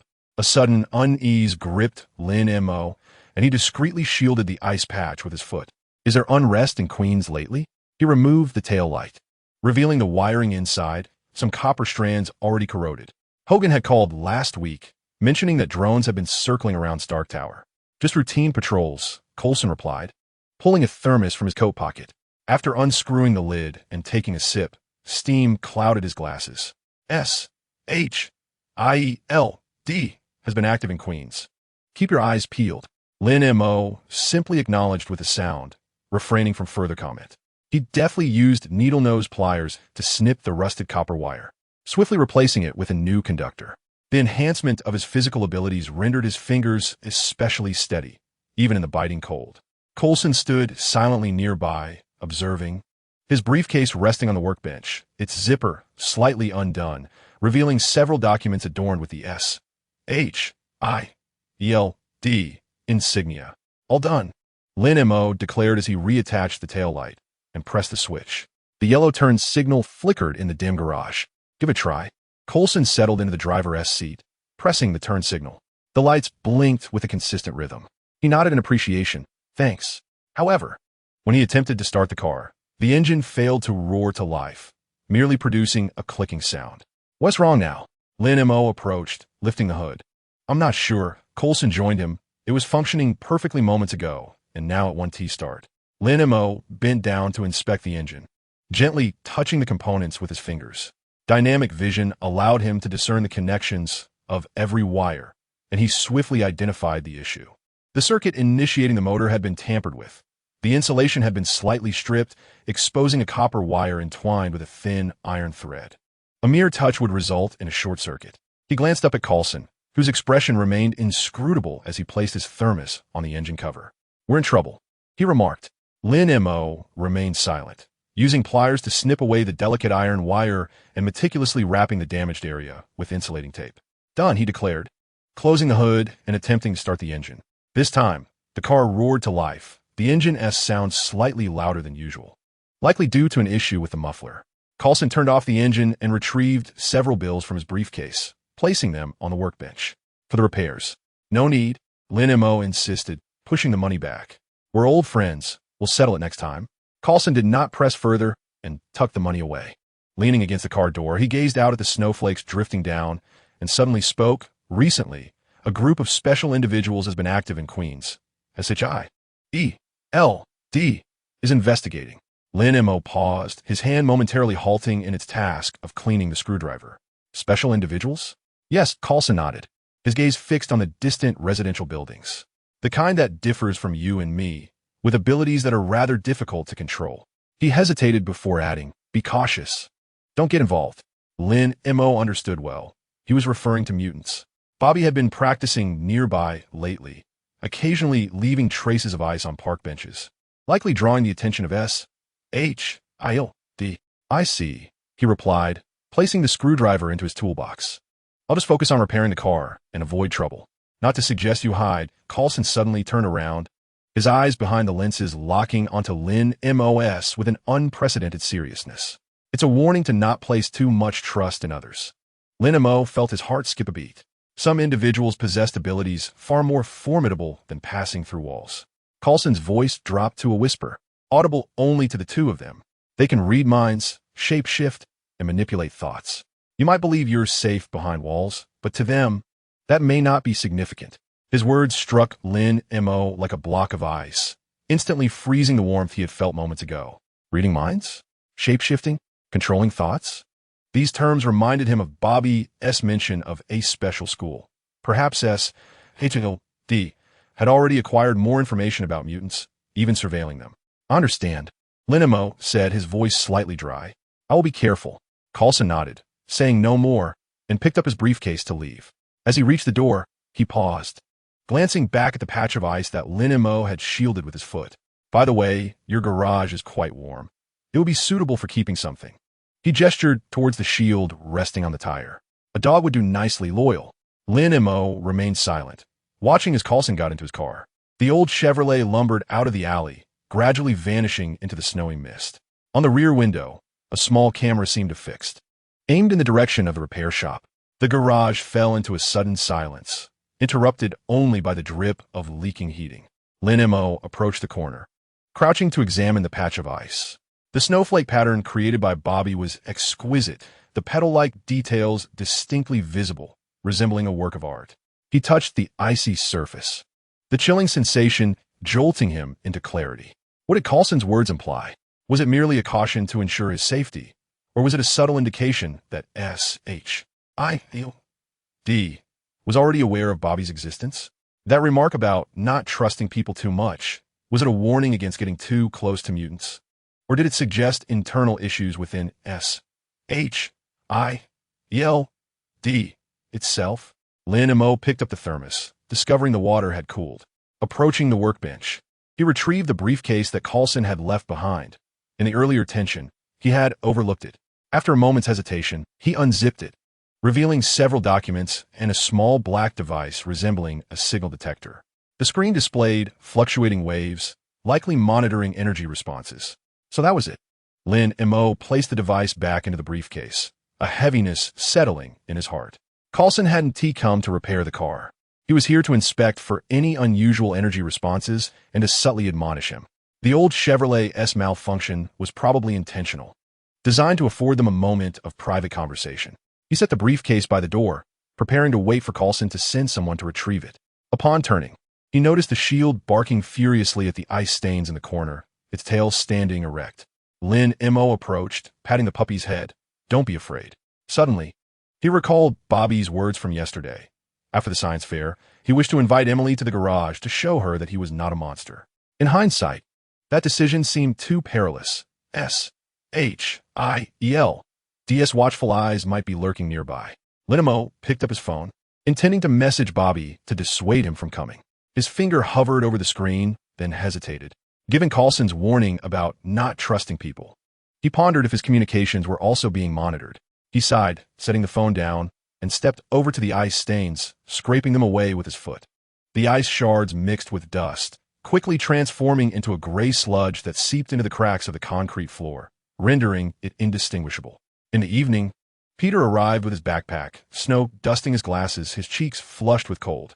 "Lin Mo, my spider glue experiment was a success." He pulled out a small vial containing a clear liquid. "Look, it can hold 10 pounds. Lin Mo took the vial, weighing in his hand. Impressive. Much better than the last one. He recalled how Peter's previous glue had stuck to his fingers, only to be removed with acetone. Of course, Peter beamed with pride. "I improved the formula using spider sil protein, an extract I bought online." His eyes flickered, evidently concealing the truth. Lin Mo chose not to confront him, instead gesturing towards the parts on the workbench. "Help me sort these screws by size." Peter nodded, beginning to categorize them. A bit of the transparent adhesive still clung to his fingers, likely a remnant from his recent experiment, making it particularly easy to handle the small screws. Watching his focused profile, Lin Mo felt an unexpected wave of concern. Peter's spider abilities were growing stronger. It was only a matter of time before S.H.I.E.L.D. discovered them. "What then?" "Peter," Lin Mo suddenly said, "try not to conduct experiments outside lately, especially in crowded places." Peter's movements faltered momentarily. "Why?" he inquired. "It's unsafe," Lin Mo replied tersely, withholding further explanation. Recently, there had been intensified scrutiny in Queens regarding unauthorized experiments, with hefty fines for those caught. Peter nodded, seemingly understanding. He secured the last screw and added, "By the way, Barbie mentioned the science fair tomorrow. He wants me to check his experiment setup. Are you going?" Lin Mo pondered for a moment, the reminder from Coulson echoing in his mind. "I won't be going. The shop is busy." He retrieved a small signal jammer from his pocket, a device he had crafted while assisting Hogan with equipment repairs. "Take this and place it in Barbie's experiment box. It will prevent interference." Peter accepted the jammer, glancing at the buttons. "What is this?" "Don't ask. Just use it," Lin Mo replied, ruffling Peter's hair. "Take good care of Barbie, and call me if anything arises." Peter nodded, stowing the jammer in his backpack, and reiterated a few reminders regarding the glue experiment before dashing into the snow. Lin Mo watched him depart, a myriad of emotions swirling within him. He grappled with the righteousness of his actions, torn between the desire to protect these children and the necessity to remain wary of S.H.A.L.D., akin to walking on a tightrope.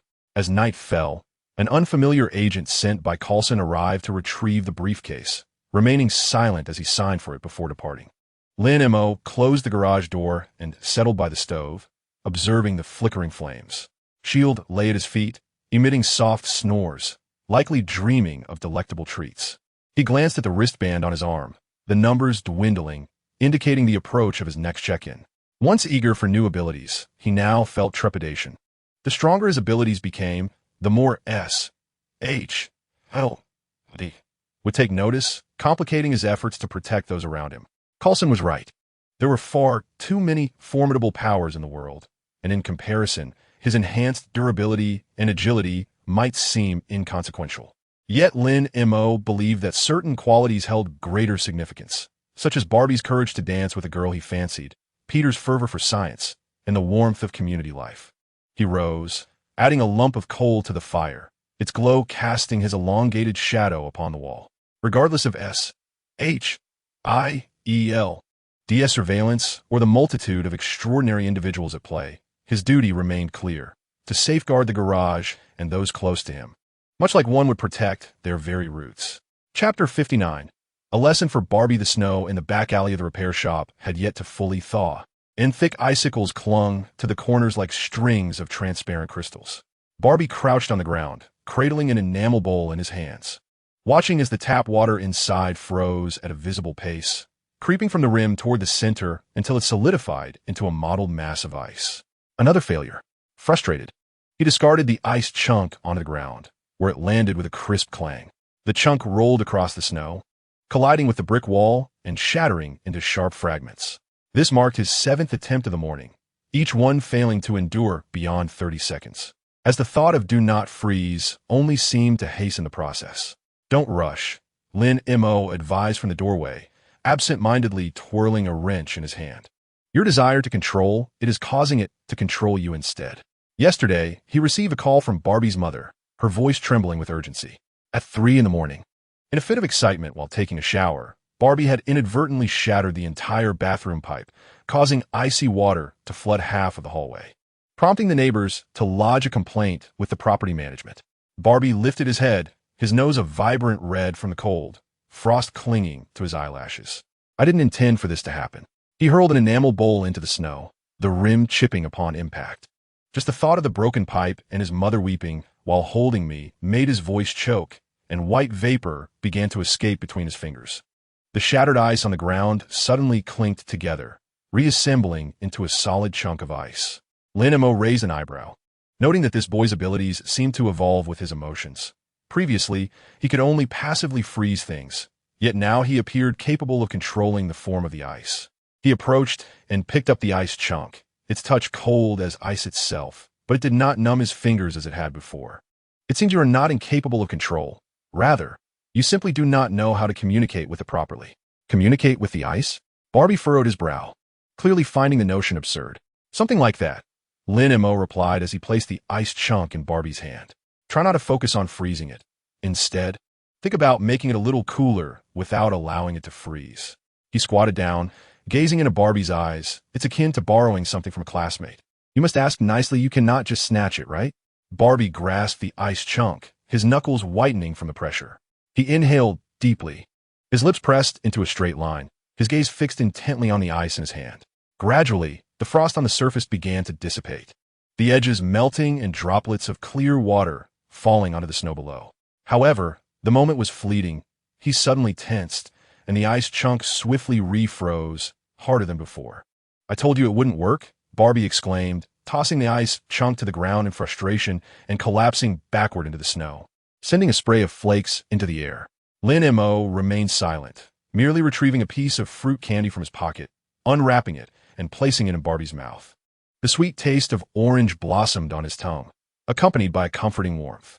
When I first learned to penetrate through objects, I always fixated on the idea of pushing through, yet each time I found myself stuck in the wall. Carlos said I resembled a piece of chive lodged between teeth. Barbie, with the candy in his mouth, couldn't help but laugh. Chive? Yes, the kind still bearing soil.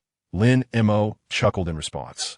I later discovered that the more I strained to pass through, the harder it became. Instead, when I envisioned the wall as empty, my body would naturally slip through. He picked up the enamel bowl from the ground, pouring in some warm water. Abilities are like a mischievous puppy. The more you chase after them, the more they run away. When you pause to play, they become obedient. Barbie gazed at the warm water in the bowl, tiny wisps of steam rising from the surface. How should I play with it then? First, learn to switch it up, Lin Mo instructed, pointing at the water in the bowl. Try to cool it down a bit. Then bring the temperature back up, like flipping a switch. He removed his coat and laid it on the snow, sitting down to take his time with the practice. Urging patience. After a moment's hesitation, Barbie settled onto the coat, cradling the enamel bowl in his hands. He closed his eyes, his brow furrowed in concentration, clearly still struggling. The temperature of the water gradually decreased, a white mist rising as it neared freezing. Suddenly, Lin Mo interjected. Think of the sensation of biting into an ice cream cone on a summer day. Barbie's eyelashes fluttered slightly, and the corners of his mouth unconsciously curled upwards. It was sweet and somewhat cool, yet exceedingly comfortable. He murmured softly, his fingers loosening, and to his surprise, the temperature of the water in the bowl stabilized, no longer descending. Yes, this was a sensation. Lin Mo's voice was gentle, urging him not to resist it, but to embrace it as a friend, savoring that refreshing chill together. Slowly, Barbie opened his eyes, gazing at the water in the bowl, his expression softening considerably. The mist at his fingertips gradually dissipated, and the water's temperature began to rise, even forming tiny bubbles. I did it. He looked up in astonishment, his eyes sparkling like they were adorned with stars. Not quite finished yet. Lin Mo handed him a cloth, instructing him to try freezing one corner of it while keeping the rest dry. This time, Barbie felt no anxiety. He took the cloth, closed his eyes, and inhaled deeply, likely envisioning ice cream once more. Moments later, his fingertips gently brushed the corner of the cloth, which instantly crystallized into a thin layer of ice, resembling a silver-edged border, while the rest remained dry and brown. Barbie's eyes widened in disbelief, nearly dropping the cloth. It seems you had a good talk with your little dog. Lin Mo chuckled, clapping his hands. Now, let us create a little ice sculpture shaped like a puppy for the shield to play with. The shield seemed to understand, scampering out from the garage. Circling around Barbie's feet, its tail wagging joyfully. Barbie burst into laughter, this time allowing the chill to flow naturally from his fingertips, sketching a crooked little puppy shape in the snow. Although it resembled a potato with a tail more than a dog, it was indeed three-dimensional. How splendid! Barbie leaped up, excitedly lunging towards Lin Mo, only to halt midair, fearful of freezing him. Lin Mo casually patted his shoulder, assuring him that it was indeed not cold at all. Throughout the following week, Barbie diligently attended classes at the repair shop after school. Lin Mo devised a progressive series of exercises for him. On the first day, he froze water droplets. The second day, he controlled the shape of ice cubes. On the third day, he cooled cola without freezing it. And the fourth day was truly remarkable. He had managed to create a crystal base for Ted's magic props using ice, so clear and translucent that it nearly left Ted awestruck, almost swallowing his magic wand. You see, isn't this wonderful? Lin Mo remarked while polishing a freshly repaired engine, observing Barbie practice in the open space. He was crafting a protective shield of ice for a pot of cacti, thin as glass, perfectly shielding the spines without harming the cactus itself. Barbie set down his hands, and the shield shattered into harmless ice crystals upon hitting the ground. But I'm still afraid of making mistakes in crowded places. He kicked at the shattered ice beneath his feet. Next week, there would be a physics lab, and he would be using a soldering iron. What if I freeze the circuit out of nervousness? Then, let us practice beforehand. Lin Mo rummaged through the toolbox, producing an old circuit board. Here, try freezing just one wire while keeping the others intact. Barbie swallowed hard, slowly extending his hand. The indicator light on the circuit board glowed red, and electricity crackled as it flowed. He took a deep breath, contemplating the ice cream of summer, as the chill from his fingertips accurately descended upon the target wire, which was swiftly encased in a shell of ice, extinguishing the indicator light while the other wires remained unscathed. Success! Ted peered out from a garage, camera in hand, snapping pictures with fervor. I must capture this for my magic blog, titling it The Miracle of Ice and Electricity. Stop shooting recklessly. Lin Mo pushed him back, cautioning him against being seen by the agents of S.H.I.L.D. A glance towards the street corner revealed a black sedan with tinted windows that had been lingering in the vicinity since the previous week. Coulson's warning was not without merit. Bobby's complexion paled, and he quickly withdrew his hand as the ice shell melted into droplets that trickled down the circuit board. Will they apprehend me? Not while I'm here, Lin Mo assured him, carefully storing the circuit board. But it's wise to exercise caution. Your abilities are for your own use, not for public display. He paused before adding, unless you wish to showcase them yourself. Bobby nodded, a glimmer of determination flashing in his eyes. I want to be a firefighter, he declared suddenly, his voice soft yet clear. Using ice to extinguish flames must surely be more effective than a water gun. The last time I saw the news, Hulk wreaked havoc, demolishing half a street. If I had been there, I could have used ice to douse the fire and freeze the collapsing structures. Lin Mo observed the light in his eyes, recalling his own initial confusion upon crossing over. He had once viewed his abilities as burdensome, troublesome even, never considering that they could also serve as a means to protect others. That's wonderful, he said, patting Bobby's shoulder with a bit more force than usual. Far stronger than simply freezing a wall in an alleyway. Bobby chuckled bashfully, scratching his head. How long will I need to practice before I can freeze a building?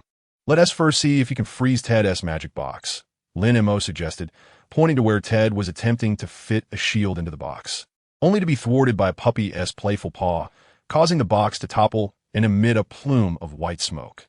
Laughter erupted from both of them, echoing across the open space of the repair shop, startling the sparrows perched beneath the eaves.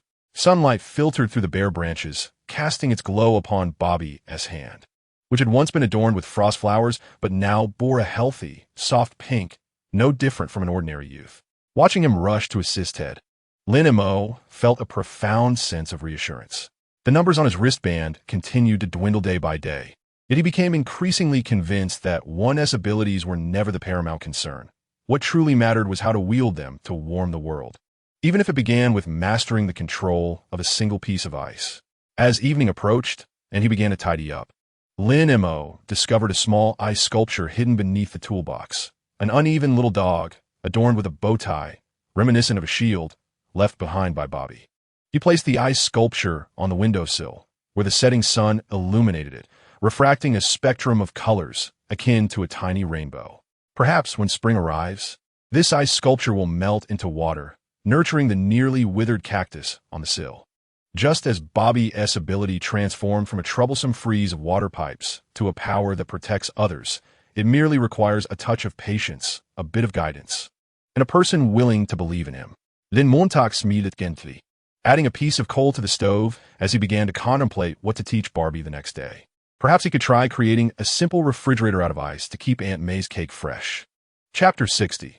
The Christmas Eve gift, the iron door of the repair shop, was slightly deformed under the weight of the snow, producing a prolonged creak when pushed open, startling a few droplets of water from the icicles hanging above, which fell onto the doormat and formed tiny ice crystals. Exhaling a puff of white mist, Lin Mo gazed at the scene before him, suddenly feeling a hint of moisture in his eyes. A towering pile of gifts, wrapped in a myriad of colorful papers and dusted with unmelted snowflakes, resembled a vibrant little mountain. Woof woof. Shield emerged from behind the heap of presents, clutching a gray woolen scarf in his mouth, his tail wagging like a propeller, the scarf trailing behind him, leaving a long mark in the snow. The dog had been missing all morning. It turned out he was guarding the gift here. Lin Mo bent down to take the scarf, his fingertips brushing against the familiar coarse stitches, a testament to Grandma Martha's handiwork. The gloves she knitted last winter still resided in the toolbox, with extra thick yarn added at the fingertips to ensure warmth while working. This year's scarf was longer, adorned with a crooked pom-pom at the end, seemingly a last-minute addition. Is this from Grandma Martha? Lin Mo scratched Shield's chin, prompting the little dog to roll over in the snow, revealing his belly in a display of affection. He wrapped the scarf around his neck. Its length was just right, warm and imbued with the scent of sunlight. Atop the gift pile was a tin box emblazoned with a Spider-Man design, its corners slightly squished. Lin Mo recognized this box, as it belonged to Peter and contained camera parts, which he had seen at the repair shop last week. He untied the ribbon, discovering it stuffed with cookies, their shapes irregular, some even dusted with sugar. Clearly Aunt May's craftsmanship, though a few pieces had burnt edges, suggestive of a novice's effort. Peter had inadvertently made a mess. Lin Mo picked up a cookie, and as he bit into it, crumbs scattered everywhere. The rich buttery flavor was perfectly sweet, albeit a tad gritty. He recalled visiting Aunt May's house last week to borrow a wrench and seeing Peter flustered in front of the oven, flour dusted all over his face. While Aunt May admonished him, "Stir slowly, don't tip the bowl over." Nestled in the middle of the pile was something wrapped in aluminum foil, hard to the touch and still radiating warmth. Lin Mo nearly chuckled when he unwrapped it, a sweater of vibrant red with silver sequins sewn along the cuffs and hem, glittering painfully in the snowy light. The neckline was unevenly embroidered with a letter, the stitches large enough to fit a finger through. What an aesthetic sense Ted had. Lin Mo slipped the sweater over his head. The neckline scratched his chin slightly. The stitches were rather loose, allowing the wind to sneak in, yet the fabric felt cozy against his skin. He recalled Ted's mysterious declaration yesterday about a grand surprise, initially assuming it to be a new magic prop, only to find it was this peculiar garment. At the very bottom lay an unassuming wooden box, devoid of wrapping, merely tied with red string. Lin Mo untied the string, revealing an ice sculpture, a whimsically shaped little dog, adorned with a bow tie, its tail held high, resembling shield remarkably well. The base of the ice sculpture bore a delicate inscription, "Thank you for the ice cream, Lin." The handwriting was youthful, still flecked with shards of ice. Lin Mo cradled the sculpture in his hands. Its surface was as smooth as a mirror, reflecting his smiling visage. Yesterday, Barbie had come bearing gifts, her cheeks flushed, hastily placing the box down before dashing off, claiming she had practiced ice sculpting until midnight. Now, It was evident that the sculpture had improved significantly since last week's potato dog. It at least resembled a living creature. He placed the ice sculpture on the windowsill, where it could bask in the sunlight filtering through the vent. The edges began to melt gradually, droplets cascading down the sill and pooling on the floor like tiny, luminous stars. Woof! Suddenly, the dog barked towards the repair shop, its tail pointed at the workbench. Lin Mo turned to see a black envelope resting on the vise, adorned with the emblem of S-H-I-E-L-D in Carlson's handwriting. He opened the envelope to find only a card featuring a simplistic drawing of Chevrolet, alongside the words, "Merry Christmas. Your brake system needs replacing." The back of the card was affixed with a coupon for the auto repair shop, valid until spring of the following year. Lin Mo chuckled as he tucked the card into his wallet. This was perhaps the most down-to-earth Christmas greeting from S-H-L-D. The snow fell heavier, blanketing the pile of gifts in a layer of white. Lin Mo moved the remaining presents into the garage, where he discovered a package wrapped in brown paper, devoid of a name, save for a small drawing of an apple pie. Upon opening it, he found a thick photo album. The first page held a yellowed photograph of the old Joe's grocery store's grand opening, with a young Martha beaming while holding an apple pie. The album was filled with snapshots from the community, Ted getting himself stuck in a barrel during his first magic performance, Peter falling on the basketball court, Grandma Gretchen proudly holding her champion sunflower, and even a picture of Lin Mo when he first took over the repair shop, clad in oil-stained coveralls, crouched on the floor studying blueprints, with the dog napping at his feet. The final page contained a blank photo frame, accompanied by a pencil inscription. Complete the family photo next year. The handwriting is crooked as the pom-pom on Martha's scarf. Lin Mo closed the album, a sudden pang of emotion tugging at his heart. Nearly 2 years had passed since he arrived in this world, transitioning from hiding in the basement, fearful of the sound of the bracelet, to now joyfully accepting an entire room filled with gifts, as if it had all occurred in an instant.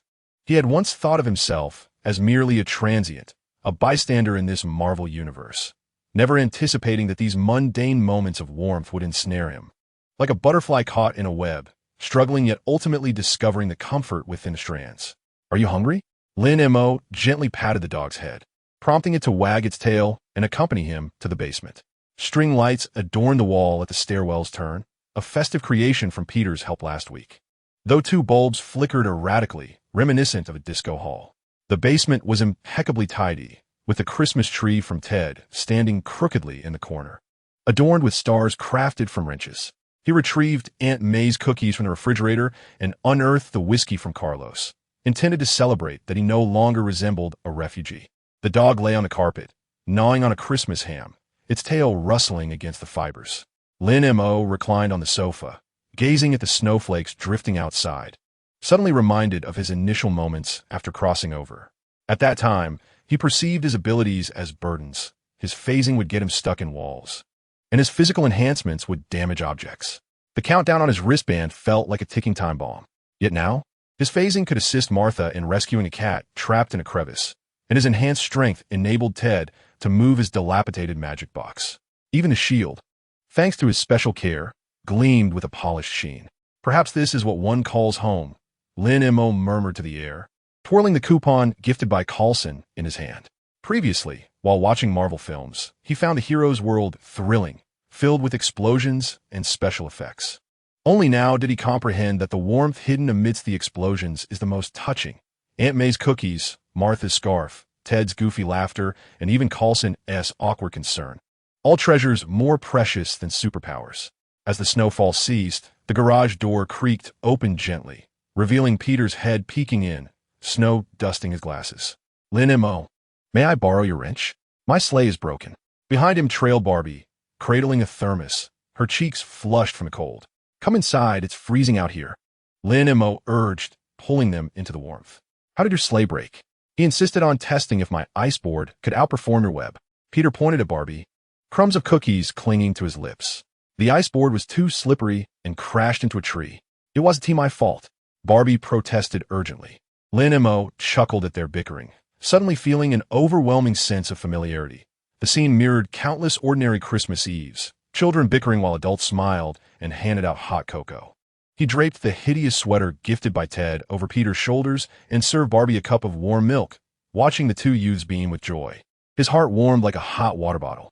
After bidding farewell to Peter and Barbie in the midnight hour, Lin Mo stood at the garage door, observing the snow. The moonlight illuminated the snowy ground, sparkling as if dusted with silver powder, while the ice sculpture on the windowsill slowly melted, droplets falling into a cactus pot with a gentle tick-tock. The shield lay at his feet, contentedly snoring. Suddenly, the wristband in his pocket vibrated lightly. He pulled it out to see the screen flicker to life, then dim, revealing no numbers, only a line of faint blue text. As if someone were secretly leaving a message. Don't rush, the best is yet to come. He smiled, returning the wristband to his pocket and leading the shield towards the basement. Whatever the best might be, at least for now, he had a room full of gifts. A warm scarf, a tail-wagging puppy, and a group of boisterous yet sincere friends. In this Marvel universe, it was no longer a cold comic page, but a place imbued with warmth and the essence of life. It had truly become his home. As for what the future held, whether new abilities or unavoidable crises, they no longer seemed so daunting. After all, home was right here, gifts adorned the table, warmth filled his heart. What obstacles could he not overcome? Chapter 61. The New Year Ice Sculpture Exhibition. The New Year's sun hung lazily in the treetops of Queen's Park, resembling a freshly peeled orange candy. Lin Mo tread lightly on the thin layer of snow as he made his way to the park, the soles of his boots crunching softly beneath him. Shield, his faithful companion, trotted alongside, its nose dusted with snowflakes, resembling a fluffy, mobile confection. Slow down, don't trip, Lin Mo cautioned as he caught the exuberant pup that nearly dashed into the crowd. He looked up to see Ted approaching, brandishing an enormous cotton candy, the pink strands trailing behind like a whimsical cloud. Montauk, there are sugar paintings and ring toss, Ted exclaimed, thrusting the cotton candy towards Lin Mo's mouth. Quick, try it, strawberry flavor, sweeter than Mrs. Martha's apple pie. Lin Mo took a small bite, the sweetness causing a slight ache in his teeth. At the park's entrance, red lanterns swayed gently in the breeze, casting playful shadows on the snow, resembling a troupe of dancing figures. A throng of people gathered around several stalls, where the sugar artist was skillfully shaping melted sugar into the form of Sun Wukong, the golden strands shimmering in the sunlight. At the ring toss booth, children stood on tiptoe, tossing plastic rings at a row of plush toys, their cheers rising and falling like a joyous melody. Where's Barbie? Didn't we agree to come together?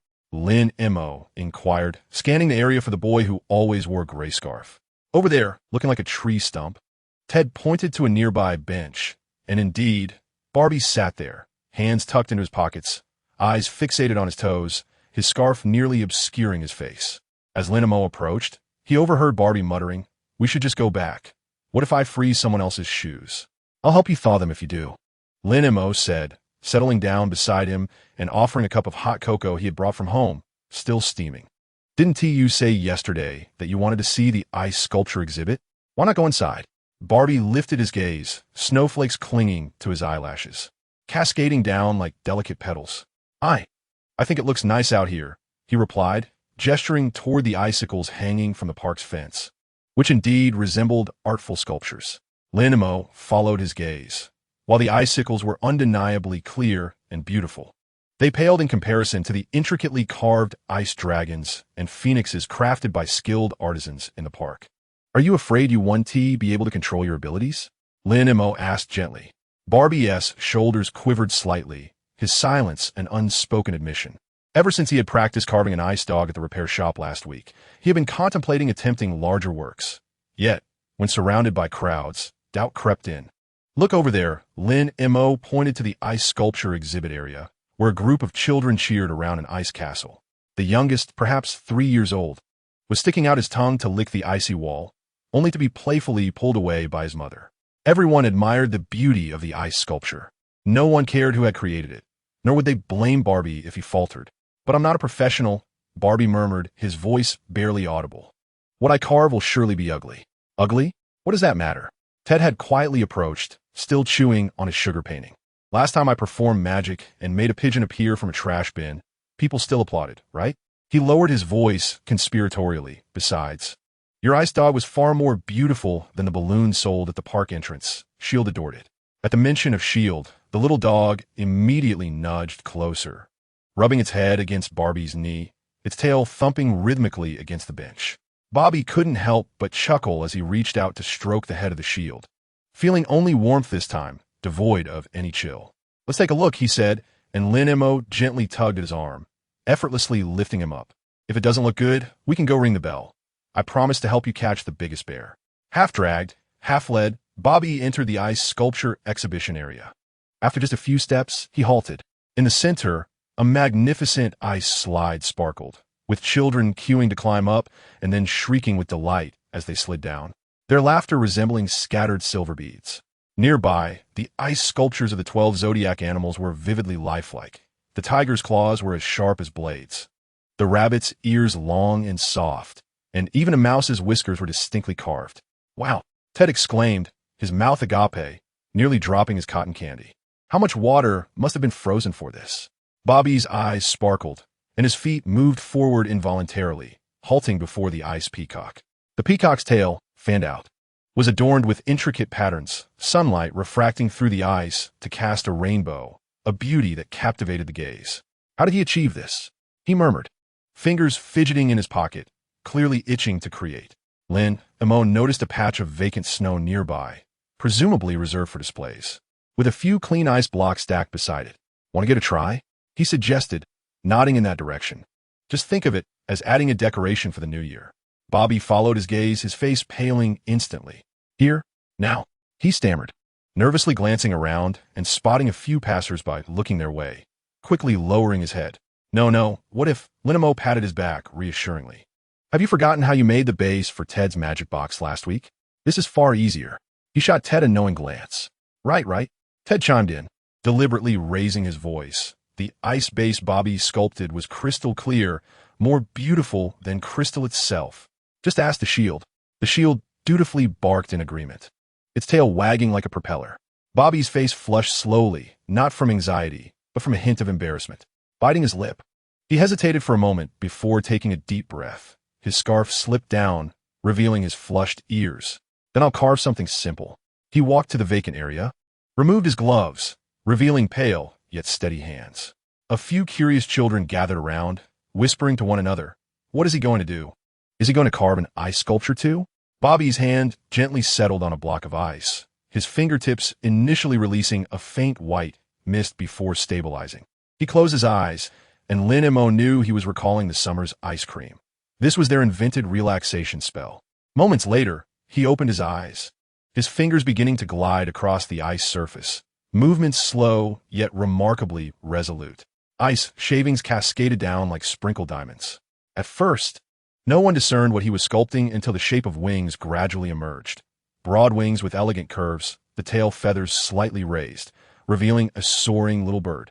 With a gentle stroke of his finger across the wings, the ice surface transformed into a mirror-like sheen, etching tiny feather patterns that glimmered with an icy blue hue in the sunlight. Wow, it's a little bird. A young girl with braided pigtails clapped her hands in delight, exclaiming how beautiful it was. The children immediately huddled closer, chattering eagerly. "Uncle, carve a little rabbit. I want a dinosaur." Bobby hesitated for a moment, and Lin Mo thought he might be nervous, but to his surprise, Bobby smiled, his lips curving into an attractive arc, ignoring the children's requests. He focused intently on carving round, glistening eyes for the little bird, using a piece of slightly impure ice that resembled black pupils. As he completed the final stroke, he stepped back 2 paces, and the ice sculpture of the bird spread its wings in the sunlight, as if ready to soar into the sky at any moment. The crowd grew larger, with some taking out their phones to capture the moment, while others applauded. Even a professional ice sculptor nearby approached, astonished, and remarked, "Young man, this skill is remarkable. Have you not learned?" "No, I haven't," Bobby replied, his face flushed, yet unlike before, he lifted his head and said, "I just practiced on my own." "Practiced on your own and achieved such prowess?" The master chuckled, patting him on the shoulder. "Would you be interested in coming to my studio as an apprentice? Meals and accommodation included." Laughter erupted among the onlookers, and Bobby joined in, his eyes sparkling like a sky full of stars. Lin Mo stood at the periphery, observing Bobby, surrounded by children, answering their myriad questions, occasionally gesturing as he explained the steps of ice carving. The shy boy who had once hidden in an alley practicing his craft was nowhere to be seen. "See, I told you he could do it," Ted chimed in, approaching with a stick that once held cotton candy. "Had I known he was this talented, I would have brought my magic box for him to carve a crystal stage." Lin Mo remained silent, merely watching Bobby's silhouette. Sunlight enveloped the young man, gilding him in a radiant hue, and wisps of white vapor occasionally escaped his hands, yet no one found it peculiar. They all assumed it was the chill of the ice sculpture. This feeling of acceptance was far more significant than any skill in controlling one's abilities. As noon approached, the temple fair grew increasingly lively, with the sweet scent of cotton candy, the savory aroma of barbecued meat, and the warm fragrance of roasted chestnuts mingling in the snowy air. Bobby finally extricated himself from the throng of children and ran over, his cheeks flushed and beads of sweat dotting his forehead. "Lin Mo, how did I do just now?" he asked somewhat bashfully, his eyes brimming with anticipation. "Much better than the icicles at the park entrance." Lin Mo replied with a smile, handing him a fresh cup of hot cocoa. "What about the apprenticeship the master mentioned? Have you thought about it?" "Not at all," Bobby said, taking a sip of hot cocoa and sighing contentedly. "I still want to be a firefighter. Extinguishing fires with ice is way cooler." He pointed toward the nearby ring toss booth. "Let us go try to win that big bear. I just saw Ted fail miserably." "Who said that?" Ted immediately retorted, pulling Bobby towards the booth. "Watch me show you how it's done." Lin Mo and the shield followed behind, observing the 2 youths as they flushed with excitement over the ring toss. Suddenly, this New Year's Day felt exceptionally warm. Sunlight filtered through the branches, casting a golden hue upon the snow, while the ice-bird sculpture glimmered in the distance like a silent blessing. He touched the bracelet on his wrist, the screen quietly pressing against his skin, with less than 100 days remaining until the next check-in. Yet Lin Mo had grown indifferent to it all, whether new abilities or old, simply witnessing the gradual growth of those around him, sharing joyful moments with friends at the temple fair, indulging in cotton candy, was already the most exquisite New Year's gift. Cheers erupted from the ring toss booth as Ted triumphantly displayed the largest teddy bear, proudly brandishing it towards Barbie. With a smile, Barbie snatched the bear and held it aloft, playfully obscuring Ted's face, sunlight filtering through the bear's ears, casting delicate dapples of light upon him. Lin Mo paused, captivated by the scene, and was suddenly transported back to that winter shortly after his arrival, when he had secluded himself in the basement, consuming instant noodles while lost in thought, listening to the distant firecrackers.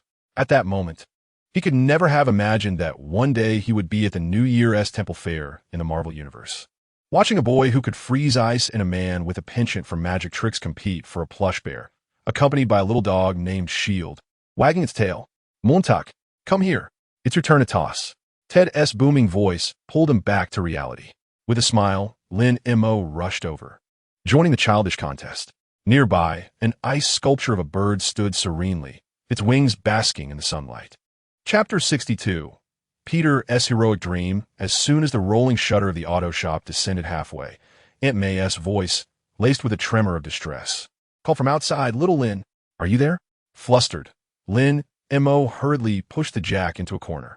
Upon opening the door, he found Aunt May clutching a crumpled red and blue fabric, her fingers trembling like leaves in the autumn breeze. "Please, Aunt May, take your time." Lin Mo gently guided her into the garage. The kettle on the stove had just begun to steam, and amidst the rising vapors, he discerned that the fabric was a long sleeve, mended yet frayed at the cuffs, adorned with a crooked spider design in red paint on the chest. And the edges were clinging to a few silver threads, sticky as if coated in glue. "Peter is missing." Aunt May's voice cracked, her eyes reddened. "He said he was going to Ted's house to study before dinner, but Ted's mom said he never arrived. I found this under his bed." She placed the fabric on the workbench, and a metal piece slid out, inscribed with uneven letters, evidently carved with a knife. As Lin Mo's fingers brushed against the fabric, a jolt of dread coursed through him. He recognized it. Last week, Peter had borrowed a needle and thread, claiming he needed to patch his backpack, holding precisely that red and blue fabric. Those silver threads mirrored the white strands that had previously adhered to the garage ceiling. When had he gone missing?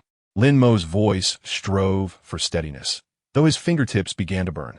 This afternoon, a news report from Queens detailed a bank robbery, stating that the assailants were armed with automatic weapons and had injured 2 security guards. Could it be that Aunt May produced a small box from her apron pocket, revealing a tangle of silver threads, capable of being pulled to great lengths? "What is this?" she queried. "It's sticky. My backpack is filled with this." Along with a bottle of iodine, the cap barely screwed on. A wave of dread washed over Lin Mo. Iodine, fresh abrasions, the red and blue fabric, spider silk, these clues intertwined, pointing towards a chilling conclusion. He picked up the piece of fabric and shook it out, revealing a dark stain on the lower back, which he leaned in to smell, detecting a faint metallic scent of blood. "Aunt May, please head home and wait," Lin Mo said as he neatly folded the fabric and tucked it into his pocket.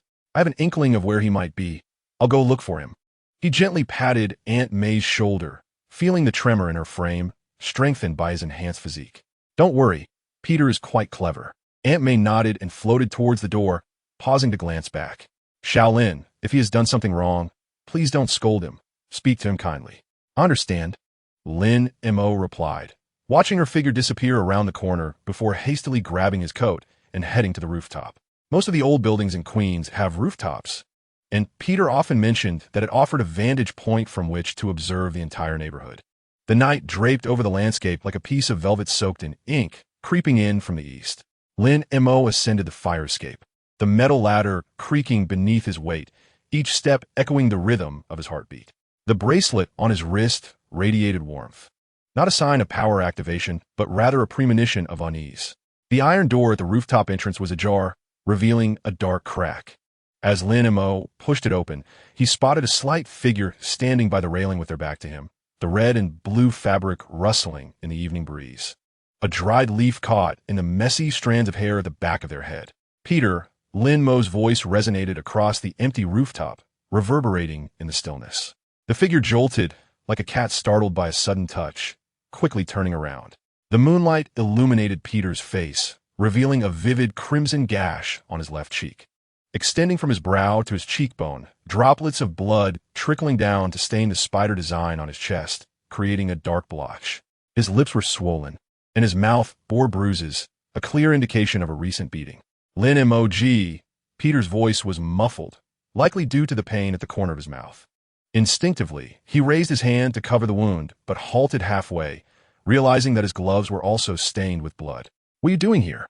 Lin Montauk approached, retrieving iodine and cotton swabs from his pocket, items he had discreetly packed into Peter's backpack for an occasion just like this. Aunt May has been frantic looking for you. He crouched down, and as the cotton swab lightly touched Peter's wound, the boy hissed in pain, instinctively recoiling. Stay still. Lin Mo's tone was graver than usual. If you're afraid of such a minor injury, how do you expect to be a hero? Peter's shoulders stiffened, ceasing his struggles. His gaze fixed on the ground as tears rolled down his lashes, splattering onto the concrete rooftop and leaving small wet marks. I couldn't catch him, he murmured, his voice barely audible, as if a mosquito had buzzed by. The one who robbed the bank. I thought I had him cornered, but Lin Mo remained silent, intensely focused on cleaning the wound. The iodine sizzled softly as it made contact with the broken skin, causing Peter's body to tense like a taut wire. Yet he refrained from making another sound. The chill of the wind on the rooftop pressed the red and blue fabric against the boy's frail back, outlining the contours of his spine. He had a gun, Peter suddenly exclaimed, his voice trembling violently. A large black one, aimed at the security guard's head. I leaped from behind the billboard, intending to ensnare his hand with webbing. However, his fingers intertwined unconsciously, tearing a hole in his glove and revealing the bruised knuckles beneath. The webbing missed its target, adhering instead to the lamppost, while I collided with a trash bin, allowing him to flee. Lin Mo paused with the cotton swab in hand, envisioning the scene, a barely adult youth clad in a rudimentary battle outfit of his own making, propelled by youthful fervor to confront an armed robber. The pain of falling, the sense of helplessness as he watched the villain escape, must have weighed heavily on his heart. Does it hurt? Lin Mo switched to a fresh cotton swab, gently wiping the blood from Peter's chin. Peter shook his head, then nodded, tears streaming down more fervently. I'm not afraid of pain. I just feel sorry for that security guard. He got hurt protecting others, and I had the ability but failed to stop the bad guy.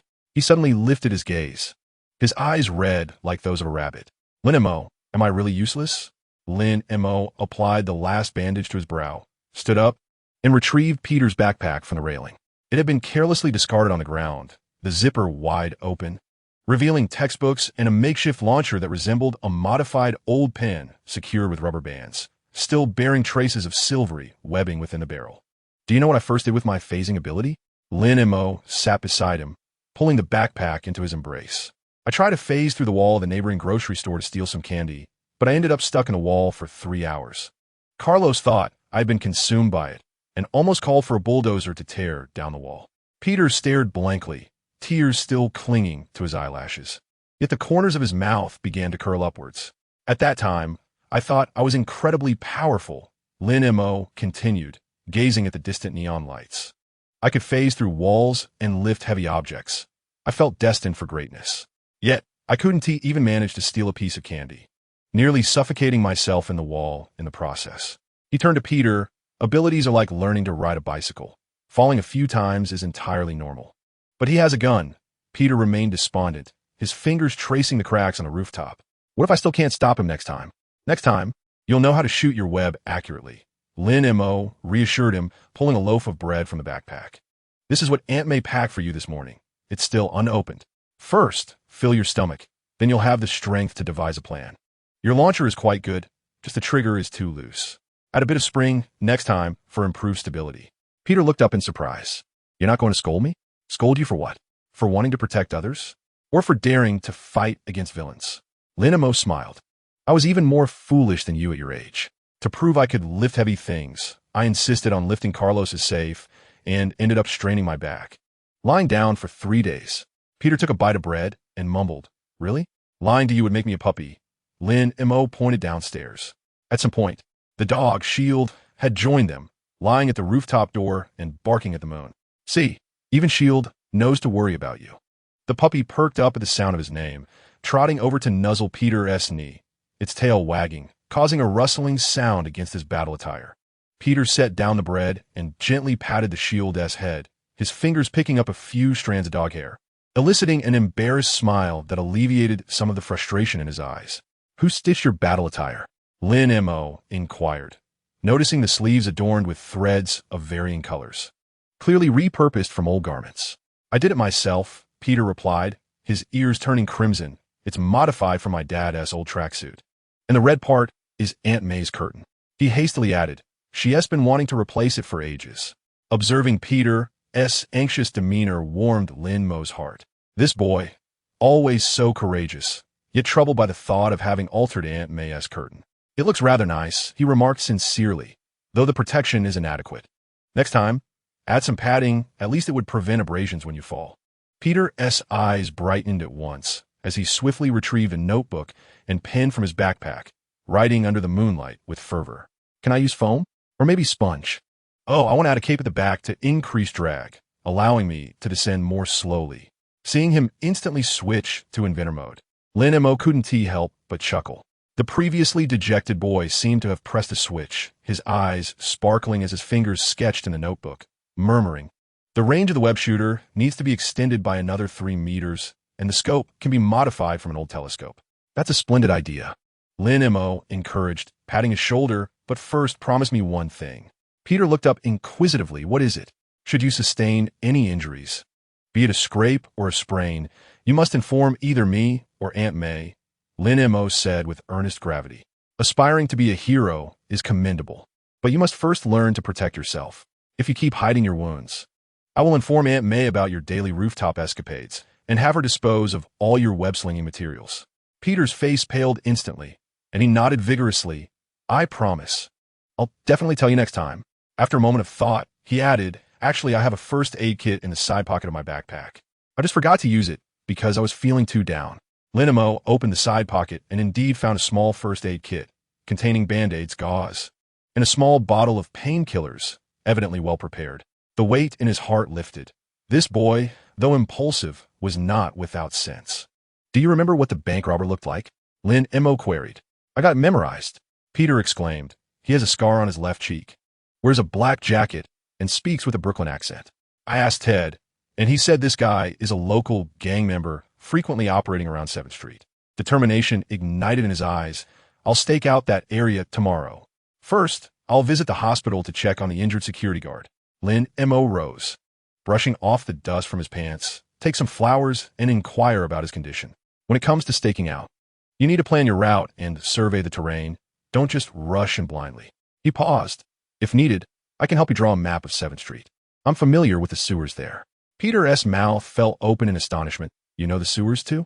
How else could I manage a repair shop?" Lin Mo chuckled, ruffling Peter's hair. "Come on, Aunt May must be worried sick." Peter nodded, beginning to gather his belongings. He carefully placed his notebook and launcher into his backpack, folding his red and blue battle suit neatly before stowing it in a black cloth bag. Lin Mo observed as Peter intentionally avoided the bloodstains on the front of the suit, his movements delicate as if handling a precious treasure. Descending the fire escape, Peter moved with far greater agility than when he had ascended, likely due to a sense of relaxation. He even managed to free a hand to steady Lin Mo against the swaying metal ladder. The shield followed closely behind, occasionally stopping to hiss at the feral cats below, resembling a dutiful bodyguard. As they neared the ground, Peter suddenly remarked, "Lin Mo, are you like me?" His voice was soft, whisked away by the wind. "The last time I saw you help old John move the refrigerator, you seemed to slip through that narrow door with just a slight turn." Then Montauk paused, gazing down at the boy's upturned face, the moonlight casting a gentle shadow over his bandage. "When you can shoot webs with perfect accuracy, I'll tell you." He laughed, leaping off the last step. "Hurry, or Aunt May will call the police." Peter blinked in surprise, then smiled and hurried after him, his steps light and buoyant like a bird. The red and blue bag swayed in his hand, containing not merely a humble battlesuit, but also the weighty dream of a young hero. Walking beside him, Lin Mo listened to his enthusiastic chatter about improving the launcher, designing a new suit, and formulating capture plans, and he suddenly felt the night air was not so cold after all. The wristband rested quietly against his skin. There were less than 100 days until the next check-in, yet at that moment, Lin Mo was more concerned about where to buy Peter's suitable gear for tomorrow, and how to prevent Aunt May from discovering that her curtains had been repurposed into a battle suit. As they passed the grocery store, old Joe was still tidying his stall. Spotting them, he called out with a smile, "Peter, your mom has been looking for you." "Got it, Uncle Joe." Peter waved back, not breaking his stride. Lin Mo watched his retreating figure, suddenly recalling how he had felt upon first crossing over, lonely, bewildered, always perceiving his abilities as a burden. Yet now, seeing this clumsy yet resolute boy by his side, he understood that abilities were never meant to showcase one's prowess. but rather to protect those who mattered, to safeguard the vine-covered old community, and to defend the part of himself that yearned to charge forward, even at the risk of injury. Peter abruptly halted, turning back with a smile. Lin Mo, do you think I can catch him next time? Moonlight bathed the boy's face, the skin around the edges of his bandage glowing with a healthy pink, and the light in his eyes outshone the stars above. Lin Montag nodded emphatically. You definitely can. This time, his affirmation was unwavering. Chapter 63. Assisting Spider-Man, the oily scent of the garage mingled with the sweet aroma of freshly baked cookies as Lin Mo worked on replacing the spark plugs of an old car. Suddenly, he heard a rapid, rhythmic knock at the door, reminiscent of a drumbeat. Straightening up, he spotted Aunt May standing in the snow, clutching several rolled-up test papers, her scarf wrapped tightly around her face, leaving only her rosy eyes visible. Shaolin, you must help me. Aunt May slammed the test papers onto the workbench, causing the pages to scatter and reveal a plethora of red marks. This child, Peter, had only scored 58 on last week's math test. The teacher warned that if this continued, he would be held back a grade. Lin Mo picked up the top test paper and glanced at it, noting that he had answered more than half of the algebra questions incorrectly and that a large question mark had been drawn beside the geometry proofs. The final application question remained unanswered. He recalled how Peter had borrowed a compass yesterday, the bandage peeking from his sleeve still stained with cobwebs. Something had felt amiss at that moment. Recently, Peter had claimed he completed his homework at school. Aunt May's voice trembled with emotion as she drew closer to the stove, rubbing her hands against the radiator. I cleaned his room yesterday and discovered a stack of uncompleted exercise books hidden under the bed, along with these crumpled test papers. Lin Mo flipped through the tests, and on the last page, he saw Peter's small pencil scrawl. Robber's escape route calculation erroneous. Next time consider wind speed influence. The handwriting was hurried and evidently written while he was distracted in class. He said he was going to the library. Aunt May sighed, pulling a thermos from her bag. He hasn't even touched the sandwiches I prepared. He must have wandered off again. Lin Mo pinched the edge of the test paper, his fingertips unconsciously tracing the red marks. Last week, Peter had excitedly recounted how he had calculated the most probable escape route for the robber after staking out 7th Street. At the time, Lin Mo hadn't paid much attention, but now it seemed that Peter had devoted all his focus from math class to practical analysis. I'll go find him. Lin Mo neatly folded the test paper and tucked it into his pocket. You head back first. I'll bring him home for dinner later. Aunt May nodded, but as she reached the door, she turned back. Don't be too harsh on him. He responds better to kindness than to strictness. Lin Mo acknowledged her words, and once her figure vanished around the corner, he rummaged through the toolbox and extracted an old compass. It was something Peter had left behind when Lin Mo assisted him with his launcher. The needle consistently pointed southeast, likely influenced by the metallic components of the cobweb. He stepped outside the repair shop with the compass in hand, and indeed, the needle spun wildly before settling steadily toward an alley to the east. Just as I thought. Lin Mo chuckled and walked deeper into the alley. There, he found Peter squatting atop a fire hydrant, his back turned as he fiddled with the launcher. The red and blue jacket not fastened properly, revealing the uniform of Midtown High beneath. What are you working on? Lin Mo's voice startled Peter, nearly causing him to tumble from the hydrant. The launcher clattered to the ground, rolling to Lin Mo's feet. Brother Lin Mo. Peter hurriedly pulled his jacket together, frantically picking up the launcher. I'm conducting a physics experiment regarding parabolas. Lin Mo lifted the launcher, noticing that half-solidified cobwebs were lodged in the barrel.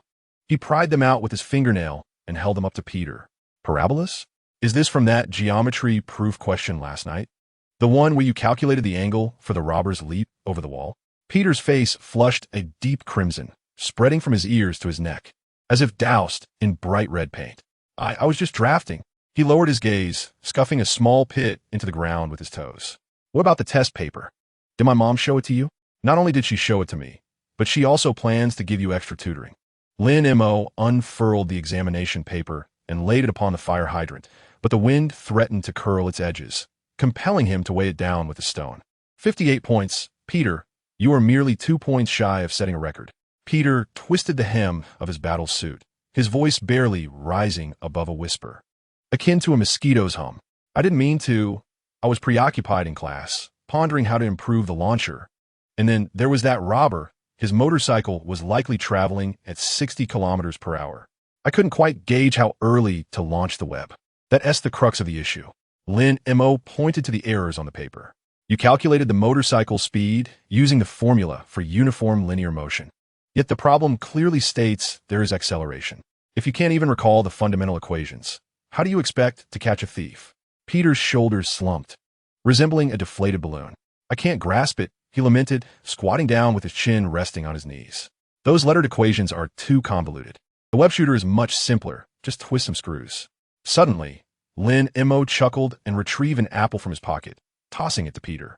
Would you like to learn how to calculate the optimal launch angle for the web using mathematical formulas? Peter's eyes widened, sparkling like light bulbs as he exclaimed, "Can it really be calculated?" Of course. Lin Mo picked up a piece of chalk and sketched a coordinate system on the metal surface of the fire hydrant. Imagine you are standing on a roof 3 meters high, with your target 15 meters away on ground.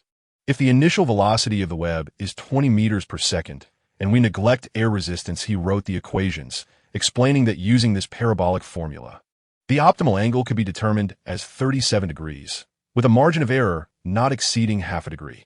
Peter's mouth gaped wider, reaching out to touch the chalk markings. Is this really possible? I tried dozens of times last time just to find the right angle. Mathematics is precisely for this purpose.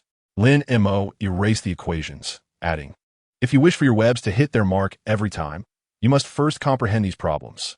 Now, let us return to the workshop. I will teach you a practical technique. Peter instantly perked up, seizing the launcher and following closely behind, his steps light as if propelled by springs. What technique? Is it a new aiming method or a formula to solidify the web faster? You shall find out upon arrival, Lin Mo teased, stifling a laugh as he concocted a plan that would both address Peter's distraction and enhance his sense of balance. In the workshop, Lin Mo moved a folding table to the center, covering it with Peter's math exam and practice book. At some point, Ted had slipped inside, brandishing a camera aimed at Peter's battle suit. Peter, can I try on your suit? I want to perform a Spider-Man escape trick. Cut it out, Lin Mo replied, shoving Ted aside as he rummaged through the toolbox for a roll of twine. Peter, hand me your launcher. Although puzzled, Peter complied without protest. Lin Mo inspected it, adding a touch of lubricant and adjusting the trigger's tension. All right, now let us see if you can stick it to the steel beam on the ceiling. The workshop ceiling was quite high, with the steel beam positioned over 3 meters above. Peter took 2 steps back, raised the launcher, and with a swift whoosh, the silver web shot forth, accurately adhering to the steel beam, quivering with a satisfying elasticity. Not bad. The angle is just right. Lin Mo nodded, tying the hemp rope to the end of the spider silk and fashioning a slipknot. Now loop this around your waist, he instructed. Peter's eyes widened in astonishment. Brother Lin Mo, what are you planning to do? Practical skills, Lin Mo replied, patting Peter on the back and pushing him to the center of the table. Suspended midair as he worked on his assignments. Suspended? How can I complete my homework like this? Peter's voice quivered with disbelief. Why not? Lin Mo replied earnestly. It will enhance your sense of balance while allowing you to study, a dual benefit. Just think, during our next pursuit of a robber, should you need to calculate a route between tall buildings while suspended in midair, when else would you practice? Ted clapped his hands enthusiastically from his side. This is brilliant. I'll take photos. Let us call it the secret training of the academic Spider-Man. Reluctantly, Peter secured the rope around his waist.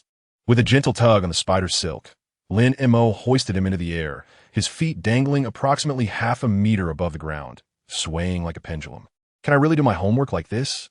He exclaimed, scrambling to grasp the silk, fearful of falling. You won't know until you try, Lin Mo encouraged, holding the test paper before him. Focus on the first question you got wrong, the quadratic function. Consider the robber's escape route as a parabolic path. The vertex coordinates represent where he jumps over the wall. Solve for it. Furrowing his brow, Peter clutched the silk with one hand and scribbled with the other, the pencil S-tip tracing crooked lines on the paper. After writing just 2 characters, his body swayed, causing the pencil to clatter to the ground. Oh no! He attempted to retrieve it, but his movements only intensified the swaying, and the edge of his suit brushed against the table, sending his workbook tumbling down.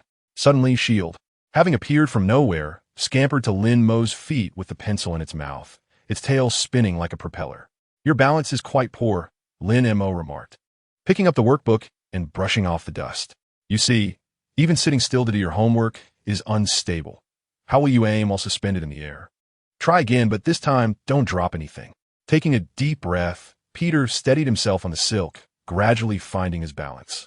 He focused on the function graph on the test paper and suddenly exclaimed, "Oh, I understand. The vertex coordinates should be 5, 3. Just like when a robber jumps to a 3-meter-high wall at the 5th second." "Exactly." Lin Mo nodded, handing him a new pencil. "Next question, geometric proof. Use the length of your spider silk as the hypotenuse and solve for the legs of the right triangle." This time, Peter grasped the concept quickly.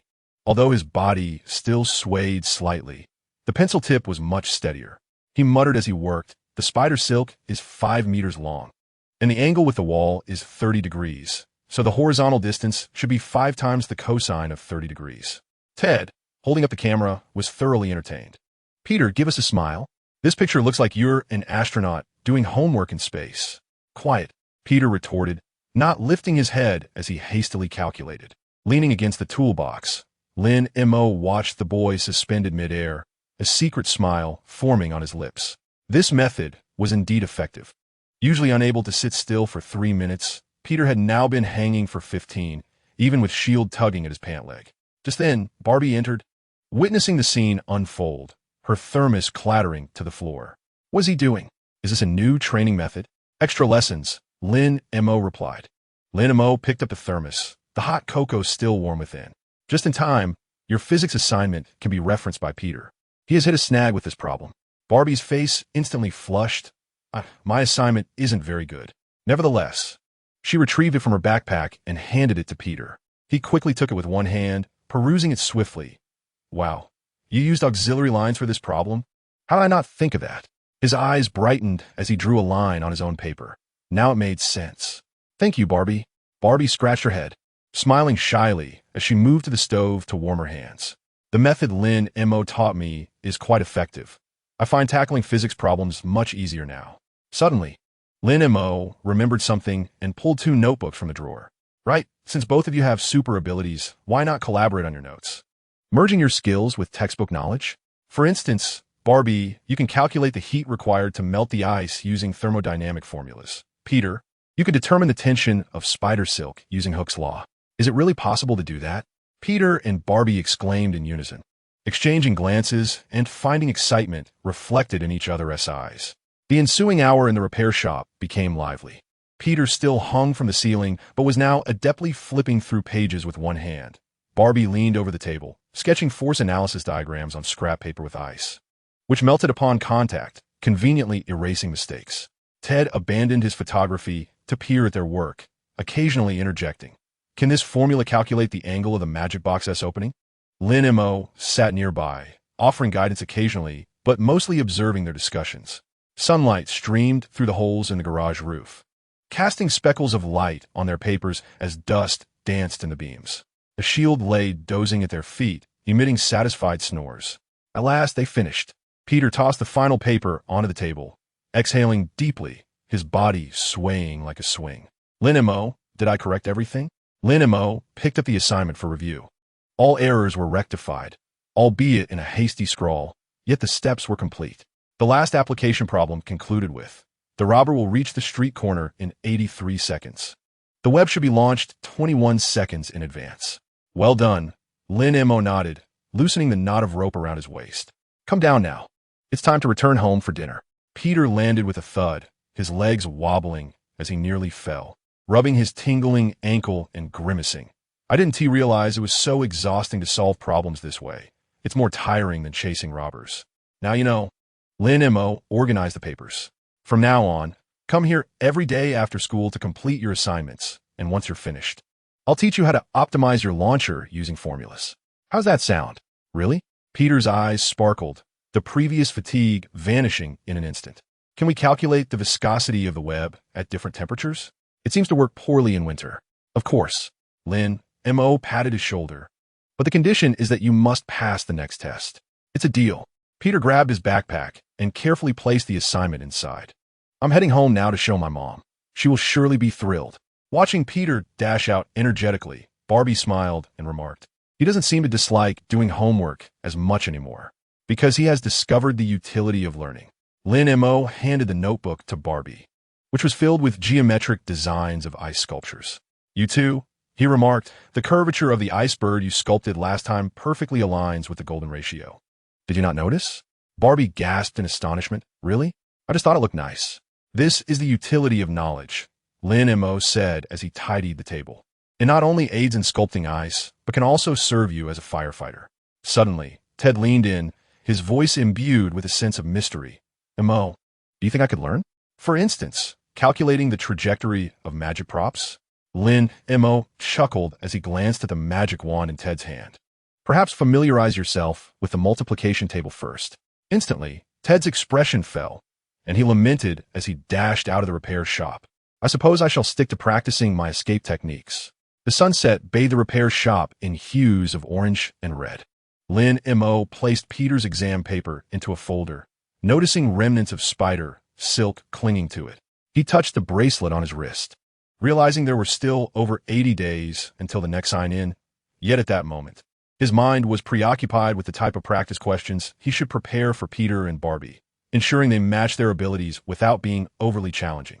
A voice called out from the entrance, and Lin Mo looked up to see Peter rushing back, brandishing a perfect score on a math quiz, his face radiating a smile brighter than the sunset.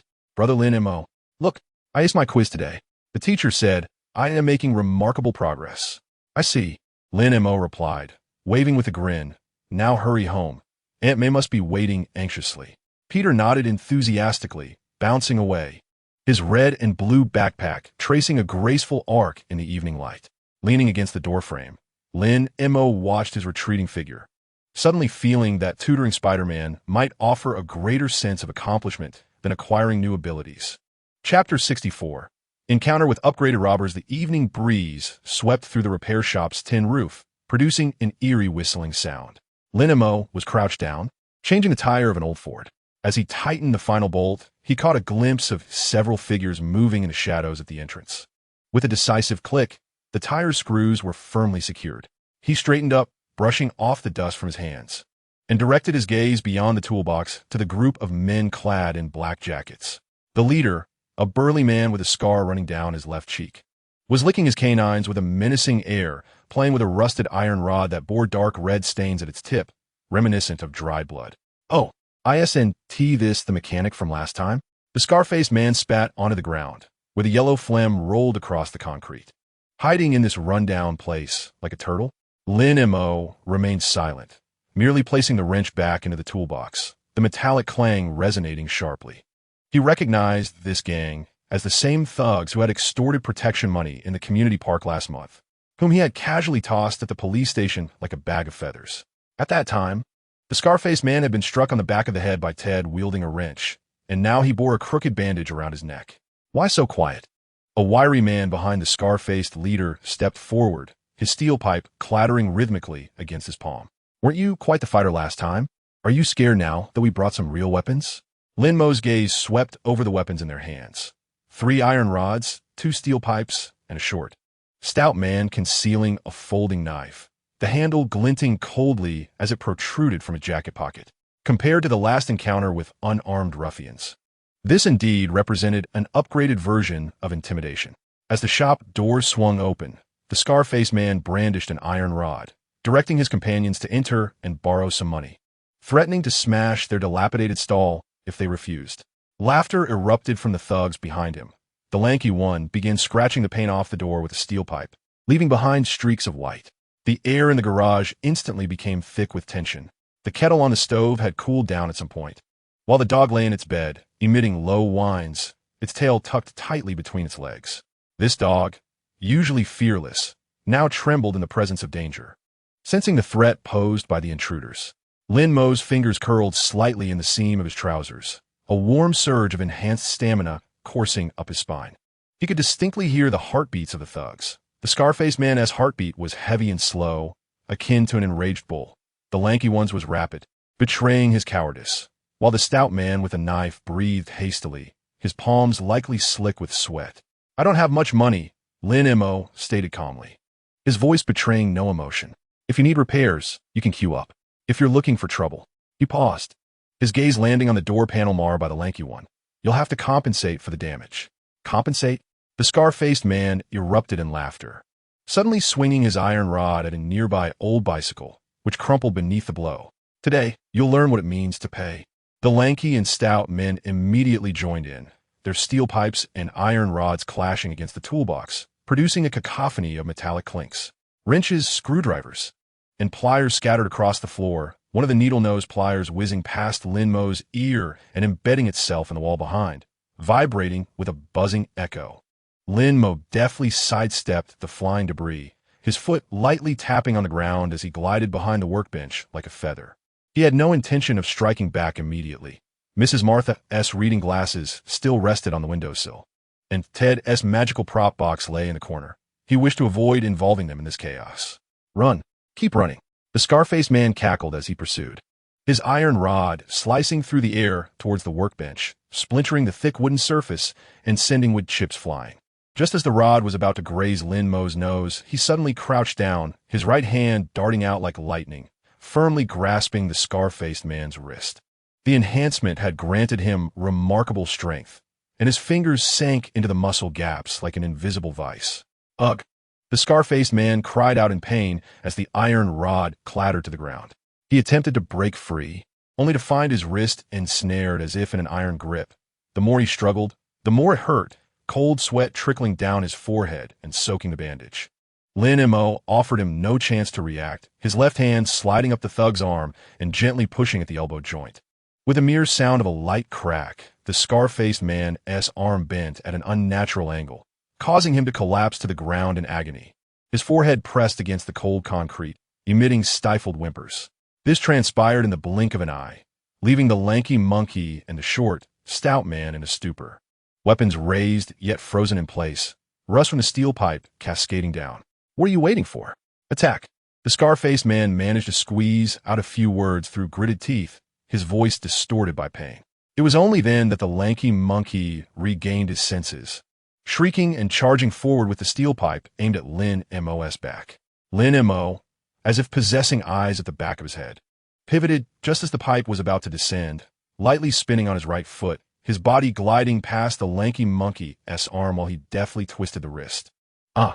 The lanky monkey let out a piercing scream as the pipe slipped from his grasp, tracing an arc in the air before crashing down upon his own knee with a resounding thud.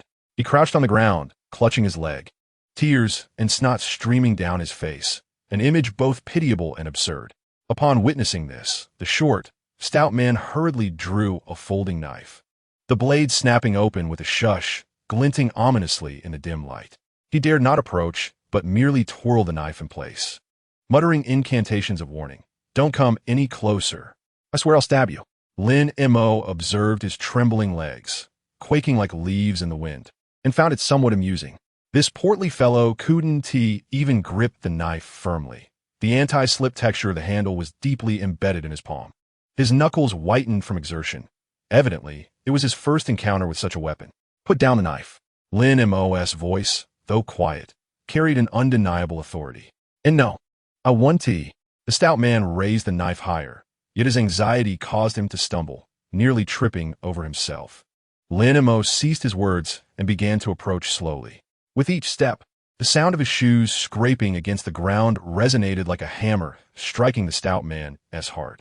His breath quickened, eyes wide as saucers. Suddenly, he let out a wild scream and, eyes shut tight, lunged forward with the knife. Lin Mo sidestepped the blade with grace, his left hand darting out like lightning to seize the man's wrist. With a gentle press on his elbow joint, the folding knife snapped shut, caught securely between his fingers without inflicting harm. Ah! The stout man believed he had been stabbed, collapsing in terror onto the ground, the knife slipping from his grip and spinning several times before coming to rest before the scar-faced man. The remaining two ruffians, upon witnessing this, discarded their weapons and attempted to flee. Lin Mo made no move to pursue them, instead bending down to retrieve the iron rod from the ground, weighing it lightly in his hand. The sound of the rod striking against the concrete caused the two thugs to freeze instantly, as if ensnared by an invisible force. Come over here. Lin Mo's voice echoed through the empty garage. The two ruffians exchanged glances, hesitating before reluctantly making their way back, heads bowed in submission. One of them, sporting green hair, had a wet patch on his trousers, the faint scent of urine wafting through the air. Lin Mo tossed the iron rod before them, picked up the scattered items, and put them away. The ruffians, not daring to delay, scrambled to gather the disarrayed tools. The young man with green hair, fraught with anxiety, inadvertently dropped his wrench into the oil barrel, splattering himself with grime, yet he dared not utter a word, only hastening his movements. The scar-faced man remained on his knees, his arm contorted at an odd angle, cold sweat soaking a considerable patch of the cement floor. "Do you know who I am?" He attempted to bolster his courage with a menacing tone, but his voice trembled uncontrollably. "My cousin is with the Serpent Gang. If you dare to touch me, he will not spare you." Lin Mo disregarded him, instead approaching the damaged bicycle, furrowing his brow at the bent rim. This was Granny Gretchen's means of transport, just delivered for repairs last week, and she was to retrieve it tomorrow. "Compensate," Lin Mo uttered, his gaze fixed on the scar-faced man. "Compensate? I will." The scar-faced man quickly nodded. "How much?" "I will have my cousin bring it." Lin Mo extended 3 fingers. 300? The scar-faced man's relief was palpable. "No problem, 300 it is." Lin Mo remained silent, merely picking up a steel pipe and lightly tapping on the workbench he had just shattered. The wood emitted a creaking groan, and the crack widened further. 3,000? The scar-faced man's face turned ashen. "I do not possess that much. It is not about the money." Lin Mo pointed towards the entrance.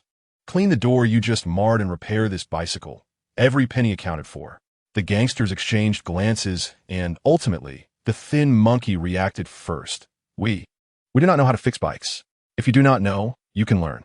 Lin Mo retrieved a wrench and a hammer from the toolbox, tossing them before them. "If you cannot repair it, do not think of leaving today." For the next hour, the repair shop bore witness to an absurd spectacle of thugs attempting to mend a bicycle. The green-haired youth pounded the rim with a hammer, causing it to warp further. The stout fellow tried to twist a screw, only to snap the screwdriver. The thin monkey, the cleverest of the lot, feigned cleaning the door while secretly observing Lin Mo's movements.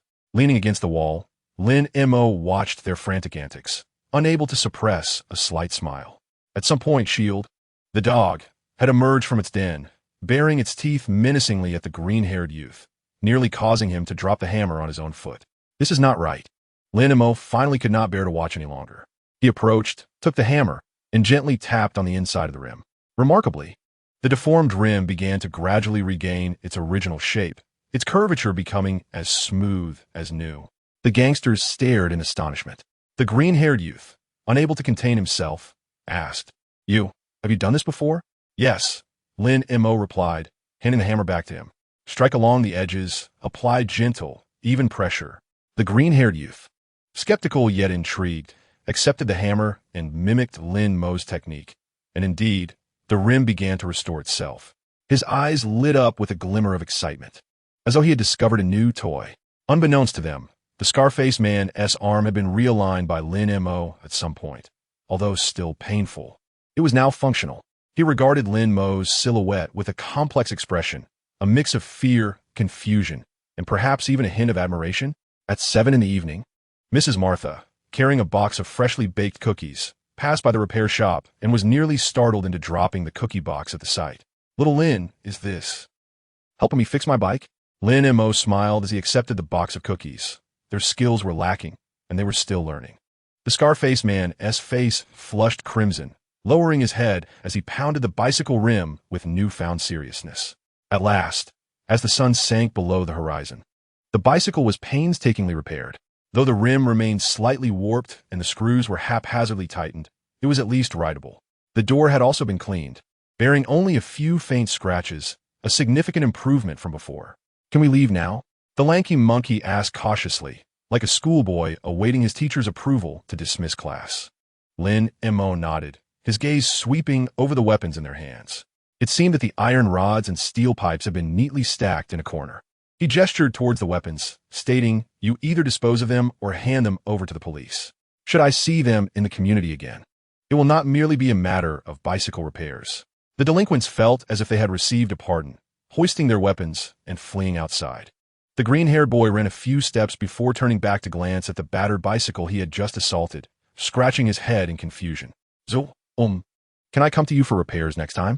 The scar-faced man kicked in the rear, exclaiming, "What nonsense! Just go." Watching their hasty retreat, Mrs. Martha couldn't help but chuckle. "Little Lin, you certainly have a way about you." These delinquents used to be beyond the reach of the police. They were simply idle. Lin Mo divided the cookies, giving half to the Shield, finding satisfaction in keeping them occupied. Ted, having arrived at some point, held a camera in hand, exclaiming, "Mo, you were incredible just now. That shoulder throw and the arm twist were more thrilling than in any action movie. I captured it all. It will surely go viral on my blog." "Delete it." Lin Mo shot him a glare, not wishing for trouble from S.H.I.L.D. Ted stuck out his tongue, hastily erasing the photos. What a pity. That was exclusive material. As night fully enveloped the surroundings, the workshop's lights flickered on, casting a warm yellow glow through the windows, reminiscent of melting butter upon the floor. Lin Mo inspected the damaged workbench, contemplating borrowing some wood from Carlos to make repairs. The Shield lay by his feet, licking cookie crumbs from its paws and emitting a satisfied purr. He touched the bracelet on his wrist, watching the numbers slowly decrease on the screen, yet at that moment his heart felt remarkably tranquil. In dealing with those delinquents, he had not even resorted to his penetrating abilities. His enhanced speed and strength alone sufficed. Perhaps true power does not lie in sheer strength, but in its application. Like today, he had neither harmed nor shed blood. He merely compelled them to repair what they had damaged, which might hold greater significance than delivering a beating. In the distance, the wail of police sirens echoed, likely summoned by a neighbor's complaint. Lin Mo extinguished the garage lights, locked the door, and walked home with Ted. The Shield followed closely, occasionally barking at the night sky, as if proclaiming its victory. "Mo, do you think they will come back?" Ted inquired, a hint of worry in his voice. "We shall see if they do," Lin Mo replied, gazing up at the stars. "There will always be work for them here." Ted chuckled, his laughter resonating through the quiet street. Lin Mo chuckled, suddenly feeling that safeguarding this community was not as daunting as it seemed.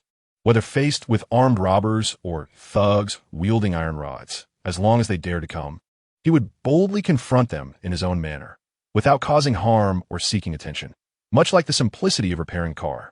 Chapter 65. Barbie's new friend, the ceiling fan in the repair shop, spun lazily, blending the scents of engine oil and solder.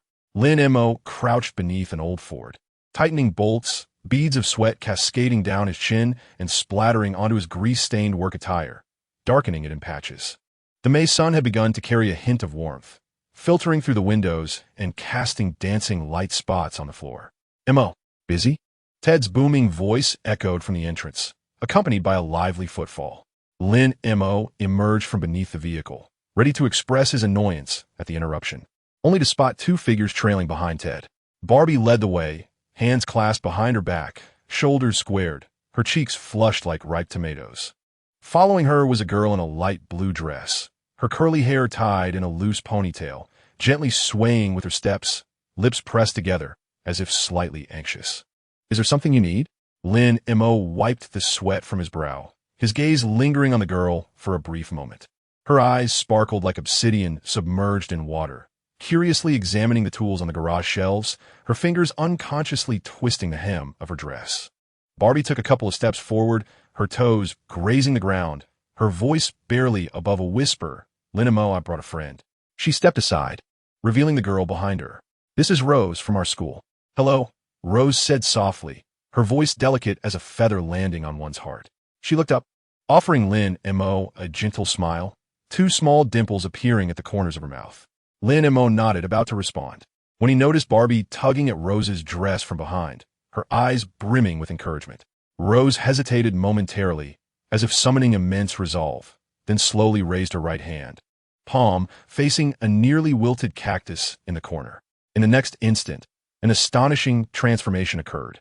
The half-dead cactus trembled, its shriveled spines gradually unfurling, the yellowing leaves visibly turning green, even sprouting a tiny bud at the tip, blushingly bowing its head. More astonishingly, the wild daisies in the nearby bucket broke free from their restraints, petals fluttering up and swirling around Rose's wrist before gently settling in her hair. The air seemed to freeze. Ted, holding a freshly opened soda, paused with the bottle at his lips, his eyes wide as saucers. Lin Mo's wrench clattered to the ground with a jarring clang, Barbie clenched her fists anxiously, her knuckles whitening, until she saw Lin Mo's expression shift from surprise to comprehension, at which point she discreetly exhaled in relief. Plan control? Lin Mo bent to retrieve the wrench, a hint of amusement lacing his voice. He recalled the reports on mutants he had previously seen in the news, always feeling that such extraordinary abilities were distant from his own existence. Little did he expect that now, two youths endowed with special powers stood within his humble garage. Rose's cheeks flushed instantly. She hastily withdrew her hand, and the petals that had floated upward seemed to lose their vitality, cascading to the ground. "I'm sorry. I didn't mean to," she murmured, her voice tinged with a hint of tears. Bobby had said she wouldn't be afraid, but what was there to fear? Lin Mo chuckled as he playfully kicked the toolbox beside him, remarking that this talent was far more reliable than Ted's magic tricks. He gestured toward the rejuvenated cactus, saying, "Look, it appears much livelier than before. Perhaps it owes its revival to you."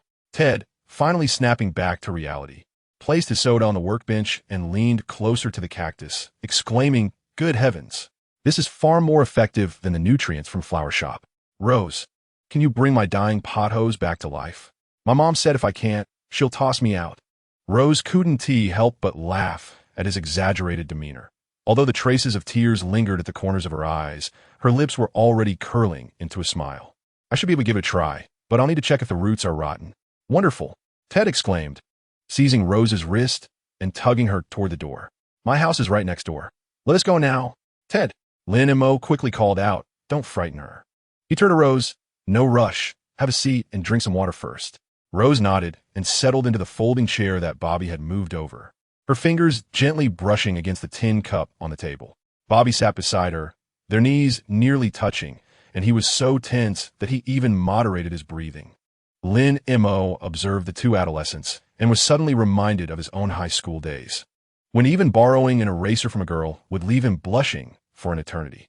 "How did you two meet?" Lin Mo poured them some water, deliberately lowering his voice. In biology class, Bobby interjected, speaking rapidly as if spilling beans.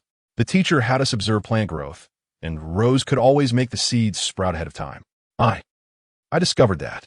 He stole a glance at Rose. "I told her about my situation, and she said she experienced similar things from a young age." Rose took over the narrative, her voice steadier than before. "My mom said that when I first played with a rose stem, all the thorns retracted. Later at school, whenever I felt sad, the succulents on the windowsill would wilt, and when I was happy, they would grow extraordinarily fast."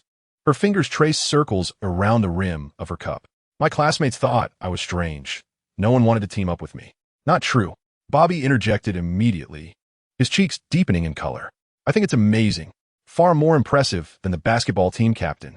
Rose was amused by his earnestness, her eyes curving into crescents. "You were the one who transformed Ice into a little rabbit for the kindergarten kids. That's impressive." Lin Mo watched them exchange words, feeling a warmth blossom within him. Mutants, special abilities, these terms that sounded so cool, yet perilous transformed into something as commonplace as exchanging stickers in the conversation between the two youths. He recalled Coulson's reminder, the lurking surveillance hidden in the shadows, and suddenly found it somewhat absurd. Why must those who merely desire a cactus to bloom, or wish to sculpt Ice into a rabbit, live with such trepidation? At that moment, Lin Mo seemed to remember something and said, "I know a friend who is a bit different as well." He gestured towards the window, estimating that school was likely letting out, perhaps they would arrive shortly. Bobby and Rose exchanged glances, curiosity flickering in their eyes. "Is it someone like us?" Rose asked softly, her fingers instinctively brushing against the fallen chrysanthemum petals at the ends of her hair. "Sort of," Lin Mo replied with a smile, offering no further explanation. He was aware that Peter had a physics test today, and, according to custom, he would surely come to the garage afterward to scrounge for food and flaunt his newly acquired skills. As expected, within half an hour, the garage door swung open, and Peter burst in with his backpack, a beaming expression of pride on his face. "Lin Montag, I scored 95 on my physics test. Ted said you have cookies baked by MA." His words abruptly caught in his throat as he noticed Rose and Bobby, his eyes widening in surprise. "You all, Peter. This is Rose." Lin Mo introduced the girl. "She can make plants obey." He then turned to Rose. "And this is Peter. He can climb walls." Peter blurted out, before hastily covering his mouth, his cheeks flushing crimson. Bobby and Rose looked at Peter, astonished, as if he were a startled cat caught off guard. Lin Mo couldn't suppress a laugh. Not only that, he can also spin webs. Really? Rose's eyes sparkled with excitement. Like a spider? Peter hesitated for a moment before pulling out a homemade launcher from his backpack, pressing a button that sent a silvery thread shooting towards the ceiling, where it adhered firmly to the ceiling fan. He tugged on the web to ensure its strength before suddenly leaping into the air, dangling like an actual spider. Wow. Rose couldn't help but clap her hands, her eyes brimming with envy. That's amazing. Much more impressive than my flowers. Bobby was equally mesmerized, mumbling, "Last time you said you'd teach me to climb trees. Is that how you do it?" Peter grinned triumphantly from midair, of course. "Once I practice a bit more, I can take you both flying across the rooftop. It'll be much faster than taking the subway." Flying over, Ted suddenly rushed in from outside, holding a wilted pot hose. "Take me with you. I've always wanted to see what Queens looks like from the sky." He thrust the plan towards Rose. "Please save it. My mom has already thrown out 3 of my magic props." Rose quickly set down her cup of water, gently placing her hands over the leaves of the pot hose. Moments later, the yellowing leaves gradually regained their vibrant green, the drooping branches straightened, and even a few tender new shoots emerged. Ted watched in awe, repeatedly exclaiming, "This is a miracle. It's absolutely miraculous." Lin Mo leaned against the toolbox, observing the scene before him. Peter suspended in midair, demonstrating his web-slinging abilities. Rose meticulously tending to a pot hose plant. Barbie anxiously passing her water, and Ted feverishly capturing the moments with his camera, exclaiming his desire to establish a club for those with special abilities. Sunlight streamed through the skylight, casting a golden hue upon them, while dust danced in the beams like countless tiny golden fireflies. He suddenly recalled the time when he first traversed into this realm, feeling utterly alone, his powers a burden. A secret, a bomb waiting to be uncovered. Yet now, witnessing these equally unique youths, observing their eyes light up upon discovering kindred spirits, he found that those secrets and fears seemed less daunting. By the way, Lin Mo spoke up. "Madame Martha gifted me a hydrangea yesterday, saying it's about to wither and it would be a shame to discard it. Rose, would you like to take a look? Is that truly possible?" Rose's eyes sparkled as she carefully set down the pot hose, as if afraid to damage the newly sprouted shoots. "Of course." Lin Mo gestured toward the basement. "It's just at the stairwell. Barbie, please take her to see it." Barbie immediately nodded, nervously guiding Rose. Upon reaching the staircase, she glanced back at Peter, signaling for him to descend quickly, lest he remain suspended in embarrassment. Peter stuck out his tongue, skillfully maneuvering the web to lower himself, nearly tripping upon landing, which elicited a round of laughter from Ted. Once the basement door closed, Peter approached Lin Mo, whispering, "Hey, Lin Mo, do you think they'll be all right?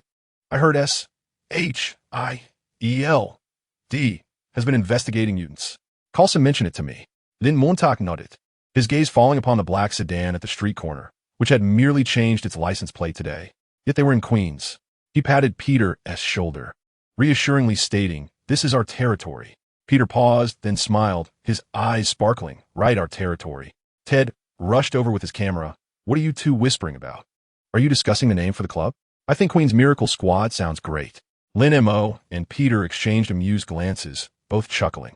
Perhaps Ted's idea wasn't so far-fetched after all. Maybe they truly didn't need to hide or fear being seen as different. In this vine-covered old neighborhood, there were those who could make flowers bloom and wither, those who could scale walls, those who could sculpt ice into fairy tales, and those who could walk through walls. It was no more remarkable than someone excelling at car repairs or performing magic tricks. From the basement came Rose's delighted exclamation, likely having revived the hydrangea. Barbie's voice followed, brimming with uncontainable joy. Lin Mo looked up at the ceiling. The ceiling fan continued to lazily rotate, and the web Peter had shot earlier clung to it like a silver string of a musical instrument. He suddenly felt that perhaps the term mutant should never be equated with dangerous secret. In the auto repair shop of Queens, it merely signifies a multitude of possibilities, warmer connections, and a circle of friends with whom one can share secrets and infuse life with greater joy. At this moment, the basement door swung open, and Barbie and Rose emerged, cradling a pot of hydrangeas. The once drooping blossoms had rejuvenated, their blue-violet petals plump as if ready to release droplets of water. A small hydrangea petal adorned the tip of Rose's hair, while Barbie wore an unprecedentedly radiant smile. Chapter 66. The Garden of Plant Woman, Rose. The early summer in Queens is always imbued with a damp warmth. Morning dew clinging to the sheets on the clothesline like strings of transparent pearls. As Lin Mo pushed his toolbox towards the repair shop, he spotted in the distance a patch of green nestled between the red brick buildings. 3 months prior, it had been a vacant lot littered with discarded furniture and shards of glass, but now it had transformed into a vibrant sea of flowers. Poppies in red, cornflowers in blue, and sunflowers in gold, spreading across the terrain like an overturned palette of colors. Lin Mo, come quickly. The night-blooming cereus that Rose planted has blossomed, Ted exclaimed, emerging from the flower bed with a camera in hand, grass stains adorning his jeans. It bloomed at midnight, and it's still in bloom. She said she would wait for you to see it. Following his gaze, Lin Mo beheld several night-blooming cereus flowers unfurling their pristine petals beneath a wooden trellis at the heart of the floral expanse, resembling ethereal beings conjured from moonlight. The edges of the petals shimmered with a faint lavender hue, trembling gently in the morning breeze. Rose squatted beside the trellis, her fingertips delicately brushing against the petals, and the previously wilted cereus seemed to be infused with vitality, its petals opening wider. How did you know I would come early today? Lin Montauk approached, inhaling the fragrant air mingled with the scents of roses and jasmine, accompanied by the fresh aroma of earth, far more pleasant than the odor of motor oil that permeated the repair shop. Barbie mentioned that you had been yearning to see the cereus since last week. Rose replied, lifting her head, a yellow daisy nestled in her hair, a gift from Mrs. Martha when they had picked vegetables together yesterday. It can bloom all day long. I've made arrangements with it. Lin Mo chuckled. This girl often claimed she could converse with plants. Initially, Ted thought it was a metaphor until he witnessed her revive a wilting rose, convincing him that there truly existed those who could comprehend the language of flora. At the edge of the vacant lot, Barbie was assisting Grandma Gretchen in moving a recliner under the sycamore tree. The elderly lady was knitting, and a ball of yarn rolled into the flower bed, instantly entwined by a morning glory that blossomed into a delicate purple flower. Shaolin, come and taste my freshly baked honey cookies, Aunt May called, walking along the flower path with a bamboo basket, her skirt brushing against the dandelions, sending their white tufts into the air, which clung to her apron. Peter, that child, woke up at 5 this morning to water the flowers, but I had to stop him. Rose, is it true that these flowers don't need watering? Indeed, Rose nodded, pointing to the nearby watering can. They can find water underground on their own. Overwatering might actually lead to root rot. Look deeper into the flower bed. There are earthworms aerating the soil, and bees bring in fertilizer, so we need not worry. The laughter of children emanated from the sunflower patch, where a few little girls with braided hair chased butterflies, their skirts brushing against the marigolds, golden petals cascading onto them like a sprinkle of stars. A small boy in overalls crouched beside a cluster of mint, gingerly plucking a leaf to bring to his nose, only to be startled into a sneeze, eliciting laughter from those around him. This secret garden appeared to possess an enchantment.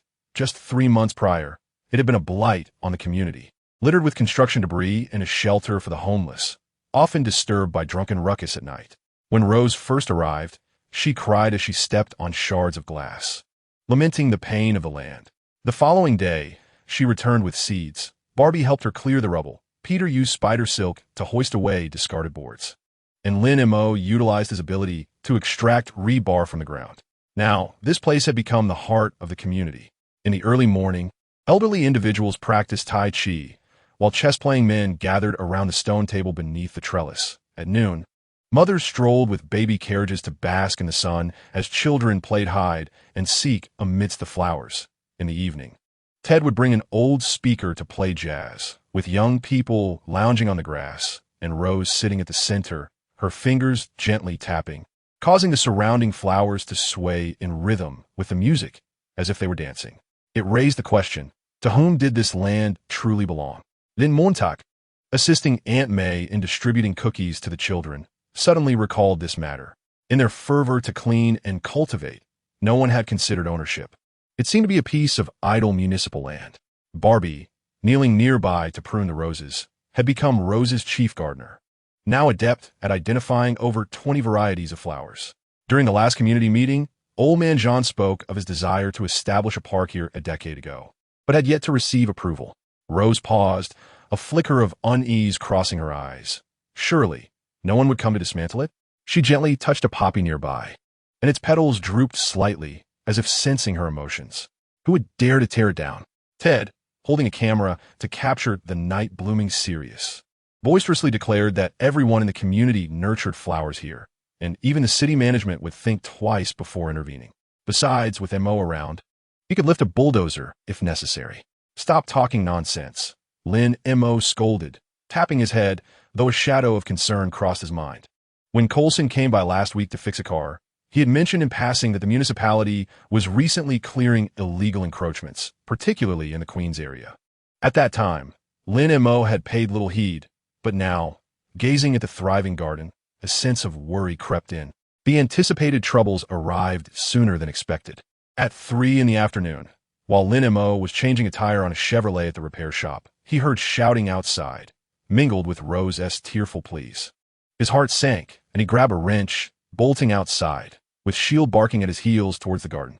In the open space, 2 men clad in city management uniforms stood beside the trellis, one holding a recording device while the other, with a serious expression, brandished a piece of paper, declaring, "This is designated municipal planning land. Unauthorized construction is prohibited, and you are required to dismantle it by the end of today. Otherwise, we will enforce a clearance." Rose stood before them, her eyes red-rimmed, clutching the edge of her apron tightly, while the sunflowers at her feet drooped their heads, their petals wilted as though crumpled paper. Barbie stood before her, her face flushed with urgency. "This is not construction. I merely planted some flowers. It hardly takes up any space. Planting flowers is also not permissible," the urban management officer retorted, pointing at the stone-paved path beneath them. "This is clearly a man-made alteration, in violation of the urban public land management regulations." His gaze swept over the wooden bench and stone table nestled among the flowers, declaring that those items must be removed. A crowd of residents had gathered around, with Grandma Gretchen leaning on her cane at the forefront. "Young man, this garden is delightful. It used to be a dumping ground, and this girl transformed it into something beautiful. On what grounds will you dismantle it? Indeed, my grandson comes here daily to learn about flowers and plants. It's far superior to watching cartoons." A plump lady in a red apron crossed her arms defiantly. "If you're going to tear it down, you'll have to remove us old folks first." The children joined in the uproar, some tossing flower petals at the officer's feet, while others clung to their legs, refusing to let go. The urban management officers, clearly taken aback by the resistance, wore increasingly grim expressions. Holding up a recording device, one warned, "I advise you, obstructing law enforcement is illegal. If this continues, we will call for backup." Tears finally streamed down Rose's face, each drop falling heavily to the ground. As her sobs echoed, the surrounding flowers seemed to lose their vitality. The poppies began to shed their petals. The blue of the cornflowers faded, and even the most drought-resistant cacti wilted, plunging the entire garden into a sudden desaturation of color. "Don't touch her!" Peter suddenly leaped down from the wall, his red and blue figure standing out vividly among the flowers. He held a recently purchased ice cream cone, having apparently passed by. "You frighten her." "Oh, it's you again." One of the urban management officers recognized Peter. Just last week, he had been present when this officer apprehended a thief at the supermarket. "Mind your own business and leave quickly." Instead of retreating, Peter positioned himself protectively beside Rose. Ted rushed over with his camera, snapping shots of the officers. "I'm going to post about your plan to dismantle the garden online and let everyone judge." The situation grew more chaotic, and the officer's patience clearly wore thin as one reached for his walkie-talkie to call for reinforcements. Lin Mo stepped forward, and silence fell over the crowd. Even the shields ceased their clattering, all eyes fixated on his movements. He did not regard the officers, but walked to the edge of the garden, where a large stone lay partially buried in the soil, left over from previous groundwork, weighing at least 200 pounds and still coated with remnants of cement. Lin Mo bent down, grasping the base of the stone with both hands. Taking a deep breath, he activated his physical enhancement, feeling familiar tension and warmth surge through his muscles. With a vigorous heave, he uprooted the stone that had been buried for a decade, lifting it effortlessly above his head. Sunlight filtered through the crevices of the stone, casting mottled shadows on his face. His muscular arms flexed, yet his expression remained calm, even allowing one hand to scratch his head casually. I just heard you say this land belongs to the municipality? Lin Mo's voice was steady, but imbued with undeniable authority. This stone is pressing down on the garden-esque drainage pipe. I thought it was an obstacle placed by you. I was merely attempting to assist you in moving it. He shook the stone in his grasp, fragments of cement cascading down. It seems that that's not the case. Should I return it to its original position then? The expressions of the two city management officers turned pale, their hands trembling while holding the recording device.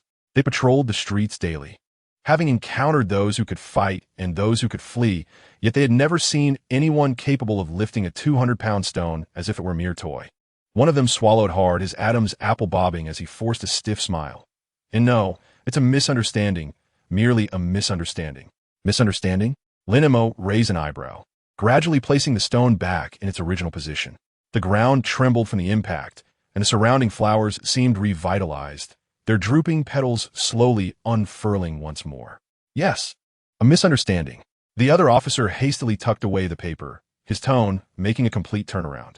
This garden is quite lovely, enhancing the environment and deserving encouragement. We merely came to take a look. We never intended to dismantle anything. He tugged at his companion's arm, urging, "Let us go. We have other tasks to attend to." The two fled in haste, quickly mounting their electric scooter, and soon vanished from sight. The area fell silent for a few seconds before erupting into thunderous applause. The children surrounded Lin Mo, cheering, while Grandma Gretchen beamed with joy, exclaiming, "I knew Xiao Lin would find a way." Though Rose's tears had not yet dried, she was already smiling. She approached the spot where the officers had stood moments before, gently touching the ground, which suddenly sprouted several clusters of purple clover, trailing along their footprints as though mocking their earlier discomposure. "Lin Mo, you're incredible." Peter rushed over, his hand sticky with melted ice cream. "That stone must weigh at least 200 pounds. I've been training for 3 months, and I can only lift 150 pounds at most. That's because you've overused your spider silk. Your arms lack strength," Lin Mo remarked, patting him on the shoulder. Noticing Rose still gazing dreamily at the garden, he approached her, crouching down. "Are you still worried?" Rose shook her head, then nodded, her fingers brushing over the upright sunflowers. "Will they come back?" "If they do, I'll just move the stone again," Lin Mo replied with a smile. "If that doesn't work, we can have Ted perform a magic trick to make their scooter disappear." Ted immediately chimed in. "I've already thought of it. I could make their recording device vanish into a trash bin, leaving them without evidence. Suddenly, Barbie interjected, "I could freeze a layer of ice on their path, making them slip and fall. I can entangle their tires with morning glories." Rose added enthusiastically, her eyes sparkling. "They won't be able to get away." Peter, still clutching his melting ice cream, declared, "I could use spider silk to snatch their hats and hang them on a street lamp." As he listened to their animated suggestions, Lin Mo felt a deep sense of reassurance. This garden was no longer solely Rose's labor of love. It had become a shared concern for the entire community, a playground for the children, a refuge for the elderly, and a corner where these unique individuals could flourish in peace. As the evening sun painted the sky in hues of orange and red, its afterglow bathed the garden, gilding each flower with a golden edge. Grandma Gretchen led the children in watering the plants. Though it was merely a pretense, Rose whispered to Lin Mo that the flora preferred the laughter of children to tap water. Barbie assisted Ted in moving the speakers outdoors, preparing for the evening's open-air movie. Peter hung colorful lights on the trellis, inadvertently entangling a dandelion in a cobweb, sending its white fluff flying onto his face. Rose sat amidst the blossoms, her fingertips gently gliding over the petals of the night-blooming cereus, which, despite having bloomed all day, had not withered. Instead, it emitted a subtle luminescence in the twilight.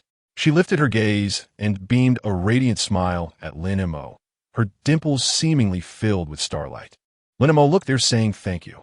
Following her gaze, Lin Mo noticed that all the flowers leaned slightly in the same direction, as if bowing in gratitude. The evening breeze rustled the petals, producing a delicate sound, akin to whispers of appreciation. Leaning against the sycamore tree, he observed this garden flourishing amidst ruins and suddenly comprehended that what is deemed superpower or special is never a weapon to combat the world, but rather a tool to create beauty. Much like Rose's garden, which healed the scars of the community with flowers, illuminated the gray brick buildings with colors, and gently connected diverse individuals through its tender strength. The bracelet on his wrist emitted a slight warmth, with less than 50 days until the next check-in. Yet at this moment, Lin Mo simply wished to watch the sun gradually sink, to see the children frolicking amidst the flowers, to witness Ted's clumsy entanglement with cobwebs while adjusting the movie equipment, and to observe the earnestness of Rose and Barbie as they covered the Sirius with a protective net against pests. Perhaps in the future, city officials would come, and various troubles would arise.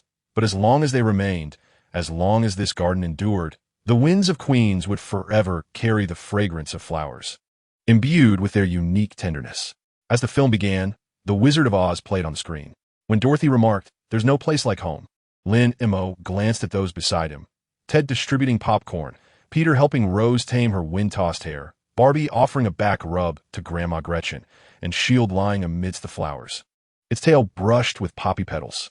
In that instant, he felt as though he had truly discovered his own Emerald City, not some distant magical realm, but this old community replete with the scent of oil and flowers, surrounded by this boisterous yet protective group of friends, in a Marvel world that, despite occasional thrills, always offered warmth around the next corner.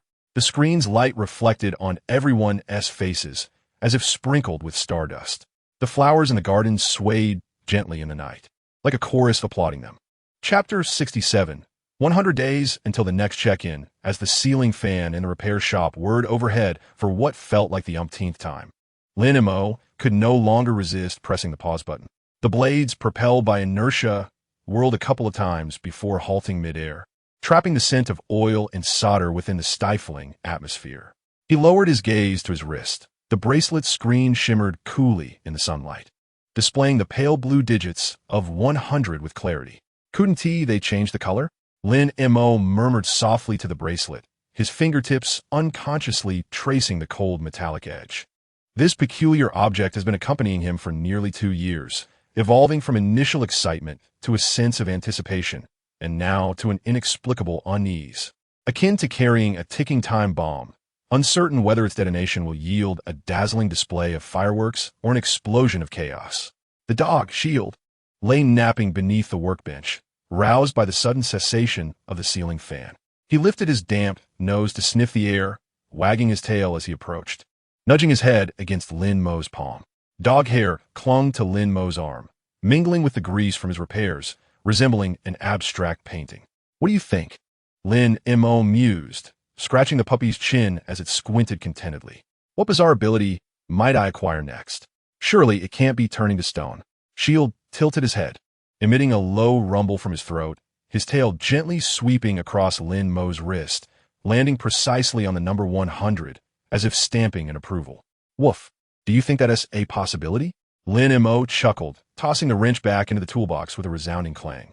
Just last week, while assisting old John with the truck's transmission, he had exerted merely a modicum of force, and the wrench had bent into a crescent shape, leading old John to believe he had employed some advanced hydraulic tool. Despite his enhanced physical abilities, he had yet to fully master his strength, occasionally twisting screws until they snapped in their sockets. His penetrating ability was likewise not yet refined. The day before, while helping old Martha retrieve her wedding ring that had fallen into a wall crevice, he miscalculated his entry angle, getting half his arm stuck in a load-bearing wall. Listening to the elderly lady lamenting to her neighbor that little Lin must have been consumed by the wall, he nearly succumbed to laughter. "This is just fine," Lin Mo murmured to the air, casually picking up a rag to wipe the wrench. The capacity to move a refrigerator and pass through walls sufficed for handling the various troubles of the community, helping Peter retrieve spider silk caught on a billboard, patching the frozen pipes for Barbie, or accompanying Rose to the municipal office to submit a garden maintenance request, effortlessly unfastening a rusted iron gate. Such abilities were more than adequate. What if an apocalyptic power were to manifest? Perhaps the ability to upend half a street with a mere wave, or to boil a swimming pool with a single glare. Lin Mo envisioned himself standing atop the Queen's library, emitting lasers, and involuntarily shivered. Surely the SHIELD wouldn't merely dispatch call center repair cars. They might very well send a Quinjet to invite him for tea in the skies. "Montag, look what marvelous treasure I brought." Ted's booming voice crashed into the tranquility like a stone tossed into still waters, as he flung open the garage door with a loud bang. Sunlight, accompanied by a wave of heat, flooded in, casting a shadow of his cardboard box against the ground. What kind of junk is this? Lin Mo rose, inadvertently bumping his knee against the workbench, producing a dull thud. He instinctively reached to rub it, but halted abruptly. In times past, he would have bruised badly, yet now he only felt a slight, tingling sensation, as his enhanced physique had diluted the pain. What do you mean by junk? Ted placed the cardboard box on the workbench, and, as he lifted the lid, the styrofoam inside crinkled softly. These are magic props I had my cousin send from Texas. The kind that can slice a person into 3 pieces without causing death. He proudly unveiled a metal frame, still speckled with remnants of hay, reportedly once used by a circus, undeniably authentic. Lin Mo gazed at the rusted frame, which he felt resembled discarded parts from a slaughterhouse. Who do you intend to cut? Of course it's Peter. Ted's eyes sparkled as he began gesturing, suggesting they dress him in that red and blue spandex suit and perform a little trick to surely startle Grandma Gretchen. Mentioning Peter suddenly reminded Lin Mo of the morning news he had seen. An airborne green-skinned creature had been spotted near the Queensboro Bridge, rumored to spew acid. Spider-Man had fought it there yesterday, demolishing half the sidewalk in the process. When Peter came to borrow a new web formula today, he had fresh Band-Aids on his arm and a wound at the corner of his mouth that was poorly concealed. He had certainly been busy lately. Lin Mo handed Ted a chilled bottle of cola. After battling the lizard man yesterday, now you have to deal with this prop. Be careful he doesn't use his web to hang you from a lamppost. Perfect, Ted exclaimed, taking a big gulp of cola and burping. I was just thinking of filming an aerial escape trick. It would surely go viral on my blog. He suddenly leaned in, his eyes fixed on Lin Mo's wrist. Hey, has your wristband number changed? How many days has it been? Lin Mo tugged down his sleeve to cover the wristband. 100 days. 100 days. Ted's voice shot up, nearly causing him to spray cola everywhere. You must have something amazing, right? Like teleportation? Or flying like Superman. Last time, I dreamed you took me off the Empire State Building. It scared me so much I nearly enough. Lin Mo tapped his head. Keep talking like that, and I'll throw your prop to the shield. The shield seemed to understand, approaching the cardboard box to sniff around, then dragging off a piece of foam board, its tail wagging like a propeller. Ted, feeling distressed, attempted to reclaim it, and the two of them, one person and one dog, circled the workbench, scattering wrenches and screwdrivers everywhere. Leaning against the doorframe, Lin Mo watched the commotion, his unease dissipating slightly. Ted, with his lively spirit, could turn even the gravest matters into a jest. He recalled when he first met Ted, who had insisted on performing a trick with a tattered magician's hat, only for a dead mouse to tumble out, nearly prompting Grandma Gretchen to strike him with her cane. Now, he had even learned to procure props for others, which was a sign of progress. By the way, Ted said, clutching the reclaimed foam board, Barbie asked me to check if you're free this weekend. He wants to host an ice sculpture exhibit in the garden, with Rose using flowers as a backdrop. Peter mentioned he could hang a few ice lanterns with webbing. Ice lanterns? Lin Mo envisioned the scene. Ice sculptures glowing amidst blossoms, with webs suspending ice lanterns like crystal strings. It struck him as somewhat romantic. What if they melt? He said he has a way to prevent the ice from melting. Ted lowered his voice conspiratorially. Last time, he secretly told me he could freeze some kind of energy inside the ice blocks, keeping them intact for 3 days. Just like a refrigerator. Lin Mo raised an eyebrow. Barbie's abilities were indeed evolving, shifting from passive freezing to controlling the ice's form and even preserving the ice blocks. The speed of this progress reminded him of Peter's web shooters, which had transitioned from makeshift glue to now producing special adhesives that were both waterproof and fireproof. These young men continually surprised him in unanticipated ways.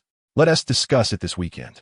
Lin Mo kicked the wrench by his feet, resolving to finish this pile of work first. After all, Carlos had come to urge him yesterday. Ted smirked, clutching his magic props as he slipped away, not forgetting to call out, remember, Barbie wants to carve an ice statue of you. Carve in a stone? Lin Mo shouted after his retreating figure, receiving only a playful grimace in response. The afternoon sunlight grew increasingly fierce, casting flickering patterns on the floor through the vent, reminiscent of an uneasy cat. Lin Mo turned the ceiling fan back on, and amidst the whirring blades, he heard a sudden, faint humming from his wristband, a sound that had never occurred before. He quickly raised his hand to check. Beside the number 100 on the screen, a tiny question mark had appeared, resembling a quizzical cat. Lin Mo tentatively tapped it with his fingertip, and the question mark flickered, transforming into smaller text. Ability compatibility detection in progress. What on earth? Lin Mo furrowed his brow. This wristband had always simply displayed numbers. He had never witnessed any sort of detection. Could it be that it was warming up as the time approached? He recalled the day he first acquired his penetrating ability when the wristband had also grown hot, like a red-hot branding iron. Suddenly, the shield beneath the workbench perked up, emitting a low whimper towards the doorway. Lin Mo looked up to see Rose standing there, cradling a pot of hydrangeas. Her light blue dress, damp with sweat, clung to her, and the tips of her hair were adorned with a few poppy petals. Lin Mo, can you help me take a look at this flower? The girl asked, her voice slightly breathless. It seems unwell. Lin Mo accepted the pot. The hydrangea's petals drooped, their once vibrant blue-purple hue faded to a pale gray, as if coated in dust. What happened? Wasn't it fine yesterday?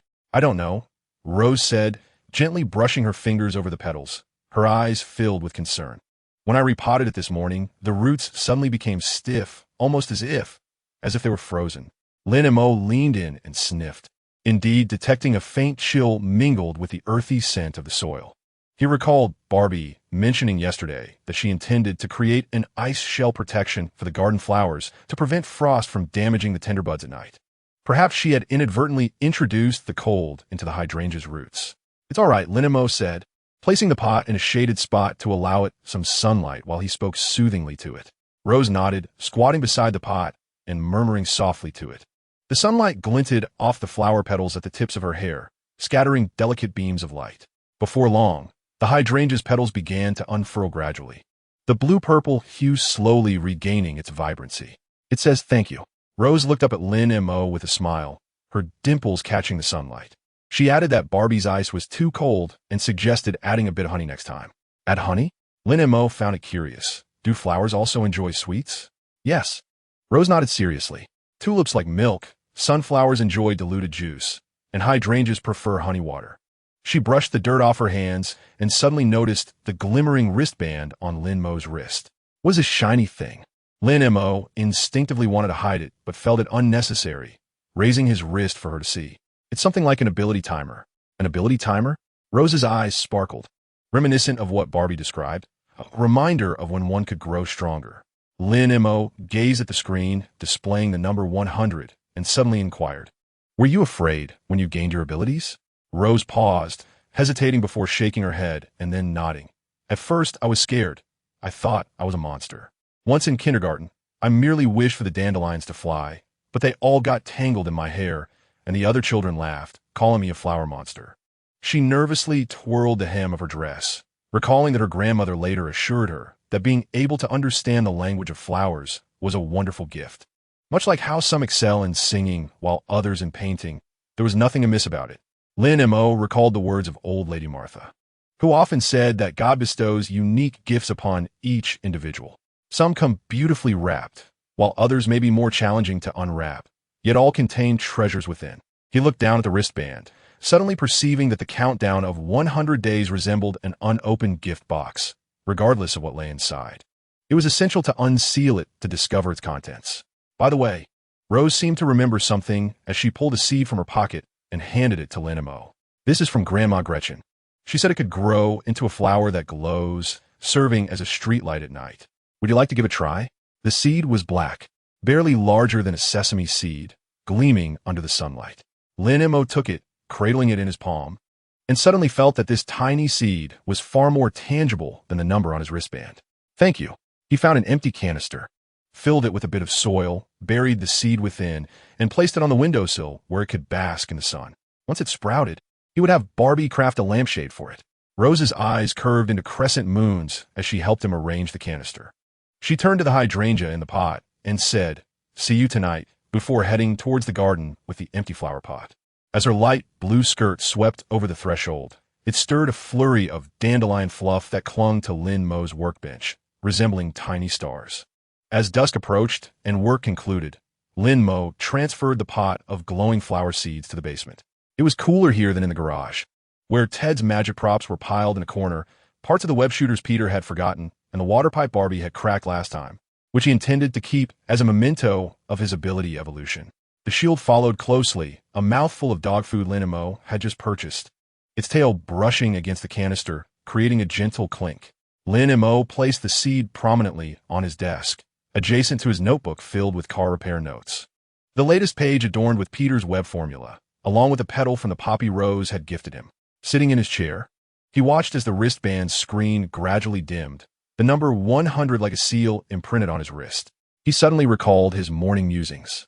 If he were to turn to stone, at least he could serve as a foam mountain in the garden, allowing Rose to plant some ivy and Barbie to carve a little dog shape, which wouldn't be so bad after all. After all, he had this peculiar group of monsters to support him. Lin Mo smiled at the air, feeling the seed in his pocket, its texture firm and real. Outside the window, the sky gradually darkened, and the streetlights in the community flickered on, casting orange-tinted patches of light on the ground through the air vent. The shield lay at his feet, peacefully slumbering, emitting a steady rhythm of breath, its tail occasionally twitching as if in pursuit of some elusive dream. Lin Mo extinguished the lamp, allowing the enveloping darkness to embrace him. The bracelet flickered softly in the shadows, akin to a distant star. 100 days, neither excessively long nor excessively short, sufficient to cultivate a pot of flowers, repair several vehicles, witness Peter's repeated mishaps with his web shooters, and listen to Ted recount his eternally unachievable magic tricks. As for what would transpire in 100 days, who truly cares? Regardless of whether he turns to stone or ascends to the heavens, there will always be a mechanic's shop in Queens awaiting his return. The shield will invariably wag its tail at the door, and the seeds on the windowsill will quietly sprout one fateful morning. As Lin Mo closed his eyes, he seemed to catch a whiff of the earth's fragrance, mingled with a hint of honey's sweetness, as if the hydrangea was whispering, "Do not rush, take your time." Indeed, what is there to rush for? There are still 100 days ahead. Chapter 68. Loki's ohm in the radio in the repair shop crackled with an unusual urgency as the weatherman reported.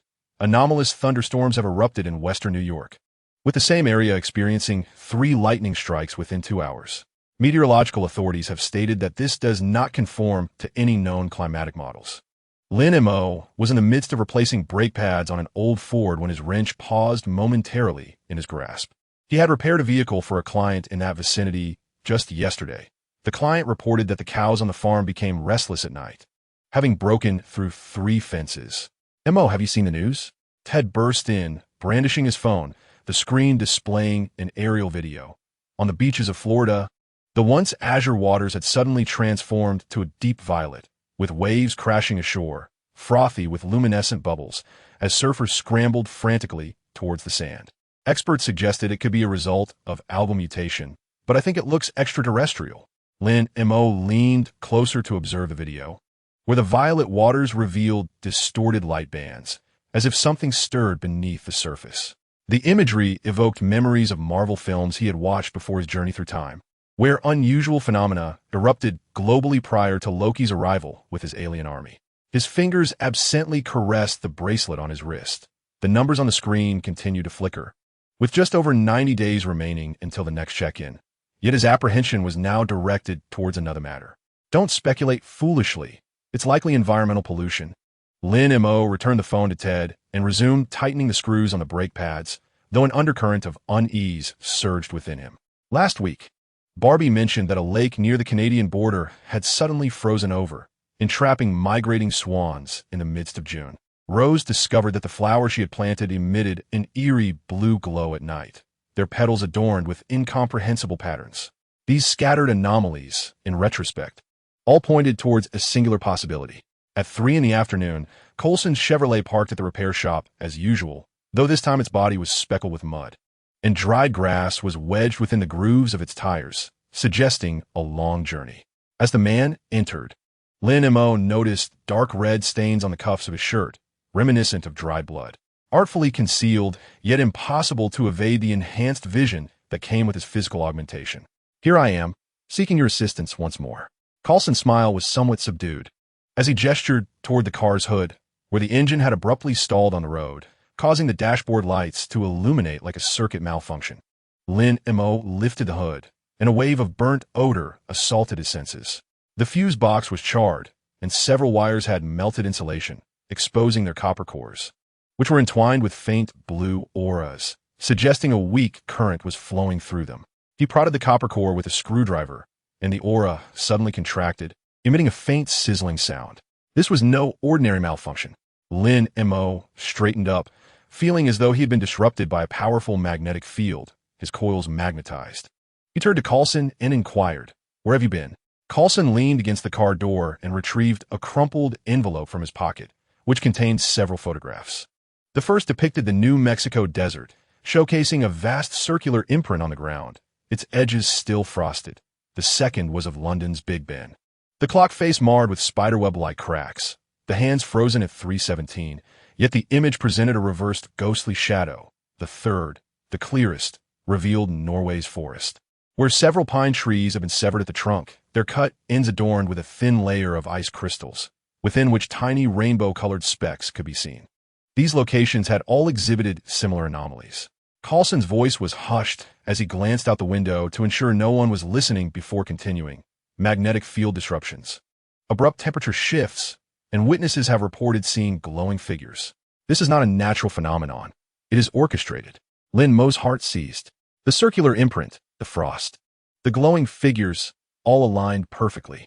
Loki's scepter could manipulate minds and influence the surrounding environment, particularly when he wielded the space stone to open portals, causing energy fluctuations that could result in global anomalies. He recalled the blue cosmic cube from the film, The Extraterrestrial Chitauri Army, and felt a chill of sweat break out on his back. Aliens? Ted had approached, unbeknownst to him, clutching an unfinished hamburger. "I told you something was off with the waters in Florida." "Ted, go fetch the multimeter from the toolbox," Lin Mo directed him. Once the boy dashed into the garage, Lin Mo lowered his voice to ask, "Is it Loki?" Coulson's pupils constricted suddenly, as if he hadn't anticipated Lin Mo would recognize that name. The man fell silent for a few seconds, then produced a small metallic sphere from his coat pocket and placed it on the hood.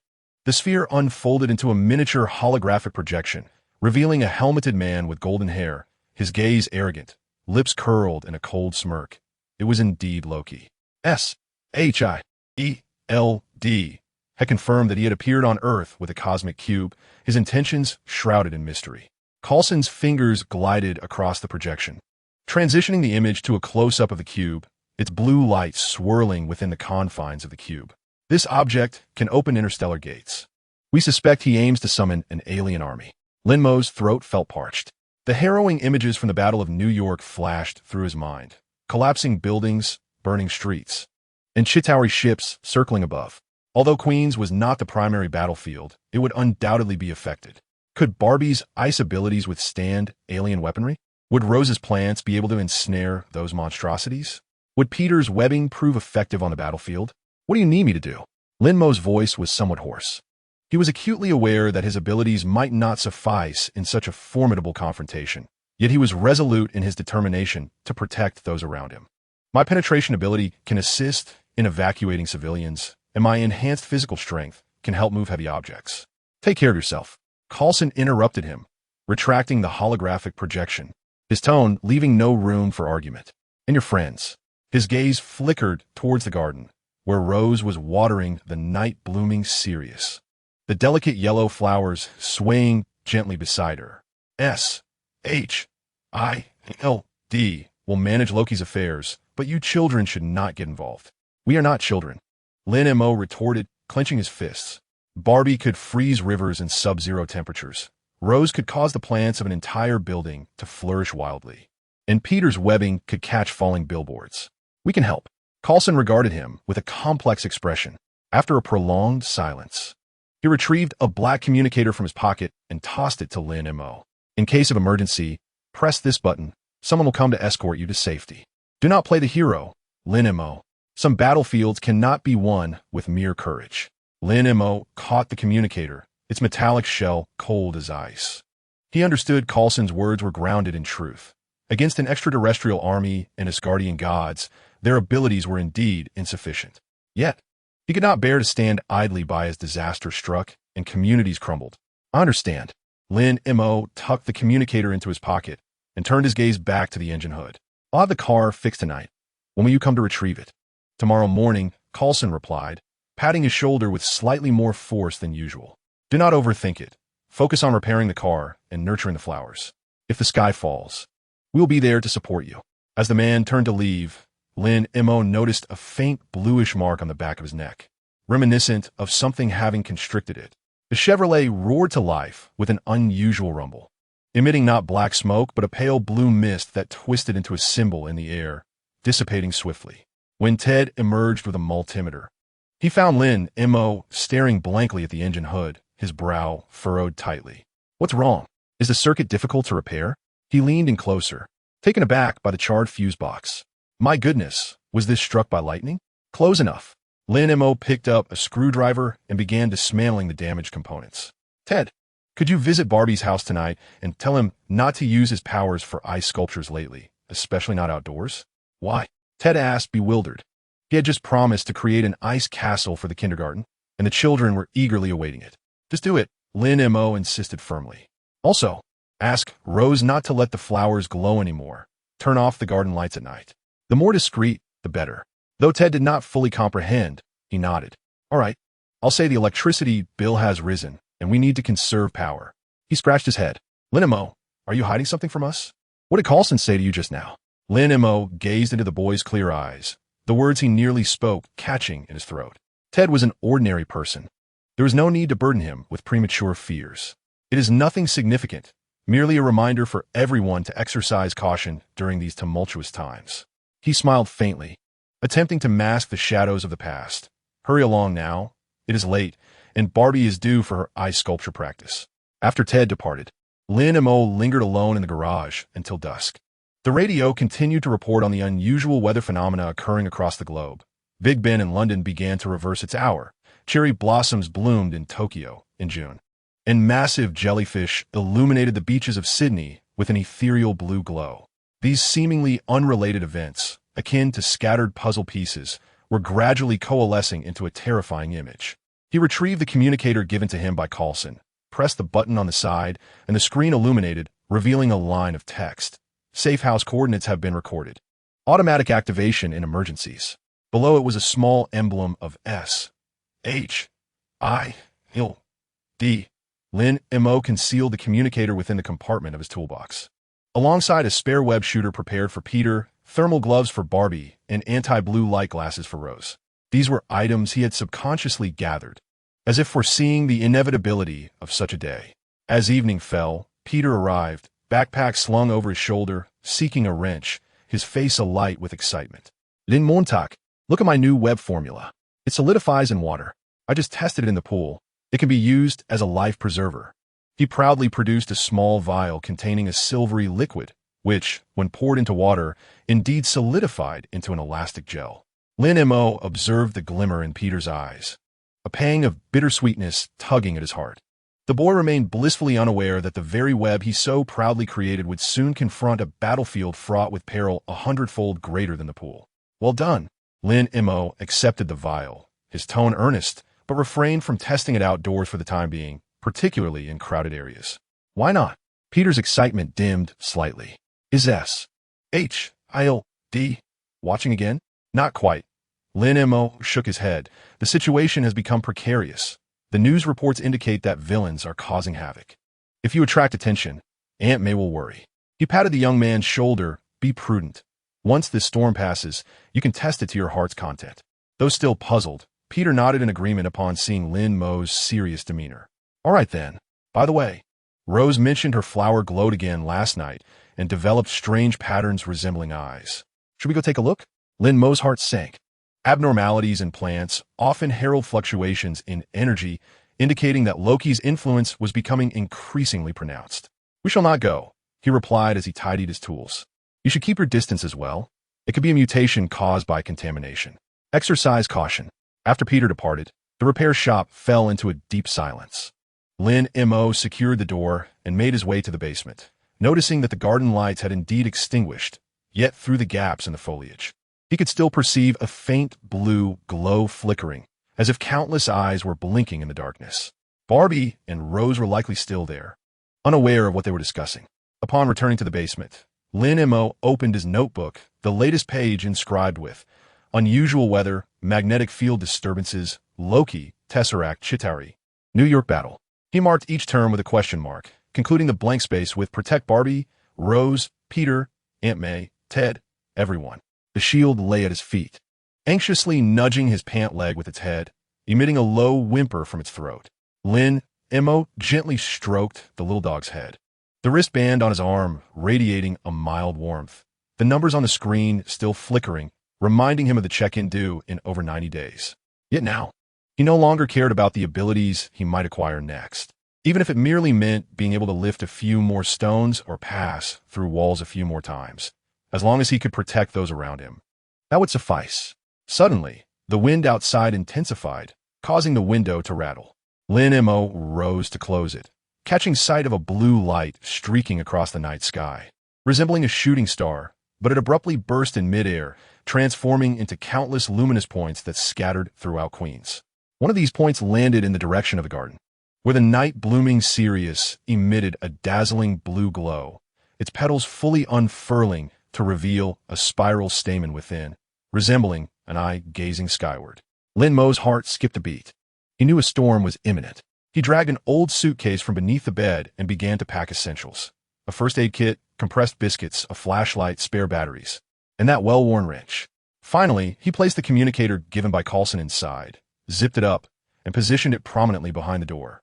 After completing this task, he sat at his desk, watching the gradually fading blue light outside, suddenly recalling Coulson's words, "When the sky falls, we will hold it up." However, he did not wish to merely wait for others to take the brunt. He desired to stand with everyone, to safeguard this small community, to cherish these ordinary yet invaluable daily moments. The wristband screen dimmed, reflecting Lin Mo's resolute gaze. With 93 days until the next check-in and an uncertain amount of time until the battle in New York, he was, nonetheless, ready. Chapter 69. To Peter, upgrade to suit the incandescent lights in the repair shop buzzed, casting a pale glow over the old canvas piled in the corner.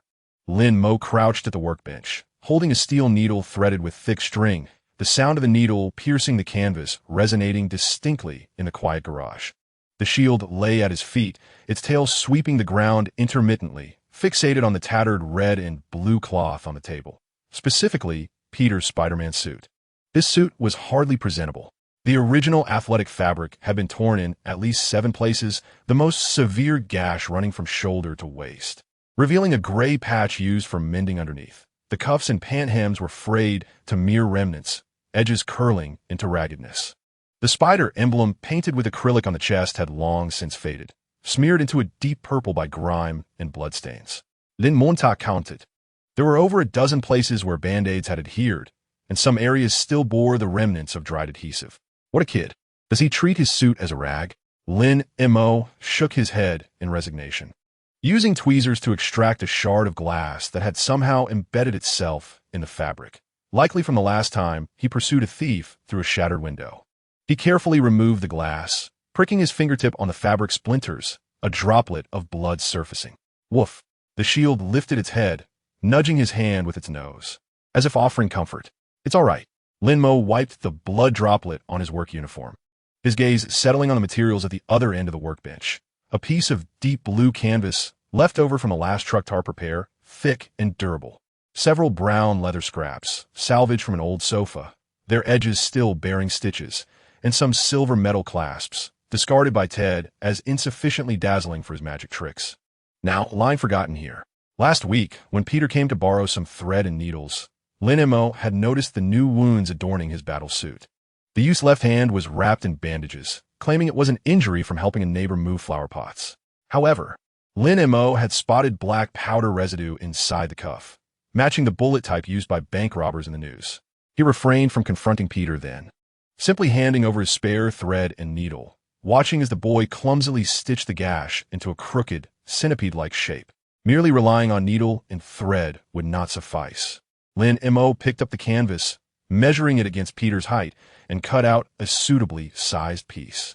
He had no intention of using his piercing ability or physical enhancement to take shortcuts. He aimed to sew it by hand, just as old Lady Martha advised, every stitch infused with intention. Threading the needle was not a difficult task for him. In the orphanage, he had mended his own clothes, and later, While learning auto repairs, his patches were neater than anyone else's. However, sewing canvas proved far more laborious than mending garments. The steel needle required considerable force to penetrate the fabric, and his fingers quickly reddened. He cut the leather into palm-sized squares, intending to sew them at the elbows and knees for protection, at least to prevent some skin from being scraped away. Montauk, I'm here to borrow a wow. Are you altering your battle suit? Ted's voice suddenly erupted from the doorway, startling Lin Mo and causing him to jolt, the steel needle pricking his fingertip. He rushed in, brandishing a tattered magician's hat, his eyes wide with excitement. This canvas is fantastic. Far better than my worn-out tracksuit. How about adding a cape? I have a piece of red silk I found behind the theater. Don't make things complicated. Lin Mo secured the needle in the fabric. A droplet of blood from his fingertips staining the canvas, creating a small red blot. A cape would be problematic. Last time, it had caught on a billboard, sending him tumbling into a trash bin. Really? Ted leaned closer, scrutinizing the tattered battle suit. No wonder it smelled so bad last time. It fell into the trash. Suddenly, his eyes lit up. Hey, I have some fluorescent paint. We could outline the spider design. It would glow at night during fights. So cool. Cool, but will it stop bullets? Lin Mo shot him a sidelong glance, holding the leather against his elbow, planning to fetch the scissors from the other side. Stop brainstorming here. Ted pouted, but obediently retrieved the scissors, mumbling about not understanding fashion. He squatted beside Lin Mo, watching him sew, and suddenly suggested, actually, you could use your piercing ability to bond the fabric together, saving time and effort. That's not the same. Lin Mo's stitches were steady, straight, and even, far superior to Peter's haphazard, centipede-like attempts. Sewing it by hand ensured he knew where the fabric was sturdy and where caution was necessary.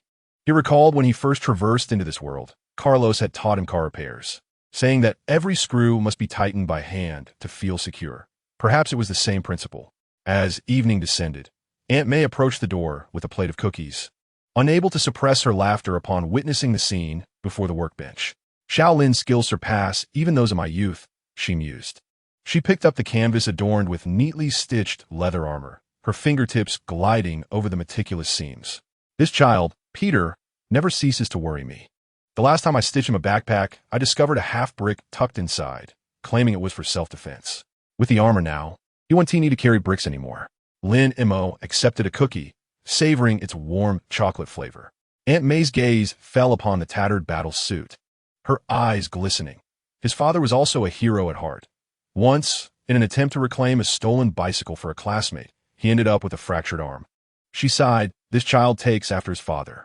Lin Mo remained silent, his focus sharpening as he handed a cookie to Ted, his stitching becoming even steadier. He cut a square hole in the back of the suit and sewed on a fabric pocket with a zipper. Peter always complains about having no place for his phone. Last time, while chasing someone, he stuffed it in his pants pocket, and the screen shattered. He was heartbroken for days. By the way, Aunt May suddenly recalled. Peter mentioned wanting to install a walkie-talkie on his suit, claiming it could connect to the police channel. Do you think that's feasible? It's certainly feasible. But considering his skills, Lin Mo chuckled at the memory of Peter's makeshift radio held together with tape. I have an old car walkie-talkie here. I'll dismantle it tomorrow and set it up for him. It's better than his haphazard attempts. Ted interjected with excitement. I have headphones. Wireless ones. I found at the concert last time, and the sound quality is superb. Are the things you pick up even usable? Lin Mo raised an eyebrow. Absolutely.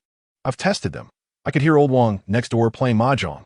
Aunt May burst into laughter, lingering a bit longer before leaving, repeatedly cautioning, don't overexert yourself. As Lin Mo watched her figure vanish around the corner, the weight of the battle suit in his hands grew heavy. It was not merely a patched piece of fabric. It embodied Aunt May's concern, Peter's courage, and the protection they could offer the young boy. By 9 o'clock, the battle suit finally took shape. The deep blue canvas replaced the original athletic fabric, the leather armor at the elbows and knees firmly stitched, the pocket S zipper gliding smoothly. And even the spider emblem on the chest had been redrawn with the silver paint Ted had procured, clear yet not glaring. Lin Mo had also sewn a small pocket at the waist, perfectly sized for Peter's web shooter, eliminating the need to clip it to his waistband. Done, he declared, hanging the suit on a rack and stepping back to assess it. While it may not be exquisite, it certainly appeared far more durable. The shield trotted over, sniffed the suit, and barked softly as if expressing satisfaction. Peter would surely be taken aback upon his arrival. Ted, camera in hand, exclaimed, "I must document this historic moment." The evolution from a tattered cloak hero to a dazzling Spider-Man.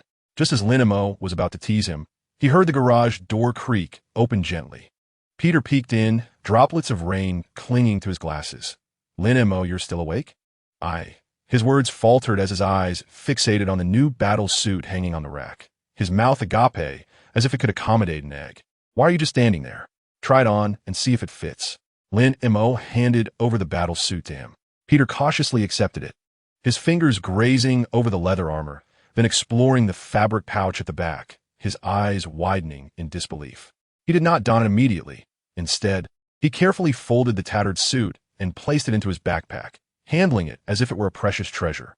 "Are you still dawdling?" Lin Mo nudged him. "If you don't try it on, I'll let Ted wear it.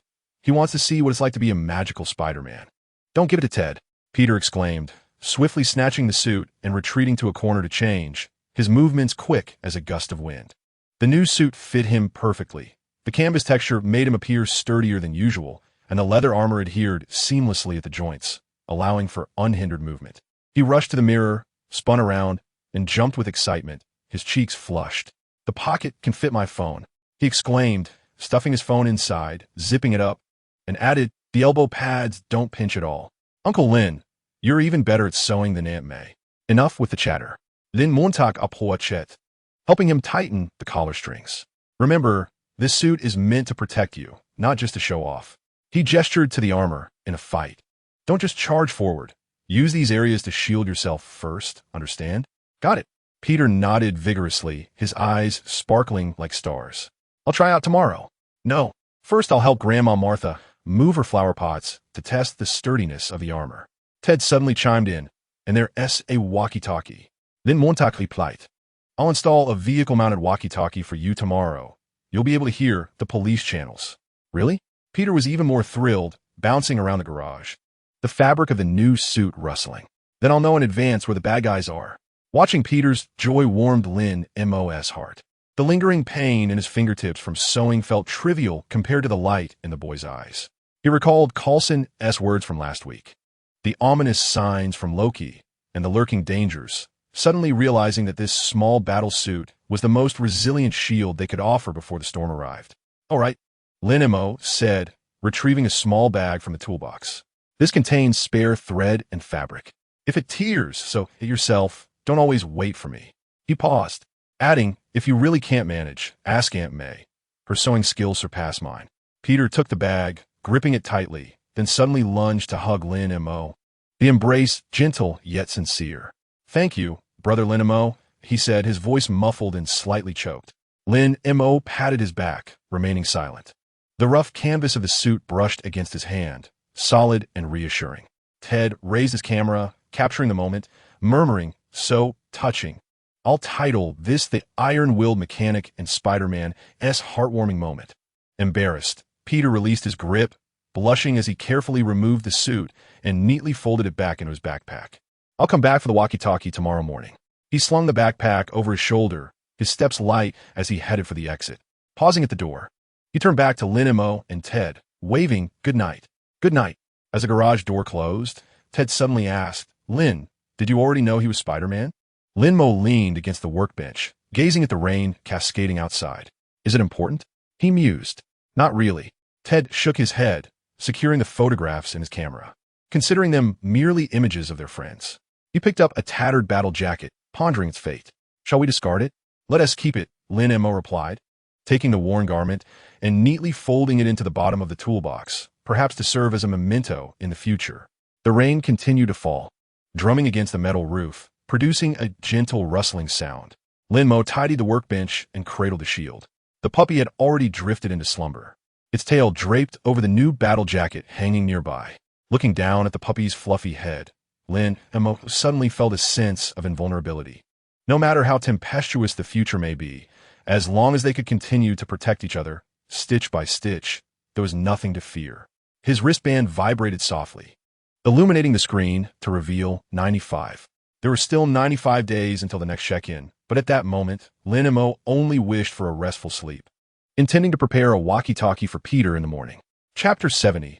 A date with Barbie, and Rose. The ceiling fan in the garage whirred feebly, stirring the oppressive heat of the afternoon into a thick, sticky haze. Lin Mo was sanding down a rusted steel plate, metallic shavings mingling with sweat as they fell to the ground, forming small, silver mounds on the concrete floor.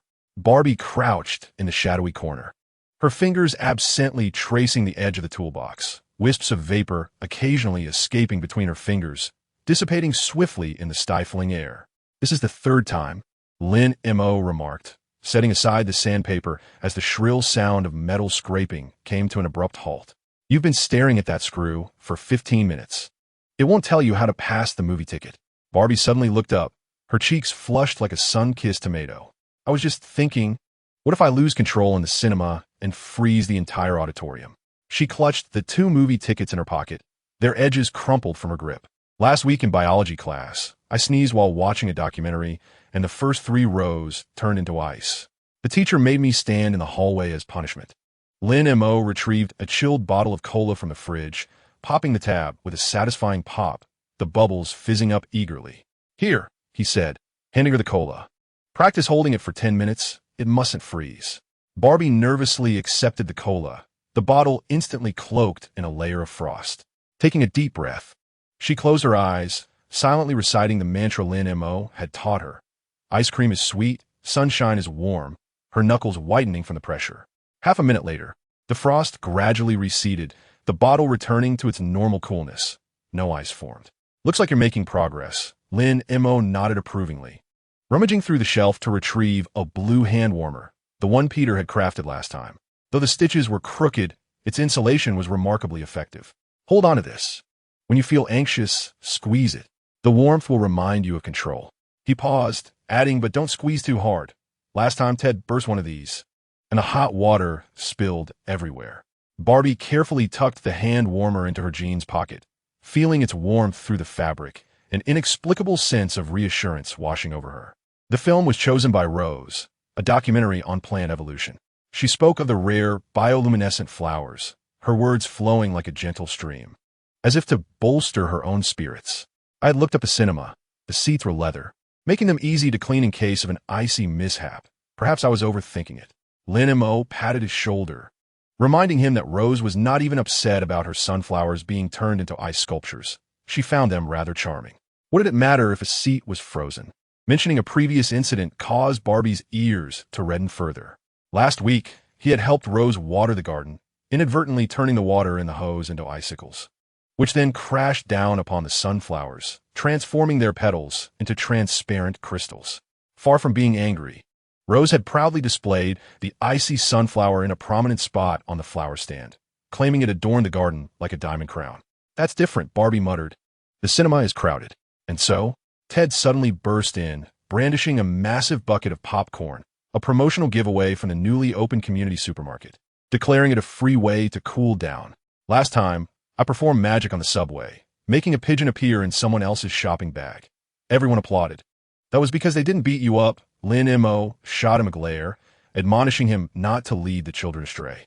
Turning to Barbie, he reminded him that the film started at 7, and it was already 5:30. It was time to depart. Barbie nodded, but lingered, nervously rubbing the edge of the movie ticket. Noticing his anxiety, Lin Mo dragged out an old backpack from under the workbench, stuffing it with a towel, half a box of tissues, and a small bottle of warm water. "Just in case it really gets icy, use this to wipe it off. Don't panic." He tossed the backpack onto Barbie's shoulder. "Go on, or you'll be late." As Barbie was pushed to the door, he suddenly turned back. "Lin Mo, if I mess up, could you help me explain to Rose?" "Handle your own affairs." Lin Mo chuckled, giving him a gentle shove. "Remember to buy popcorn, sweet, it helps you relax." After Barbie disappeared around the corner, Ted leaned in, conspiratorially suggesting, "Should we go for a chance encounter? I've brought binoculars. We can see the last row of the cinema." Lin Mo tossed a wrench at him. Ted laughed and evaded it, clutching his popcorn bucket as he ran off. By the time work ended in the evening, the sunset had painted the sky in shades of orange and pink. Lin Mo locked up the repair shop, with the shield following closely at his heels, its tail sweeping across the gravel. Passing by the community garden, he spotted Rose's mother watering the evening primrose. He greeted her with a smile. "Is Rose watching a movie with her classmates?" Yes, Rose's mother beamed. A boy named Barbie asked her out. She even changed into a new dress and twirled in front of the mirror 8 times this morning. Lowering her voice, she added, "Doesn't that boy always help Rose with the garden? He seems quite earnest." Lin Mo nodded, a wave of sentiment washing over him.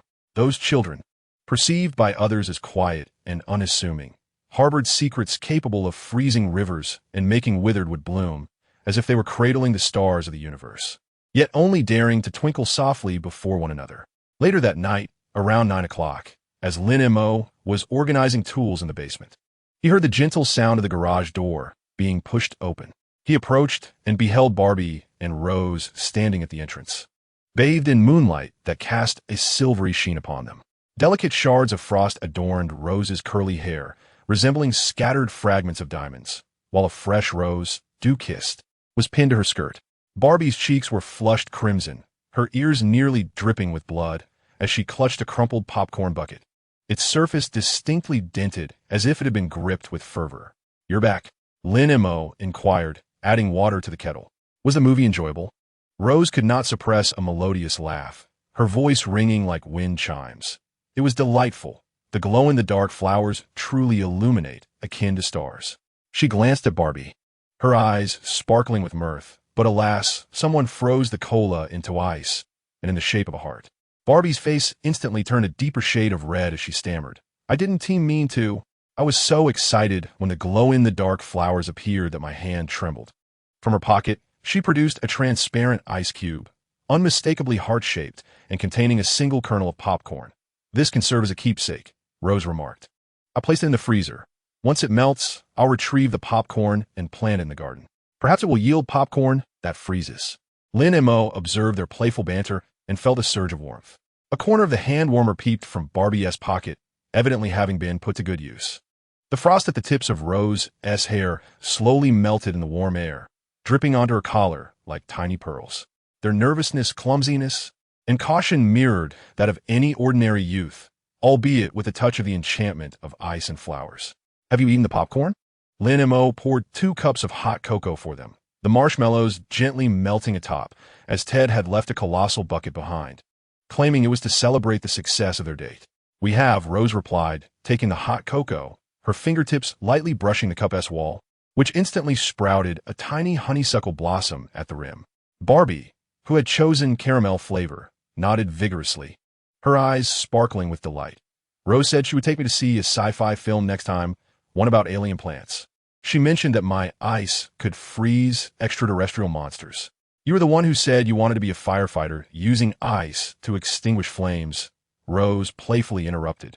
"I suggested perhaps we could first try freezing the monsters from the movie." The two resumed their hushed discussion of the film's plot, occasionally growing heated over particular details. Much like any group of friends fresh from a cinematic experience, Lin Mo leaned against the doorframe, watching the moonlight filter through the window, casting their shadows upon the ground. One shadow occasionally sprouting tiny ice crystals at its edges, while the other was surrounded by ethereal petals gently falling. He suddenly recalled when he first traversed into this world, perceiving mutants as distant beings, akin to heroes or villains soaring through the news. Yet now, gazing at these two youths blushing over frozen cola and bickering over movie plots, he realized their youth was no different from that of ordinary people.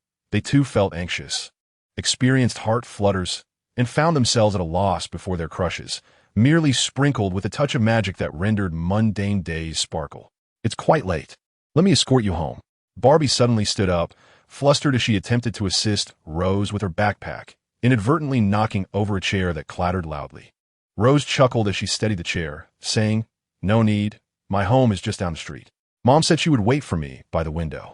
As she reached the door, she turned back and asked Barbie, "Would you like to come water the night blooming cereus together tomorrow morning?"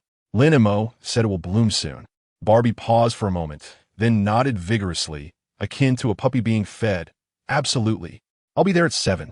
Rose waved cheerfully before her figure vanished into the moonlight.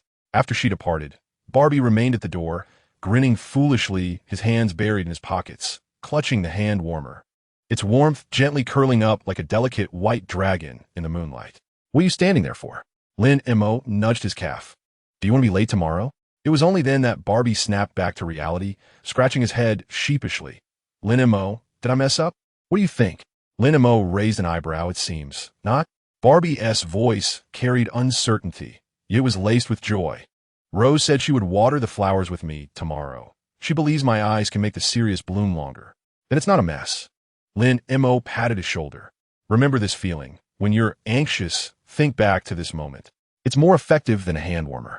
Barbie nodded earnestly, bouncing away, the hand warmer jingling softly in his pocket with each step. Lin Mo watched his retreating figure, suddenly feeling that the summer night was not as stifling as before. The dog, Shield, poked its head out from its nest, barking twice at the door as if inquiring why everyone had left. Lin Mo poured the remaining hot cocoa into its bowl, and the pup hurried over, lapping it up eagerly, its tail sweeping against the bowl with a delightful clatter. Seated at the workbench, Lin Mo gazed out at the moon, suddenly reminiscing about his high school days. Back then, he too would feel nervous when wanting to converse with a girl he liked, practicing smiles in front of the mirror and writing down what he wanted to say on slips of paper to memorize repeatedly. It seemed that regardless of possessing superpowers, the awkwardness and sincerity of youthful infatuation remained universal. The bracelet on his wrist emitted a gentle warmth. There were less than 50 days until the next sign-in. Yet Lin Mo's mind was far from thoughts of new abilities. It was filled with images of Barbie's flushed ears and the icy tips of Rose's hair, like a warm illustration imprinted upon the canvas of a summer night. Perhaps this is the essence of a mutant's youth, accidentally freezing soda into heart shapes, weaving crowns from petals for those they admire, secretly clutching hand warmers in the darkness of cinema, and finding joy in a simple "see you tomorrow," making it impossible to fall asleep. They were not so different from ordinary people, yet somehow even more endearing. Lin Montag smiedet softly, adding a piece of coal to the stove. The flames crackled in response, as if in agreement. Tomorrow morning, he would likely see Barbie, sporting dark circles under his eyes, watering the Sirius while Rose stood nearby, concealing a freshly picked sunflower, its petals still glistening with dew. Chapter 71. The Warning from S.H.I.E.L.D.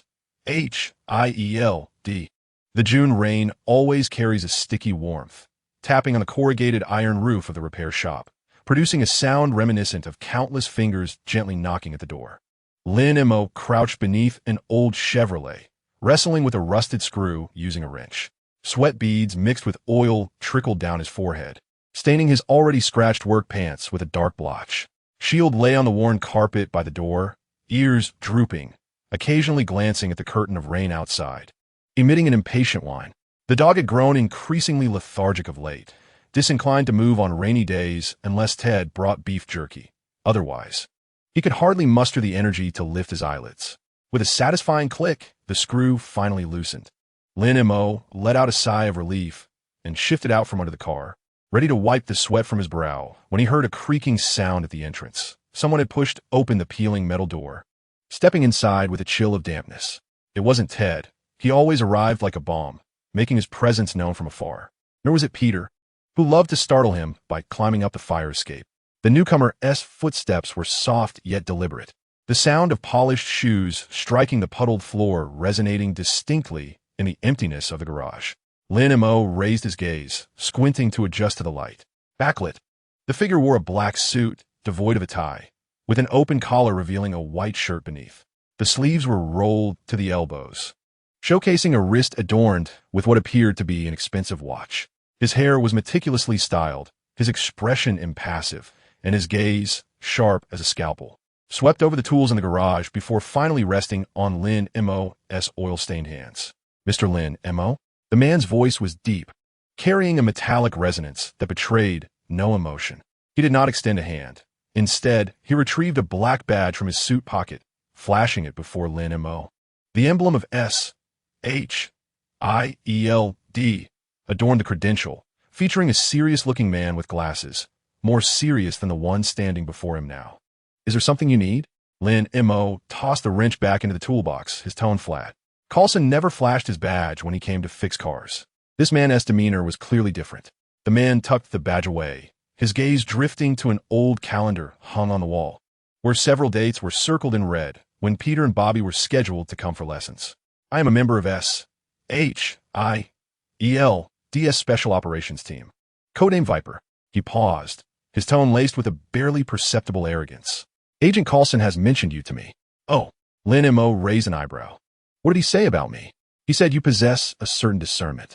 The corner of Viper's mouth curled into a cold smile, as if evaluating an object, aware of what inquiries to make and which to avoid, an essential skill in their line of work.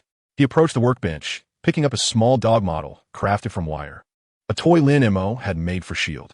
However, it seems your discernment has recently crossed into overreach. Lin Mo remained silent, merely taking a towel to wipe his hands. He could feel the man's gaze piercing into his back, laden with scrutiny and hostility, a stark contrast to Coulson's gentle probing. Recently, 2 names have been added to the mutant registry in Queens, Viper said languidly, his fingers absently toying with the wire dog's ears. Bobby Drake, ability, cryokinesis. Rose O'Neill, ability, plant communication. Interestingly, the range of activities of these 2 children coincides significantly with your auto repair shop. The rain continues to fall, drumming against the roof in a rhythmic cadence. S.H.I.E.L.D. suddenly rose from the carpet, barking softly at Viper, his tail rigid and straight. This dog typically wags his tail for everyone, only exhibiting such behavior when sensing danger. Control your dog. Viper's gaze turned icy, his hand instinctively moving toward his waist, where a firearm likely lay concealed. Lin Mo gently patted S.H.I.E.L.D.'s head, and the puppy immediately quieted down, though he remained vigilant, fixating on Viper. They're my friends. Lin Mo's voice was soft yet imbued with an undeniable conviction, not merely names from a registry. Friends? Viper seemed to find this amusing. A high school student capable of freezing cola, a little girl who could harden rose thorns, and a mechanic who could walk through walls. Mr. Lin Mo, your standards for friendship are rather unique.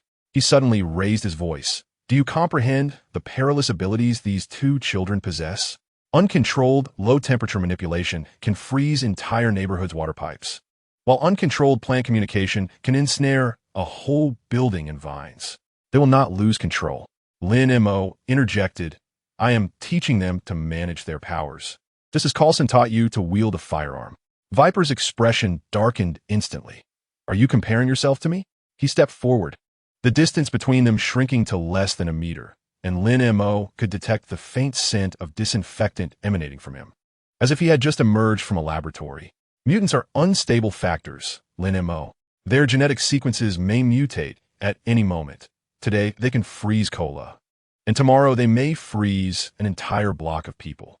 The reason S.H.I.E.L.D.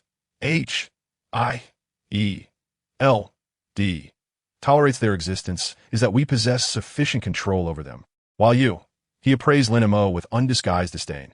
You possess merely a dilapidated auto repair shop and 2 worthless hands. Do you truly believe you can protect them? Lin Mo's fingers tightened around the towel, his knuckles turning pale. Enhanced physical abilities allowed him to hear the rapid, chaotic thump of Viper's heart, revealing that he was far less composed than he appeared. I do not require your tolerance, he asserted. They are thriving in Queens, neither freezing neighborhoods nor ensnaring buildings. Instead, Barbie has helped the community repair the frozen pipes, and Rose has transformed the abandoned lot into a garden of blossoms. That is until a problem arises. Viper scoffed. It will be too late once an issue occurs. Just last week, a fire-manipulating mutant in Brooklyn lost control and incinerated half a street. Do you truly believe such events will not transpire with your friends? He suddenly leaned closer, lowering his voice. Coulson protects you because he perceives you as having utility. But do not be mistaken, S.H.I.E.L.D. is not a charitable organization. Your assistance in concealing the mutant's whereabouts has already violated Article 7 of the Registration Act for superhuman activities, and I can arrest you at any moment on charges of aiding dangerous individuals. The sound of rain seemed to intensify, and the air in the garage felt as if it had solidified. Lin Mo gazed into Viper's frigid eyes, suddenly grasping the meaning behind Coulson's prior warning. Within S.H.I.E.L.D., there are those who regard mutants as threats to be eliminated rather than children to be guided. My fire is solely for toasting bread. Lin Mo suddenly spoke, his voice as tranquil as a still pond. He gestured toward the small oven nestled in the corner. A gift from Aunt May after her own had been deemed unworthy. It was typically used to bake cookies for the children as snacks. As for my friends, their abilities are not subject to your scrutiny. Viper's expression turned icy.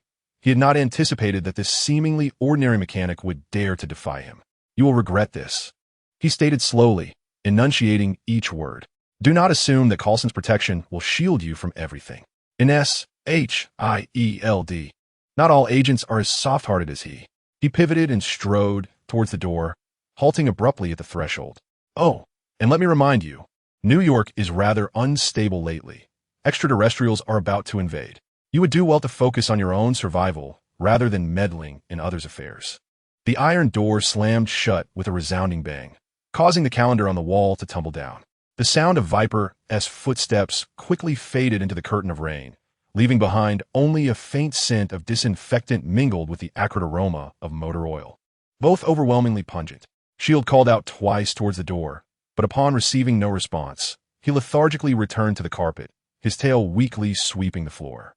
Lin Mo retrieved the fallen calendar, its red circles blurred by rainwater into indistinct shades of pink. Approaching the workbench, he picked up the wire dog, unconsciously caressing it. Viper's words pricked at his heart like a thorn. "The extraterrestrials are coming, Loki's scepter, the Battle of New York." These narratives, once confined to the realm of film, were inching closer to reality. Meanwhile, the children around him, Bobby, Rose, Peter, were merely youths wishing to live their lives peacefully. Did Coulson know that Viper was seeking him? Lin Mo recalled Coulson's hesitant demeanor during his last visit for car repairs. He had previously dismissed it as his own overthinking. It seemed there truly existed a rift within S-H-I-E-L-D. Coulson likely represented a faction inclined towards guidance and protection, while Viper belonged to a more hardline, controlling group. The rain gradually subsided, and sunlight pierced through the clouds, casting dappled shadows on the damp ground. Lin Mo moved to the window, observing Viper's black sedan as it turned the corner, its license plate obscured by the rain. Yet he remembered the model, Chevrolet Suburban, a staple of S-H-I-E-L-D. He touched the bracelet on his wrist, the numbers still flickering on the screen, indicating less than 50 days remained until his next check-in. Previously, he had been concerned that his newfound abilities were too potent to control. Now, he found himself yearning for a more practical power, one that could more effectively safeguard those around him. Woof woof. Shield approached, nudging his head against Lin Mo's pant leg, as if to offer comfort. Lin Mo crouched down, gently stroking the little dog's head. "Do not fear, I am here." As he uttered those words, his resolve felt stronger than ever. In the afternoon, when Bobby and Rose arrived, Lin Mo had made extra cookies, lemon-flavored for Rose and chocolate for Bobby. Rose brought a small pot of mimosa, placing it on the windowsill. It would shyly close its leaves whenever someone approached, amusing Shield as he circled the pot. "Where's Peter today?" Rose inquired, nibbling on a cookie while her fingers lightly brushed against the mimosa's leaves, causing the little plant to wilt instantly. He mentioned his intention to add a new web-slinger to his battle suit, to which Lin Mo chuckled, speculating that he was likely tinkering with his precious components on some rooftop. Suddenly, Barbie interjected, "This morning, while heading to school, I noticed a black Chevrolet loitering at the community entrance, with individuals inside donning sunglasses. It seemed rather peculiar." A jolt of unease coursed through Lin Mo's heart, though his expression remained stoic. "Perhaps they are simply lost," he replied nonchalantly. He handed Barbie a bottle of hot cocoa, urging, "Drink it quickly. It will lose its charm if it cools."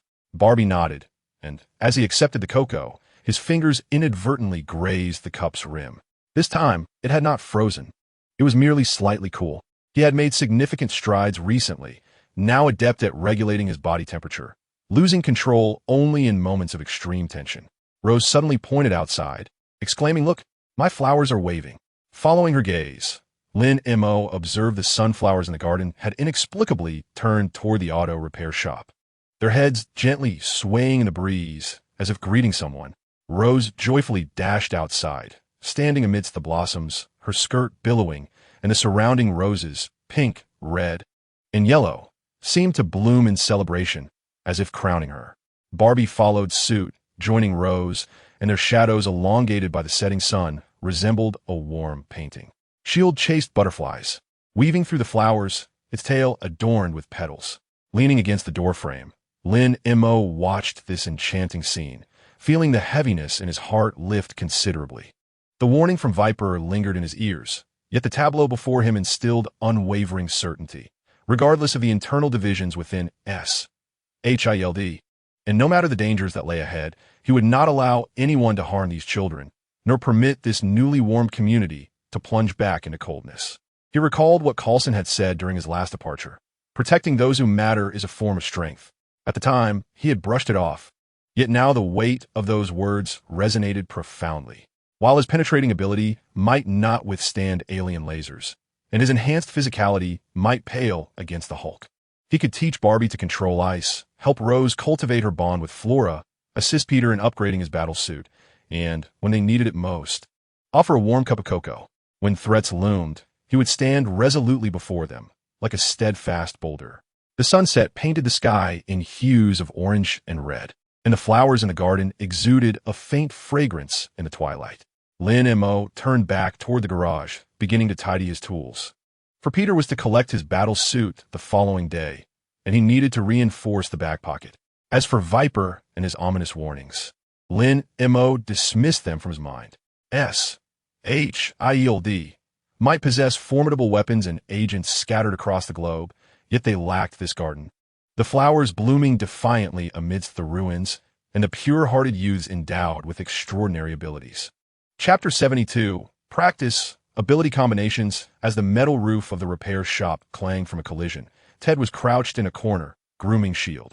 The plastic comb slipped from his grasp in fright as he beheld Lin Mo's figure, a blurred specter gliding from one side of the workbench to the other, stirring up a whirlwind that sent wrenches and screwdrivers soaring, until with a resounding thud, they collided with the iron door, causing the frame to shudder. Mo, if you continue training like this, we will have to find a new repair shop, Ted lamented, clutching his forehead, bruised by the splattered nuts. As he gazed sorrowfully at the generator that had just been repaired, Lin Mo had failed to control his angle while penetrating it moments ago, leaving an irregular hole on its body, with oil gradually dripping from a breach. Lin Mo peeked his head out from behind the iron gate, beads of sweat cascading down his chin, his oil-stained work clothes torn open to reveal robust muscles beneath. Once more, he thought, wiping his face, his eyes glinting with stubborn determination. A mere half-second delay in turning could prove fatal in a real combat scenario. What is truly fatal is my wallet. Ted picked up the wrench from the ground, tenderly blowing on its scratches, lamenting that it was a precise tool he had brought back from Germany through Carlos. And this was the third one Lin Mo had bent. Ignoring him, Lin Mo took a deep breath, slightly spreading his feet and bending his knees. At the moment his enhanced physical capabilities activated, his muscle fibers emitted a faint hum, akin to an electric current surging up his spine. He focused on an old tire 5 meters away, which he had painted as his imaginary enemy, its surface marked with a crooked red bullseye. Now, he silently urged himself, his body suddenly turning transparent, as if melting ice, penetrating the toolbox that stood in his way. Just as he passed through the tire, he abruptly deactivated his phasing state, pushing off with his right foot against the ground, creating a shallow pit in the concrete, and propelled himself forward with the reaction force, his fist cutting through the air with a whoosh, landing precisely on the bullseye. Boom! The tire was sent flying, crashing into the wall, and exploding, rubber fragments scattering everywhere. Beautiful! Ted, momentarily forgetting his concern for the tools, couldn't help but applaud, remarking how much quicker he was this time. If a robber were struck by such a punch, he would likely exit horizontally. Lin Mo shook out his numbed fist, his knuckles white from exertion. This was his invention, the penetration technique, first approaching the target with his phasing ability, then unleashing the augmented physical strength at the moment of deactivation, combining speed and power for an impact greater than the use of either ability alone. Yet the risks were considerable when he passed through the tire. The edge of the toolbox nearly snagged his clothing. Should an enemy exploit such a flaw in actual combat, the consequences would be dire. Not enough. He picked up a rubber fragment from the ground, his brow furrowing in deep concentration. What if there were more than one enemy? What if they wielded weapons? The warning from that shield agent echoed in his mind. Don't play with fire. Those 3 words pricked at him, making him restless. Coulson's stance was clear. He did not wish for Lin Mo to get too deeply involved. Yet Lin Mo understood that when the day of the great battle in New York arrived, in Queens, no one could remain unscathed. How about I become your imaginary enemy? Suddenly, a voice came from the entrance. It was Barbie, carrying a backpack and a thermos, with Rose following closely behind, cradling a pot of vibrant ivy. As Lin Mo turned around, he saw Barbie placing the thermos on the workbench while Rose set the ivy on the windowsill. The plant seemed alive, its tendrils slowly climbing along the window frame, soon weaving into a lush green curtain, shielding them from the glaring sunlight outside. "How did you all arrive?" Lin Mo's tone softened, and the tension in his muscles eased. "Ted mentioned you're going mad?" "Oh no, practicing." Bobby produced a ham and cheese sandwich from the thermos, baked by Aunt May. "We passed by on our way home from school and thought to bring a snack." He cast a furtive glance at the scattered debris, sticking out his tongue, as if acknowledging the madness of the situation. Rose knelt down, her fingers lightly brushing against the rubber fragments. To her astonishment, tiny blades of grass suddenly sprouted around the pieces, forming a verdant carpet that obscured the jagged edges. "Are you practicing the combination of penetration and strength?" She lifted her head, her eyes gleaming with excitement. "Last time, Peter mentioned you could pass through walls and immediately topple them. Was that the technique you used?" "Almost," Lin Mo replied, accepting the bottle of water Ted offered and gulping down half of it. However, he still lacked agility and found himself flustered when faced with multiple targets. Bobby, chewing his sandwich, abruptly pointed at the pulley system in the corner. "I have an idea." He swallowed his food, his eyes sparkling with enthusiasm. "Didn't you say that your speed slows down during penetration? I could freeze a layer of ice where you need to pass. The smooth surface would allow you to accelerate quicker after you exit the penetration." Lin Mo paused, his eyes lighting up. He had indeed been troubled by the acceleration issue post-penetration. Physical enhancement required the reactive force of pushing off the ground, and if the surface was too rough, it would waste considerable energy. If Bobby can create a smooth ice surface, and Rose interjected, raising her hand like an eager student. "I can make vines suddenly sprout to ensnare the enemy's feet, buying you time. Or I could shape them into shields to protect you from bullets." She gestured toward the ivy on the windowsill, which seemed to respond, suddenly becoming rigid, its leaves displaying faint woody textures along the edges. Ted slapped his thigh. "Exactly. We can form a team. Mo will lead the offense, Bobby will control the ground, Rose will handle defense, and I will distract the enemies with magic." He produced a red ball from his pocket, which transformed into a dove with a flick of his wrist. The dove flapped its wings, flying around the workshop before leaving droppings on the generator. "You should stick to picking up tools." Lin Mo chuckled as he caught the dove and returned it to Ted's embrace. Bobby, brimming with anticipation, stepped into the center of the area, rubbing his hands together. As he did so, a thin layer of ice gradually formed on the ground, resembling a smooth mirror reflecting the chandelier above. "Lin Mo, try passing through from over there. Then accelerate on the ice." Lin Mo nodded, stepping back a few paces and taking a deep breath. This time his target was the iron frame behind Bobby, which held several old tires. As he activated his penetration ability, he distinctly felt the chill emanating from the ice. The moment his feet touched the ground, he exerted himself fiercely. The low friction of the ice propelled him nearly 30% faster than usual, akin to a cannonball, as he shot toward the iron frame, leaving a trail of icy shards resembling a white arc in his wake. "Success!" Bobby exclaimed, clapping his hands, his eyes shining like stars.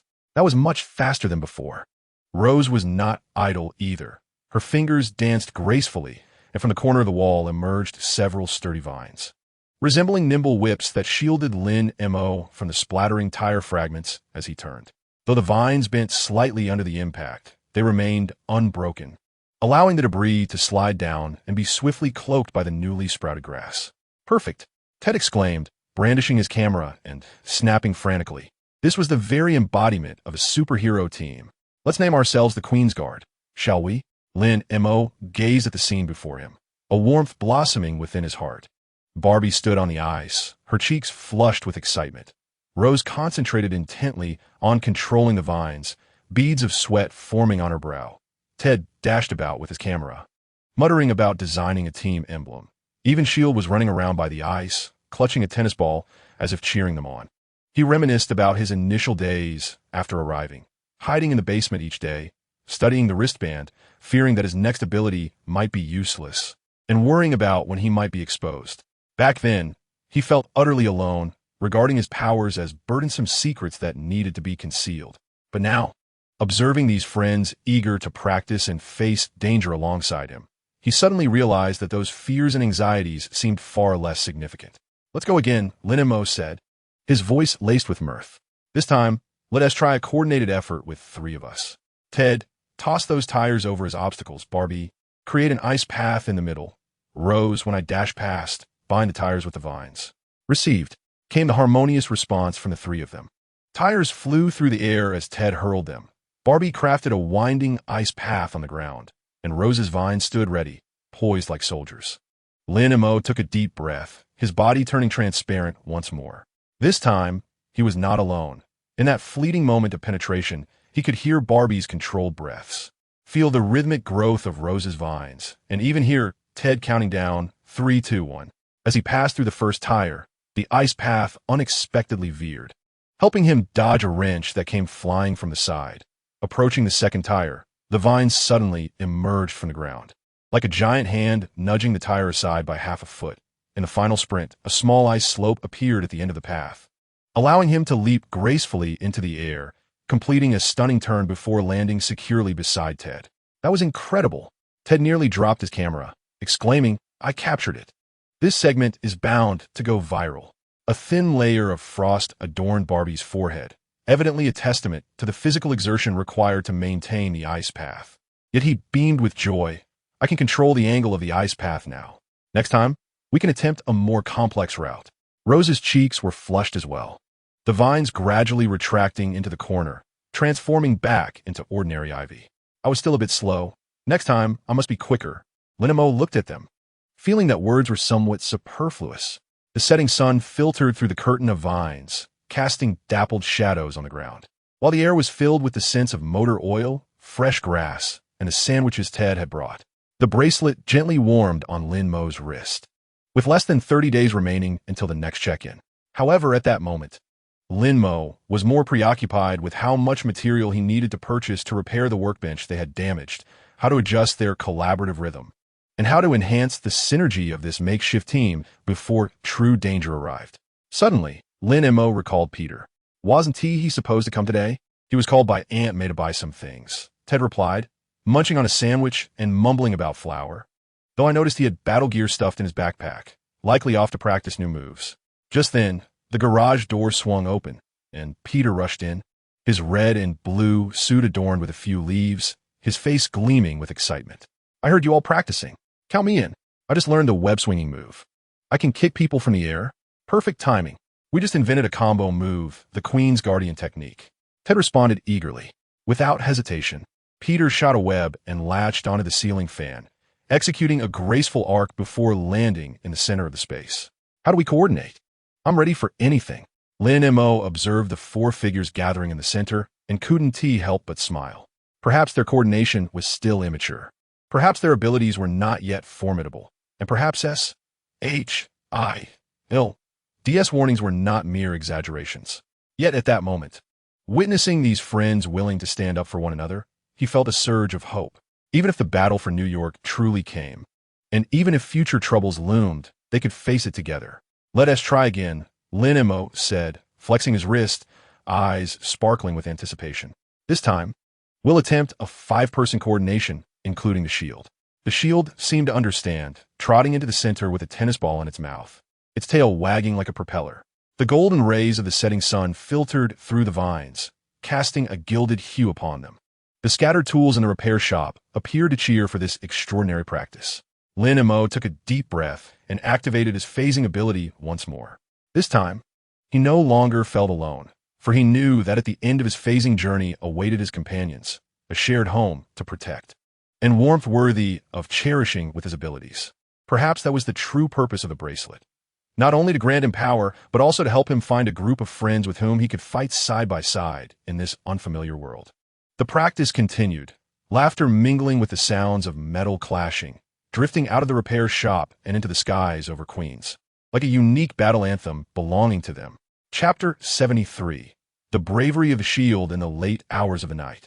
The repair shop felt like a submerged iron box, illuminated only by the emergency light in the corner, casting a dim yellow glow. Lin Mo crouched at the workbench, cleaning a screwdriver bent by a wrench with an alcohol swab, Today's spoils from practice. Ted was fretting over it, insisting it should be charged to his account. The shield lay comfortably in its dog bed nearby, its front paws resting on Lin Mo's old work pants, emitting a steady purr, its tail occasionally brushing the ground and stirring up tiny clouds of dust. Almost done, Lin Mo placed the repaired screwdriver into the toolbox. The sound of metal clinking resonating sharply in the stillness of the garage. Moonlight filtered through the ventilation window, casting a silver streak upon the ground, landing precisely on the ears of Shield, whose fur gleamed softly. The dog had accompanied him in practice running all afternoon and was now deep in slumber, with remnants of dog food clinging to the corners of its mouth. Lin Mo stood up to stretch his stiff shoulders, the muscle soreness from his enhanced physical training still lingering. He approached the window, gazing at the desolate street outside, where the streetlights cast a yellowish glow in the distance, occasionally interrupted by a stray cat that darted by, casting elongated shadows against the wall. The knights and queens were perpetually like this, silent enough to hear one's own heartbeat, yet concealing an unpredictable danger. He touched the bracelet on his wrist, its screen dim, only emitting a faint glow when the sign-in deadline approached within 10 days. Lately, he had been feeling uneasy. When Coulson had delivered parts last week, he had curiously refrained from telling jokes, merely patting Lin Mo's shoulder and advising him to lock the door at night.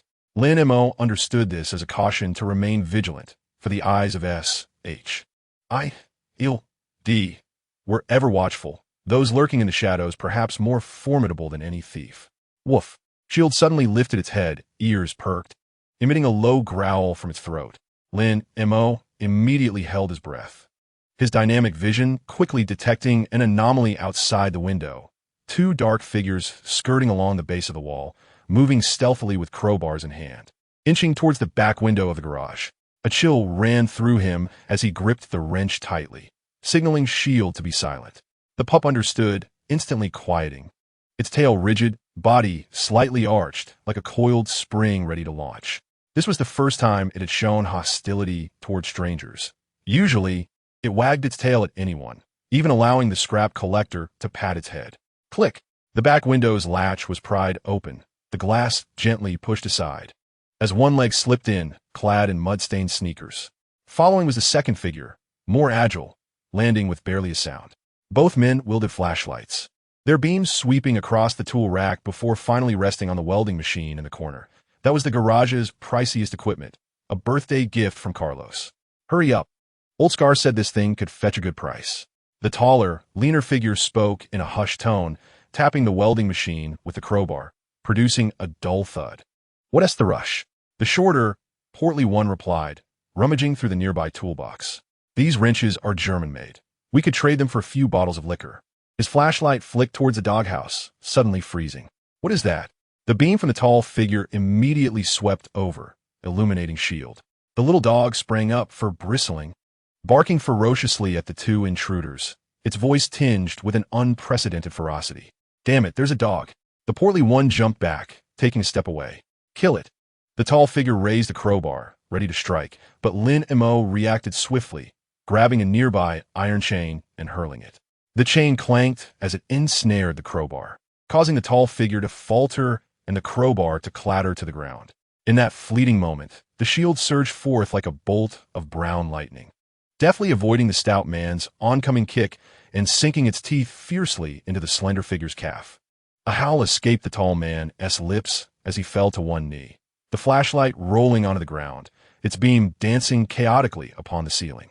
The shield clung tenaciously to his pant leg, its fangs embedded in flesh, impervious to the kicks and blows aimed at it, growling menacingly like an agitated wolf.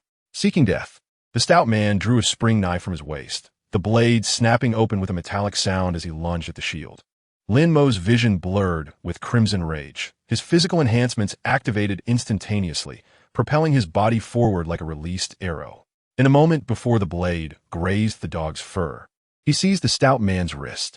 With a slight exertion, the man's arm bent at an unnatural angle, the spring knife clattering to the ground. Lin Mo did not grant him the chance to struggle, pressing his knee against the man's lower back while gripping his hair and forcefully slamming his face into the concrete.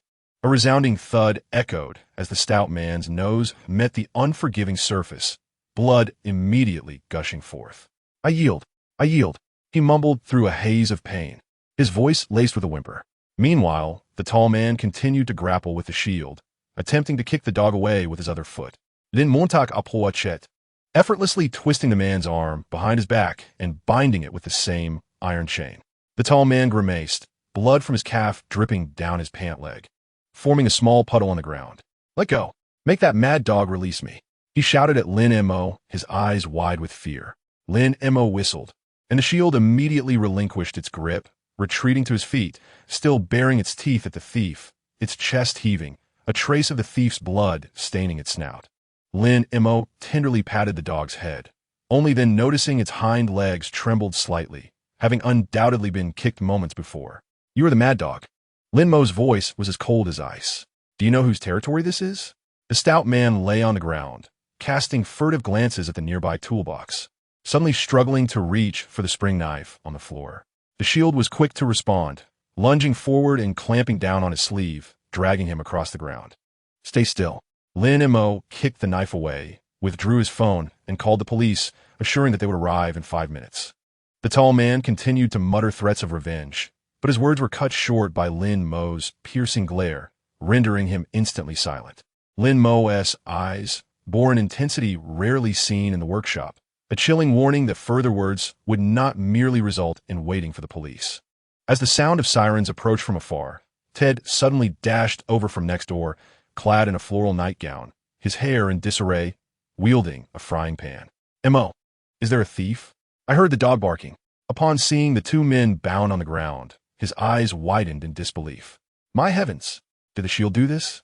Hearing its name, the shield wagged its tail, trotting over to nuzzle Ted, shedding its earlier ferocity and reverting to that of a gentle puppy.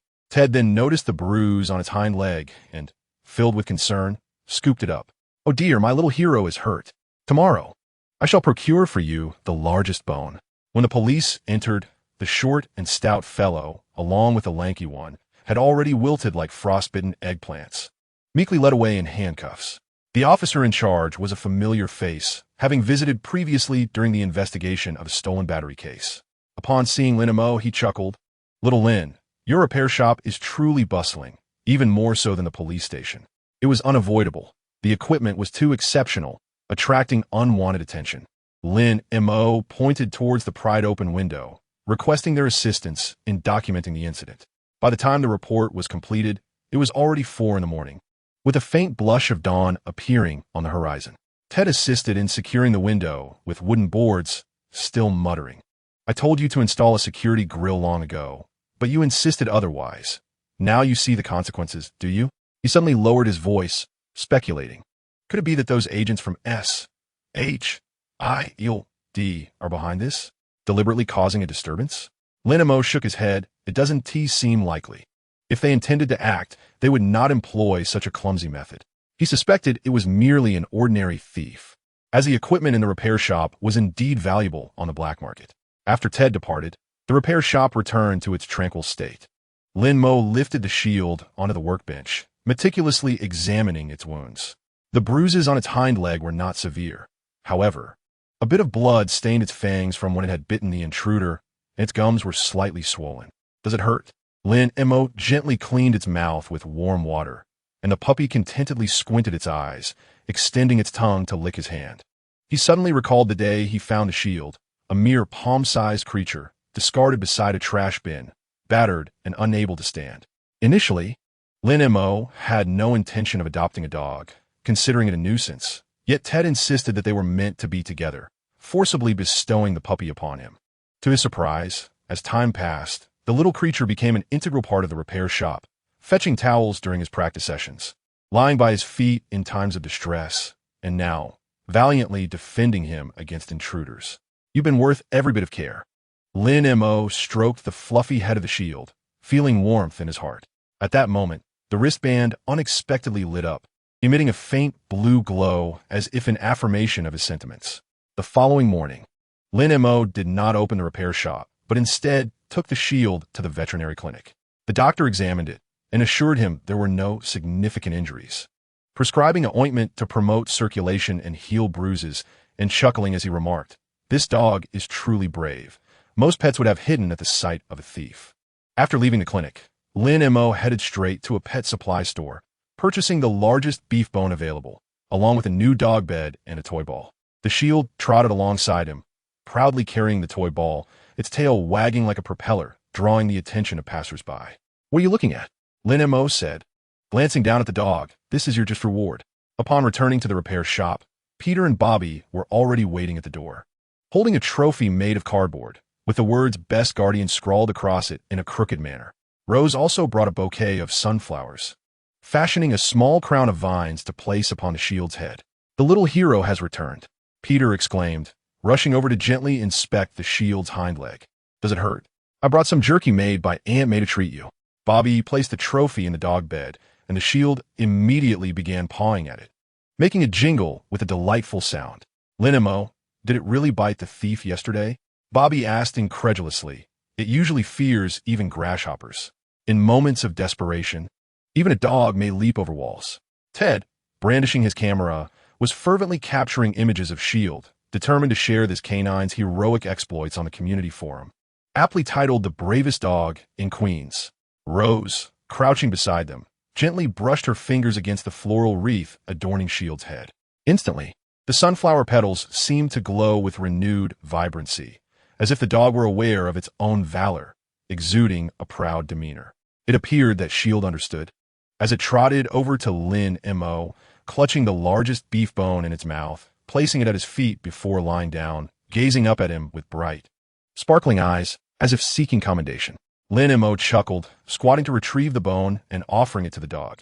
"Enjoy, my little hero." Sunlight streamed through the gaps in the newly nailed wooden boards, casting fragmented patterns of light upon the ground. The sounds of Shield gnawing at the bone, the children's laughter, and the click of Ted adjusting his camera intertwined harmoniously, resembling a warm melody. Leaning against the toolbox, Lin Mo observed this scene, suddenly feeling that his concerns regarding the New York battle and the anxiety surrounding the wristbands seemed trivial in comparison. With a circle of friends like this, and a dog willing to stand by him, he felt he could weather any storm that the future might hold. After finishing the bone, Shield let out a contented belch, settled down at Lin Mo's feet, resting its head on his shoe, and soon began to snore. Lin Mo gazed down at its furry head, recalling the previous night when the dog had bravely positioned itself in front of him, baring its teeth at an intruder. It dawned on him that some forms of protection require no superpowers, merely a heart full of loyalty. He gently stroked Shield's ear, silently pledging from now on, "I will protect you." The garage door stood wide open, sunlight flooding every corner, warming the scents of motor oil and freshly cut grass. In the distance, the sound of a fire truck echoed, likely responding to a minor incident. Yet here, all remained tranquil. Lin Mo smiled, picked up a wrench, and resumed his repairs on the welding machine that had been knocked over by the thief the previous day. Today was another day to labor diligently for himself, for his friends, and for the small hero resting at his feet. Chapter 74. Tony Stark's delivery as the garage's ceiling fan swept overhead for what felt like the umpteenth time. Lin Mo found himself crouched beneath a vehicle, wrestling with a stubborn, rusted screw. The July heat enveloped him like a damp cotton ball, making it difficult to breathe, with sweat trickling down his forehead into his eyes, causing him to blink rapidly. Ted lounged at the workbench, doodling a makeshift team emblem on a scrap of metal with a marker, while Shield lay at his feet, panting with its tongue out, its tail weakly sweeping the ground. "I say, shouldn't we install an air conditioner?" Ted remarked, jabbing the marker onto the metal, sketching a crooked shield beside the words "Queen's Guardians." "If it continues to be this hot, my newly purchased magic props will melt away. Those are color-changing smoke bombs that will malfunction in high temperatures." Lin Mo emerged from beneath the vehicle, triumphantly holding up a screw he had finally managed to remove, still adorned with a bit of rust. "If you fix that old refrigerator of yours, it might just serve as an air conditioner." He wiped his face, his work uniform soaked through and clinging uncomfortably to his skin. Perhaps he could ask Rose to bring some climbing ivy. That would certainly cool the roof considerably. Speaking of Rose, Ted suddenly perked up. Didn't she mention yesterday about cultivating a cooling flower? One that could release cold air into the surroundings. If she succeeded, Our repair shop could transform into an ice cellar, and we wouldn't even need to sell popsicles in the summer. But first, let us see if she can revive the cactus at Grandma Gretchen's place. Lin Mo chuckled as she tossed a screw in the parts box. Last week, in a moment of kindness, she had helped the elderly lady with her plants, only to turn the cactus into a succulent, nearly inciting the old woman to strike her with her cane in frustration. As they exchanged banter, a sudden jingle echoed from the entrance. The wind chime hanging on the rolling shutter door chimed, crafted by Barbie from ice. It wouldn't melt in the summer and produced a clear, melodious sound. Lin Mo looked up to see a delivery person in blue overalls standing at the door, cradling a silver box roughly the size of a microwave, its surface gleaming like a mirror. "Excuse me, is there a wall crawler from Queens here?" The delivery person, checking the list in hand, read out a name that was both amusing and perplexing. "You have a package that requires your signature." Lin Mo and Ted exchanged glances, surprise evident in their eyes. "Wall crawler?" Ted was the first to react, nudging Lin Mo's arm and raising his eyebrows. "That's quite a cool nickname. Much better than that kid who can crawl through walls." Lin Mo ignored him and stepped to the door to accept the package. The sender's address consisted of a string of incomprehensible letters, likely an abbreviation for some company, and the sender's name was simply listed as. After signing, she took the box, which was heavier than she had anticipated, its surface icy to the touch, resembling some form of specialized metal with subtle textures. "What is this?" Ted leaned in closer, nearly pressing his nose against the box. It looked rather sophisticated. Could it be a gift from a fan? "I told you, you should start a fan club, and I'll be the president." Lin Mo placed the box on the workbench and noticed a small emblem on the side, a red circle with an electric arc, reminiscent of a tech company's logo. A sudden realization struck her. She recognized that emblem from countless news reports. It was the logo of Tony Stark's company. "Be careful, don't touch it recklessly." Lin Mo retrieved a utility knife and carefully sliced through the tape, sealing the box. Ted and Shield leaned in closely, with the little dog sniffing curiously, its tail wagging with renewed enthusiasm. As the box opened, a faint metallic scent wafted out. Inside, cushioned by silver foam, lay a helmet, not the kind used for motorcycles, but resembling a tactical helmet.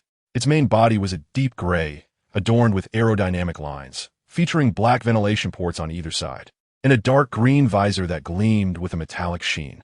"Wow!" Ted exclaimed, snatching the helmet and weighing it in his hands.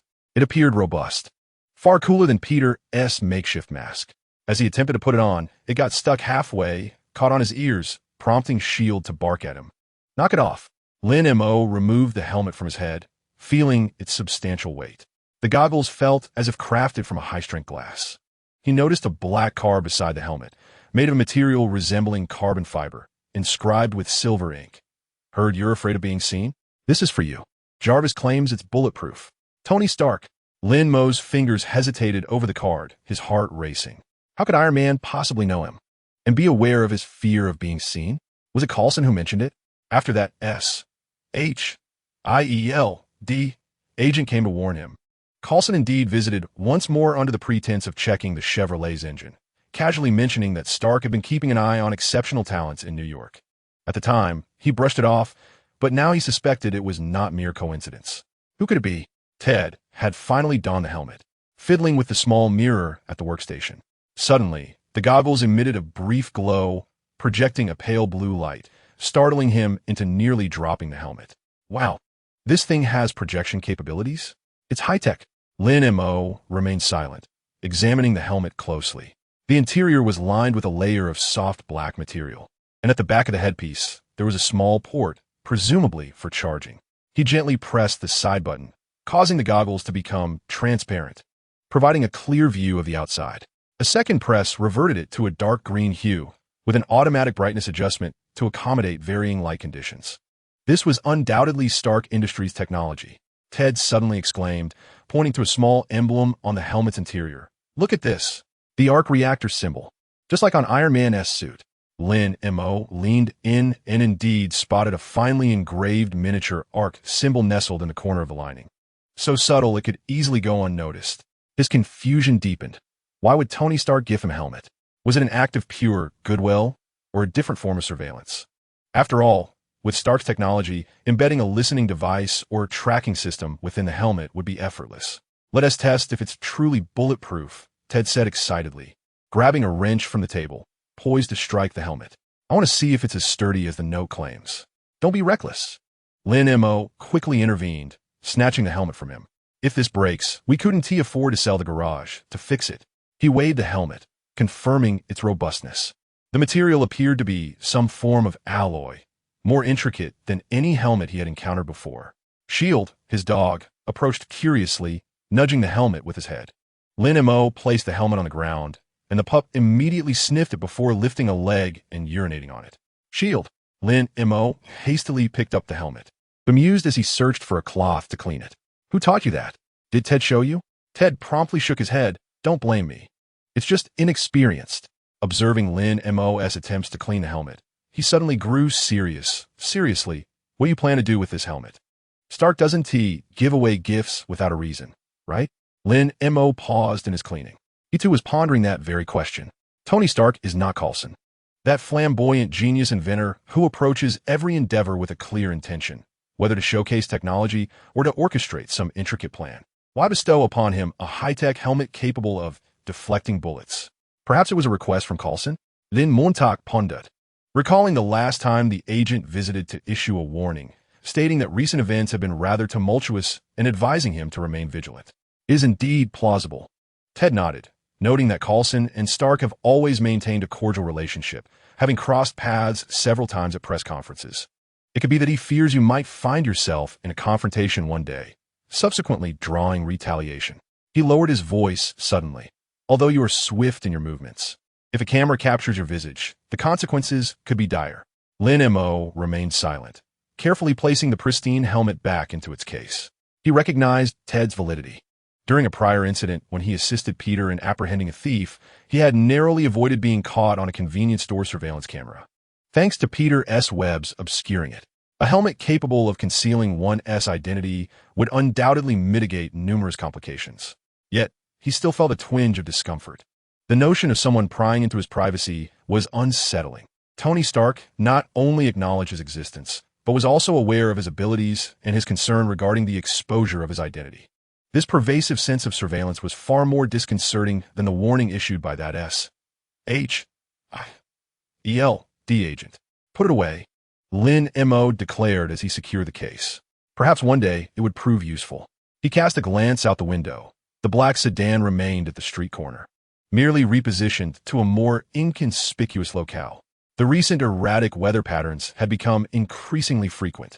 News reports spoke of unusual auroras in the Nordic regions and red rain falling in South America. When Coulson visited last week to repair his vehicle, his brow had furrowed more deeply than the engine's fault light. The specter of the impending battle in New York seemed to loom ever closer. Lin Mo stowed the case in the basement storage, obscured by piles of old parts, nearly undetectable to the casual observer. As he locked the door, he touched the bracelet on his wrist, the display indicating 15 days remaining. He wondered what ability he might acquire at the next sign-in, hoping it would be something of genuine utility rather than a trivial skill. Upon returning upstairs, he found Ted staring blankly at a metal plate adorned with the team emblem. Do you think Stark might also give Peter a suit? He suddenly inquired, eyes sparkling with anticipation. If we all don high-tech gear, perhaps we could even collaborate with the Avengers. Let us first fix your old refrigerator. Lin Mo chuckled as he picked up the wrench, continuing to repair the vintage Ford. Even if that day were to come, he needed to ensure he didn't succumb to heat exhaustion in the workshop. Ted grimaced and resumed doodling on the metal plate, this time sketching a small dog in an iron suit, captioned Shield Dog. The dog seemed to comprehend, barking a couple of times at the metal plate, wagging its tail before scampering over to tap the plate with its paw, as if to endorse the artwork. Observing the duo of boy and dog, Lin Mo felt his unease dissipate somewhat. Regardless of Tony Stark's intentions, at least this helmet was indeed practical. He was not afraid of battle. Rather, he wished to avoid exposing his identity and causing trouble for Aunt May and Bobby. With the helmet, he at least gained an additional layer of protection and a measure of reassurance when the time to act arrived. As the evening wrapped up, Lin Mo cast a lingering glance towards the basement. The silver box lay quietly in the shadows, resembling a slumbering secret. He was uncertain of what the future held, unaware of when the helmet might prove useful, Yet he knew he was prepared for whatever lay ahead, be it the next sign-in or the impending storm. The setting sun stretched the shadows of the repair shop as Ted, clutching his team insignia, hummed a tune on his way home, with S.H.I.E.L.D. trailing behind. Tennis ball in mouth, its tail sweeping across the ground, leaving a series of faint imprints. Lin Mo locked the door and gazed up at the sky over Queens. The evening clouds resembled burning velvet, a beauty that brought comfort. Perhaps, with friends and preparation, facing Loki's scepter and an alien army would not be so daunting. He turned to head home, his steps lighter than usual. The bracelet on his wrist gently warmed, as if in response to his mood. Chapter 75. The final calm June's sunlight poured down like melted gold, spilling over the red brick rooftops of Queens. The roll-up door of the repair shop was fully opened, allowing the fragrant breeze from the garden's roses to waft inside, swirling a few discarded sheets of sandpaper across the concrete floor. Lin Mo sat on the steps at the entrance, idly toying with a rusty nut as he watched Bobby and Rose busily tending to the flower bed nearby. Be careful not to freeze the tulips. Rose's voice rang clear like wind chimes as she planted a purple iris into the soil, which became moist and loose where her fingers touched. Bobby nodded, a speck of dirt on his nose. The watering can in his hand emitted a white mist, skillfully avoiding the delicate petals and watering only the roots. Ever since that date when he had turned soda into a frozen lump, his precision had improved significantly.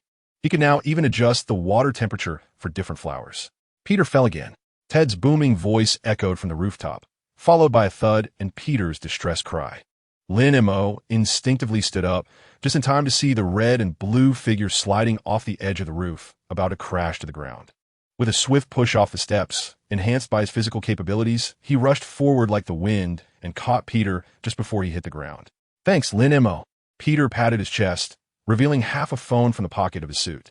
I was trying out a new move, aiming to swing from the rooftop straight into the garden, but my web shot went awry. Could you perhaps practice your new moves in a less populated area? Lin Mo set him down and brushed off the dust from his suit. The leather at your elbow, which I just repaired yesterday, has already been worn through. Peter scratched his head sheepishly, but when he caught sight of Bobby and Rose stifling their laughter, his face flushed crimson. I'm preparing for real combat. What if aliens attack from the rooftop? Then they must first get past me. Ted leaned over the rooftop, brandishing a colossal bubble wand. As the soap bubbles glimmered in a kaleidoscope of colors under the sunlight. I've just mastered a new trick that can encase someone within a bubble. Surely, aliens would be terrified. Lin Mo chuckled, shaking his head as he settled back onto the steps. S.H.I.E.L.D. lay at his feet, basking in the sun with its belly exposed. Its four paws in the air revealing its pristine white underbelly, while its tail lazily swept the ground, nudging a small stone back and forth. This once stray dog, now a cherished community mascot, was doted upon by Mrs. Martha, who brought a piece of beef jerky every day, and Grandma Gretchen, who had knitted a red sweater for it, claiming it would be perfect for winter. Mo, pass me the wrench. Ted, having descended from the rooftop at some point, was now crouched beside the old Ford, pretending to repair it. Lin Mo tossed the wrench over, observing Ted's clumsy attempts at tightening the screws, and suddenly felt a sense of reassurance. With 7 days remaining until the next wristband check-in, the numbers on the screen dwindled daily, akin to a countdown timer. However, Lin Mo no longer felt the anxiety he had previously harbored. In fact, he found himself filled with anticipation. His enhanced physical capabilities allowed him to effortlessly lift 200 pounds, and his mastery of penetration techniques was now both flexible and precise. These two abilities combined were sufficient to tackle most challenges. Even if the next encounter brought forth apocalyptic powers, he felt confident in his ability to manage them, especially since he was no longer alone. Lin Mo, would you like some strawberries? Rose approached with a bamboo basket brimming with luscious red strawberries, freshly picked from her garden corner, sweet as can be. Just give me 2. Peter emerged from beneath the car, his face smeared with grease, reaching for the basket only to have Rose swat his hand away. Wash your hands first. She laughed, extending the basket towards Lin Mo. Barbie said you've been training hard lately. You need to eat more fruit.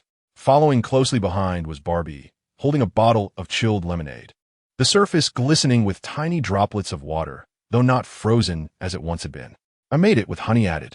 He handed the bottle to Lin Mo. His ears flushed like ripe strawberries. Lin Mo accepted the drink, twisting off the cap and taking a generous sip. The sweet and refreshing flavor slid down his throat, accompanied by a hint of floral aroma. "Thank you." He observed Barbie and Rose standing side by side, sunlight enveloping them. A yellow daisy nestled in Rose's curly hair, while Barbie's fingers occasionally brushed against her hand, causing both to recoil as if jolted by electricity, followed by secretive laughter. Peter returned after washing his hands. Seizing a strawberry and stuffing it into his mouth, mumbling, Ted said there'll be a movie in the garden tonight, playing Star Wars, and I need to borrow a projector. I've already got one. Ted triumphantly extracted a projector from his toolbox, boasting that it was discarded by old John S. son, with excellent picture quality. Then I'll go fetch the speakers. Peter immediately responded, turning to dash off, only to be halted by Lin Mo's firm grip. Finish tightening the screws under the car first. Lin Mo pointed to the old Ford. Carlos is coming to pick it up this afternoon. Do you want him to discover that we VE transformed the repair shop into a playground? Peter stuck out his tongue and dutifully crawled back under the car. Ted seized the opportunity to pick up a strawberry. Just as he was about to savor it, the shield pressed its paw against his nose, causing the little dog to whine softly, as if protesting against his act of pilfering. Lin Mo observed this scene and suddenly burst into laughter. Sunlight streamed through the iron framework of the repair shop, casting intertwined shadows upon the ground, resembling a vast net that ensnared them all within its embrace. He recalled the winter he had just traversed, huddled in a frigid basement, listening to the howling winds and swirling snow outside, feeling as though the entire world was utterly disconnected from him. At that time, he had never imagined that one day he would find himself under the sunlight of Queens, surrounded by a boisterous group of friends, with a thieving little dog by his side, cradling a cup of honey-infused lemonade. "Oh, by the way," Rose interjected suddenly, "Mr. Carlson visited the garden yesterday, expressing a desire to see my flowers." She crouched down, her fingers gently brushing against the shield's ears, which made the little dog squint in delight. "He also inquired about you, mentioning that SHIELD has been rather busy lately and advised you to take care of yourself. Then must fingas pauset momentarily." Carlson's words had always carried an unspoken undertone. Being a bit busy likely indicated that Loki's movements were drawing nearer. He lifted his gaze towards Manhattan, where the silhouettes of skyscrapers loomed in the sunlight, resembling slumbering giants. What was transpiring there? Were the Avengers beginning to assemble? Had the cosmic cube fallen into Loki's hands? "Do not worry." Barbie discerned his thoughts, her voice soft yet resolute. "We have all trained sufficiently. Should aliens arrive, I can freeze them into ice sculptures. I'll ensnare their feet with vines." Rose exclaimed, raising her hand, her eyes sparkling with excitement. "I'll bind them with webbing." Peter emerged from beneath the car, his face smudged with grease, yet his expression was earnest. Ted raised his bubble wand. "I'll encase them in bubbles. Leave them disoriented." The shield seemed to comprehend. Rising from the ground and barking twice towards the direction of Manhattan, its tail held high, as if declaring war. Lin Mo gazed at them, and the last remnants of his unease evaporated. Indeed, what was there to fear? He was not alone. He had Barbie, who could freeze enemies into ice sculptures, Rose, who could command plants, Peter, who could weave webs, Ted, the magician, and the shield, who could nip at ankles. They may not be superheroes, but rather an ordinary group of individuals from Queens, along with a dog, yet they had each other and a home worth protecting, and that was sufficient.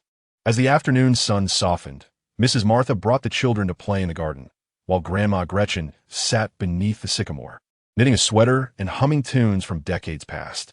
Barbie and Rose watered the strawberries. Peter assisted Ted in adjusting the projector, while Lin Mo leaned against the car door, observing their animated figures, twirling a rusty nut in his hand. The bracelet on his wrist gently warmed, the numbers on the screen turned to 7, and the red glow, although not very pronounced in the sunlight, pulsed like a beating heart. Lin Mo looked down at it, suddenly realizing that this companion, which had been with him for the better part of a year, was no longer a shackle, but a partner. It had brought him abilities, troubles, and these cherished individuals. "Lin Mo, the movie is about to begin." Peter's voice echoed from the garden, infused with excitement. "Come and see. I've spun spider silk around the branches to create a hammock." Lin Mo chuckled as he rose, brushing off the dust from his clothes. The shield immediately followed, its tail wagging like a propeller.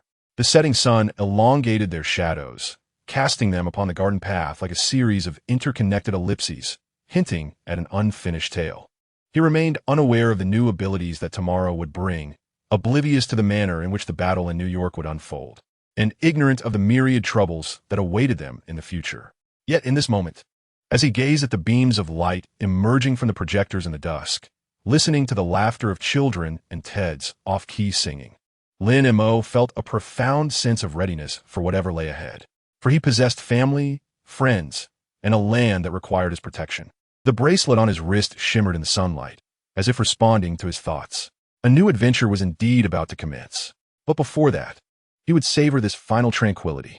Lin Mo inhaled deeply and strode towards the lights in the garden, with Shield dutifully by his side, emitting a contented whimper. Chapter 76, The Third Sign-In, The Scorching Laser Eyes. At 3 a.m, the metal roof of the repair shop rattled under the assault of torrential rain. Lin Mo jolted upright from his army cot, a searing sensation coursing through his chest like a molten iron, spreading through his veins to every extremity. It was not the warmth of enhanced physical abilities. Rather, it was a painful heat, akin to firecrackers igniting beneath his skin. The bracelet on his wrist vibrated violently, emitting a buzzing sound, its pale blue light casting an electric glow on the wall, resembling a lightning bolt that continuously contracted. Trembling, he yanked open his sleeve, and the numbers on the screen were visibly counting down at an alarming speed. 321. The instant the last digit extinguished, the bracelet erupted in a blinding blue light, the temperature rising to a degree capable of cooking an egg. Lin Mo let out a muffled groan of pain, instinctively retracting his wrist, only to find it firmly affixed to his skin as if a searing needle were drilling into his bone. Ding! A mechanical voice reverberated in his mind, sharper than before, resonating painfully against his eardrums. Pale blue text materialized before his eyes, its edges shimmering with distorted heat, threatening to sear through his retina. Ability acquired. Laser eyes, Scott's eye beam, basic version. Adjustable intensity. Sunglasses required for control. Damn it! Lin Mo cursed through gritted teeth, instinctively clutching his eyes. It was too late. His eyeballs felt as though they were filled with two exploding flames, the lens seemingly melting. A scorching stream of light racing through his optic nerve to his temples, inducing excruciating pain. He could distinctly perceive two searing energies swirling within his eye sockets, causing his eyelids to twitch as if they might burst forth at any moment. Wong, Shield, startled, emerged from beneath the bed, circling anxiously around him, its tail sweeping across the floor with a rustling sound. The little dog likely sensed the charred odor. Lin Mo's eyelashes were visibly curling, and the skin at the corners of his eyes had reddened from the heat. Lin Mo groped his way toward the workbench, his knee colliding with the toolbox, producing a resounding clang. He dared not open his eyes, for even the slightest crack would amplify the searing pain threatening to pierce his very eyeballs. In his frantic search, he stumbled upon a cold metallic object, an empty soda, can from the previous day. He raised it to his face, only to remember that it was devoid of any liquid. Damn it! Gritting his teeth, he maneuvered toward the drawer in his memory, his fingertips skimming over the grease-stained surface of the desk. The sunglasses gifted by Coulson lay at the very bottom. The day after an agent from SHIELD had come to warn him, Coulson had presented him with these, claiming they were UV protective. In retrospect, that old fox must have anticipated such a day long ago. Finally, his fingers caught the leather strap of the sunglasses, and Lin Mo instinctively pressed them to his face. The cool metal frame met his burning skin, providing instant relief. Trembling, he adjusted their position. As the dark lenses completely enveloped his eyes, the searing heat within his eye sockets was abruptly contained, the pain dissipating at an astonishing rate, leaving only a mild ache behind. Leaning against the workbench, he drew in deep breaths, his shirt soaked through with cold sweat. Cautiously, he opened a slit with his eyes. The world was instantly shrouded in deep gray. The contours of the repair shop appeared blurred and tranquil, the relentless rain outside continuing to batter the glass without fatigue. He collapsed onto the floor, and the shield dog immediately approached, nudging his hand with its damp nose. Lin Mo stroked the dog's head, his heart still racing. This ability was far more formidable than mere physical enhancement or penetration. Simply storing it in his eyes was excruciating. If he were to unleash it without control suddenly. He recalled the hint from the earlier text, adjustable intensity. Curiosity outweighed his fear. Supporting himself against the wall, he turned to face the corner cluttered with discarded parts. There lay a rusted iron plate, salvaged from a transmission casing taken off a truck the previous week, measuring nearly half a centimeter in thickness. Let us give it a try, at the weakest setting. He blinked at the iron plate, but nothing happened. Must I open my eyes wider? Frowning, Lin Mo deliberately relaxed his eyelids, focusing his gaze on the center of the plate. At that moment, he felt a slight tremor in his eye sockets, as if a warm stream of water was about to surge forth. Buzz!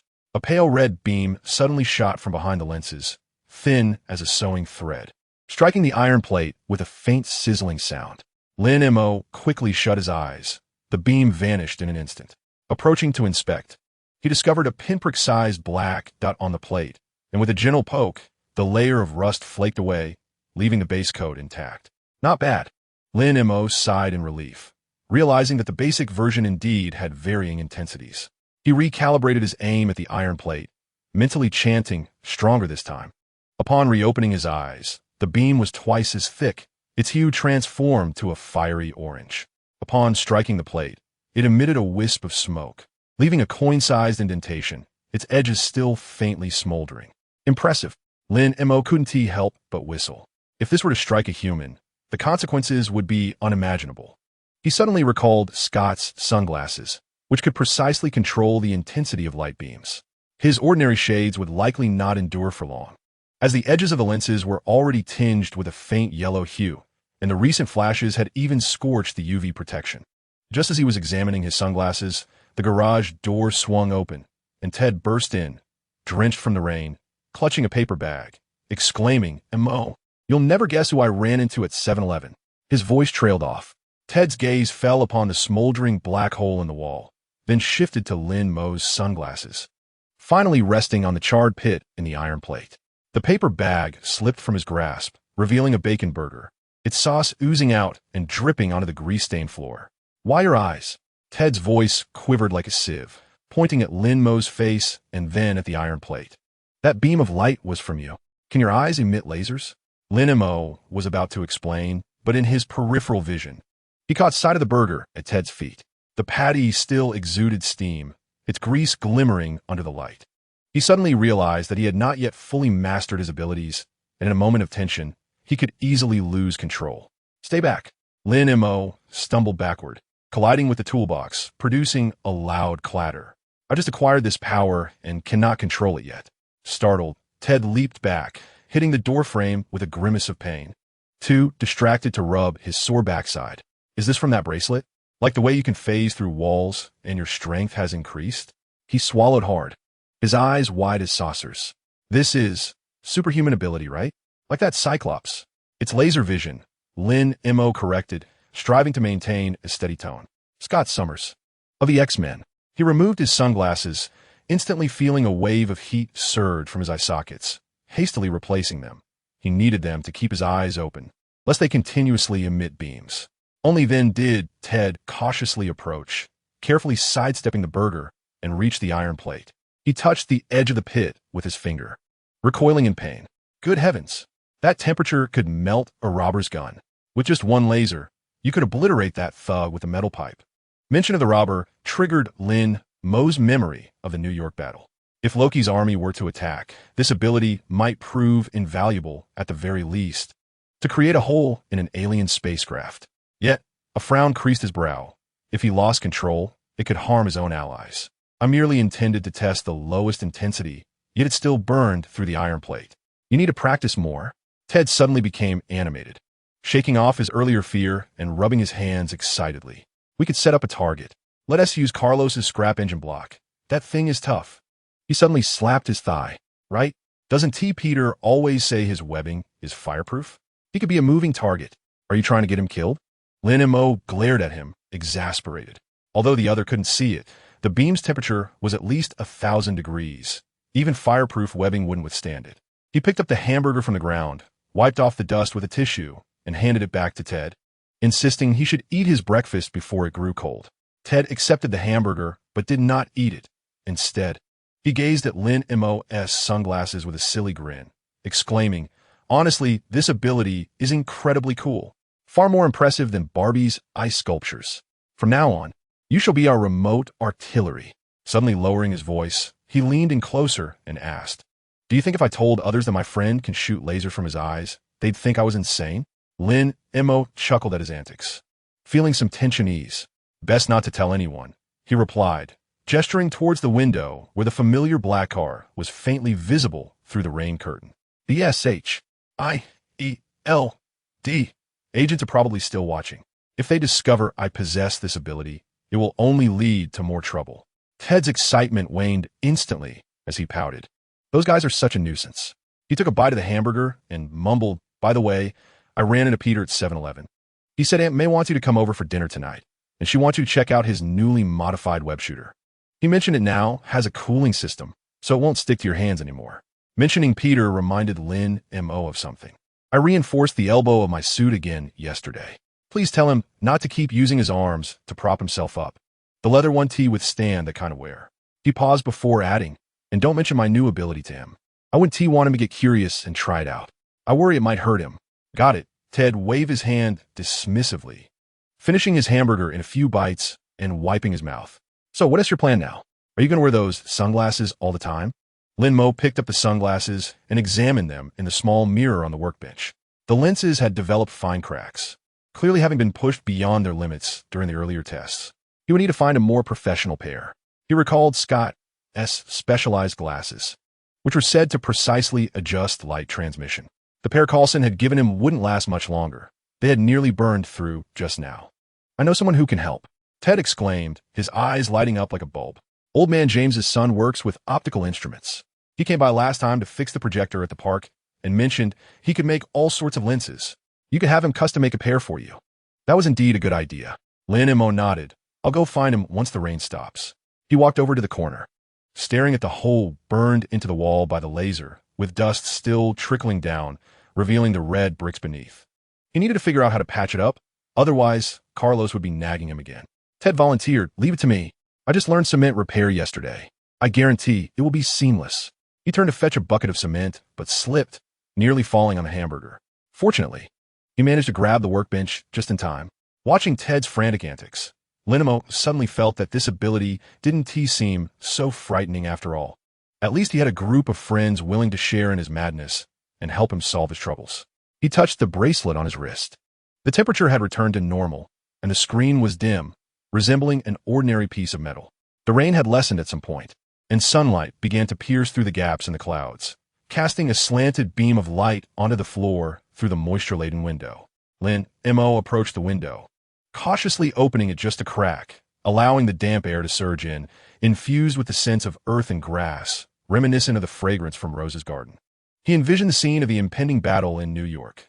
Clad in specially crafted glasses, he stood atop a rooftop, unleashing lasers at alien spacecraft.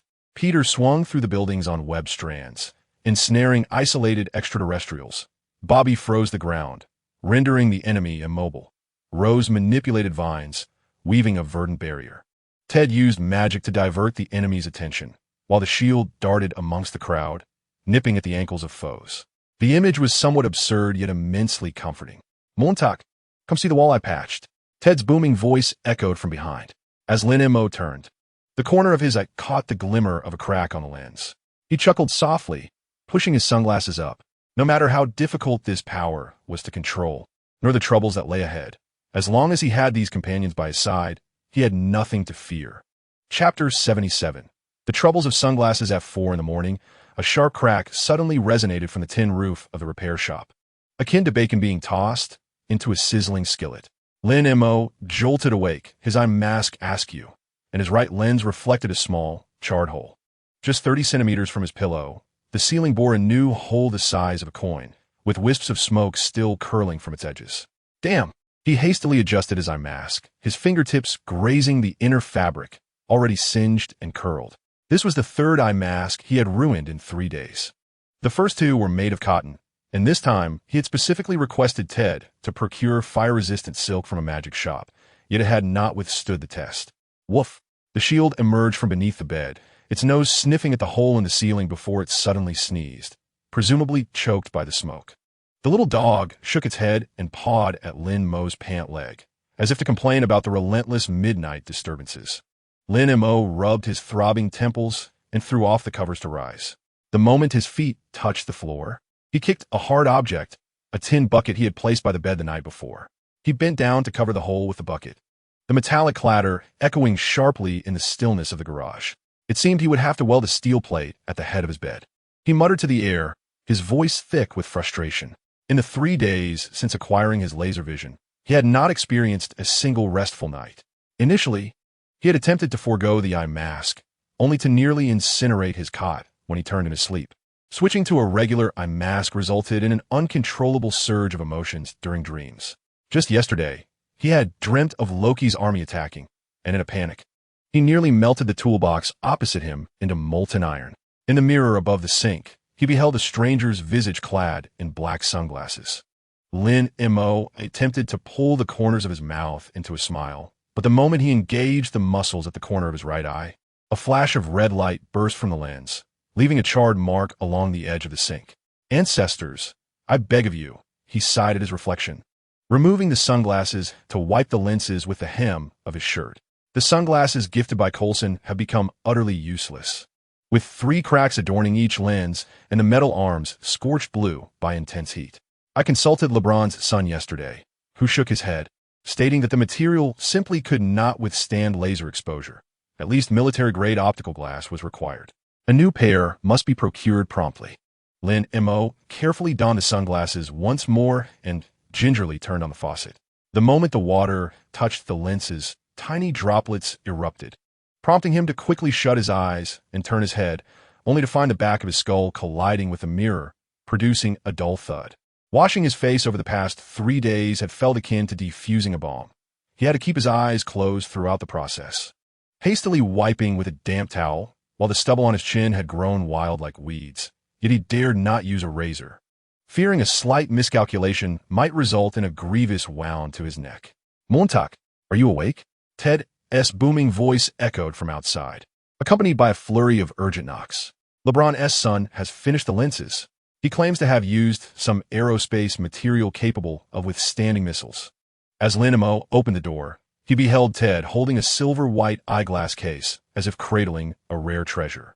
Behind him trailed LeBron's son, a bespectacled young man with a notebook in hand, his demeanor as solemn as if presenting an academic paper. "Mr. Lin, this is the customized pair of sunglasses you requested." The young man opened the case, revealing a pair of silver-gray metallic glasses, the lenses a deep, dark green, intricately etched along the edges. The outer layer was crafted from a polycarbonate composite capable of enduring temperatures of up to 3,000 degrees, while the inner layer boasted 7 coatings of light-filtering film, with the light transmittance adjustable via a knob on the arms, ranging from complete opacity to 80%, suitable for various scenarios. He gestured towards a small knob on the arm. Turning it counterclockwise enhances the shading, while clockwise diminishes it. "Would you like a try?" Lin Mo picked up the glasses, pleasantly surprised by their lightness. The metallic frame felt cool against his skin. He removed the old sunglasses, instantly feeling a wave of heat surge around his eyes, and hastily donned the new pair. The dark green lenses softened his visual field significantly, allowing him to see the surroundings clearly while entirely blocking out the stinging sensation, alleviating the throbbing at his temples. "Impressive." Ted leaned in to take a look, but the young man swiftly swatted Ted's hand away. "Do not touch carelessly. The lens surface has a nano coating, and scratching it would be troublesome." Adjusting his glasses, the young man remarked, "My father says you are a great hero of the community, so consider this a gift from me. Should any issues arise, feel free to reach out." He handed Lin Mo a business card, which bore the inscription of the Quantum Optics Laboratory, engineer Mark. Lin Mo accepted the card, warmth flooding his heart. "Thank you, but I insist on paying." "Really? There's no need." Mark waved his hand dismissively, his eyes glancing at the metal bucket on the ceiling, a smile tugging at his lips. "My father mentioned you've been exercising at night. I'm just glad to be of assistance." With that, he turned and left, perhaps too bashful to address the evident void in their conversation. Once Mark had distanced himself, Ted leaned in closer to Lin Mo and whispered, LeBron's father mentioned to mine yesterday that you've been making strange noises at night, thinking it was haunted. I told him you were practicing Iron Head skills, and he actually believed it. Lin Mo tapped his forehead in annoyance. If you keep fabricating stories, I shall incinerate all your magic props with a laser. He attempted to turn the knob on the leg of his glasses, and indeed, the tin of the lenses gradually lightened until he could faintly discern the light outside, without any discomfort in his eyes. This contraption was rather impressive. He gazed at himself in the mirror, the silver-gray frames far more fashionable than his previous dark sunglasses, no longer resembling a blind man, finally able to wash his face normally. However, the troubles did not cease there. When Carlos came to retrieve the car in the morning, he scrutinized Lin Mo's new glasses for quite some time before suddenly exclaiming, "Shaolin, have you been indulging excessively? When I was young, I wore sunglasses to hide my dark circles due to kidney deficiency." Lin Mo's hand, which was tightening a screw, slipped suddenly, nearly dropping the wrench. "Carlos, I am a mechanic, not a nightclub owner." "Then why do you wear sunglasses all the time?" Carlos stroked his stubble thoughtfully, sporting an expression of a seasoned veteran. "Have you been corrupted by Ted? Let me tell you, those young ladies are drawn to the bad boys who wear sunglasses, but you mustn't." His eyes flared up. Ted suddenly jumped out from behind, brandishing an empty eye drop box. The doctor said no exposure to bright light, or you might go blind. Lin Mo and Carlos turned to him simultaneously, and Ted's expression stiffened for 2 seconds before he pointed outside. "Look, a UFO." Seizing the opportunity while Carlos turned his head, he yanked Lin Mo towards the backyard. "Can you come up with a more plausible excuse?" Lin Mo shook off his hand, sighing in exasperation. "Better than saying you can shoot lasers, right?" Ted retorted confidently. "Just now, Granny Gretchen asked me if you had joined some mysterious organization, wearing sunglasses all the time and acting all secretive." Mentioning the neighborhood gossip, Lin Mo's mood soured. For the past 3 days, he had tried to stay in the garage, but he could not avoid encounters with neighbors. Yesterday, while helping Rose water her garden, Old Lady Martha stared at his sunglasses for ages, wondering if he had learned from the spies on television. Some children were even more direct, chasing him and calling him blind uncle, only ceasing when Barbie threw an ice ball at him. "Montag, brother Lin Mo." Peter's voice called from beyond the wall, followed by a red and blue figure vaulting in, still adorned with a leaf on his back. "Aunt May sent me to fetch her egg beater. She said you had it yesterday." "Wow, you got new sunglasses." Peter leaned in, curiously poking the knob on the leg of the glasses. "What is this? It can turn? Does it have some special function, like night vision? Or can it see aliens?" "Don't mess with it." Lin Mo swatted his hand away. "They're just ordinary glasses, UV protection." "You're lying." Peter immediately countered. "Ted told me you gained a new ability, just like that Cyclops who can shoot lasers." "Show me. Just once. I promise I won't tell anyone." "No." Lin Mo's tone was resolute. "I haven't fully controlled it yet. What if I accidentally hurt you?" He recalled the previous day when he had inadvertently burned a hole in Ted's magic hat while trying out the new glasses, even at the lowest setting. Peter's countenance immediately fell, resembling a cat whose tail had been stepped on. "I showed you my new launcher. Yours merely sticks to your hand, while mine can ignite." Lin Mo poked his forehead, remarking, "Let me practice until I master it." He turned to rummage through the toolbox for a whisk, oblivious to Peter stealthily pressing the launcher on his wrist, from which a silken thread silently adhered to the arm of his glasses. During lunch, Lin Mo felt that his glasses were slightly askew, adjusting them several times to no avail. It was not until Ted pointed at his face, laughing uncontrollably, that he glanced in the mirror and discovered Peter's thread had woven a tiny spider web on the arm, adorned with a yellow petal. "This rascal." Lin Mo felt a mix of anger and amusement as he carefully removed the thread, cautious not to damage the lens. In the afternoon, while the community's elders sought respite in the garden, Lin Mo overheard Grandma Gretchen chattering with Old Lady Martha. "I suspect young Lin is hiding something. When I delivered cookies yesterday, his smile didn't even crinkle his eyes like a robot." "You know nothing," Martha retorted with vigor. "The youth of today flaunt their sunglasses. My grandson at university in Brooklyn wears thick black frames every day, claiming it's a cyberpunk style, far more exaggerated than Lin's." Spotting Lin Mo, she suddenly raised her voice. "Lin, come here. Grandma knitted you a glasses cloth, pure cotton soft." Lin Mo approached and accepted the blue checkered cloth adorned with a crooked sun pattern. "Thank you, Grandma Martha." He attempted a smile, deliberately controlling his facial muscles to move only the corners of his mouth, not his eyes. Look, look, how spirited! Martha exclaimed, slapping her thigh. Much more handsome than those starlets plastered with makeup. Grandma Gretchen huffed and handed Lin Mo a cookie. Here, eat this, sesame-flavored, good for your eyes. Lin Mo took the cookie, warmth flooding his heart. Though these elders loved to chatter, they always expressed their concern in their own way. He suddenly recalled what Mark had said that morning. If you can help, do so. Perhaps within this community, an unspoken protective net had long been woven, providing refuge regardless of the secrets or troubles one bore. In the evening, when Barbie and Rose arrived with strawberries, Barbie carried a transparent box. For you, he said, handing it over, his ears reddening like ripe fruit. I made ice sunglasses, infused with mint to cool you down. Lin Mo opened the box to find a pair of sunglasses sculpted from transparent ice, the edges polished to a smooth finish and etched with delicate patterns, glimmering in the setting sun. Can I wear these? Absolutely. Barbie quickly affirmed. I've tested them. They last 3 hours without melting, and the cold helps dissipate heat. Didn't you mention that wearing glasses for too long makes them warm? Rose chimed in with a smile. He spent all night carving them, breaking 7 or 8 before succeeding. Lin Mo picked up the ice sunglasses.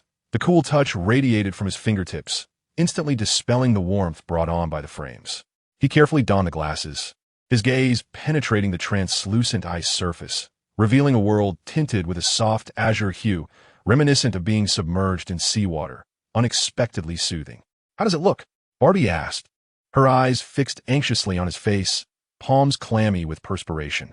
Very cool, Lin Mo replied, glancing at the rearview mirror of the nearby car. The icy frame shimmering under the sunset with a prismatic luster, far more stylish than the pair Mark had gifted him. Suddenly, Rose pointed at his glasses and burst into laughter, exclaiming, there's a reflection on the ice. Leaning closer to the mirror, Lin Mo indeed beheld his icy lenses mirroring the smiling faces of Barbie and Rose, along with the distant silhouette of Ted chasing after a shield, creating a dynamic tableau. He couldn't help but smile, this time unconsciously relaxing his facial muscles. Out of the corner of his eye, he noticed a faint red glimmer on the lenses, devoid of any stinging sensation, likely a consequence of the ice's temperature. It seemed he would henceforth assume the role of the sunglass hero. Amused by his reflection, Lin Mo observed tiny droplets of water forming on the icy frame, cascading down his cheeks like silent tears, yet imbued with a refreshing gentleness. As nightfall gradually enveloped the scene, the lights of the repair shop flickered to life. With the icy sunglasses perched on his nose, he sat at the workbench, attending to an engine, occasionally twisting the temple's knob to adjust the light transmission. The shield lay dozing by his feet, its tail lazily sweeping the floor, producing a soft, rustling sound. Outside, the laughter of Ted and Peter echoed, likely engaged in some childish game. In the distance, Mrs. Martha's radio continued to play jazz in the garden. The fading footsteps of Barbie and Rose receded, leaving behind a faint scent of strawberries. Lin Mo gazed at the wrench in his hand, suddenly realizing that these icy sunglasses offered not merely coolness, but a peculiar tranquility. Perhaps this is life. A series of unexpected troubles intertwined with unanticipated warmth. Like Ted's nonsensical chatter, Peter's web-slinging jokes, Grandma Martha's spectacle cloth, Barbie's frosty sunglasses, and the peace-bringing pot hose that Rose had quietly placed on the windowsill.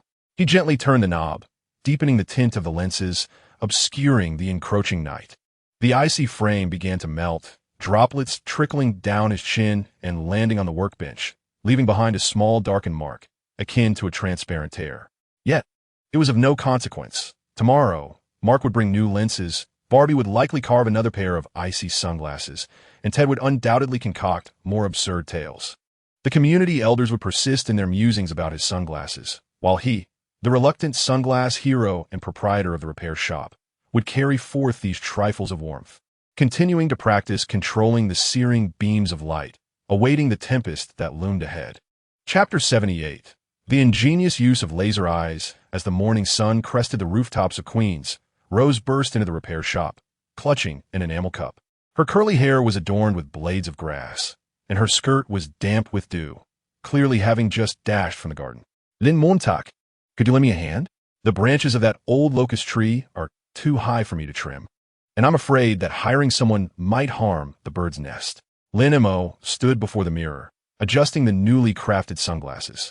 Indeed, the son of Old John had remarkable skills, having fashioned a pair of black lenses from aerospace-grade resin that were both lightweight and capable of accurately filtering laser beams. Far more reliable than the pair gifted by Coulson. Where's the nest? He pondered, removing the glasses, only to be immediately met with a wave of warmth surging around his eyes, prompting him to don them once more, transforming his vision into a deep gray hue. Atop the tallest branch, 3 newly hatched sparrows chirped. Rose's voice, laced with urgency, reached him as she anxiously twisted the ties of her apron. A strong wind had blown yesterday, threatening to break a brittle branch that, if it fell, would crash into the nest. Lin Mo followed her into the garden, with the shield wagging its tail behind them. Passing by Ted's house, they spotted him photographing the rising sun with his camera, muttering to himself, "Golden light. The perfect magical backdrop. Ted, stop taking pictures and come help." Lin Mo called out. Ted promptly set his camera down and rushed over, his eyes lighting up at the sight of Lin Mo's new sunglasses. Wow, these are way cooler than the last ones. Did old Jean's son make them? The lens reflection is astonishing. They would make excellent magical props. Let us examine the branches first, then we can delve into the sunglasses, Lin Mo suggested, pointing to the top of an old locust tree where a thick, crooked dead branch precariously hung, less than half a meter from the nest. A few adult sparrows circled nearby, chirping incessantly as if in protest. Rose tilted her head back, gently gesturing with her fingers, attempting to coax the vines to climb up and entwine the dead branch. But the branch was too high for the vines to reach. I've tried. Even the tallest vine falls short by 30 centimeters, she said, her voice tinged with frustration. Using a ladder seemed risky, as it might disturb the little sparrows. Lin Mo stepped back a few paces to the garden's center, calming his breath. He focused intently on the dead branch, silently reciting minimum intensity in his mind. Gradually, he lifted one corner of the sunglasses. A faint red beam emerged, delicately landing at the junction of the dead branch and the trunk, emitting a gentle, sizzling sound. Wow, Ted exclaimed, furiously clicking his camera. This is so precise. It's more effective than professional pruning shears. Rose clenched her fists in nervous anticipation, her gaze fixed unwaveringly on the nest. The beam persisted for about 5 seconds before the dead branch suddenly snapped with a crisp crack. Instead of plummeting directly down, it was gently nudged by Lin Mo's slightly stronger beam, floating down to the adjacent clearing and landing with a soft thud on the lush grass, startling a few grasshoppers. Success! Rose clapped her hands in delight, her eyes sparkling like stars. The adult sparrows descended onto the freshly trimmed branches, calling out in Lin Mo's direction as if expressing their gratitude. Lin Mo removed the sunglasses, beads of perspiration forming on his forehead. Controlling such precise operations from a distance proved more taxing than anticipated, especially while avoiding the nest position. Just a small task, he feigned nonchalance, only to be playfully slapped on the back by Ted, nearly causing him to choke. A small task? This is nothing short of superhuman gardening, Ted exclaimed, dashing over to photograph the severed branch.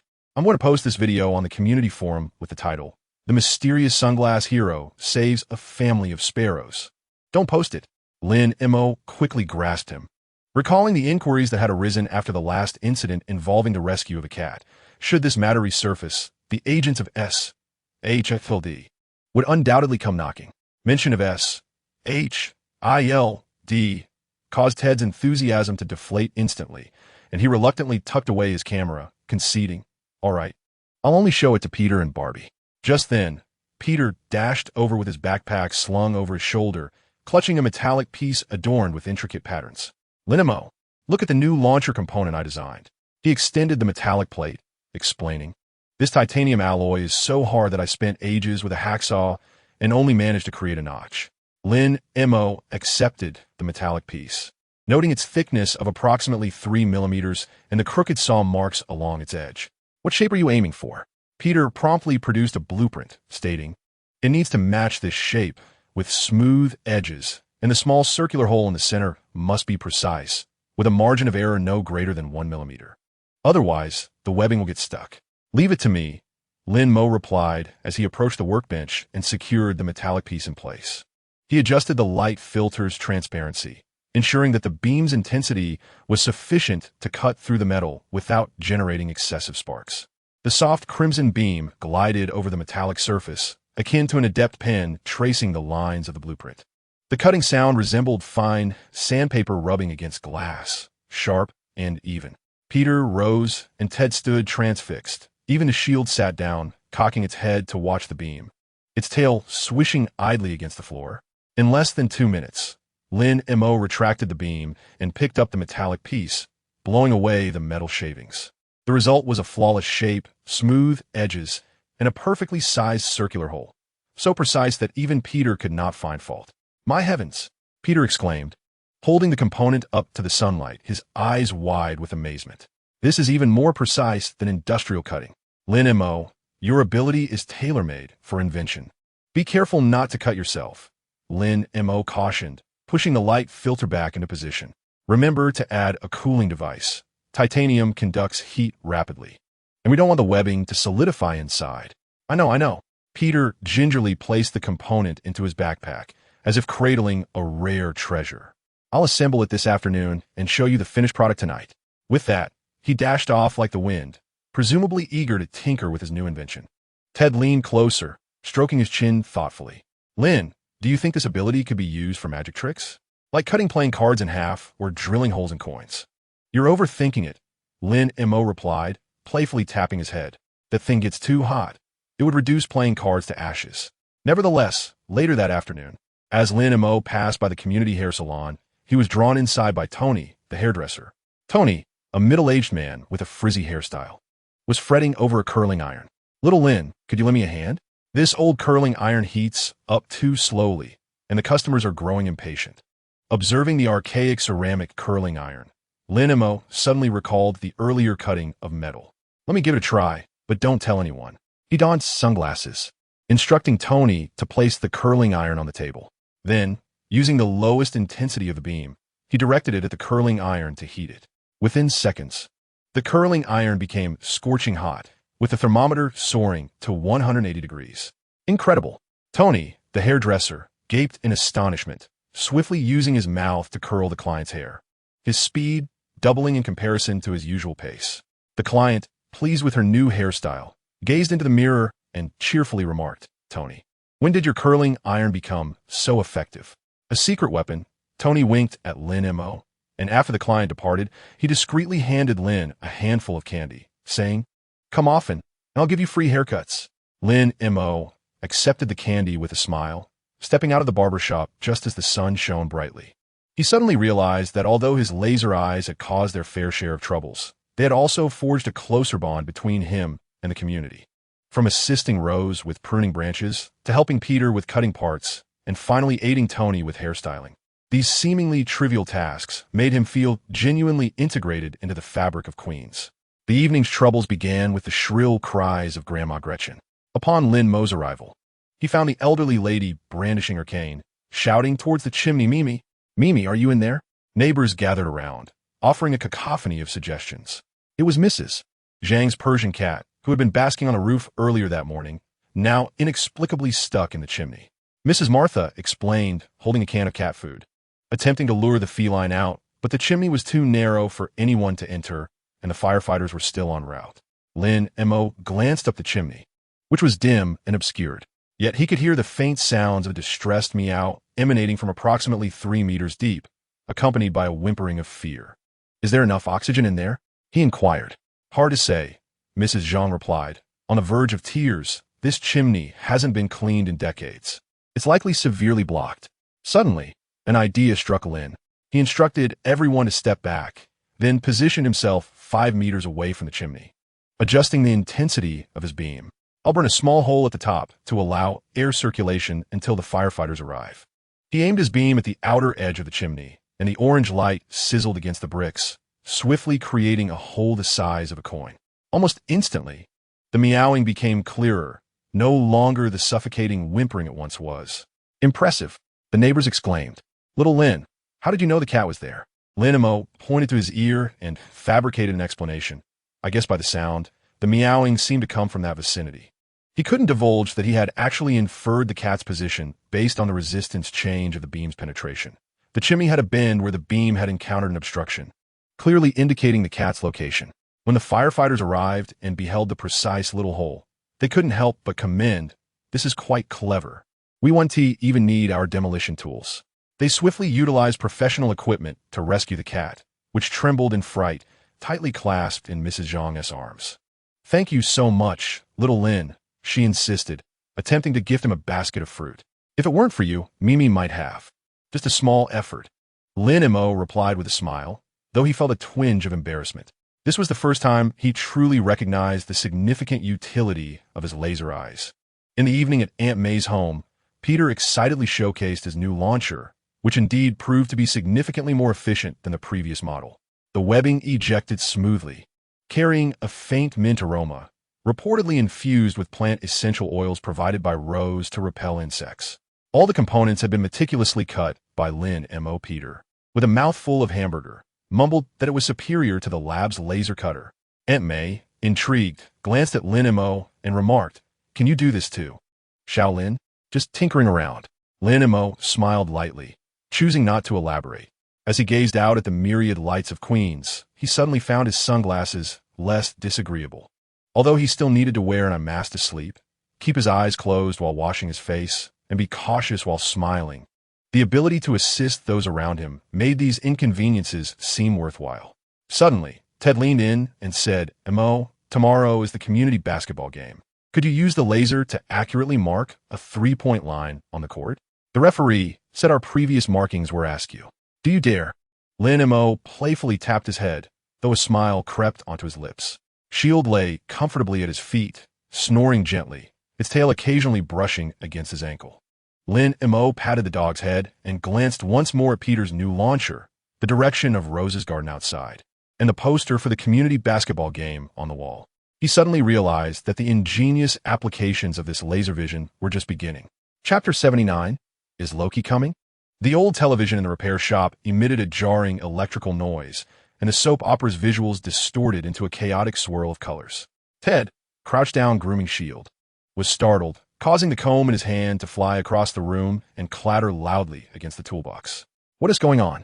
"I was just watching the heroine expose the scoundrel."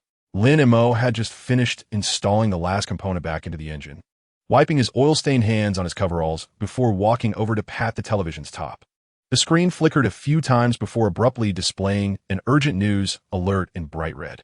A blonde anchorwoman's face filled the screen, with the backdrop of the Stark Tower engulfed in thick smoke. "We repeat, Stark Tower has been struck by an unidentified flying object, and part of the building's structure has collapsed. Police and fire departments are responding urgently."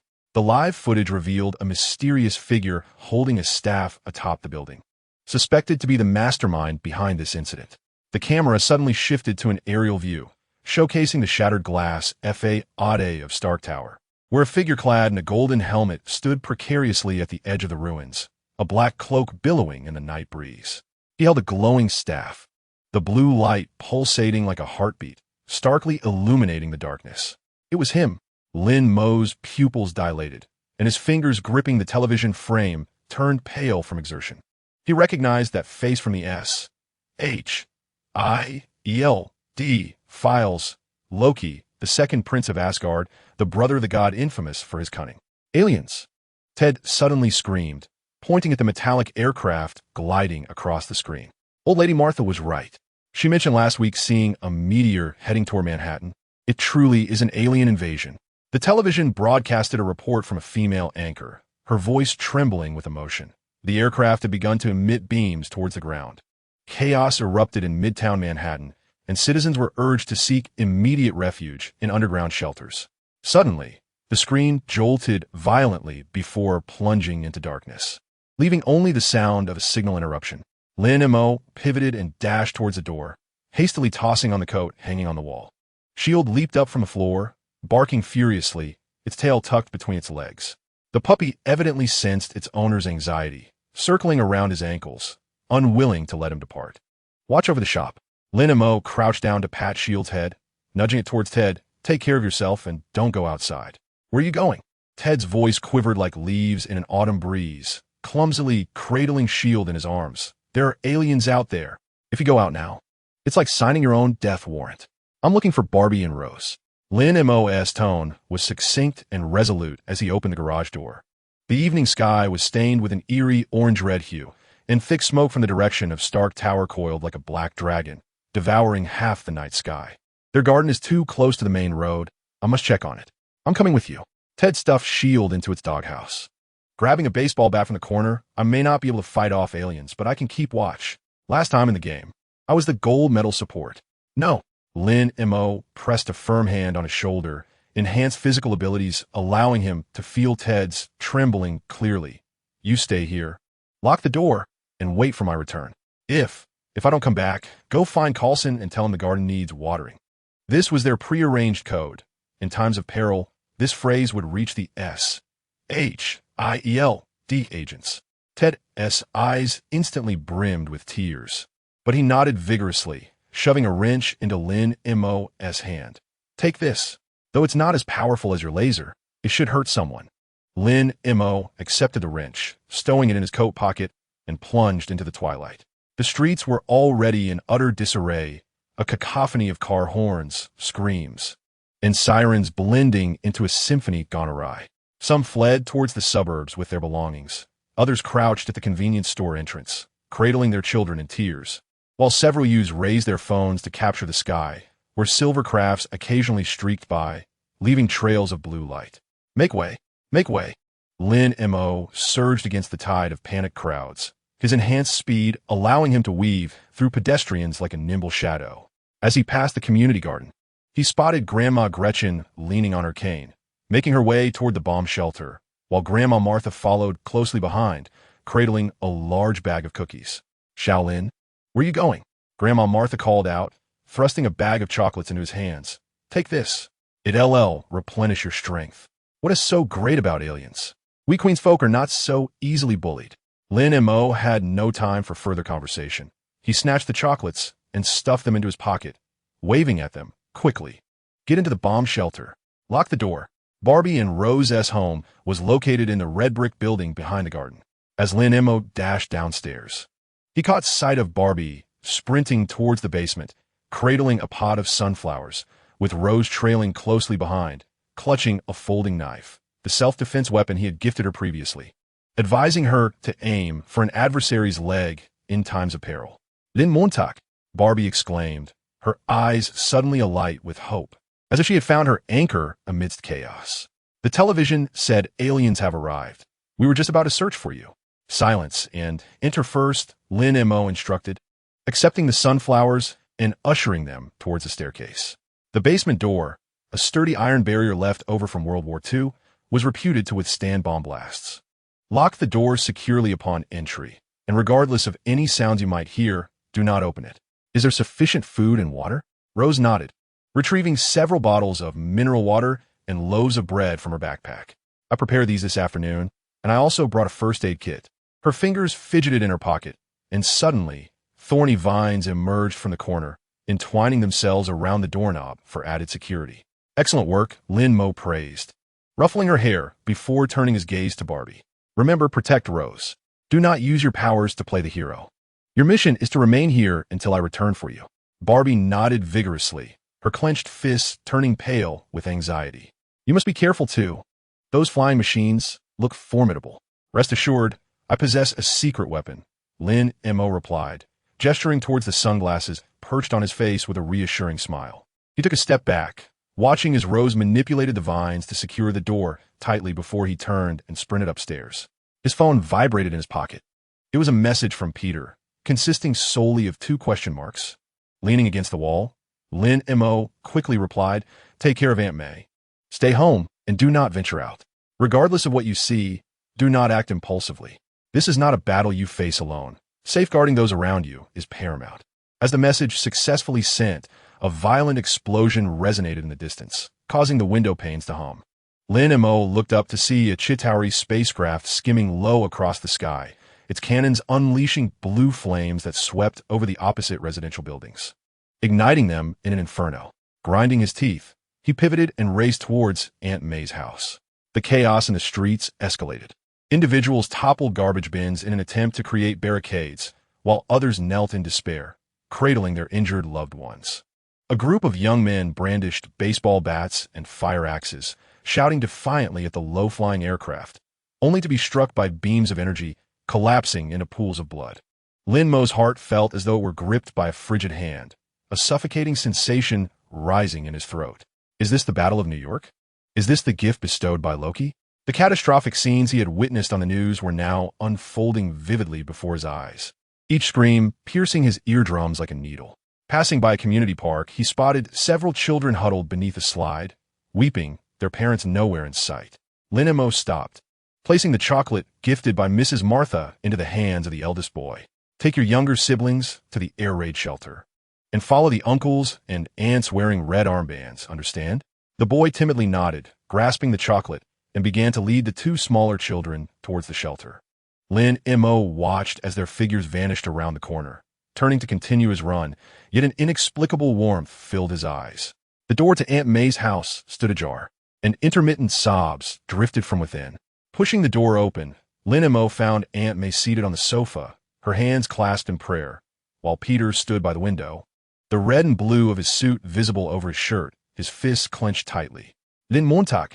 Peter spun around abruptly, his eyes bloodshot. I saw the news. Stark Tower and those aliens. Silence. Lin Mo's voice was as cold as ice. Change out of that suit, help Aunt May gather her things, and head to the basement. But Peter was poised to argue, only to be interrupted by Lin Mo's piercing gaze. There are no buts. He stepped closer, nearly touching Peter's face. Do you want Aunt May to lose another loved one? Do you wish to see her trembling with worry as she is now? He gestured towards Aunt May, whose shoulders shook violently. Protect her. That is all you can do right now. Peter's lips moved, yet he ultimately lowered his head and turned toward the bedroom. Aunt May lifted her gaze, tears glistening in her eyes. Be careful, Shaolin. I will, Lin Mo replied, embracing her as one would a mother. Do not worry. This will soon come to an end. As he departed from Aunt May's home, night had fully descended. The roar of Chitauri aircraft grew ever closer, and streetlights flickered, struck by an unseen force, exploding in showers of sparks. Leaning against the wall, Lin Mo moved forward, the heat behind his sunglasses suddenly intensifying. More fervent than during any previous training. He knew this was not a harbinger of loss of control. It was fury. Fury at the innocent who had been swept into war. Fury at the terrified cries of children. Fury at Loki's haughty visage. Fury that this sudden calamity had shattered the tranquility of Queens. Suddenly, an out-of-control truck careened around the corner, the driver leaning out, frantically shouting, "Get out of the way. There are monsters." Following behind were creatures resembling a blend of lizard and wolf, their green skin glistening in the firelight, viscous drool dripping from their mouths. Lin Mo sidestepped behind a trash bin, watching as Chitauri soldiers pounced upon an unfortunate pedestrian who could not escape in time. His fingers clenched tightly around a wrench in his pocket, the heat in his eyes threatening to burst through the confines of his shades. Do not act impulsively, he reminded himself. Bobby and Rose are waiting for him. Peter and Aunt May need protection. Ted is at the garage awaiting his return. Yet, when another heart-wrenching scream pierced the air, Lin Mo could no longer contain himself.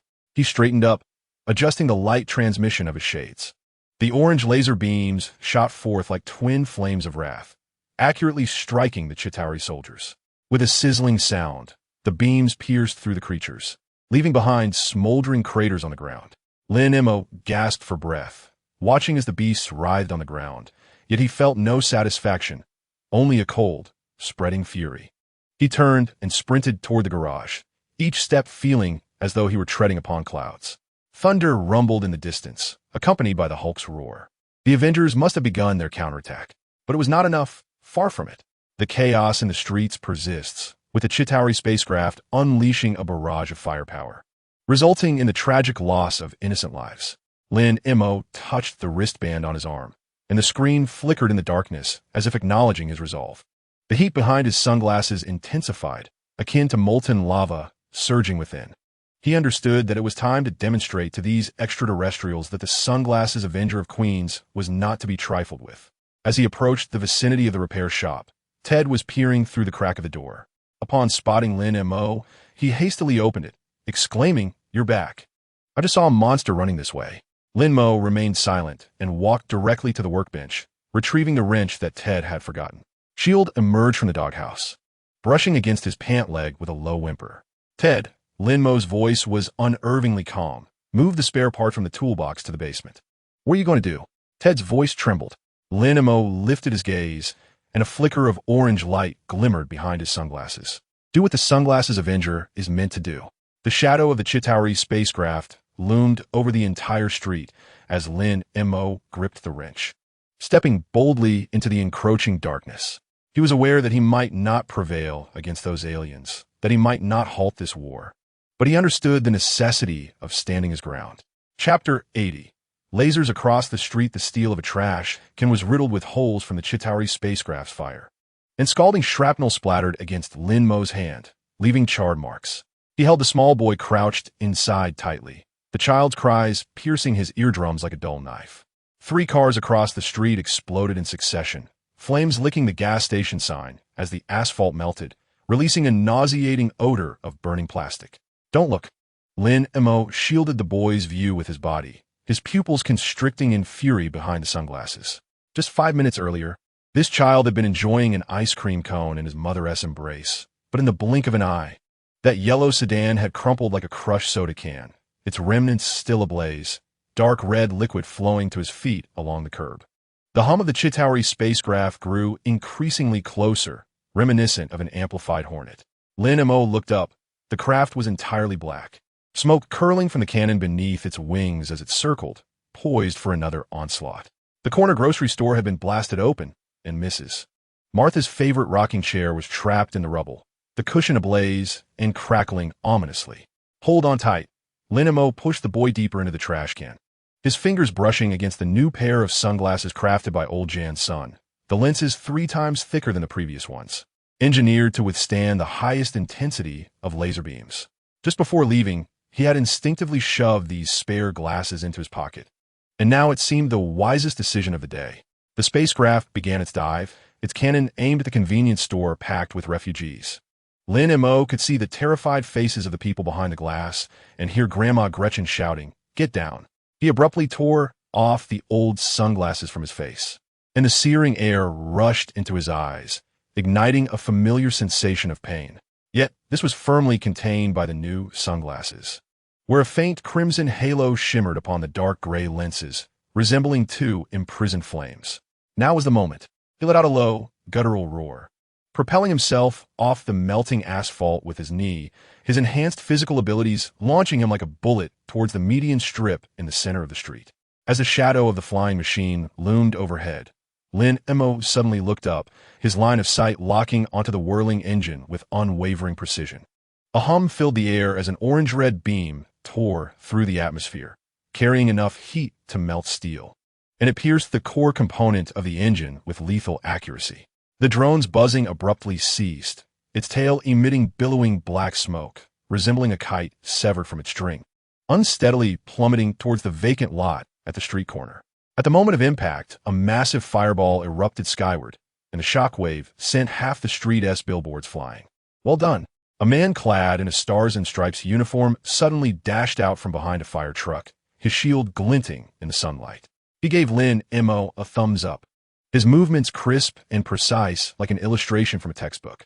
It was Captain America in the flesh. Lin Mo's mind momentarily short-circuited. This was far more shocking than witnessing it on the news, particularly the sound of the shield slicing through the air as it accurately shattered the cockpit of another flying machine. Cover the civilians' retreat. The captain's voice pierced through the cacophony of explosions, imbued with undeniable authority. He did not inquire about Lin Mo's origins, but turned to deflect the gunfire from the Chitauri soldiers with his shield, the metallic clashing resonating like a rapid drumbeat. When Lin Mo regained his composure, he noticed a boy peering over the edge of a garbage can, his eyes wide with wonder. Are you a superhero? Just like Captain America? No. Lin Mo pulled him out and pushed him towards the convenience store. Go find that lady with glasses. She will take you to the subway station. He watched as the boy ran into the crowd, suddenly recalling something, and shouted, "Don't tell anyone I can glow." The boy nodded, half understanding, as he was led into the underground passage by a bespectacled woman. Lin Mo exhaled in relief and turned his gaze towards the burning apartment building across the street, where black smoke was still billowing from the third-floor window. Faint cries for help barely audible. The moment he activated his phasing ability, his body slipped through the scorching wreckage of a car, acutely aware of the metal's melting point. Flames twisted into grotesque shapes behind him, yet they could not sear his form. Upon bursting into the hallway, the thick smoke choked him, clouding his visor with a layer of black mist, rendering his vision hazy. "Is anyone there?" he shouted, his voice echoing through the empty corridor.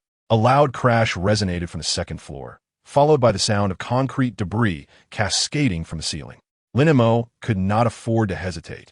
He followed the noise upward, just in time to see a woman, cradling a baby, pinned beneath a broken beam, blood dripping from her forehead down her cheek. "Don't move." Lin Mo rushed forward, gripping either end of the beam with fervor. The combination of physical enhancement and fury bestowed upon him an extraordinary strength, and he heaved the steel-reinforced concrete beam upward by 3 inches. "Quickly, get out."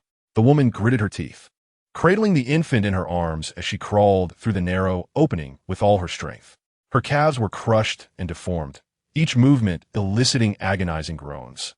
Yet she firmly covered the baby's mouth, stifling any cries that might attract the lurking monsters outside. "Follow me." Lin Mo wooked, hoisting the woman onto his back as she clung tightly to his neck, his other hand safeguarding the infant's head. The ability to penetrate once again activated, and they glided like shadows through the blazing walls and across the collapsed staircase, descending from the 3rd floor to the safety exit on the ground level. By the time Lin Mo handed the woman over to the firefighters, his back was soaked with her blood. There was no time to rest. Suddenly, Peter's voice crackled through the earpiece he had previously given him, the signal intermittent.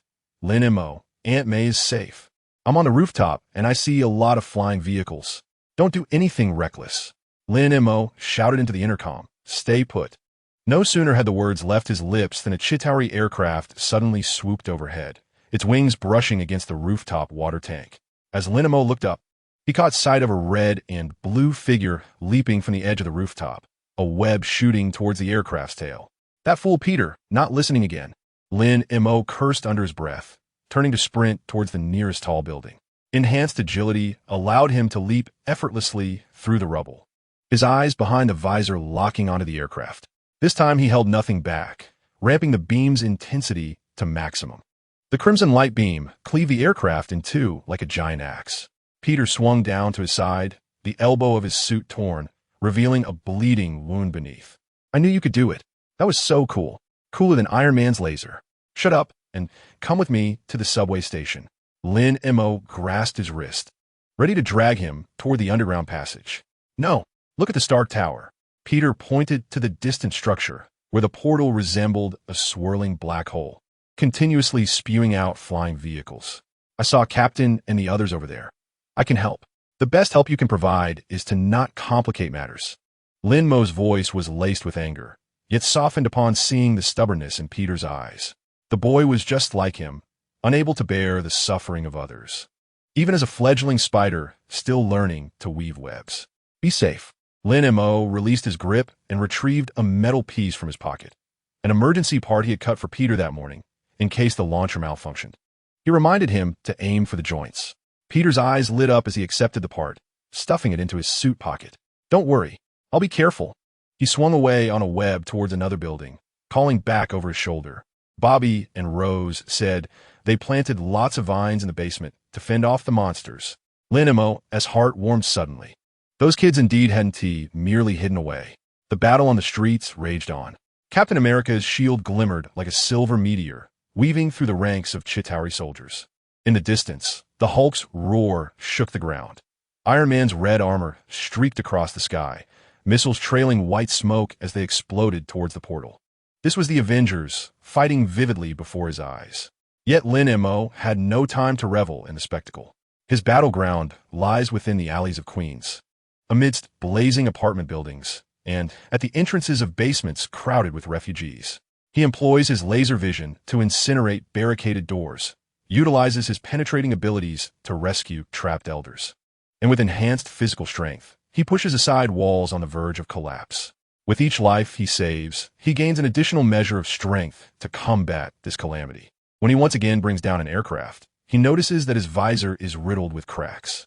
Moments ago, in his effort to save a little girl ensnared in a sewer, he had severed rebar with his beam, the recoil nearly shattering the lens.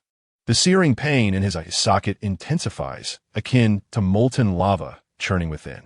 Hold on, Lin Mo tells himself, tearing a strip from his clothing to bind the frame. He gazes at the community garden across the street, where roses are growing wildly, vines coiling like green serpents around a fallen aircraft, their petals blooming vibrantly amidst the smoke. Barbie stands in the center of the garden, arms outstretched, the icy ground ensnaring the feet of several Chitauri soldiers, while Ted wields an enormous bubble wand, trapping the soldiers within colorful orbs that reflect the sunset's glow, creating an eerie fairy tale scene.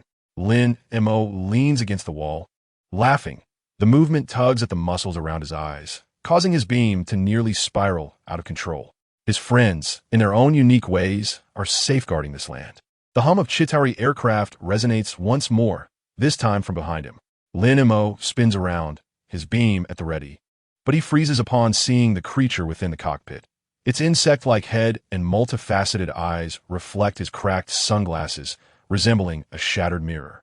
"Get out of her home," Lin Mo whispers, his voice raspy like sandpaper. The orange-red beam once again rips through the air, precise and searing.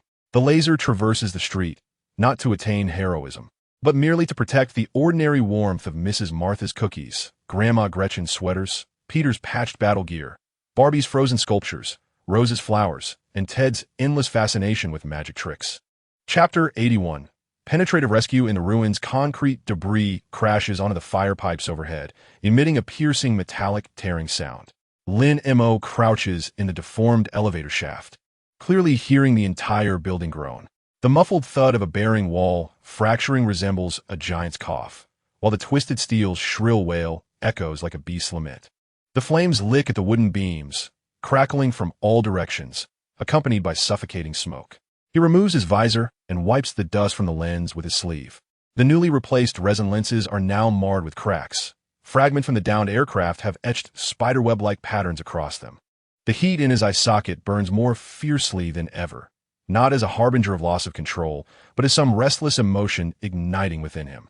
Just moments ago, as he passed a street corner, the demolished Chevrolet was still smoking, the teddy bear in the back seat reduced to half its former self. The cries of a child seemingly lodged in the throat. "Is anyone there?" He calls out into the stairwell, his voice rendered hoarse by the choking smoke. As the penetrating ability activated, ripples formed in the air surrounding his body. He could perceive the currents flowing within the walls, sense the warmth of the rebar, and even discern the varying densities of different objects. This heightened perception was an unexpected derivative of the ability acquired after his third sign-in. A faint response emanated from the third floor, intermittent like a flickering candle in the wind. Help me." Without hesitation, Lin Mo activated his penetration, his body melding into the concrete wall like a droplet merging with the ocean. In that fleeting moment of traversing through the wall, he felt the sting of debris grazing his skin, a jolt that even his enhanced physical prowess could not entirely mitigate. The second floor had collapsed significantly, exposing rebar that resembled menacing bones, while a suspended chandelier crackled with sparks.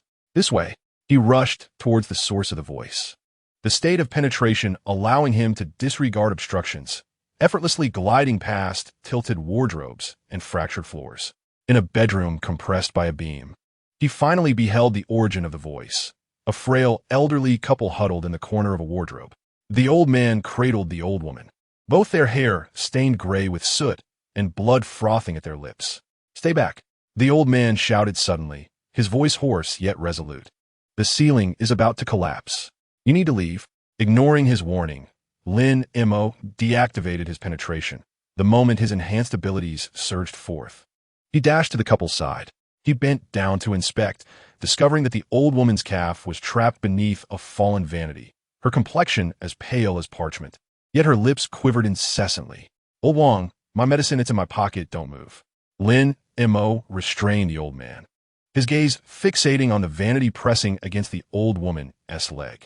Constructed of solid oak, it weighed at least 200 pounds, accompanied by a broken precast slab, and any reckless movement would only exacerbate the situation.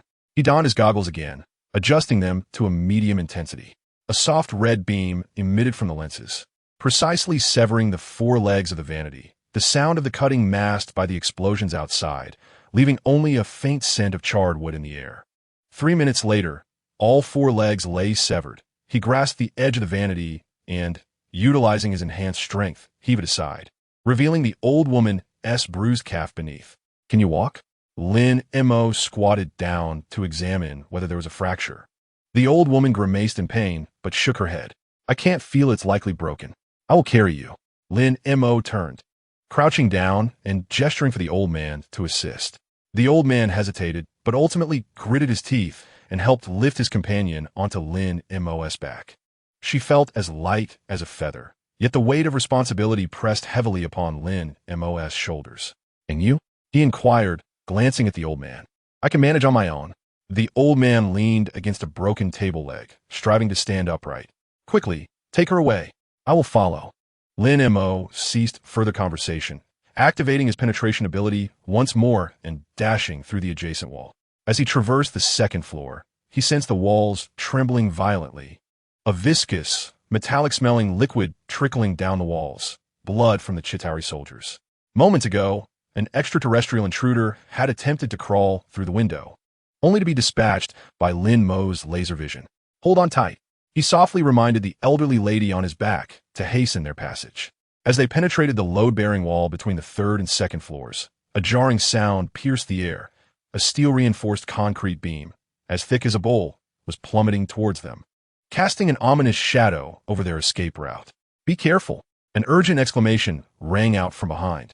Lin Mo had no time to ponder. He shielded the lady's head with his left hand while his right hand abruptly lifted the light-blocking visor. A beam of orange-red light shot forth like a drawn blade, cleaving precisely through the center of the beam. The intense heat vaporized the concrete, and the steel reinforcement melted into 2 segments. The fractured beam, accompanied by sparks, grazed his back as it crashed into the wall, sending shards of stone and scalding steel slag cascading onto him, eliciting a searing pain. "Ugh!" Lin Mo groaned. The rhythm of his motion disrupted as his body collided with the steel reinforcement within the wall. The elderly lady trembled slightly on his back, yet she did not scream. Instead, she clutched his clothing tightly with her uninjured hand. "Are you all right, young man?" Her voice quivered with a hint of tears, yet it exuded remarkable calmness. "Iem fine." Lin Mo gritted his teeth and accelerated his passage. The pain radiating from his back slithered like a venomous serpent up his spine. But he dared not pause. The beam's rupture indicated that the building's structural integrity had collapsed entirely. Their time was running short. At last, the ripples of their penetration appeared at the edge of the safety zone across the street. Lin Mo stumbled out of the wall, and as his ability dissipated, his legs weakened, nearly collapsing to the ground. He steadied himself just enough to place the elderly lady on a stretcher beside the ambulance, where medical personnel swiftly surrounded them. "Thank you, thank you." The lady grasped his arm, her hand trembling like leaves in an autumn breeze, while her other hand fumbled in her pocket, retrieving a handkerchief-wrapped object and pressing it into his palm. "Take this talisman for your safety." Lin Mo looked down to find a worn jade guanine, its smooth texture contrasting with the grease-stained palm of his hand. Just as he opened his mouth to express his gratitude, he heard the old gentleman's voice from behind. "Young man, you're bleeding." Only then did he realize his shirt was soaked with blood, the viscous liquid trailing down his spine, staining his jeans crimson. The area burned where the steel slag had seared him, akin to being sprinkled with chili powder. Just a minor injury. Lin Mo tucked the jade guanine into his pocket and turned to see if there were any other survivors. At that moment, a deafening roar erupted from afar, followed by the chilling screams of the Chitauri soldiers, their cries sending shivers down his spine. He looked up to see a green giant in the plaza 3 blocks away, mercilessly smashing Chitauri spacecraft to the ground as if they were mere toys. Each punch could obliterate half a car, and the alien soldiers caught in his grasp were torn asunder like paper. With his distinctive purple shorts and furious roars, who else could it be but the Incredible Hulk? My heavens! Lin Mo instinctively touched the wound on his back, suddenly deeming his earlier injury from the beam inconsequential. If he had encountered the Hulk inside the building, not even his laser vision would have sufficed against such might. "Watch out!" Medical personnel suddenly shouted, pointing behind him. Lin Mo abruptly turned around, witnessing a Chitauri aircraft diving toward the safety zone, its energy cannon illuminating the darkness with an intense glare. Without a moment's hesitation, he lifted his visor and unleashed a beam directed at the aircraft's engine, this time utilizing maximum power. The crimson laser sliced through the engine core like a searing whip, causing the craft to plummet, enveloped in black smoke, towards an adjacent clearing. The explosion's shockwave uprooted several tents, yet miraculously spared any lives. A brief cheer erupted within the safety zone as some recognized him, the sunglasses-clad mechanic. He wields laser vision. Disregarding the chatter, Lin Mo turned and dashed back into the blazing building. The wound on his back throbbed painfully as he penetrated through the walls. But he could not afford to dwell on it. In that moment of traversal, he had glimpsed a young girl trapped on the 5th floor, sobbing in a closet. As he passed through the 4th floor, he encountered several police officers evacuating civilians. One of them recognized him. "It's you, the one who shot down the aircraft. Be careful. There are several alien monsters above." Acknowledging their warning with a nod, Lin Mo accelerated his passage. In the children's room on the 5th floor, he indeed found a little girl with horn braids, curled up with a rabbit plush toy in the closet, her eyes swollen from tears. "Don't be afraid. I will take you out." Lin Mo crouched down, striving to soften his tone. The girl timidly reached out, clutching at his clothing. He lifted her into his arms, only to discover her small leg had been cut by shattered glass, blood staining her white sock.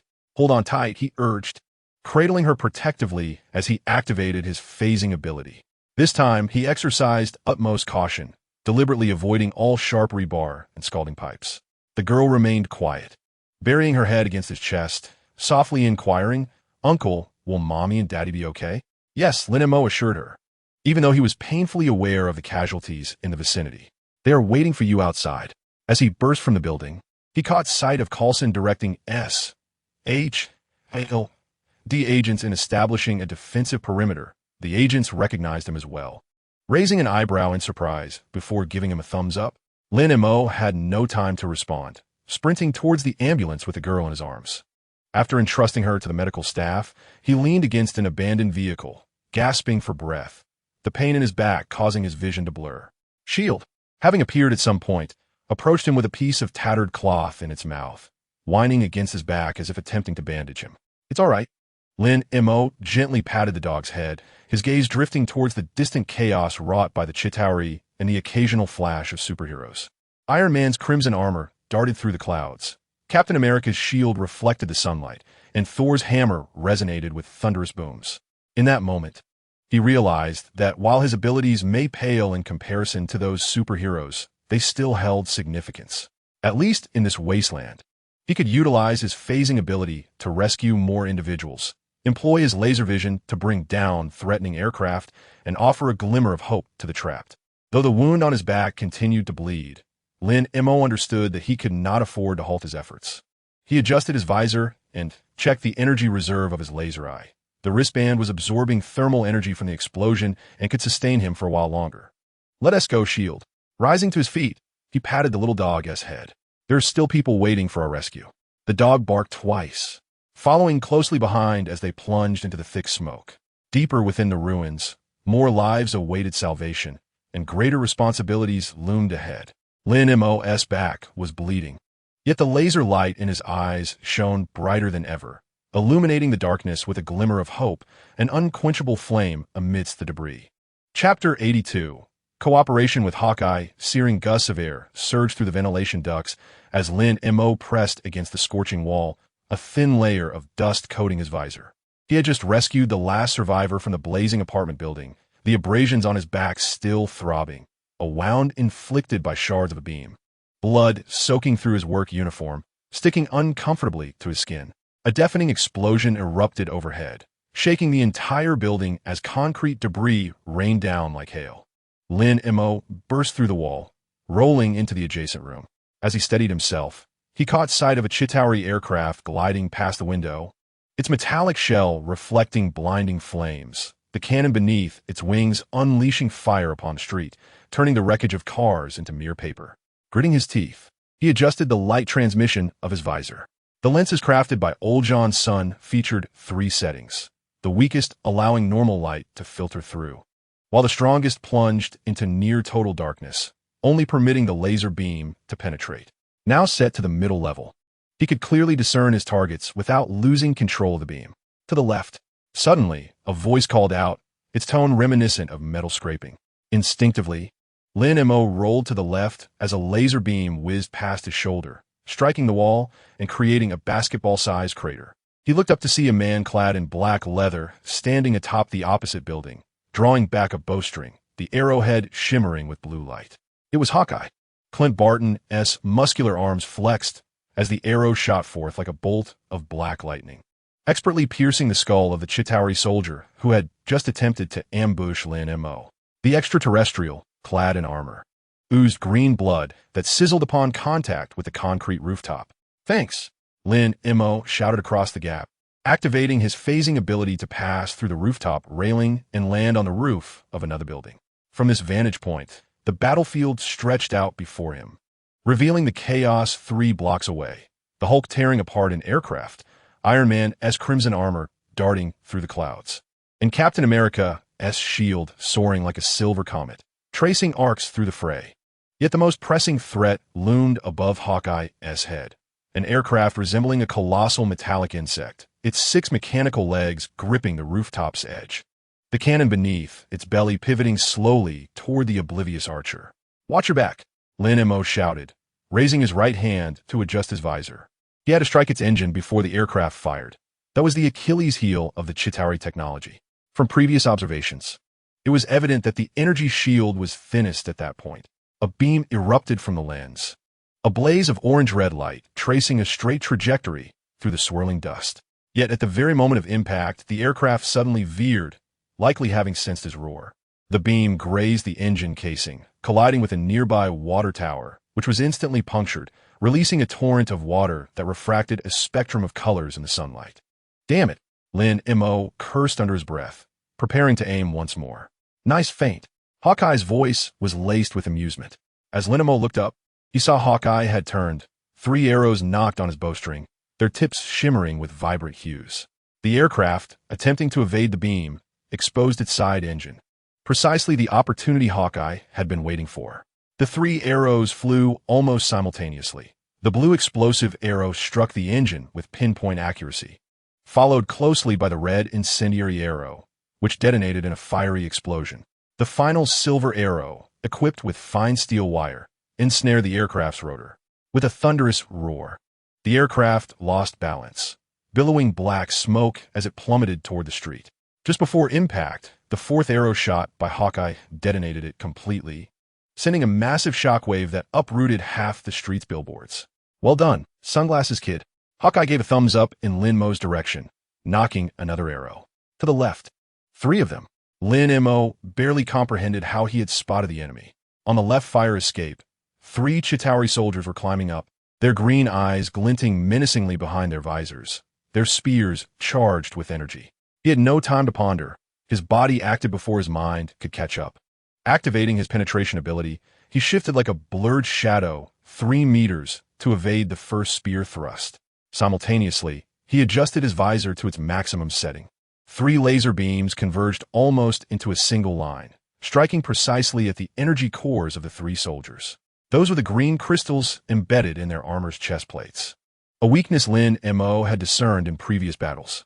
With a sizzling sound, the green crystals shattered instantaneously. The soldiers fell without uttering a sound, their bodies swiftly dissolving into a viscous green sludge. Hawkeye whistled loudly.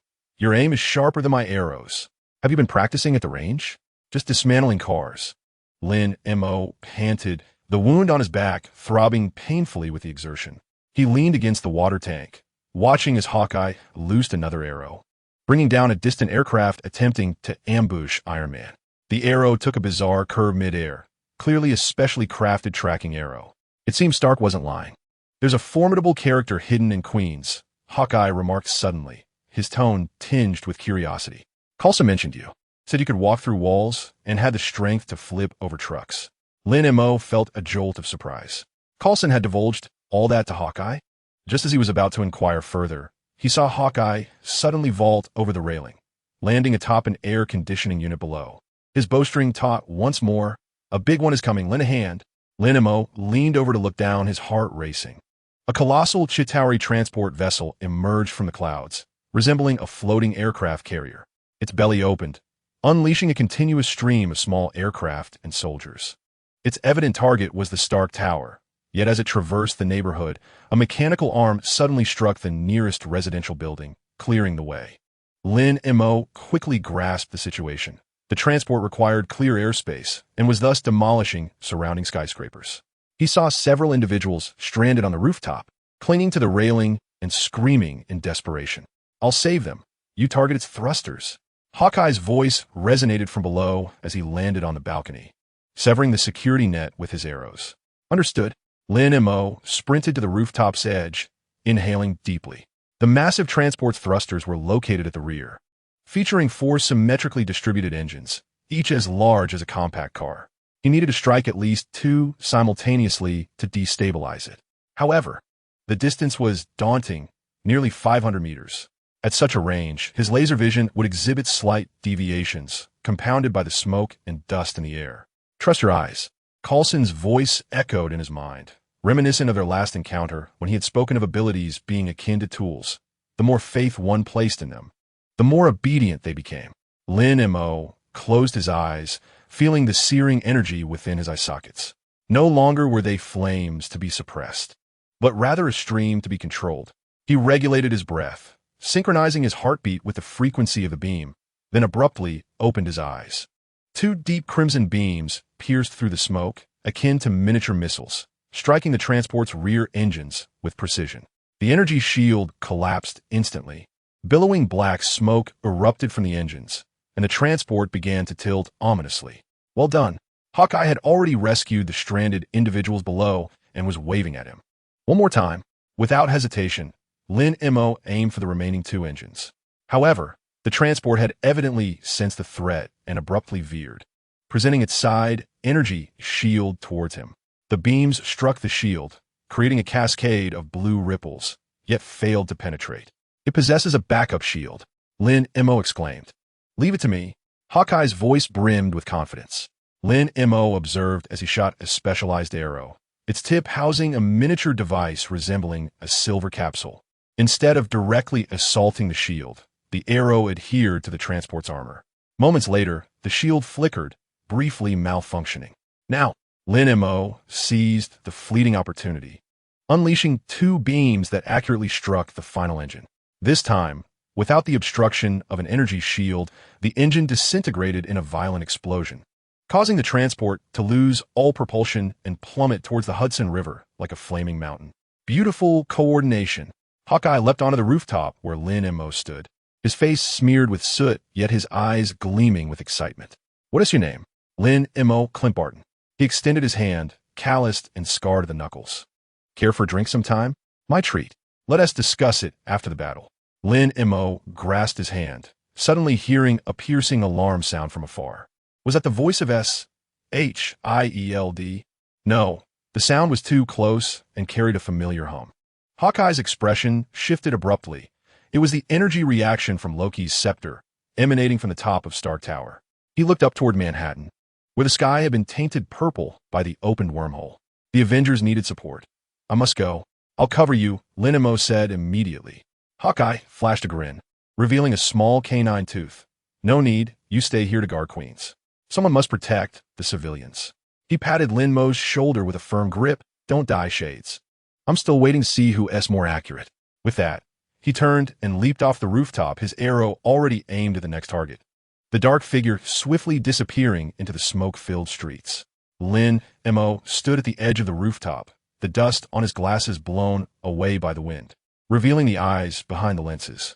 In the distance, the wormhole continued to spew forth Chitauri forces, while Iron Man's shockwaves and Thor's lightning intertwined within the clouds, resembling a frenzied fireworks display. He looked down at Queens, which, although engaged in battle, was far more tranquil than Manhattan. Bobby and Rose should be hiding in the basement, while Peter was likely itching to rush out. Ted might be crafting a combat disguise for the shield, wrapping a red cloth around a dog's head as a bandage. The wound on his back still ached, yet the anger and anxiety within him had subsided considerably. The collaboration with Hawkeye had been like a flash of lightning, cleaving through the chaotic battlefield, suddenly revealing to him that combat was not merely about brute force. It also involved trust and synergy. Buzz. The bracelet on his wrist suddenly grew warm, not as a sign of power activation, but as a form of sensing. Lin Mo raised his hand and saw a line of pale blue text flash across the screen, quick as an illusion. Detected ally signal. Temporary enhancement of cooperative combat ability by 15. He paused for a moment, then smiled. It turned out this bracelet had such a feature. In the distance, 2 more aircraft skimmed low, heading towards the community garden. Lin Mo adjusted his glasses, a cold smirk playing at the corners of his mouth. They wished to encroach upon his territory? They should first consult with his laser eyes.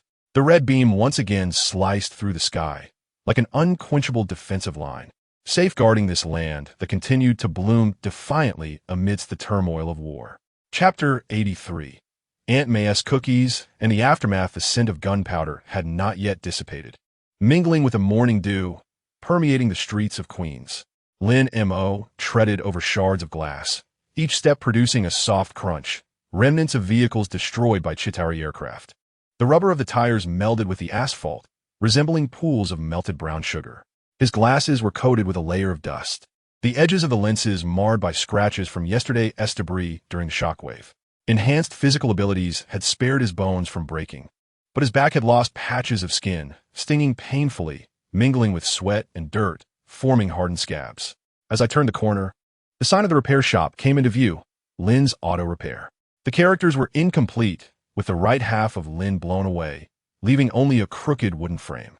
The roll-up door hung like crumpled tin foil, precariously swaying on its track, while tools lay scattered across the floor. The generator, recently repaired, had been severed in half, and oil pooled beneath it, glistening with a greasy sheen in the morning light.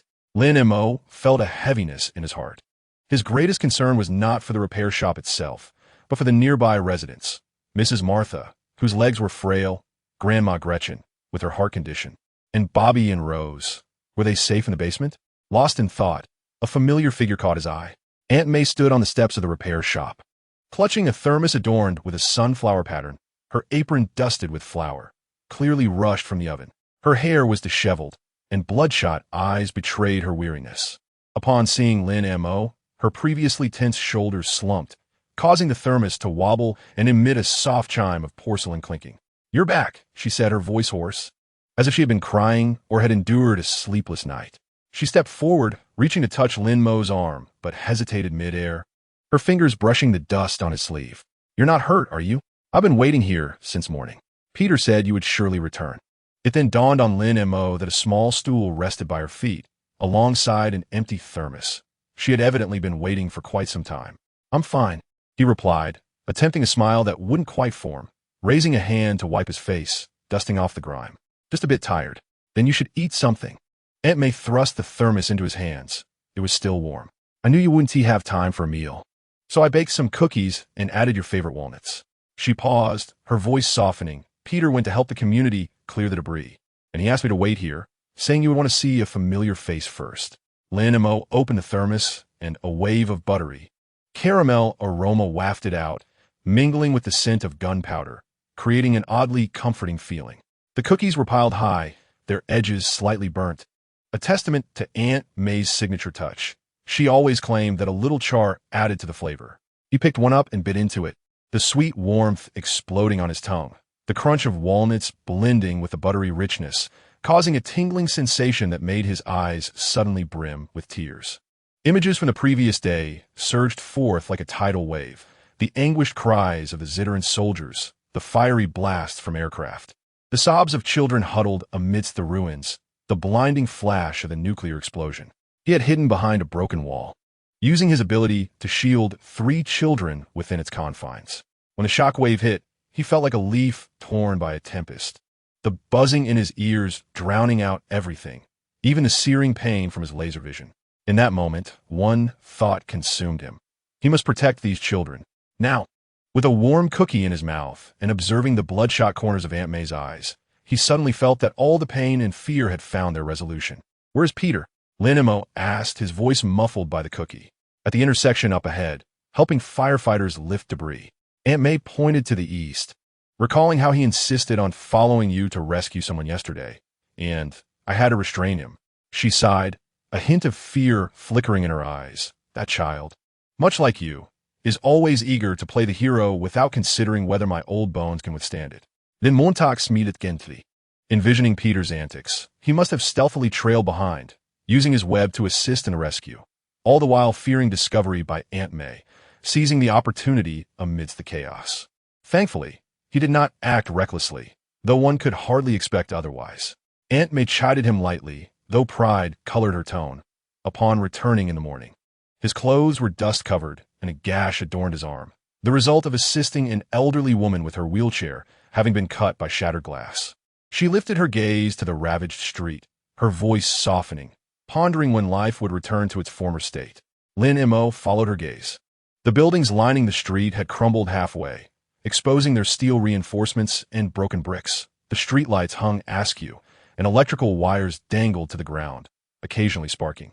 A few individuals clad in protective gear were spraying disinfectant, white mist swirling in the morning light like a delicate veil. Yet amidst the ruins, signs of life began to emerge. Some were salvaging usable furniture, others bandaging injured neighbors, and a little girl in a red dress squatted by the roadside, blowing dandelion seeds into the air which had escaped the blast. It won't be long now, Lin Mo remarked, taking a bite of cookie. Look, everyone is tidying up. Just then, Ted's booming voice echoed from a distance. Mo, where are you? Barbie said she saw you come back. Following was Peter's voice. Brother Lin Mo, there's a bottle of clean water here. You must be thirsty. Lin Mo looked up to see Ted approaching with a camera, bandaged from yesterday's mishap. Peter followed closely, carrying a bucket of water, his shirt sleeves rolled up, revealing a bandage on his arm. Yet his face radiated joy. Barbie and Rose brought up the rear. Barbie pushed a small cart filled with first aid kits, while Rose cradled a pot of hose, its vines cascading over the cart, a striking green amidst the rubble. I'm so glad you're all right, Ted exclaimed, rushing in front of Lin Mo, camera aimed at him. I just saw Rose's flowers in the garden. They're all alive. She protected the entire flower bed with her powers. Barbie even froze a gas leak, saving everyone in the building. Rose blushed, offering the pot hose. Here. Take this and place it in the repair shop. It will purify the air. A crumpled little daisy was nestled in her curly hair, likely salvaged from the debris. Barbie scratched his head, his ears reddening like a tomato. I just happened to pass by. He pointed to the thermos in Lin Mo's hands. Aunt May left cookies for us, telling you to eat first. Lin Mo gazed at them, suddenly feeling a warmth in his eyes. The cookies in the thermos were still steaming. Rose's pot hose glistened vibrantly. Peter's bandage, stained with a hint of blood, Ted's camera lens focused on him. And Barbie's fingers fidgeted unconsciously. All those he wished to protect stood here, safe and sound. Oh, by the way, Peter suddenly recalled, pulling something from his pocket and presenting it. I found this yesterday. It looks like yours.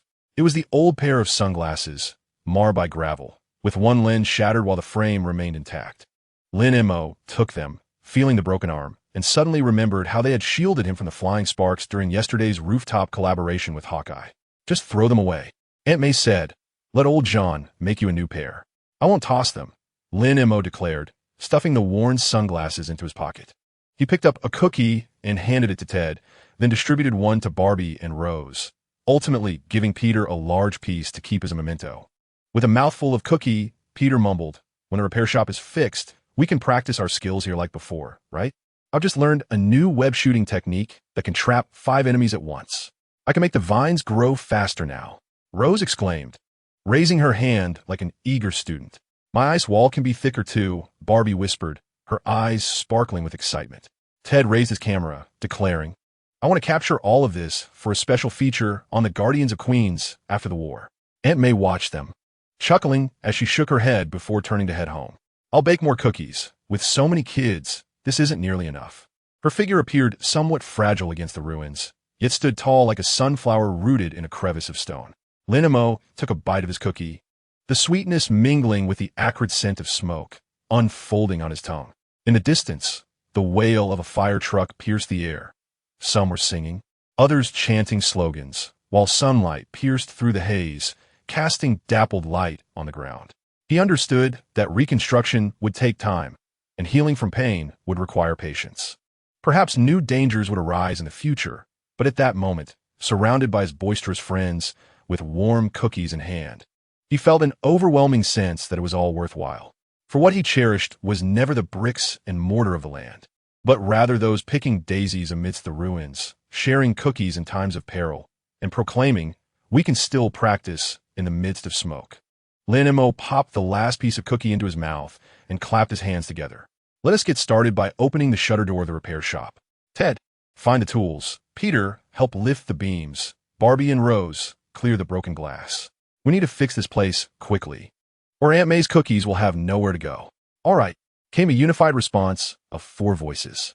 The sun grew warmer, enveloping them like a layer of golden armor. The dandelion seeds from the ruins were lifted by the wind, drifting over broken walls, past mangled cars, and past the repair shop's entrance adorned with its sunflower thermos, soaring toward the sky above Queens. Chapter 84. The cost of heroes. The sunlight bleached the streets of Queens, failing to disperse the lingering scent of blood in the air. Lin Mo donned his newly crafted sunglasses, yet the view behind the lenses still captured the glaring reds mingled with the concrete rubble, soaked into the charred fibers of carpets, and even congealing into tiny beads of blood on a seemingly intact window pane, resembling frozen tears. Clutching a crowbar, he assisted firefighters in prying open the deformed security door. The living room beyond had collapsed halfway. The refrigerator lay on its side, spilling milk and eggs that mingled with the blood on the floor, releasing a sickly sweet odor. "Is there anyone inside?" Lin Mo inquired of the police officer squatting at the doorway, who shook his head, the pen screeching across the notepad. "A family of 3. The parents did not escape, but the child was fortunate to have taken refuge at school." He glanced up at Lin Mo, his gaze lingering on his sunglasses. "Thank you for saving those children on 7th Street yesterday." Lin Mo remained silent, merely inserting the crowbar into the door's seam and exerting force to pry it open. With a resounding clang, the lock shattered completely. Amidst the rising dust, he spotted a blood-stained teddy bear on the sofa, one of its ears blown off. "Mo, we need assistance over here." Ted's voice drifted from around the corner, tinged with a barely perceptible rasp. He held a camera, yet unlike usual, he was not snapping pictures indiscriminately. Instead, he aimed the lens at the ground, as if documenting crucial evidence. Lin Mo set down the crowbar and approached, noticing Ted squatting before a pool of darkened blood. The stain was substantial, with splatter marks at the edges, and beside it lay a fragment of a Chitauri soldier's armor, its metallic surface marred by laser burns, a remnant of the battle from the previous day. "This was your doing, wasn't it?" Ted's voice was subdued, more declarative than interrogative. He did not lift his gaze. His fingers absent-mindedly traced the cracks in the ground. "I hid behind a dumpster and saw you shoot through this alien's throat." Suddenly, Lin Mo's throat constricted, as if obstructed by an unseen force. He vividly recalled the Chitauri soldier, poised with a spear aimed at a woman clutching her child. Without a moment's hesitation, he had unleashed the beam, the crimson laser piercing the armor and splattering blood across the woman. She had collapsed to the ground, cradling her child in tears, and he had not dared to look back. Yes, Lin Mo heard his voice tremble, akin to rusted metal scraping against itself. "You killed him." Ted finally raised his head, his eyes devoid of their usual mirth, replaced instead by a weighty seriousness. "Not just this one. I counted at least 5. He paused, adding, "Peter said he incapacitated 7 with webbing, but he didn't kill a single one."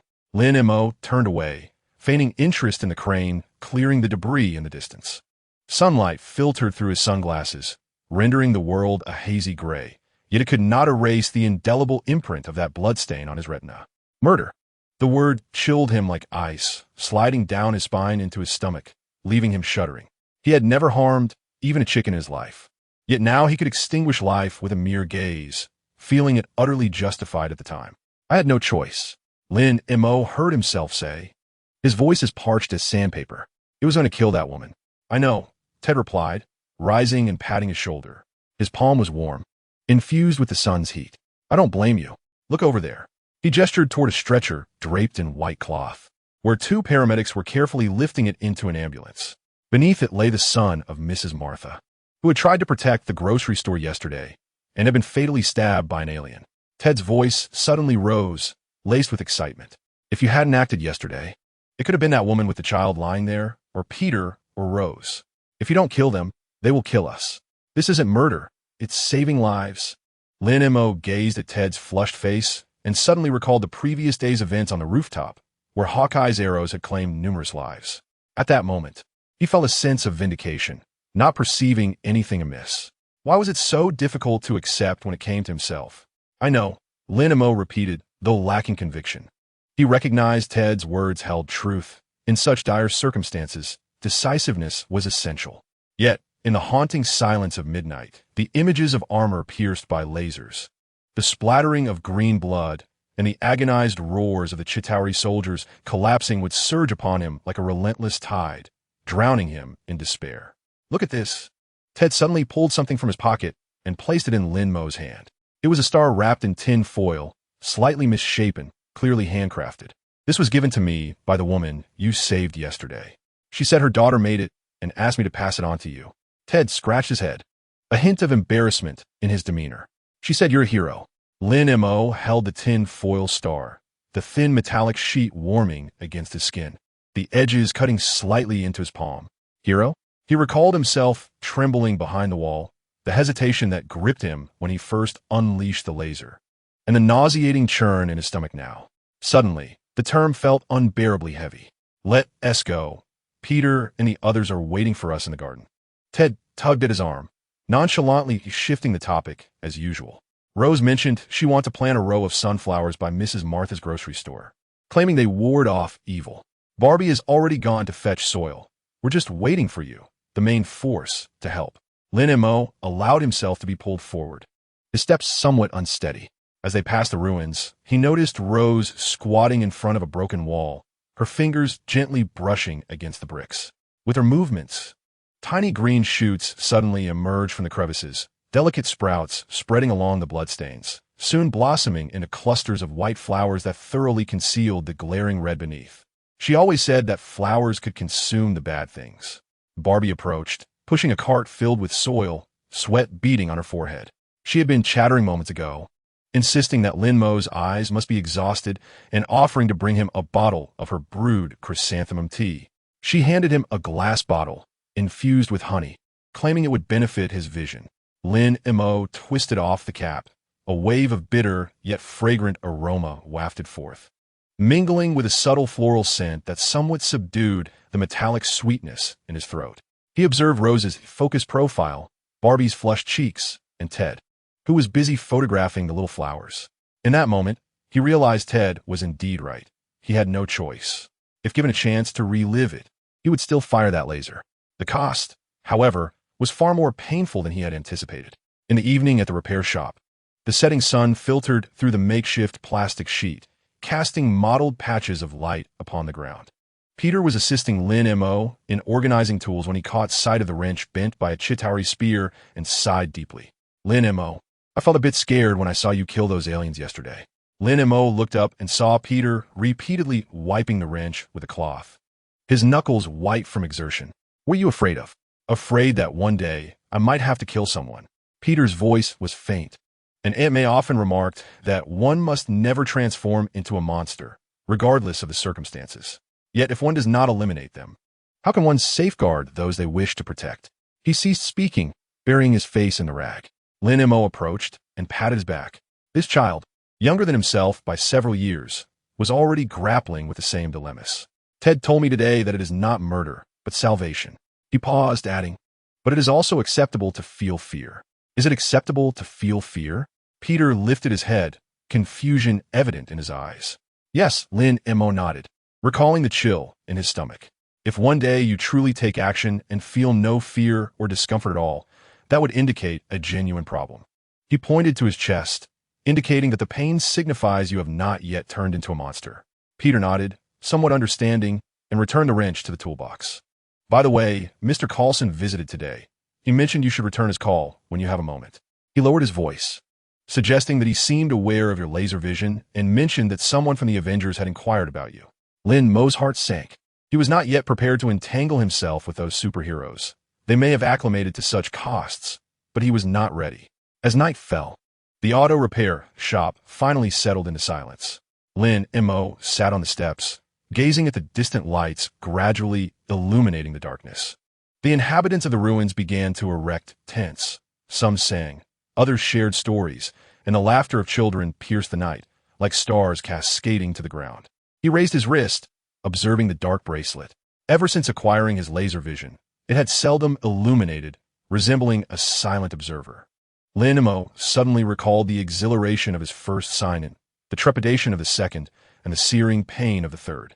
This bracelet granted him not only power, but also the right to choose who to protect with that power and what price to pay for that protection. It became clear that possessing power was never a trivial matter. It demanded immense courage to inflict harm while requiring a delicate softness to endure the burdens of the heart. One must be as unyielding as steel, yet as sensitive as glass. Lin Mo gently touched the bracelet, the coolness of the metal seeping through his skin, as if responding to his thoughts. He was uncertain of what abilities the future might bestow or what sacrifices he would need to make next. But he knew he would not relinquish this power. For those who planted sunflowers within the ruins, those who offered him tinfoil stars, and those who sang in the night, they were worth the price he must bear. From afar, Ted's booming voice resonated from a tent, likely performing magic tricks for the children. Lin Mo chuckled and stood up, making his way over. He needed to inform Ted that the photo of the little white flowers he had just taken was reversed and required retaking. Chapter 85. Coulson's live update. The roll-up door of the repair shop had been affixed with a makeshift iron sheet, clanging in the wind like a gong being struck. Lin Mo crouched beside the remnants of the generator, grasping a piece of iron wire, endeavoring to untangle the intertwined cables. Just yesterday, this contraption had powered the electric drill, but now it lay in a heap of twisted copper, charred by the energy cannon of Kitara. "Don't strain yourself," Ted said, lifting his camera to capture the moment. The cracks on the lens, resembling a jagged lightning bolt. Carlos remarked that the core of the generator had exploded and was beyond repair. Suddenly, Ted aimed the camera at Lin Mo's face, exclaiming, "Smile. We need a star for our post-war reconstruction feature." Lin Mo ignored him. A cut from the wire slicing into his finger, blood oozing out and pooling on the oil-stained ground, creating a small crimson stain. Lately, he had been somewhat distracted, not merely due to the losses at the repair shop, but rather because of the name that had been recurrently played in the news: Phil Coulson. The official statement from SHIELD confirmed that Agent Phil Coulson had perished in the battle against Loki at the age of 44. The female anchor's voice carried a deliberately subdued sorrow, the screen displaying Coulson's ID photo, clad in a suit, his lips curling into a gentle smile, reminiscent of his demeanor whenever he visited the shop. The first time Lin Mo encountered this news, he was aiding Rose in salvaging the roses in her garden. At that moment, the flower stem in his hand snapped with a loud crack, the thorn piercing his palm, causing him to nearly cry out in pain. Rose, sensing his distress, inquired about his well-being, to which he merely replied that he had been pricked, concealing the sudden void that engulfed his heart. As if someone had hollowed him out from behind, cold air rushing in. "Coulson is dead?" Peter entered, carrying a bucket of nails, his shirt still dusted with wall debris.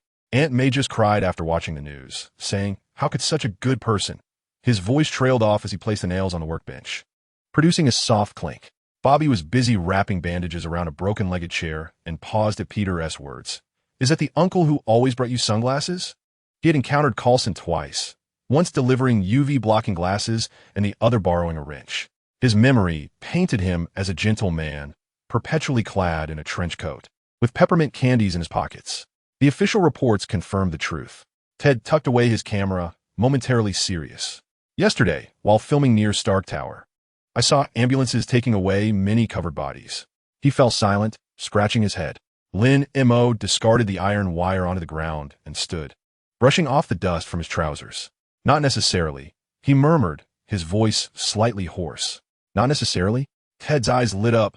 "Are you suggesting he might still be alive? Like a spy movie where one fakes their own death to escape?" "I never said that." Lin Mo evaded his gaze, moving to the window. Outside, volunteers clad in blue vests were distributing bottled water, while Grandma Gretchen sat in a wheelchair, pushed by Mrs. Martha, handing out her freshly baked cookies to the volunteers. Sunlight filtered through the smoke, casting a golden hue upon their silvery hair. He recalled the last time Coulson had visited the repair shop.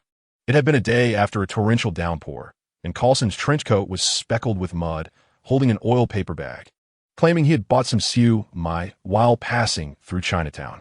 As he watched Lin Mo change the tire, he engaged in casual conversation, mentioning that SHIELD had recently been sorting through old archives, uncovering intriguing discoveries. If one day I were to vanish, Coulson would suddenly utter nonsensically, wiping his oil-stained fingers with a tissue, "Do not believe what the news says." At that moment, Lin Mo thought he was jesting and retorted, "If you go missing, S.H.I.E.L.D. would surely dispatch a whole battalion to find you." In retrospect, that statement concealed an abundance of unspoken words, akin to a stone cast into a lake, which initially stirred only ripples, only to later reveal the undercurrents beneath the surface. "Mo, what are you pondering?"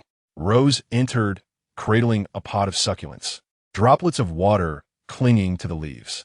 These had been unearthed from the ruins, their roots intact, and they should thrive. She placed the succulents on the windowsill, right beside a pot of pothos, two diminutive green spots standing out vividly in the desolate auto repair shop. "It's nothing," Lin Mo chuckled, arranging the succulents for her. "What do you fancy for dinner? I'll check the supermarket. Perhaps I might find some non-expired canned goods." "I crave Aunt May's cookies." Peter raised his hand, his eyes sparkling with excitement. "She said she baked chocolate-flavored ones today. I'll help her knead the dough." Rose immediately responded, flitting out like a jubilant bird, pulling Barbie along. "Barbie, you should join too. Your strength can help soften the butter." Ted followed with his camera. "I'll document the entire cookie-making process. The title will be Post-War Dessert, Healing Wounds with Love." The repair shop fell into an instant silence, the only sound being the clanging of metal sheets swaying in the wind. Lin Mo approached the corner where a pile of unclean parts lay, dust accumulating atop them. He squatted down, sifting through the assemblage of components. The wrench that Coulson had borrowed last time was right there, now bearing a tiny scratch like a discrete mark. His fingertips unexpectedly brushed against a stiff piece of paper, distinct from the texture of the parts. Lin Mo's heart stirred as he extracted the paper from the pile. It was a folded note, its edges stained and wrinkled with oil, inscribed with a single line in Coulson's characteristic round script. "Thanks, that drop from the rooftop was quite timely. I'll you a cup of coffee." Lin Mo's heart skipped a beat. It was Coulson's abbreviation, a signature he had used in encrypted documents at S.H.I.E.L.D. The drop from the rooftop referred to the previous day when he assisted Hawkeye in downing a Chitauri aircraft, using his laser to repel the soldier who had ambushed Coulson. It had been chaotic. He and T caught a glimpse of the person he had rescued, only remembering their black trench coat and swift, feline-like movements. So he had been there all along. Lin Mo unfolded the note and refolded, repeating the action thrice, his fingertips turning pale from the pressure. The handwriting bore a sense of urgency, the final period even slightly askew, clearly written in haste. Yet the certainty within those strokes mirrored Coulson's tone when he spoke. Always gentle, always considerate. "Old fox," Lin Mo muttered under his breath. Yet he couldn't help but smile. He folded the note into a small square and tucked it into the inner compartment of his wristband, where he kept his most cherished items. The ability description from his first sign-in, the first pair of sunglasses lenses gifted by Coulson, and a quick sketch of the family that Peter had drawn. The metallic edge of the wristband pressed against his palm, providing a reassuring sensation. Lin Mo rose to his feet and approached the window, gazing at the bustling crowd outside. The volunteers had cleared half a street. Some were erecting temporary tents, while others pinned missing person notices. The soothing strains of jazz emanated from Mrs. Martha's radio, mingling with the rhythmic clattering, creating an oddly enchanting symphony. Suddenly, he comprehended why Coulson chose this method to convey his safety. The depths of S.H.I.E.L.D. were far more profound than he had imagined. Loki's invasion was merely the tip of the iceberg, with countless undercurrents lurking beneath the surface, impossible to delineate. Public appearances were far too perilous. Thus, messages had to be transmitted through such clandestine means, both assuring safety and reminding him to remain vigilant. "Lin Mo, it may want you to come eat cookies." Peter's voice rang out from outside, brimming with childlike exuberance. Lin Mo responded, casting one last glance out the window. The sun shone brightly, and the sunflowers that Rose had planted were sprouting from the rubble, their small flower heads tilting toward the sun. He turned and stepped outside, his pace noticeably lighter than before. The metallic clang of the repair shop still resonated. Remnants of the generator lay in the corner, and the mournful news continued to play intermittently. Yet, Lin Mo was acutely aware that certain things had irrevocably changed. He was no longer the ordinary man who merely wished to hide in Queens to fix cars. Coulson's note was like a key, unlocking a door to a wider world. Behind that door lay danger, secrets, and the undercurrents he must confront. But there were also trustworthy individuals, unfinished promises, and a cup of coffee waiting to be fulfilled. As he walked, Lin Mo mused about the future, brushing his fingers against the note in his wristband, contemplating how he would request the most expensive Blue Mountain coffee. The aroma of chocolate wafted from Aunt May's kitchen, where Ted was photographing the oven with a camera and Rose and Barbie were kneading dough, flour dusting their noses. Peter was tiptoeing to place cookies on the baking tray, his movements clumsy like a little bear. Is Lin Mo here? Quickly wash your hands. The first batch is almost ready. Aunt May called cheerfully, placing a cup of warm milk on the table, freshly borrowed from a neighbor. Lin Mo sat down at the dining table, observing the lively scene before him, and suddenly felt that emptiness in his heart was being filled to the brim. The wounds left by war required time to heal, but as long as these people remained by his side, and he knew that someone far away was silently watching over him, he could endure even the deepest darkness. The first batch of cookies was ready, and the sweet aroma of chocolate permeated the entire kitchen. Peter snatched the largest piece, yelping as it burned his fingers. Ted held his camera, capturing close-ups of the cookies while muttering about their perfect caramel hue. Rose handed Lin Mo the roundest cookie, her eyes crescent-shaped with delight. As Lin Mo took a bite, the chocolate melted on his tongue, sweetness perfectly balanced. He recalled Coulson's note and suddenly felt that the cup of coffee he owed might take a long time to fulfill. But that was all right. He possessed ample patience. Chapter 86. The exposure risk of mutants, the rain-soaked queens, was permeated with the scent of damp earth as Lin Mo crouched at the entrance of the repair shop, utilizing the low-intensity beam of his laser eyes to cut through wires. The crimson light danced at his fingertips, akin to a precise pen, bending the twisted wire into an orderly square. This was to construct a new fence for Rose's garden, as the previous wooden barrier had been shattered by a Chitauri aircraft during the last battle. Mo, have you seen the community forum?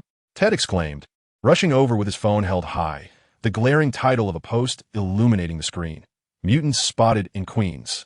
Suspected laser-eyed X-Men member. Below it lay a blurred photograph, capturing Lin Mo's silhouette on the rooftop as he shot down the aircraft, his sunglasses reflecting the red glow. Then Montag pauset momentarily, the wire scorching and leaving a charred mark. I saw it, he replied, continuing to bend the wire with an emotionless tone. The poster had chosen to remain anonymous, with the address listed in Brooklyn. Anonymous won't help, Ted grumbled, shoving his phone into his pocket. Now the neighbors look at you strangely. Just a while ago, I went to buy milk and overheard Mrs. Zhang saying mutants are dangerous, that they might lose control one day. His voice dropped to a whisper. Some even said that Barbie and Rose are mutants, and they want a petition to drive them out of the community. The wire in Lin Mo's hand snapped with a loud crack. He lifted his gaze towards the garden where Rose's sunflowers had grown to half his height. Their golden heads turned towards the sun, gently swaying in the breeze. Just yesterday, he had helped water the flowers, and Rose had mentioned that these sunflowers could grow to 2 meters tall, serving as a sun barrier. I'll go check on them, Lin Mo declared, rising to discard the broken wire into the scrap pile. Shield, his dog, bounded out from behind the door, clutching his old sunglasses in its mouth and brushing against his pant leg. The puppy seemed to sense its owner's distress, letting out a low whimper. As he approached the garden, he spotted a group of children standing outside the fence, pointing and whispering. Rose crouched amidst the flowers, her back turned to them, her shoulders slightly shaking as if she were crying. Barbie stood behind her, fists clenched so tightly that they turned white, tiny ice particles forming at his fingertips, clearly struggling to contain his emotions. As Lin Mo neared, he noticed a wooden board propped against the fence, upon which was scrawled in red paint, "Monsters get out of Queens." The edges of the board were tacked with a newspaper clipping about mutants losing control and harming others. What are you all doing here? Lin Mo's voice was as cold as ice, sending the children scattering in fright. One boy, before fleeing, even stuck his tongue out at Barbie, calling him an ice monster. Rose lifted her head, her eyes swollen like walnuts, tears glistening on her cheeks. Several of her newly planted daisies had been trampled, petals strewn in the dirt, marred by footprints. They said we are monsters, she sobbed, her voice quivering as she touched a nearby sunflower, which suddenly drooped, as if even the flowers despised them. No, that's not true, Barbie quickly interjected, hesitantly reaching for her shoulder, fearful of freezing her, leaving his hand suspended in the air. They just don't understand. Your flowers were perfectly fine yesterday. They were just scared. Lin Mo remained silent, walking toward the wooden board. He removed his sunglasses, a wave of warmth rising in his eyes, not from anger, but from heartbreak. A soft crimson beam erupted from his gaze, as if an invisible knife, instantly reducing the board to splinters, the newspaper clipping turning to ashes. Ignore them. Lin Mo donned his sunglasses and crouched down to assist Rose in lifting the fallen daisies. The flowers won't harbor resentment. They merely reflect your sorrow. As Rose observed the splintered wood scatter in the wind, she suddenly burst into tears, exclaiming, "But they say we will hurt others like in the news. That my mother abandoned me, because I am a mutant." Bobby's face paled instantly, and he grasped Rose's hand tightly. "Do not heed their nonsense. Your mother loves you." His grip was so intense that faint white marks appeared on Rose's wrist. "I apologize. It was unintentional."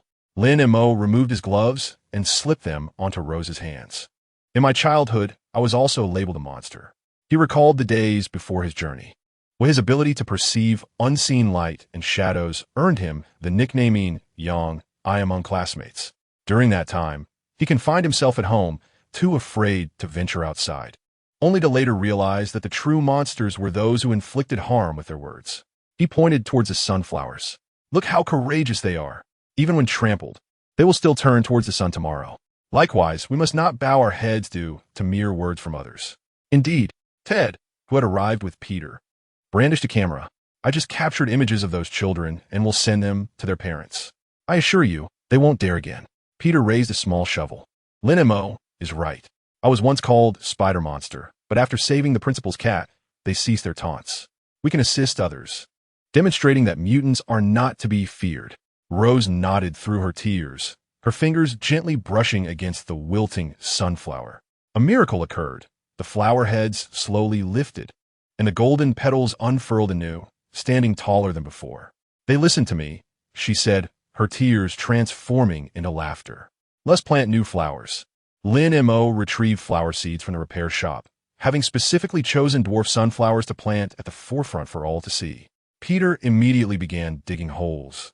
Ted snapped photographs. Bobby drew neat lines in the soil with an ice pick, and Rose scattered the seeds, causing tender shoots to emerge from the earth at her touch.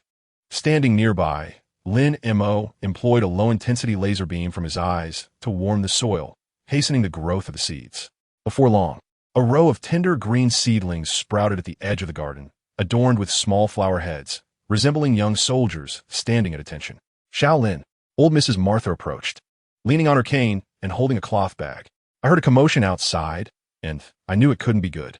She handed the bag to Rose, filled with freshly baked cookies. "Do not pay heed to their idle gossip. They have not witnessed the world. During the last Great War, if it weren't for you, this community would have perished long ago." Granny Gretchen followed closely behind, knitting a yellow sweater. "I have crafted a little garment for the sunflowers.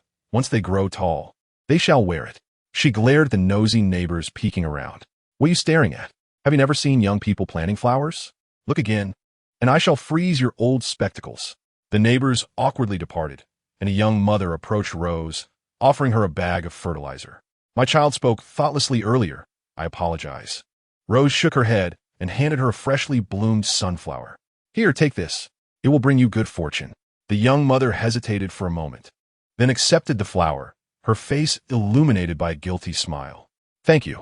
As the sun ascended higher, it bathed the garden in light, causing the newly planted sunflower seedlings to shimmer under its glow. Lin Mo watched as Rose and Barbie watered the flowers, while Ted chased butterflies with his camera, and Peter taught the children to identify various plants amidst the blooms. Suddenly, the heaviness in his heart began to lift. He moved to the fence, using his laser vision to etch patterns of sunflowers and snowflakes into the newly erected wire fence, one symbolizing Rose, the other Barbie. The crimson light danced upon the wire, weaving a barrier that shielded them from external malice and safeguarded the warmth within. "Emma, look!" Ted exclaimed, rushing over with his camera, displaying a photograph. Rose and Barbie stood amidst the flowers, sunlight illuminating their faces. Rose cradled a sunflower in her hands, while a snowflake lingered on Barbie's fingertips, refracting a spectrum of colors in the sunlight. What shall we name this photo? Ted inquired eagerly. Lin Mo gazed at the image and then at the two young individuals tending to the sunflowers, a smile gradually forming at the corners of his mouth. Let us call it sunshine and ice. Sunlight streamed through the sunflower petals, casting dappled shadows on the ground.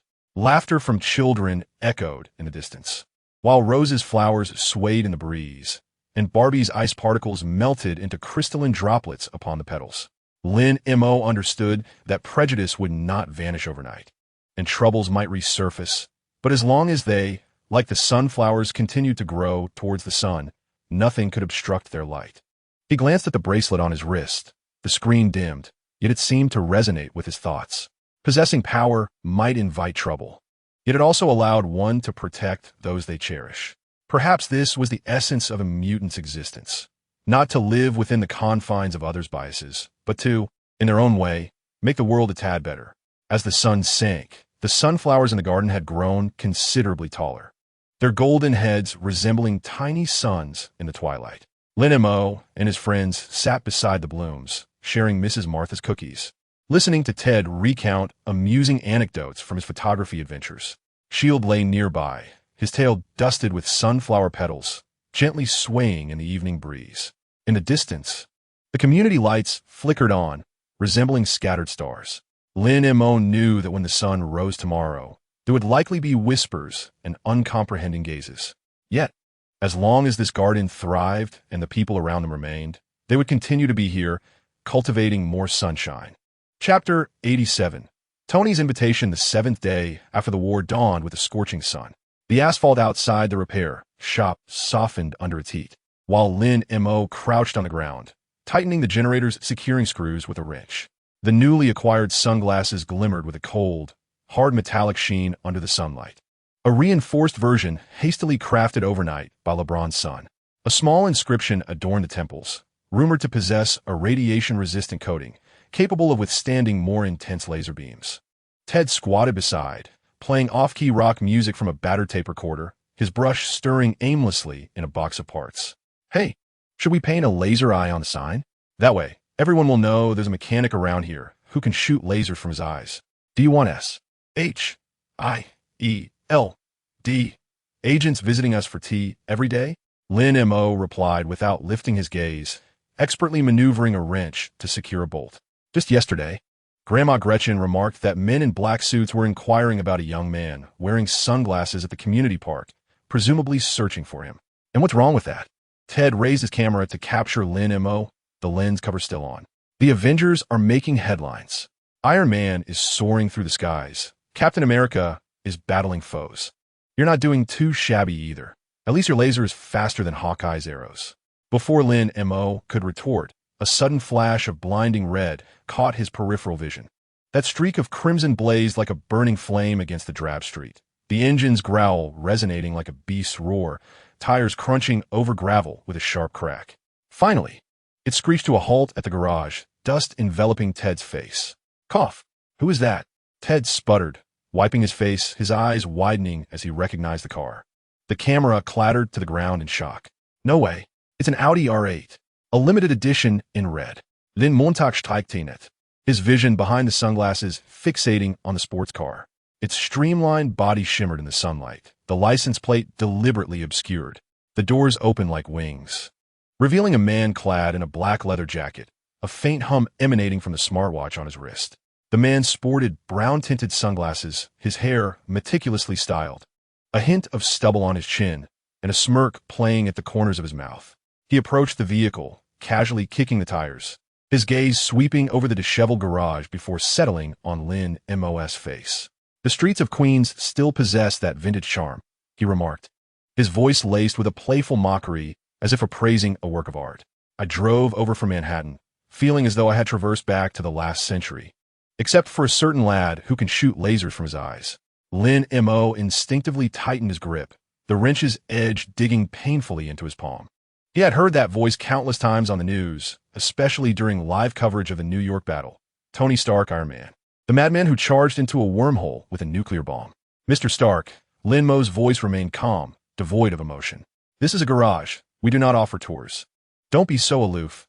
Tony removed his sunglasses, revealing sharp brown eyes that sparkled with mischief. I took the trouble to detour here, hearing tales of an interesting fellow in Queens who can shoot lasers from his eyes and possesses the ability to walk through walls, with physical prowess to rival Captain America in an arm wrestling match. He shook his phone, revealing a striking image of Lin Mo assisting Hawkeye with a drone from rooftop. The angle was exquisite, clearly a satellite capture, indicating the diminishing encryption standards of SHIEL DS database. Such secrets could no longer be concealed. Ted was utterly mesmerized, his mouth agape, unable to articulate a response for quite some time. Suddenly, he recollected something and, in a flurry of clumsiness, bent down to retrieve his camera, only to trip over his shoelace and tumble to the ground with an audible thud.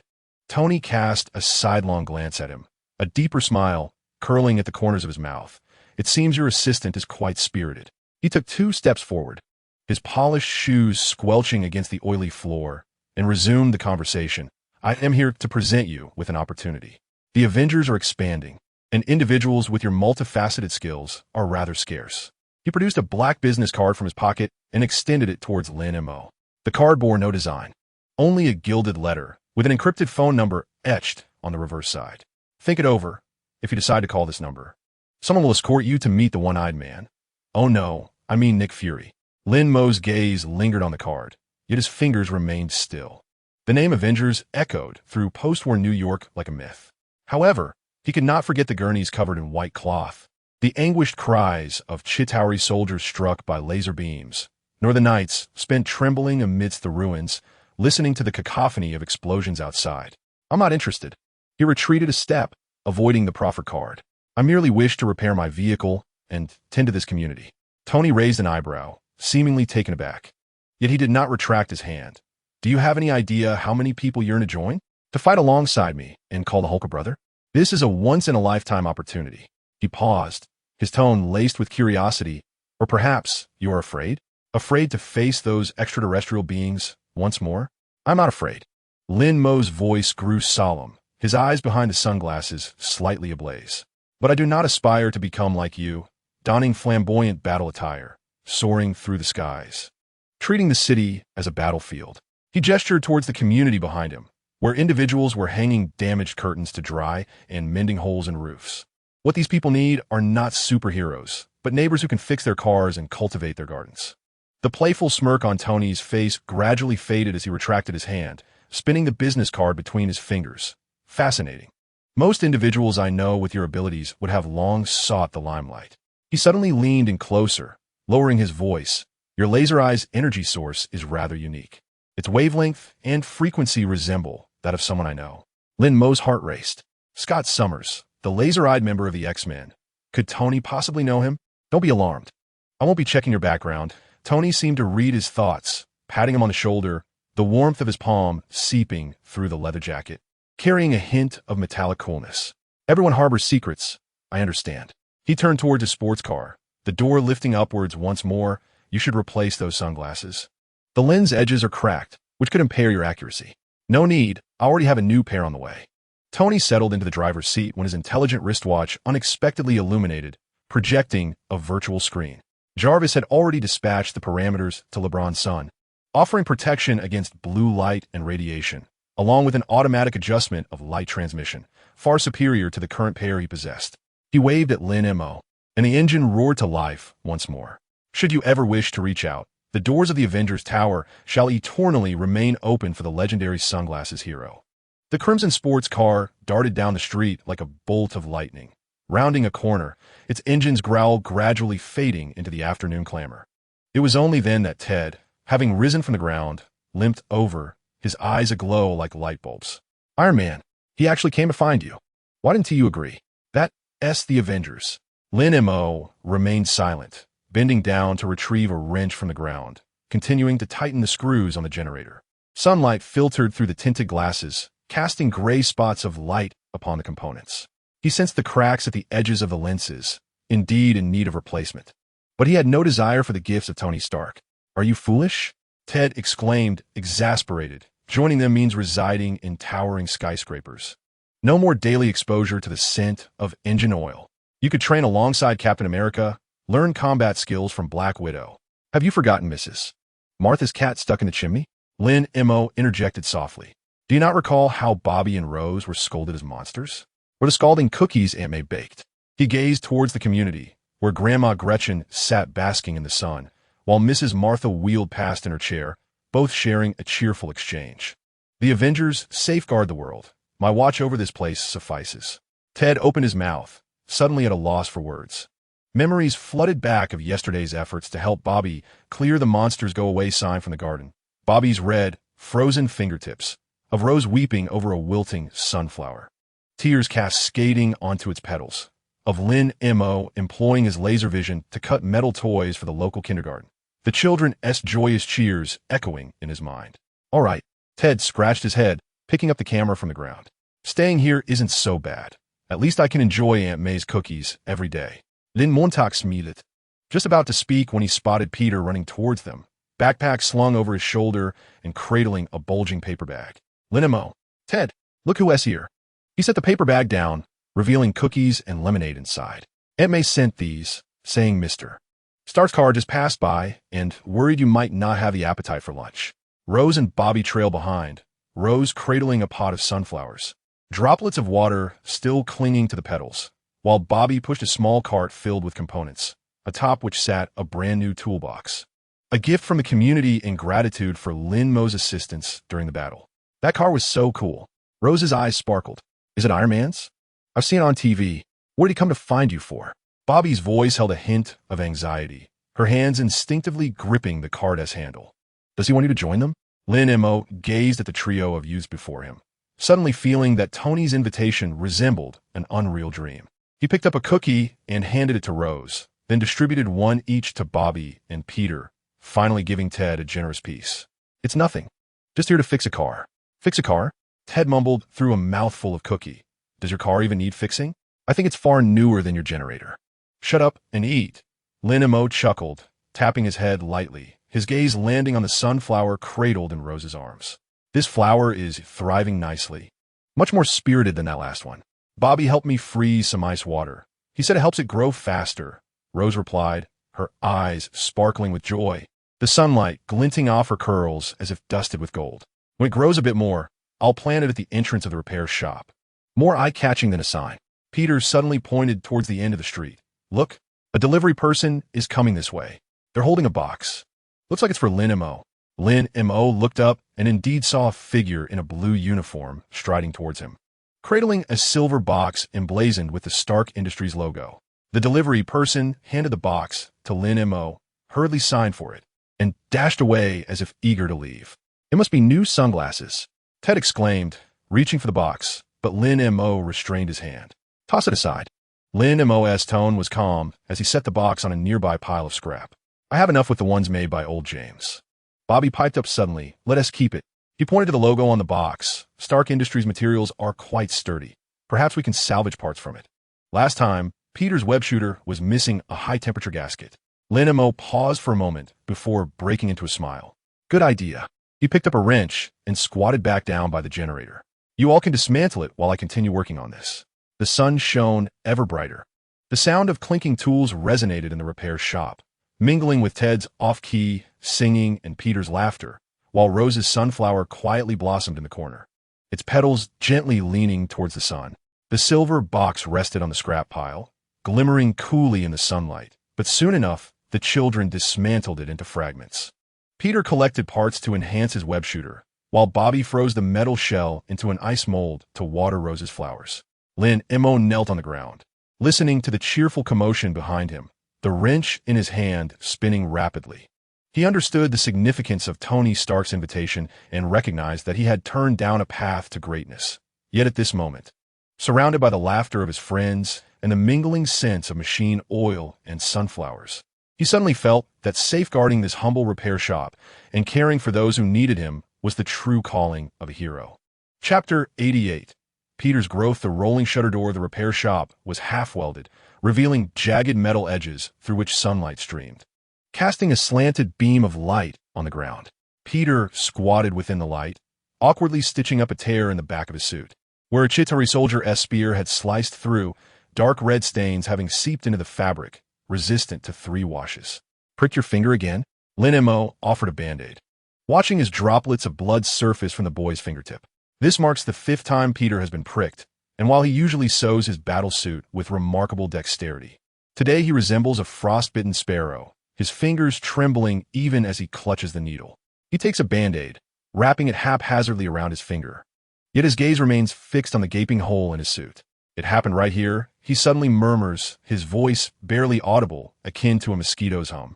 A woman holding a child was struck by the laser from a flying vehicle. My webbing was delayed by half a second. Lin Mo pauses in his task of rust-removing the wrench.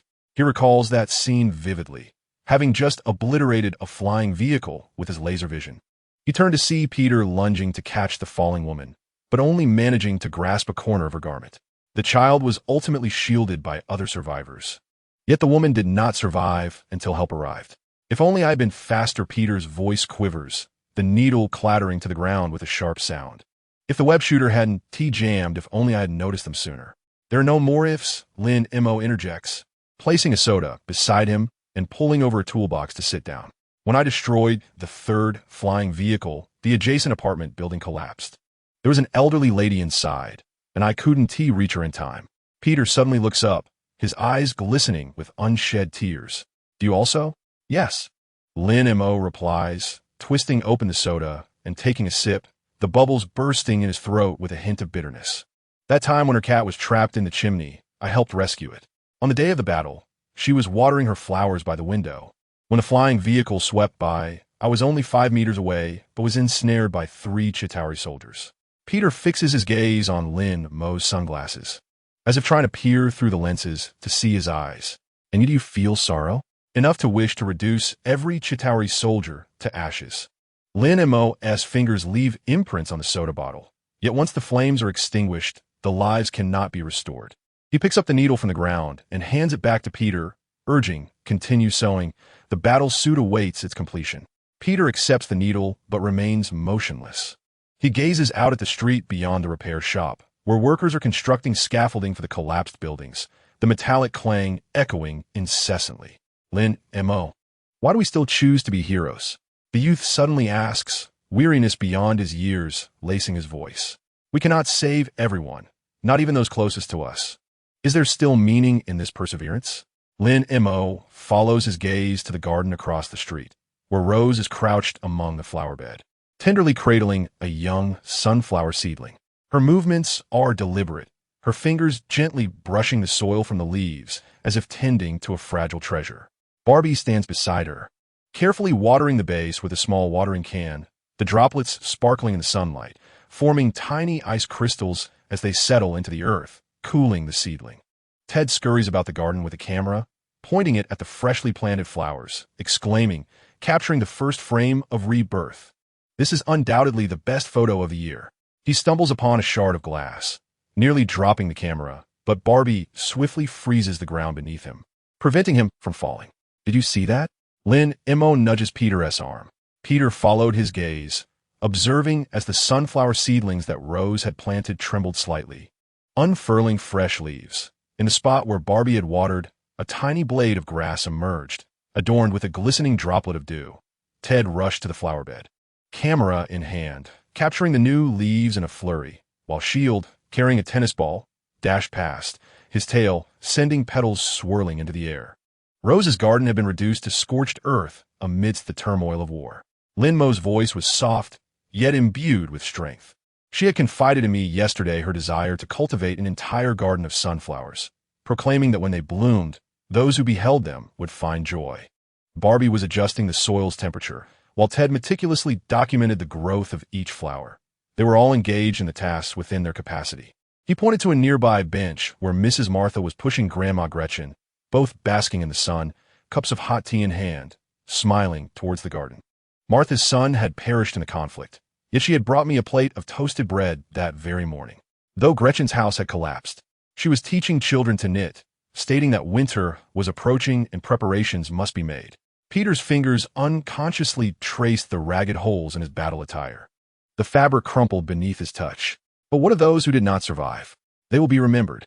Lin Mo recalled the elderly lady watering her plants by the window, her sill always adorned with a cactus gifted by her son in his youth. Yet, The living must continue to forge ahead, much like the flowers that Rose had planted. Even if scorched, they must take root anew, akin to the photographs Ted captured, even against a backdrop of ruins. One must seek the direction of light. He rose and walked to the entrance of the repair shop, gesturing towards the garden. Look at that little girl in the red dress. She is the child rescued that day. Indeed, Peter saw a girl with horn braids, tiptoeing as she watered the sunflowers, her skirt speckled with earth. Rose stood beside her, smiling as she steadied the watering can. Sunlight enveloped them, casting a golden veil. We become heroes not to save everyone. Lin Mo's voice resonated from behind him, but to instill courage in those who remain to continue planting flowers, knitting, capturing photographs, and believing that tomorrow will bring forth blooming sunflowers. Peter gradually rose, still clutching that needle. He gazed at the bustling figures in the garden, the elderly conversing merrily on the bench, and workers reconstructing homes in the distance. Suddenly, he threaded the needle once more, bending his head to continue mending the holes in his battle attire. This time, his hands were steady, though the stitches were crooked. They were made one after another, without pricking his fingers again. I once believed that being a hero meant vanquishing villains and safeguarding the world. Peter's voice bore a hint of relief. It turned out to be something different. Indeed, Lin Mo leaned against the doorframe, observing the earnest profile of the youth, realizing that it was about preserving the things in this world that are worth protecting. Upon finishing the last stitch, Peter tied a knot and folded his battle attire, placing it into his backpack. I went to assist Rose in planting flowers. He picked up his backpack and dashed towards the garden, stopping after a few strides to glance back at Lin Mo. Once the sunflowers bloom, let's take photographs together. All right, Lin Mo responded with a smile. As Peter's figure vanished in the garden, Lin Mo heard his laughter, reminiscent of wind chimes, crisp and clear. Ted, wielding a camera, chased after him, calling for a close-up of Spider-Man planting flowers. Bobby's laughter mingled in, tinged with a hint of shyness, while Rose's voice rang the loudest, akin to a cheerful little bird. Lin Mo glanced down at the cola bottle in his hand, his fingerprints still visible on its surface. In the distance, the wail of a fire truck echoed, likely indicating the discovery of another survivor. The bakery on the street displayed a sign announcing the availability of fresh bread, its aroma wafting through the air. Sunlight streamed through the gaps in the repair shop, casting dancing dust motes upon the ground. He recalled Peter's earlier words and suddenly felt that growing up might be just this, not an instantaneous acquisition of omnipotence, but rather the willingness to pick up a needle and thread to mend a tattered suit, even after realizing one cannot save everyone, and to stride towards the garden where one is needed. Lin Mo discarded the empty cola bottle into the recycling bin and turned to grasp a wrench. The repair shop's roll-up door awaited welding, and Peter's suit might well acquire new ribs by tomorrow. Rose's sunflowers required ample sunlight, and there remained countless tasks for them to undertake in this world. From the garden came a chorus of cheers. Lin Mo looked up to see a little girl in a red dress, jubilantly holding a sunflower seed, bouncing with excitement as Peter gently lifted her with webbing, allowing her to reach the tallest flower pot. The sunlight was just perfect, and the breeze carried the fragrance of flowers. Everything was gradually improving. Chapter 89. 364 days until the next check-in. The full moon cast its silvery light upon the metal roof of the repair shop, resembling a layer of molten tinfoil. Lin Mo curled his legs at the edge, half a bottle of unfinished beer resting by his feet, foam trickling down the bottle's neck, pooling into tiny puddles on the metal surface. The wristband emitted a faint blue glow, the digits on the screen distinctly clear. Countdown to next check-in. 364 days, 12 hours. 37 minutes. He raised his hand, his fingertips gliding across the cold metal surface, the sensation identical to when he first touched it. Back then, he had hidden in the shadows of the basement, believing it to be some alien artifact, too frightened to sleep, fearing it might suddenly unleash a dangerous energy. In retrospect, it seemed somewhat amusing. Lin Mo removed the new sunglasses perched on his nose and carelessly tossed them aside. They had been sent by Tony, featuring black lenses embedded with a fine metallic mesh, said to withstand 10 times the beam impact of the previous pair. However, at this moment, he found no need for them. The soft glow of the full moon enveloped his eyelids warmly, dissipating the searing sensation that had threatened to erupt from his eye sockets. His laser vision was like a well-behaved child, quietly nestled within its orbit, not even a faint red light escaping. He attempted to blink. The moonlight filtered through his eyelashes, casting delicate shadows on the metal, reminiscent of scattered silver coins. Devoid of beams and searing heat, only the night breeze, infused with the fragrance of distant gardens, gently caresses the cheeks. It appears that even you require slumber. Lin Mo softly murmured to the air, as though engaging in dialogue with his own abilities. A beer bottle at his feet was nudged lightly, and Shield's head peeked over the roof's edge, its damp nose brushing against his pant leg. This mixed-breed terrier had trailed behind unbeknownst to him, its tail sweeping across the tin roof with a rustling sound, adorned with a red silk ribbon tied by Rose, said to ward off evil on the night of the full moon, though the origin of this custom remains obscure. "Come down," Lin Mo said, patting its head, his palm brushing against the grass, seeds mingled within its fur. "If you fall, I cannot catch you."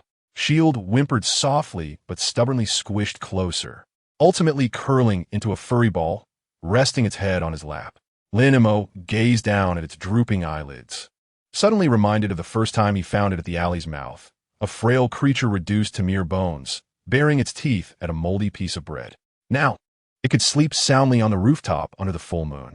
How swiftly things change. Lin Mo tilted his head back and took a swig of beer, the foam causing him a cough. A year ago, he reveled in his ability to penetrate walls, secretly practicing in supermarkets, believing this was a divine gift. His worries back then were simple. How to use his phasing ability to sneak a Coke from the supermarket freezer without being detected, how to explain his suddenly robust physique, and how to fabricate a plausible lie when Ted asked if he was an alien. Now, his concerns were far more intricate. For instance, how to control the intensity of his laser vision, ensuring it could precisely slice through rebar during rescues without harming those within, or whether to feign ignorance or incinerate the graffiti on the community bulletin board that red mutants get out of Queens, or how to respond to Peter's question yesterday.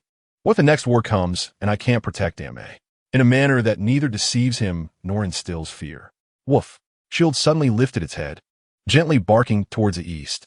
Following its gaze, Lin Mo spotted warm yellow lights gleaming in Rose's garden. Through the sparse branches, he discerned two silhouettes. Rose was watering the newly planted sunflowers with a watering can, while Barbie stood beside her, supporting the flower stalks, their shadows elongated by the light. Nestled together on the soil, the wind rustled through the flower beds, the leaves of the sunflowers whispering as if sharing secrets on their behalf. On the third day after the war ended, Barbie had placed a wooden sign in the garden, inscribed with crooked letters proclaiming, "Here is our home." The following day, the sign was cleaved in two and discarded in the trash at the doorstep. Rose did not weep. She silently retrieved the fragments, entwined them with vines to form a small flower pot, and planted the fastest sprouting sunflowers within. Now, those sunflowers have blossomed, their golden petals shimmering in the moonlight like scattered stars. In the distance, a faint sound of a spider's silk slicing through the night sky can be heard. Lin Mo looked up and saw a figure clad in red and blue soaring between the buildings, tracing a beautiful arc against the backdrop of the full moon. It was Peter practicing a new maneuver. Following the battle, the boy had been despondent for an entire week, isolating himself within his room, leaving Aunt May in tears.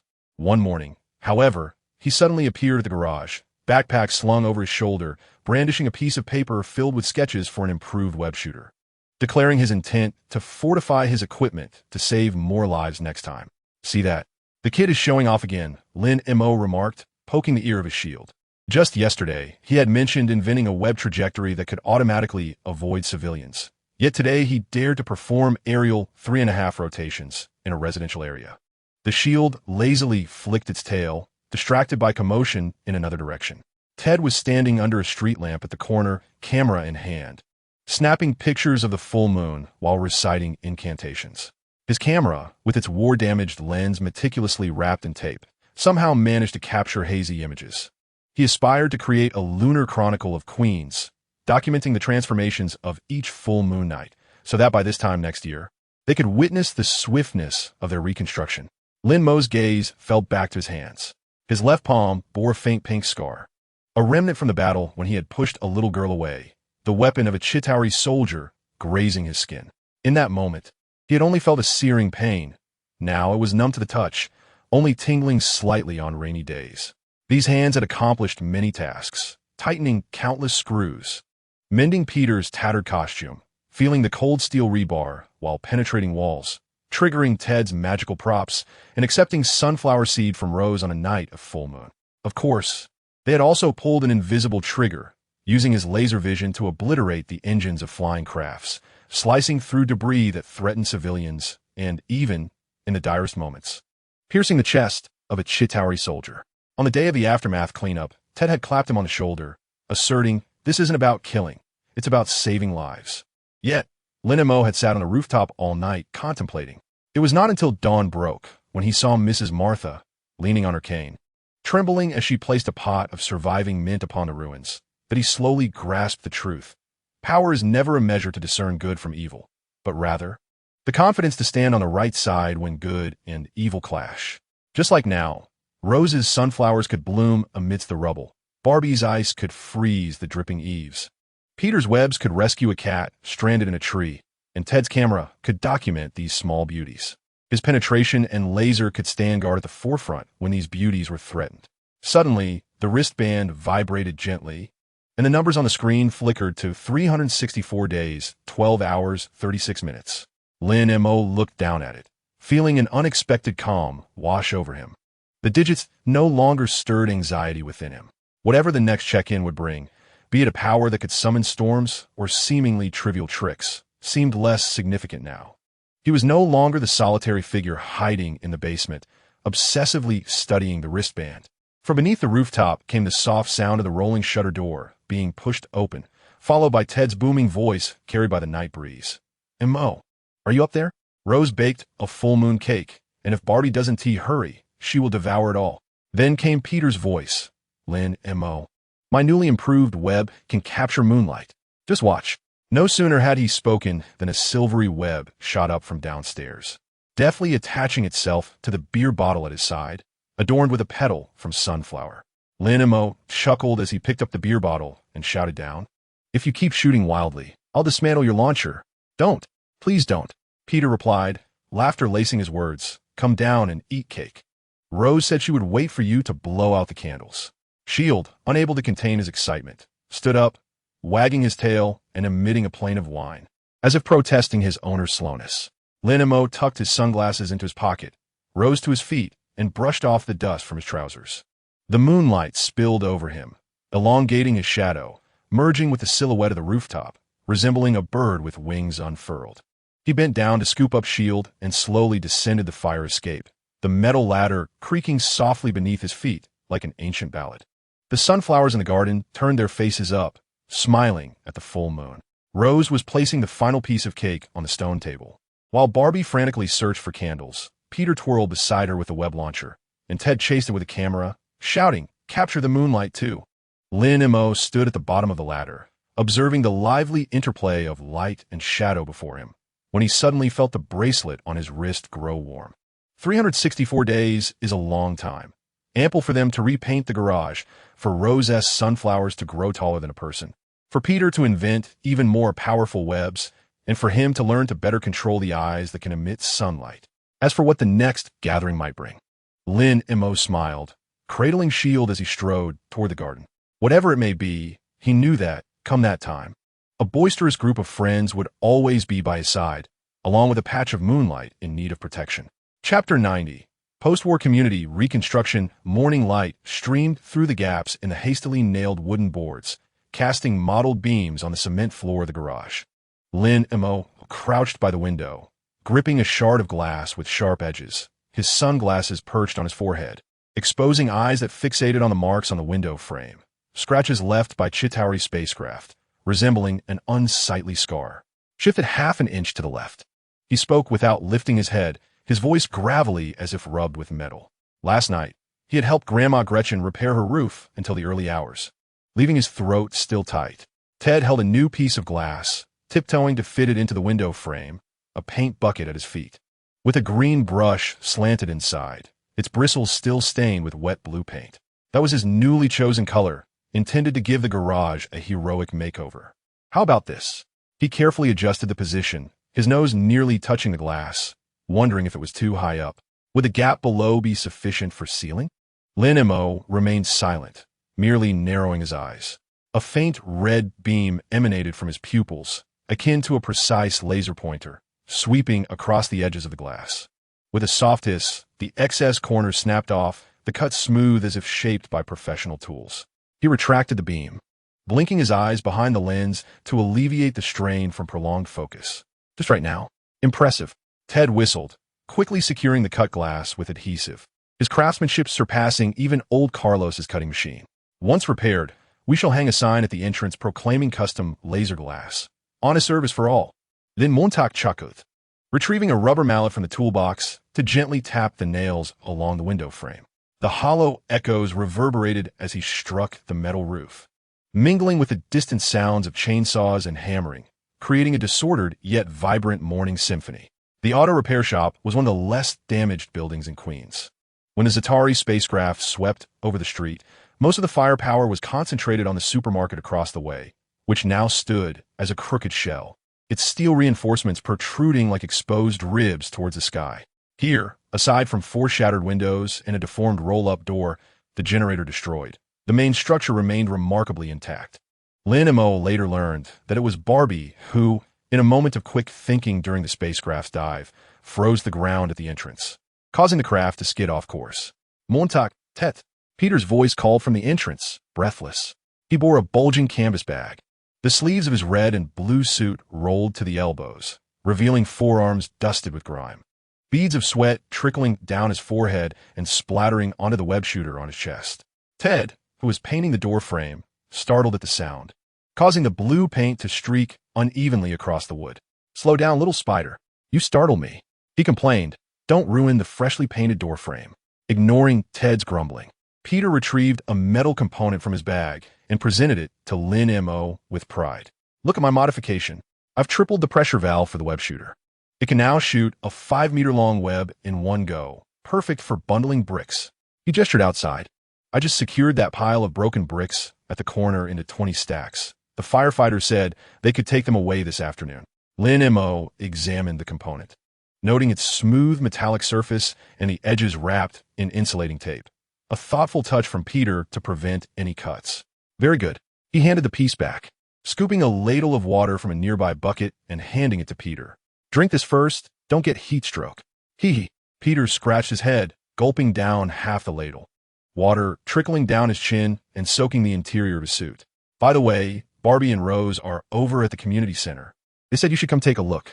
One wall is about to collapse, and Rose's vines can't hold it." Lin Mo nodded, grabbing the work jacket draped over the workbench, the elbow patched with deep gray fabric, a gift from Aunt May yesterday, with stitches fine as if sewn by machine. "Ted, remember to reinforce the glass with tape once it's secured," he reminded, fastening the buttons of his jacket. "I'll be back shortly. Go on, go on." Ted waved him off, already starting to affix a sticker reading Hero's hideout to the glass, a creation he had cut from cardboard the previous night, still sticky around the edges.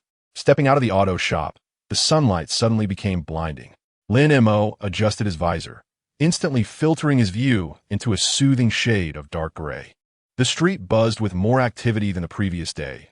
Workers donned in hard hats maneuvered their unicycles, while children squatted by the roadside, stacking collected pebbles into miniature hills, joyfully proclaiming their intent to build castles. A group of elderly women sat beneath a makeshift canvas shelter, meticulously sorting through fresh vegetables salvaged from the rubble, their laughter and chatter drifting through the air like a gentle breeze. From around the corner came the rhythmic clanging of metal. Mrs. Martha's son was repairing a long bench.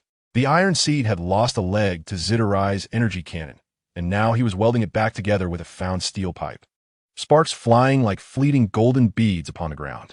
"Shaolin," Mrs. Martha called from her small stool, a porcelain mug in hand. "Come over for a sip of cool tea. Just brewed with honeysuckle." "Not now, Mrs. Martha," Lin Mo replied, quickening his pace toward the community center. "Is that girl Rose showing off again?" Mrs. Martha chuckled, shaking her head, her voice booming enough to drown out the sound of welding. "She insisted on using vines to pull down the billboard yesterday, and almost got hit. Keep a close eye on her." Then Montauk nodded, turning the corner to behold the remnants of the community center. The 2-story red brick building had collapsed halfway, its western wall leaning precariously, the plaster flaking like damp biscuits. cascading down in a fine dust. Barbie stood at the base of the wall, his hands pressed against the ground, ice creeping from his fingertips, forming a half-meter-wide shell at the base of the wall in an effort to stabilize the precarious bricks. Rose stood beside him, beads of sweat glistening on her forehead, her hands tightly clenched, the silver bangles on her wrist jingling with every movement. Thick vines erupted from her feet, coiling around the wall like powerful arms, their leaves trembling slightly from the strain, edges tinged with a burnt yellow hue. "This is impossible," she said through gritted teeth, her voice tinged with desperation. "The rebar inside has snapped. The vines can't hold. Just a little longer." Barbie's voice trembled, his lips turning blue from the cold, frost accumulating on his eyelashes. Lin Mo should arrive soon. No sooner had he spoken than Lin Mo dashed to the wall's base. Without uttering a word, he swiftly unbuttoned his work jacket, revealing a shirt emblazoned with the logo, a repair shop. His enhanced physical abilities activated instantly, muscles humming with energy as he bent down to grasp the ice shell Barbie had formed, a piercing chill coursing through his fingertips. Third brick from the left. "There's a crack," Lin Mo observed, his eyes scanning rapidly behind his visor. "Rose, pull the vines up to the right. Avoid that gap." Obeying immediately, Rose directed the vines like obedient serpents, tightening their grip around the protruding section of the wall. Seizing the moment, Barbie intensified his output, the ice infiltrating the gaps between the vines, weaving a dense network within the bricks. Lin Mo inhaled deeply, pressing his right hand against the ice shell while swiftly raising his left hand. A pale red beam shot forth, striking the cracked brick with pinpoint accuracy. With a sharp crack, the brick shattered, revealing the rusted rebar within. Lin Mo quickly retracted the beam, gripping the ice shell with both hands, pulling forcefully. "Now's our chance." The ice layer, accompanied by frozen bricks, was pulled apart by half a foot, the synergy of vines and ice shells momentarily stabilizing the wall, preventing it from tilting further to the right.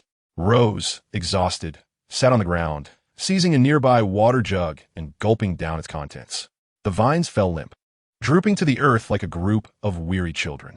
Barbie also released his grip, leaning on his knees and gasping for breath as the ice on the ground melted at a visibly rapid pace, forming puddles on the concrete floor. "Thank you, Brother Lin Mo," Rose said, wiping the sweat from her brow, her silver bracelet jingling as she moved. Lin Mo squatted down, retrieving a piece of chocolate from his pocket and offering it to her. Aunt May gave this, saying to share it with the kids to replenish their energy. "Rest for a moment. We'll tackle the rest later." Barbie leaned closer, observing the ice shell and vines on the wall, and suddenly laughed. Did we not resemble a tug of war just now? His nose still bore remnants of ice, and the breath he exhaled formed a white mist that quickly dissipated in the wind. Though his opponent had been rather heavy, Rose chuckled at his remark and broke off half of the chocolate, handing it to him. "If your ice were a bit thicker, it might have frozen the wall outright, and if your vines had thorns, they would have gripped even more firmly." Barbie retorted, though his ears turned crimson. As Lin Mo watched their playful banter, a sense of familiarity washed over him. It reminded him of the times during the Great Battle, coordinating with Hawkeye on the rooftop, rescuing an elderly couple amidst the ruins, moments where words were unnecessary, and a mere glance sufficed for understanding. He glanced down at his hands, the scars on his palms glistening a pale pink under the sunlight. A wound inflicted by his Etarian weapon now felt like a badge of honor. "Brother Lin Mo." Peter's voice echoed from afar as he rushed forward, pushing a handcart laden with wooden boards. A little girl with braided pigtails sat in the cart, holding a bunch of wilted dandelions aloft. "I brought the boards. The firefighters said we could use these to prop up the wall." Upon seeing Lin Mo, the little girl leapt from the cart, running up to him with the dandelions. "Big brother, this is for you. Grandma Martha says heroes love flowers." Her dress was speckled with dirt, a bruise adorned her knee, yet her eyes sparkled like stars. Lin Mo accepted the dandelions, their petals slightly wilted but exuding a sweet fragrance. "Thank you," he said, kneeling to make his voice gentle. "What is your name?" "Lily," the little girl replied, pointing to the wooden boards in the cart. "I helped Brother Peter pick up nails. I found 10. Peter halted the cart, scratching his head with a grin. She insisted on coming along, saying she wanted to help the hero. He gestured toward the community center. "Grandma Martha sent me to call you. The soup is ready, and everyone should take a break." Just then, Grandma Gretchen approached, leaning on her cane, a bamboo basket in hand filled with neatly wrapped sandwiches. "Rose, Barbie, come and have something to eat." Her voice was slightly breathless, evidently hurried, and the sandwiches were freshly baked, still warm. Rose and Barbie exchanged glances, both recognizing the shared mirth in each other's eyes. They followed Grandma Gretchen towards the canvas shed, while Barbie was still engaged in a discussion with Rose about how to construct a makeshift storage rack using ice and vines. Peter was instructing Lily on how to use the web shooter to blow bubbles, of course with an empty launcher devoid of webbing. Lin Mo stood still, observing their retreating figures, his hand clutching a bouquet of dandelions. The wind swept through, carrying the distant roar of a chainsaw mingled with the nearby laughter of children. Amidst the scent of the ruins, there was an unexpected hint of sweet bread. He suddenly recalled what Ted had mentioned about a hero-esque stronghold. Perhaps no sign was necessary, nor a formal title. When Barbie's ice could freeze the ruptured pipes, Rose's vines could reinforce the crumbling walls. Peter's webs could bind the broken bricks, and his laser could precisely cut glass. They had already become the guardians of this community. "Shaolin, what are you daydreaming about?" The voice of Mrs. Martha echoed from the direction of the canvas shed, as she waved a porcelain bowl at him. "Come on, or the soup will get cold. I've added your favorite carrots." Lin Mo smiled, tucking the dandelions into the pocket of his work jacket, before turning towards the shed. The sunlight filtered through the visor, casting two slender shadows on the ground, resembling 2 feet in motion. An excited shout from the direction of the repair shop signaled Ted's enthusiasm, likely because his heroic paint job had finally been completed. In the distance, the gentle rustle of sprouting vines could be heard, alongside the sound of webs slicing through the air and the dripping of melting ice. These sounds intertwined, becoming the unique overture to the reconstruction of Queens. As Lin Mo reached the edge of the shed, he caught sight of Ted rushing towards him, camera in hand. Lin's focused on the scene inside the canvas shed. Mrs. Martha handing a bowl of soup to Peter, Grandma Gretchen helping Rose untangle her wind-blown hair, and Barbie squatting on the ground, teaching Lily how to build a small house out of crushed ice. "Look," Ted exclaimed, thrusting the camera screen before Lin Mo. In the photograph, everyone was smiling, sunlight gracing their faces like a layer of golden gauze. "This is our unofficial mutant squad. I shall name this photograph Breakfast Amidst the Ruins." Lin Mo gazed at the picture, suddenly feeling warmth behind his visor-clad eyes. He remained silent, merely retrieving a sandwich from the bamboo basket and taking a hearty bite. The aroma of the bread mingled with the savory taste of ham, spreading across his palate, while the warm soup flowed down his throat, soothing the fatigue of the night. The chainsaw continued its distant drone. Vines on the wall sprouted new leaves. Peter's webs shimmered silver in the sunlight, and the ice house Barbie had constructed sparkled in the morning light. The reconstruction of Queens had only just begun. Yet Lin Mo knew that as long as these sounds persisted and these people remained, this land would never falter. Chapter 91. Tony's high-tech sunglasses. The rolling door of the repair shop was heated by the sun, and Lin Mo was crouched beneath an old Chevrolet, a wrench stuck on a rusty screw, refusing to budge. He clicked his tongue, spat on his knuckles, and was about to activate his physical enhancement when a loud clatter resonated above him. Ted, ascending a ladder to nail a sign to the beam, had lost his grip on a paint bucket, which tumbled down, splattering blue paint across his back. Saw thee! Ted's voice resonated from above, laced with an unmistakable distraction. "This pair is too slippery. Speaking of which, Mo, are you truly not going to change those sunglasses? The lenses are so scratched. Don't they blur your vision?" Lin Mo crawled out from beneath the car, removing the old sunglasses perched on his nose. The lenses were riddled with fine scratches from debris during a previous skirmish, and the edges still bore remnants of paint that Ted had inadvertently smudged onto them while painting the walls last week. He squinted at the light. His view resembled a fogged-up glass, rendering even the Chevrolet emblem indistinct. "I suppose it will suffice," he muttered, donning the sunglasses again. Old Master Jean had mentioned that new lenses wouldn't be ready until next week. "What are you waiting for, Old Master Jean?" Ted jumped down from the ladder, brandishing a crumpled newspaper. The front page featured a photograph of Tony Stark standing before the Avengers Tower. "What can't Stark Industries produce? The last time he offered to send you new sunglasses, you refused. I think you have a vendetta against high technology." Lin Mo remained silent, bending down to continue tightening screws. He had always held a slight aversion to Tony Stark's doctrine of technological omnipotence. When that flamboyant playboy had appeared at the repair shop, sporting sunglasses and a business card, Lin Mo had sensed an evaluative gaze in Stark's eyes, not that of an ordinary person, but rather that of an assessor appraising the parameters of a newly developed weapon. Suddenly, the wind chimes at the door jingled, but not with the usual crisp sound of copper. Instead, it emitted a deep metallic clang. Lin Mo looked up to see a silver-gray delivery truck parked outside the repair shop, its body emblazoned with the Stark Industries emblem, its contours as smooth as meticulously polished titanium. The back door of the truck swung open, and a man clad in a deep gray suit descended. His hair was impeccably styled, and his shoes gleamed to the point of reflecting one's silhouette. He cradled a black hard case, and, as he approached the entrance, took the time to pull out a handkerchief to wipe the dust from the soles of his shoes, as if the concrete beneath him were something unsightly. "Mr. Lin Mo?" The man's voice was as steady as an electronic synthesizer. As he extended the gift box, his fingertips exhibited not a hint of unnecessary tremor. "Mr. Stark asked me to deliver this to you."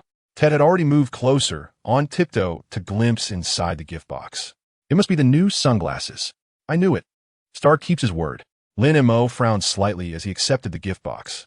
It felt heavy in his hands, with a surface that boasted a delicate matte texture, and the edges were inlaid with a ring of dark silver metal, exuding an air of considerable value. "Please convey my thanks to him," he said nonchalantly, not intending to open it on the spot. "Mr. Stark has a few messages for you." The suited man adjusted his gold-rimmed glasses, his tone devoid of any fluctuation. Always wearing that worn-out pair of sunglasses makes you appear like an antiquity, unworthy of those eyes that can pierce through steel. Additionally, the instructions for using these glasses are located on the inside of the gift box. Should you encounter any technical issues, you may call this dedicated line. He handed over a silver card, which bore nothing but a string of numbers, devoid of any insignia. Ted snatched the card eagerly. "Wow, Stark's private line? This is cooler than Peter's limited edition web shooters." The suited man paid no heed to Ted's excitement, giving a slight nod before turning back toward the vehicle. The truck's engine emitted a low hum as it silently departed, its tires gliding over the gravel road without raising a speck of dust, a quintessential Stark moment. Even deliveries felt like a high-tech showcase. "Open quickly," Ted exclaimed, cradling the gift box, his eyes sparkling like a child unwrapping a present. "I bet it has a laser feature. Perhaps it can even take calls." Lin Mo, unable to endure Ted's incessant chatter, reached for a small knife to slice open the seal of the gift box. Inside, nestled in black velvet, lay a pair of sunglasses, slightly narrower than the ones he currently wore. The frame was matte black, adorned with delicate silver lines that shimmered under the sunlight, while the lenses were an immaculate black, devoid of any imperfections. As Lin Mo picked up the sunglasses, he was surprised by their lightness. The frame felt like some kind of alloy but possessed a smooth warmth. Unlike the coldness of metal, perhaps akin to vibranium? What kind of material is this? Ted leaned closer, poking the lens with his finger. "Hey, it seems to be getting brighter." Lin Mo noticed as well. The moment the lenses encountered sunlight, their color transformed from pure black to a deep gray. Through them, the once blinding sunlight softened, revealing the Chevrolet emblem with such clarity that even the scratches were visible. When he stepped into the shade, the lenses quietly reverted to black, as if they had a life of their own. "Impressive." Ted's astonished voice nearly shattered eardrums. "Automatic tinting, far superior to Peter's goggles." Lin Mo removed his old sunglasses and perched the new ones on his nose. Contrary to his expectations, there was no sense of pressure. The arms conformed perfectly to his ears, and he could hardly feel their weight. To his astonishment, the familiar burning sensation around his eyes had vanished. Not suppressed, but rather. It felt as if the energy of his laser vision had found a suitable vessel, resting comfortably in its socket without the slightest agitation. He blinked, and the world within his view transformed dramatically. It was not merely an adjustment of light and shadow. It felt as though a filter had been applied to his eyes, automatically diminishing glaring reflections while amplifying details. The rust on the screws beneath the car, the blue paint on the tip of Ted's nose, and the intricate patterns on the sunflower petals blooming in the distant rose garden were all vividly clear. As Lin Mo approached the window and gazed at the ruins across the street, he observed several workers cutting rebar, sparks erupting in the sunlight. Through the new sunglasses, he could discern the internal stress patterns of the rebar, even predicting where it would fracture in the next moment. This functionality seemed tailor-made for him. He would no longer have to worry about damaging internal structures while slicing with his laser vision. "There's a note inside," Ted exclaimed, pulling out a card from the gift box, emblazoned with Tony's flamboyant signature, the handwriting dancing across the page. It read, "Don't waste my technology. At least use it to take down 10 Chitauri grunts." Lin Mo chuckled, tucking the card into his pocket. He called out towards the direction the truck had departed. "Thank him for me." The wind scattered his voice, likely beyond the hearing of that suited man. Yet the lingering resentment he felt towards Tony seemed to subtly shift with the arrival of these sunglasses. "Lin Mo, look who I brought." Peter's voice echoed from the doorway as he entered, his backpack slung over his shoulder, accompanied by Barbie and Rose. Rose cradled a pot of green pot hose, its vines cascading down her wrist, while Barbie carried a thermos from which a delicate sweetness wafted. "Wow, new sunglasses," Peter exclaimed, his eyes immediately drawn to the shades adorning Lin Mo's face. He approached, inspecting them closely. "Did Mr. Stark gift you those? The lenses are adaptive polarized, aren't they? I've encountered similar technology in the lab, capable of adjusting refractive index according to ambient light." "Speak plainly," Ted chided, tapping the back of Peter's head. "Essentially, they are remarkably advanced," Peter concluded, envy gleaming in his eyes. 10 times better than my goggles." Rose placed the pot hose on the windowsill, and its tendrils promptly climbed the window frame, soon entwining around the sign Ted had newly affixed. "Are they comfortable to wear?" she inquired softly, her fingers brushing against the silver pattern along the edge of the lenses, noting their lightness compared to his previous pair. "Yes," Lin Mo nodded, testing his laser vision. This time, there was no sensation of obstruction. A pale red beam flickered past the lenses, striking a discarded tire across the way and leaving a precise dot without any extraneous sparks. "It's much easier to control." Barbie opened the thermos, revealing his homemade ice cream crafted from fresh strawberries, its rosy hue inviting.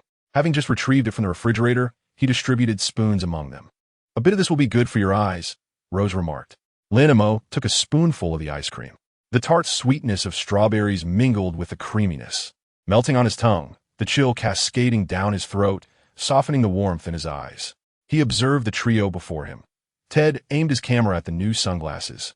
Peter scrutinized the lens's reflectivity, while Rose and Barbie quietly deliberated on which flowers to plant that afternoon. Suddenly, the high-tech shades seemed less cold. "By the way," Lin Mo recalled, pulling a deformed steel plate from beneath the vehicle. "Can you help me with this?" It was a remnant of a Chitauri spacecraft, its edges curled like scrap metal. He intended to cut it to size for repairs on the metal roof of the garage. Peter immediately leaned in. "Do you need to cut it with the laser eyes? I can hold it for you. I'll stabilize it," Barbie added, pressing his hands against the edges of the plate. A layer of frost swiftly spread, securing it firmly to the ground. Rose's vines cascaded from the windowsill like gentle hands, lightly resting on the center of the steel plate, marking the cutting line. "Cut here." It'll perfectly cover the roof's hole. Lin Mo took a deep breath, steadying himself. Through the new sunglasses, the internal metallic structure of the plate was vividly visible, enabling him to deftly navigate around the rigid alloy nodes. The pale red beam emitted from the lenses was no longer the searing energy flow of before, but rather a stable, thread-like line that traced the path indicated by the vines. The sound of cutting was crisp, akin to ice shattering, devoid of flying sparks or acrid burnt odors. Only molten metal dripped slowly from the incision, forming tiny silver beads upon the ground.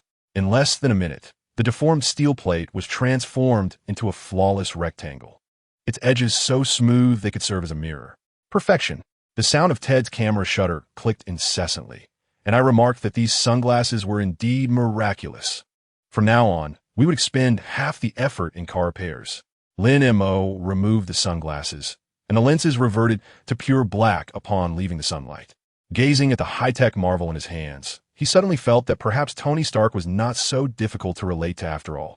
At the very least, this playboy understood that true technology is not for ostentation, but rather for easing life's burdens. In the distance, Mrs. Martha's voice echoed as she approached with a steaming pot of soup to replenish everyone. Lin Mo carefully placed the new sunglasses back into their gift box, intending to don them when the real work commenced. He grasped the wrench and resumed his position beneath the vehicle. This time, with little effort. The rusted screws were easily untwisted. Sunlight streamed through the car windows, casting dancing spots of light beneath the vehicle. Listening to Ted's laughter, Peter's exclamations, and the discussions between Rose and Barbie about gardening, Lin Mo suddenly felt that whether it was the handmade lenses crafted by old James or Tony Stark's high-tech sunglasses, they shared a common purpose. They shielded not only against sunlight and lasers, but also against unnecessary solitude and alienation. He touched the silver card in his pocket. The phone number inscribed upon it had yet to be memorized, yet it seemed of little consequence now. After all, the next time he encountered Tony Stark, he could express his gratitude in person. Perhaps he might even inquire whether these sunglasses could be enhanced with a feature to automatically filter out the paint splatters that Ted often sent flying. The wind chimes in the repair shop chimed once more, this time with a crisp sound of copper bells, mingling with the distant laughter of children, reminiscent of a lively melody. Lin Mo smiled, continuing with his tasks as sunlight filtered through the newly replaced glass, casting warm spots of light upon him. Everything was gradually improving, much like these perfectly fitting sunglasses, neither excessive nor insufficient, but just right. Chapter 92. Barbie's Ice Sculpture Fundraiser. As the morning dew still clung to the remnants of park benches, Barbie was already crouched at the center of the fountain plaza, hands pressed against the icy surface. The breath he exhaled formed a white mist in the morning light, his fingertips gliding over the ice, causing it to surge upward as if alive, gradually outlining the form of Captain America's shield. The star's points were meticulously smoothed by his fingertips to avoid injuring the children who had come to view the exhibit. Make the left gear more pronounced, Ted exclaimed, circling the ice sculpture with his camera, a temporary red filter from the previous night still affixed to the lens. Iron Man's armor needed sharp angles, otherwise it wouldn't appear capable of flight. Barbie did not turn around. Instead, he deftly flicked his wrist, causing the ice surface to suddenly rise into a sharp zigzag, perfectly mirroring the curvature of the armor's shoulder. Beads of sweat formed on his forehead, quickly crystallizing into frost from the surrounding chill.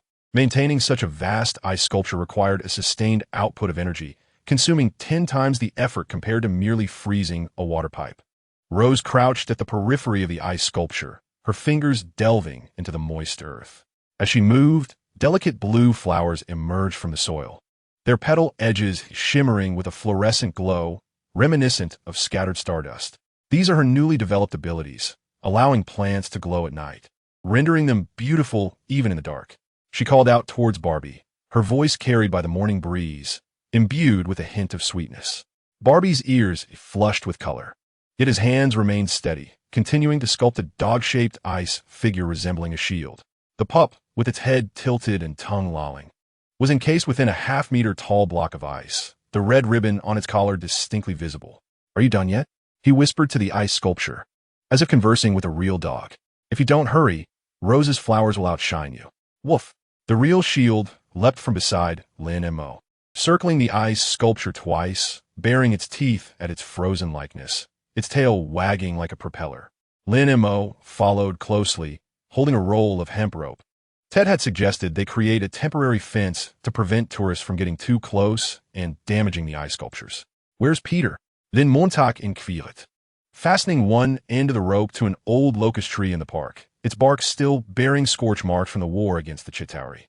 "He's at the community center putting up posters." Ted set down his camera and helped pull the rope taut, declaring that he wanted everyone in Queens to be aware of their luminous ice sculpture exhibition. He suddenly lowered his voice, but I just saw him attaching a bow made of spider silk to the poster, claiming it was a mark of hero certification. Lin Mo chuckled, his gaze drifting back to Barbie. The boy's eyelashes were adorned with delicate ice beads, his focus transforming him entirely. At last week's community meeting, the elderly accountant had tearfully lamented that the rebuilding fund was still significantly lacking, insufficient even to afford new benches. That very evening, Barbie had knocked on the door of the repair shop, clutching a sketch filled with ice sculptures. His voice so soft it was almost a whisper. "Can I get a try?" It was then that Lin Mo realized that this shy boy harbored a courage harder than ice. "I'm done."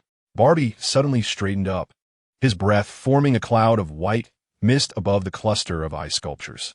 In the center of the square stood 5 ice sculptures. Captain America's shield gleamed coldly. Iron Man's armor spread its arms as if ready for flight, the Hulk's fist pressed against the ground, Hawkeye's bowstring drawn to a crescent moon, and finally, the shield-shaped dog sculpture with its head tilted and tongue out, adorned with a red ribbon made of ice. Rose's glowing flowers encircled the ice sculptures, emitting a pale blue light that seeped through the petals, casting shimmering spots upon the icy surface. Ted raised his camera, capturing the moment in rapid succession, the shutter clicking like a flurry of raindrops. Perfect. This will definitely grace the front page of the community newsletter. By 10 in the morning, a long line had formed at the park entrance. Mrs. Martha stood at the front with her kindergarten children, each clutching crumpled $5 bills. Grandma Gretchen leaned on her cane, handing a tin box filled with coins to Peter, who was in charge of ticket sales. Even the S.H.L.D. agent, who often loitered on the street corner, could be seen wearing a cap, mingling in the crowd while holding a cheer sign that read, "Keep it up. Thank you for visiting." Peter, clad in a freshly pressed white shirt from Aunt May, handed each ticket buyer a ticket adorned with an ice sculpture design, one that Ted had designed overnight, with the words Queens Rebuilding Fund printed on the back. He spotted Lin Mo standing by the fence and waved eagerly. "Lin Mo, come quick." Having already collected over $200, Lin Mo leaned against the old locust tree, his fingers unconsciously tapping on the trunk. His new sunglasses gleamed with a metallic sheen under the sun. A gift from Tony, these shades could automatically adjust their brightness, currently dark enough to shield his eyes from the glaring reflections of the ice sculptures. A young man, wearing a baseball cap, attempted to squeeze through the gap in the fence. Just as his foot crossed the twine, a soft hissing sound emanated, and a coin-sized black hole suddenly appeared at his feet, the scent of charred earth wafting in the breeze. The fence was low, yet buried beneath it were landmines. Lin Mo's voice emerged from behind the sunglasses, devoid of any discernible emotion. "Take another step forward, and the next hole will be right under your shoe." The young man, startled, quickly withdrew his foot and scampered back to the ticket booth to purchase a ticket. Peter hurried over, stifling his laughter. "Brother Lin Mo, your trick is far more effective than Barbie's ice wall. Just now, 3 others try to sneak in, and you scare them all away. Do not be careless." Lin Mo cautioned, pointing at several individuals in the crowd wielding professional cameras. "Journalists, keep them at bay. We cannot allow them to capture the details of the melting ice sculptures." The sculptures were most vulnerable to rising temperatures. The midday sun had already caused Iron Man's armor fingertips to begin dripping water. Barbie was squatting nearby, gently patting the melting areas, which immediately refroze into new ice. Rose crouched beside him, offering a water bottle. "Take a break. I will keep watch for you." Her glowing flower had bloomed to its fullest, the edges of its petals radiating increasingly vibrant fluorescence. A botanist had just remarked that her flower could purify the air, inquiring if she could donate it to the community park. "Really?" Barbie took the water bottle, and as his fingers brushed against hers, they recoiled as if electrified. "That sounds wonderful." He gazed down at his ice sculpture, noticing that Iron Man's ankle had begun to drip again, the melting ice water flowing into the flower bed, quietly absorbed by the roots of the luminescent flowers. At 3 in the afternoon, the temperature peaked. A section of Iron Man's shoulder had collapsed, and the Hulk's fist had transformed into a round dumpling, yet the ice sculpture of the shield remained intact. Barbie had deliberately frozen an insulating layer within it, claiming it was meant to ensure its endurance until the very end. However, the exhibition attracted even more visitors. Some were live-streaming on their phones, while others sat on picnic blankets in the distance, watching the ice sculptures gradually deform in the sunlight. "It's smiling," exclaimed a little girl with pigtails, pointing at the shield sculpture. "Look at its tongue. It's sticking out even higher than this morning." Following her gaze, Lin Mo observed that indeed, the tongue of the ice dog had elongated as it melted, appearing comically twisted. Barbie squatted nearby, using his fingers to reshape the deformed ears back to a round form. Sunlight streaming through his fingers onto the ice surface, refracting into delicate rainbows. As evening approached and the exhibition drew to a close, Peter rushed over to the gathering of ice sculptures, clutching a tin box, and upended it. Coins and bills cascaded into a small mountain. Ted's hands trembled as he counted the money. $1,365. Enough for 3 new benches, with some left over. Gazing at the pile of money, Barbie suddenly crouched down, covering his face. Rose, thinking he was overwhelmed and about to cry, reached for a tissue, only to hear muffled laughter escaping from his hands. I knew it. I just knew it would work. His shoulders trembled, shards of ice clinging to the tips of his hair, resembling a sprinkle of glistening sugar. The setting sun bathed the ice sculptures in a golden red hue. Iron Man's armor had completely collapsed into ice. The Hulk's fist transformed into flat ice discs, while only Captain America's shield precariously retained its circular form, its edges cascading down like melting chocolate. Rose's luminous flowers began to flicker, their pale blue light intertwining with the golden rays of dusk, casting elongated shadows of the ice sculptures. As Lin Mo assisted Peter in packing money into a cloth bag, he observed A.S.H.I.L.D. Agent stealthily deposit a 100 yuan note into the donation box before swiftly merging back into the crowd. He chose not to reveal this act, merely nodding gently in the direction of the departing agent. Perhaps in this world, some guardianship need not be voiced. As the evening progressed and the area was cleared, the last ice sculpture melted away. The shield lay on the damp ground, barking at its reflection in the puddle, while Barbie crouched nearby, tracing her fingers across the water surface, freezing the ripples into delicate ice crystals. Next year, she proclaimed, I shall carve a larger sculpture, with an insulated base to withstand 3 days and nights. It shall include all of us, Rose added, her glowing flower touching the water's surface, tinting the ice crystals a soft blue. Lin Mo's sunglasses, Peter's web shooters, Ted's camera, and my flower. Ted raised his camera to capture the last remnants of melting ice water. I must include my magic hat, and let us engrave Guardians of Queens on the base of the sculpture. Peter retrieved a small box from his backpack, revealing a plaque fashioned from ice sculpture fragments, inscribed with $5. I made a keepsake. Once the new bench is installed, I shall bury it beneath. Lin Mo watched as they gathered in jovial conversation. The evening breeze carrying the scent of melting ice mingled with the fragrance of Rose's flowers, sweeping through the park under reconstruction. He touched the bracelet on his wrist.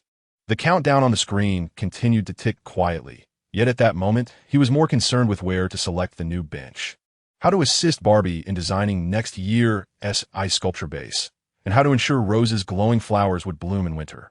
The distant roar of a truck approached, sent by the community center to collect donations. Peter dashed towards the vehicle with a money bag, followed closely by Barbie and Rose, while Ted ran alongside, capturing the moment with his camera. The shield trailed their shadows, leaving a series of plum blossom-shaped footprints on the wet ground. Lin Mo stood still, watching the gradually receding figures, suddenly realizing that the sunglasses Tony gifted him seemed less essential. For some lights need not be shielded, like the sight of ice sculptures melting under the sun, the flicker of anticipation in a friend's eyes, and the courage of a community rising from the ruins. He turned and walked toward the auto repair shop, the evening breeze lifting the hem of his clothing, carrying the essence of melting ice into the night sky. Tomorrow morning, this place would bear the mark of moisture, but before long, a new bench would take residence here.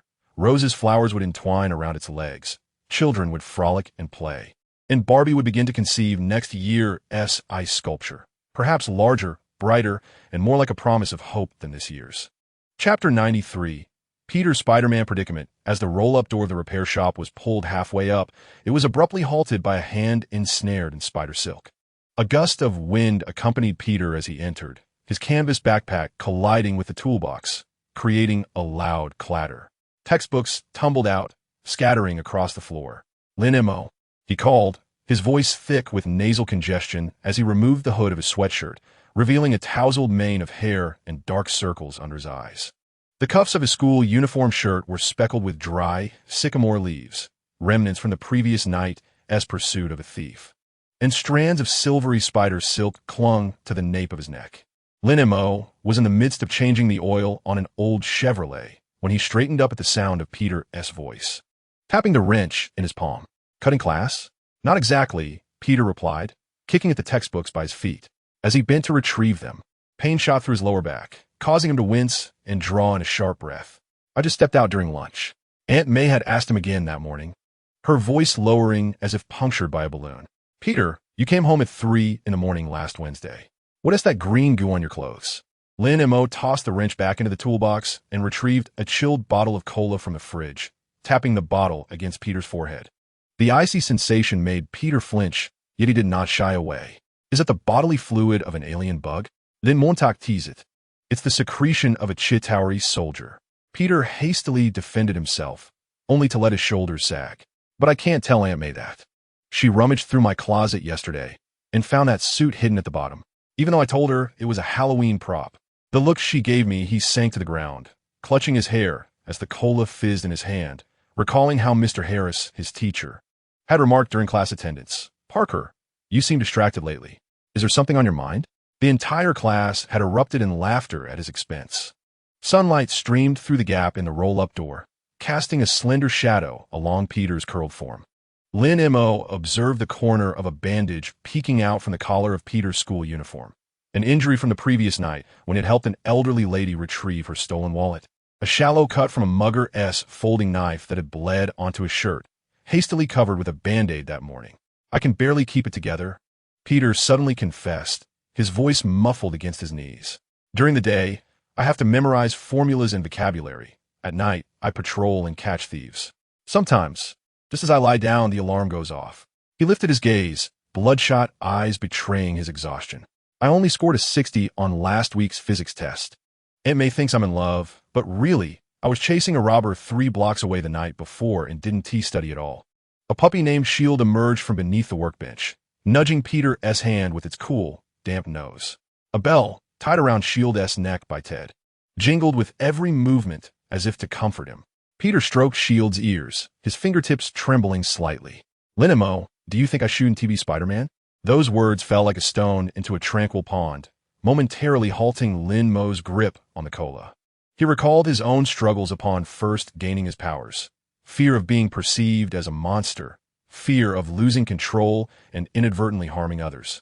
Fear of the sounds of his nighttime wall crawling waking the neighbors. At that time, he was hiding in the basement, practicing the art of penetrating the refrigerator in front of a mirror, envisioning frozen pizzas passing through his body, feeling like an outcast. "Come with me." Lin Mo did not respond, but merely grabbed the work jacket hanging on the wall, leading you to see something. Peter paused for a moment, picked up his backpack from the ground, and followed. As they passed by Ted's house, they saw him chasing an orange cat with a camera, exclaiming, "I've caught you stealing Grandma Martha's milk." Grandma Gretchen was seated on the porch, knitting a sweater, a ball of yarn rolling to her feet. When she bent down to retrieve it, Peter instinctively reached out to steady her, his movement swift as a gust of wind. "Thank you, Peter," the elderly lady said with a warm smile. "You seem to have grown taller since the last time I saw you." Peter's face flushed instantly. He mumbled an acknowledgement and quickened his pace to catch up with Lin Mo. "Where are we going?" "To Rose's garden." As they crossed 2 streets, a faint floral fragrance wafted through the air. Rose's garden had miraculously survived the turmoil of war and was now bustling with life. Crimson roses climbed on newly constructed bamboo trellises. Yellow sunflowers turned their faces skyward, and most notably, several white night-blooming cereus stood with swollen buds, resembling lanterns harboring moonlight. Rose was crouched by the flower bed, watering a purple morning glory. Dressed in dirt-stained overalls, her hair held up by a wooden pin. Silver bangles jingled on her wrist with each movement. "Lin Mo, Peter." She looked up and smiled, a tender green leaf adorning her cheek. "You arrived just in time to see my newly planted moonflowers. They will bloom tonight." However, Peter's attention was captivated by the flowers. He knelt down, observing the sunflowers flourishing in the sunlight, and then the tightly closed buds of the night-blooming cereus, suddenly asking, "These flowers bloom at different times? Some during the day and some at night?" "Indeed," Rose replied, setting down her watering can and pointing to the morning glory. "This one blooms most vigorously in the morning. Wilting under the sun, the night-blooming cereus waits for the moon to rise before it opens, wilting by dawn. Sunflowers are the most diligent, facing the sun from morning till night." She plucked a wilting morning glory and pinned it onto Peter's backpack. "But they're all growing well, right?" Peter held the drooping morning glory, suddenly recalling Lin Mo's earlier words. Sunlight filtered through the petals of the sunflowers, casting delicate spots of light on his hand, resembling a cascade of golden beads. "Everyone has their own rhythm." Lin Mo leaned against the bamboo frame, gazing at the reconstruction site of the community center in the distance. "You cannot demand a night-blooming cereus to blossom at noon, just as you cannot ask a sunflower to look up at midnight." He turned to Peter. his gaze resting on the spider silk clinging to the cuff of his school uniform. Being a student and being a hero is the same. Peter gently pinched the petals of the morning glory, suddenly standing up. I understand. He grabbed his backpack and ran back, stopping after a couple of steps to turn and shout, "Thank you. I know what to do now." Rose watched his retreating figure, smiling as her silver bangles shimmered with scattered light. "He will find a way." "Indeed," Lin Mo replied, his eyes on the night blooming serious, its buds trembling gently in the breeze. "He is smarter than we think." In the days that followed, the residents of Queens noticed subtle changes. At 7 in the morning, Peter Parker is often seen in the community park assisting the elderly Mrs. Martha in retrieving newspapers that the wind has whisked away, moving with the swiftness of a gust. By 8:15, he makes a punctual appearance at the school gate, a steaming cup of coffee in hand, a gift from the night owl teacher, Mr. Harris, at noon. He squats in Rose's garden, using his web, or as he claims, a specially formulated adhesive, to secure the vines to a bamboo trellis, while Rose teaches him which flowers require extra watering.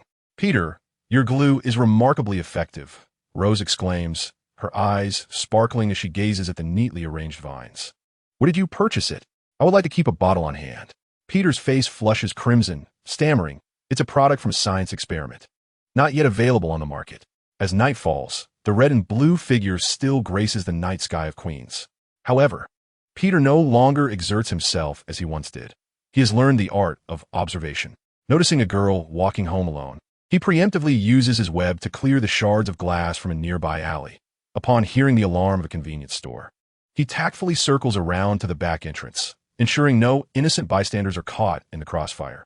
When confronted by a thief, he no longer pursues relentlessly, but instead ensnares the assailant's ankle with his web, waiting for the police to arrive while he discreetly slips away. "You seem less fatigued lately," Lin Mo remarks one evening as he finds Peter resting on a rooftop, facing his phone while reviewing chemistry formulas, his suit's helmet laid aside, a smile gracing his face. "Indeed," Peter replies, shaking his phone to reveal his physics test score. "I realized I can help others during the day without wearing my suit. Aunt May complimented me yesterday on my thoughtfulness for assisting the neighbors." He takes a bite of the sandwich Aunt May made for him, generously layered with ham, adding, "Mr. Harris also noted my increased attentiveness in class, which is truly due to my improved sleep at night." Lin Mo gazes at the distant twinkling lights, while Peter's web glimmers silver beneath the moonlight, resembling a slender bridge connecting the youth to the land he cherishes. "Is your suit still hidden at the bottom of the wardrobe?" "No," Peter chuckles. "I've modified it into a hoodie style. It's inconspicuous for everyday wear." He gestures to his red and blue hoodie, its sleeves adorned with a small spider emblem. Aunt May says the color is quite spirited. Just then, a cry for help echoes from around the corner. Peter immediately rises, pulling the hoodie over his head, the brim drawn low. "I'll be right back." With that, he shoots out a web, his figure vanishing into the night. Lin Mo leans against the rooftop water tank, listening to the distant sound of sirens and faint laughter, likely a testament to Peter's clever methods in apprehending the wrongdoers. Shield sprawled at his feet, lets out a couple of soft barks toward the night sky, as if cheering on Spider-Man. The following morning, Lin Mo discovers a paper package at the entrance of the auto repair shop, containing a still warm apple pie, accompanied by a note. Aunt May says thank you for helping Peter find his rhythm. Sunlight cascades upon the pie, its sugar glaze shimmering. Lin Mo takes a piece and places it in his mouth, the sweet and tangy apple flavor unfolding on his palate. Laughter echoed from a distance, as Peter and Ted assisted Barbie in transporting the remaining ice blocks for the ice sculpture. A delicate daisy, gifted by Rose, gently swayed in the breeze, adorning Peter's backpack. Lin Mo smiled softly, folding a note and tucking it into the pocket of his work attire. He understood that Peter's Spider-Man dilemma might never completely dissipate. Yet the anxious boy who once spent sleepless nights had discovered his own equilibrium. Much like the flowers in Rose's garden, some flourished beneath the sun while others blossomed under the moonlight, all striving to grow towards the light. Chapter 94. Encounter with Anti-Mutant Agents. As the morning dew clung to the petals of sunflowers, Rose's screams sliced through the tranquility of Queens like a sharp blade. Lin Mo was at the garage, replacing parts of Peter's web shooter when the sound caused his screwdriver to clatter to the ground. Shield perked up his ears, letting out a low growl in the direction of the garden. "What happened?" Ted burst in, camera in hand. Still aimed at the freshly repaired sign he had painted yesterday with acrylics, depicting 5 little figures holding hands, symbolizing their unofficial team. Without uttering a word, Lin Mo grabbed his work jacket and rushed outside. Sunlight streamed through the sparse clouds, casting flickering patterns on the ground. But his eyes were only drawn to the devastation in the garden. The luminous flowers Rose had painstakingly nurtured lay trampled in the mud, the vines entwining the trellis uprooted. And the pot of mint gifted by Mrs. Martha lay shattered on the stones, green juice mingling with shards of porcelain scattered everywhere. Rose crouched amid the flowers, trembling fingers caressing the broken sunflower stems. Tears fell like dislodged pearls on her dirt-stained skirt. Her silver bracelet glinted coldly in the morning light. It could not conceal the violent shuddering of her shoulders. This was the first wave of flowers she had replanted after the battle. And just last night, she had mentioned crafting a crown for Lily. Who did this? Lin Mo's voice was icy as he noticed a few flyers strewn at the edge of the flower bed, emblazoned with crooked letters. Mutants get out of Earth. Ted, camera still in hand, snapped pictures furiously, his fingers whitening from the strain. It's those human supremacist lunatics. I saw them cornering the street yesterday, posting flyers about purifying the community. His voice trembled with emotion, the footage shaking violently. I knew they would come to wreak havoc. Peter leapt down from the rooftop, his web shooter still attached to his waist, clearly just back from patrol. I spotted them on 5th Street, he panted, fury igniting in his gaze. They were brandishing broken signs, shouting slogans to eliminate all non-humans. Suddenly, Rose sprang to her feet, grabbing a handful of dirt and hurling it to the ground, her silver bracelet clashing sharply with the movement. I'm not a monster. Neither are my flowers. Her voice, hoarse and filled with unprecedented rage, questioned their right to destroy everything. Lin Mo bent down to pick up a flyer, its coarse paper reeking of ink. In the corner was a distorted red cross, with small print beneath it reading, Community Square Gathering at 7 p.m. tonight. He crumpled the flyer into a ball, his knuckles turning white from the pressure. First, we clean up the garden. We shall address the rest later tonight. It cannot end like this. Peter clenched his fists, his knuckles cracking ominously. They would surely continue to harass Barbie. His words rang like a warning bell. Lin Mo immediately turned and sprinted towards Barbie's home, followed closely by Ted and Rose. Shield at the forefront barked fiercely at the air, its tail taut like a straight line, evidently sensing the encroaching danger. Indeed, Barbie's door had not been spared. The creamy white wooden door bore the scrawl of red spray paint, proclaiming in large, grotesque letters, "Monsters, get out." The letters were crooked and ugly, resembling a snake that had just vomited its words. Barbie crouched on the porch, his back to them, his shoulders trembling slightly as he clutched a rag that could not erase the glaring paint. Barbie, Rose's voice softened, her earlier anger giving way to compassion. She approached him gently, resting a hand on his shoulder. "Stop scrubbing. Let us figure something out together." Slowly, Barbie turned around, his nose reddened and tears glistening on his lashes, yet he stubbornly pressed his lips together. "I'm Fina." He handed the rag to Lin Mo, now stained a vivid pink. "My dad said not to argue with madmen." Lin Mo accepted the rag, gazing at the graffiti on the door, suddenly reminded of the children who had hidden in the basement during the Great Battle. They feared the Chitauri due to the terror of the unknown. Yet these individuals feared mutants, masking their cowardice with hatred. At 7 o'clock tonight, in the community square, Lin Mo unfolded the crumpled flyers, laying them flat on the porch steps to discern their intentions. Peter nodded immediately. "I'll go inform Aunt May to stay indoors. I'll prepare the camera," Ted declared, gripping his equipment tightly, intent on capturing their disgraceful display to share on the community forum. Rose took a deep breath, wiping away her tears. "I'll fetch Grandma Martha and Grandma Gretchen. They know the longtime residents of the community and might be able to lend their voices." Barbie stood up, brushing off the dust from his pants. "I'll get some thinner to see if I can wipe away the paint." He paused, a hint of resolute determination in his voice. "If they dare return, I'll freeze their shoes to the ground." As Lin Mo observed their industrious figures, he suddenly felt the flyers in his hand were not so glaring anymore. Hatred may destroy gardens and porches, but it could not extinguish the solidarity of those willing to stand together. The community square was teeming with people in the evening, individuals clad in black jackets, self-proclaimed supremacists. brandished placards emblazoned with venomous phrases like "mutants are a plague," "cleanse the earth," while a cacophony of harsh slogans blared from loudspeakers, startling the pigeons that roost in the square. Most onlookers stood silently at the periphery, some frowning, others lowering their heads, with only a few impassioned youths echoing the chants, their voices sounding particularly thin in the vast expanse of the square. Grandma Martha leaned on her cane at the front row, while Grandma Gretchen grasped her hand tightly. Together, these two women, whose ages surpassed 150 years, stood tall and straight. "Look, they are coming." Ted nudged Lin Mo's arm, directing his lens towards a bald man at the forefront, wielding a loudspeaker. It was later revealed that he was named Hank, an unemployed mechanic who blamed his failures on mutants stealing his job. Hank delivered a fervent speech, spitting with fervor. "These monsters are wreaking havoc on our community with their wicked sorcery. The great conflict was summoned by them. If we do not expel them today, they shall dominate the earth by tomorrow."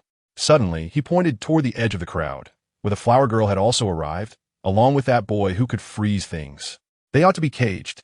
Rose shuddered involuntarily, while Bobby instinctively shielded her, his hands clenched tightly. A subtle frost began to manifest in the air. Peter stood behind them, the safety catch of his web shooter already disengaged, poised for any unforeseen circumstances. Lin Mo advanced slowly, the sound of his polished shoes crunching on the gravel path resonating crisply. All eyes were fixed upon him, including those of the human supremacists brandishing placards, their expressions a blend of vigilance, fear, and an unmistakable thrill, as if anticipating a confrontation. "Stop!" Lin Mo's voice, though not loud, resonated clearly across the square. The cacophony from the loudspeakers abruptly ceased, leaving Hank frozen, microphone in hand. Lin Mo halted 3 meters away from them, the sunlight glinting off his sunglasses, reflecting a blinding radiance. "You destroyed her garden," he indicated toward Rose. His tone as serene as an ice-covered lake, and to face his home, he gestured toward Bobby. "Are you still shouting slogans?" Hank, regaining his composure, raised the loudspeaker once more. "You are a mutant as well. What are you hiding behind those sunglasses? Do you possess the eyes of a monster?" He waved his placard. "Look, they dare not reveal their true selves. They know they are not human." A few voices in the crowd echoed in agreement, and some began to push forward, their clubs glinting ominously in the setting sun. Lin Mo gradually removed his sunglasses, revealing his eyes, which shimmered faintly red in the sunlight. There was no searing beam, only a calm gaze that silenced the raucous square, as if even the wind had stilled. "What kind of eyes I possess is inconsequential." His gaze swept over the placard holders. "What matters is that you have destroyed the flowers that Rose revived with her abilities, and condemned the people Bobby saved by freezing the gas pipes." Hank's complexion flushed crimson as he shouted through the loudspeaker. "Deceptive rhetoric. Do not believe him. He seeks to control us with his powers." Lin Mo disregarded him, merely squinting slightly. A faint red beam suddenly shot from his pupils, striking the concrete beneath them, emitting a soft crackle. The crowd gasped in astonishment, some instinctively retreating, yet fixated by the spectacle before them. With a red light passed, words began to emerge from the scorched ground, their strokes fluid and vigorous. "We are also human." The 6 words, like a brand, etched themselves into the earth, their edges emitting a delicate wisp of smoke, glowing eerily in the twilight. The temperature of the laser eyes seared through the concrete surface, yet meticulously avoided harming anyone, even sparing Hank's polished shoes nearby. The placard in the hands of a bystander slipped from their grasp with a resounding thud, and the loudspeaker tumbled from Hank's hold, rolling a few times on the ground, producing a jarring clamor. Silence enveloped the atmosphere. Even the sound of breathing seemed to have vanished, leaving only Lin Mo's voice resonating in the square. These flowers were cultivated by Rose's powers, bringing color to the community. Those blocks of ice were created by Bobby's abilities, having saved your neighbors. His gaze, which had once rescued lives during the Great Battle, also included some among you. He bent down to retrieve the sunglasses from the ground, donning them anew, concealing his eyes that could emit light. Should there be any further disturbances, Lin Mo's voice finally bore a hint of coldness. "Next time, it won't merely be the ground that burns." Hank opened his mouth as if to speak, yet retreated a step instead. Those behind him began to waver. Some discreetly discarded their clubs, while others turned to leave, as if the fervor of moments ago had been naught but a fleeting dream. Lin Mo turned to walk back. The sound of his polished shoes crunching on the gravel echoed once more, this time resembling the tolling of a warning bell. Rose and Bobby approached, their eyes devoid of fear, replaced instead by determination. Peter patted his shoulder, a familiar smile gracing his lips. Ted raised his camera, incessantly snapping pictures of the words on the ground, capturing the fleeing figures in the frame. Elder Martha ambled over with her cane, slipping a piece of candy into his hand. Well done, lad. To confront madness, one must showcase true prowess. Grandma Gretchen nodded in agreement. Tomorrow, I shall have Bobby freeze these words in ice for all to see. The setting sun elongated their shadows, intertwining like a tree firmly rooted in the earth. Lin Mo grasped the candy in his hand, the wrapper pressing delicate patterns into his palm. He understood that those 6 words, burned into the ground, had also ignited a fire in the hearts of certain individuals. Perhaps they could not alter all prejudices, but at the very least, they could illuminate the truth that fear and hatred have never triumphed over courage and unity. The distant sky was painted in hues of orange and red when Rose suddenly pointed skyward. Look, my flowers. Everyone looked up, witnessing a few glowing blossoms emerging from the crevices of the square's edge, flickering like scattered stars in the twilight. Lin Mo smiled, brushing his fingers across the bracelet on his wrist. The countdown on the screen continued to tick. Yet he knew that regardless of how many human supremacy fanatics arose or the unpredictable dangers that lay ahead, as long as he had these people around him, possessing the courage to bloom even in the cracks, there was nothing to fear. Chapter 95, Coulson Lives? Just as the roll-up door of the auto repair shop was pulled halfway open, Ted burst inside like a cannonball, his phone screen blindingly bright, nearly toppling the tires stacked at the entrance. Mo, look at this. His voice was frantic, sweat-soaked bangs clinging to his forehead. In grass, stains marred the knees of his jeans, likely from his sprint through the community park. Lin Mo was crouched at the workbench, using his laser vision to cut new parts for Peter's web shooter. The soft crimson beam glided precisely across the metal plate, the cutting sound akin to fine sandpaper against glass. Upon hearing Ted's shout, he retracted the beam, casually adjusting the high-tech sunglasses Tony had gifted him onto the bridge of his nose, the lenses instantly adapting to the optimal transparency for comfort. What is the urgency? Coulson. Coulson is alive. Ted held his phone before his eyes, displaying a blurry screenshot of a news article. In the background stood the Washington Monument, while a man in a suit was shaking hands with several officials. His profile sharply defined, a familiar gentle smile gracing his lips. The headline, boldly emblazoned in black font, read, S.H.I.L.D. Spokesperson Phil Coulson appears on Capitol Hill to address matters following the New York battle.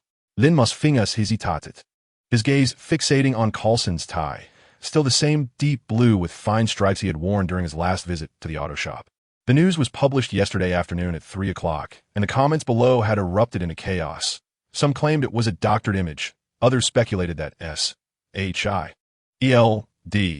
was concealing something, while a few unearthed reports of Coulson's sacrifice during the New York battle, accusing the authorities of inconsistency. Did you see it? Did you see it? Ted exclaimed, jabbing at the screen. That's definitely him. I can recognize the way he shapes his words. He always smiles like that when he asks about your abilities. Suddenly lowering his voice, he leaned in closer. Do you think he was abducted by aliens? Or that S.H.I.L.D. has some sort of resurrection technology? I saw someone on the forum saying, stop speculating. Lin Mo pushed the phone back, picking up a towel to wipe the metallic shavings from his hands. In truth, the moment he laid eyes on the photograph, the remnants of his lingering doubts evaporated. How could someone like Coulson possibly fall so easily to Loki? The note hidden within the bracelet's compartment still bore the scent of ink. Its message, I owe you a cup of coffee, clear and resonant, indicating that he had anticipated their reunion long before. He simply hadn't expected it to come so swiftly. What do you mean stop speculating? This is the news. Ted protested, holding the phone aloft. Look at these comments. Some say he is a clone. Others say Ted. Lin Mo interjected, pointing to the parts on the workbench. Please hand me that 3mm screwdriver. Ted pouted, reluctantly turning to find the tool, still muttering. I knew you must have known all along. You secretive types always speak in half-truths. Lin Mo chose not to respond, merely restarting the laser eye to continue cutting the components. The beam ignited tiny sparks on the metal, reflected in the lenses of his sunglasses, resembling a swarm of dancing fireflies. He recalled the day of the New York battle, the crackling noise when Coulson's communicator abruptly cut off, the evasive demeanor of the S.H.I.L.D. agents who came to investigate later, and the deliberately discreet handwriting on that note, designed to evade surveillance. It became evident that from the very beginning, this had been a meticulously orchestrated death. The depths of S.H.I.E.L.D.'s machinations were indeed more profound than he had imagined. By the way, Ted suddenly leaned in again, magnifying glass in hand, scrutinizing the photograph on his phone. Should we go ask him? Just say, "Hey Coulson, your death seems rather staged. Would you like to join S.H.I.E.L.D.'s agents for some tea?" Lin Mo tapped his head in irritation. "Mind your own business. I'm just concerned for you," Ted grumbled, rubbing his head. "Last time he gave you sunglasses, he must have some interest in you." "No, it's your abilities he is interested in. Now he has returned. Perhaps he will seek you out again." Lin Mo paused from his tasks, gazing out the window. The streets of Queens had largely recovered, with newly planted sycamore trees unfurling their tender green leaves. Old Mrs. Martha was distributing candies to children by the roadside as sunlight filtered through the leaves, casting dappled shadows on the ground. The scars left by the great battle still lingered, yet life had begun to flow anew. Much like the clear drainage ditch outside the repair shop, still muddy, yet no longer obstructed. Suddenly, he felt it was time to take the initiative. The intent behind Coulson's note was unmistakable. He knew Lin Mo would find it, and he also understood that Lin Mo would not make it public. Such tacit understanding should not be squandered, especially after the turmoil of the New York conflict. He needed to grasp the rules of this world more clearly, to comprehend the shadows lurking behind the hero's facade, and Coulson might be the only one capable of providing him with the answers. "I'll step out for a call." Lin Mo grabbed his work jacket and stuffed a spare battery into his pocket. Although Tony's sunglasses were effective, they drained power at an astonishing rate. "Who are you calling?" "Coulson?" Ted perked up immediately, camera in hand, eager to accompany him. "Take me along. I promise to remain silent and just take a couple of pictures. Watch the shop while I'm gone," Lin Mo replied, pressing him back into his chair and tossing him a partially cut metal plate. "Make this into a circle, 5 centimeters in diameter, with a margin of error no greater than 1 millimeter. Ted gazed at the rigid metal, letting out a wail, more physical labor. Lin Mo ignored him and stepped out into the afternoon sun. His phone vibrated in his pocket. It was a message from Peter.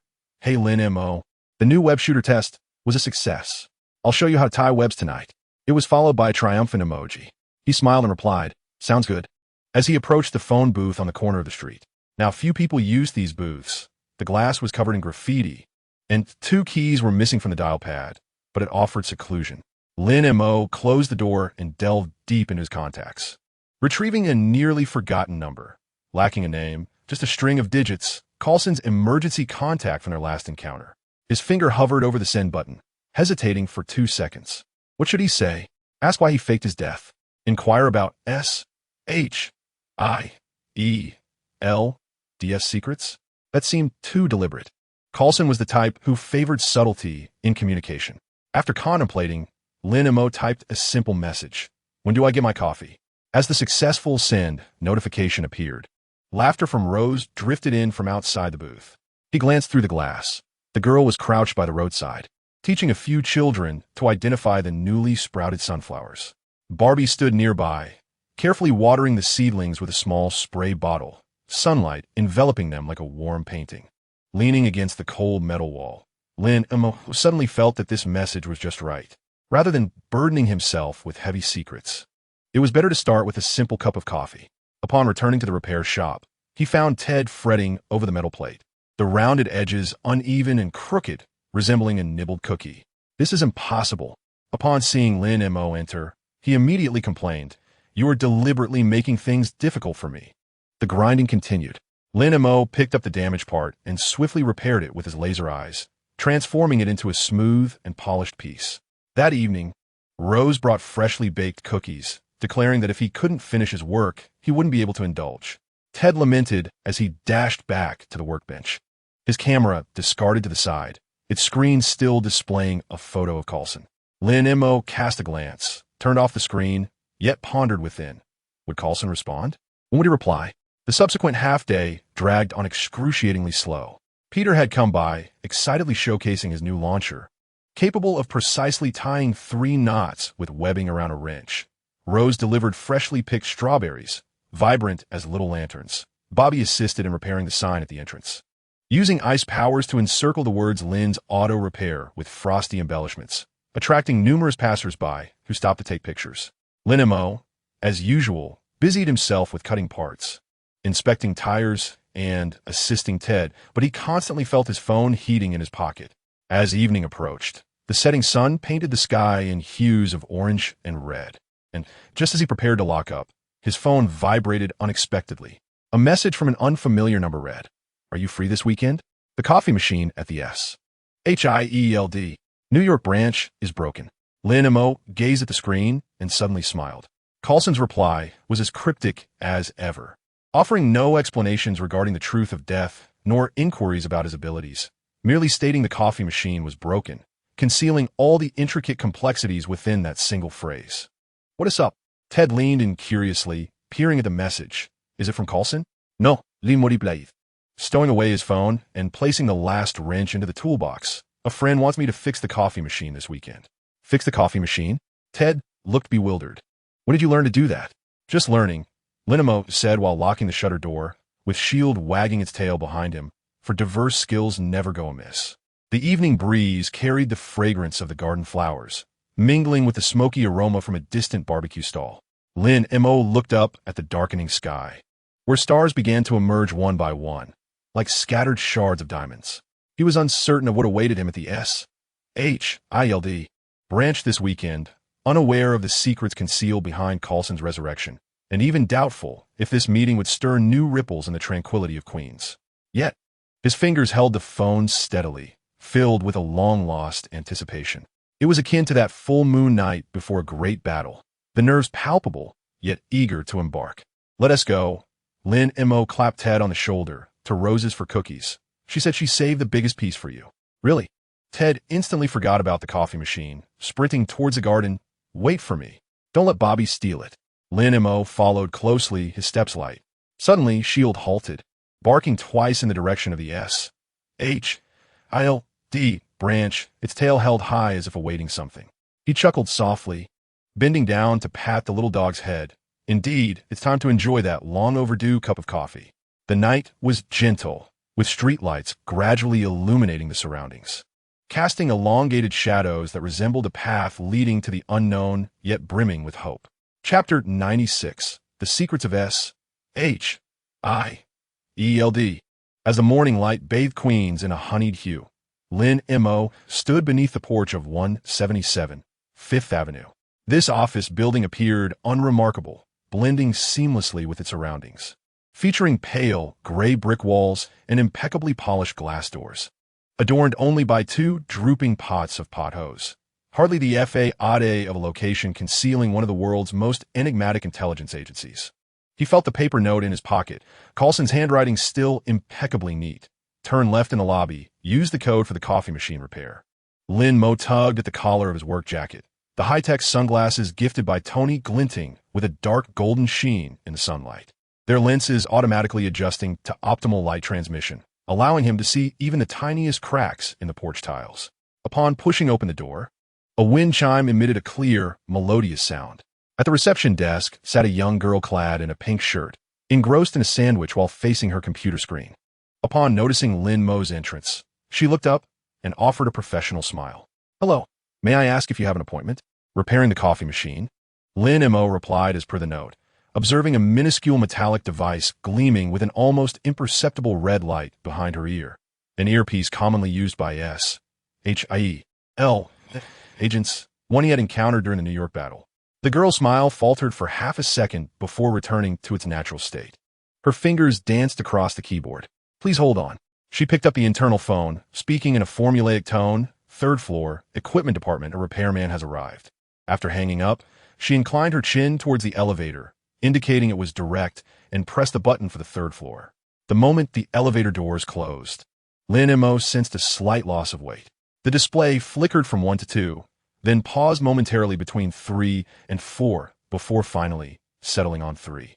He instinctively touched the cool metallic surface of the wristband, a reminder that this was no ordinary office building. With a chime, the elevator doors slid open. The scene before him starkly contrasted with the businesslike exterior, a gray metal corridor, dark green indicator lights embedded in the walls, and the air thick with the mingled scents of disinfectant and machine oil. Two men in black suits stood at the entrance, silver badges pinned to their chests, an eagle with wings spread, clutching the earth in its talons. "Mr. Lin Mo?" The man on the left spoke, his voice deep. "Agent Coulson is waiting for you." They guided Lin Mo through the corridor, passing several rooms marked with equipment maintenance signs. One door was ajar, and Lin Mo caught a glimpse of what lay within. Not toolboxes, but disassembled energy weapons, the barrels still bearing traces of Chitauri technology. At the end of the corridor was a room labeled break room, the door slightly ajar, from within which emanated the sounds of metal clanging together. Pushing the door open, Lin Mo was taken aback.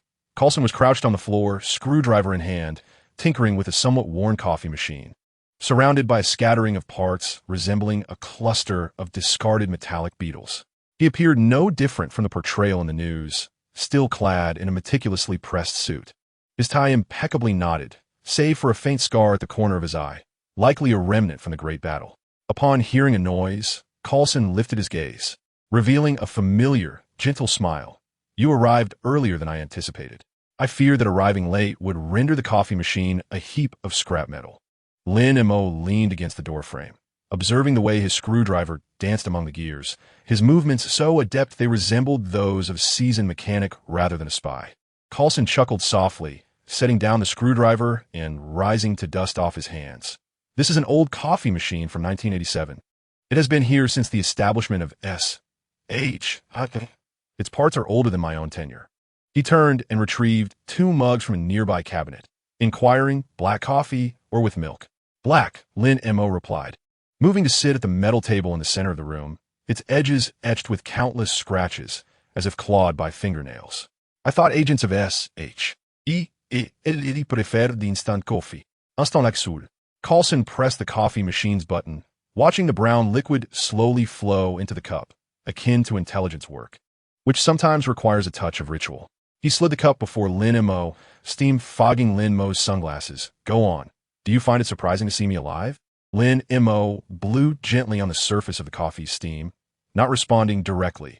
"On the day of the New York battle, when I saw you near Stark Tower, you had a spear embedded in your chest." He lifted his gaze, his eyes sharp as blades behind the lenses. Even with enhanced physical abilities, survival from such an injury seemed impossible. Coulson's smile faded slightly as he took a sip from his own cup. "This is one of S.H.L.'s highest secrets." He paused, locking eyes with Lin Mo. "What I can tell you is that some technologies transcend our current medical understanding." Lin Mo raised an eyebrow, recalling the note he had found after the battle, Coulson's handwriting imbued with an imperceptible weariness. "Is it related to the project?" he suddenly inquired, a term he had come across in the documents left behind at S.H.L., which he had dismissed at the time, but now suspected was likely connected to resurrection. Coulson's expression finally shifted as he set down his coffee cup, his fingers gently tapping on the table. "It seems you are more invested in our affairs than I imagined." He neither confirmed nor denied, instead gazing out the window. After the battle, many voices had arisen within S.H.I.E.L.D. Some argued for the registration of all superpowered individuals, others for the destruction of Chitauri technology, while some sought to exploit these powers, such as Hydra. Lin Mo seized the conversation, recalling when he had disassembled a microchip from the destroyed generator, which bore a distorted skull insignia later identified by TED Online as a symbol of the remnants of Nazi forces from World War II. Coulson's fingers stilled. The atmosphere in the room thickened, the coffee machine's warming light flickering intermittently. "You know quite a bit," he murmured, his tone laced with caution. "Some names are best left unknown." "I do not wish to know the names." Lin Mo leaned slightly forward, the warmth of the coffee creating a thin veil of steam between him and Coulson. "I merely wish to know, will you take action against Bobby, Rose, and the others?" Coulson regarded him with a complex expression. S.H.I.E.L.D. is not a monolith. Many, like myself, believe in the necessity of their protection. Yet there are those who perceive uncontrolled power as a threat. He picked up a newspaper from the table, The headline announced Tony's decision to shut down the weapons division. Mr. Stark is able to publicly reveal his identity due to his considerable resources and influence, but more youths like you are relegated to hiding in a Queen's auto shop. Lin Mo recalled the individuals in Rose Garden brandishing signs that read monsters, go away, the graffiti on Bobby's wall, and the sunglasses he must perpetually wear. So you want me to be cautious? No, Coulson shook his head, retrieving a silver platter from the drawer and sliding it across the table to Lin Mo. This is to prepare you. The platter bore the emblem of S-H-I-E-L-D, containing a list of all known superpowered individuals in New York, along with analyses of their abilities. This is not for you to contact them. It's to remind you that you're not alone. Lin Mo grasped the platter, its metallic surface cold as ice, akin to holding a piece of ice on the verge of melting. What lies beyond this storm? He pondered, recalling Coulson's cryptic message. Coulson stood and drew back the curtains, sunlight flooding in and illuminating the scar at the corner of his eye. The Chitauri invasion was merely the beginning. His voice was soft yet carried an undeniable weight. There exist countless civilizations in the cosmos that we know nothing of. Earth is like a campfire in a dark forest, already under the gaze of too many eyes. And often, the greater danger does not stem from the outside. Lin Mo understood. He referred to the divisions within S-H-I-E-L-D, the serpents lurking beneath the eagle emblem. This coffee machine is beyond repair, Coulson suddenly declared, tossing the broken parts into the trash. The core component was damaged. Any attempt to fix it would only lead to an explosion. He looked at Lin Mo, conveying an unspoken message. Sometimes, acknowledging that certain things are irreparable requires more courage than merely enduring. Lin Mo tucked the platter into his pocket and stood. The coffee was good. Next time, I shall treat you to something better. Coulson accompanied him to the door, suddenly recalling something. Are your sunglasses that Tony gifted still functional? He mentioned they were crafted from Stark Industries aerospace materials and could withstand nuclear-level light radiation. Far superior to my previous pair. Lin Mo remembered the experience of trying them on. The lenses adapting seamlessly to every light condition from midday sun to midnight stars, even displaying thermal imaging in the dark. Please extend my thanks to him. He said you are welcome to visit Stark Tower anytime if you wish. He is intrigued by the energy source of your laser eyes. Coulson chuckled softly. Of course, I advise against it. His laboratory resembles a cage more than S-H-I-E-L-D-S prison. As the elevator doors closed, Lin Mo cast a final glance at Coulson, who had returned to the coffee machine, picking up new parts to assemble. Sunlight bathed his shoulders, casting a gilded sheen upon his crisp suit. By the time Lin Mo returned to Queens, dusk had fallen. The garage's rolling doors stood wide open as Ted raised his camera to capture the evening sky, exclaiming that the hues were perfect for an ice sculpture exhibition poster. Rose crouched by the flower bed at the entrance, her fingertips brushing against the newly bloomed blue flowers, their petals emitting a soft glow in the twilight, a manifestation of her newly discovered ability to make plants luminescent at night. Mo, where have you been? Ted rushed over, presenting the camera screen before him. Bobby sculpted your ice statue, the kind with sunglasses shooting lasers. Super cool. Lin Mo gazed at the image of the ice sculpture.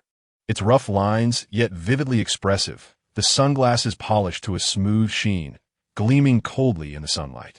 He was suddenly reminded of Coulson's words, of that chilling disk, and the secrets hidden within ordinary office buildings. Lost in thought, Lin Mo smiled, retrieving a mint from his pocket and tossing it into his mouth. The refreshing flavor dispelling the bitterness of coffee. Where's Peter? He went to deliver pies to Aunt May. Rose replied, rising to her feet. The blue flowers glow, illuminating her face, as if sprinkled with starlight. He said he would teach us how to weave dream catchers with spider silk tonight. In the distance, the wail of a fire truck pierced the air, likely signaling a minor mishap in a reconstruction project. Bobby rounded the corner, clutching a massive block of ice, the outline of a shield already visible on the icy surface. He probably intended to carve a dog-shaped sculpture. Leaning against the garage doorframe, Lin Mo observed his friends bustling about, his fingers brushing against the disc in his pocket. A greater storm may indeed be approaching, but for now, he could stand there, watching the sunset paint the sky crimson, listening to the click of Ted's camera and Rose's laughter, and inhaling the aroma of pies wafting from afar. Coulson was right. He was not alone. Hey, Ted suddenly called out to him. Bobby wants to sculpt an ice statue of you shooting lasers. Come be the model. Lin Mo shook his head, yet a smile crept across his lips. He donned his sunglasses and turned to walk into the warm twilight. For the moment, secrets and storms were kept at bay outside. What mattered now was to ensure Bobby's ice sculpture resembled something extraordinary. Chapter 97. The advancement of Laser Eye's morning light filtered through the garage's glass windows, casting diamond-shaped reflections on the metallic surface of the workbench. Lin Mo grasped a rusty bolt, pushing his visor atop his head, the lashes below his eyelids creating a faint shadow. He inhaled deeply, narrowing his right eye slightly as a barely visible red beam spilled from his pupil, enveloping the bolt like a delicate veil. Buzz! The rust on the bolt's surface began to peel away at a visible rate, revealing the gleaming metal beneath. He maintained the intensity of the beam, watching as the metal edges gradually curled inward, forming a perfect hook shape. This was his newfound ability, to shape metal with a medium-strength laser eye, far less laborious than using a wrench, and with greater precision. Impressive, Ted exclaimed, peeking through the door with his camera, aiming at the workbench. This works better than old John's hydraulic pliers. Can you make me a heart-shaped keychain? Lin Mo retracted the beam, feeling a slight strain in his right eye. Controlling such a low-intensity beam was more exhausting than firing a jet engine. His nerves were taut like a drawn bow, and if he faltered, he could easily burn through the metal.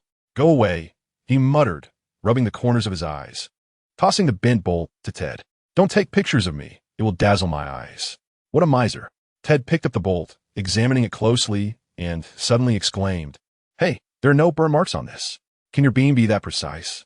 Lin Mo remained silent, retrieving a tin box from the drawer. Inside were the sunflower seeds that Rose had delivered the day before, each one plump and exuding a delicate floral fragrance. He selected 3 seeds, placing them in his palm, his fingers gently brushing the seed coats, then closing his left eye while aligning his right eye with the seeds. This time, he could not even see the red light. Only the faintest fluctuations of heat were perceptible. Ted leaned in closer with his camera, but the screen displayed no changes. Aren't you turning it on? Just as he spoke, he noticed a fine crack appearing on the seed coat, a tender green sprout leisurely pushing its way out, reminiscent of a waking infant. Wow! Ted nearly dropped the camera. Is this germination? Can your eyes double as a plant growth light? An accidental discovery. Lin Mo withdrew his gaze. All 3 seeds in his palm had sprouted, their pale roots entangled. While helping Rose tidy her garden yesterday, he had inadvertently swept his laser eyes over the flower bed, and the seeds exposed to the light had sprouted that very day, leaving Rose speechless. This ability could be quite lucrative, Ted exclaimed, rubbing his hands together. Let's collaborate with the flower shop on a germination service, charging by the second. Stop fooling around. Lin Mo placed the sprouted seeds into a small ceramic pot filled with pure water made from melted ice, as Rose had mentioned that this could deplete the seeds' nutrients prematurely. Just then, Peter burst in with his backpack, exclaiming, Lin Mo, my launcher has jammed.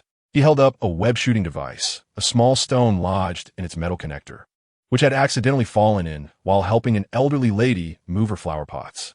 Lin Mo took the launcher, inspecting it in the sunlight. The stone was indeed stuck within the gear's crevice, making it challenging to remove. Recalling the tactile sensation of shaping metal from the previous day, he carefully directed a low-intensity beam at the edge of the stone. This time, he exercised greater caution, the beam acting like an invisible needle, gradually nudging the stone out without scorching the lubricant on the gears. Perfect. Peter took back the launcher and tested it. The web shot out smoothly, tracing a silvery arc against the wall. Your eyes are like a multi-functional tool. They can repair things, promote growth, and even fight, more formidable than a Swiss Army knife.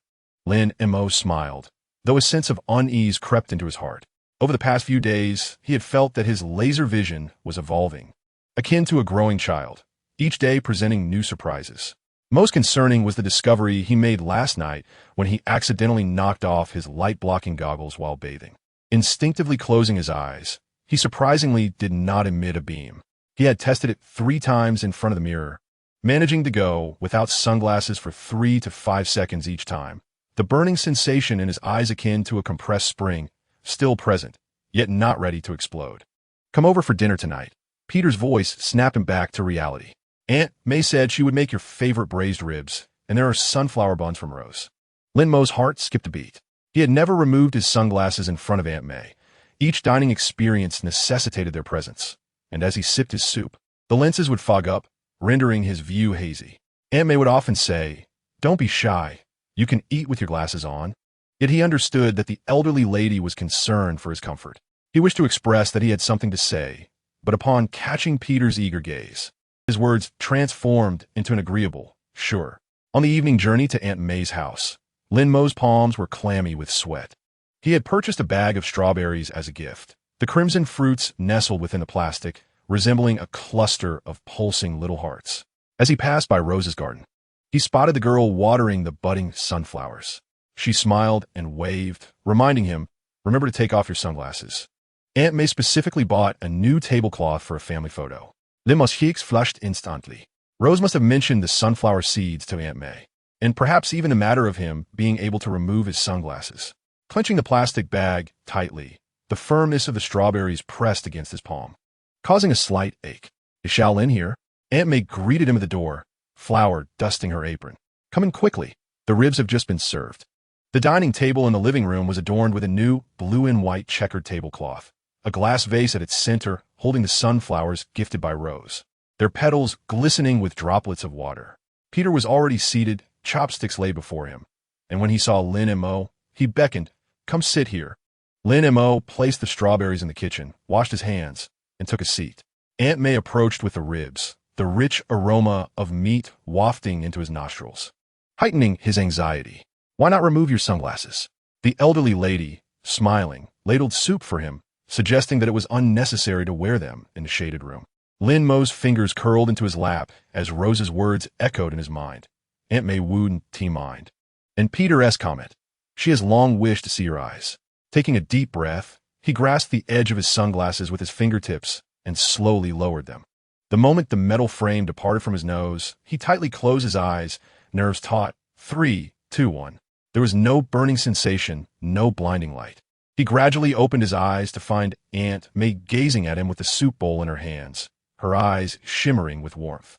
Peter raised his phone. The screen illuminated, evidently preparing to capture the moment. Upon seeing Lin Mo's eyes open, he cheered, "Success! Your eyes are truly beautiful." Aunt May set down the soup bowl, her voice flowing like warm water over his heart, her eyes dark and glistening like black grapes. Suddenly, Lin Mo felt a warmth behind his eyes. Throughout his life, he had heard many remarks about eyes, monsters and dangers, the assumption that wearing sunglasses indicated blindness, but it was the first time someone had said they were beautiful. He looked at the wrinkles at the corners of Aunt May's eyes, at Peter grinning foolishly with his phone, at the shadow of the sunflowers on the tablecloth, and he felt that persistent, stifling ache begin to dissipate. "Hurry and eat the ribs," Aunt May urged, serving him the largest piece, cautioning that they would lose their flavor if they cooled. Lin Mo bowed his head, using his chopsticks to lift the rib. Without the obstruction of sunglasses, he could clearly see the glaze of sauce reflecting on the white porcelain plate, catch Peter secretly gathering green peppers into his bowl, and observe Aunt May smiling directly at him. Suddenly, Aunt May recalled that tomorrow, Mrs. Martha would be crafting a crib for her grandson, and the wood was rather hard. "Could you assist in cutting it with your laser vision?" Lin Mo replied, a smile tugging at the corners of his mouth. "Certainly. I assure you it will be smoother than sandpaper." "Wonderful," Peter exclaimed, slamming his hands on the table. "I'll help too. We can use spider silk to suspend the wood. I'll have Rose bring some vines to stimulate growth. They can serve as decoration." Aunt May's eyes crinkled with joy. "Bobby will join as well. His ice abilities will cool the wood and prevent it from cracking." Lin Mo surveyed the lively dining table and suddenly realized that the advancement of his laser vision was not merely about enhancing his abilities. The capacity to shape metal, to stimulate seeds, and even to briefly remove his glasses paled in comparison to this moment. He could finally reveal his true self before those he cared for, free from the fear of uncontrollable beams and being perceived as a monster. After dinner, Peter tugged him into the living room to practice a newly learned card trick. Aunt May sat nearby, knitting as the yarn rolled around her lap. Lin Mo occasionally reached for the bridge of his nose, only to remember he wasn't wearing his sunglasses, and he chuckled, lowering his hand. The moonlight streamed through the window, casting a silvery river upon the floor. He gazed at his reflection in the glass, his eyes glimmering like two black grapes, reflecting the warm light of the living room. Peter's smiling face. And Aunt May's knitting needles. It turned out that the world without sunglasses was so brilliantly bright. Lin Mo lifted his hand and gently blinked at the glass. There were no beams, no searing pain, only the gentle warmth swelling within him, akin to the sunflower seeds he had nurtured, quietly beginning to sprout. Chapter 98. Assisting Hawkeye in retrieving arrows as the roll-up door of the repair shop was drawn halfway open, a pair of muddy boots stepped inside. Lin Mo was crouched down, changing the oil of an old Ford, when he looked up to see a familiar figure, a deep brown leather jacket, black tactical pants, and an empty quiver slung over his back, with a dried sycamore leaf dangling from its edge. Morning, sunglasses kid Clint Barton leaned against the doorframe, tossing a metallic component in one hand, sunlight filtering through his fingers and dazzling the eyes. Busy? Lin Mo paused, his wrench halting mid-motion, oil dripping onto the floor and spreading into a dark circular stain. Since the battle in New York, he had not seen Hawkeye again, though he had glimpsed him several times in S.H.I.L.D. news, each time in uniform, his expression as serious as a frozen block of ice. He and T expected him to be so casually dressed, exuding a touch of irreverent charm. Agent Barton? Lin Mo stood up, wiping his hands on a rag. What brings you here? Just call me Clint, Hawkeye shrugged, tossing the component over. I need a favor. Chased down a careless guy yesterday and dropped a specialized arrowhead down the drain. I've been searching for it for a while, but Haven team managed to retrieve it. Lin Mo caught the piece, feeling the cold metal in his hand, intricately engraved with a series of fine patterns, likely indicating a specific model. Specialized arrowhead. Is it important? Sort of, Clint replied. Clint stroked his chin, remnants of grass clippings clinging to his stubble, concealing a miniature locator within. A troublesome loss. The technical team from S.H.I.E.L.D. informed him that the equipment would not arrive until tomorrow. He mused that you might possess a solution. He glanced at Lin Mo, a playful smile curving his lips, for your keen gaze surpassed our detectors by far. Lin Mo comprehended his implication. His penetrating ability would allow him to directly observe the underground conditions, far swifter than the tedious scanning with a detector. He returned the wrench to the toolbox and dusted off his hands. Which street did it fall on? At the intersection 3 blocks away. Near the manhole, by Old Green's bookstore. Clint pulled a folded map from his pocket, unfurling it across the hood of the car, his finger tracing a specific location. I recall hearing a ding when the arrow fell into the sewer. It must have struck the pipe wall. Ted emerged from the back room, camera in hand, nearly colliding with Clint's face. Wow, it's Hawkeye. Could I get your autograph? I have a copy of the Avengers combat records with a picture of you piercing a Chitauri aircraft engine. Clint raised an eyebrow at Ted's camera hanging from his neck, then glanced at Lin Mo. Your friend? This is Ted, the community photographer. Lin Mo gently pulled Ted back, cautioning him not to frighten Clint. I'm not scaring him. Ted raised his camera, aiming it at the quiver. This quiver is made of carbon fiber, right? The edges have a friction-resistant coating. It looks far superior to the police crossbow bolts I photographed last time. Lin Mo's voice deepened. Ted. Oh, all right. Ted. Sensing the shift, put away his camera but could not resist sneaking a shot before darting off. I'll go fetch you a flashlight. Clint chuckled as he watched Ted's energetic retreat. He turned to Lin Mo. Are you ready? Lin Mo nodded, picking up the work jacket draped nearby. As he approached the door, a thought struck him. He turned back to the workbench to grab a small metal box. Just in case. The box contained several polish magnets, tools he typically used for circuit repairs.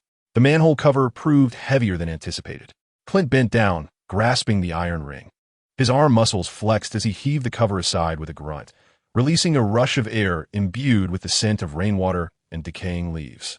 The sewer was shrouded in darkness, revealing only the glistening water droplets clinging to the pipe walls, reflecting faint light from distant street lamps. Is it here? Lin Mo stood at the edge of the manhole, peering down. Yes. Clint withdrew a standard arrow from the quiver and tossed it into the sewer. This should be the spot. The current likely carried it eastward. Lin Mo inhaled deeply, activating his physical enhancement, feeling the subtle hum in his muscle fibers. Instead of leaping down directly, he closed his eyes, allowing his penetrating ability to envelop him. His vision blurred, the surroundings pixelating, while the underground pipes became vividly clear, resembling a complex diagram of blue veins. I found it. He opened his eyes, pointing to a spot 3 meters east in a bend, ensnared by wires. Clint whistled. That was quick. Do you need me to go down and assist you? No need. Lin Mo flexed his wrist, instructing you to proceed. He took 2 steps back, gathered momentum, and leaped into the sewer. In that fleeting moment of descent, he activated his penetration ability, his body gliding through the air as if passing through a gossamer veil, landing steadily at the damp bottom of the concrete pipe. The sewer was narrower than anticipated, barely accommodating a standing figure, with the murky water lapping at his ankles, the icy liquid seeping up his pant legs. Lin Mo activated the flashlight on his phone, the beam sweeping across the pipe walls until it illuminated the arrowhead Clint had mentioned. It was ensnared between 2 rusted wires, the arrowhead glimmering with a dark silver hue, while the feathers at the tail end had become somewhat wilted from the water's embrace. He approached, crouched down, and scrutinized the scene. The wires were tightly bound, adorned with a few plastic bags and fallen leaves. Yanking them could potentially damage the arrowhead. Lin Mo retrieved a cloth from his pocket, cushioning his hand as he grasped the wire, while his other hand raised, narrowing his eyes behind the visor as a faint red beam precisely targeted the knot of the wire, emitting a soft, sizzling sound. In less than 10 seconds, the wire was severed into 2 segments. He gingerly extracted the arrowhead from the wire, wiping away the mud with the cloth, and indeed, he spotted a minuscule hole the size of a sesame seed at the base of the arrowhead, presumably the locator Clint had mentioned. Next, Lin Mo rose to his feet, aimed for the well opening, and hurled the arrowhead upward with force. His enhanced physical capabilities allowed for extraordinary strength, and the arrow shot forth like a silver bolt of lightning, soaring out of the well. Splendid. Clint's voice echoed from above. Lin Mo chuckled and shook his head, activating his penetration ability once more to ascend directly from the sewer's depths to the surface. Just as he steadied himself, he observed Clint examining the arrowhead, lightly tapping the locator with his finger, his furrowed brow relaxing. Thank goodness it's intact. Thanks, kid, he said. No trouble at all, Lin Mo replied, brushing the dust off his pants. Although he remained relatively clean during the penetration, he still felt a bit uncomfortable. What material is this arrowhead made of? It looks rather unique. Clint handed him the arrowhead, aerospace-grade titanium alloy, mixed with some vibranium fragments, magnetically and corrosion-resistant. It's a new creation from S.H.I.E.L.D.'s weapons department, designed to penetrate energy shields. Lin Mo took the arrowhead, running his fingers along its surface. The material was significantly sturdier than the automotive parts he usually repaired. Even his laser, required considerable effort to leave a mark. Suddenly, he recalled Peter mentioning that the shell of his web shooter was too brittle, having been cut by a thug's knife, nearly causing a web leak. Could I borrow it for a couple of days for research? Lin Montauk inquired, eager to see if he could replicate this material. Clint raised an eyebrow. You dabble in that as well? A bit, Lin Mo smiled. My friend's gear needs an upgrade. Peter Parker? Clint interjected. That kid in the red and blue spandex? I've seen him on surveillance in Queens. His web shooter design is quite intriguing. Lin Montauk paused, realizing that S.H.I.E.L.D. undoubtedly had surveillance equipment monitoring Queens. That's him. All right then, Clint said, handing the arrowhead back to Lin Mo. Just remember to return it. Don't disassemble it too much. Reassembling can be quite the hassle. He paused momentarily, leaning in closer and lowering his voice. Coulson has spoken highly of you, suggesting you possess great potential. Have you ever considered joining S.H.I.E.L.D. with your skill set? It would be a pity not to pursue a career as an agent. Lin Mo recalled Coulson's previous mention of a greater storm and felt a flicker of intrigue, yet quickly shook his head. I prefer working on cars, he replied, gesturing towards the nearby auto repair shop. They need me more here. Clint regarded him with a glimmer of approval in his eyes. That's fair. A hero need not don a uniform. He placed the arrowhead into his quiver and turned to depart. Catch you later, sunglasses kid. If you need to fix a car next time, I know a guy who can procure military-grade oil. Goodbye, Clint. Lin Mo called after his retreating figure. Clint waved as he vanished into the shade of a nearby tree. At that moment, Ted emerged from behind the tree, excitedly holding his camera. I captured the moment you emerged from the sewer. Though slightly blurry, it's undoubtedly thrilling. The title will be Hawkeye and the Mysterious Sunglasses Guy's Underground Adventure. Lin Mo paid no heed to Ted's enthusiasm, gripping the arrowhead tightly as he hastened towards the repair shop. He was eager to examine this material further. If Peter's web shooter could utilize this titanium alloy combined with vibranium, it would undoubtedly enhance its durability. Upon returning to the repair shop, Lin Mo immediately sequestered himself in the tool room. He measured the arrowhead's thickness with calipers, illuminated its surface with lasers of varying intensities to record the material's thermal response, and retrieved the casing of Peter's previous web shooter to compare their impact resistance. By evening, Peter arrived with a backpack delivering cookies made by Aunt May. Curious about the commotion in the tool room, he inquired, "What are you working on, Lin Mo?" "I'm crafting a new casing for your web shooter," Lin Mo replied, pointing to the design sketches on the table, which showcased a refined model utilizing Hawkeye's arrowhead material, resistant to punctures and corrosion. Even if it were to be cut, it would remain intact. Peter's eyes sparkled with excitement. "Really? That is fantastic. Last time, during the fight with Rhino, my shooter got crushed by his punch. I nearly couldn't launch my webs." He gingerly picked up the arrowhead, feeling its texture. "Is this really gear used by the Avengers? It feels so cool. When it's complete, you'll have one crafted from the same material." Lin Mo chuckled, ruffling Peter's hair. "But don't emulate their fighting. Protecting yourself is paramount." "I know." Peter placed the cookies on the table. "By the way, Rose mentioned that her fluorescent flowers will bloom tomorrow. She wants us to see them. Bobby plans to create an ice sculpture base to make the flowers appear as if they're floating." "Sounds great," Lin Mo nodded, his gaze returning to the sketches as his fingers lightly tapped the parameters of the titanium alloy, hoping to complete the web shooter by tomorrow as a surprise for Peter. With a joyful cheer, Peter bounced away. Lin Mo watched his retreating figure and then glanced at the arrowhead in his hand. Suddenly, he found Clint's word about heroes not necessarily requiring uniforms to be profoundly insightful. For him, aiding Peter in creating a safer web shooter, assisting Rose in finding the ideal environment for her flowers, and ensuring Bobby's ice sculpture remained stable held far greater significance than donning the uniform of S.H.I.E.L.D. As dusk gradually descends outside, the lights of the auto repair shop flicker to life, casting a warm golden glow through the glass windows, illuminating the blueprints scattered across the workspace. Lin Mo picks up a laser pen and sketches the outline of a launcher on a titanium alloy plate, the red beam dancing across the metallic surface like a tiny star. He muses that perhaps this is his battlefield, not a distant extraterrestrial arena, nor a secret base of S.H.I.L.D., but this oil-scented repair shop, every street in Queens, and the smiles of those around him. As for the arrowhead, he will study it carefully and return it to Clint intact. After all, it is best to repay debts of gratitude sooner rather than later. Chapter 99. 300 days until the next check-in. The afternoon sun slants through the glass of the repair shop, casting elongated patches of light on the floor. Lin Mo sits in an old wicker chair, a polished copper comb in hand, grooming the fur of the mixed-breed dog at his feet.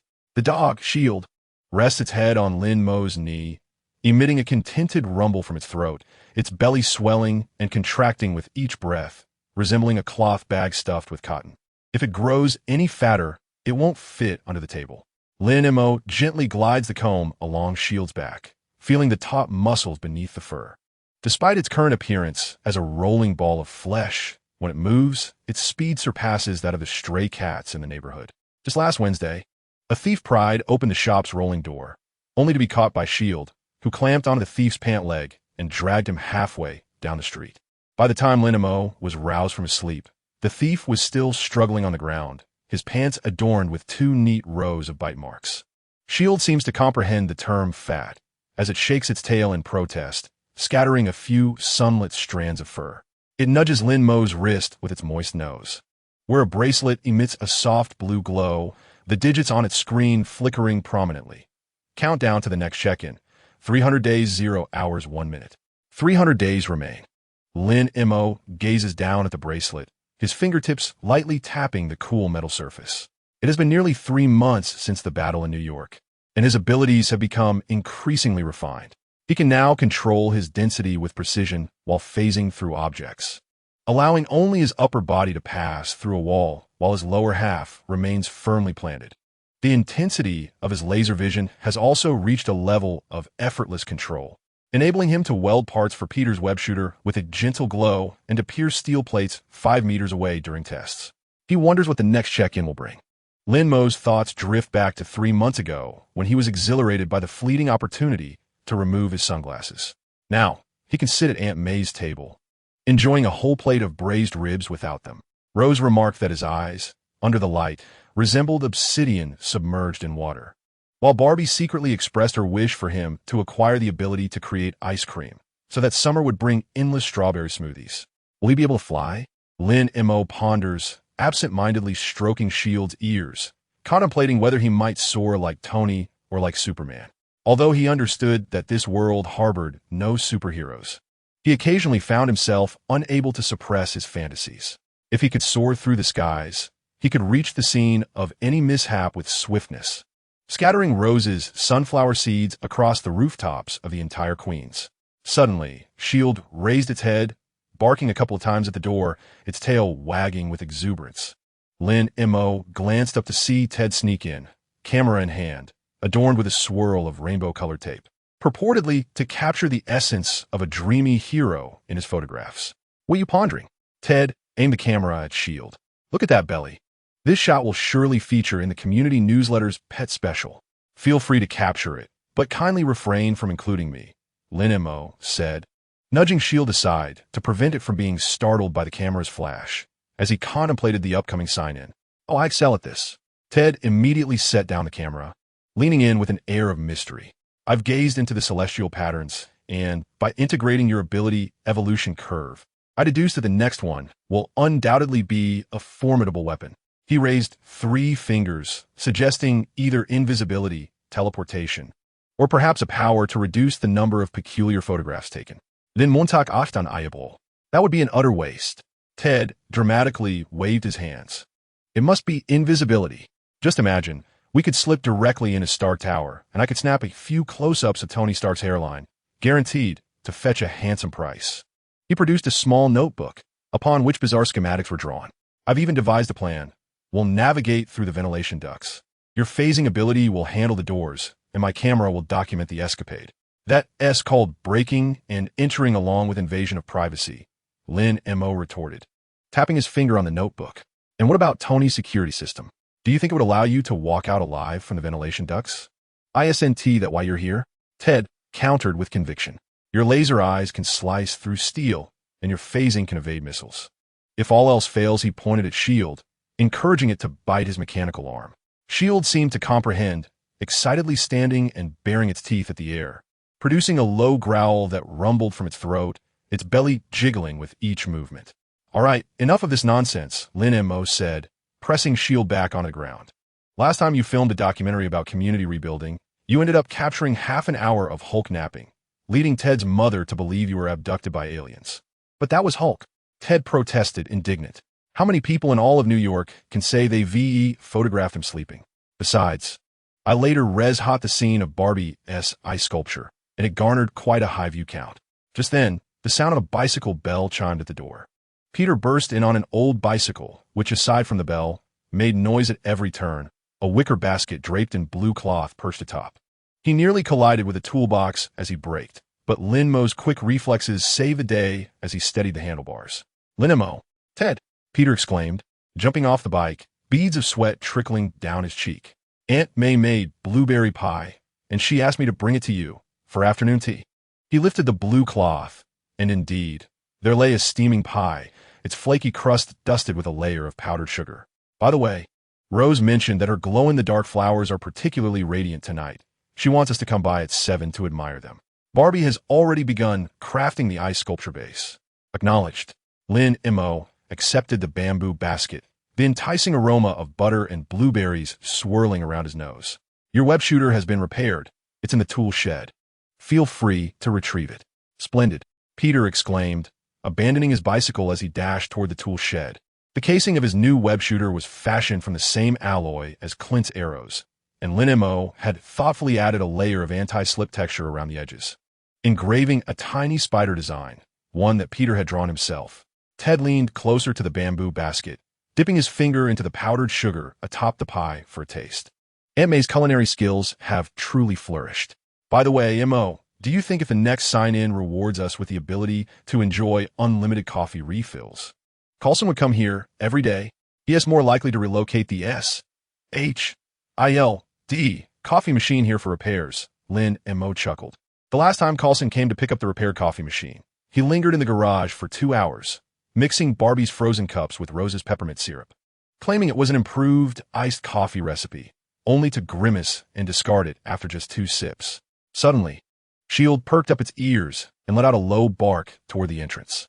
Lin Mo looked up to see Rose standing at the door, cradling a pot of sunflowers. Droplets of water still clinging to the petals, clearly freshly picked from the garden.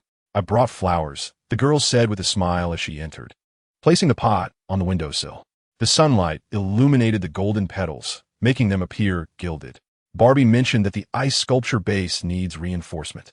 "Could you check if you have any spare rebar? It's piled in the corner. Feel free to take it." Lin Mo pointed to the corner where several pieces of salvaged rebar waited. "Don't let Barbie use too much ice. The temperature drops at night, so be cautious of slipping." "Understood," Rose replied with a playful tongue out, making her way to the corner to collect the rebar. Today, she wore a light blue dress adorned with tiny sunflower embroidery, an old dress that Aunt May had helped her alter last week. Ted followed closely behind with his camera. "Rose, spin around. Let the sunflowers and your dress be in the same frame. The title shall be Flower Fairy in Her Garden." "Ted." Rose's face flushed crimson as she hurried toward the door with the rebar in her arms. "If you take another shot, I'll ensnare your camera with vines." Watching her retreating figure disappear through the doorway, Lin Mo returned to grooming S.H.I.E.L.D.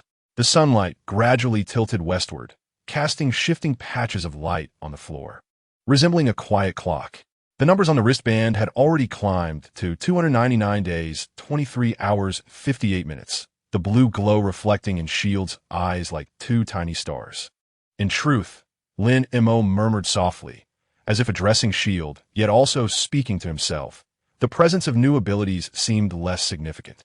Being able to groom the plump dog on a sunny afternoon, to inhale the fragrant aroma of Aunt May's blueberry pie, to hear Ted's whimsical jokes, to witness Peter's sparkling eyes upon receiving his new web shooter, and to receive sunflowers from Rose, still adorned with dew.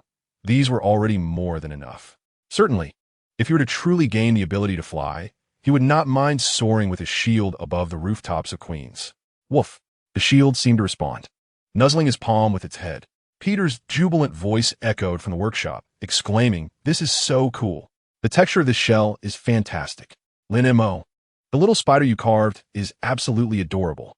Ted rushed over, camera in hand. "Let me take a few pictures. Just a few. I promise I won't capture your face." Lin Mo observed their playful commotion and picked up a piece of pie crust that Ted had stealthily broken off, popping it into his mouth. The flaky crumbs tumbled onto his lap, only to be swiftly whisked away by the S.H.I.E.L.D.'s extending tongue. Outside, sunflowers swayed gently in the evening light, while the sweet aroma of blueberry pie mingled with the metallic scent of motor oil and the laughter of the boys filled the air. The numbers on his wristband continued to tick away, but Lin Mo suddenly felt that these 300 days need not be hurried. After all, so many delightful events awaited him. Tonight's bioluminescent flowers, tomorrow's ice sculptures, the inaugural combat test of Peter's new launcher, the peculiar photographs Ted would undoubtedly capture, and Aunt May's apple pie next week. As for the abilities that would manifest 300 days hence, whether it be flight, invisibility, or the conjuring of endless ice cream, none of it mattered. As long as the people around him remained, this workshop filled with the scent of motor oil and sunshine persisted, and the winds of Queens still carried the fragrance of sunflowers. Then whatever powers he possessed would surely find their significance. Lin Mo looked down at the contented visage of the S.H.I.E.L.D., unable to suppress a slight smile. He picked up the camera Ted had left on the table and snapped a picture of the sunflowers on the windowsill. Perhaps he should take a page from Ted's book and capture more moments like this. After all, a hero's story is not solely written upon the battlefield. Chapter 100. Loki's aftermath. The night breeze swept through the streets of Queens, swirling a few dried leaves in a dance beneath the streetlights. Lin Mo walked forward, stepping into the shadows, his work jacket zipped up to the top, obscuring half of his face. The reflective lenses of his sunglasses caught the distant flashing of police lights, the red and blue hues flowing across the glass like 2 restless rivers. Patrolling had become a habit since the Great Battle. Each night, from 9 to midnight, he would traverse the neighborhood, checking for unsecured shop doors, toppled trash bins blown over by the wind, occasionally assisting an elderly woman returning home with a grocery basket, or rescuing stray cats from storm drains. Tonight felt different. As he rounded the corner past Green's bookstore, he heard intermittent sobs, reminiscent of a rain-soaked kitten, huddled behind a stack of cardboard boxes. Lin Mo softened his footsteps as he approached. Behind the boxes crouched a small boy clad in blue dinosaur pajamas, clutching a stuffed bear missing an ear, his shoulders trembling as tears soaked the bear's fur. The streetlight cast its glow upon his face, the teardrops clinging to his lashes glimmering like shards of glass, reflecting a pitiful light. "Hey." Lin Mo knelt down, striving to make his voice as gentle as possible. "What are you doing here all alone?" The little boy flinched, recoiling slightly with his teddy bear, his wide eyes filled with fear. "Please, don't grab me," his voice quivered, tinged with a hint of stutter. "I didn't mean to run out." "I won't grab you," Lin Mo reassured, gesturing to his work jacket. "See, I'm a mechanic, not a villain." He noticed the name Tommy embroidered on the cuff of the little boy's dinosaur pajamas. Tommy stared at his sunglasses for a moment, seemingly perplexed by them, and his sobs softened. "Why are you wearing sunglasses? It's not sunny at night." "It's a professional habit," Lin Mo chuckled, pointing at the dilapidated bicycle at the alley's end. "I just fixed Mr. Miller's bike next door and forgot to take them off." This excuse evidently worked. Tommy twisted the ear of his stuffed bear, whispering, "I had a nightmare." "A nightmare?" "Yes." Tommy's voice rose suddenly. Then he quickly hushed it, as if fearing something might overhear. "There were so many aliens, with pointy heads and green eyes, chasing me with glowing sticks." As he spoke, tears fell once more, splattering on the bear's nose. "They said they would take me to the sky, just like on TV." Lin Mo's heart sank. It was the Chitauri army brought by Loki. 3 months had passed since the battle, and the news of reconstruction played daily on television. The Chitauri souvenirs in the supermarket had begun to be discounted. Yet some scars are harder to erase than debris, like the fear etched in children's hearts. Last week, Ted filmed a documentary at the community center and captured several children building Chitauri spacecraft in a sandpit, then smashing them with toy soldiers, shouting, "Bad guys." The psychologist indicated this was a post-traumatic stress response that required gentle guidance. "But those aliens have been driven away," Lin Mo said, picking up a ginkgo leaf that had fallen by Tommy's feet, twirling it between his fingers. "Haven't you seen the news? A great hero in a red cape and a flying tin man chased them away." "But," Tommy bit his lip, his eyes glistening with tears as he looked at Lin Mo. "My mom said they will come back. They watch us from the sky and will come down to grab children when we're not paying attention." Lin Mo frowned. Parents likely concoct such tales to keep their children from wandering off, unaware that they might plant deeper fears in their hearts. He glanced at the earless stuffed bear in Tommy's arms and suddenly had an idea.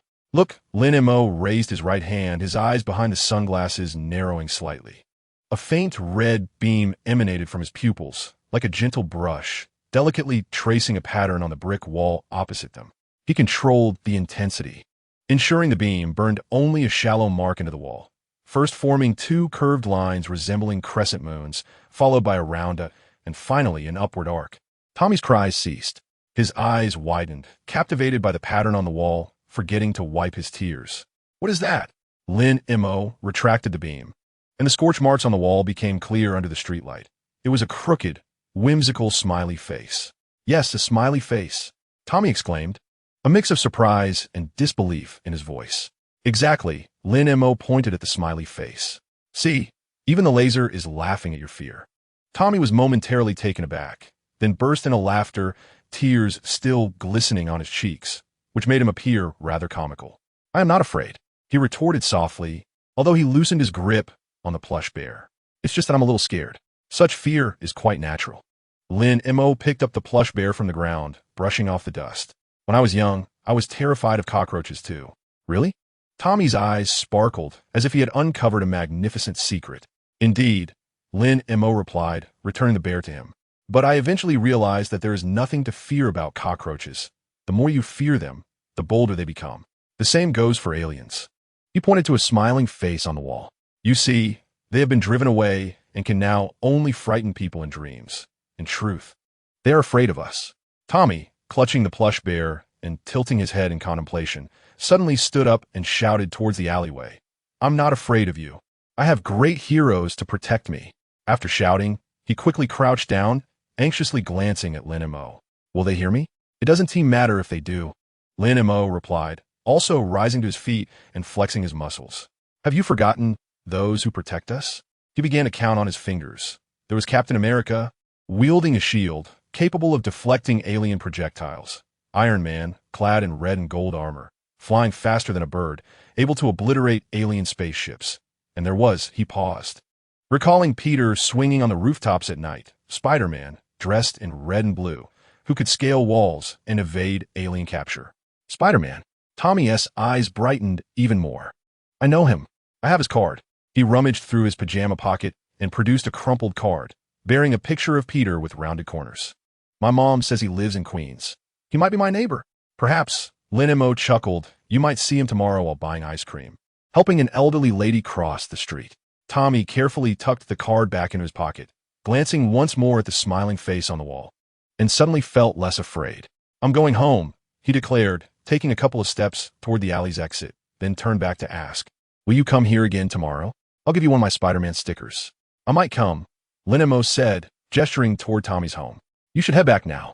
Your mother must be worried. Tommy nodded, turned, and ran a few steps before stopping to wave his plush bear at Lin Mo. Thank you for your smile. With that, the little boy dashed away, his blue dinosaur pajamas flashing at the alley's entrance before vanishing into the corridor. Lin Mo remained in place, gazing at the illuminated window, unable to suppress a smile. He approached the wall and touched the scorched, smiling face. Its warmth had long dissipated, leaving only a coarse texture. The night breeze swept past, carrying the aroma of distant barbecue. The cardboard boxes at the alley's entrance rustled, as if someone were clapping. Lin Mo looked up at the sky, where the moon hid behind clouds and the stars twinkled sparsely, as if frightened by the Chitauri-esque gunfire, reluctant to emerge. He suddenly recalled the scene from the Great Battle. The artillery fire of the Chitauri stained the sky crimson. Captain America weaved through the crowd with his shield raised. Iron Man's armor gleamed under the sun, and Peter's web spun intricate nets amidst the ruins. At that moment, he believed that being a hero meant engaging in fierce combat on the battlefield, overwhelming foes with relentless force. Yet, the sight of Tommy transforming tears into laughter just moments ago brought him a sense of fulfillment surpassing that of obliterating 10 aircraft engines. It dawned on him that a hero is not merely defined by laser-firing eyes, nor by a body that can penetrate walls, nor solely by the sweat and bloodshed in battle. Sometimes, a smile drawn with laser vision or a simple assurance that someone is protecting you can plant a seed of courage within a child's heart. Lin Mo cast a glance at his hands, the scar on his palm shimmering in the moonlight with a soft pink hue. He turned toward the repair shop, his shadow elongated by the streetlight, resembling a guardian with outstretched wings. Passing by the green bookstore, he noticed a newly arrived fairy tale book displayed in the window, its cover depicting a knight wearing sunglasses, sketching a smiley face on the wall with his sword, beside a child clutching a teddy bear. Lin Mo smiled and continued on his way. Perhaps tomorrow he should buy a fairy tale book, not for Tommy, but for himself. After all, being a hero involves not only mastering the art of combat, but also learning how to create a beautiful smile. The night breeze caressed gently, carrying the cardboard boxes at the alley's mouth further away. The smile on the wall remained there quietly, like a secret pact, guarding all the restless dreams within this city under the moonlight. Chapter 101. Rose's Botanical Intelligence Network. Morning dew still clung to the petals of the sunflowers as Rose crouched in the garden, her fingertips gently brushing against a clover leaf. The leaf quivered slightly, as if conversing with her. This was her newfound ability. Plants could convey messages through subtle vibrations, with the direction of the wind, the moisture of the soil, and even the footsteps of passers-by, transmitting through the roots to her fingertips. In the third patch of grass to the east, a hedgehog was foraging for worms. Rose softly addressed the air, a faint smile gracing her lips. She still wore the silver bracelet crafted by Barbie from an ice sculpture mold, made by the community's old silversmith, adorned with tiny vine patterns. Barbie approached with a watering can, and, seeing her lost in conversation with the clover, couldn't he help but chuckle. Engaging in another chat with the plants, he set the watering can down, squatting beside her to help remove weeds from the flower bed. Ted had just come to take photos, declaring that her glow-in-the-dark flower graced the cover of the community newsletter, titled Stars Among the Ruins. He blew dandelion seeds all over me while he was at it. Rose teased, though her fingers suddenly stilled, and her smile gradually faded. Furrowing her brow, she tilted her head slightly, as if listening intently. "What's wrong?" Barbie noticed her unease, following her gaze towards the community entrance. "Is there a problem?" Rose remained silent, closing her eyes and gently pressing her hands into the soil.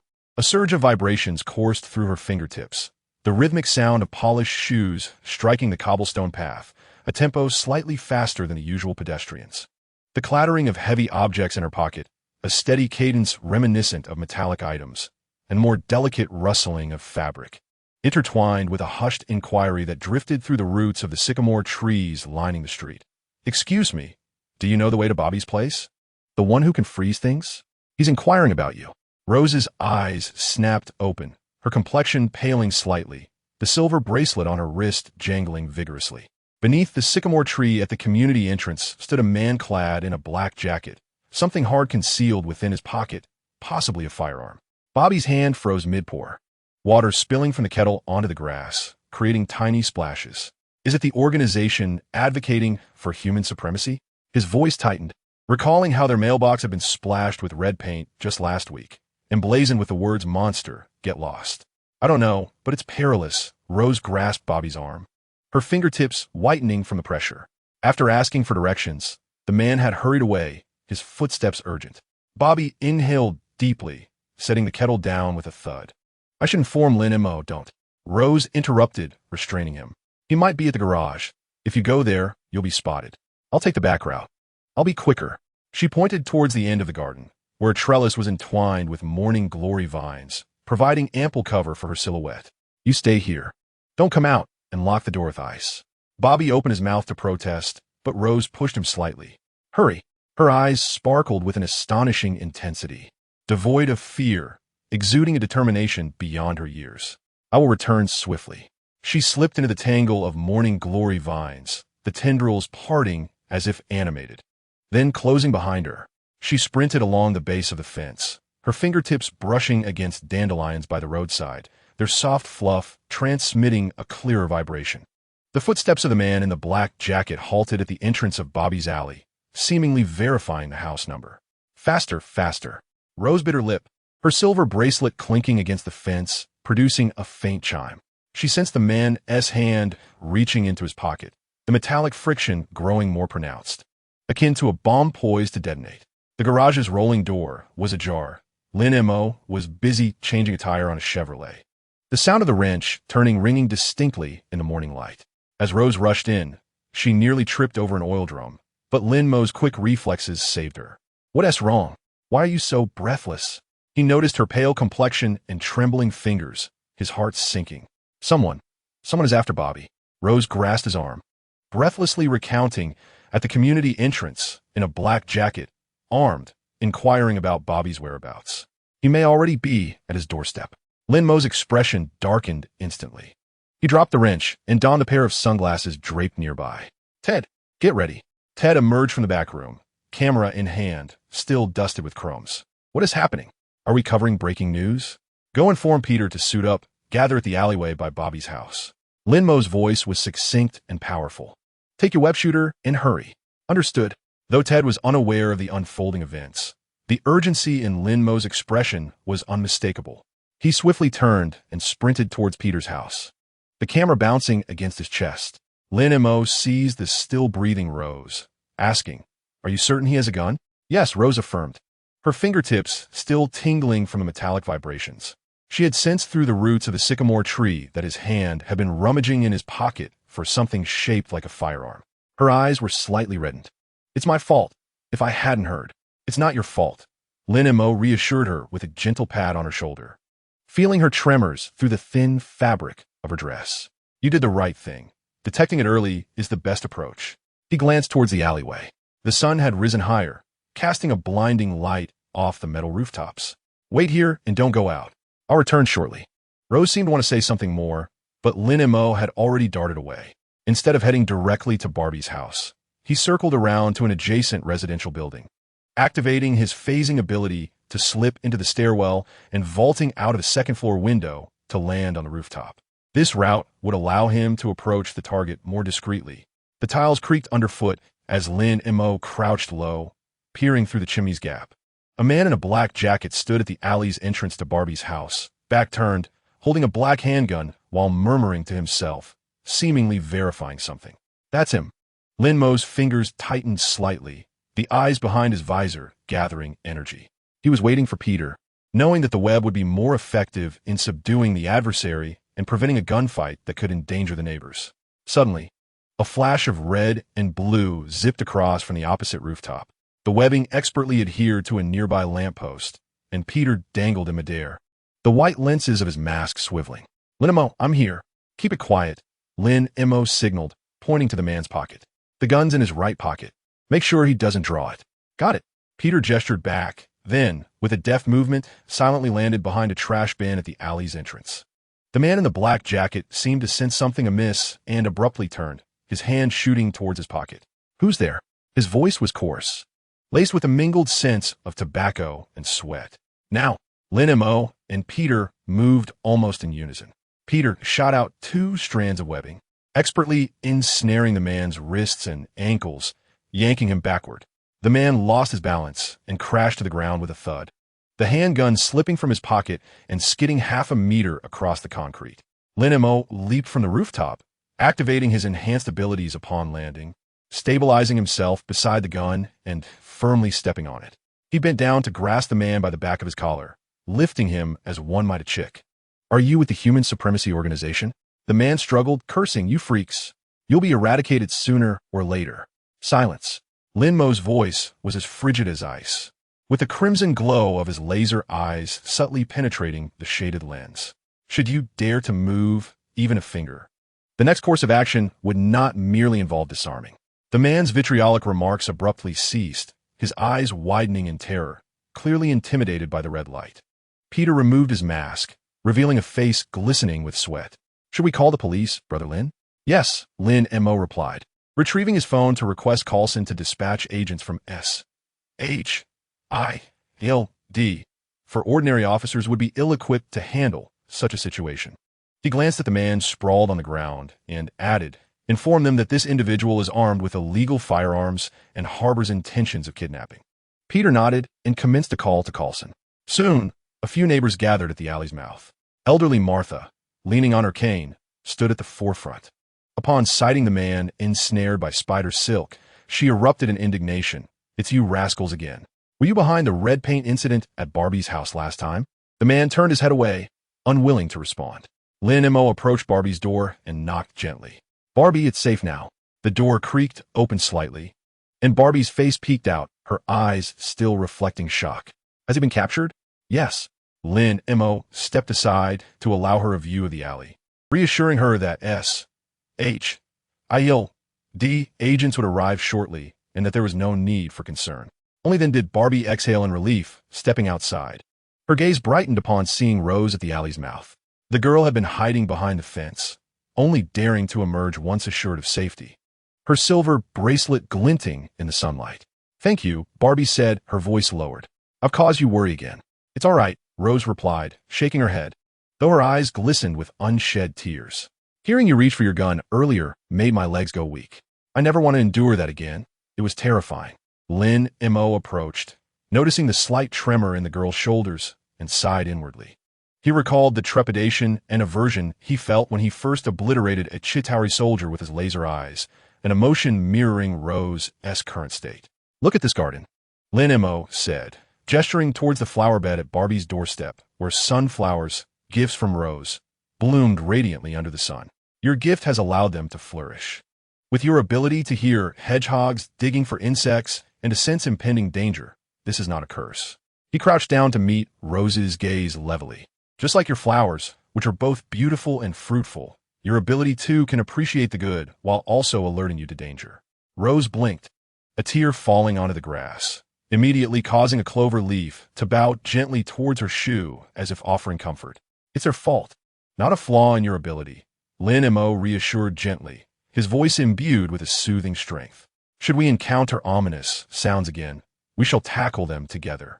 Just as we did today, shall we? Barbie also crouched down, pulling a star sculpted from ice from her pocket and presenting it to Rose. This is for you. Ice doesn't transmit vibrations. If you hold it, You won't hear those dreadful sounds. The star sparkled with a translucent sheen in the sunlight. Its edges polished to a smooth finish, ensuring it would not harm her. As Rose grasped the icy star, a chilling sensation spread through her fingertips, momentarily freezing the fear within her. She nodded vigorously, clutching the frozen star tightly in her palm, resolving to overcome challenges together next time. Ted rushed over, camera in hand, aiming at the radiant smiles of Rose and the icy star. Perfect. This shall be called the Star of Courage. It will surely make headlines. Peter leaned in to observe. I want that too. I want the icy star. Bobby chuckled and shook his head, then began to conjure ice anew with his fingertips, swiftly crafting several more small stars to distribute among them. Lin Mo received his share, the cold essence seeping through his palm, yet it felt far from frigid. Rather, it enveloped him in a comforting warmth. In the distance, the sound of police sirens and S-H-I-E-L-D vehicles echoed, their red and blue lights illuminating the alleyway. As the man in the black jacket was ushered into the police car, he struggled in vain, but no one paid him any heed.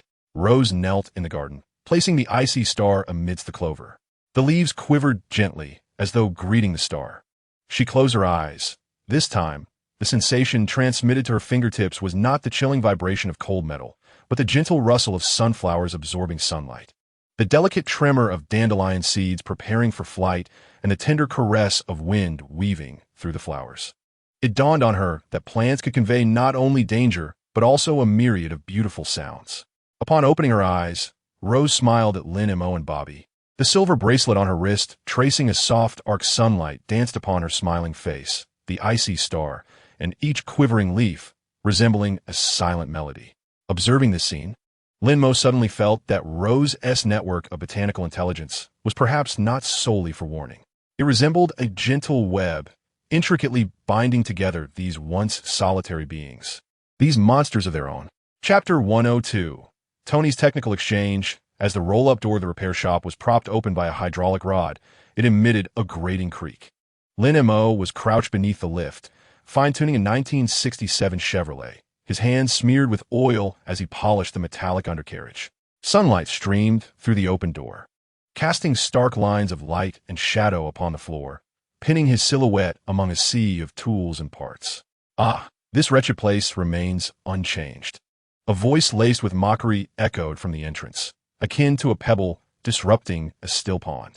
Then Montauk paused, his grip on the wrench faltering as he looked up to see gleaming Italian leather shoes, their tips dusted with fresh grass clippings, clearly not remnants from the concrete of Queens. Tony Stark leaned casually against the doorframe, clad in a custom deep gray suit, sleeves rolled to the forearm, revealing a timepiece worth 7 figures. Following him was an assistant in a white lab coat, pushing a silver metal cart bearing a compact device, its screen flickering with complex data streams, emitting a faint buzzing sound. Mr. Stark? Lin Mo emerged from beneath the vehicle, wiping his hands on a rag to rid them of grease. Did you not drive your sport car today? It's parked 3 blocks away. Tony glanced disdainfully at the alleyway, muttering that this shabby place could hardly accommodate his car's mirror. His gaze swept over the wall adorned with car posters, landing on a pile of discarded tires in the corner, and he suddenly whistled. A 1970 Bridgestone? You actually kept this antique. Lin Mo raised an eyebrow.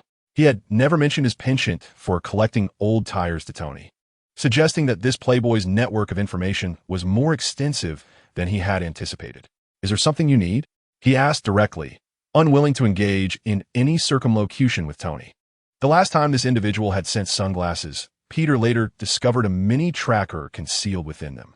Although Tony had explained it as a safety protocol, Lin Mo had harbored lingering doubts.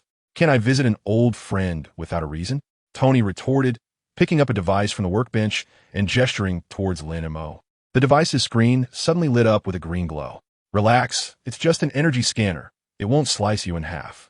I would prefer if you refrain from pointing it at me, Lin Mo replied, stepping back slightly and bumping into a toolbox, the sound of falling wrenches echoing in the quiet garage. Hey, it's Iron Man, Ted exclaimed, bursting from the back room with a camera, nearly shoving the lens into Tony's face. Can we take a picture together?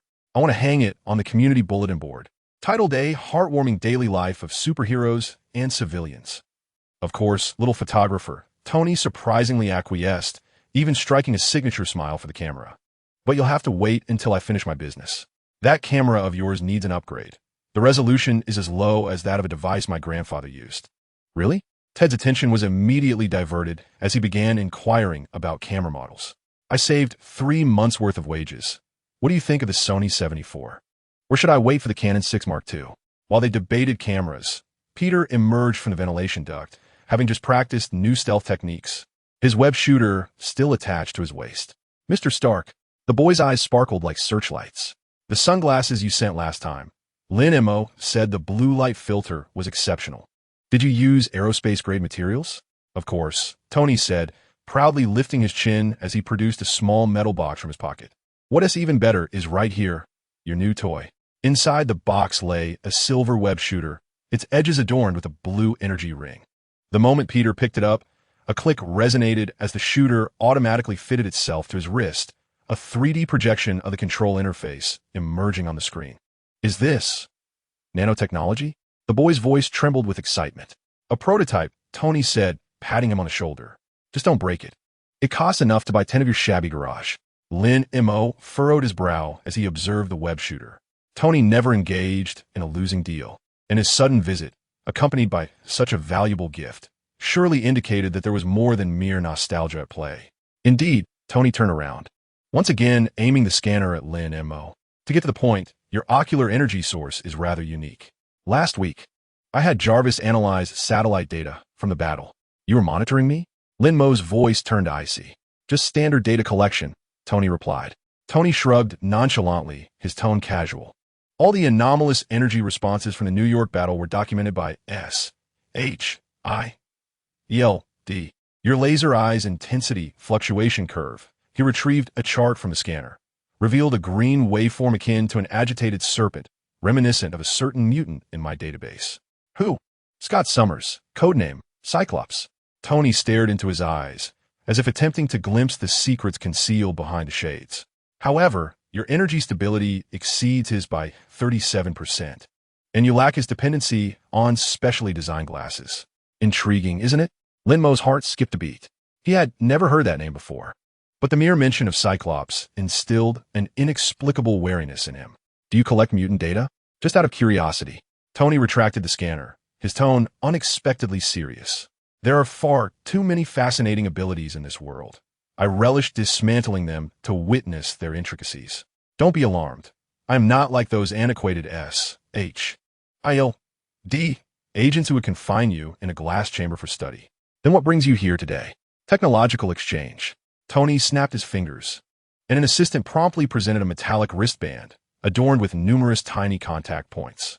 I have designed an energy amplifier that can enhance your laser intensity by at least twofold and switch between 3 modes: blast, cut, and pulse. It is far more scientific than your current instinctive method of control. The wristband glimmered coldly under the light, and Lin Mo could even see the flowing blue energy within. He had no doubt about its potency, yet he understood that greater power entailed greater risks of loss of control. Last time, he had inadvertently obliterated a Chitauri spacecraft with high-intensity laser fire, nearly injuring a little girl nearby. No, thank you. Lin Mo shook his head. This was sufficient for now. Sufficient? Tony seemed to have heard a jest. Are you aware of the arms deal at the Queen's dock last week? 3 mutant mercenaries managed to shield themselves from all the SWAT team's firepower with energy barriers. If your laser were just 30% stronger, it could penetrate those shields directly. That is a matter for S-H-I-E-L-D to handle. What if the head T arrived in time? Tony leaned in closer, their distance less than half a meter. What if the next intruders aren't mere Chitauri grunts, but individuals capable of crushing tanks with their bare hands?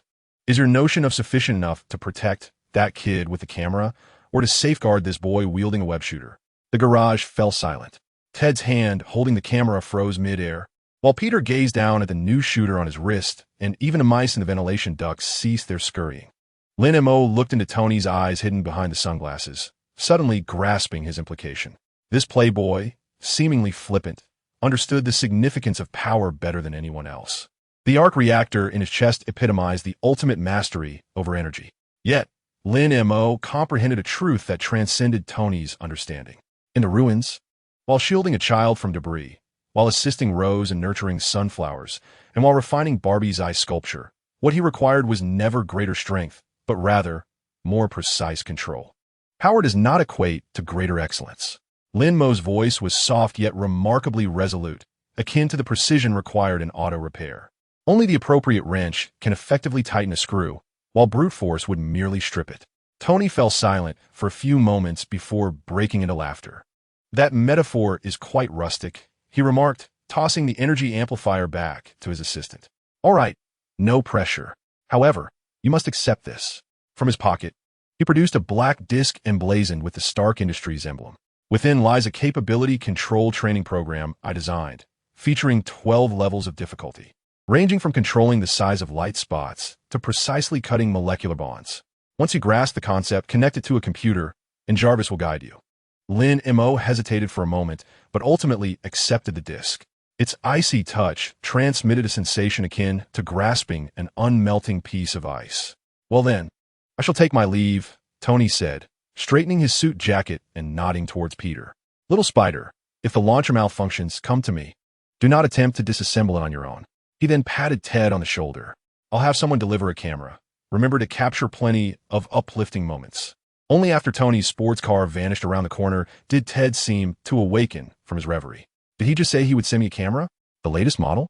Peter was still engrossed in examining the nano launcher, his fingers gliding over the projection interface.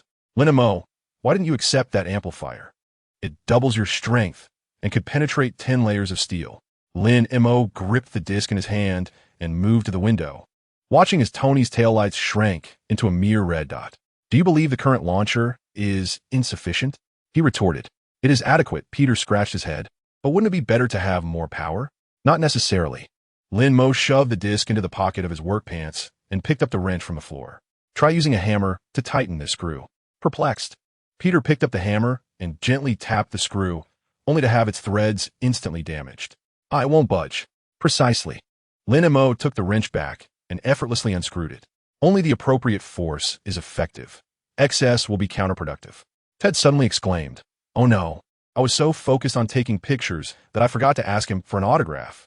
He mused that perhaps Tony would return. Lin Mo chuckled, his gaze settling on the computer at the workbench. The black disc pressed against his leg, reminiscent of a silent invitation. At dusk, as the workday concluded, Lin Mo found himself inexplicably inserting the disc into the computer. Instantly, a blue projection interface appeared on the screen. In Jarvis's gentle electronic voice resonated through the garage. Welcome to the Star Capability Control Training Program. User's ocular energy signature detected, matching initial difficulty. Outside, the setting sun painted the sky in shades of orange and red, while Rose's sunflowers swayed gently in the evening breeze. As Lin Mo observed the data streams dancing across the screen, he suddenly considered that Tony might indeed be right. He did not require greater strength, but rather, more precise control seemed undeniably beneficial. At the very least, it would allow him to be more cautious in avoiding the fragile circuits while repairing Peter's launcher next time. He shut down the program, removed the disc, and placed it deep within a drawer, atop which rested Peter's doodle of Spider-Man. Perhaps one day it would prove useful, but that day was not today.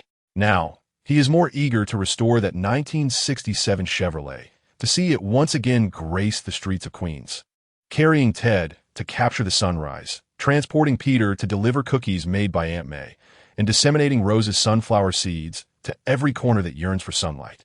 As for the more potent laser vision, Lin Mo picked up a wrench and gestured towards the setting sun. Chapter 103. The invitation from Captain America, the temporary plaza in Queens, was teeming with people. The faded stars and stripes fluttered in the wind, tethered to a crooked lamppost. Its edges frayed. Mrs. Martha sat in the front row with the neighborhood children, holding small shields crafted from crinkled paper. The sun illuminated the children's excited faces. As if dusted with gold, Lin Mo stood at the back of the crowd, leaning against a freshly repaired old pickup truck.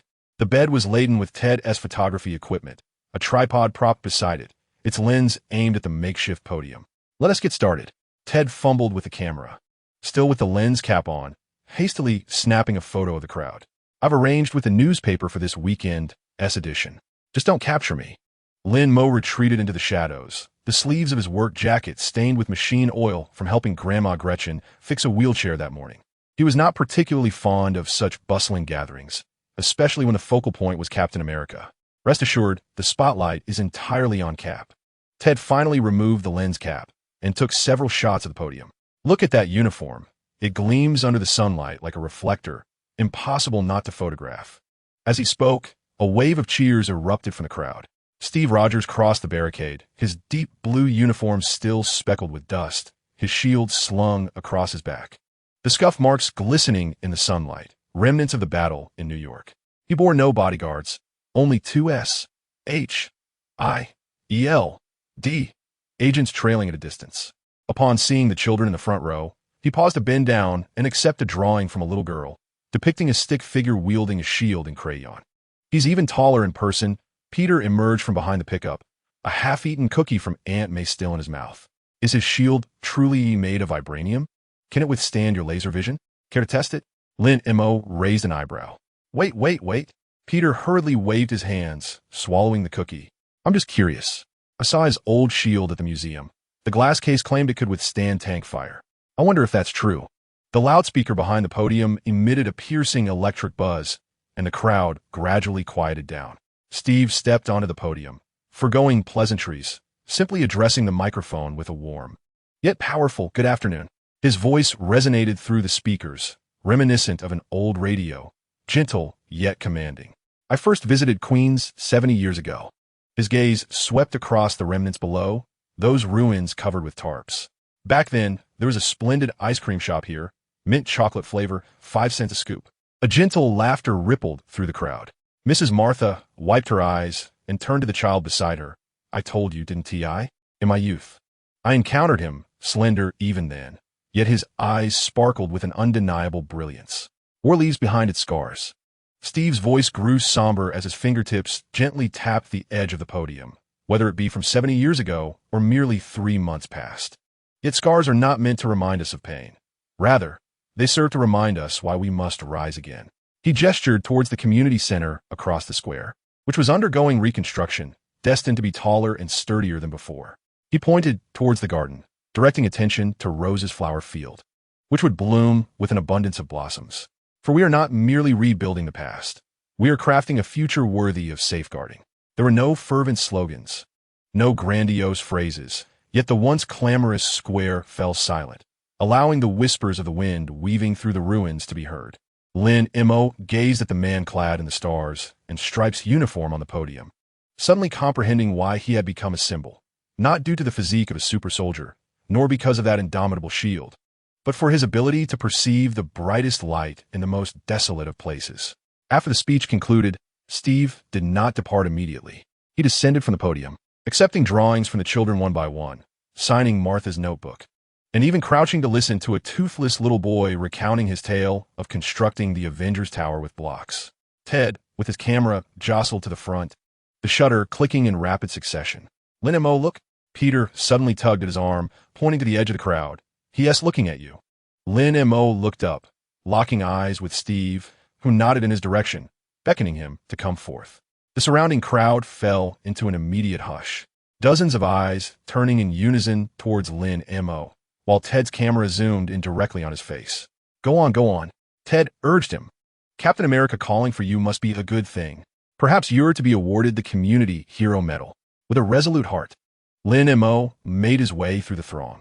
Passing by Rose's flower stall, the girl winked at him, her hands still misting the sunflowers. She had deliberately brought the most beautiful pots to the square, claiming it was to add a splash of color for the heroes. Barbie stood beside the stall, clutching a small ice shield in her hand. Upon seeing Lin Mo approach, she hastily concealed the icy shield behind her back, her ears reddening like ripe tomatoes. Lin Montauk? Steve awaited his approach, extending his hand. His palm was rough, calloused, with a faint scar across his knuckles. I'm Steve Rogers. I know, Lin Mo replied, shaking his hand. The grip was firm, yet not overpowering. Coulson mentioned you to me. He spoke of you as well. Steve smiled, the fine lines around his eyes becoming more pronounced in the sunlight. That precise beam during the Battle of New York was immensely helpful. Lin Mo paused, taken aback. He had thought their cooperation was merely coincidental, not realizing it had been noted with intention. It was nothing.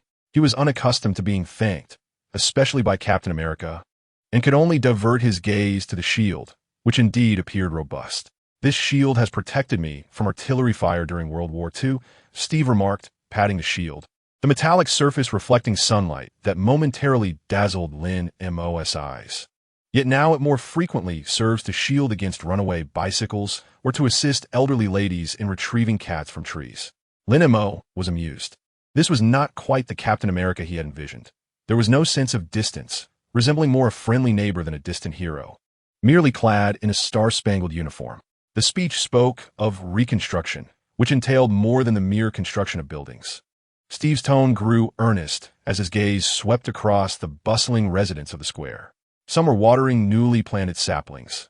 Others were mending benches damaged by explosions, while children circled around his shield, proudly brandishing crayon drawings. It was about restoring faith in the community, enabling its members to believe they could protect their own. They had always believed. Lin Mo gestured towards Rose's flower stall, where Barbie was assisting an elderly man with a cane in choosing sunflowers, while Rose reinforced a precarious wall with vines, and Barbie was preventing the water pipes from freezing in winter. Peter, he chuckled, was the one who helped everyone catch their cats and dogs, and occasionally apprehended thieves. Steve's eyes brightened. "Coulson mentioned you have a special team." "Not a team per se." Lin Mo was reluctant to concede. "Just a few friends living nearby, helping each other." Helping each other. That was precisely what the community needed. Steve withdrew a brown paper envelope from his pocket, extracting a folded card and handing it over. "I'm assembling a new team. Not the Avengers kind. No intergalactic battles or world saving involved." Lin Mo took the card, upon which was inscribed a single line. "Call this number when you need assistance." It read Steve Rogers, followed by a series of digits without an area code, the handwriting bold and robust, as if penned with a fountain pen. To address issues within the community, Steve elucidated, such as mutant mercenaries trading at the docks, or someone surreptitiously contaminating the drinking water, or remnants of Chitauri weaponry. He paused, lowering his voice. "SHILD is somewhat unstable internally. There are matters we cannot attend to, or rather, cannot fully trust them with." Lin Mo's heart skipped a beat. Perhaps the greater storm Coulson had alluded to was precisely this. He held the thin card, its edges slightly coarse, teasing his fingertips. "I need people like you." Steve looked into his eyes, not pressuring him, merely waiting calmly for a response. Individuals who understood the community, who cared for its people. And he smiled, possessed enough capability to tackle troubles. A sudden gust of wind swelled, swirling paper scraps across the square. Ted, camera in hand, chased after the debris, shouting, "Dynamic feel. This is definitely front-page material." Peter was assisting Mrs. Martha in pushing her wheelchair to the shade, the small shield on the chair swaying precariously in the wind. Rose's sunflowers bent under the force of the breeze, prompting Barbie to quickly fashion an ice support for the flower stems. Observing all of this, Lin Mo was abruptly reminded of that full moon night after the Great Battle. He sat atop the garage roof, his wristband indicating 364 days until the next check-in, while the shield lay at his feet, snoring softly, and laughter echoed from his companions in the distance. At that moment, he understood that his battlefield was not among the stars, nor in SHILD's secret base, but right here in this community, filled with the scent of motor oil and sunflowers. "I already have a team." Lin Mo carefully folded the card and tucked it into the pocket of his work pants, his fingertips brushing against the creased edges. Their abilities might not seem particularly formidable. Barbie's ice could merely freeze a water pipe. Rose's vines could not support a skyscraper, and Peter's webs occasionally ensnared his own feet. Steve's smile deepened. "It sounds like a splendid team. Indeed, it is quite remarkable." A hint of unrecognized pride tinged Lin Mo's tone as he recounted how a gang of ruffians had attempted to vandalize the community's food storage last week. Barbie had frozen their motorcycle tires, Rose had ensnared their ankles with vines, and Peter had stripped their masks away, while Ted snapped photographs to post on the bulletin board, ensuring that no one dared to cause trouble anymore. Very efficient. Steve nodded, unperturbed by any embarrassment of rejection. Far more clever than my methods of dealing with street bullies in my day. Mostly because Ted's photos were exceptionally unflattering. Then Montauk chuckled, recalling how those ruffians had claimed they would rather be apprehended by the police than face the humiliation of appearing in the community newsletter. Steve burst into hearty laughter, drawing the attention of those nearby.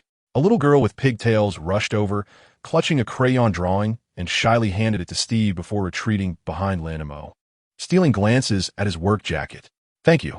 Steve accepted the drawing, carefully folding it and placing it in his breast pocket. "If you ever need assistance, whether manpower or equipment, just call this number." He indicated Lin Mo's pocket, which was operational 24 hours a day. "Certainly," Lin Mo nodded, this time without hesitation. Steve chatted with the children for a while longer, teaching them how to craft simple shields from cardboard before departing with the SHIELD agents. He walked slowly, pausing to lend a hand to workers moving bricks and frowning at graffiti on the walls. Yet he refrained from saying much, likely understanding that the responsibility for cleaning it fell to the residents. "What did he say to you?" Ted came running with his camera, the lens smeared with dust. "Is he about to award you the honorary resident medal for Queens? I think I saw him hand you something." "It was nothing." Lin Mo felt the card in his pocket, stiff yet light, and mentioned that Steve had invited him to join his fitness club. Captain America's fitness club? Ted's eyes sparkled like searchlights. "Can I join? I want to sculpt an 8-pack and do a tough guy photo shoot. Let us see if you can manage 3 days without soda first." Lin Mo brushed the dust off Ted's camera. "Have you finished taking the photos? The newspaper is waiting." "Finished ages ago." Ted proudly shook the camera, showcasing images of Captain America teaching children to make shields, Peter assisting an elderly lady with her wheelchair. And he lowered his voice conspiratorially. You speaking with him, although backlit, it captured a sense of camaraderie among heroes. Lin Mo ignored him and turned towards Rose's flower stall. Barbie was watering the sunflowers, droplets of melted ice glistening on the petals, refracting a spectrum of colors. "What did Captain America say to you?" Rose leaned in, still holding a bag of fertilizer. "Is he inviting you to join the Avengers?" "You're thinking too much." Lin Mo assisted her in setting upright the flower sign that had been toppled by the wind. It bore the crooked inscription, "Sunflowers to the bouquet, proceeds for community reconstruction." He inquired whether we wished to partake in the autumn flower exhibition. "A flower exhibition?" Barbie's eyes sparkled.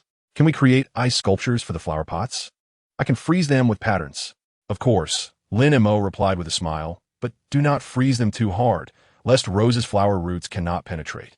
Peter approached with the wheelchair, while Mrs. Martha cradled a bouquet of sunflowers, droplets of water still clinging to the petals. "Shaolin, when the captain spoke to you earlier, I knew you were no ordinary person." The elderly lady's eyes crinkled with joy. "Yet, heroes need not wear uniforms. Those like you, who can repair wheelchairs and assist Rose in planting flowers, are the true heroes we common folk need." Lin Mo felt a slight flush on his face and quickly bowed his head to adjust the wheelchair's brakes for the elderly lady. "You flatter me. I speak the truth," she replied, patting his hand. "My husband fought in World War II and always said Captain America was a hero. Now, I believe that you children guarding our doorsteps are heroes too." The setting sun elongated the shadows across the square. Ted, camera in hand, chased the last rays of sunlight, exclaiming, "Perfect backlight." Peter helped Rose pack away the flower stall, but a strand of web accidentally tangled 2 bouquets of sunflowers together, causing him to stomp his foot in frustration. Barbie fashioned a small ice sculpture, a cartoon figure holding a shield, which drew a crowd of curious children. Leaning against the pickup, Lin Mo surveyed the chaotic yet heartwarming scene, feeling the card in his pocket. The paper had warmed against his body, and the telephone number's ink pressed through the thin paper into his palm. Perhaps one day he would make that call. Perhaps when Barbie's ice could no longer withstand a more formidable threat, when Rose's vines could not ensnare a more vicious enemy, or when Peter's webs could not catch a swifter danger, he would require Steve's assistance. But not now.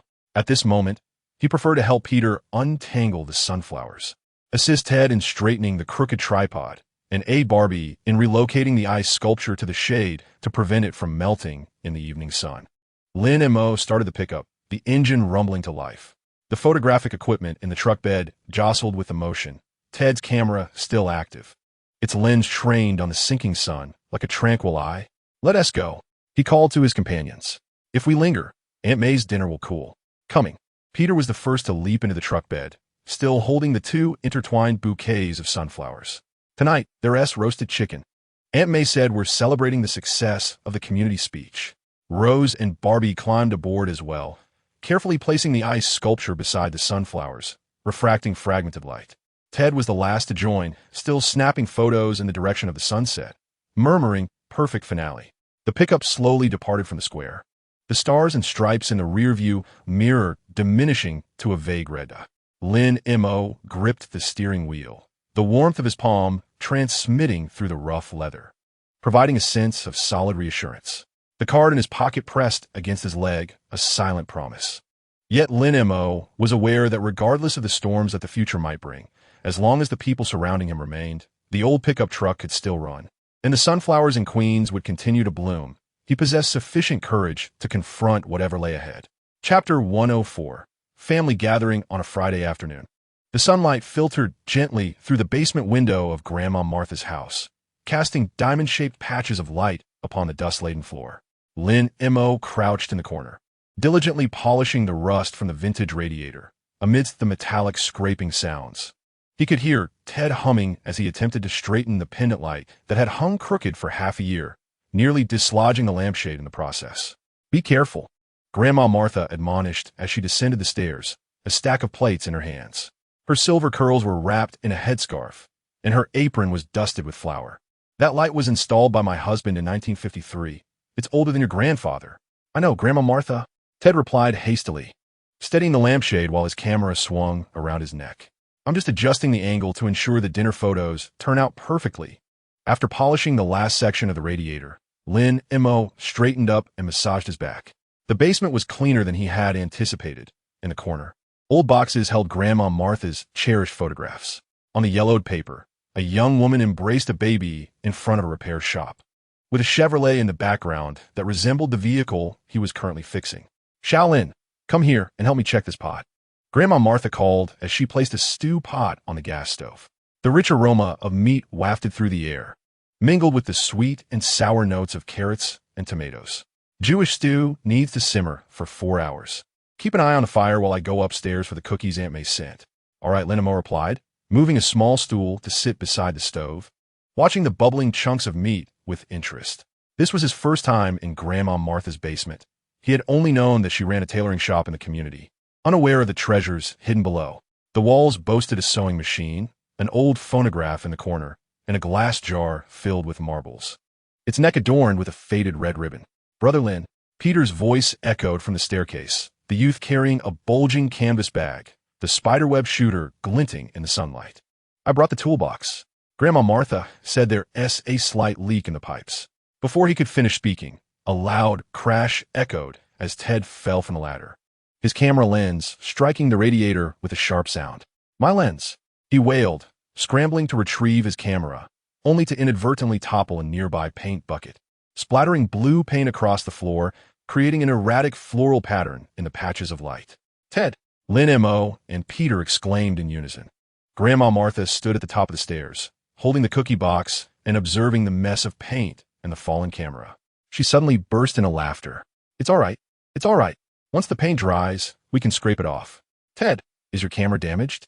"The lens cap is cracked," Ted lamented, holding up his camera with tears in his eyes. "I saved up for 2 months to buy this." "Don't look so glum," Peter interjected, reaching into his canvas bag to produce a small box. "I brought you a new one. Aunt May's friend works at a camera shop and said this scratch-resistant coating is aerospace grade." Ted immediately transformed his tears into laughter, seizing the camera lens cap and affixing it onto the device. "You're quite generous, Peter. This evening, I shall capture 10 close-up shots of you, ensuring your web shooters glisten like diamonds." Lin Mo observed their playful banter when suddenly a jingling sound drifted in through the window. Peering outside, he spotted Bobby standing below, cradling a thermos, steam wafting from it, droplets of water trickling from his fingertips. Clearly, he had just utilized his ice abilities to freeze new blocks of ice. Rose followed closely behind, cradling a ceramic pot brimming with sunflowers, the petals still adorned with dew, shimmering golden under the sunlight. "Come inside," Lin Mo urged, pushing open the small basement window. "Grandma Martha's stew is nearly ready." As Bobby and Rose descended the stairs, they nearly lost their grip on their items due to the slippery paint. "What on earth happened?" Rose quickly set the ceramic pot on the table, and reached out to steady Bobby, resulting in a chaotic collision that sent sunflower petals scattering across the floor. Ted's masterpiece. Lin Mo chuckled as he handed over a cloth. Forget the paint for now. Let us arrange the flowers. Martha mentioned the table still has space. Rose nodded, carefully retrieving scissors from her canvas bag to trim the flower stems. She wore a light blue dress today, its hem embroidered with tiny sunflower patterns. An old dress that Aunt May had helped her alter last week. Meanwhile, Bobby opened the thermos, placing the translucent ice blocks into a glass bowl, where they refracted light like scattered stars. These are ice sculptures of little ducklings, Peter exclaimed, pointing at the ice blocks, each containing a wobbly little duck, with wings carved from carrots. Bobby, you're incredible. It was Rose who taught me, Bobby replied, her cheeks flushing as she hurriedly placed the ice blocks into the bowl, claiming it looked better that way. Ted, brandishing the repaired camera, snapped photos frantically. This demands a close-up. The title shall be The Romantic Encounter of Ice and Flowers. Ted. Rose's face turned crimson as she grabbed a sunflower petal and tossed it at his head. At that moment, gentle footsteps echoed from the staircase. Coulson stood at the top, clad in a deep gray trench coat, a paper bag in hand. Upon seeing the paint-splattered floor and the raucous hues, the corners of his mouth lifted in amusement. It appears I have arrived at just the right moment. Agent Coulson. Peter's eyes brightened. What brings you here? Grandma Martha said you might be working overtime. Just in time for a break between missions, Coulson replied, raising the paper bag, which contained a cherry pie from Washington as a token of apology for having damaged the coffee machine filter during his last visit. Come inside and sit, Martha urged, placing the cherry pie on the table and patting his arm. Don't just stand there. The stew is waiting for you. Coulson approached Lin Mo, glancing at the bubbling pot of stew.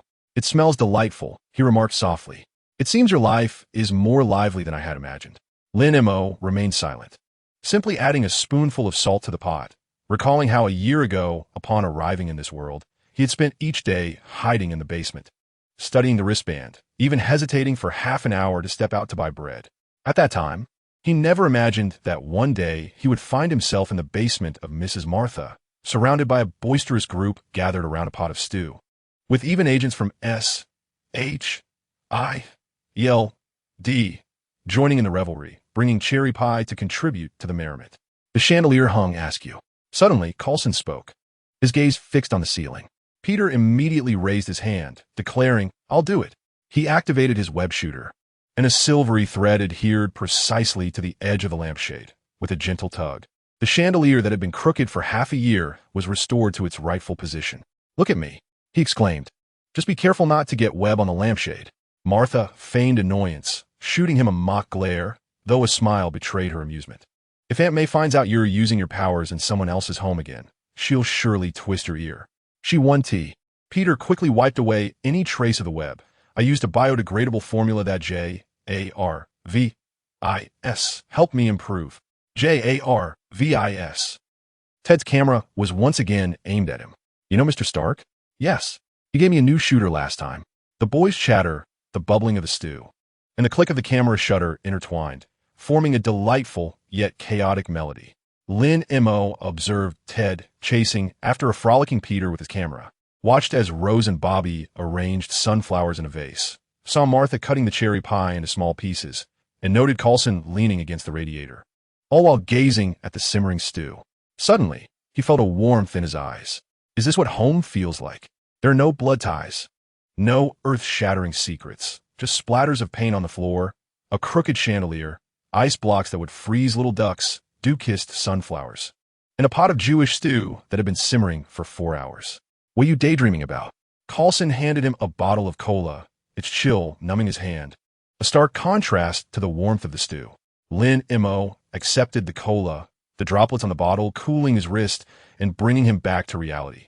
Nothing, he replied, his voice a bit hoarse as he surveyed the crowd before him, feeling a sense of contentment. It truly felt good. Coulson's gaze swept over the playful youths, landing on Martha's busy silhouette, before finally returning to Lin Mo's face. See, you're not alone. This statement was like a stone cast into a lake, sending ripples through Lin Mo's heart. He recalled the night he stood alone on the rooftop during the Great Battle, the anxiety of his first sign-in, The nervousness of secretly using his powers to help the old lady retrieve her keys. Those solitary moments seemed to dissolve in the warmth of the present. Dinner is served. Martha placed the pot of stew on the table, and the aroma instantly eclipsed the smell of paint. Everyone, stop fooling around. Wash your hands and eat. After Peter fixed the basement light, it shone brightly like a small sun. The long table was laden with food. Martha's steaming stew, Aunt May's cookies piled high, Coulson's gleaming cherry pie, Bobby's ice clinking in glasses, Rose's sunflowers adorning every corner, and even Ted set his camera aside to diligently serve meat to everyone. Lin Mo sat beside Coulson, observing Peter and Ted vying for the last cookie, watching Rose discreetly hand a carrot to Barbie, and listening to Martha recount amusing tales from the community. The elderly lady even knew about the SHIELD safe house nearby, and remarked that the agent who last mended their uniforms had stitches worse than those of her apprentice. Coulson listened with a smile, occasionally nudging Lin Mo's soda bottle, the chill radiating warmly through his palm. Halfway through, Ted suddenly stood up, camera in hand, declaring, "Let's take a family portrait." A family portrait? It was merely a group photo. Martha laughed and scolded him, yet still ushered Peter to stand in the center. Rose and Barbie stood side by side, their shoulders brushing occasionally, both blushing and shyly turning away. Coulson leaned against the doorframe, rarely showcasing such a relaxed smile. Lin Mo stood at the back, with Ted holding the camera on his left and Peter brandishing a cookie on his right. 1, 2, 3. At the instant the shutter clicked, Lin Mo felt a gentle vibration on his wristband. He glanced down to see the countdown still ticking on the screen, yet for some inexplicable reason, those cold numbers seemed to absorb the aroma of the stew, warming up in essence. It dawned on him that home was not merely a place, nor merely a collection of blood relations. It was the paint splatters on the floor, the crooked chandelier, the ice blocks that could freeze little ducklings, the dew-kissed sunflowers. A pot of Jewish stew simmered for 4 hours, and a rambunctious group of individuals who would appear whenever needed. Lin Mo looked up and offered a smile to Ted's camera. Once developed, the photograph was affixed to the center of the community bulletin board. The title was neither family dinner nor superheroes and civilians, but rather inscribed in crooked letters, Spring in Queens. Everyone in the photo was smiling, and sunlight streamed through the basement windows, casting warm spots of light on their faces, as if they had been sprinkled with gold that would never melt.